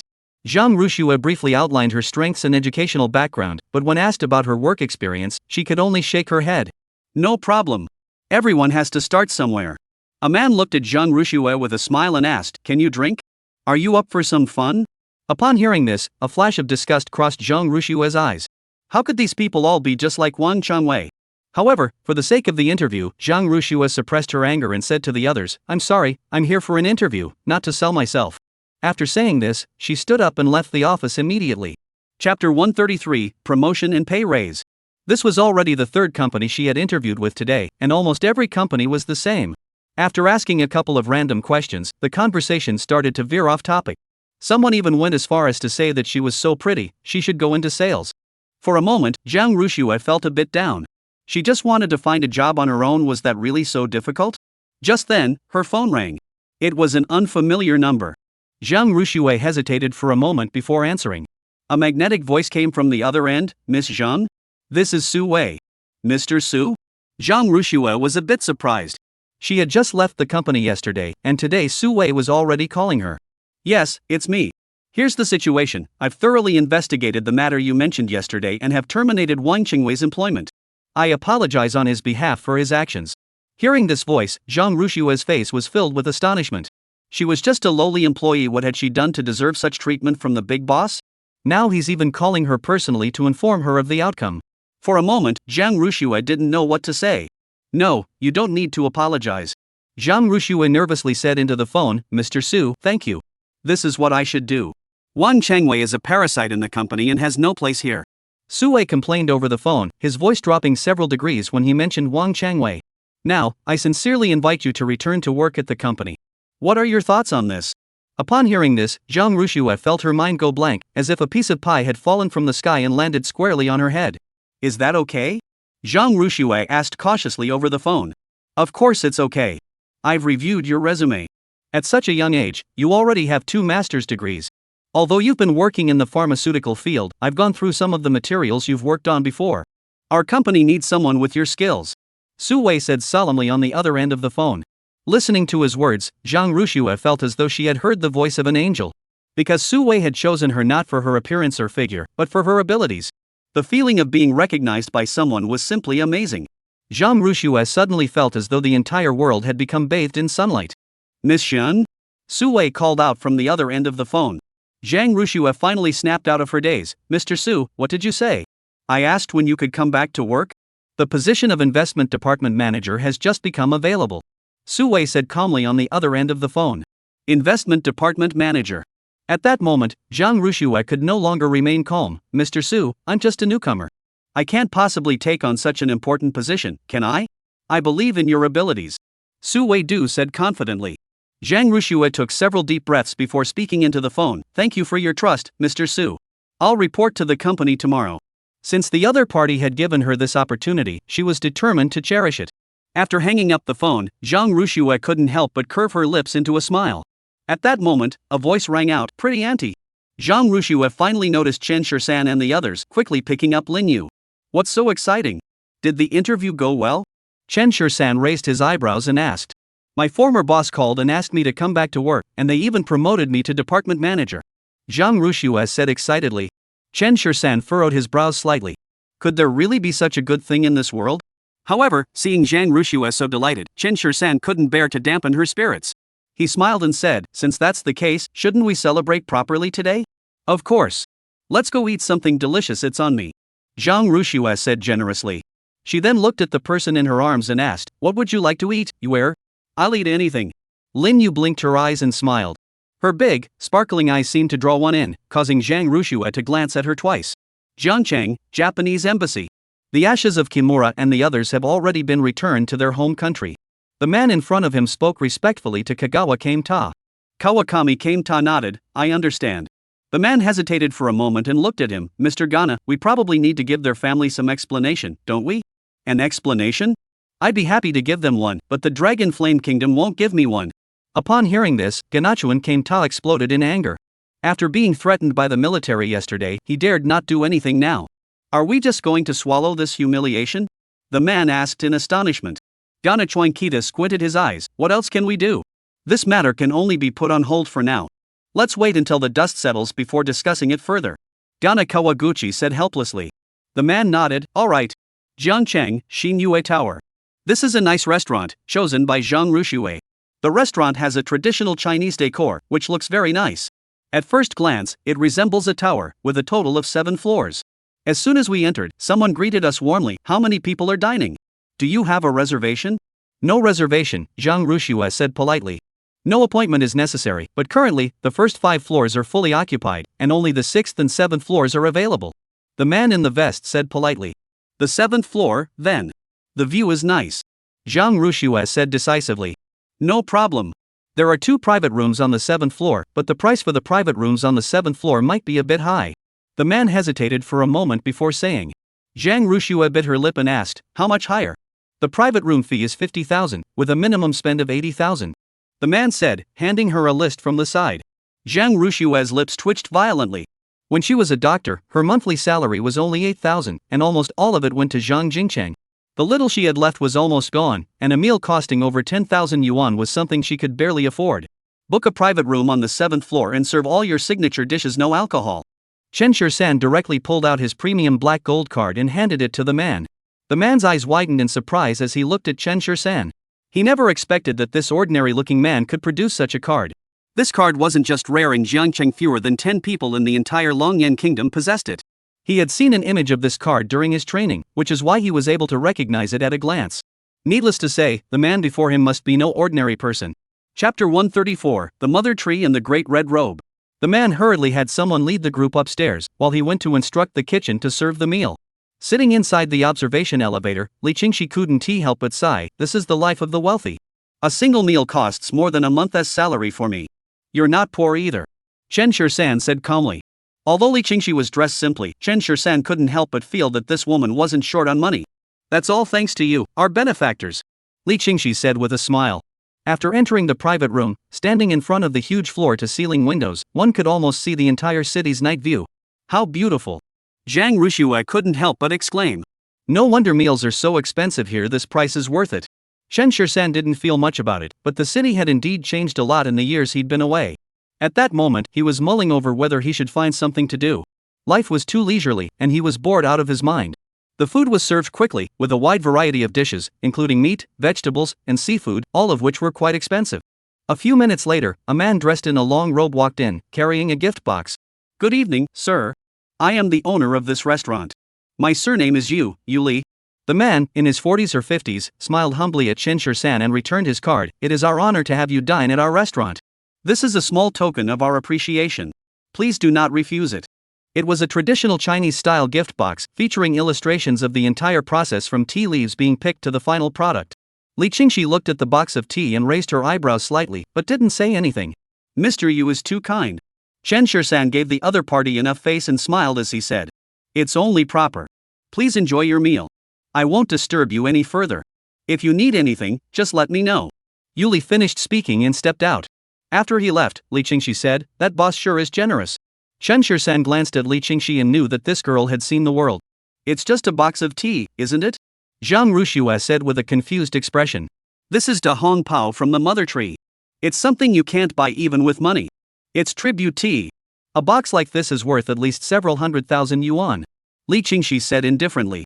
Upon hearing the price, Zhang Rushue nearly dropped her chopsticks. Isn't the boss losing money? This box of tea is more expensive than their entire meal. Chen Shirsan looked at Li Qingxi and said with a smile, you know quite a lot, don't you? Isn't that because you've been working as a bodyguard for rich people all the time? You've seen the world. Li Qingxi said with a smile. Chen Shirsan didn't press the matter further. As long as Li Qingxi did her job well, Chen Shirsan didn't care about her personal life. Zhang Rushue silently lowered her head. In that moment, she suddenly felt that the gap between herself and Chen Shirsan was simply too vast. The meal Chen Shirsan had just eaten was almost equivalent to her annual salary, and a single box of tea was enough to sustain her for several years. Being around someone like that was just too much pressure. Try this, it tastes good. Chen Shur-san picked up a piece of fish and placed it on Zhang Rushue's plate. Looking at the fish slices on the plate, Zhang Rushue was a bit surprised. The fish slices were translucent, and there was a thin layer of starch coating them. How was this done? This dish is called peony fish slices. Each slice of fish is so thin it's translucent. When lightly fried in hot oil, they turn a pale yellow. Combined with the peony-shaped arrangement, it's both delicious and beautiful. Why did your previous company suddenly ask you to return to work? And even give you a promotion and raise? Chen Shur-san noticed Zhang Rushue's awkwardness and took the initiative to change the topic. Zhang Rushue didn't know how to explain it at first, so she briefly outlined the situation, but glossed over the part where Wang Changwei had bullied her. After listening, Chen Shur-san's eyebrows furrowed even deeper. Why would the owner of the Jinmao Tower call Zhang Rushue out of the blue to ask her to come back to work, and even offer her a promotion and a raise? However, Chen Shur-san didn't ask any further questions. After finishing their meal, the group left the restaurant. As they were leaving, Yuli personally saw them off to the entrance. Although he didn't say a word, Chen Shur-san knew what he meant. He simply wanted to befriend him. However, this restaurant was quite nice. It was worth coming back to. On the way home, Chen Shur-san noticed a car following him from behind. His instincts told him that the other party was targeting them. Li Qingxi also noticed the problem and spoke up. Mr. Chen, someone is following us. Upon hearing this, Zhang Rushue grew tense and instinctively pulled Lin Yu into her arms. Don't be afraid, let them follow us. Chen Shur-san said calmly. This area is still pretty crowded. It's not a good place to make a move. The car quickly drove to a secluded spot, and Chen Shur-san decisively pulled over to the side of the road. Protect them. After greeting Li Qingxi, Chen Shur-san got out of the car on his own initiative. The black car behind him also stopped, and this one didn't even have a license plate. 3 men got out of the car and walked directly toward Chen Shur-san. What's the matter? Chen Shur-san asked indifferently. The next second, the 3 of them simultaneously drew their pistols and aimed them directly at Chen Shur-san. Damn it! Chen Shur-san suddenly jerked away, and the 3 of them pulled the triggers simultaneously. In the blink of an eye, Chen Shur-san quickly dodged, but was still hit by a bullet in the shoulder. Li Qingxi in the car also panicked, quickly opened the door and got out, flipping her wrist lightly, and 3 cold gleams flew toward the opponent. She knew she couldn't give the other person a chance to fire a second shot. Put! Put! 3 darts plunged into the arms of the 3 men. 2 of them winced in pain and let go, dropping their guns to the ground.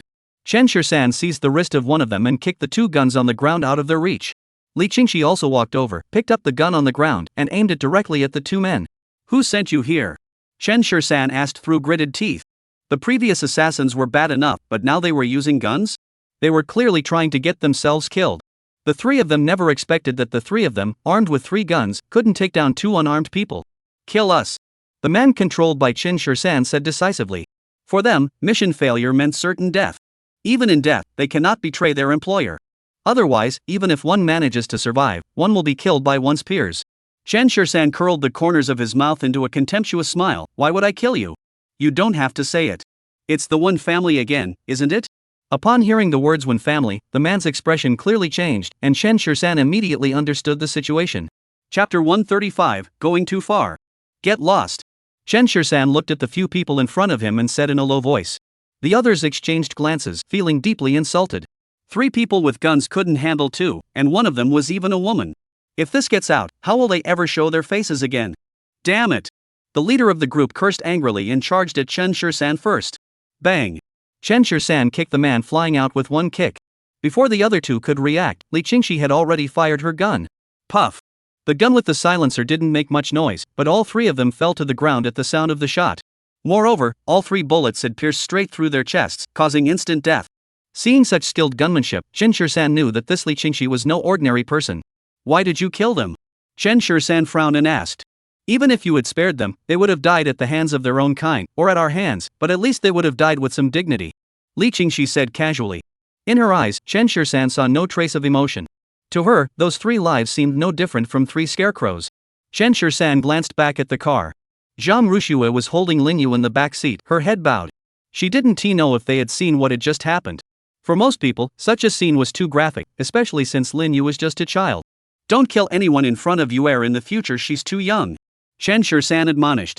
Li Qingxi nodded and smiled brightly. All right, boss. The 2 returned to the car.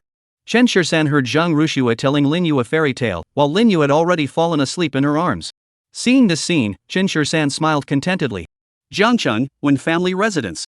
Old master, may your blessings be as vast as the eastern sea, and your longevity as enduring as the southern mountains. Wishing you good health and a long life, with the grace of the pine and crane. Today is Wen Tai's birthday, and many people have come to wish him a happy birthday. A large peach symbolizing longevity is displayed in the courtyard, and the house is decorated with lanterns and colorful decorations, creating a festive atmosphere.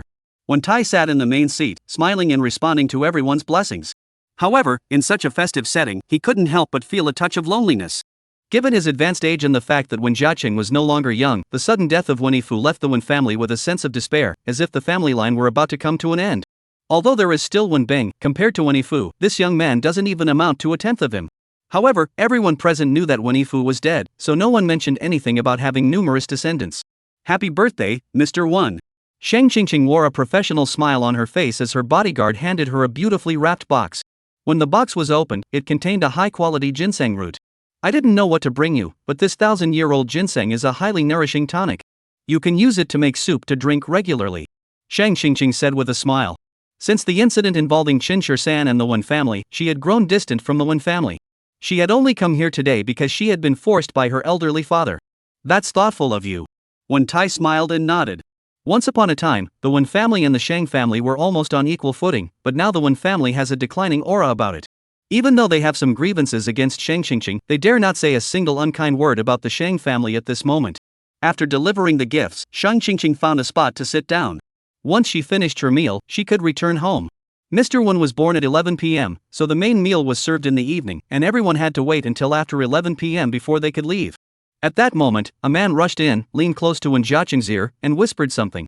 Wen Jiaqing's expression suddenly turned grim. However, he merely waved his hand at the man, signaling him to leave first. What's wrong? Seeing that Jian Chang looked unhappy, Wen Tai asked proactively. It's just a minor matter. I've already sent someone to handle it.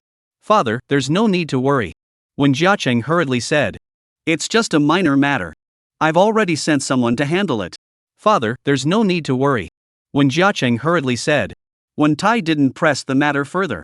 These days, he didn't feel like getting involved in the affairs of the Wen family. The courtyard was bustling with a festive atmosphere, and the fireworks lit up the sky so brightly that they illuminated every face. Bang! As the final firework exploded, a large character for longevity appeared in the sky, and everyone clapped and cheered. Bang! Just then, the front door was kicked open with a loud bang, and the sounds in the courtyard came to an abrupt halt. Everyone turned their gaze toward the entrance. Chen Shi-san walked in calmly with a cigarette in his mouth, his gaze fixed directly on Wen Jiaqing. Upon seeing Chen Shi-san enter, Wen Jiaqing swallowed hard. How did he get here? The Wen family members also stood up, and Wen Tai glared at Chen Shi-san with a dark expression. Earlier, due to pressure from the Feng family, he had already spared Chen Shi-san. Now that he had come to his door again, what was he up to? The bodyguards could tell that Chen Shi-san meant trouble, so they quickly surrounded him. Shang Qingqing, standing nearby, also grew tense. Why was Chen Shi-san causing trouble for the Wen family again? Chen Shi-san, what are you up to? Wen Bing rushed forward first and pointed at Chen Shi-san, demanding an explanation. Chen Shi-san looked at him, raising his eyebrows slightly. Who do you think you are? Call your grandfather over here to talk to me. You're pushing it too far. Wen Jiaqing clenched his teeth and said angrily, his eyes blazing with fury, as if he wanted to tear him apart with his bare hands. Song Shanshan, standing nearby, gripped the back of her chair tightly, imagining herself using the chair to crush Chen Shi-san to death. Chen Shi-san. Wen Tai stood up and walked over to Chen Shi-san, looking at him and asking, what are you doing? I have no other intentions. I just came to inform you that if the Wen family intends to kill me, they should send their men to confront me openly. Hiring assassins to strike from the shadows is no sign of true skill. Chen Shi-san said calmly as he looked at Wen Tai. However, he knew that this matter was most likely not Wen Tai's doing. As the head of the Wen family, Wen Tai was well aware of the pros and cons of the situation. Offending him would be the same as offending the Feng family, and there would be no benefit to him whatsoever. Since he had not pursued the matter earlier, he would not resort to such underhanded tactics behind the scenes. Sure enough, upon hearing Chen Shi-san's words, Wen Tai flew into a rage. Nonsense. I, Wen Tai, conduct myself with integrity. How could I possibly dare to do such a thing? Just because it wasn't you doesn't mean it wasn't someone from your Wen family. Chen Shi-san took a deep drag on his cigarette, slowly exhaling a smoke ring, and looked at Wen Tai calmly. Wen Tai immediately understood Chen Shi-san's meaning and turned to look at Wen Jiaqing behind him. Wen Jiaqing's face was filled with anger, but amidst the anger, one could still discern a hint of nervousness. Wen Tai immediately understood who Chen Shi-san was referring to, but he did not reprimand Wen Jiaqing in public. After all, it was the pain of losing a child. Who could possibly be willing to let it go so easily? Chapter 136, The Imperial Group's Birthday Gift. I understand. Wen Tai looked at Chen Shursan, his tone softening slightly. Rest assured, such matters will not occur again in the future. From now on, we're no longer connected. We'll mind our own business and stay out of each other's way. I would be happy to let our paths never cross, but someone isn't willing to let it go. Chen Shursan glanced coldly at Wen Jiaqing and said in a cold voice, if such a thing happens again, I will make sure the Wen family disappears from Jiangcheng. Chen Shursan gave Wen Jiaqing a cold glance and said in a low voice, if such a thing happens again, I will make sure the Wen family disappears from Jiangcheng. Upon hearing this, Wen Tai's heart trembled. This Chen Shursan is taking things too far. Damn it. Kid, who do you think you are? Exactly. You're so young and already talking big. Didn't your father teach you how to behave? Hey, you think I'll hurt you? Chen Shursan's words immediately sparked widespread dissatisfaction, and everyone turned their anger toward him. In response, Chen Shursan paid no heed, merely casting a cold glance around the entire crowd. Gentlemen, this is a private matter between the Wen family. There is no need for you to get involved. Wen Tai hurriedly stepped forward to mediate. He then turned to Chen Shursan and whispered, today is my birthday. I don't want to make a scene in front of all these guests. What do you think? I'll leave now. Happy birthday, old man. Chen Shursan finished speaking and turned to leave the Wen family residence. Shang Qingqing instinctively stood up, but after thinking for a moment, she decided not to chase after him. After the person had left, Wen Tai quickly bowed his hands to everyone and said, it's just a minor matter, don't let it spoil everyone's mood. Janman, tell the kitchen to serve the dishes. Since Wen Tai had spoken, the others didn't say anything either. Wen Jiaqing stood there, nearly grinding his teeth to dust. This Chen Shursan was simply too much. Come with me. Wen Tai approached Wen Jiaqing, his expression dark and grim. The two walked through the corridor to the backyard. Wen Tai suddenly stopped in his tracks, turned around, and slapped Wen Jiaqing across the face. Wen Jiaqing knew he had done something wrong and didn't argue, just clenched his teeth and endured it. As I mentioned earlier, we cannot afford to offend the Feng family of Kyoto. That is the first reason. Second, if you have the ability to use someone else to do your dirty work, you must also have the ability to clean up after yourself. How could you let them come looking for you? Thirdly, while Chen Shursan is indeed despicable, his capabilities are well known to both you and me. If we keep provoking him, it will inevitably lead to even greater trouble in the future. Wen Tai looked at Wen Jiaqing and listed his mistakes one by one. Wen Jiaqing lowered his head and said softly, Father, I'm your only child. The death of Yifu, how could I not be heartbroken? But have you forgotten why he died? Everyone has their limits. Since he chose to provoke others, he must accept the consequences. Wen Tai sighed, from now on, live your lives well. Though you are no longer young, at least you still have Wen Bing. When the time comes, I will entrust the family estate to him and make sure he treats you as his own parents. As your father, this is all I can do. The dead are gone, and the living must go on. Hearing Wen Tai's words, Wen Jiaqing's body trembled uncontrollably. But he knew that the old man was essentially issuing him a final ultimatum, warning him not to provoke Chen Shursan anymore. Old master! Old master! Just then, a bodyguard rushed in hurriedly, the people from Dihao Group are here. What? Wen Tai's eyes widened in shock. The Dihao Group was one of the top companies in Longyan Kingdom, and countless people were desperate to curry favor with them. Why had they suddenly come knocking on their door? Could it be that someone in his family had offended them? Who is it? What do they want? Wen Tai asked nervously. It seems to be Li Chen, the secretary of the president of Dihao Group. He said he's here to deliver a birthday gift for you. The bodyguard said with a smile. Upon hearing this, Wen Tai's jaw nearly dropped to the floor. The president's secretary of Dihao Group had personally come to deliver a birthday gift. This must be a huge honor. Realizing what had happened, Wen Tai hurriedly rushed out the door. As soon as he returned to the front yard, he saw Wen Bing personally pouring tea for a man. The man was seated on a square armchair, his expression calm and composed, exuding an air of exceptional refinement. He was dressed in a well-tailored black suit, with half-framed glasses, exuding an air of dignity and authority. Mr. Wen. Upon seeing Wen Tai, Li Chen stood up on his own initiative. Wen Tai hurriedly bowed his hands and said, I didn't know Secretary Li had honored my humble abode with your presence. I apologize for not greeting you properly. There's no need for such formalities. I'm here on the president's orders to deliver something to you. As Li Chen finished speaking, the people beside him quickly opened the two boxes on the ground. One of the boxes contained several paintings, while the other held a pair of porcelain vases that looked extraordinary. We just found out it was your birthday today, so we came in a hurry and didn't prepare anything special. Please accept them with a smile. Li Chen said casually. This is a yellow-glazed double-handled dragon in phoenix decorated vase. There is only one pair like this in the entire world. From the appearance of this calligraphy and painting, it also seems to be no ordinary piece. No wonder it's from the Emperor Group, they sure know how to spend money. Speaking of which, the president of Dihao Group hasn't been seen in public for years. I wonder who this mysterious figure really is. It seems that the Wen family has extensive connections, even having ties with the Dihao group. For a moment, the guests were abuzz with speculation, but deep down, they all had their suspicions. The Wen family was no ordinary clan, there were powerful backers supporting them from behind the scenes. Although Wen Tai had never even met the CEO of Emperor Group, let alone know who he was, how could he possibly refuse a gift sent with such goodwill? Thank you for your hard work, Ms. Li. Please convey my gratitude to your president. Since it's still early, why not stay for a light meal before leaving? Wen Tai said with a smile. No need for a meal. I'm just here to deliver something. Wishing Mr. Wen a long and healthy life, with the grace of the pine and crane.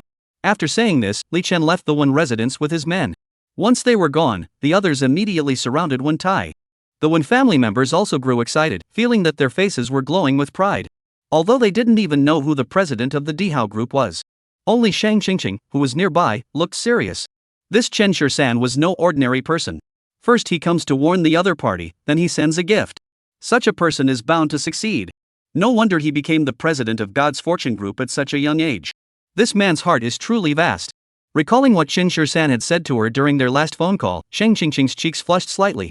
Friends? Are they really friends? Setting aside how Chen Shisan feels, she herself believes she doesn't deserve to be Chen Shisan's friend. Earlier, she had even thought about winning Chen Shisan over, but now it seemed like she was the one trying to eat swan meat, a toad trying to eat a swan. It was utterly ridiculous. Chapter 137, Buying Your Store. Meanwhile, Chen Shisan returned home late at night. Everyone in the house was asleep. Chen Shisan silently took 2 cans of beer from the refrigerator and went up the back mountain alone. The peach blossoms had long since faded, and the peaches in the orchard were still unripe. The moonlight shone down from above, illuminating the entire mountain. Puff! Chen Shisan pulled the tab, took a big gulp of alcohol, swished it around in his mouth a few times, and found it tasteless. After being back for so long, aside from taking care of the kids, he seemed to have nothing else to do. Although he owns some properties, he has no interest in them whatsoever. Having avenged the grudge from years past, he now finds life rather meaningless. If I keep doing nothing, I'll probably end up a wreck. After finishing his drink in the peach grove, Chen Shisan finally returned to the villa. As soon as I entered the room, I saw someone else on my bed. Chen Shisan furrowed his brows slightly as he looked at Lin Yu, who was sound asleep. This little girl, how did she end up on my bed? He walked over and covered her with the blanket, gazing at her tenderly. This girl does bear a striking resemblance to Lin Feng. Unfortunately, Lin Feng couldn't see it. The next morning, Zhang Rushua went to work in high spirits. Li Qingxi sent Lin Yu to school, and Chen Shisan followed them out the door. Why don't I buy you a car? It'll be more convenient for you to take the kids around. Chen Shisan said to Li Qingxi in the car. Are bosses these generous these days? They even provide cars for their employees? Li Qingxi looked at Chen Shisan and asked with a smile, Boss, this won't be deducted from my salary, will it? Chen Shisan gave her a disapproving look. Li Qingxi was definitely not someone who was short on money. Employee benefits at 1T come out of your paycheck. Once the kids start school, go pick one out yourself, and I'll reimburse you when you get back. Then I won't hesitate. Li Qingxi said with a smile. After dropping the 2 off at school, Chen Shisan drove around aimlessly. After thinking it over all night, he decided to open his own clinic. It wasn't about making money, he simply didn't want to waste the skills the old master had taught him. The car drove along the road and soon arrived at a commercial street. Chen Shisan found a place to park the car and began to explore the area. The street was bustling with people, and almost everything being sold were snacks. If he were to open a medical clinic, he would certainly not choose such a location. After turning a corner, Chen Shisan noticed that the 2 streets were only a short distance apart, yet this street was noticeably deserted. The entire street looked gloomy, with 2 antique shops and the rest being shops that handled funeral and wedding arrangements. No wonder there's hardly anyone around on a street like this. But that's exactly what Chen Shisan wanted, quiet enough. After walking just a few steps, Chen Shisan spotted a shop for sale sign. He glanced up and saw that it was also a funeral parlor. After hesitating for a moment, Chen Shisan still walked inside. The store was empty except for a young owner who was boredly swatting mosquitoes with a fly swatter. Upon seeing Chen Shisan enter, he lazily asked, What are you buying? I'm buying your store. Chen Shisan said calmly. At those words, the shop owner's eyes lit up, and he jumped out from behind the counter, hands braced on the counter. You've got good taste, brother. I'll take it. This is a prime piece of feng shui real estate. The man led Chen Shisan toward the backyard. Come on, let's sit down and talk. The front of the shop looked gloomy, but the backyard was quite interesting. As soon as you enter, you can see a massive ginkgo tree, with a stone table placed beneath it. The tabletop is carved with the patterns of a chessboard.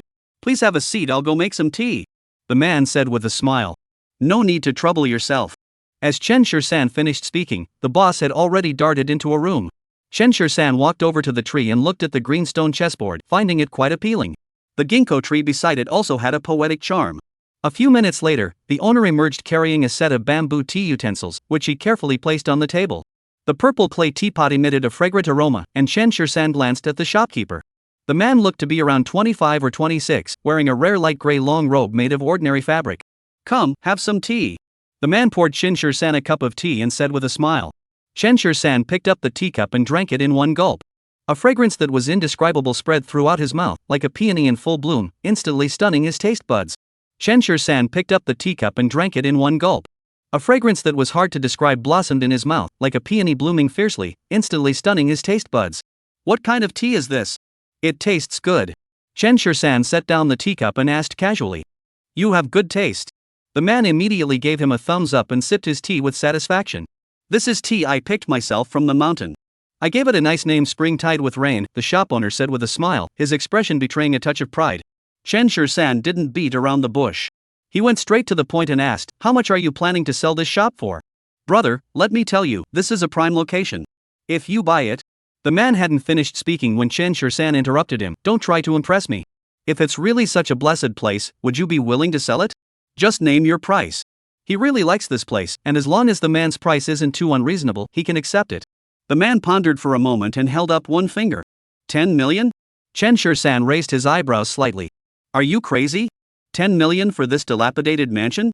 The man jumped to his feet and said to Chen Shur-san. "What do you mean?" Chen Shur-san asked with a smile, finding the young boss rather interesting. 1 million is enough."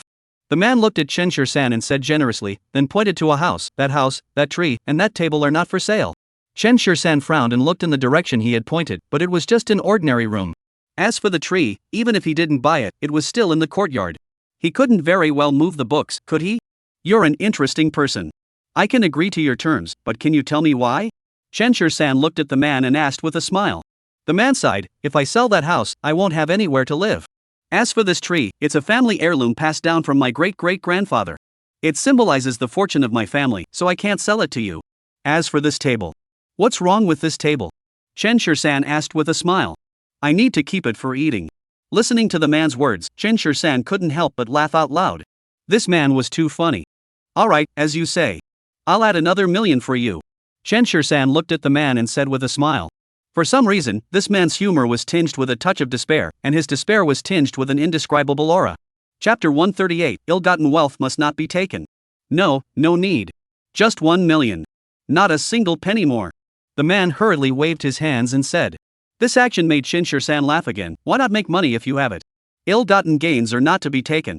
The man shook his head and said, "In our line of work, we place the utmost importance on cause and effect. If I were to accept this extra money, it would inevitably lead to trouble in the future." Listening to the man's words, Chen Shur-san actually found them somewhat reasonable. "Credit card or bank transfer?" Chen Shur-san asked the man. "I want cash," the man said decisively. Chen Shur-san's lips twitched violently. This man was truly unique. "No problem, I'll get it for you in a moment." Hearing this, the man poured another cup of tea for Chen Shur-san. "You're a straightforward guy. From now on, we'll be living under the same roof. Let's get to know each other. My name is Ruan Chung. What's yours?" "Chen Shur-san." Chen Shur-san stated his name. 13? Ruan Cheng rubbed his chin, his eyebrows slightly furrowed, as if deep in thought. "What's wrong? Is there a problem?" Chen Shur-san asked with a smile. Ruan Cheng instantly relaxed his brows. "What an interesting name. Come, let's have a cup of tea instead of wine." After leaving the shop, Chen Shur-san drove to the bank. There weren't many people at the bank, so Chen Shur-san quickly got a number. "What kind of business are you here for?" the bank teller asked with a sour expression. "Withdrawing money. There's an ATM outside," the young woman said impatiently. Chen Shur-san furrowed his brows slightly. "Withdraw 1 million. Upon hearing this, his younger sister looked at Chen Shur-san with disdain. "Are you still asleep?" "What do you mean by that?" Chen Shur-san asked coldly. "You just blurted out 1 million. Can you even come up with that much money?" The bank clerk didn't give Chen Shur-san any face and said directly, "Looking at how you're dressed, you probably don't even have 10,000 in your account. What are you trying to pull here?" Hearing the teller's words, Chen Shur-san's expression darkened instantly. "Is this how you treat customers?" The young woman snorted derisively. "You actually think you're a customer just because you opened a bank account? Don't waste my time. There are people waiting behind me. Go withdraw your money at the ATM outside." With that, the young woman looked behind Chen Shur-san. Next, Chen Shirsan showed no intention of stepping aside. He immediately pulled out his supreme black gold card and handed it over. Withdraw money, 1 million. The young woman glanced at the card Chen Shirsan handed her and furrowed her brows slightly. Brother, did you make this card yourself? This isn't even our bank's card. The commotion quickly drew the attention of the bank manager, a middle-aged woman dressed in a business suit. Upon seeing Chen Shirsan, she politely asked, Sir, is there anything I can assist you with? I want to withdraw money, but your teller has been giving me a hard time. Manager Zhu, don't listen to him. He's clearly trying to withdraw money with a card he doesn't recognize. Where am I supposed to get that money from? If you're not thinking straight, go get your head checked. The young woman said to Chen Shirsan with a displeased expression. The manager glanced at the bank card on the counter, his eyes widening in shock. He turned to scold the young woman, How dare you speak to me like that? He then turned to Chen Shirsan with a fawning smile, Sir, we sincerely apologize for the inconvenience caused. As a valued customer of our bank, you enjoy special privileges.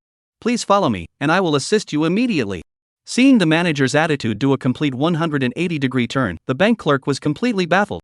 Mr. Zhu, what are you doing? Before she could finish, the manager glared at her, afraid she'd say something wrong again. She's new here. Don't take it personally. Please follow me. The manager quickly made a gesture to follow him. Chen Shirsan stood up and glanced at the bank clerk. Someone like you doesn't need to come to work tomorrow. Who do you think you are? Hearing this, the teller was immediately annoyed. The manager, who had been standing nearby, couldn't take it anymore and glared at her. The gentleman is right. You don't need to come to work tomorrow. I'll have the finance department settle your wages right away. After saying that, she quickly turned to Chen Shirsan and said, Sir, please don't let him ruin your mood. Please come with me. Chen Shirsan finally followed the manager's footsteps, leaving the bank teller behind the counter looking completely bewildered. Was she fired? Because of a lunatic? In the office, the manager even had someone specially brew a cup of coffee for Chen Shirsan. I'll withdraw 1 million in cash and deliver it to this location. Chen Shirsan handed the manager a note with the address written on it and asked casually, How long will it take? I'll go process it for you right away. If you have something to do, you can leave first. I'll bring the money and card over to you later. The manager hurriedly said. Alright, just send everything over. Make sure to give it to someone named Wanchang. Chen Shirsan stood up and said, as he was also too lazy to wait. In less than 2 minutes, Chen Shirsan had already stepped out of the bank's main entrance. Seeing Chen Shirsan exit, the young woman hurriedly found the manager. Manager Zhu, who was that guy just now? Manager Zhu hurriedly kept his distance from her and said coldly, Didn't you listen during your training? You don't even recognize the supreme black gold card? The manager quickly kept his distance from her and coldly said, Didn't you pay attention during training? You don't even recognize a supreme black gold card? This card is owned by fewer than 10 people in the entire Dragon Flame Kingdom. No matter who he is, his status is definitely extraordinary, at least someone we can't afford to provoke. Alright, you've offended such a person. I dare not keep you here. I'll report this to the higher-ups. Starting tomorrow, you don't need to come anymore. After saying that, the manager turned around and went to get the money for Chen Shirsan, leaving the young woman standing there in shock. Supreme black gold card? She never thought she'd see such a thing in her entire life. Besides, Chen Shirsan's outfit looked like it cost no more than $100 in total. Who would have thought he was the owner of the supreme black gold card? After leaving the bank, Chen Shirsan headed to a nearby interior design company. Since he was planning to open a medical clinic, the previous storefront definitely needed to be renovated. Since Chen Shirsan was generous, both parties quickly signed the contract, and the renovation would be completed within a month. After completing all of this, Chen Shirsan went to a place that sold grain-based liquor, bought 500 pounds of high-quality grain-based liquor without hesitation, and had it delivered to Peach Blossom Island No. 1. Although no one knew who this man was, the shop owner looked at him with admiration because Chen Shirsan had been so generous. Just as they stepped out of the wine shop, Chen Shirsan's phone rang. It was Shang Qingqing calling. Could it be about yesterday's incident at the Wen family's place? Was she coming to plead for mercy? Chen Shirsan raised his eyebrows slightly. Shang Qingqing shouldn't be that foolish, should she? Chapter 139, I'm the boss, I make the rules. Hello? Chen Shirsan answered the phone. On the other end, Shang Qingqing's voice came through. Chen Shirsan, are you free? I'd like to take you out for a meal. This time, she didn't use that respectful tone to address Chen Zong. Chen Shirsan curved his lips into a smile. I'm just getting hungry. Where should we go? Half an hour later, the two met at the entrance of a restaurant. Why did you suddenly decide to treat me to dinner today? Chen Shirsan asked with a smile, then politely helped Shang Qingqing open the door. I've always wanted to, but I didn't dare. Shang Qingqing said with a smile as bright as a flower, then went to the front desk and requested a private room. She knew that Chen Shirsan didn't have the habit of eating in the main dining hall. What's there to be afraid of? I'm not going to eat you. Chen Shirsan teased. The two were led upstairs by the host and entered the private room. After sitting down, Chen Shursan took the menu without hesitation, ordered a few dishes, and handed the menu to Shang Qingqing. After they had finished ordering, Shang Qingqing finally looked at Chen Shursan. Although she felt a bit uneasy thinking about Chen Shursan's status, the moment she recalled him saying they were friends, Shang Qingqing immediately felt at ease. I saw you at the Wen family's house yesterday. You wouldn't be trying to plead for the Wen family, would you? Chen Shursan asked with a raised eyebrow. Shang Qingqing shook her head decisively. If the Wen family wants to court disaster, let them do as they please. What does it have to do with me? Shang Qingqing looked at Chen Shursan with interest and asked, I'm just curious. You went to cause trouble earlier, and now you're sending a birthday gift. Why? There's no reason. Chen Shursan said indifferently. If you want to do it, just do it. There's no reason. Chen Shursan said indifferently, if you want to do something, just do it. A birthday gift sent to the entire venue caused an uproar, but for Chen Shursan, it was just a fleeting thought. No wonder he's so bold. Money talks. Should I have tried harder to win you over back then, so I could have married into a wealthy family? Shang Qingqing propped her chin on her hand and asked Chen Shursan. Mr. Shang, there is no need for you to say that. I'm just an ordinary person. I'm really not worth you going out of your way for me. Chen Shursan teased. He was well aware that Shang Qingqing no longer harbored such feelings toward him. Chen Shursan, the value of those 3 words ordinary person is a bit too high. If everyone were as ordinary as you, the world would be a much more peaceful place. Shang Qingqing joked. Enough with the banter. Did you invite me to dinner for no reason? Chen Shursan picked up his teacup and took a sip, unconsciously recalling the tea he had drunk earlier that morning at Wan Cheng's place. The tea at this restaurant was also good, but it didn't have that unforgettable taste that lingered on the tongue. There's really nothing to do today. You said we're friends, so it should be okay for friends to have a meal together, right? Shang Qingqing asked with a raised eyebrow. Of course it's fine. Chen Shursan said with a smile. Jiangcheng, Jin Ma Tower. Congratulations to Manager Zhang. It's wonderful that you've achieved such a position at such a young age. Congratulations. What do you call this? It's a case of after a period of adversity, good fortune follows. Facing everyone's compliments, Zhang Rushue kept a smile on her face and spoke humbly. However, she was well aware that these people might be thinking all sorts of things about her behind her back. After all, she had just been fired yesterday and was now promoted to manager today. That was a bit of a huge leap. We're all colleagues now, so we'll need to work together and support each other. Zhang Rushue said with a smile. Rest assured, we will definitely cooperate with you. Exactly, you're much better than that old Wang. Everyone said. When Zhang Rushue arrived at the company this morning, she happened to see Wang Chengwei leaving with a box, looking so down and out. As she passed by him, he glared at her angrily. Thinking about that look, Zhang Rushue felt a chill run down her spine. Alright, everyone, get back to your work. Zhang Rushue said and returned to her office. The office had clearly been renovated, though not extensively. Most of the items inside had been replaced. Even her office chair has been replaced with the latest model of a genuine leather chair. Such treatment is probably something only a few people would receive. Zhang Rushue took a deep breath, turned on her computer, and began working. Since Su Wei trusted her so much, she had to do her job well. As noon approached, Zhang Rushue stretched lazily and noticed a figure standing at the office door. Su, the boss. She quickly stood up. How did you come here? Come in and sit down. Su Wei entered the office and sat down on the sofa. Zhang Rushue quickly poured him a glass of water, but Su Wei didn't drink it. He took it and placed it on the table. We've replaced most of the items that Wang Chengwei used with new ones. Please let us know if there's anything else you're not satisfied with. Mr. Su, it's actually not necessary to replace them.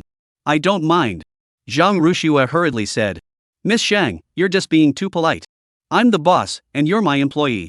If you need anything, just let me know. She's just a worker and hasn't achieved any results yet. What does she deserve to be treated so well by the boss? But judging by how Su Wei is acting, he probably isn't trying to take advantage of her, right? I mind. Su Wei said indifferently. What are you having for lunch? The topic suddenly changed, and Zhang Rushue was a bit taken aback. Huh? There's a decent Western restaurant downstairs. Let's have lunch together, and I'll introduce you to 2 people. Su Wei said indifferently, his gaze lingering on Zhang Rushue's face. Mr. Su. Zhang Rushue furrowed her brows slightly. This scene felt strangely familiar. You'll have to coordinate with other departments, right? Su Wei raised his eyebrows and said, as my employee, you should have a thorough understanding of the company's operations to create greater value. Listening to Su Wei's words, Zhang Rushue realized she had misunderstood and quickly said, I understand. Please rest assured I will work hard. Let's go. Su Wei stood up and said. Where are we going? Let's eat. It's not time yet. I'm the boss, I make the rules. Su Wei said confidently, then walked toward the door. Zhang Rushue hurried after him. As soon as she left, the people in the office began to gossip. "See, I told you so. Beautiful people always get special treatment. I never expected this woman to be so cunning. She was firmly rejecting old Wang yesterday, and now she's already hooking up with Mr. Su. She is not that old, but she sure knows how to play the game. We'll have to work under her from now on." Even Mr. Su came to find her personally, so I doubt she'll be leaving her position anytime soon. That's not certain. What if Mr. Su promotes her further? That's just asking for gossip, isn't it? The office was buzzing with gossip, and several women's eyes were filled with envy. This world is truly unfair. Chapter 140, Jealousy. In the elevator, Su Wei kept his distance from Zhang Ruxue. "What does your boyfriend do?" Su Wei suddenly asked. "Ha?"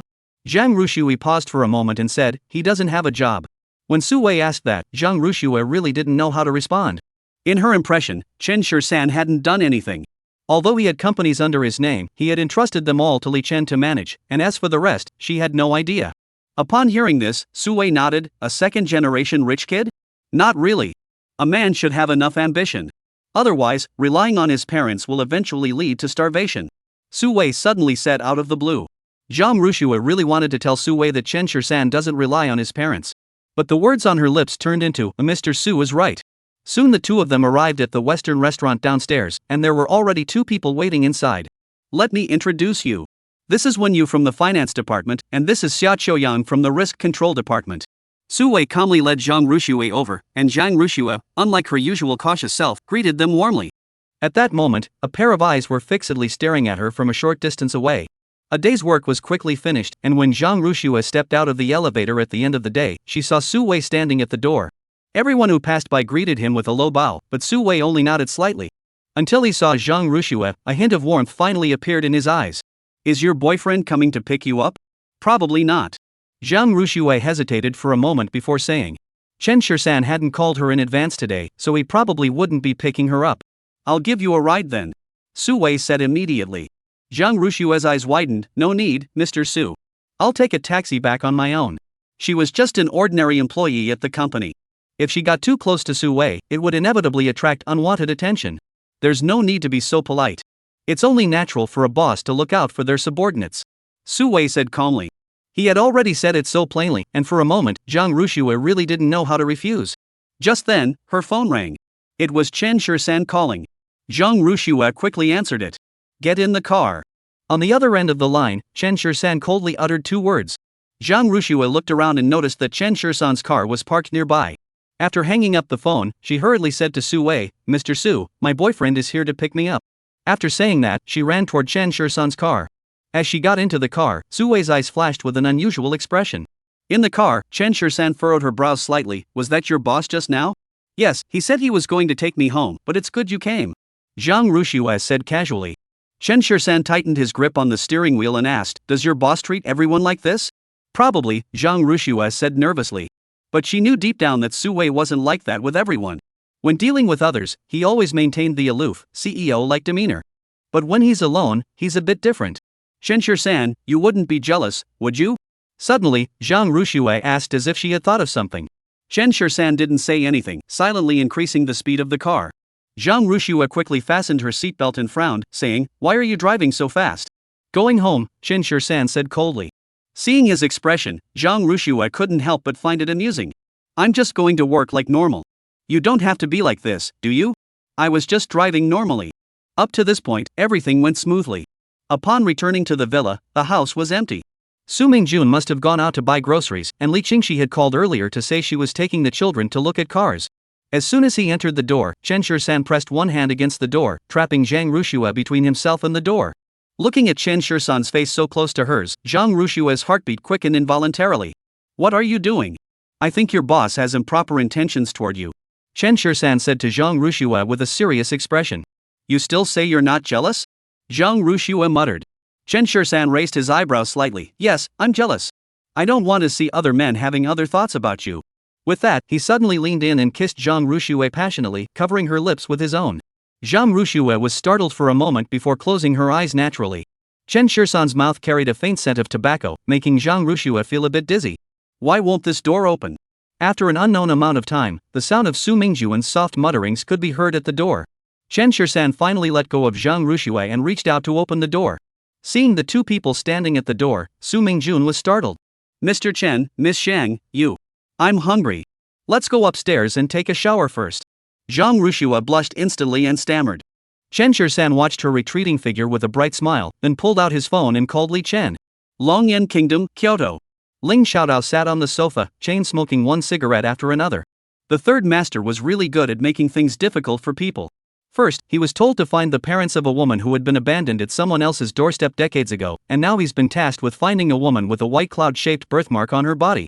In this vast sea of people, where on earth is he supposed to find her? Just then, a soldier hurried over. Sir, we've selected a group of people. Upon hearing this, Ling Xiaodao quickly sat up and took the computer from the soldier's hands. The information showed 10 couples who had all experienced losing a child, and their timelines largely matched up. Hurry! Contact these people immediately. Ling Xiaodao felt a glimmer of hope and quickly sent someone to make contact. Find them quickly, it will make things easier for him. His workload was already heavy, and now he has all these extra tasks. He hasn't had a good night's sleep in days. Once we find the person, he'll finally be able to get a good night's sleep, right? Meanwhile, in Zhangcheng.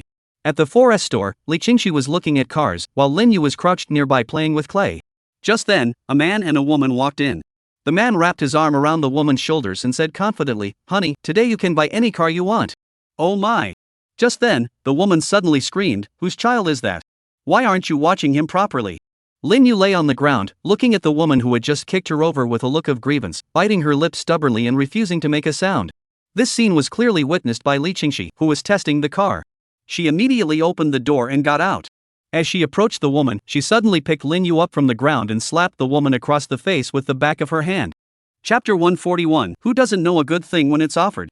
You dare hit me? The woman was instantly stunned and pointed at Li Qingxi.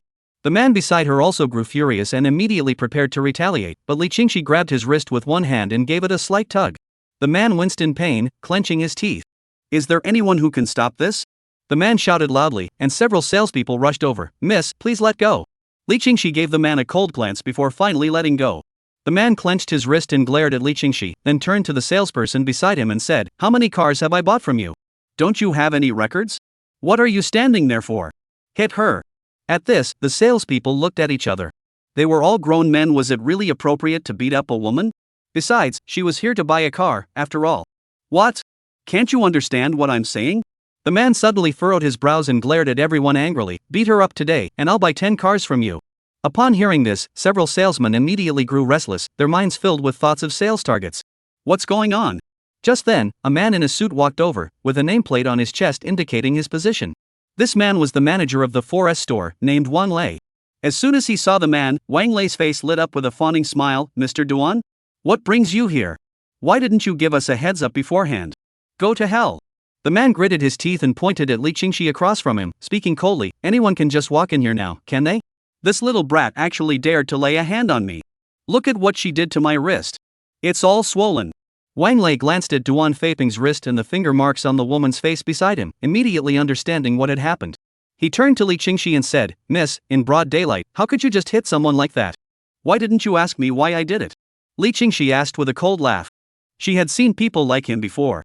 In the face of power and influence, how many people were truly worthy? They were all just pretentious fakes. "I don't care why you did it, but you need to apologize to Mr. Duan, and I'll try to plead your case. This matter will be settled." Wang Lei looked at Li Qingxi with a haughty expression and said. Upon hearing this, Duan Feiping snorted coldly, "Kneel down and apologize." "That's right. Kneel down and apologize." Wang Lei echoed, his eyes almost rolling to the sky. "What if I don't?" As she said this, Li Qingxi couldn't help but clench her fists. If it weren't for Qin Shisan stopping her from killing them in front of Lin Yu, she wouldn't bother wasting her breath on these people. "Then don't blame us for being rude," Wang Lei said, clapping his hands. A few tall, muscular bodyguards entered from outside and surrounded Li Qingxi. Fortunately, there weren't many people at the 4S store at that time. Otherwise, with such behavior, who would dare to come here to buy a car? A few salespeople couldn't help but feel nervous for Li Qingxi. A young woman beside them couldn't help but say, "Manager Wang, she's just a young girl. You're being too harsh." Snap. Before the salesperson could finish speaking, Wang Lei slapped her across the face with the back of his hand. "When did it become your turn to speak? Let me tell you, if Mr. Duan is unhappy today, the losses our store will incur would be more than you're worth." Hearing this, Wang Lei's face broke into a mocking smile. "Little girl, get down on your knees and apologize to me, and I'll let this go. Otherwise, you'll suffer today." This is the power of money. The women around Wang Lei also looked down on Li Qingxi with arrogance, stepping forward to grab her hair, apologize to her. Before she could finish, Li Qingxi had already grabbed her wrist with one hand and kicked her in the abdomen with the other. Before she could finish her sentence, Li Qingxi had already grabbed her wrist with one hand and kicked her in the abdomen with the other. Damn it! How dare you hit me? Get her! Wang Lei hurriedly said. Several security guards rushed toward Li Qingxi, while the salespeople stepped back. Duan Feipeng hurriedly helped the woman up from the ground. Honey, are you okay? Mr. Duan, rest assured, I'll handle this today. Wang Lei hurriedly said to Duan Feipeng, a thin layer of sweat forming on his forehead. On the other side, Li Qingxi held Lin Yu in one arm and whispered to her, Miss, hold onto my neck and close your eyes. Lin Yu obediently stretched out her arms and wrapped them around Li Qingxi's neck, burying her head in her arm. Bang! Li Qingxi kicked a security guard flying with a single kick, then slapped another one away with a single palm strike. These security guards, though tall and muscular, were no match for her in a fight. They were no better than dogs in her eyes. Damn it! Just then, a security guard drew a stun gun from his waist and stabbed it fiercely toward Li Qingxi. Li Qingxi quickly grabbed one of the men's arms and used it to block him in front of her. Ah! The moment the electric baton touched the man, Li Qingxi saw his hair stand on end. The remaining two security guards swung their rubber batons at her. Li Qingxi sidestepped and kicked one of them away, then grabbed the rubber baton from the other man's hand and yanked it violently, causing him to fall to the ground instantly. The entire sequence was executed flawlessly, leaving the salespeople watching nearby so excited they wanted to clap and cheer. This girl is so cool. Li Qingxi dropped the rubber stick in her hand and coldly looked at Wang Lei and the others. You're all useless. Damn it! Duan Feipeng grew even angrier. He never expected that these security guards, who looked so big and strong, would be so useless. If you've got the guts, don't run away. I'll call for backup right now. Li Qingxi held the child and sat calmly on the sofa, saying indifferently, I'm not leaving. Call whoever you want. Seeing Li Qingxi act so brazenly, Duan Feipeng didn't bother with the notion of bullying a girl anymore. He immediately pulled out his phone and started calling for backup. Seeing Li Qingxi act so brazenly, Duan Feipeng didn't bother with the notion of bullying a girl anymore. He immediately pulled out his phone and started calling for backup. Li Qingxi, on the other hand, sent her location to Qin Shisan and simply said 3 words, we're in trouble. Wang Lei pointed at Li Qingxi angrily and shouted, you stubborn little girl. Just kneel down and kowtow to Mr. Duan, and everything will be fine. Do you know who he is? The people he called with just one phone call aren't someone you can handle. Don't be so young and ignorant. Wang Lei seemed to be trying to persuade Li Qingxi, but in reality he was afraid that Duan Feipeng would call his people and make a big scene, which would ruin his business in the future. Besides, he's just a manager, not the boss. If there's any loss in the store, he can't afford to compensate for it. Who doesn't know a good thing when they see it? Li Qingxi yawned and looked at Wang Lei. You're just a lackey. Hearing this, a cold gleam flashed in Wang Lei's eyes. If you get beaten up later, it'll be your own fault. He had already spoken so bluntly, yet this young woman still had the nerve to act so recklessly. Chapter 142, Are You Even a Man? Chen Shisan glanced at the person in front of him. He recognized him. He was one of Xiao Fo's men. You're Xiao Wu, right? Chen Shisan raised his eyebrows and asked. Xiao Wu quickly nodded. Third master, you still remember me? I have a good memory, Chen Shisan said with a smile. The woman beside him finally helped Duan Feipeng up from the ground, while everyone in the 4S store stood there speechless. Especially Wang Lei, who had been waiting to see Li Qingxi humiliated, only to be met with such a dramatic twist. Third master, I didn't know this young lady was your person. This is like water washing away the Dragon King's temple. Xiao Wu said with a sheepish smile. Chen Shisan chuckled lightly. It's fine.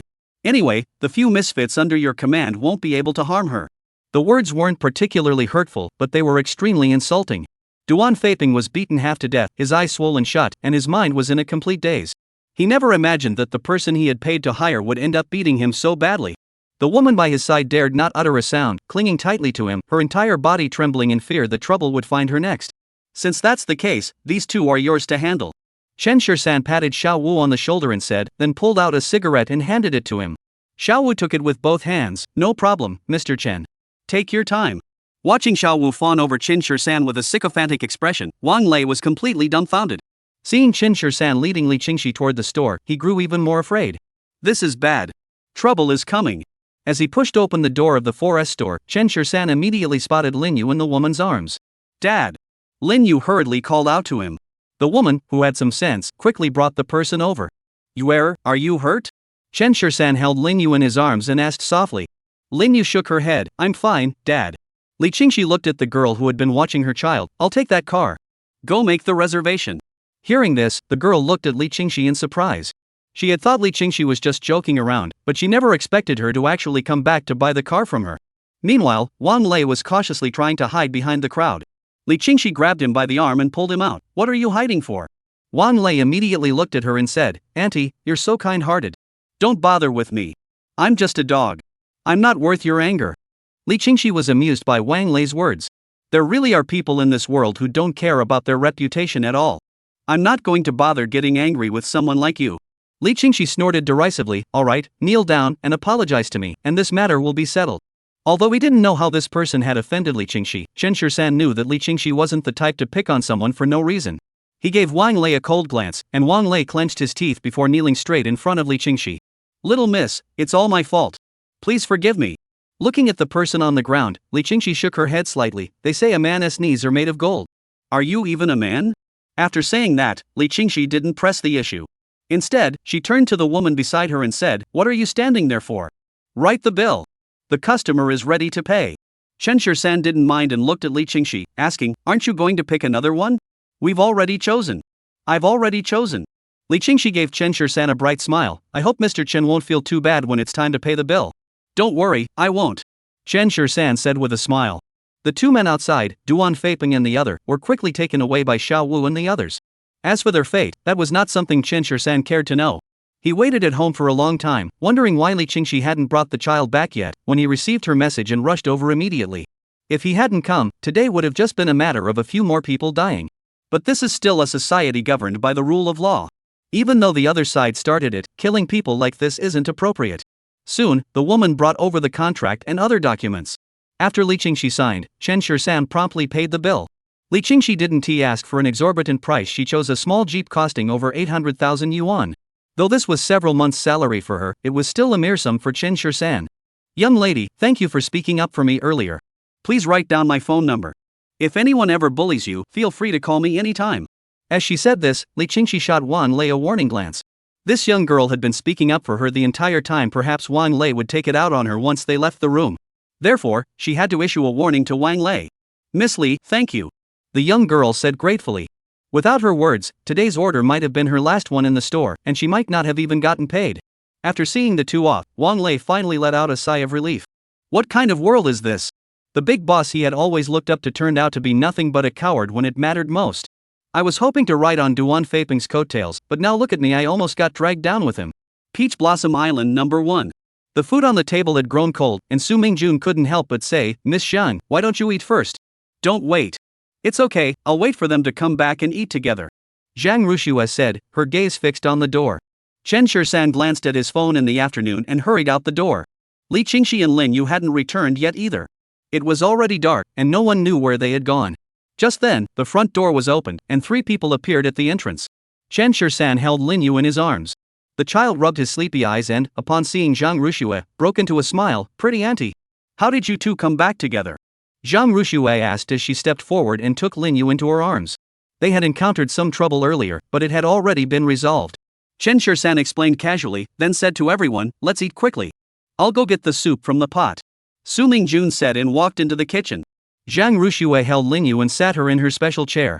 Chen Shisan and Li Qingxi washed their hands and sat down as well, and the family was all together. Just as they were about to start eating, the doorbell rang. Everyone frowned. Who could it be at this hour? "I'll go answer the door," Chen Shisan said as he stood up, quickly walked to the door, opened it, and found a person standing outside who surprised him. "How did you get here?" Chen Shisan looked at the person in front of him and asked in disbelief. Chapter 143, Beating Up the Sugar Daddy. No matter what happens to her, it's all her own doing. At that moment, Duan Feiping had finished his call and walked back over, pointing at Li Qingxi. "You little brat, if I let you walk out of here today, it'll be because I, Duan Feiping, have no skills." The salespeople around them looked at Li Qingxi with a touch of sympathy in their eyes. Why did this little girl have to pick a fight with someone so powerful? "Mr. Duan, please don't get angry. Take a seat and have some coffee while I make it for you," Wang Lei said with a fawning expression. Duan Feiping sat across from Li Qingxi with a woman, his gaze fixed on Lin Yu in her arms. "How old are you? Your child is already so big? You're clearly a whore who's been with countless men." Hearing this, a cold gleam flashed in Li Qingxi's eyes, but she didn't respond. Instead, she told herself in her mind, "Don't kill him. Don't kill him." "Sister, I'm scared," Lin Yu whispered softly in her arms. "It'll be okay in a moment." Li Qingxi looked at Lin Yu and comforted her. "Don't worry, I'm here." No one can hurt you. Lin Yu glanced at Duan Feipeng, her face filled with fear. Duan Feipeng glared at Lin Yu, causing the child's lips to tremble, nearly bursting into tears. Seeing this, Li Qingxi hugged her even tighter. She had never liked children, and the only reason she had agreed to take on this job for Chen Shisan was because he paid well. But now, holding Lin Yu in her arms, Li Qingxi couldn't help but feel a pang of sympathy. Such a tiny little person, curled up tightly in her arms, blinking her eyes innocently, was simply irresistibly adorable. Before long, a crowd pushed open the doors of the 4S store. Wang Lei saw this and quickly stood up, saying to Duan Feipeng, "Mr. Duan, we've known each other for years. Please don't make this difficult for me. Can we settle this outside?" Duan Feipeng glanced at Wang Lei, patted his shoulder, and said, "I'm very satisfied with your performance today. Prepare 10 of the best artists for me. I'll come to pick them up tomorrow." "No problem." Wang Lei immediately broke into a wide smile. Duan Feipeng turned his gaze to Li Qingxi. "How about it, little girl? Dare you come out with us? What's there to be afraid of?" Li Qingxi gave him a casual glance. The men Duan Feipeng had called were all heavily tattooed, and they didn't look like they were up to anything good. However, Li Qingxi didn't take these men seriously, but she was a bit inconvenienced since she was with Lin Yu. Li Qingxi stood up while holding the child, looked around, and fixed her gaze on the girl who had spoken up for her earlier. She walked toward her while still holding the child. "Miss, could you watch my child for a moment? Don't worry, I'll come back to buy the car from you once I've dealt with these people," Li Qingxi said with a bright smile. The girl hesitated for a moment but eventually took the child, despite Wang Lei's warning glare. "If it comes to that, I'll quit. Working for such a boss, there's no future for me here. Thanks," Li Qingxi said with a smile, her eyes curved and sparkling, looking very beautiful. But as she turned away, a cold, ruthless glint flashed in her eyes. A group of burly men retreated at Duan Feipeng's signal just as there was an open space in front of the 4S store, allowing them to move freely. "Mr. Duan, it's just a little girl. Why did you make me bring so many people here?" The leader was a tall young man with a large head that glinted in the sunlight. A tattoo of a descending tiger adorned his chest, and his face bore a defiant expression. The buttons of his shirt were all undone, a thick gold chain hung around his neck, and he carried a baseball bat in his hand. "Don't underestimate this girl." Duan Feipeng looked at the man and said, "If you can beat this girl into submission today, I won't treat you badly. These days, money can make the devil grind the mill. As long as you pay enough, there's someone who'll do anything for you." The man nodded at Duan Feipeng, then pointed at the two of them. "You two, go teach that girl a lesson." Seeing the man underestimate them so easily, Duan Feipeng furrowed his brows slightly. The two approached Li Qingxi with a smug expression. "You're just a little girl. How can you be so violent? Why don't you come with us? We'll make you laugh so hard you'll sleep through the night," one of them said to Li Qingxi with a lecherous grin. Li Qingxi gave him a faint smile, then narrowed her eyes. Bang! The next second, the man was kicked 3 meters away. This scene left the man beside him speechless. He grabbed the stick in his hand and swung it toward Li Qingxi. Li Qingxi grabbed the man's hand and yanked it back with all her strength, causing his arm to dangle limply. Seeing this, the man beside Duan Feipeng also grew serious. "Damn it! This girl is indeed no ordinary person. Let's go together. Everyone be careful," the man ordered quickly. Over 20 thugs instantly surrounded Li Qingxi. Just then, a piercing horn blared, and a Land Rover barreled straight toward them. Everyone scrambled to dodge out of the way, but two who couldn't react in time were knocked flying through the air. The sound of metal scraping echoed through the air. With a screeching brake sound, the car skidded to a stop right in front of Li Qingxi. "Are you okay?" Chen Shisan raised his eyebrows and asked Li Qingxi. "Nothing major. I just didn't want to cause you too much trouble, so I asked you to handle it," Li Qingxi explained. Chen Shisan furrowed his brows slightly, pulled a cigarette from his pocket, put it in his mouth, lit it, and asked calmly, "What's going on?" "They accidentally knocked your air over, and when I tried to help, they wouldn't let it go."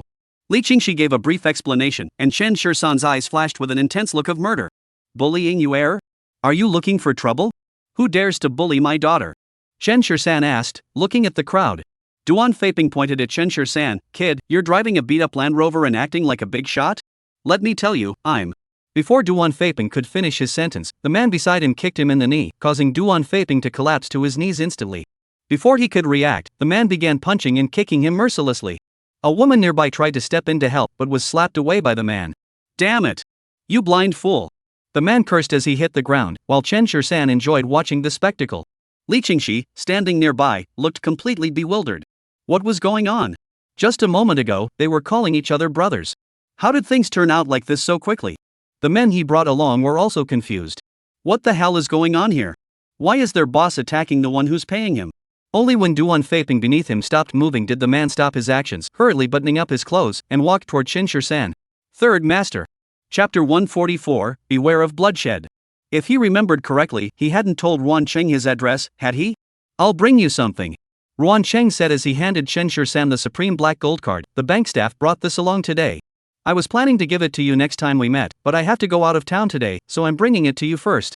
Ruan Cheng was carrying a luggage bag, and it did indeed seem like he was heading somewhere.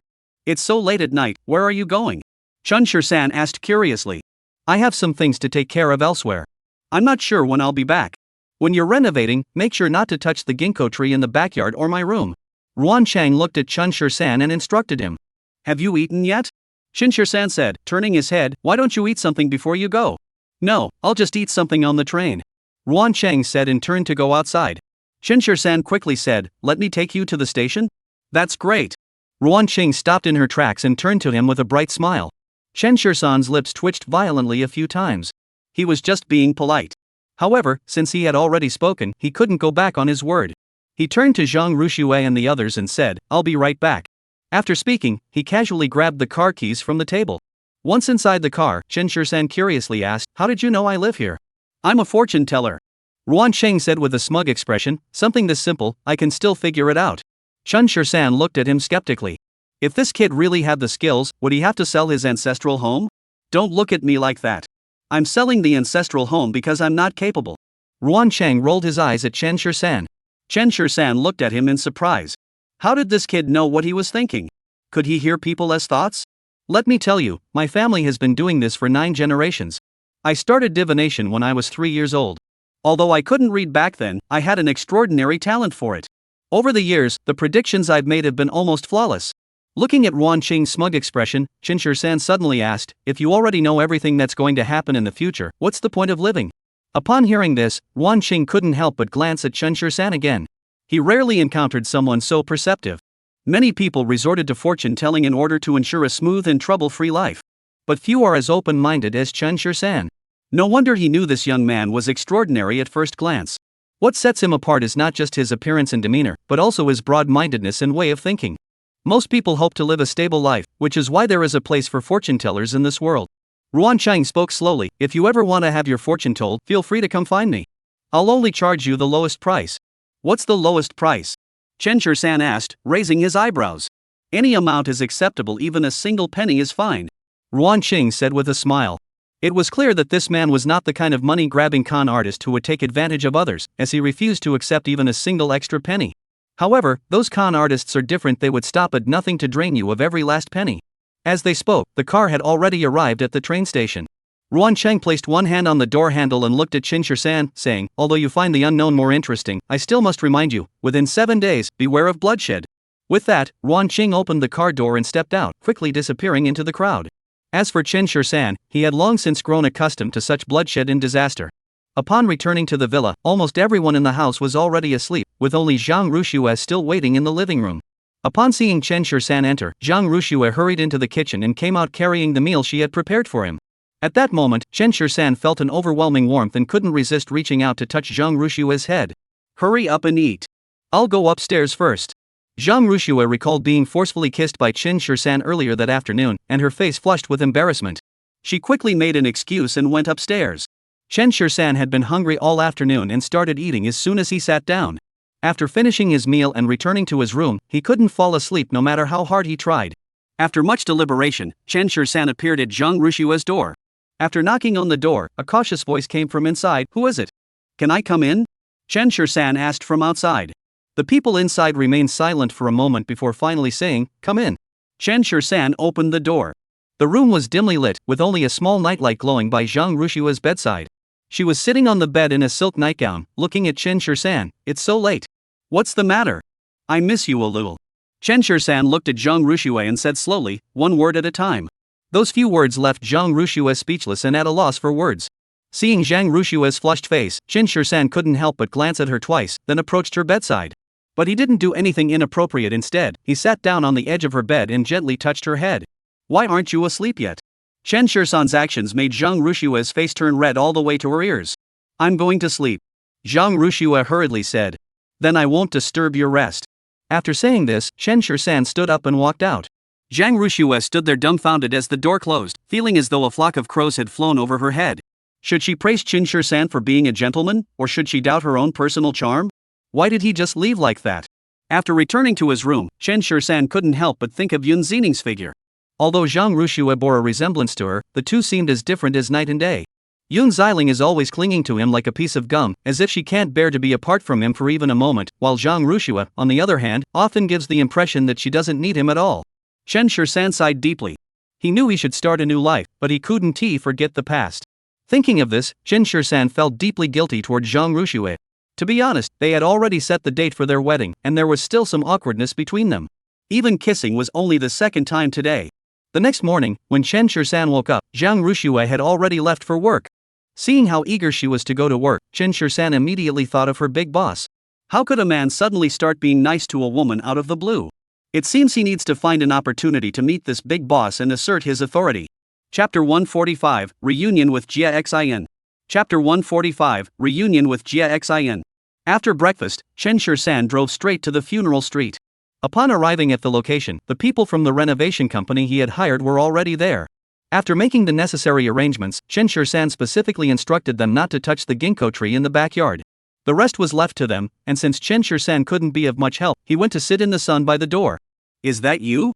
Just then, a voice rang out, and a figure blocked the sunlight in front of Qin-Shi-san. Qin-Shi-san opened his eyes and saw a familiar face. Xia Xin? Last time at Sakuraji Dojo, it was thanks to Xia Xin stepping in to help him. "Do you remember me?" Xia Xin smiled lightly, looking at the shop behind Qin-Shi-san that was under renovation, and asked curiously, "What are you doing here?" "I just took over this shop and plan to open a medical clinic," Qin-Shi-san said with a smile. "With your medical skills, opening a clinic in such a place is a bit of a waste." Xia Xin glanced at Qin-Shi-san and said, "If you trust me, I have 2 shops in the central business district. You can choose one." "No need, this place is fine," Qin-Shi-san hurriedly said. Although this street was full of shops selling funeral goods, Qin-Shi-san didn't mind at all. All he wanted was some peace and quiet. "With your medical skills, opening a clinic in such a place is a bit of a waste." Jia Xin smiled and said, "I just wanted some peace and quiet," Qin-Shi-san said with a smile. Xia Xin glanced at Qin-Shi-san and said, "It's almost noon. Why don't we have lunch together? I haven't thanked you yet for saving my life earlier." "Sure, but I'll treat you." Qin-Shi-san looked at Jia Xin and said, "Last time, if you hadn't intervened in time, those Japanese might have forced me into something terrible." "All right." Xia Xin smiled and agreed. Qin-Shi-san gave the foreman a few instructions, handed them the keys, and then followed Xia Xin out the door. "There's a good hot pot restaurant not far ahead. You seem to know this area well," Qin-Shi-san said casually. After turning a corner, Xia Xin pointed to a shop and said, "My shop is right here. If you want to buy any jewelry or jade, feel free to come find me anytime." "Taiga Xian," Qin-Shi-san muttered under his breath. Earlier, Jia Xin had given him a jade pendant, saying that if he ever needed help in the future, he should take the jade pendant to Taigu Xian to find him. "All right. We're so close we might as well consider ourselves neighbors." Qin-Shi-san smiled and said, "Once my clinic opens, I'll come by often.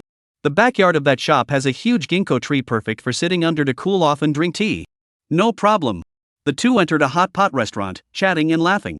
Xia Xin greeted the owner, who hurried over. "Mr. Xia, what would you like to eat today?" "Just bring us whatever you have, and 2 jars of your aged plum wine," Jia Xin said to the owner. 2 grown men eating together don't need to be so particular. "I drove here, so maybe we shouldn't drink," Qin-Shi-san said with a raised eyebrow. "It's fine. I'll call you a ride later." Xia Xin poured Qin-Shi-san a cup of tea and asked, "You wouldn't happen to be unable to drink it, would you?" "I can drink 1,000 cups without getting drunk," Qin-Shi-san said without a hint of modesty. "Really? Me too. Let's have a contest later." Soon, someone brought over a large pot and placed it in the center. The red oil inside looked incredibly appetizing. The owner emerged carrying 2 earthenware jars. "It's only because you're here. If it were anyone else, I wouldn't dare part with this fine wine." "Thank you, boss." Xia Xin spoke as he pulled open the red cloth covering the jar, and a refreshing aroma of wine immediately filled the air. "It does smell good," Qin-Shi-san nodded slightly. Xia Xin picked up 2 bowls and poured a full bowl for each of them. "Try it. You can't get their plum wine anywhere else." Qin-Shi-san picked up the bowl, took a sip, and found the taste indeed quite good. Xia Xin, on the other hand, downed a bowl of wine in one gulp. Seeing his expression, Qin-Shi-san furrowed his brows slightly. "What kind of trouble have you gotten yourself into?" Although Xia Xin was smiling on the surface, the way he was drinking clearly indicated that he intended to get himself drunk. "Just a minor inconvenience, nothing to worry about." Xia Xin smiled and handed another jar of wine to Qin-Shi-san. "I won't be polite." "Help yourself." After saying that, Xia Xian poured himself another full bowl and drank it all in one gulp. After 3 bowls of wine, he finally picked up the chopsticks on the table. Chen Shisan took small sips of wine and ate the meat, looking at Xia Xian and saying, "If you ever run into any trouble, you can tell me. Maybe I can help you." Xia Xian chuckled lightly, "It's nothing major. Just a shipment was stolen. Call the police." Chen Shisan blurted out. In a no-man's land? Calling the police won't do any good. In a lawless area like this, calling the police won't do any good. Xia Xian said indifferently, then started drinking again. Chen Shisan didn't say much more, but instead said, "I'll bring you 2 jars of good wine in a while. It's even better than this plum wine." "What kind of wine?"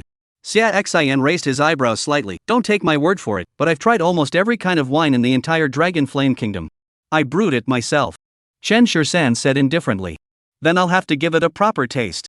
Xia Xian said as he picked up his bowl and gently clinked it against Chen Shisan's. As the bowls collided, the wine inside rippled with golden waves. Mr. Xie is in a good mood. Just then, a man walked in with a few people, heading straight towards Xia Xian. Xia Xian's eyebrows furrowed slightly as he said to Chen Shisan, "Keep eating. Don't mind them." "What? Mr. Xia has forgotten me? He must be a busy man and has forgotten me? What's going on? Mr. Xia must be too busy to remember me, right?" The man sneered, stepped on the chair next to Xia Xian, and gently lifted his clothes, revealing the axe hidden beneath. "Is Qi trying to kill me?" Xia Xian held his bowl of wine and asked casually. Lu Kuei chuckled, "Of course not.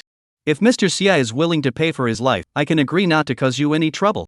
Listening to their conversation, Chen Shisan remained calm as he continued to stir the beef tripe in the pot, not even bothering to lift his eyelids. "Hey, kid!"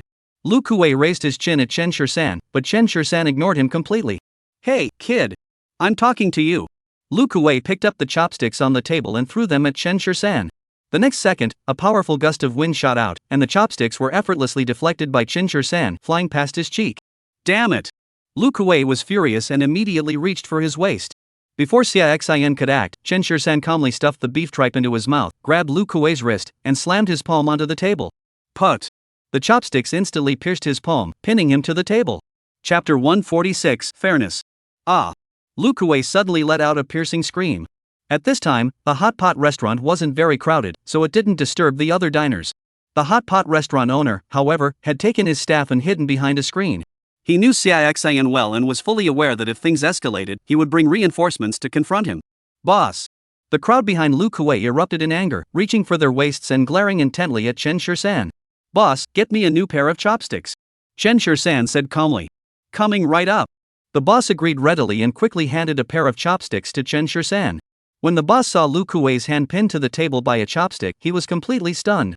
Although the chopsticks in his family were made of solid wood, they were still just made of wood. Where did such immense force come from? Lu Kuei looked at Chen Shisan and gritted his teeth before speaking. "Kid, are you going to stick up for him? I just want to have a quiet meal with Xia Xian. If you keep making a scene, I won't mind making sure you can't speak for the rest of your life." Chen Shisan picked up another piece of beef tripe and dropped it into the pot, speaking calmly. Xia Xian calmly glanced at Lu Kuei and continued drinking the wine in his bowl.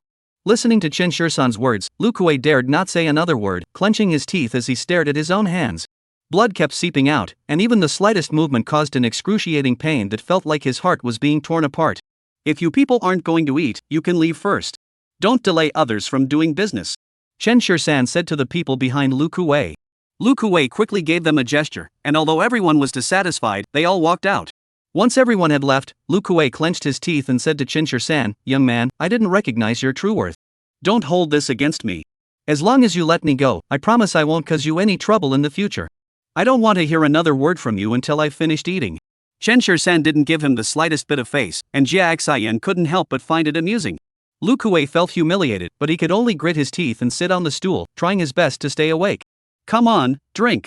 Chen Shisan and Xia Xian clinked glasses in front of him, while he could only watch helplessly as his hands grew paler by the second. If this meal continued, his hands would be ruined. Fresh blood soaked through the solid wood table, dripping onto the floor.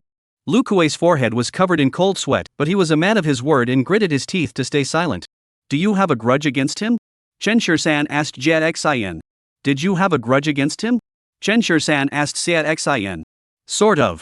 Xia Xian chuckled lightly. "I took something from him last month." Upon hearing this, Chen Shisan's lips twitched violently. How could he be so brazen? "Aren't you the antique dealer? Why are you always trying to take things from others?" Chen Shisan frowned and asked. If others are grabbing mine, I can only grab theirs. Isn't that fair? Jia Xin said indifferently. Lu Kuei stood by, grinding his teeth in frustration, thinking to himself, fair my ass. Chen Shisan now understood that this Jia Xin wasn't someone to mess with. He had his own twisted logic, which was quite similar to Chen Shisan's own way of thinking. And that was exactly the kind of person Chen Shisan liked to be friends with. Come on, drink. Lu Kuei watched as the two men finished one jar of wine after another, his face growing pale. When it was time for dinner, customers came and went in the shop. To avoid scaring the other customers, Chen Shisan covered Lu Kuei's hand with a cloth. After finishing their meal, Chen Shisan finally looked at Lu Kuei and said, "You can take your men and get out of here." With that, he calmly called the owner over to settle the bill, then left with Jia Xinyang in high spirits. After the two had left, Lu Kuei's henchman, who had been waiting outside the door, finally entered. "Boss, are you okay? Are you okay?" Lu Kuei clenched his teeth. "Do I look like I'm okay?" Several henchmen scrambled to pull the chopsticks out of Lu Kuei's hands, but they couldn't get them out no matter how hard they tried, causing him so much pain that tears welled up in his eyes. In desperation, the group had no choice but to buy the table along with everything on it and carry it out of the hot pot restaurant. Not far away, watching this scene, Jia Xin couldn't help but find it amusing. Jin Mao Tower. Today alone, Sui appeared on the 6th floor at least 5 times. On ordinary days, he was a figure you wouldn't even catch a glimpse of. Zhang Ruxue was no fool, she could see right through his intentions. However, since he didn't make it explicit, she couldn't say anything either. She pretended not to notice and deliberately kept her distance from Sui. Until just before the end of the workday, the president's secretary came down personally to inform her that there was a dinner gathering that evening and she was required to accompany him. Zhang Ruxue initially wanted to refuse, but after much consideration, she couldn't find a suitable reason. Where in the workplace doesn't one have to socialize? Besides, she was now a manager, so she had to meet clients, didn't she? After stepping out of the company gate, Zhang Ruxue saw Sui waiting for her in the car. Upon seeing Zhang Ruxue, the driver in the front seat quickly got out to open the door for her. It was rush hour, and almost everyone in the company witnessed the scene. Zhang Ruxue, a newcomer who had only been there for a few days, had already been promoted to manager and was riding in the same car as Su Zong. Everyone knew exactly what this meant. In the car, Sui casually handed Zhang Ruxue a document. "This is the client information for tonight's meeting. Make sure you review it carefully." Zhang Ruxue saw that it was indeed work-related and immediately relaxed. She sent a message to Chen Shisan saying she'd be back later, then began flipping through the documents. The car quickly came to a stop in front of a clubhouse. Zhang Ruxue hesitated for a moment before getting out. When it came to business negotiations, clients would decide the location, and they would go wherever they were told. After entering the club, Sui led her upstairs with ease, clearly a regular at the place. 2 bodyguards were stationed outside a private room. Sui identified himself to the 2 men, who then opened the door. Inside the room, a gaunt man in his late 40s or early 50s with gray hair sat in a chair, facing a set of exquisite teaware. Beside him, a young woman in a cheongsam was pouring tea for the man. Zhang Ruxue looked at the man across from her and suddenly felt a pang of unease in her heart. The next moment, the man spoke, his words flowing smoothly in Japanese. This was something Zhang Ruxue hadn't expected, but to her surprise, Sui responded effortlessly. However, she had taken a language elective in college and had some understanding of Japanese, so at least everyday communication was no problem. Earlier, when she was reviewing the documents, she was so focused on the important information that she didn't notice the other person was Japanese. "This lady is so beautiful. Is she for me?" The man across from them asked without hesitation, then reached out and gave the woman in the cheongsam a firm squeeze on her curvy buttocks. Zhang Ruxue's expression darkened, but she didn't rush to react, instead waiting to hear Sui's response. Chapter 147, I'm dizzy from the needle. "Sorry, this is my girlfriend." Sui directly pulled Zhang Ruxue into his arms.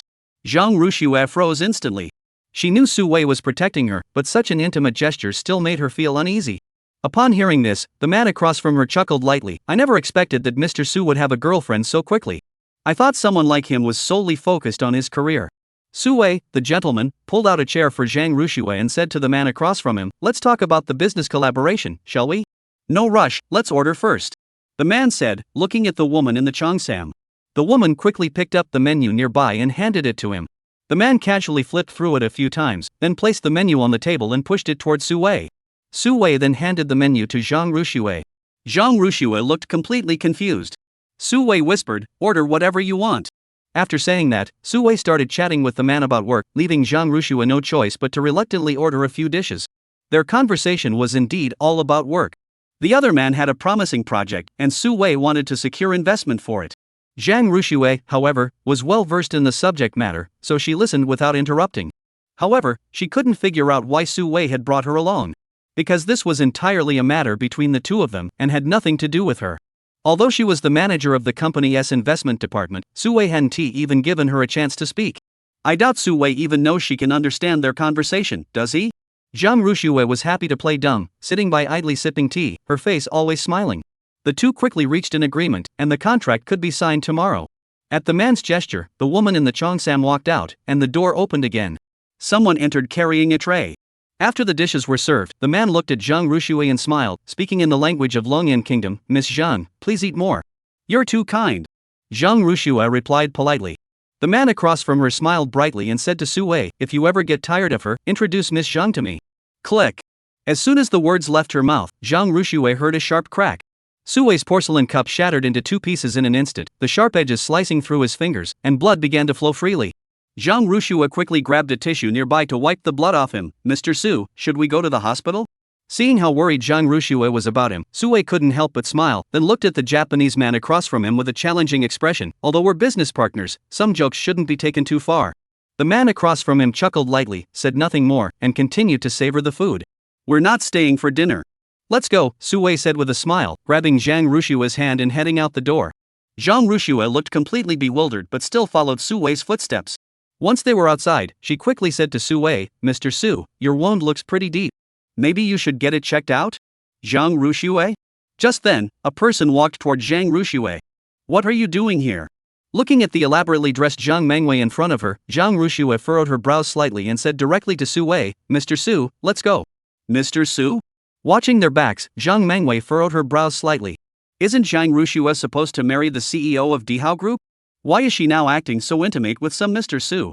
Plus, she overheard Zhang Tianai and the others mention that Zhang Ruxue is now involved with Chen Shirsan again. I never would have guessed that this woman could be juggling so many relationships at once. Zhang Mengwei quickly pulled out her phone and snapped a photo. If Li Chen saw this and handed it over to the big boss of the Dihao Group, who knows if she still have a chance to marry into a wealthy family. Anyway, even if this woman marries the boss of the Dihao Group, they won't benefit from it. Plus, her entire family is deeply in debt and even handed over the company to Zhang Tiancheng. Now she has finally found her chance to strike back. Just thinking about it made Zhang Mengwei feel excited. Just then, a man walked over to her. Wei, what are you doing here? Everyone's waiting for you. The man was wearing a smoky blue suit, but paired with a garish purple-red bow tie, which looked utterly repulsive. This man is named Qian Fengyu, a university classmate of Zhang Mengwei and her suitor. Today, their university classmates chose this place for their reunion. Otherwise, given her current financial situation, she wouldn't have been able to afford such a place. Qian Fengyu's family owns several mines, and their family circumstances are quite good. The only downside is that he's not very attractive and has poor taste. Now, Zhang Mengwei dreams of Li Chen's face every night. How could she possibly take him seriously? However, since he's so wealthy and willing to spend money on her, keeping him around as a sycophant isn't such a bad idea after all. Let's go. Zhang Mengwei said as she took the initiative to link her arm through Qian Fengyu's, and Qian Fengyu's face immediately lit up with a smile. The driver took the two to a small clinic. When the doctor saw the wound on Su Wei's hand, he furrowed his brows slightly. This needs to be stitched up at the hospital. Just clean it up quickly as long as it doesn't bleed, that's fine. Su Wei said calmly, despite the blood flowing steadily from his wound, which was already exposed to the bone. Young man, if you don't go to the hospital, you'll lose your finger. Listen to me, go quickly. I can't do anything. The doctor waved his hand and said. Zhang Ruxue grew even more anxious and grabbed Su Wei by the arm. Let's go. To the hospital. I'm afraid of needles. Su Wei looked at Zhang Ruxue, who was clearly reluctant, and said. The driver beside him turned bright red.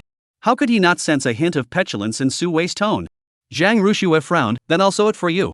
After saying that, Zhang Ruxue looked at the doctor beside her. Do you have alcohol swabs, suture needles, and thread? We do have them, but young lady, this isn't something to be taken lightly. The doctor frowned and shook his head. These days, young people will try anything on their own. I used to be a doctor at Jiangcheng First Hospital. You can trust my skills. Zhang Ruxue looked at the doctor and revealed her identity. Upon hearing this, the doctor looked at Zhang Ruxue in surprise. How old are you? I graduated from medical school and obtained my master's degree in medicine at the age of 23. If you don't believe me, you can check my medical license right now. Hearing Zhang Ruxue speak with such certainty, the doctor didn't say another word and turned to go find the equipment. At that moment, across the street, a pair of eyes were watching everything unfold inside the vehicle. Chapter 148, Detachment. Close your eyes, don't look. Zhang Ruxue carefully disinfected Su Wei's wound and then picked up the needle holder. A faint smile involuntarily appeared on Su-wei's lips as he looked at Zhang Ruxue, who was focused on her work. There was not a trace of nervousness about needles on her face. This was suturing without any anesthetic, yet throughout the entire process, Su-wei didn't utter a single sound. The doctors standing by couldn't help but give Su-wei a thumbs up. Young people these days are really different. Even having a beautiful wife can act as anesthesia. Hearing this, Zhang Ruxue's face turned bright red, and she quickly waved her hands to explain, "You misunderstood. We're not that kind of relationship. Thank you for your kindness."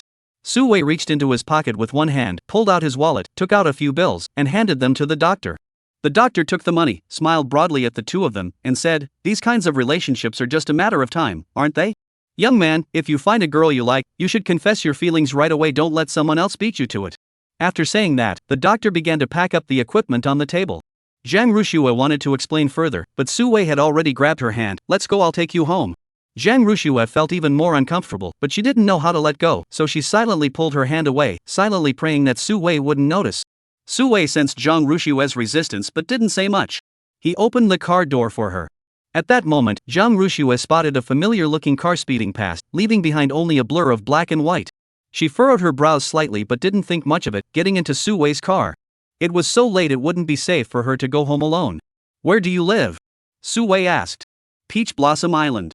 Zhang Ruxue didn't give the exact address but instead mentioned a general location. Upon hearing those 3 words, the driver in the front row doubted his own hearing. "Miss Zhang, are you sure you're not referring to the Peach Blossom Island Villa District?" "Yes, that's the place." Zhang Ruxue nodded calmly.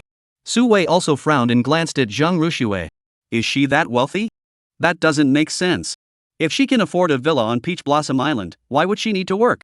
It seems like her boyfriend is the wealthy one, but I've seen him before, and he doesn't look like someone with money.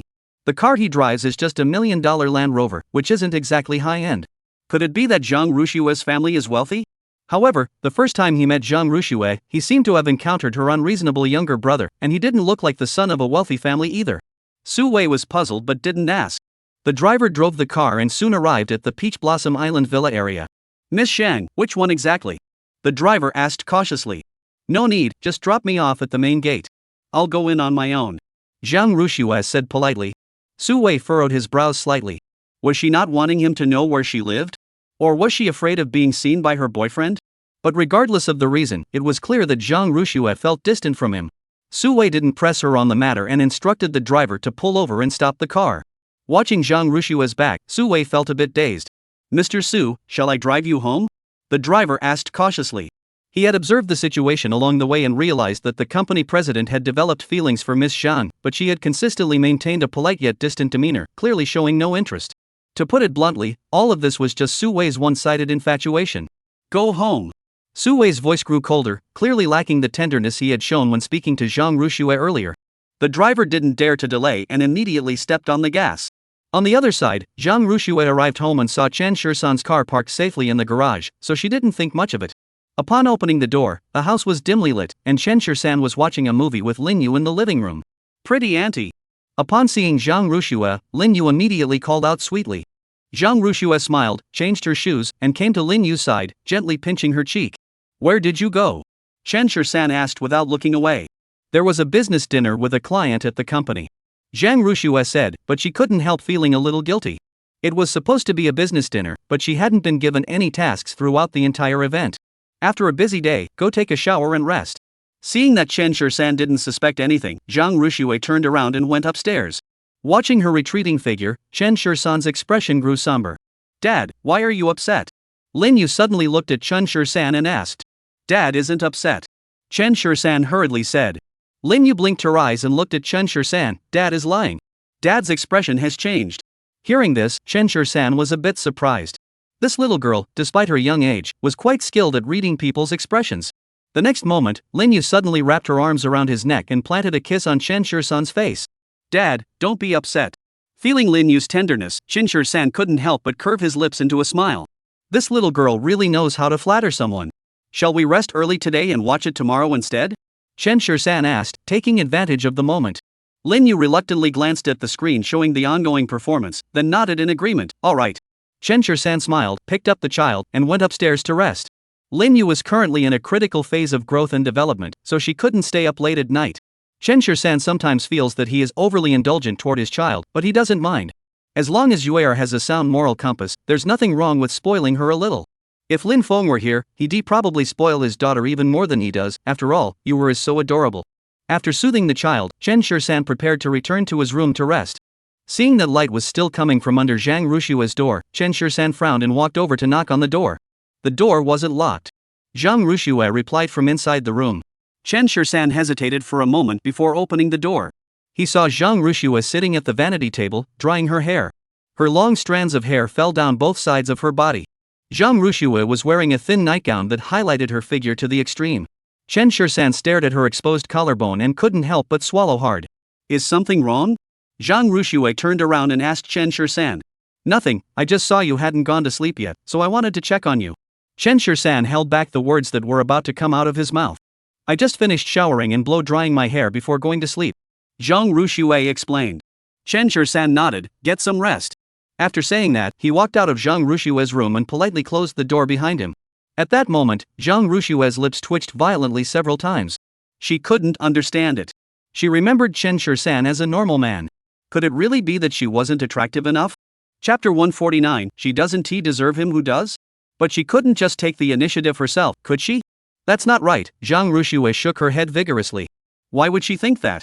The next morning, when Zhang Rushua was leaving, Chen Shisan followed her, I'll walk you out. Now that he had bought a car for Li Qingxi, someone could take the children to and from school, so he had some free time. Thank you. After getting into the car, Zhang Rushua skillfully fastened her seatbelt and politely said to Chen Shisan. Hearing these polite words, Chen Shisan couldn't help but chuckle softly. What are you laughing at? Zhang Rushua asked curiously. I'm laughing at you. Chen Shisan started the car while speaking. He couldn't help but feel that the distance between him and Zhang Rushua seemed to be growing even greater. Zhang Rushua didn't press the matter further, and Chen Shisan didn't bring it up either. The two walked in silence all the way to the Jinmao Tower. From a distance, Chen Shisan spotted a figure standing at the company entrance. Your CEO really cares about his employees, greeting them personally at the entrance this early in the morning. As he said this, Chen Shisan's face clearly showed mockery. Zhang Rushua furrowed her brows slightly. She couldn't help but feel that Su Wei seemed to be waiting for her. Maybe Mr. Su had just arrived and was checking to see if anyone was late. Zhang Rushua said while grabbing her bag, you go back first. I'm going to work. After saying that, she hurriedly got off the car. Chen Shisan wasn't in a hurry to leave. He watched as Zhang Rushua approached Su Wei, who stepped forward to greet her. He watched as the two of them walked into the building together. Good, very good. Chen Shisan took out his phone and called Li Chen. Li Chen answered quickly on the other end, President, what's wrong? How's the preparation for the matter I mentioned last time coming along? Rest assured, everything is ready. As soon as you give the order, I'll have my men launch the attack and we'll bring that company to its knees by the end of the day. Li Chen said confidently on the other end of the phone. Chen Shisan's lips curled into a slight smile as he glanced at the time on his wristwatch, only half an hour left before the market opens, right? Right. Let's get started. Chen Shisan said indifferently. After hanging up the phone, he fixed his gaze on the 4 golden characters of Jinmao Tower. Within 3 days, he would make this place bear the Chen name. A mere little president daring to covet his own wife? Isn't that asking for trouble? Jinmao Tower, CEO's office. Mr. Su, our stock has suddenly started to skyrocket. A man walked in holding a computer, looking at Su Wei with an excited expression. Su Wei glanced at the data on the computer and felt that something was off. There must be a problem. Keep an eye on it. Su Wei said with a serious expression. What could be wrong? The man frowned. What could be wrong? The man frowned and said, this is a good thing. Do you think something good will just fall from the sky? Su Wei glanced at the man and said, assign everyone in your department to keep an eye on this. If there's even the slightest issue, handle it immediately to avoid any mistakes. Yes, sir. Although the man still thought it was a good thing, Su Wei was so serious that he couldn't say anything. After the man left, Su Wei opened the stock trading software on his computer. This morning, after the market opened, the stock price of Su Group suddenly began to surge wildly. He checked and found that they were all small shares, so there shouldn't be any issues. Seeing this, Su Wei finally felt a little more at ease. Dihao Group branch office. Please let me in. I have something very important to discuss with Li Chen. In the lobby on the first floor, Zhang Mengwei said to the woman at the front desk. I'm sorry, but without an appointment, I can't let you go up. You can call Secretary Li in advance to make an appointment. The woman looked at Zhang Mengwei seriously. This woman had seen her several times before she was Li's secretary's admirer. Previously, she had been waiting for her every day in the underground parking lot, but now she had come straight to the company to wait for her. The key point is that Li Chen has already made his stance clear and rejected her, yet she still won't let go. She's really shameless. Besides, almost every unmarried woman in this building dreams of marrying Li Chen. What does she think she is? Well, can I just wait here then? With no other choice, Zhang Mengwei glanced at the time. It wasn't long until dinner anyway, and she didn't believe Li Chen wouldn't eat. Even if he didn't eat, he had to clock out, right? If it comes to it, we'll just wait for him to get off work. No, this is our company's office lobby. You can wait outside. The woman said directly to Zhang Mengwei. You. Zhang Mengwei was so angry that she stomped her foot on the spot, but she dared not say much more. After all, the other party was from the Dihao group, and she couldn't afford to provoke them. After stepping outside, she frowned at the blazing sun and pulled an umbrella out of her pocket, holding it over her head. She absolutely had to wait for Li Chen today. As noon approached, Zhang Mengwei finally saw Li Chen coming out of the elevator and hurried over to him. Li Chen. Upon seeing Zhang Mengwei, Li Chen's eyebrows furrowed again. Miss Zhang, I remember warning you many times before not to come bother me again. I have something important to discuss with you today. I'm not here to harass you. Zhang Mengwei said to Li Chen with a serious expression. Li Chen furrowed his brows slightly and said to the person beside him, alright, you can go ahead and get back to work. Once the person had left, he turned to Zhang Mengwei and asked, go ahead, what's on your mind? I saw Zhang Rushue with a man acting very intimate yesterday. Zhang Mengwei said, pulling out her phone to show the photos to Li Chen. If I remember correctly, your company's president surnamed Chen, right? This man surnamed Su. Look, this woman has already decided to marry your CEO, yet she's still entangled with another man.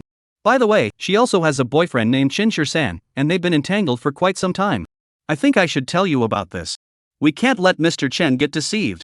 Listening to Zhang Mengwei's words, Li Chen felt an even stronger aversion toward this woman from the bottom of his heart. Are you finished? After she finished speaking, Li Chen looked at her with a calm expression and asked. Zhang Mengwei was a bit surprised. Was Li Chen not angry at all? Why was he reacting like this? That's all I have to say. Zhang Mengwei nodded and watched Li Chen start to stir things up. A woman like Zhang Rushue isn't worthy of marrying Mr. Chen. I'm telling you. Before Zhang Mengwei could finish, Li Chen interrupted her. She's not worthy? Who is? You? How could I mean that? The person I like is you. Zhang Mengwei quickly looked at Li Chen and said, deliberately lowering her head in a shy manner. Li Chen merely gave her a cold glance. Once you're done, you may leave. He truly had no feelings for the woman standing before him. Chapter 150, Suspicion. Zhang Mengwei looked at Li Chen in astonishment. Shouldn't he be thanking her? Even if he didn't thank her, he shouldn't speak to her like that, should he? Li Chen, Miss Zhang, from this moment on, I don't want to see you again. If I see you once more, the Zhang family will face bankruptcy. Li Chen straightened his clothes and looked at Zhang Mengwei, speaking each word clearly. After saying this, he strode toward the car not far away, not giving Zhang Mengwei a chance to speak further. Such a woman, always stirring up trouble between others. What kind of person could she possibly be? Watching Li Chen's back, Zhang Mengwei felt utterly wronged. She had clearly meant well. How could Li Chen treat her this way? Even if he didn't like her, he should at least have basic manners, shouldn't he? At that moment, Zhang Mengwei suddenly realized that she had truly fallen for Li Chen. Otherwise, how could she remain indifferent to Qian Fengyu's advances? Although Qian Fengyu isn't as handsome as Li Chen, he is at least the heir to a family business. No matter how talented Li Chen is, he's just an employee. Thinking of this, Zhang Mengwei suddenly felt a bit lost. Jin Mao Tower. Mr. Su, something's wrong. Su Wei was in his office organizing documents when a man rushed in. Our stock has suddenly started plummeting, and the situation is out of control. The man held up his computer and said to Su Wei in a panic. Su Wei quickly opened the software on his computer. The moment he saw the stock price of Su Group, his face turned green. How could this happen? It was fine when he checked earlier. Glancing at the time again, the market was about to close. Even if he wanted to salvage the situation now, it was too late. Su Wei watched helplessly as the stock price of Su Group plummeted to the daily limit, the green line on the chart resembling his own heartbeat at that moment. The man was speechless. He never expected this. He had taken his eyes off it for just a moment, and now look at what had happened. This is clearly someone meddling behind the scenes. Mr. Su, what should we do now? The man asked cautiously. Get lost. Su Wei shouted angrily at the man, who was so scared that he almost dropped the computer he was holding, but he only cautiously backed out of the office. Inside the office, Su Wei suddenly punched the computer in front of him, then swept the documents off the desk, sending them scattering to the floor. His eyes turned bloodshot. It's over. Everything is ruined. At that moment, his phone started ringing wildly. Su Wei glanced at the number and immediately hung up. But less than 2 seconds later, the phone rang again. He grabbed it and threw it forcefully against the wall nearby. A stock price limit down means that the company's market value and reputation are affected, and some shareholders have also changed. At this point, the Su group was already in a situation where it was unable to turn the tide. At that moment, Su Wei's mind raced frantically, trying to recall who he might have offended recently. Why had the other party directly raided his base? The office outside and the company's work group also began to buzz with discussion. This was no small matter. The next step after the stock price hitting the daily limit down is likely a change in company ownership. In the office, Zhang Rushue's heart was in her throat as she read the messages in the work group. She was also puzzled as to why such a situation had suddenly arisen. However, she was a finance major, so she immediately began analyzing the data. Less than a week into her job at the company, such a major incident had occurred, and she began to wonder if she had a touch of the Black Widow trait. Soon, Zhang Rushue conducted a simple analysis of today's stock market performance for Su Group, but she couldn't pinpoint the issue. The only thing she could confirm was that someone was deliberately targeting Su Group, but she couldn't identify the culprit based on the limited data available. For a moment, Zhang Rushue didn't know what to do either. At this moment, Su Wei must be feeling the worst, right? But she's just a department manager. Going to comfort him now won't do much good. Just as she was thinking this, a familiar figure entered her office. Su Wei looked at Zhang Rushue with red eyes. Do you know about the Su Group stock matter? Su Wei's voice was not as gentle as usual, but instead carried a hint of anger in his questioning tone. Zhang Rushue nodded and quickly pulled out her analysis results, saying to Su Wei, I just did a quick analysis. This time. Before she could finish, Su Wei walked over and shut the laptop. What did you do before? A doctor. Zhang Rushue frowned and said. Which hospital? Do you have proof? Hearing Su Wei's questioning words, Zhang Rushue seemed to understand something. She looked at Su Wei and asked, Mr. Su, you wouldn't think this has anything to do with me, would you? The company hasn't had such an issue in all these years, and you've only been here for 3 days before a problem arises. If it's not your fault, then how could it be mine? Su Wei asked in a low voice, his eyes filled with anger and disappointment. He had never imagined that, after being so wise all his life, he would be manipulated by a woman. Mr. Su, I think you've misunderstood. Zhang Rushue took a deep breath and looked at Su Wei. Su Wei had his reasons to be suspicious. After all, she was new, and had been promoted to manager right away, and not just any manager, the manager of the investment department, with access to a lot of important information.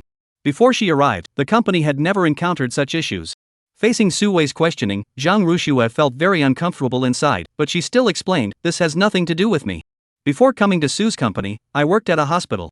If you don't believe me, I can take you to the hospital to check the records after work. Let's go right now. Su Wei grabbed Zhang Rushue's wrist and dragged her toward the exit. In the large hall outside, many people looked on in surprise as Su Wei dragged Zhang Rushue out. This newcomer is really something. Even with the company in such a state, he still has the nerve to be so affectionate with Mr. Su? There are a few people who share Su Wei's suspicions. Ding! Ding! The elevator doors opened, and a man accompanied by 2 assistants appeared before Su Wei. Mr. Su, right? I've heard a lot about you. Li Chen pushed his glasses up his nose and smiled, his gaze lingering briefly on Zhang Rushue before moving on. Who are you? Su Wei looked at Li Chen and asked, his tone tinged with caution. Let me introduce myself. I'm Li Chen, the president's secretary of Dihao Group. Li Chen extended his hand to Su Wei with a smile. I'm here today to discuss the acquisition with Mr. Su. What acquisition? Su Wei clenched his teeth tightly. He knew right away that the other party wasn't here with good intentions. The market value of the Su Group had suddenly dropped, but he hadn't even mentioned selling the company yet. Chapter 151, How immature are you? I am here on behalf of our CEO to acquire the Su Group. If Mr. Su is interested, we can sit down and discuss it further. Li Chen looked at Su Wei and said with a smile. For a moment, Zhang Rushue, who was standing nearby, felt a bit flustered. The CEO Li Chen was referring to was none other than Chen Shursan, wasn't he? What's he up to now? Could it be because of the jealousy incident last time? That's a bit too childish, isn't it? Just because you were jealous, you ruined someone else's life? Thinking of this, Zhang Rushue almost lost her balance. But this really did sound like something Chen Shursan would do. I'm not interested. Su Wei looked at Li Chen and said in a low voice, Li's secretary's information sure came quickly. What he meant was that Li Chen was the one pulling the strings behind the scenes, otherwise, he wouldn't have arrived so quickly. Li Chen didn't get angry, instead, he smiled, Mr. Su, you might as well give up. I believe that no one else will come to acquire your company besides me.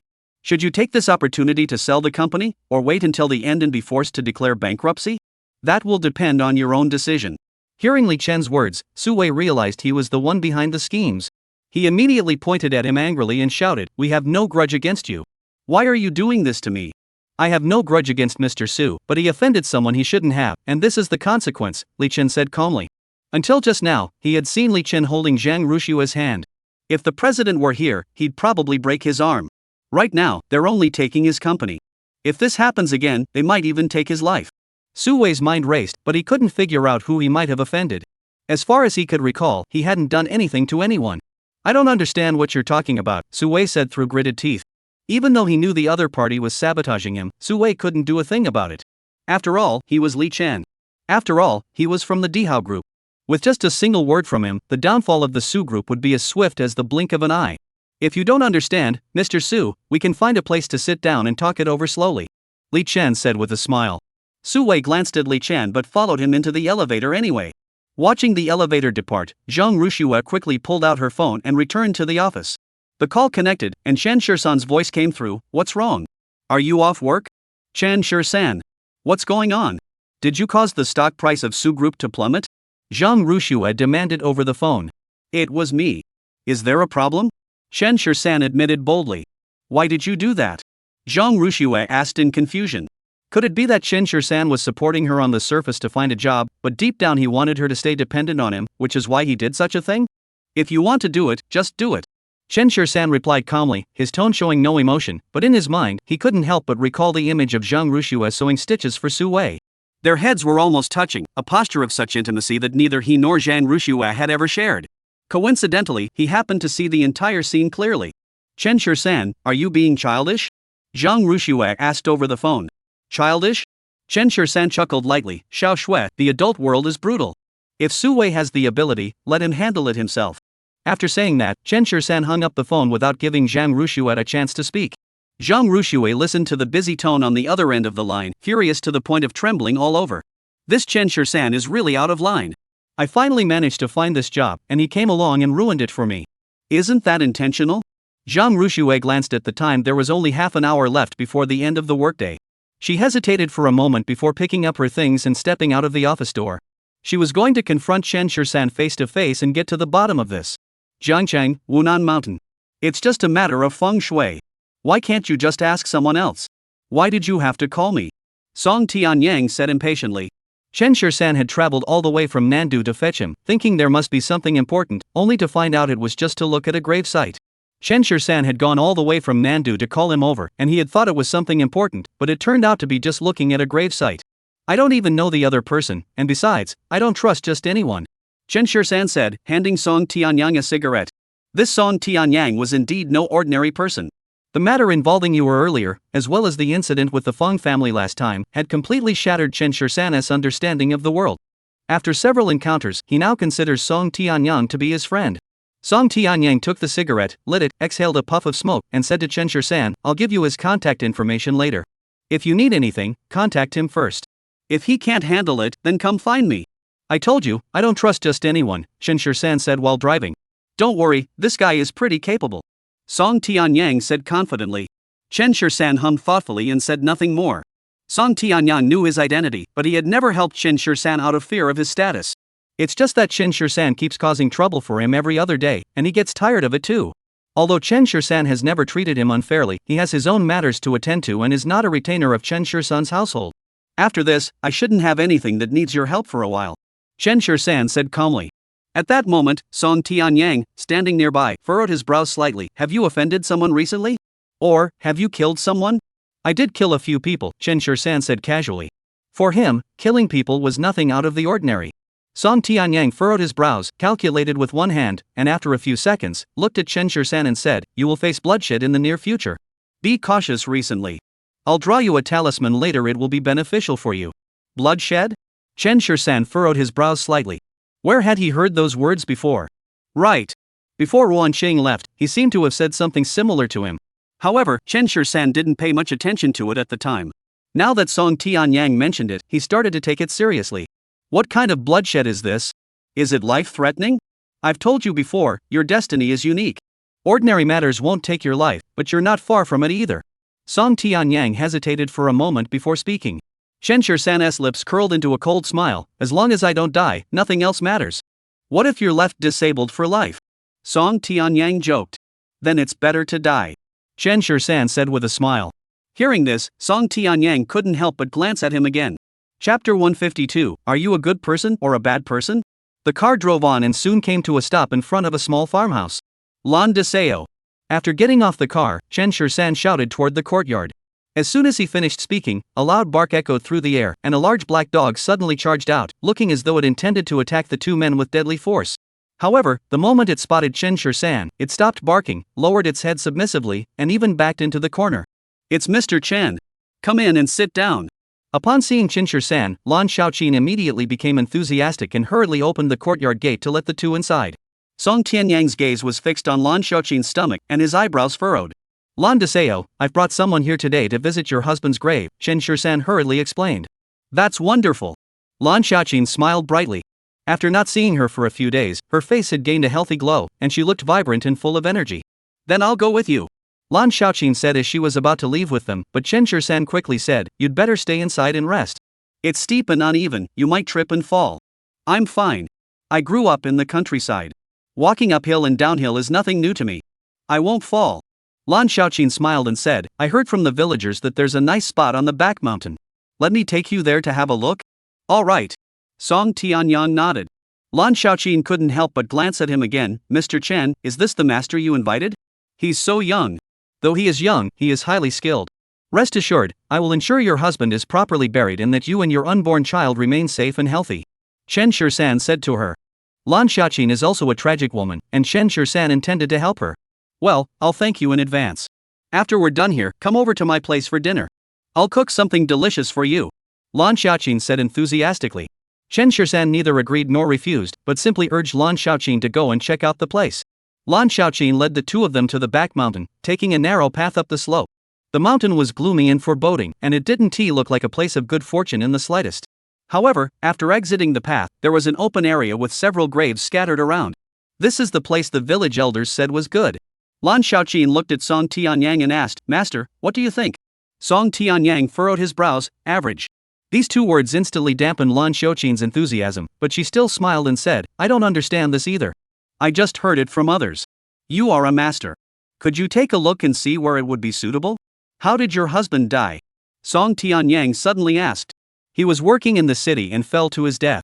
Mentioning her husband, Lan Xiaoqin immediately became emotional. Listening to her response, Song Tianyang furrowed his brows, pulled out a compass from the yellow cloth bag, and began pacing around. "What is the master doing?" Lan Xiaoqin asked Chen Shur-san curiously.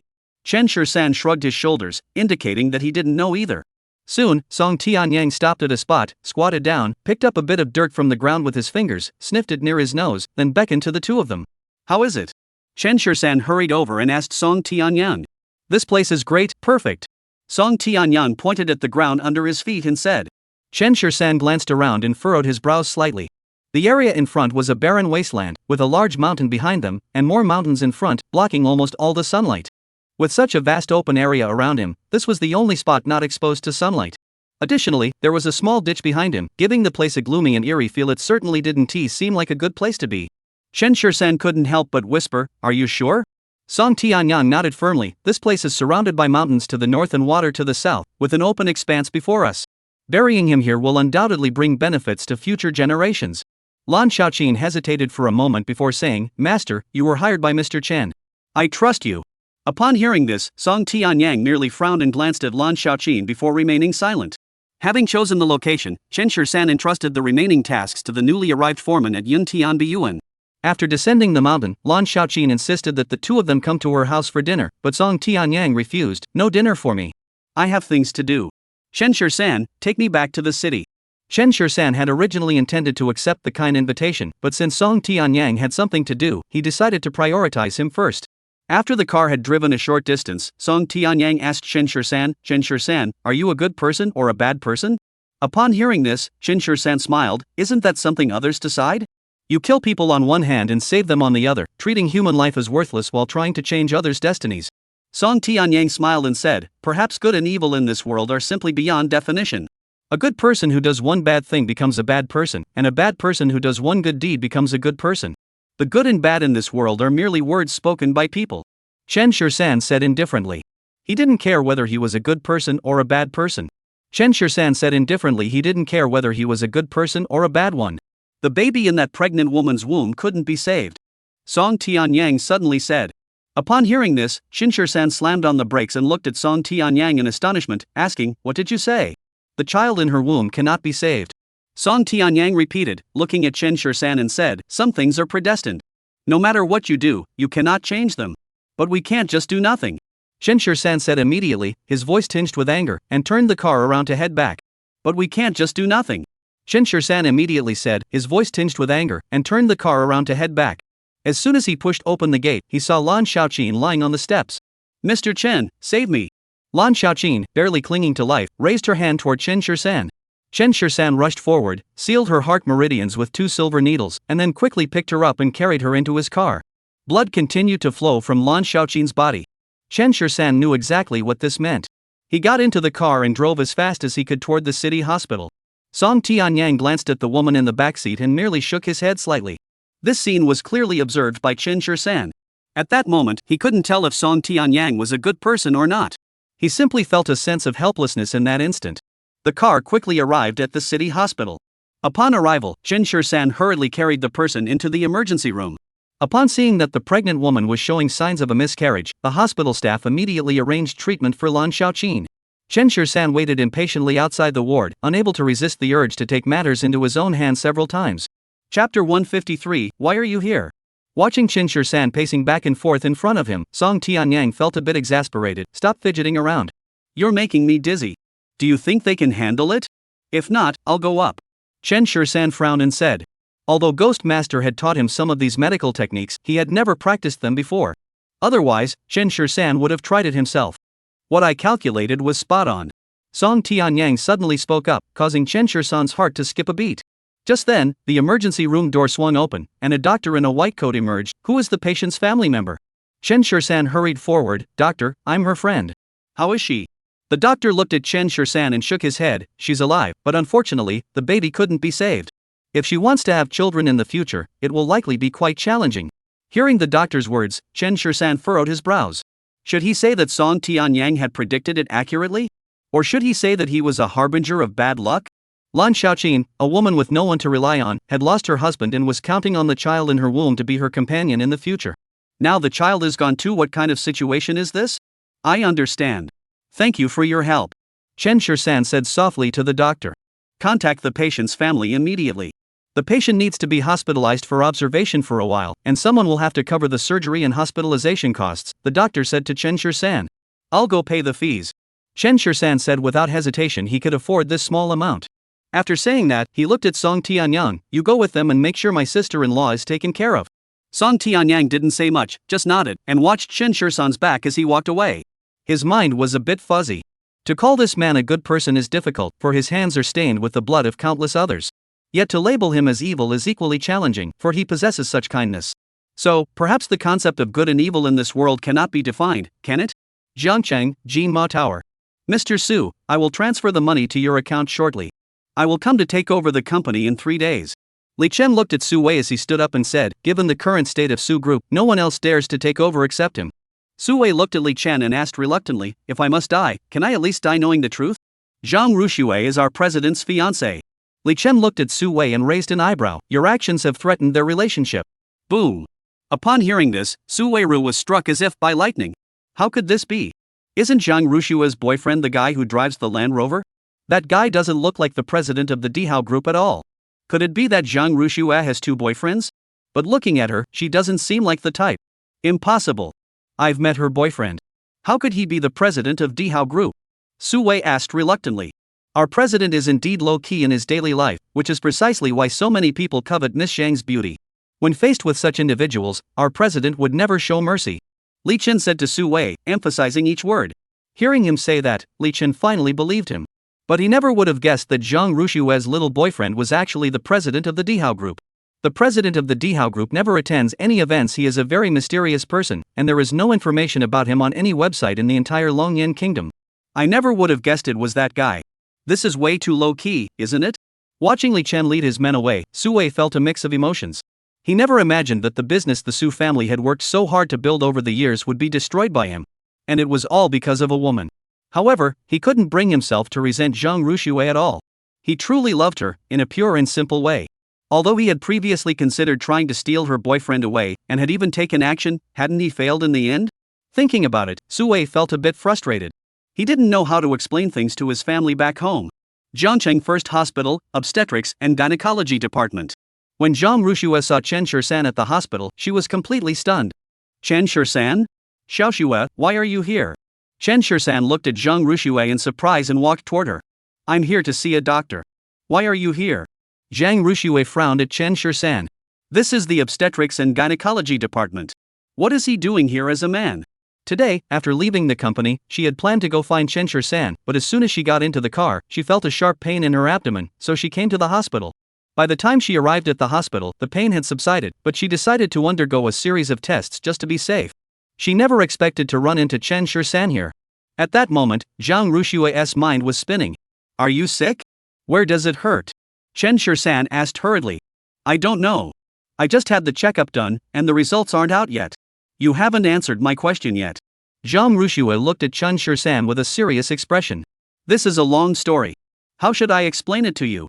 Chen Shursan furrowed his brows slightly. Lan Xiaoqin's situation was rather complicated and couldn't be explained in just a few words. Why don't you come upstairs with me first? My friend is still up there. Following Chen Shursan into the elevator, Chen Shursan pressed the button for the 7th floor. If I remember correctly, the 7th floor is the maternity ward, right? Following him to the door of a ward, Zhang Rushue saw a pale-faced woman lying on the bed, with Song Tianyang standing by the window with his arms crossed. Seeing the woman on the bed, Zhang Rushue was even more confused. What on earth was going on? Are you done? Song Tianyang turned to look at Chen Shursan and asked. Chen Shursan nodded. All the expenses have been settled, and we've also hired a caregiver to look after him. Then there's nothing more for me to do. I'll be on my way. After saying that, Song Tianyang picked up his yellow cloth bag and left the ward. Chen Shursan didn't stop him. Who is she? Zhang Rushue frowned and asked. She's a pitiful woman. Chen Shursan had Zhang Rushue sit down and told her about Lan Xiaoqin's ordeal. After listening, Zhang Rushue couldn't help but tear up. How will she live alone from now on? Zhang Rushue asked with red eyes. I'll give her some money. As for what she wants to do, that's up to her. This was the only thing Chen Shursan could offer her. Money is hope for others, the foundation of survival, but to Chen Shursan, it was nothing more than a string of numbers. At that moment, Zhang Rushue's gaze toward Chen Shursan changed, and a word came to mind, money scattering child. However, Chen Shursan, as the president of the Emperor Group, wasn't short on money either. Speaking of which, Zhang Rushue suddenly remembered something important. Chapter 154, that's just fate, I guess. Chen Shursan, why did you target the Su group?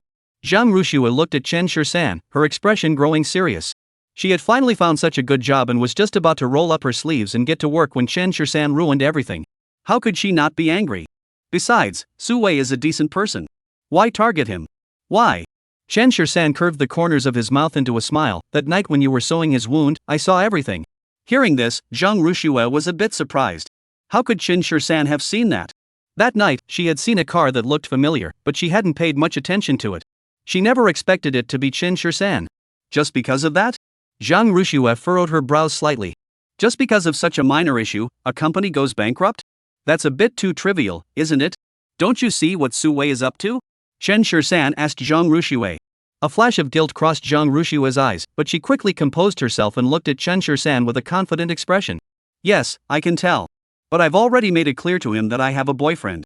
It's precisely because you made it clear enough that he kept overstepping his boundaries. This is the consequence he deserves. Chen Shursan said to Zhang Rushue with a serious expression. Hearing this, Zhang Rushue was momentarily at a loss for words. There didn't seem to be anything wrong with what he said. But this was someone else's hard work. Zhang Rushue sighed helplessly. The world has always been like this: the big fish eat the small fish, and the small fish eat the shrimp. At this moment, Chen Shursan is the big fish, and Su Wei, lacking the ability to stand up to him, has no choice but to accept his fate. If he hadn't crossed the line, he wouldn't have ended up like this. It was all his own doing. Chen Shursan said calmly. That's not right. You're just jealous, aren't you? Zhang Rushue suddenly remembered something and looked at Chen Shursan. Yes, I am jealous. Chen Shursan watched as Zhang Rushue admitted it openly. Zhang Rushue raised her eyes and met Chen Shursan's deep gaze, feeling her face grow hot. She quickly lowered her head. Chen Shursan watched her, and something inside him seemed to stir suddenly. He swallowed involuntarily. Zhang Rushue heard the sound and looked up to see Chen Shursan's Adam's apple moving. The two locked eyes, and the atmosphere grew tense. The distance between their faces gradually closed. Oh my! Just then, Lan Xiaoqin on the bed let out a soft moan, and the two quickly separated. Chen Shursan got up and went to the bedside. Lan Xiaoqin had already opened her eyes and instinctively reached for her stomach. The moment she felt her abdomen had sunken in, Lan Xiaoqin completely broke down. My child. Where is my child? Lan Deseo. Calm down first. Chen Shisan hurriedly comforted her. Lan Xiaoqin sat up abruptly from the bed, ignoring the pain, grabbed Chen Shisan's hand, and stared intently at him, demanding, Where's my child? Chen Shisan looked at her with a pang of sympathy, but there was no way to hide such a thing. You had a miscarriage. Chen Shisan said, lowering his head. Hearing this, Lan Xiaoqin broke down instantly and burst into tears. Zhang Ruxue also came over. Big sister, you just had surgery. You shouldn't get too emotional. My child. This is the only heir my husband left me. How am I supposed to live without him? I was counting on him to carry on the family line. Lan Xiaoqin cried even harder. Chen Shisan and the other two stood by, knowing they couldn't stop her, so they didn't say anything else. After crying for about half an hour, Lan Xiaoqin fainted from crying so hard. Chen Shisan felt helpless. The pain of losing one's only source of comfort was indeed unbearable. But there was nothing he could do, it had already happened. However, Chen Shisan is now pondering a question. If he hadn't taken Song Tianyang with him and they had stayed for dinner, would things have turned out this way? But Song Tianyang had said that his calculations were always accurate. Thinking of this, Chen Shisan sighed softly. Soon, the hospital attendant arrived.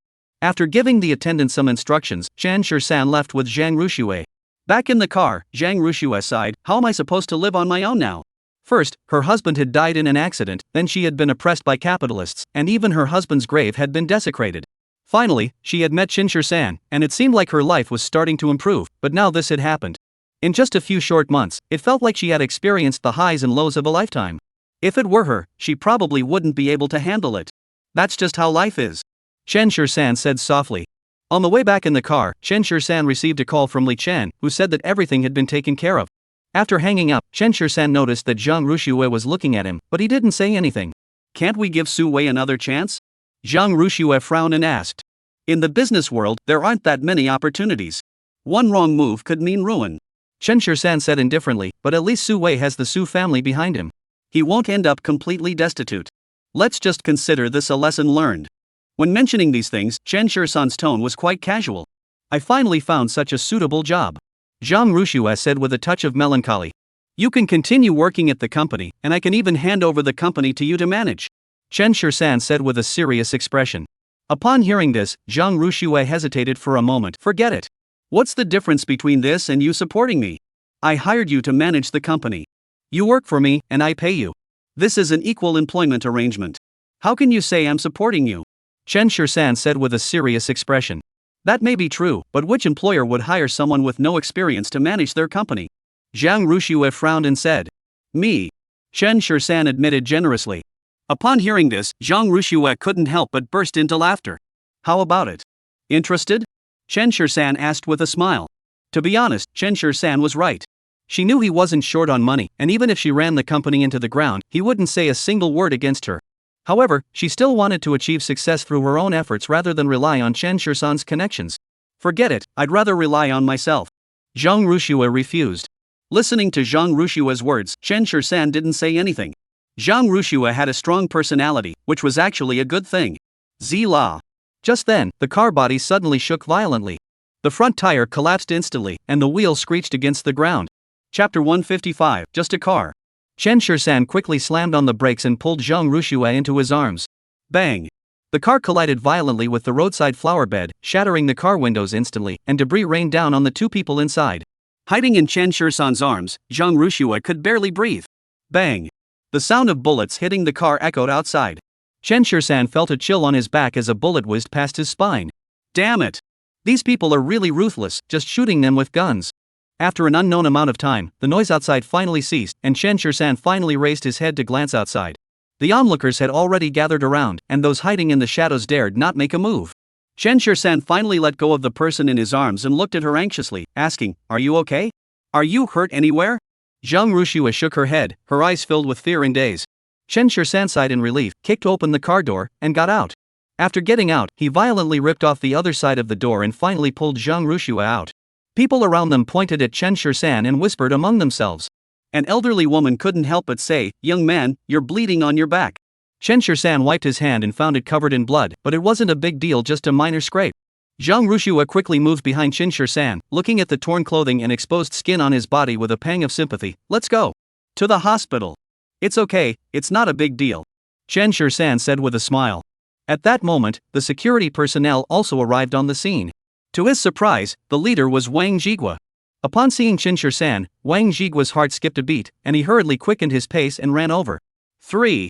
Under Chen Shirsan's gaze, Wang Jigua forced himself to swallow the rest of his words and looked at him, asking, Mr. Chen, what's going on?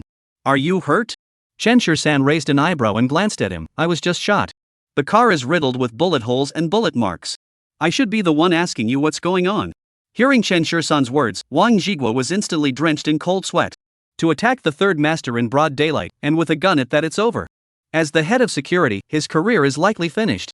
Last time, the third master already taught him a lesson. And now he dares to do it again? Our negligence. I will definitely investigate this matter thoroughly and find the culprit as soon as possible. Wang Jigua quickly lowered his head and said. Zhang Rushua saw that Wang Jigua was treating Chen Shirsan with such indifference and didn't think much of it. After all, she already knew Chen Shirsan's true identity. As the CEO of the Emperor Group, he still had some influence. Investigate? Chen Shirsan sneered, then go ahead and investigate. He pointed to his car and said, take care of this car for me. I'm leaving first. After saying this, Chen Shirsan wrapped his arm around Zhang Rushua's shoulder and led her away from the scene. Let's go to the hospital to get your wound checked out. I know there's a hospital nearby. Zhang Rushua was still worried about Chen Shirsan's injury, which warmed his heart. No need, it's just a minor issue. Let's go buy a car instead. Chen Shirsan spoke in a casual tone, as if he were saying, let's go buy some groceries. Zhang Rushua didn't say much. Chen Shirsan wasn't the type to be short on money. A car was just a drop in the bucket for him. The two walked into a 4S store. As soon as they entered, a salesperson approached them. Are you here to buy a car? That's right. Chen Shirsan nodded. The salesperson frowned slightly and looked at the two of them and said, I'm sorry, but the cars we sell here are all high-end models. I'm afraid we don't have anything that would suit your tastes. The salesperson spoke politely, but his meaning was clear. The cars here are way out of your price range. Chen Shirsan calmly glanced at the other person. You're the most polite person I've ever met who's so full of themselves. With that, Chen Shirsan pointed to a Land Rover parked nearby. How much is that one? Facing Chen Shirsan's sarcasm, the salesperson didn't lose his composure. When he asked about the price of the car, the salesperson bluntly replied, this is the new model, 12.8 million.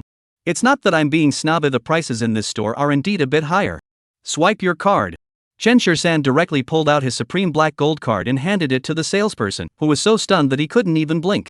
He had never seen anyone buy a car like they were buying vegetables before, not asking about performance, not looking at the price, just glancing once and making a decision. Looking at the black card in his hand, the salesperson was immediately drenched in cold sweat. He said to Chen Shirsan, please follow me to the VIP lounge to rest for a moment. I'll handle everything for you right away.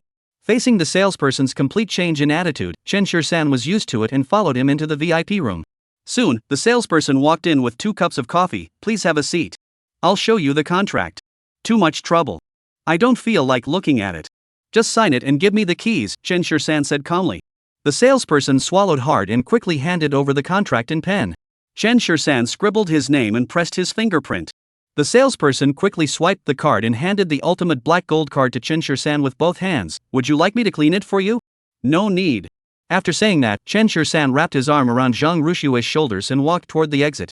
Seeing the hole in Chen Shirsan's clothes, the salesperson was even more surprised. Had the wealthy become so low-key these days? Fortunately, he had received professional training and didn't immediately chase them away. Otherwise, where would he go to secure such a big deal? Upon arriving at the lobby, Chen Shirsan noticed that Zhang Rushua glanced at a white Ferrari parked nearby.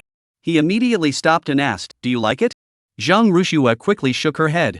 She knew that if she said she liked it, Chen Shirsan would buy it immediately. The next moment, Chen Shirsan waved at the salesperson and pointed to the Ferrari Zhang Rushua had been looking at earlier, that one too. For a moment, the salesperson was so excited he nearly fainted on the spot. This is a Ferrari LaFerrari, priced at over 50 million, even more expensive than the one earlier. Just the commission from these 2 cars alone would be enough to ensure his financial security for the rest of his life. At that moment, the salesman felt like heaven had smiled upon him, dropping a huge opportunity right into his lap. Zhang Rushua hurriedly said, no. I don't want it. It's just a car. If you like it, I'll give it to you. Chen Shirsan said calmly, handing over the card casually. At that moment, Zhang Rushua felt a mix of emotions. Being with someone like Chen Shirsan seemed to increase the pressure on her even more. Because he had everything, it made her feel so mismatched with him. Chapter 156, The Foster Parents Come Calling. Chapter 156, The Foster Parents Come Calling. Chen Shir-san, there really was no need for Zhang Rushue to be so cautious, she said. Chen Shir-san, however, looked at her with a serious expression, causing Zhang Rushue to meet his gaze directly. Xiao Shui, you're the one who doesn't need to be so formal with me. I'm going to marry you, after all. Hearing this, Zhang Rushue looked at Chen Shir-san with a touch of surprise in her eyes. Marry her? Ah, right, Chen Shir-san did mention getting married earlier, but she felt it was too soon, so they put it on hold for now. For someone like Zhang Rushue, who hasn't even dated anyone before, marriage is just too far off in the future. But she never expected Chen Shir-san to take it so seriously. What's mine is yours, and everything I have is yours. As long as you're mine, that's all that matters. Chen Shir-san gripped Zhang Rushue's shoulders tightly as he spoke. This wasn't just something you'd say to a woman. Even the male salesman standing nearby couldn't help but envy Zhang Rushue with a glance. Where could you find such a great guy? And he is so rich too. For a moment, Zhang Rushue didn't know what to say and could only nod blankly. Seeing her expression, Chen Shir-san couldn't help but curve his lips into a smile. Seeing her expression, Chen Shir-san couldn't help but curve the corners of his mouth into a smile. When they left, Chen Shir-san drove the Land Rover in front, while Zhang Rushue followed behind in her Ferrari. To be honest, she hadn't driven much since getting her license. She had once bought a car herself, but after driving it for only a few days, it was given to Zhang Jingcheng by Zhang Tiancheng. Now, driving the car Chen Shir-san gave her, Zhang Rushue couldn't help but grip the steering wheel a little tighter. The two of them driving on the road attracted a lot of attention. These were all million-dollar luxury cars, and there was even a Ferrari LaFerrari, a car that could be counted on one hand in the entire city. To everyone's surprise, the driver was a stunningly beautiful woman, and everyone's eyes lit up with admiration. Zhang Rushue felt very uncomfortable with this situation. She wished she hadn't looked at her earlier. Jiangcheng, a street lined with bars. 8 Master, you must help me. Duan Feipeng, with his arm wrapped in bandages and his leg in a cast, sat in a club. The man in front of him had a square face, a crew cut, narrow eyes with a hint of coldness, and a tattoo faintly visible on his neck. He was playing with a lighter in his hand. I paid good money to have the 5th brother and his men settle this for me, but not only did they refuse to help, they beat me up instead. This doesn't make any sense, no matter how you look at it. Duan Feipeng said, tears streaming down his face as he looked at the man in front of him. The man's eyes flashed with impatience as he looked at Duan Feipeng and asked, you say your injuries were caused by Little Wu? Yes. Absolutely true. How could I dare to lie to you? I wouldn't dare to tell Xiao Lauda about this, so I had no choice but to come to you. Listening to Duan Feipeng's words, the man ran his hand over his buzz cut, pulled a cigarette from the pack on the table, and placed it between his lips. After lighting it, he took a deep drag, exhaled a smoke ring, and looked at Duan Feipeng. For such a trivial matter, you're willing to offend Xiaofo? Are you out of your mind? You're saying that? How could I ever shortchange you? Duan Feipeng said as he pulled out a check from his pocket and handed it to the man. 8th Master, this is a token of my respect. Once the matter is settled, I will give you another one. This time, no matter what, he must teach that youngster a lesson and make him understand who is in charge. Looking at the check in Duan Feipeng's hand, the man's expression softened slightly. You just said that as long as I give that kid a good beating, this matter will be settled, right? The man asked with a raised eyebrow. Duan Feipeng nodded. I just saw that the kid has the 5th brother backing him up, so I came to you. This matter still needs you to handle it. No problem, leave it to me. What kind of relationship do we have? We'll be counting on Mr. Duan to come and spend more at my place in the future. The man said with a smile, putting away the check. Duan Feipeng's face was also filled with smiles. This man was named Lu Wending, known on the streets as 8 Master, because he had single-handedly taken down 8 knife-wielding thugs in a gang fight, earning him fame overnight. In the entire city of Jiangcheng, the only person who dared to go up against Xiao Lauda was 8 Master. This time, he was just waiting to see Chen Shir-san get beaten to a pulp. Peach Blossom Island number 1. As Chen Shir-san and Zhang Rushue entered the doorbell rang. Su Mingjun hurriedly opened the door and saw a man in military uniform standing at the entrance, followed by a couple. He paused for a moment before asking, may I ask who you are looking for? Looking at the girl with clear eyes in front of him, Ling Xiaodao also paused for a moment before saying, I'm looking for Chen Shir-san. Does he live here? Mr. Chen, someone is looking for you. Su Mingjun turned his head and called out toward the house before saying to Ling Xiaodao and the others, you guys go in first. After entering the villa, the couple looked around, nodding repeatedly. The man was wearing a Zhongshan suit, exuding an air of sternness and integrity. The woman was wearing a camel-colored coat, carrying a small bag over her shoulder, and wearing a small jade pendant around her neck.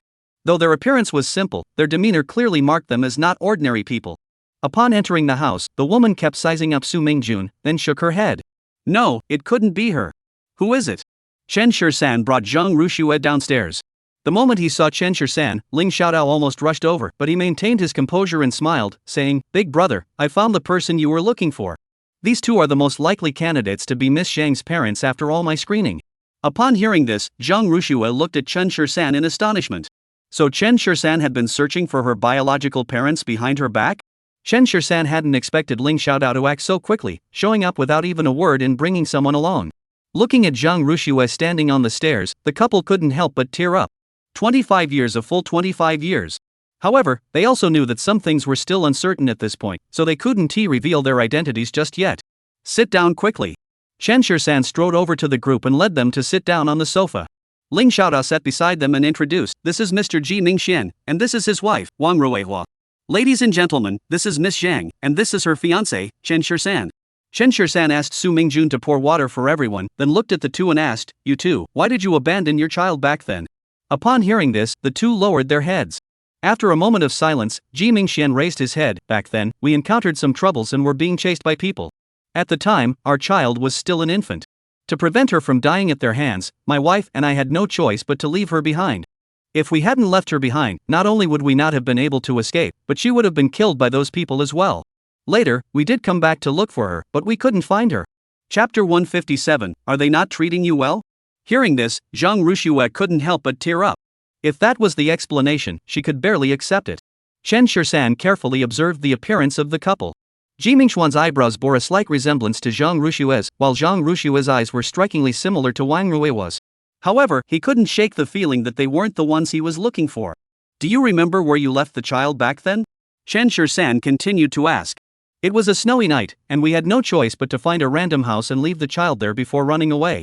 We left in a hurry, and since we were from out of town, we didn't know where we were.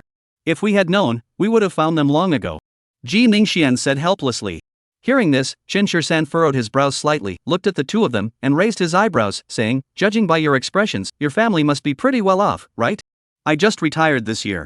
I used to be a department head in Kyoto. My wife is in the military cultural troupe and will also retire in a couple of years," Ji Mingxian said. Chen Shisan nodded and looked at Ling Xiaodao. "How did you find these two people?" "Big data screening. After the screening, I contacted them personally and verified the information you provided. Now, whether they are or not, we just need to do a paternity test to confirm," Ling Xiaodao said to Chen Shisan. Chen Shisan, however, fixed his gaze on Zhang Rushue. "Do you want to do it?" After all, this was Zhang Rushue's decision, so she had to make it herself.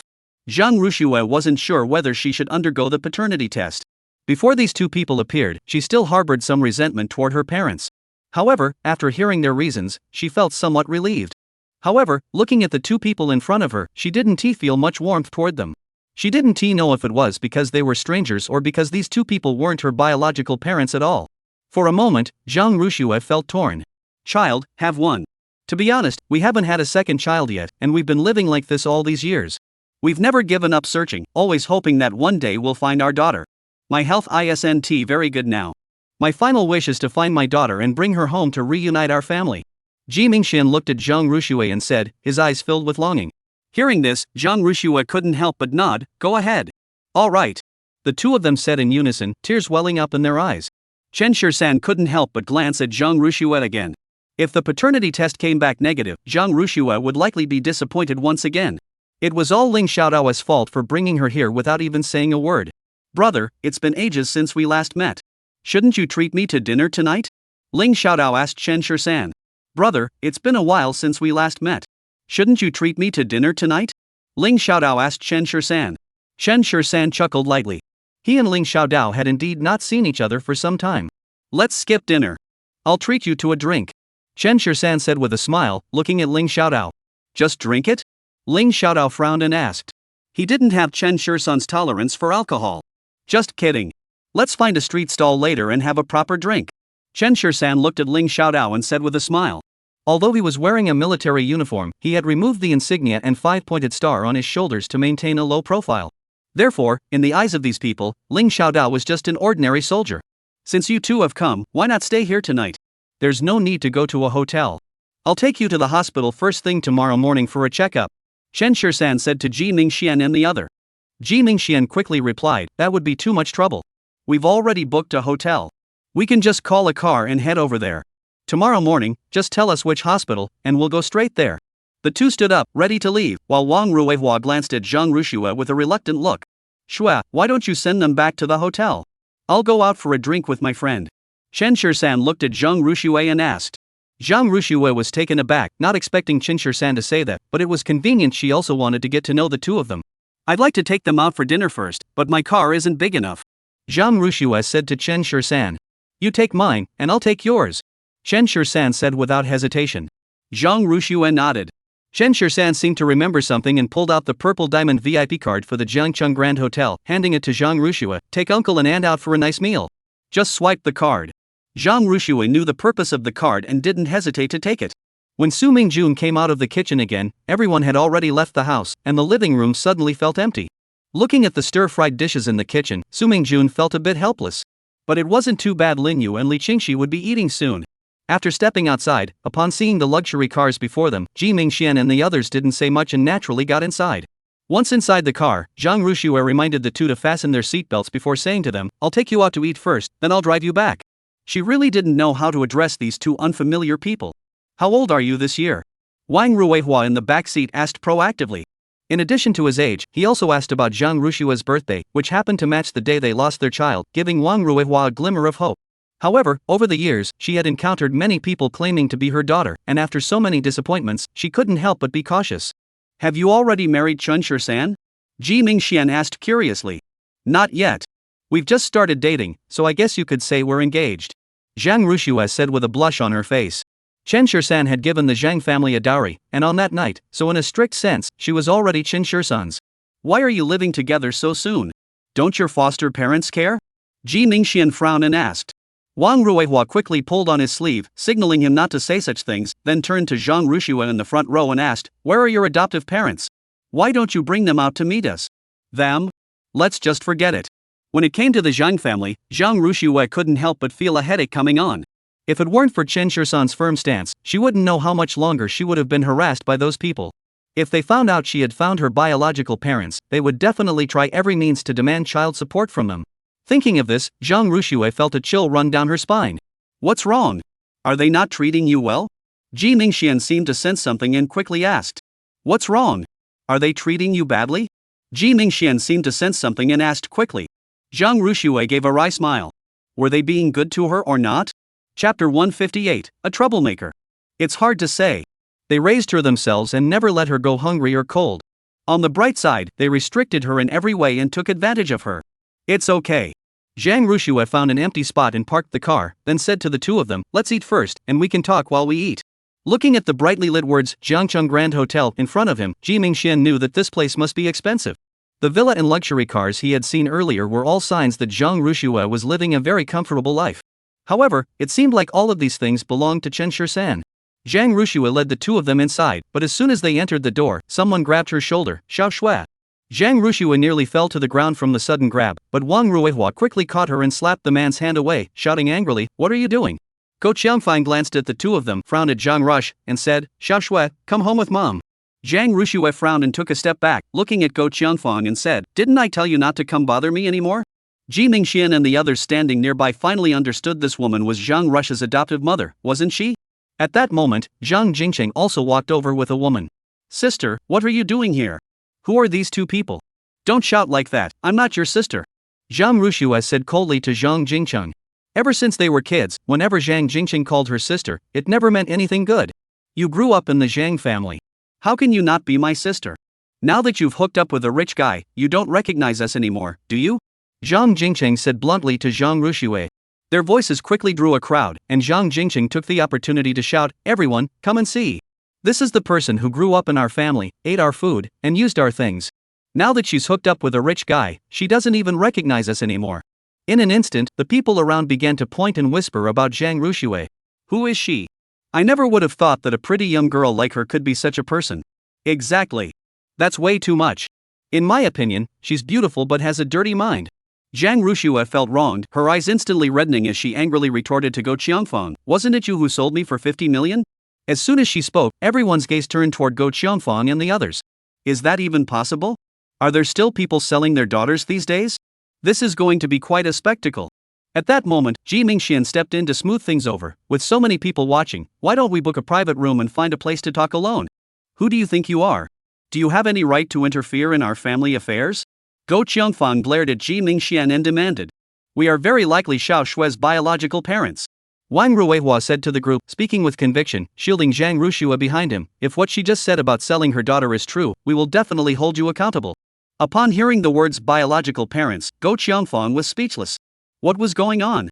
How could biological parents suddenly appear out of nowhere? As their mother, she hadn't even managed to get her hands on the future son-in-law's fortune yet, and now someone else was trying to take it away? This won't do. How dare you even mention it? You abandoned your child at our doorstep and left. All these years, Xiao Shui has been raised by me. Go Qiangfang immediately took control of the conversation with a single sentence. The crowd grew larger, and the spectacle became even more entertaining. The restaurant manager finally pushed his way through the crowd and addressed the group. If you're here to eat, we're happy to serve you, but this isn't the place to argue. We've got a business to run. If you're free, why not find a place to talk it out slowly? Listening to the manager's words, Zhang Rushua directly pulled out her purple diamond VIP card and handed it over. I want a private room. The manager looked at the card in her hand and his eyes widened in astonishment. Please follow me. Let's go eat first, don't mind them. Zhang Rushua said to Ji Mingxian and the others. Wang Ruihua frowned and looked at Go Qiangfang and the others, then said to Zhang Rushua, invite them to join us. This meal is on me. No, please don't. You saw them yourself, they're not easy to deal with. Zhang Rushua said helplessly. She hadn't even figured out her relationship with these two yet. If Go Qiangfang got involved now, who knows what kind of mess it would turn into. What? You found your biological mother and don't recognize me as your mother anymore? After all these years of raising you with so much hardship, you run off with a man, and even if you did, that's one thing, but now you treat me like this. Go Qiangfang said this and burst into tears on the spot, looking as though she had been wronged. Zhang Rushua, of course, knew that she was just putting on an act. However, faced with the pointed fingers and whispers of the onlookers, Zhang Rushua was truly helpless and could only call upon Go Qiangfang and a few others to join her. Go Qiangfang and the others followed Zhang Rushua, immediately pulling out their phones and sending a message in the family group chat. Zhang Jingcheng, standing nearby, whispered in Go Qiangfang's ear, Mom, we can't just let her get away with this. I know that, but I haven't even spent a penny of my future son-in-law's money yet, and now these so-called biological parents show up? What a load of nonsense. I think they're just scammers. Go Qiangfang said in a low voice, her eyes narrowed and her expression fierce. The woman beside Zhang Jingcheng chimed in, Auntie, I think you're right. How could such a coincidence happen? I think these two are scammers too. Although she deeply despised someone like Go Qiangfang, she was well aware that it was precisely because Go Qiangfang was such a person that she was now able to live a life of luxury and indulgence by Zhang Jingcheng's side. If it weren't for Zhang Jingcheng, the sucker who was willing to spend money on her, she wouldn't have stayed with him in the first place. Now, if she could help them get Zhang Rushua's money, she would certainly get her share of the benefits. This family isn't made up of good people, especially this Go Qiangfang, she's no pushover. After entering the private room, Zhang Rushua led Ji Mingxian and the others to sit across from Go Qiangfang and her group. The two groups were locked in a tense standoff. Zhang Rushua furrowed her brows and looked at Go Qiangfang, speaking first, you've already taken the 50 million. I have no connection with the Zhang family now. If you keep harassing me, I'll have no choice but to call the police. Call the police? Zhang Rushua, you have the nerve to say that? Call the police? Zhang Rush, how dare you say that? Zhang Jingcheng pointed at Zhang Rushua, all these years, hasn't the family treated you well? Your parents have worried themselves sick for you, and now you're hooking up with a rich guy and abandoning this family. Zhang Jingcheng spoke with such conviction that Zhang Rushua almost believed his lies. Chapter 159, only 3 months to live. Yes, I was raised by the Zhang family, but besides raising me, what else have you done for me? Zhang Rushua looked at Go Qiangfang coldly and said, from a young age, you told me I wasn't your biological child, but you raised me, so I should repay you. But as soon as I grew up, you started treating me like a thief, keeping everything good in the house away from me. That would have been bearable. Even when I wanted to study finance in college, you forced me to study medicine instead, just because you were afraid I'd get involved in the family business in the future. Later, as soon as I started working, you began arranging all sorts of blind dates for me. No matter what the person was like, as long as their family was wealthy, you were eager to marry me off to them. For 50 million, you sold me to the CEO of the Emperor Group. And to this day, you don't even know who that person is, do you? Zhang Rushua couldn't hold back any longer and blurted out everything Go Qiangfang had done over the years. At that moment, the expressions of Ji Mingxian and the others sitting beside her also grew somber. That's too much. Even if she's not your biological daughter, you can't treat her like this. Wang Ruihua also looked at Go Qiangfang and said, what's the difference between this and selling people? I'll sue you. Go Qiangfang knew she was in the wrong, but she didn't let up. Since everything has been laid out on the table, I won't hold back anymore. Yes. I did all of these things. Go Qiangfang looked at Zhang Ruxue and said, I went to all this trouble to find you someone to marry, wasn't it so you could have a good life in the future? These days, if you don't find a wealthy man, what will you do in the future? Speaking of the 50 million, yes, I took the money. But it was all for your own good. Marrying the CEO of the Dihao Group, that's something countless women dream of. Exactly. How can you be so ungrateful? Mom is doing this all for your own good. Zhang Jingqing chimed in. Zhang Ruxue sighed wryly. She had finally figured it out, there was no point in reasoning with this family. All they cared about was money, they could even turn black into white.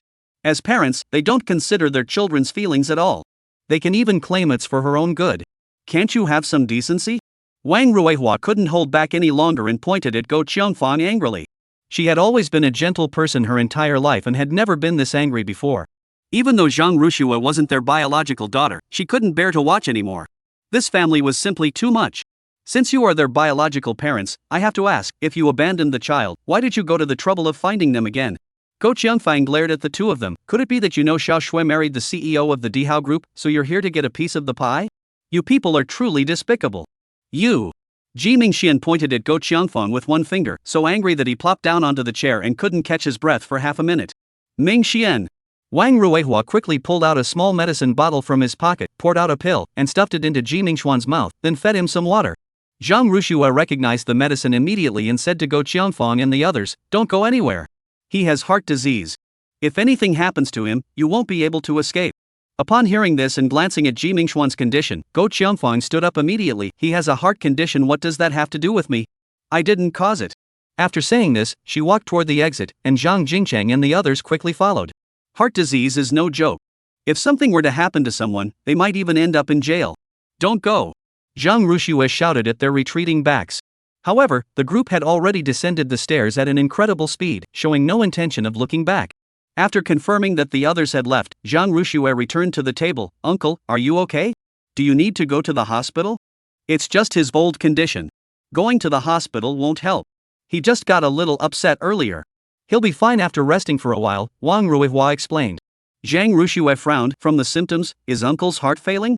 Yes, the doctor said he has at most 3 months to live. Wang Ruihua's eyes instantly filled with tears, and her voice trembled with emotion. Zhang Ruxue also felt a pang of sympathy. If it were Chen Shisan, there might be a chance to cure it. Chen Shisan is a skilled doctor. Maybe we should ask him to take a look at uncle later? We've been to many hospitals and consulted numerous renowned doctors, but nothing has worked. It's just old age, he's no longer of use. Jimin Xian, having regained his composure, smiled and said, my only wish now is to find my daughter and hear her call me dad. Hearing this, Zhang Ruxue couldn't help but tear up. Although the two people described matched her circumstances, Zhang Ruxue couldn't shake the feeling that they weren't her parents. However, she did not voice her thoughts at the moment. She decided to wait until the results of the identification were confirmed the next day before making any decisions. Jiangcheng, inside a bustling street food stall. In the corner of the plastic awning, Chen Shisan and Ling Xiaodao were drinking straight from the bottle, with empty bottles scattered all over the table and on the floor. Old third, how long has it been since we last drank like this? As he spoke, Ling Xiaodao's eyes turned red. Since Chen Shisan was imprisoned, they had never drunk together again. During his time in prison, Chen Shisan was completely lifeless. If it weren't for Ghost Master pulling him back from the brink of death and forcing him to keep living, he would probably be dead by now. A man, in the prime of his life, had lost everything. Anyone in his position would think of taking his own life, his family, his best brother, and even the woman he loved most. Chen Shisan watched them die before his very eyes. That pain is something only those who have experienced it can truly understand. Ling Xiaodao couldn't help but feel a pang of sorrow just thinking about it, let alone how Chen Shisan had managed to survive all these years. Even back then, when he had broken the law and slaughtered the Japanese and the imperial family, the authorities had only temporarily imprisoned him. And the reason he was imprisoned at the time was not to arrest him, but simply to move him to a different location for his protection. But now that all the debts have been repaid, why would Chen Shisan still want to live? It was the Ghost Lord who kept bringing him back to life time and again. With no other choice, Chen Shisan could only continue living. Later, when he found Lin Feng's daughter, he finally managed to emerge from that state. If it weren't for the tiny glimmer of hope Lin Yu had given him, Chen Shisan would probably still be drinking himself into oblivion in Yanqing prison. Recalling some of the events from back then, Ling Xiaodao couldn't help but tear up. Some things may have passed, but some people can never be forgotten. Chapter 160, Ninja Night Raid. What a loser, what are you crying about? Chen Shisan smiled at Ling Xiaodao, then opened a bottle of wine and handed it to him. Ling Xiaodao took the bottle from Chen Shisan, wiped away his tears, and said, nothing. It's good to see you like this. At least the current Chen Shur-san can smile now. Chen Shur-san didn't bother to play games with him. He calmly bumped glasses with him, then tilted his head back and downed another bottle. After drinking for 3 hours, Ling Xiaodao could barely stand up, and Chen Shur-san finally helped him into the car. A little alcohol was nothing to Chen Shur-san, but he knew better than to drive after drinking, so he simply called a taxi. Sitting in the car, looking at Ling Xiaodao slumped beside him, Chen Shur-san couldn't help but reminisce about the past. If it weren't for those Japanese, he would probably be married to Yun Xiling by now, right? They would have a child and live happily as a family of 3. But now, all of this is nothing but a fantasy. Chen Shur-san sighed deeply and glanced at Ling Xiaodao. Chen Shur-san sighed softly and glanced at Ling Xiaodao. He knew that none of this could be undone. Since both of them reeked of alcohol and there was an unconscious person, the driver drove extra slowly to prevent them from vomiting in the car. As soon as the car turned onto a more secluded road, several other vehicles began to follow behind. Chen Shur-san closed his eyes and dozed off inside the car, unaware of this. The driver in the front seat drove cautiously, completely unaware that he had already been targeted. Just as they rounded a bend, the car behind suddenly accelerated. Fearing a collision, the driver slowed down to let it pass. The other driver successfully overtakes him, then swerves sharply and stops right in front of him. Fortunately, the driver reacted quickly enough and slammed on the brakes. Under the force of inertia, Chen Shur-san came to his senses, but Ling Xiaodao was thrown forward, still in a drunken stupor. Several black cars surrounded them in an instant. The drivers looked completely bewildered but still pulled out their phones to call the police. At that moment, several people got out of the car in front, wielding knives as they approached them. "Master, let's find an opportunity to take my friend and leave first," Chen Shur-san said, pulling out all the cash from his bag and handing it to the driver. He then opened the car door and got out. A total of 17 or 18 people got out of the cars and surrounded Chen Shur-san in the middle. The driver had never seen such a scene before. Sitting inside the car, he dared not move a muscle, fearing that he might accidentally get caught up in the commotion. If he had known, he never would have taken this job. He didn't want to pick up 2 drunks in the first place, but Chen Shur-san offered him too much money, and he couldn't resist the temptation. If he had known he'd get into such trouble, he wouldn't have taken the job no matter how much money they offered.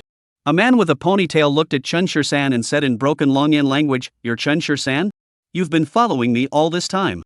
Don't you know that?" Chen Shur-san replied impatiently. He was in a bad mood today, and these people were enough to keep him occupied. "Damn it!" The man gritted his teeth and looked at Chen Shur-san. "Today is the day you die." Chen Shur-san sneered with disdain, "Just the 3 of you? You think you can kill me?" Hearing this, the man's face darkened. He glared at Chen Shur-san and clenched his teeth, saying, "I will avenge Kimura and the others. Since that's the case, let the driver go first. He's innocent." Chen Shur-san pointed to the taxi behind him and said. The other party didn't care about the driver's life. Now that he was gone, there was more space, making it easier to act.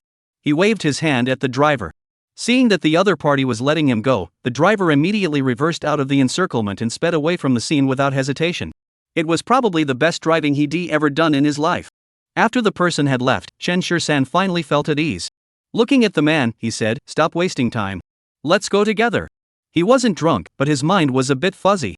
However, it wasn't a big deal, he was more than capable of handling these people. At the man's command, everyone drew their swords and charged toward Chen Shur-san, swinging their blades at him.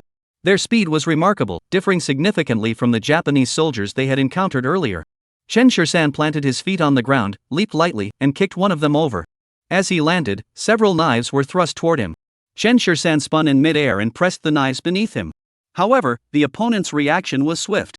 He drew his knife and swung it toward Chen Shur-san, each move brimming with a ruthless killing intent. Something's wrong. Chen Shur-san finally realized that this was no ordinary Japanese samurai. However, he did not panic but instead focused his attention on dealing with these men. The man with the ponytail and the 3 men were now standing nearby, holding knives and watching the scene unfold. If Chen Shur-san was correct, those few men were the real threat tonight. At this thought, Chen Shur-san furrowed his brows slightly. I never expected that the Eastern Japan would actually send out experts. Slashing sound. A single stroke from behind sliced through Chen Shur-san's clothes, and blood gushed out instantly.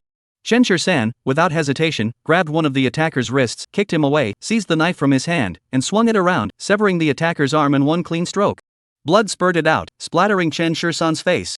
With a weapon in his hands, Chen Shur-san no longer resisted blindly but began to fight back. When the air was filled with the clanging sounds of swords and blades, Chen Shur-san's figure darted in and out of the crowd of black-clad figures, moving with the agility of a leopard.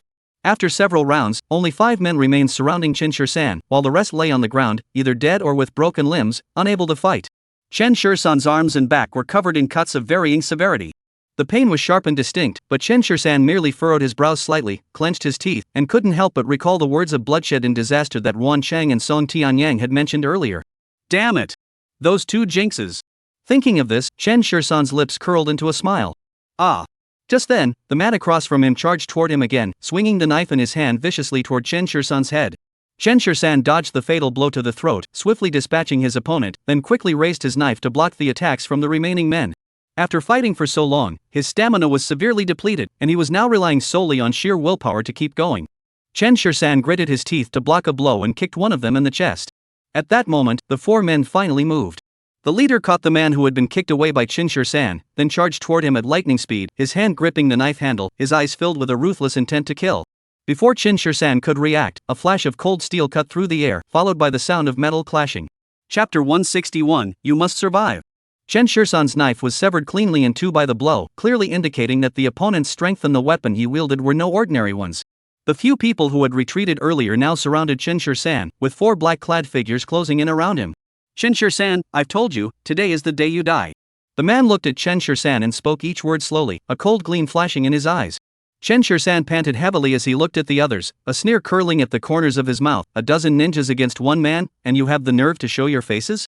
But you Japanese, from your tiny little country, have always been so lawless. Chen Shirsan glared at the man across from him, clenching his teeth and speaking with contempt and mockery. Just then, a police siren blared, and a dozen police cars raced toward them. The man panicked for a moment but immediately launched an attack on Chen Shirsan. At this point, he couldn't give up halfway. Chen Shirsan held up the broken blade and engaged the others in combat, but he was now nearly at the end of his strength, retreating steadily under their blows, with more wounds appearing on his body.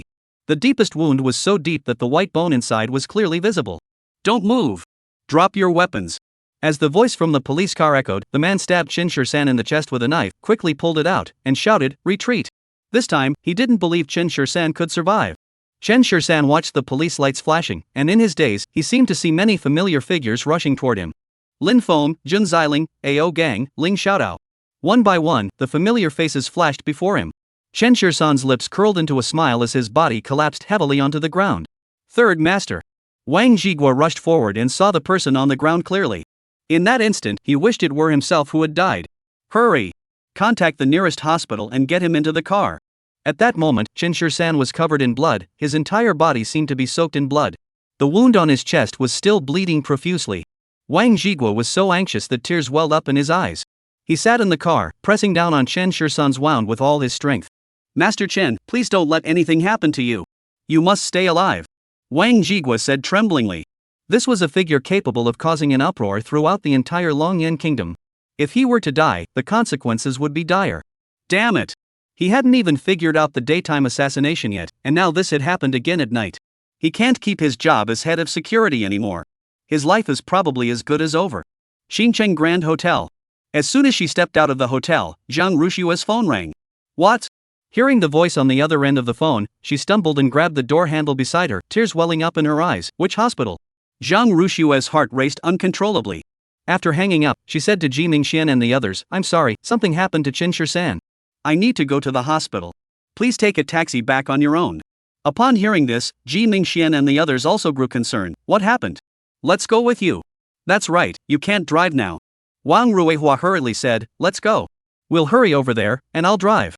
Looking at this woman nearing 50, Zhang Rushue hesitated. Can you really do it? I trained in the military. Wang Ruihua assured her, patting her chest. Zhang Rushue directly handed her the car keys. She was indeed in no condition to drive, as she could clearly feel that her limbs were weak and unresponsive. After getting into the car, Wang Ruihua stepped on the gas, and Zhang Rushue felt as though she were about to take off. However, it must be said that Wang Ruihua was an excellent driver. He skillfully maneuvered through the traffic, overtaking other vehicles and accelerating at impressive speeds, leaving onlookers dazzled yet feeling completely safe. Meanwhile, Li Qingxi and the others also received a call. Without a word, Li Qingxi rushed upstairs and carried the sleeping Lin Yu down. Sister, what's wrong?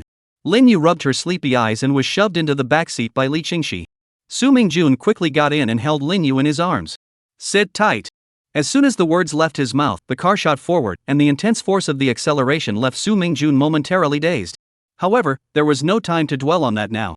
Chen Shirsan was in the hospital fighting for his life, and his condition was critical. There was no guarantee he would survive. At a time like this, they must take the children there. When they arrived at the hospital, Li Qingxi and the others saw Zhang Ruxue and the others waiting in the corridor. "How is she?" she hurriedly asked. "What's going on?" she asked urgently. "I don't know, they're still trying to save him," Zhang Ruxue said with red eyes, clearly having cried for a long time. Wang Jigua and 2 security guards were standing at the door. Wang Jigua was chain-smoking, and no one dared to interfere with him in his uniform. His eyes were red, and in just a few short hours, his head had suddenly sprouted a noticeable amount of gray hair. Time ticked by, and the doors of the emergency room opened and closed repeatedly as wave after wave of medical supplies were rushed inside. No one knew what was happening inside, but when Wang Jigua arrived, he said that if the patient couldn't be saved, the hospital might as well close its doors. Everyone looked anxiously toward the emergency room door, hoping for any news. Zhang Ruxue sat nervously on the chair, fidgeting with her hands. 3 hours of emergency treatment, she knew what that meant. So no news now might be the best news. Thinking about everything that had happened with Chen Shirshan, Zhang Ruxue couldn't help but shed tears. At that moment, a figure stumbled toward them. Ling Xiaodao, still wearing his military uniform, hadn't fully sobered up yet, but his mind was already clear. "General Ling." Wang Jigua quickly dropped the cigarette he was holding and led the 2 men forward to salute. This title left everyone present speechless. Marshal? This man was actually one of the 12 marshals of the Dragon Flame Kingdom. Ling Xiaodao looked to be around the same age as Chen Shirshan, perhaps 22 or 23, and yet he had already been appointed marshal at such a young age. However, his current status isn't something to dwell on. The most urgent matter now is whether Chen Shirshan is alive or dead. What's going on? Ling Xiaodao grabbed Wang Jigua by the collar, his eyes bloodshot as he glared at him. He had just had a drink, and before he even got home, this happened. He really wanted to know what had happened after he had drunk so much. How could a perfectly normal person suddenly end up in the emergency room? What the hell is going on? Ling Xiaodao gritted his teeth and asked Wang Jigua, his gaze intense enough to seem like he wanted to kill him with his eyes. When we arrived, Mr. Chen was fighting a group of men in black. By the time I got there, he had already fallen to the ground. Wang Jigua's voice was stuttering, and he replied incoherently. A flash of murderous intent crossed Ling Xiaodao's eyes, causing Wang Jigua to tremble involuntarily. Chapter 162, All Japanese People Deserve to Die. Have you found out? Who are they? Ling Xiaodao asked in a low voice, his tone much lower than before, but with an even stronger intent to kill. Preliminary investigations indicate that it was a group of Japanese. Wang Jigua said tremblingly. When we arrived, a few had already escaped. The remaining survivors have been brought back to the station. Ling Xiaodao released Wang Jigua's collar and turned toward the other side of the corridor. Watching his back, Wang Jigua's heart trembled slightly. He couldn't shake the feeling that this was the calm before the storm. Upon reaching the stairwell, Ling Xiaodao pulled out his phone and dialed a number. Is there something wrong at this hour? I'm going to wipe out the Japanese Chamber of Commerce, the Japanese Association, and the Japanese Embassy in Zhangchang. Ling Xiaodao pulled out a crumpled cigarette from his pocket, put it in his mouth, lit it, and spoke into the phone with a calm voice tinged with trembling. The person on the other end of the line remained silent for a moment before saying, "You've lost your mind, haven't you? The Japanese attacked the third master at night. He's currently in the emergency room, and his condition is critical." Ling Xiaodao took a deep drag on his cigarette, exhaling slowly, the smoke instantly reddening his eyes. The person on the other end of the phone erupted in anger. "I'll be there before dawn. I'm just letting you know that I'm going to kill every Japanese person in Zhangcheng." After saying that, without waiting for a response, Ling Xiaodao hung up the phone. Just then, a commotion erupted from the hallway, and Ling Xiaodao hurried out to investigate. He saw that the door to the emergency room was open and Chen Shirshan was being pushed out. Ling Xiaodao rushed over. "Doctor, how is he?" Luckily, his heart was born on the right side, otherwise he would have died. The doctor took off his mask and said, looking a bit tired. When they saw the wound on the patient's chest, they thought he was beyond saving, but they never expected Chen Shirshan's heart to be on the right side, which ended up saving his life. The patient is temporarily alive, but he needs to be monitored in the ICU for a few days. He lost too much blood, his lungs were punctured, and the wounds on his legs are so severe that the bones are visible. Surviving this long is already a miracle. The doctor looked at everyone and said, however, you must prepare for the worst. Whether he will survive and whether he will regain consciousness afterward are still unknown. Lin Yu, standing nearby, was clinging to the stretcher, staring at the pale face of Chen Shirshan and wailing, "Daddy! Daddy!" Li Qingxi, with tears in her eyes, picked up the child. Lin Yu struggled in her arms, crying, "I want my daddy." Li Qingxi felt a pang of heartache, but she only held the child tightly. "Chen Shirshan's condition is still critical. We should transfer him to the ward for observation immediately." For a moment, everyone fell silent. Zhang Ruxue collapsed into her chair, unable to recover for a long time. "I will contact the renowned physician in Kyoto and have them rush over immediately. Take good care of him." Ling Xiaodao looked at everyone with a determined expression and said. After saying this, he strode swiftly out of the corridor. Li Qingxi vaguely sensed that something was going to happen tonight. She handed the child in her arms to Wang Zhigua standing nearby. Watch the child. After saying this, she quickly followed Ling Xiaodao's footsteps. Seeing Li Qingxi follow her out, Ling Xiaodao stopped in his tracks. Is there something else? Are you going to seek revenge on the Japanese? Li Qingxi showed no fear toward Ling Xiaodao's identity and asked him directly. I'll kill them all. Ling Xiaodao said through gritted teeth. Do you know where they are? Li Qingxi asked, looking at him. A flash of cruelty crossed Ling Xiaodao's eyes. The Japanese, they all deserve to die. With that, he turned to Li Qingxi. You go back and wait. I have my own plans. What I mean is, I'm going with you. Li Qingxi clenched her teeth and said, all of them deserve to die. Feeling the murderous intent emanating from Li Qingxi, Ling Xiaodao was taken aback. How could such a young girl harbor such intense hatred? You? Forget it. Ling Xiaodao sneered. What? Do you look down on women? Li Qingxi frowned and asked. Ling Xiaodao frowned and glanced at her. I can handle this on my own. You don't need to get involved. If anything happens, I'll have to protect you. Hearing this, Li Qingxi was displeased and immediately kicked Ling Xiaodao with a flying kick. Although Ling Xiaodao wasn't able to defend himself in time, his reaction was extremely swift, and he dodged the kick by sidestepping. Before Ling Xiaodao could react, Li Qingxi had already swung her leg horizontally toward him. The kick came out of nowhere, knocking Ling Xiaodao off balance and causing him to stumble twice. Li Qingxi landed steadily on the ground and looked at Ling Xiaodao, saying, Don't underestimate women. Ling Xiaodao looked at the woman in front of him with some surprise. To be honest, he had never seen her before. Who are you? I'm the bodyguard hired by Mr. Chen. Li Qingxi said calmly. So you're a bodyguard. No wonder you're so skilled. Get in the car. Li Qingxi drove up to Ling Xiaodao, nodded at him, and said. Ling Xiaodao didn't say anything else, got into Li Qingxi's car, and the two headed straight for the Dongyuan Chamber of Commerce. In the car, Ling Xiaodao took off his military uniform. Li Qingxi pointed to the trunk. There are my clothes in the back. You should be able to wear them. Ling Xiaodao furrowed his brows slightly. I'm a 7-foot-tall man. How can I wear women's clothes? I bought men's clothes. If you want to go out naked, I have no objection. Li Qingxi said calmly. Ling Xiaodao hesitated for a moment before diving to the back to rummage around. A hoodie and a pair of loose jeans fit him well. But the thought that these were women's clothes made him feel a bit uneasy. But he couldn't be bothered with such details. He couldn't very well go out wearing his military uniform, could he? The car quickly pulled up in front of the Dongyuan Chamber of Commerce. Ling Xiaodao got out and immediately started kicking the door. In just a few kicks, he managed to kick the door open. The people inside heard the commotion and came out. You. What are you doing? Snap. Upon hearing the other person's Japanese accent, Ling Xiaodao didn't hesitate for a moment. He stepped forward and snapped the other person's neck with a single twist, leaving no trace of mercy. Meanwhile, the Japanese inside also panicked, shouting and screaming in a language that was incomprehensible to anyone else. Before long, a group of people rushed out wielding knives. In the Dragon Flame Kingdom, a law-abiding society, such weapons were not supposed to be carried. However, since they were from Dongyue, they were granted special permission to carry weapons. Yet, these individuals were abusing the privileges granted to them by the Longyan Kingdom to bully its citizens. That was their fault. Ling Xiaodao and Li Qingxi exchanged glances and launched the attack first. Chapter 163, The Slaughter of the Dongyuan Merchants Guild. Ling Xiaodao used the killing techniques he had learned in the military, but he noticed that Li Qingxi was no less skilled than he was. Every move was deadly, and the sounds of combat echoed through the room as one Japanese soldier after another fell to the ground. Thinking of Chen Shirsan in the hospital ward, Ling Xiaodao struck with even greater ferocity, delivering a punch that left a deep indentation in the chest of one of his opponents.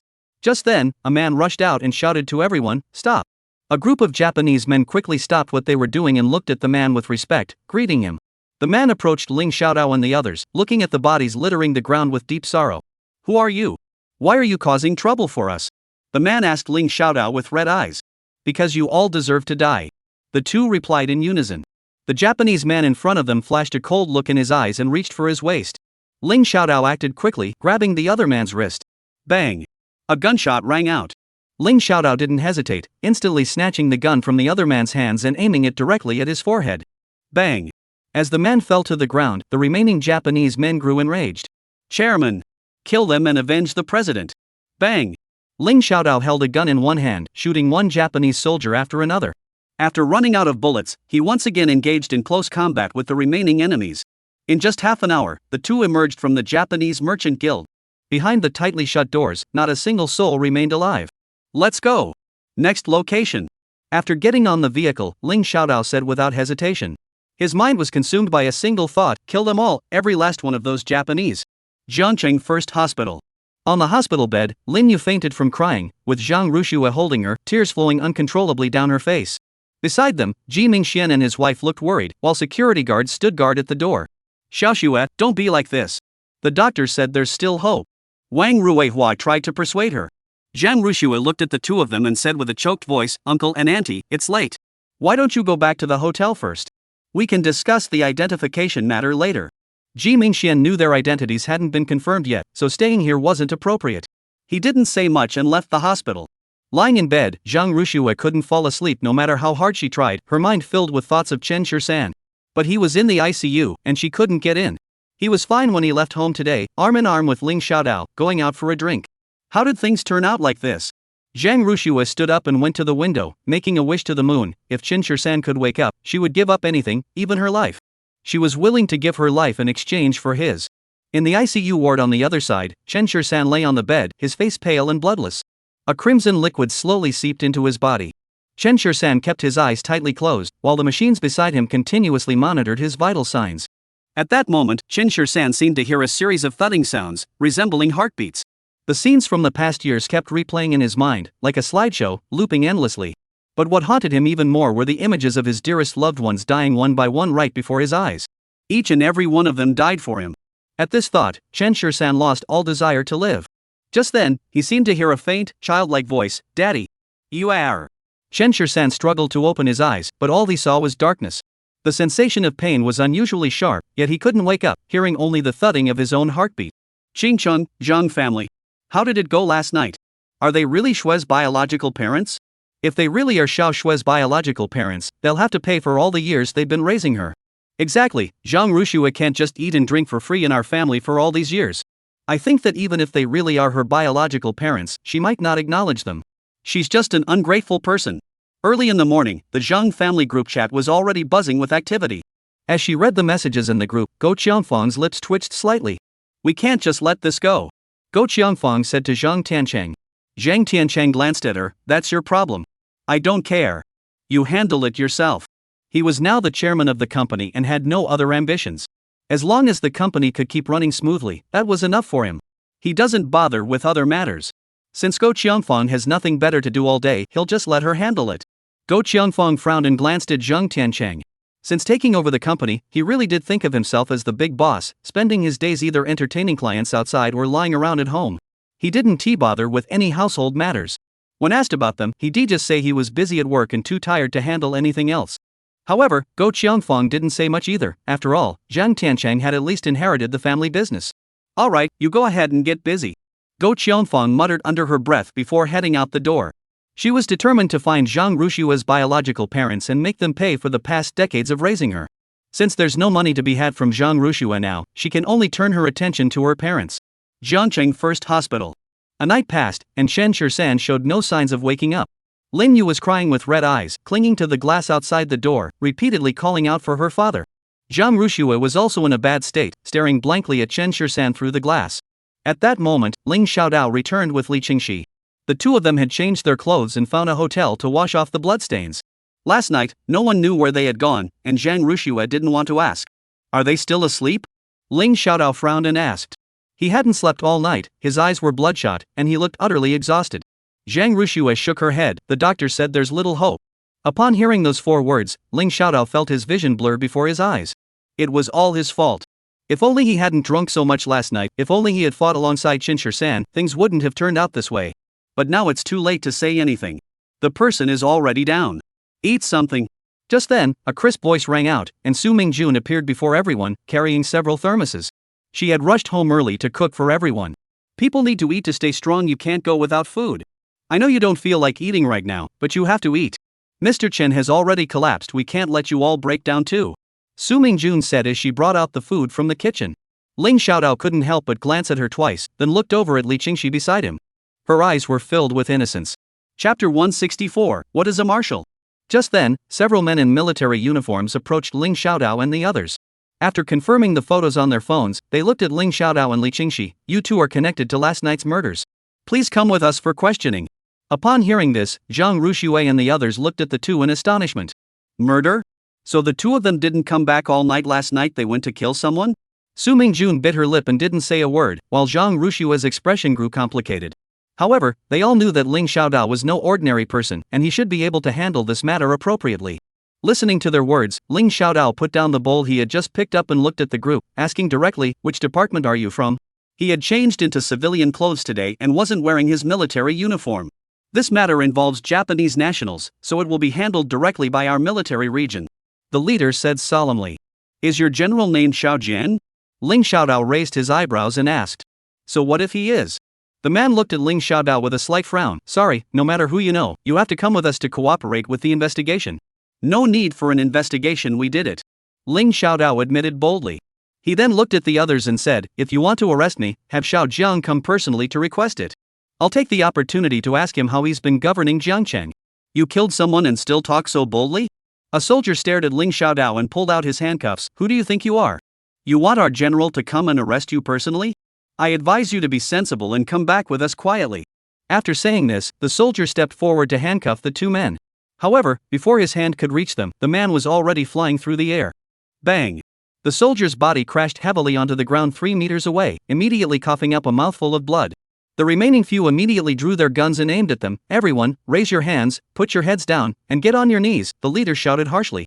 Ling Xiaodao's expression grew colder as he pulled out a crumpled shoulder patch and several red stars from his pocket. "Open your dog eyes and look clearly. I'm Ling Xiaodao." Upon hearing those 3 words, the man froze in place. One of the 12 marshals, Ling Xiaodao. Before the others could react, the man lowered his gun and saluted Ling Xiaodao. "Marshal Ling." Ling Xiaodao glared at him coldly. "Get out of here. Tell Xiao Jiang to come see me personally. If I don't see him within an hour, his head is forfeit." "Yes, sir," the man quickly replied, then gave orders to the people beside him. Several men hurriedly carried away the soldier who had been kicked away by Ling Xiaodao and left the scene. Even as they entered the elevator, they were still in a daze, unable to believe that the young man they had just encountered was one of the 12 marshals. After the others had left, Ling Xiaodao nonchalantly picked up his bowl and resumed eating. Meanwhile, Su Mingjun and the others nearby were staring at him in shock. Zhang Rushua, though not particularly interested in military matters, was well aware of the significance of the title marshal. As for Li Qingxi, she was even more aware of Ling Xiaodao's extraordinary status. Only Su Mingjun whispered, "What is a marshal?" Upon hearing this, Ling Xiaodao nearly burst out laughing. How adorable was this little girl! The military government of Longyan Kingdom was governed by the 12 marshals, the highest-ranking officials in the kingdom outside the council. Despite this, Ling Xiaodao patiently explained the situation to her. Su Mingjun didn't understand, but she nodded anyway. "Just high-ranking officials, right?" As a lowly maid, she couldn't afford to offend such people, nor would she dare to provoke them. All she needed to do was focus on her own duties. Lin Yu ate only a few bites before leaning against the window and staring intently at Chen Shirsan inside. She turned back to Zhang Ruxue and asked, "Pretty auntie, will my dad die?" Hearing Lin Yu's words, Zhang Ruxue's heart trembled, and she instantly lost her appetite. She put down her bowl, stepped forward, and embraced her tightly. "No, your father is blessed with good fortune and a strong life force. How could he possibly die?" Hearing Zhang Rushua's words, Lin Yu blinked a few times, and tears immediately streamed down her face. "Why isn't Dad waking up yet?" Lin Yu asked softly. "Why isn't Dad awake yet?" Lin Yu asked softly. "Your father is resting. Once he's rested enough, he'll wake up naturally," Ling Xiaodao said beside her. Glancing at Chen Shirsan in the ward, he suddenly felt a lump in his throat. Even though he had killed many Japanese last night, he still felt it wasn't enough to vent his anger. Unfortunately, when they reached the Japanese embassy, there were hardly any people inside. Meanwhile, at the Jiangcheng city government, Wang Chirue's private phone and office phone were ringing off the hook, and he was pacing around the room like a man possessed. How could so many things happen in just one night? "Someone, get a car ready!" Wang Chirue shouted toward the door, grabbing his phone and walking out. After getting into the car, he instructed the driver to head straight for the Japanese embassy. Isn't this a bit much? Killing some merchants and guild members is one thing, but even embassy personnel are not spared. Last night, nearly 100 Japanese died in Jiangcheng overnight. This incident has already escalated, and now, relying solely on his own strength, he simply cannot quell the unrest. Upon hearing the news, he immediately reported it to higher authorities and has only now managed to find time to come and inspect the scene. The embassy's lobby was filled with bodies, all covered with white sheets, while a group of Japanese men in suits stood in the lobby waiting for Wang Chirue. As soon as he entered the door, he was surrounded by a crowd, many of whom were Japanese journalists. They asked him in broken Longyan language, "Mayor Wang, what do you have to say about last night's massacre? Why did you treat our people with courtesy when they came to Japan, yet when our people came to Longyan Kingdom, they were met with such treatment? How do you intend to give us, and Japan, an explanation?" Has the murderer from last night been caught? How do you plan to handle it? Faced with these questions, Wang Chirue avoided answering. This matter has not yet been conclusively resolved, so he is also at a loss on how to handle it. At that moment, two figures suddenly appeared on the electronic screen in the hall. Both were dressed in black, their bodies covered in bloodstains, one man and one woman, their expressions savage. If he was correct, these were the two murderers from last night. Just the two of them, in one night, they slaughtered 3 merchant guilds, 4 clan halls, and even killed several Japanese envoys on duty at the embassy. They committed these crimes so brazenly, with no attempt to hide their identities. Isn't this clearly a provocation against the authorities, a provocation against Japan? Faced with such a situation, Wang Chirue didn't know how to handle it either, but he reported it to the military region immediately. Chapter 165, Detention of the City Chief. The military district said they had already sent people to arrest him, but we don't know if they've caught him yet. Under the escort of several bodyguards, Wang Chirue finally managed to reach Ganachuan Gueda. The other party clearly didn't want to give him face. Not only did they not come out to greet him, but they also had so many reporters waiting at the door to interview him. This was obviously intentional. However, this news didn't just reach Japan. People in Jiangcheng also saw the news. At that moment, many were secretly rejoicing. The Japanese, they all deserve to die. Back then, the Japanese, relying on their superior weapons, carried out a brutal massacre and plunder of the Dragon Flame Kingdom. Although many years have passed since that event, the people of the Dragon Flame Kingdom have never forgotten this humiliation. Now, seeing so many Japanese die in a single night, everyone feels a sense of satisfaction. Ambassador of Ghana. Wang Chirue looked at Ganachuan Gueda and said proactively, "I deeply apologize for last night's incident. However, I have already initiated an investigation immediately. As for those two criminals, the military has already dispatched personnel to apprehend them. I believe the matter will be resolved soon. As the mayor of Jiangcheng, I deeply apologize for such an incident occurring." In response to Wang Chirue's apology, a cold gleam flashed in Ganachuan Gueta's eyes. "Mayor Wang, such an incident occurring right under your nose, is this not tacit approval from the military and the authorities?" Ganachuan Gueta asked Wang Chirue directly. Upon hearing this, Wang Chirue hurriedly said, "Ambassador Ganachuan, before there is concrete evidence, I hope you will not make unfounded accusations. This concerns the reputation of Longyan Kingdom and the friendship between our two nations."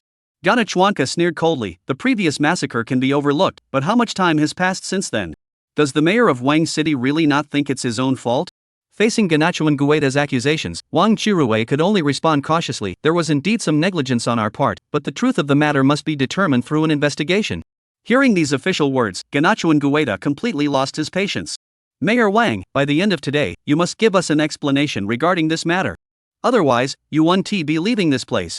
As Ganachuan Gueta finished speaking, a squad of fully armed Japanese soldiers surrounded the entire embassy. Seeing this, Wang Chirue grew furious and said in a deep voice, "Ambassador Ghana, what do you mean by this? I am a high-ranking official of the Dragon Flame Kingdom. So what? If you can't give me an explanation for this matter, if you can't give Japan an explanation, then you'll stay here with our nearly 100 compatriots." Ganachuan Gueta said with red eyes. This matter involves the lives of nearly 100 people, so he couldn't care less about the consequences. This time, the Dragon Flame Kingdom must give him an explanation. Wang Chirue's face darkened instantly. Just then, his phone rang. "Yes. You said." After hanging up the phone, Wang Chirue coldly looked at Ganachuan Gueta. "The provincial governor is on his way here. This matter will definitely be handled impartially by the Longyan Kingdom." Hearing this, Ganachuan Gueta's anger subsided slightly. "Then I'll wait and see." Jiangcheng First Hospital. When Xiao Jiang arrived, he saw Ling Xiaodao and the others standing in the corridor and walked straight toward Ling Xiaodao. Upon seeing Ling Xiaodao, his eyes immediately turned red. "General Ling." Ling Xiaodao handed the sleeping Ling Yu in his arms to Zhang Rushue and walked straight toward the stairwell. Xiao Jiang quickly followed in his footsteps, climbing the stairs, and the two of them rushed all the way to the top floor in one breath. Standing on the rooftop, before Xiao Jiang could say a word, Ling Xiaodao turned around and slapped him hard across the face. "Do you know who's lying in the ICU?"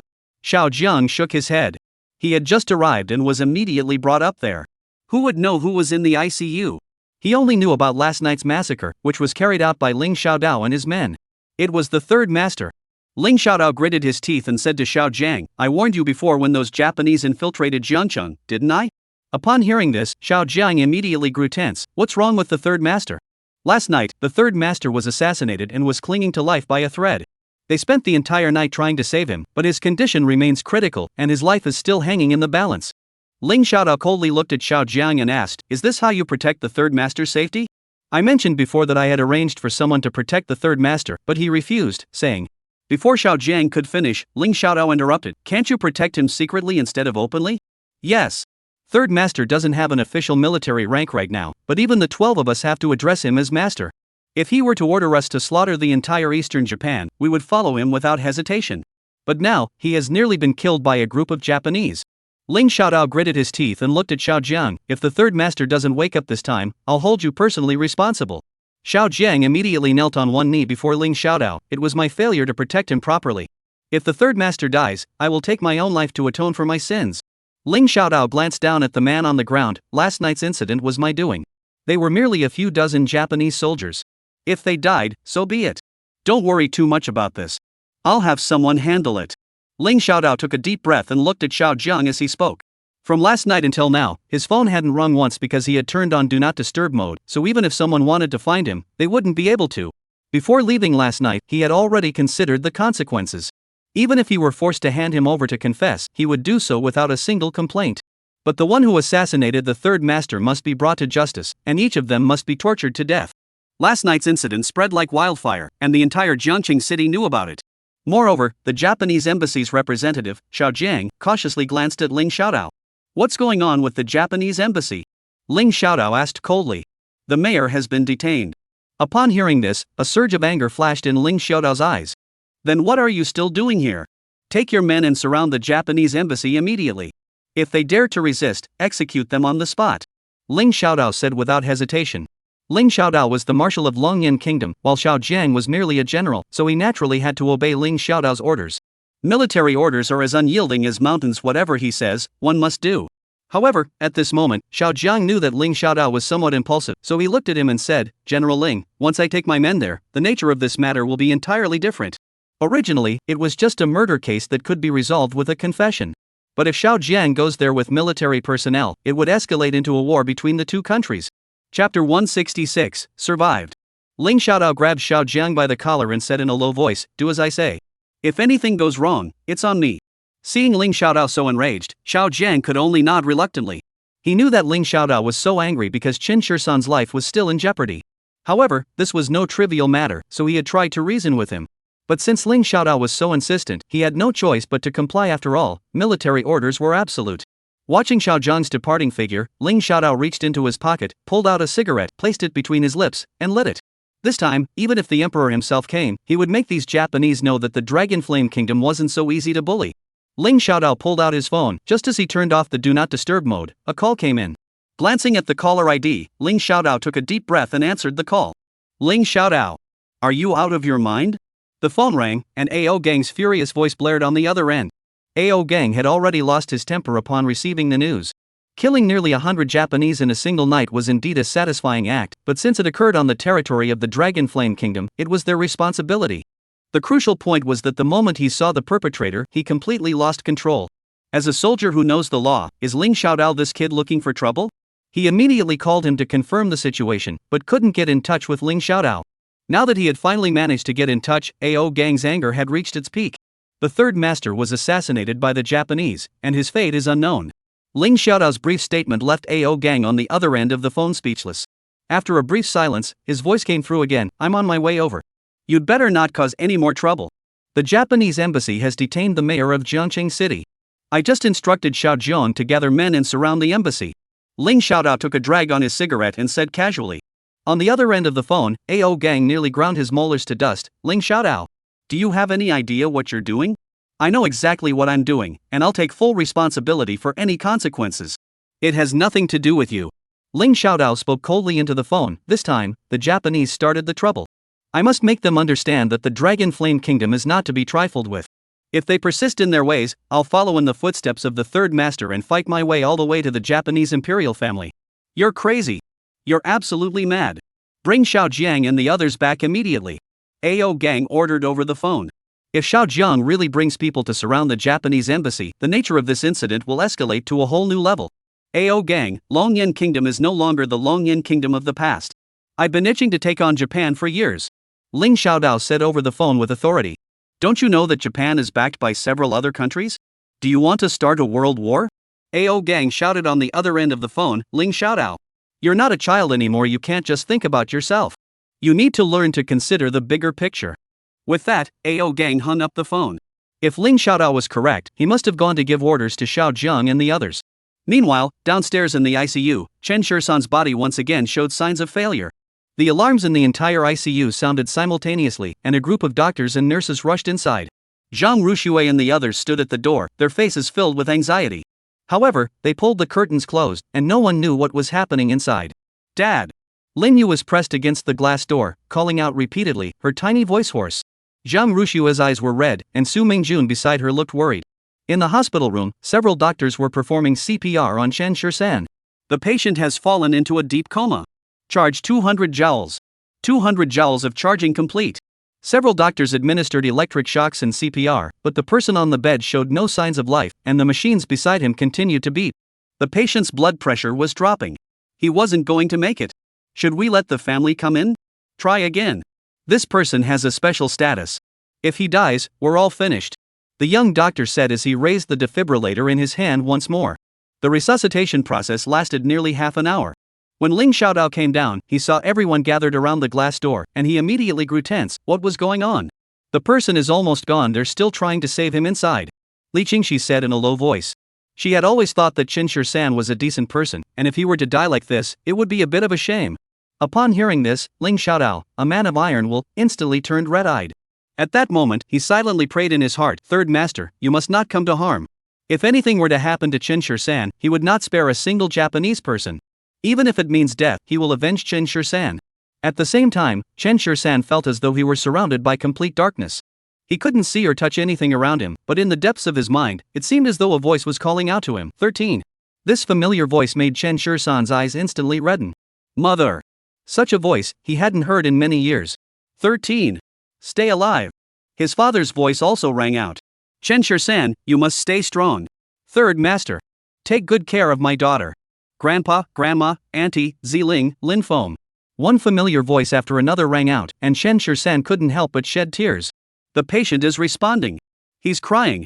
Just as the doctors were about to give up, a tear rolled down Chen Shisan's cheek, prompting several doctors to resume resuscitation efforts. A few minutes later, the vital signs on the nearby monitor gradually stabilized. He's saved. Upon seeing this scene, all the doctors couldn't help but cheer. Originally, Chen Shisan was certain to die in this situation, but unexpectedly, they managed to pull him back from the brink of death once again. At that moment, everyone present felt a tremendous sense of accomplishment. Awake! The person is awake. Just then, a young nurse exclaimed in surprise. Chen Shisan opened his eyes on the bed and heard a commotion. Everything was white before his eyes, and his mind was a bit fuzzy. The voices that had echoed in his mind moments ago seemed to linger in the air. A few minutes later, Lin Yu was carried in by someone. Dad! Upon hearing the word dad, Chen Shisan forced a smile and struggled to lift his hand to touch Lin Yu's head, but despite all his strength, he couldn't move an inch. Look, this is your daughter. You must live on. The doctor beside him encouraged Chen Shisan. Chen Shisan's smile grew even broader, thinking to himself, how could I possibly die? Chapter 167, This is Dragon Flame Kingdom's territory. Outside the hospital room, everyone was overjoyed to hear that Chen Shisan had been saved again and had regained consciousness, tears streaming down their faces. Ling Xiaodao collapsed against the wall, sitting down as if he had lost all his strength. Jiangcheng, Japanese Embassy. A man dressed in a Zhongshan suit strode confidently into the hall, surrounded by a crowd of people. This man was named Zhu Chengye, the governor of Donglin province. Upon hearing about the events in Jiangcheng, he immediately set out for the city.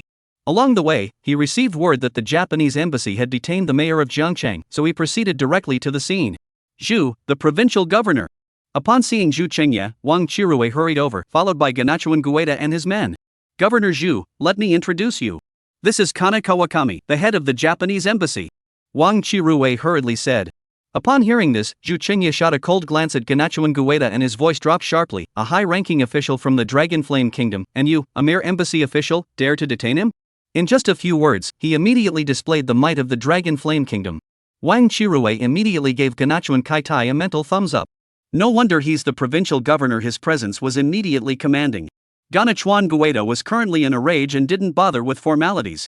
He stared directly at Zhu Chengye and said, this matter is the fault of your Dragon Flame Kingdom. You must give me an explanation, and you must give an explanation to my deceased compatriots. Otherwise, this matter will make headlines on international news in no time. If the Dragon Flame Kingdom isn't afraid of being condemned by other nations, they can ignore it. But we, the Eastern Japan Kingdom, will pursue this matter to the very end. Gana Kawanuki spoke with great confidence, clearly backed by someone powerful. Shu Qingye didn't give him the satisfaction, responding calmly, "There's an old saying in Longyan Kingdom, every action has a cause. I believe this matter must have a reason behind it, and we are currently investigating. However, you have detained a high-ranking official of our country, which has violated our laws. Therefore, I am now arresting you in accordance with the law." As he finished speaking, several men standing beside Zhu Qingye stepped forward, ready to act. As soon as he finished speaking, several men standing at Zhu Qingye's side stepped forward, ready to act. At that moment, the surrounding Japanese guards raised their guns and aimed them at Zhu Qingye and his men. Facing this silent threat, Zhu Qingye's expression remained unchanged. There are laws in this country. Even if you are the ambassador of Japan, as long as you are on the territory of the Dragon Flame Kingdom, you must abide by the laws of the Dragon Flame Kingdom. Having said that, he turned to the two men beside him, "Arrest him." Seeing Zhu Qingye act with such decisiveness, Wang Chirui couldn't help but feel a sense of admiration for him. Zhu Qingye came from a military background, which explained his imposing demeanor. Wang Chirui knew he didn't possess such qualities himself. The Japanese guards nearby saw this and quickly stepped forward, raising their guns at Zhu Qingye and his men. Gana Kawanami, who was being held captive, glared at Zhu Qingye and said through gritted teeth, "Do you believe me or not? I'll make sure none of you get out of here today." Just then, several military trucks suddenly pulled up outside. Hundreds of soldiers dressed in Longyan Kingdom military uniforms got out and immediately surrounded the entire embassy. Zhu Qingye glared coldly at Ganachuan Kaitai, "Order your men to put down their weapons immediately. Out of consideration for the lives lost, I will not hold them accountable. Otherwise, you will all die today." Looking at the army outside, Ganachuan Gueta hesitated. "Remember, this is Dragon Flame Kingdom's territory." Just then, a figure ran up to Zhu Qingye's side, Xiao Jiang from the Jiangqing military region, here on orders from higher-ups to fully assist Governor Zhu in handling last night's case. "General Xiao, thank you for your hard work." Zhu Qingye exchanged a brief courtesy, then turned his gaze back to Ganachuan Gueta. "Within 1 minute, if you do not lay down your weapons, the consequences will be your own responsibility." Hearing Zhu Qingye's words, Ganachuan Gueta had no choice but to order his men to lower their weapons. Xiao Zhang's men rushed in and took control of the scene. Seizing high-ranking officials of the Longyan Kingdom on its own territory, I wonder what this Ganachuan Kame is thinking. Does he think the Longyan Kingdom has no one left? Bring them back, Zhu Qingye said without hesitation. At that moment, the surrounding journalists rushed over, aiming their cameras at Zhu Qingye and the others. Most of them were Japanese journalists, all waiting to smear the Dragon Flame Kingdom. Zhu Qingye didn't mind. Looking at everyone, he said, "You may all return now. If there are any developments in this matter, we will make them public immediately. We are acting in accordance with the laws and regulations of the Dragon Flame Kingdom. You need not think about how to twist the truth." After saying this, Zhu Qingye got into the car surrounded by a crowd, and Xiao Zheng quickly led his team back. The group left the embassy. With Ganachuan Gueta taken away, they lost their leader and could only call Japan for help. That night, Chen Shirsan's condition had stabilized somewhat, and he was conscious again. Although he still had little strength, he could clearly feel that he was still alive. Through the glass, Chen Shirsan gave Lin Yu a smile. Seeing Chen Shirsan smile at her, Lin Yu also returned a smile, silently saying, "Dad, please get better soon." Chen Shirsan struggled to wave his hand at the others, gesturing for them to go rest and not stay outside with him. Even from such a distance, he could see the bloodshot veins in their eyes. They must have been awake for a long time. Recalling the previous scene, he couldn't even remember how he had ended up in such a state. All he could recall was killing, relentlessly killing, until he suddenly lost consciousness. Fortunately, he was lucky and managed to survive. Chen Shirsan lay on the bed staring at the ceiling, unable to think of anything, yet he could only recall the words of Song Tianyang and Ruan Chang about the bloodshed that was to come.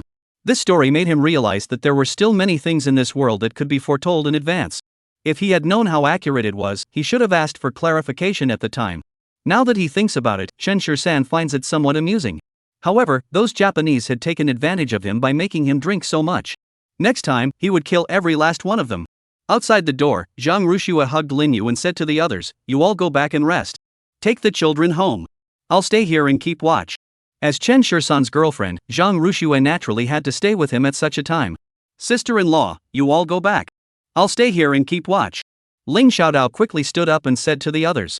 Although he had been exhausted all night, he didn't feel the least bit tired now. As soon as he saw Chen Shirsan alive, he felt as though his entire body was filled with strength. Chapter 168, The Grand Marshal.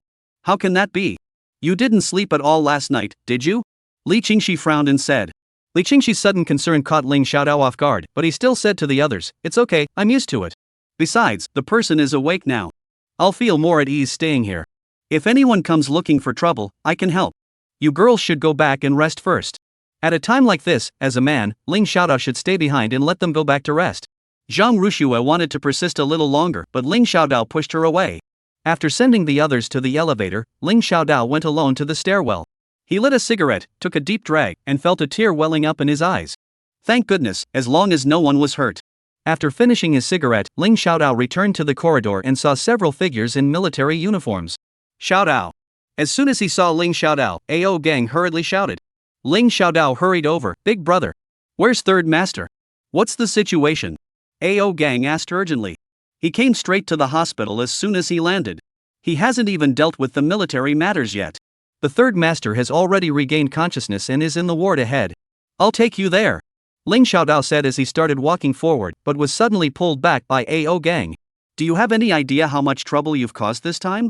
Killing nearly 100 Japanese in a single night isn't something to be taken lightly. The situation has now become serious, and higher-ups have received reports and are beginning to take it seriously.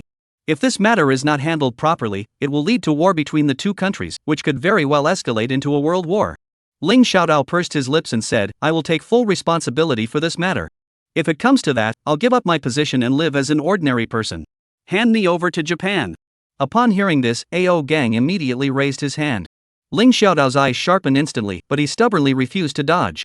In the end, AO Gang's palm only gently landed on his shoulder. You're a good kid. I know you're doing this to avenge the third master, but you can't act so impulsively.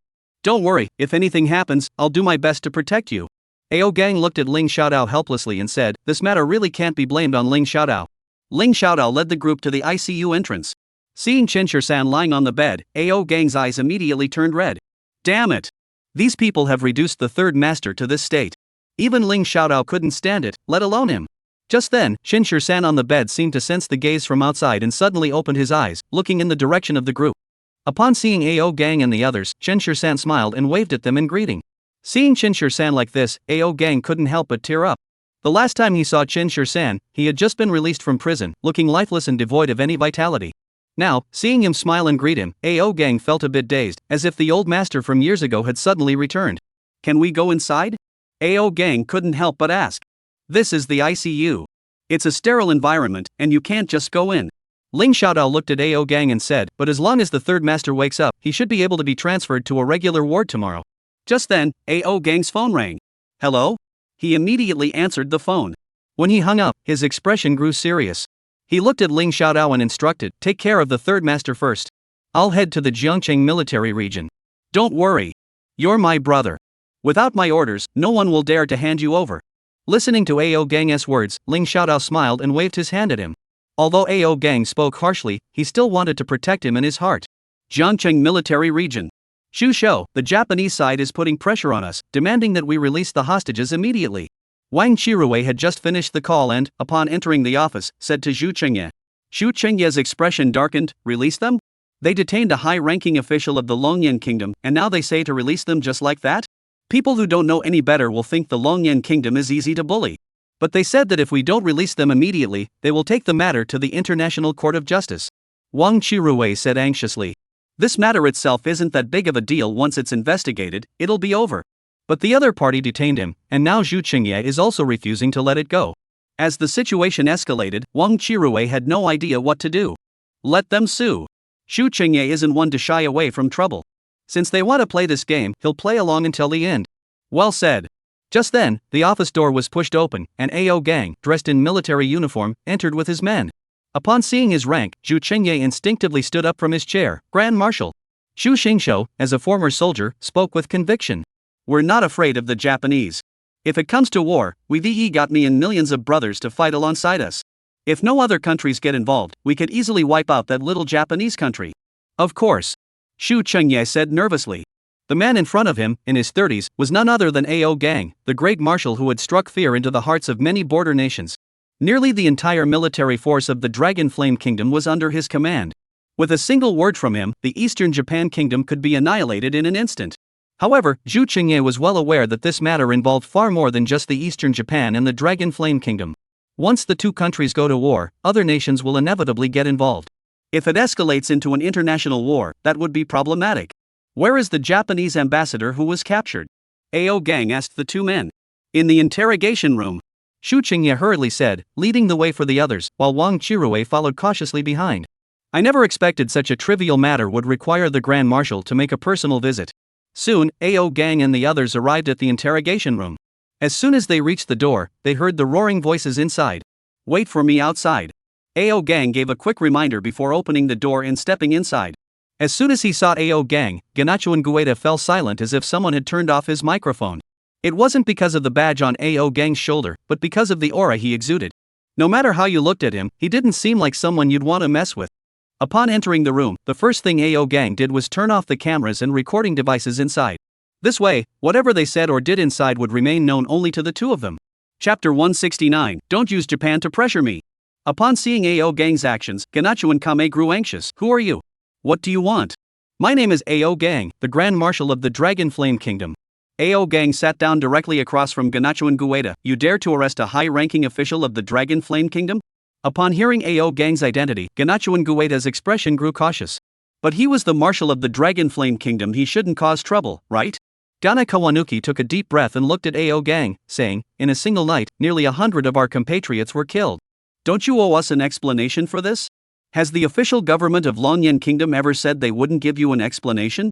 Isn't the matter still under investigation? Even if they need to arrest someone, it takes time, doesn't it? Ao Gang looked at Ganachuan Guetao coldly and said, What? Is this the reason you detained the high-ranking official of the Dragon Flame Kingdom? Let me tell you, this alone is a capital offense in the Dragon Flame Kingdom. Hearing Ao Gang's words, Ganachuan Kame was so frightened that he shivered uncontrollably. For some reason, the man before him filled him with a deep sense of fear. I am an envoy from the Japanese embassy in Xincheng. You cannot kill me. Ganachuan Gueda looked at Ao Gang and swallowed hard. If you kill me, the Eastern Kingdom will definitely hold you accountable.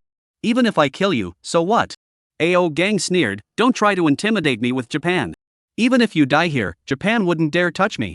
Listening to Ao Gang's arrogant words, Kana Kawagami not only didn't get angry, but also felt an indescribable sense of fear. The way this man spoke made him feel as though he were standing on the brink of death. However, I won't kill you. We'll handle this matter according to the normal procedures. As for why those Japanese men died, I believe there must be a reason, and I will definitely investigate it thoroughly. If this has nothing to do with the Japanese embassy, then it's not so complicated. But if it's connected to the Japanese embassy, things might not be that simple. Ao Gang looked at the person in front of him with a forced smile. He knew that those Japanese were almost all in cahoots. They had aroused his suspicion when they first entered Jiangcheng, but he had never found an opportunity to act on it. Now that the other side had ruthlessly targeted Qinshur-san, he couldn't just stand by and do nothing. Looking at Ganachuan Gueda's expression, Ao Gang knew that this matter was most likely related to him. I'll call the Japanese embassy and have them come to bail you out, but you must not leave Jiangcheng under any circumstances in the short term. You must cooperate with the investigation at all times if necessary. If you cause any trouble, don't blame me for being unkind. After saying this, Ao Gang stood up and walked out. After he left, Ganachuan Gueda collapsed into his chair, as if he had just been through a fierce battle, with his back soaked through. At that moment, he swallowed hard, his mind racing on how to distance himself from the embassy regarding the previous incident. After leaving the house, Ao Gang instructed Xu Qingye to call the Japanese embassy and have them come to secure his release. At that moment, Duan Jihong hurried over with Xiao Jiang. Grand Marshal. Upon seeing Ao Gang, the two hurriedly bowed in greeting. Ao Gang returned the greeting, Colonel Duan, General Xiao. Commander-in-Chief, why did you suddenly come here? You didn't even give us a heads up. I didn't even go to the airport to pick you up. Duan Jihong said to Ao Gang. Colonel Duan, there's no need for formalities. Give me a detailed account of what happened this time. Have all the surveillance footage reviewed and make sure it's all available. Ao Gang didn't bother with formalities and gave his orders directly. Alright. Follow me. Alright. Follow me. Duan Jihong didn't hesitate either, immediately leading Ao Gang into his own office. On the surveillance footage, Ling Xiaodao and Li Qingxi worked together seamlessly, showing no mercy as they took down the Japanese men. However, Ao Gang couldn't help but wonder, why didn't that kid even bother to wear a mask? Now that something has happened and it's been filmed, he's in a bit of a bind trying to protect him. Moreover, there's a woman with him. When did she show up? He's never seen her before. From the surveillance footage, this woman seems like a formidable character. At the critical moment, Zhu Xingqiu arrived promptly, directly bringing back Ganachuan Gueda, thereby preventing the situation from escalating into a more severe crisis. Duan Jihong looked at Ao Gang and said, that's the general outline of the situation. Ao Gang shook his head, not just that. Xiao Jiang knew what Ao Gang was referring to and quickly said to him, Grand Marshal, there were no surveillance cameras on the road where the third master was surrounded by the Japanese. The dashcam did capture some footage, but it's too dark to make out anything clearly. When director Wang and his team were cleaning up the scene, they were able to confirm the identities of the suspects. However, these are two separate cases. If we insist on merging them, it would provide a reasonable motive for murder for General Ling Yuan and his team, which would be disadvantageous for us. Xiao Jiang analyzed. Ao Gang glanced at Xiao Jiang. This kid was pretty sharp and quick-witted. I have a general idea of what's going on. Have you found out anything about the Japanese who attacked the third master before? Ao Gang asked Xiao Jiang. Xiao Jiang shook his head. We can only confirm they're Japanese. We know nothing else, not even where they got the car it was stolen along the way. Upon hearing this, Ao Gang furrowed his brows. At that moment, he only wanted to confirm one thing: the Japanese who had attacked Qinshur-san were connected to the Japanese embassy. Only after confirming this could he have a reason to protect Ling Xiaodao. By the way, there were a few people who escaped. We're still chasing them. They should have fled into an abandoned mountain, but we've been searching for 2 days and haven't found them yet. Xiao Jiang said, as if remembering something. What mountain? Send more men immediately. We must find them. Hearing this, Ao Gang suddenly perked up. This might be a good breakthrough. As long as we confirm that those assassins are connected to the embassy, this matter will eventually be swept under the rug, and the Japanese embassy won't be able to demand retribution. Originally, they had the moral high ground in this matter, but Ling Xiaodao acted impulsively and killed a group of innocent Japanese nationals, leading to this unfortunate outcome. Thinking of this, Ao Gang felt that the slap was still deserved. This kid just knows how to cause trouble. Yes. Xiao Jiang quickly saluted and left the room. Ao Gang placed one hand on the table and tapped it lightly, narrowing his eyes slightly. If this matter couldn't be resolved in the end, then he would have no choice but to find someone else to take the blame. Back then, Qinshur-san slaughtered the Japanese imperial family and still managed to return alive. Ling Xiaodao merely killed a few Japanese, it's no big deal. Chapter 170, There's no going back. That evening, Qinshur-san was transferred to a regular ward. Dad. Upon seeing Qinshur-san, Lin Yu's tears immediately began to flow, and she broke free from Zhang Rushua's embrace and rushed toward him. Qinshur-san extended his arms, watched Lin Yu climb onto the bed, and embraced her in his arms. The wound on his chest throbbed with pain, but Qinshur-san had no intention of letting go. It was Lin Yu who gave him the strength to keep going when he was half asleep. Dad, I thought you didn't want Jue either. Lin Yu sobbed softly as she clung to Qinshur-san's embrace. At only 6 years old, she already had her own perspective on life and death. From a young age, the neighbors had said that her father had abandoned her and her mother. Later, her mother passed away, leaving her adrift in the world like a rootless floating weed. It wasn't until she met Qinshur-san that she finally felt a sense of belonging. If Qinshur-san were to leave her as well, Lin Yu feared she would never be able to move on in life. Zhang Rushua, standing nearby, looked at Qinshur-san, her eyes brimming with tears. Seeing her like this, Qinshur-san felt a pang of sympathy and waved her over. Zhang Rushua walked over, and Qinshur-san took her hand and whispered, "I'm fine." Those 3 simple words shattered Zhang Rushua's composure, and she grabbed his hand and burst into tears. Qinshur-san. You. Thank goodness you're okay. If anything had happened to you, what would I do with you, Zhang Rushua said, biting down hard on Qinshur-san's wrist. Qinshur-san clenched his teeth and didn't utter a sound. If anything were to happen to Qinshur-san, Zhang Rushua would have to start living as a widow even before she was married. Just thinking about such an outcome, she even felt that, if that were the case, it would be better to marry Qinshur-san after all. At least she would have a legitimate status. Just then, a soft cough sounded from behind. Zhang Rushua quickly let go of Qinshur-san's hand and wiped away her tears with the back of her hand. Did I come at the wrong time? Ling Xiaodao asked with a smile. He had just gone to the neighboring ward to rest for a moment when he received a call from Ao Gang, who said he would bring someone to visit Qinshur-san shortly, so he hurried over to inform Qinshur-san. Qinshur-san's status was special, while Zhang Rushua and the others were just ordinary people. The difference between them was simply too great. No, there isn't. Zhang Rushua quickly stood up and greeted him. Sit down. Why didn't you sleep a little longer? I need to talk to him about something. Ling Xiaodao said, looking at Qinshur-san on the bed. Would you like to go out with Auntie to use the restroom? Would you like to go to the restroom with Auntie? Zhang Rushua immediately realized the two had something to discuss and quickly waved to Lin Yu. Although she still had no idea what Qinshur-san's true identity was, she knew that Ling Xiaodao was one of the 12 marshals of Longyan Kingdom. The fact that he showed such respect toward Qinshur-san was enough to indicate that Qinshur-san was no ordinary person either. Combining this with the fact that Qinshur-san had never gotten into trouble without any repercussions, Zhang Rushua suspected that he had other hidden identities besides being the president of the Emperor Group. But since he didn't mention it, she wouldn't ask either. Lin Yu was very understanding. She kissed Qinshur-san on the cheek and got out of bed, obediently following Zhang Rushua out of the ward. Once they were outside, Qinshur-san's expression turned serious. What's going on? Ao gang and the others are coming to see you soon. I'm afraid it might be inconvenient for you, so I'll take my sister-in-law and the others back first, Ling Xiaodao said to Chen Shur-san. All right. Chen Shur-san nodded, that's fine. He didn't mind, but Ao gang and the others had sensitive backgrounds, so it was better that fewer people knew about them. I heard you and Li Qingxi slaughtered hundreds of Japanese overnight? Chen Shur-san raised his eyebrows and asked Ling Xiaodao. This kid usually doesn't get his hands dirty, but this time he must have seen that he almost got killed, so he got angry. Did Li Qingxi tell you? Ling Xiaodao asked with a smile. Did Li Qingxi tell you? Ling Xiaodao asked with a smile. Chen Shur-san nodded, you can go on your own. Why bring a girl along? You don't want her to get hurt, do you? Big brother, you don't know she's even tougher than I am. When it came to Li Qingxi, Ling Xiaodao's eyebrows immediately began to dance as he told Chen Shur-san about how brave Li Qingxi was. Chen Shur-san interrupted him, the Japanese side will definitely pursue this matter to the end. You've caused a big trouble for Ao gang. What's there to fear? If it comes to that, I'll do what you did back then, charge straight into the Japanese imperial palace and slaughter them all.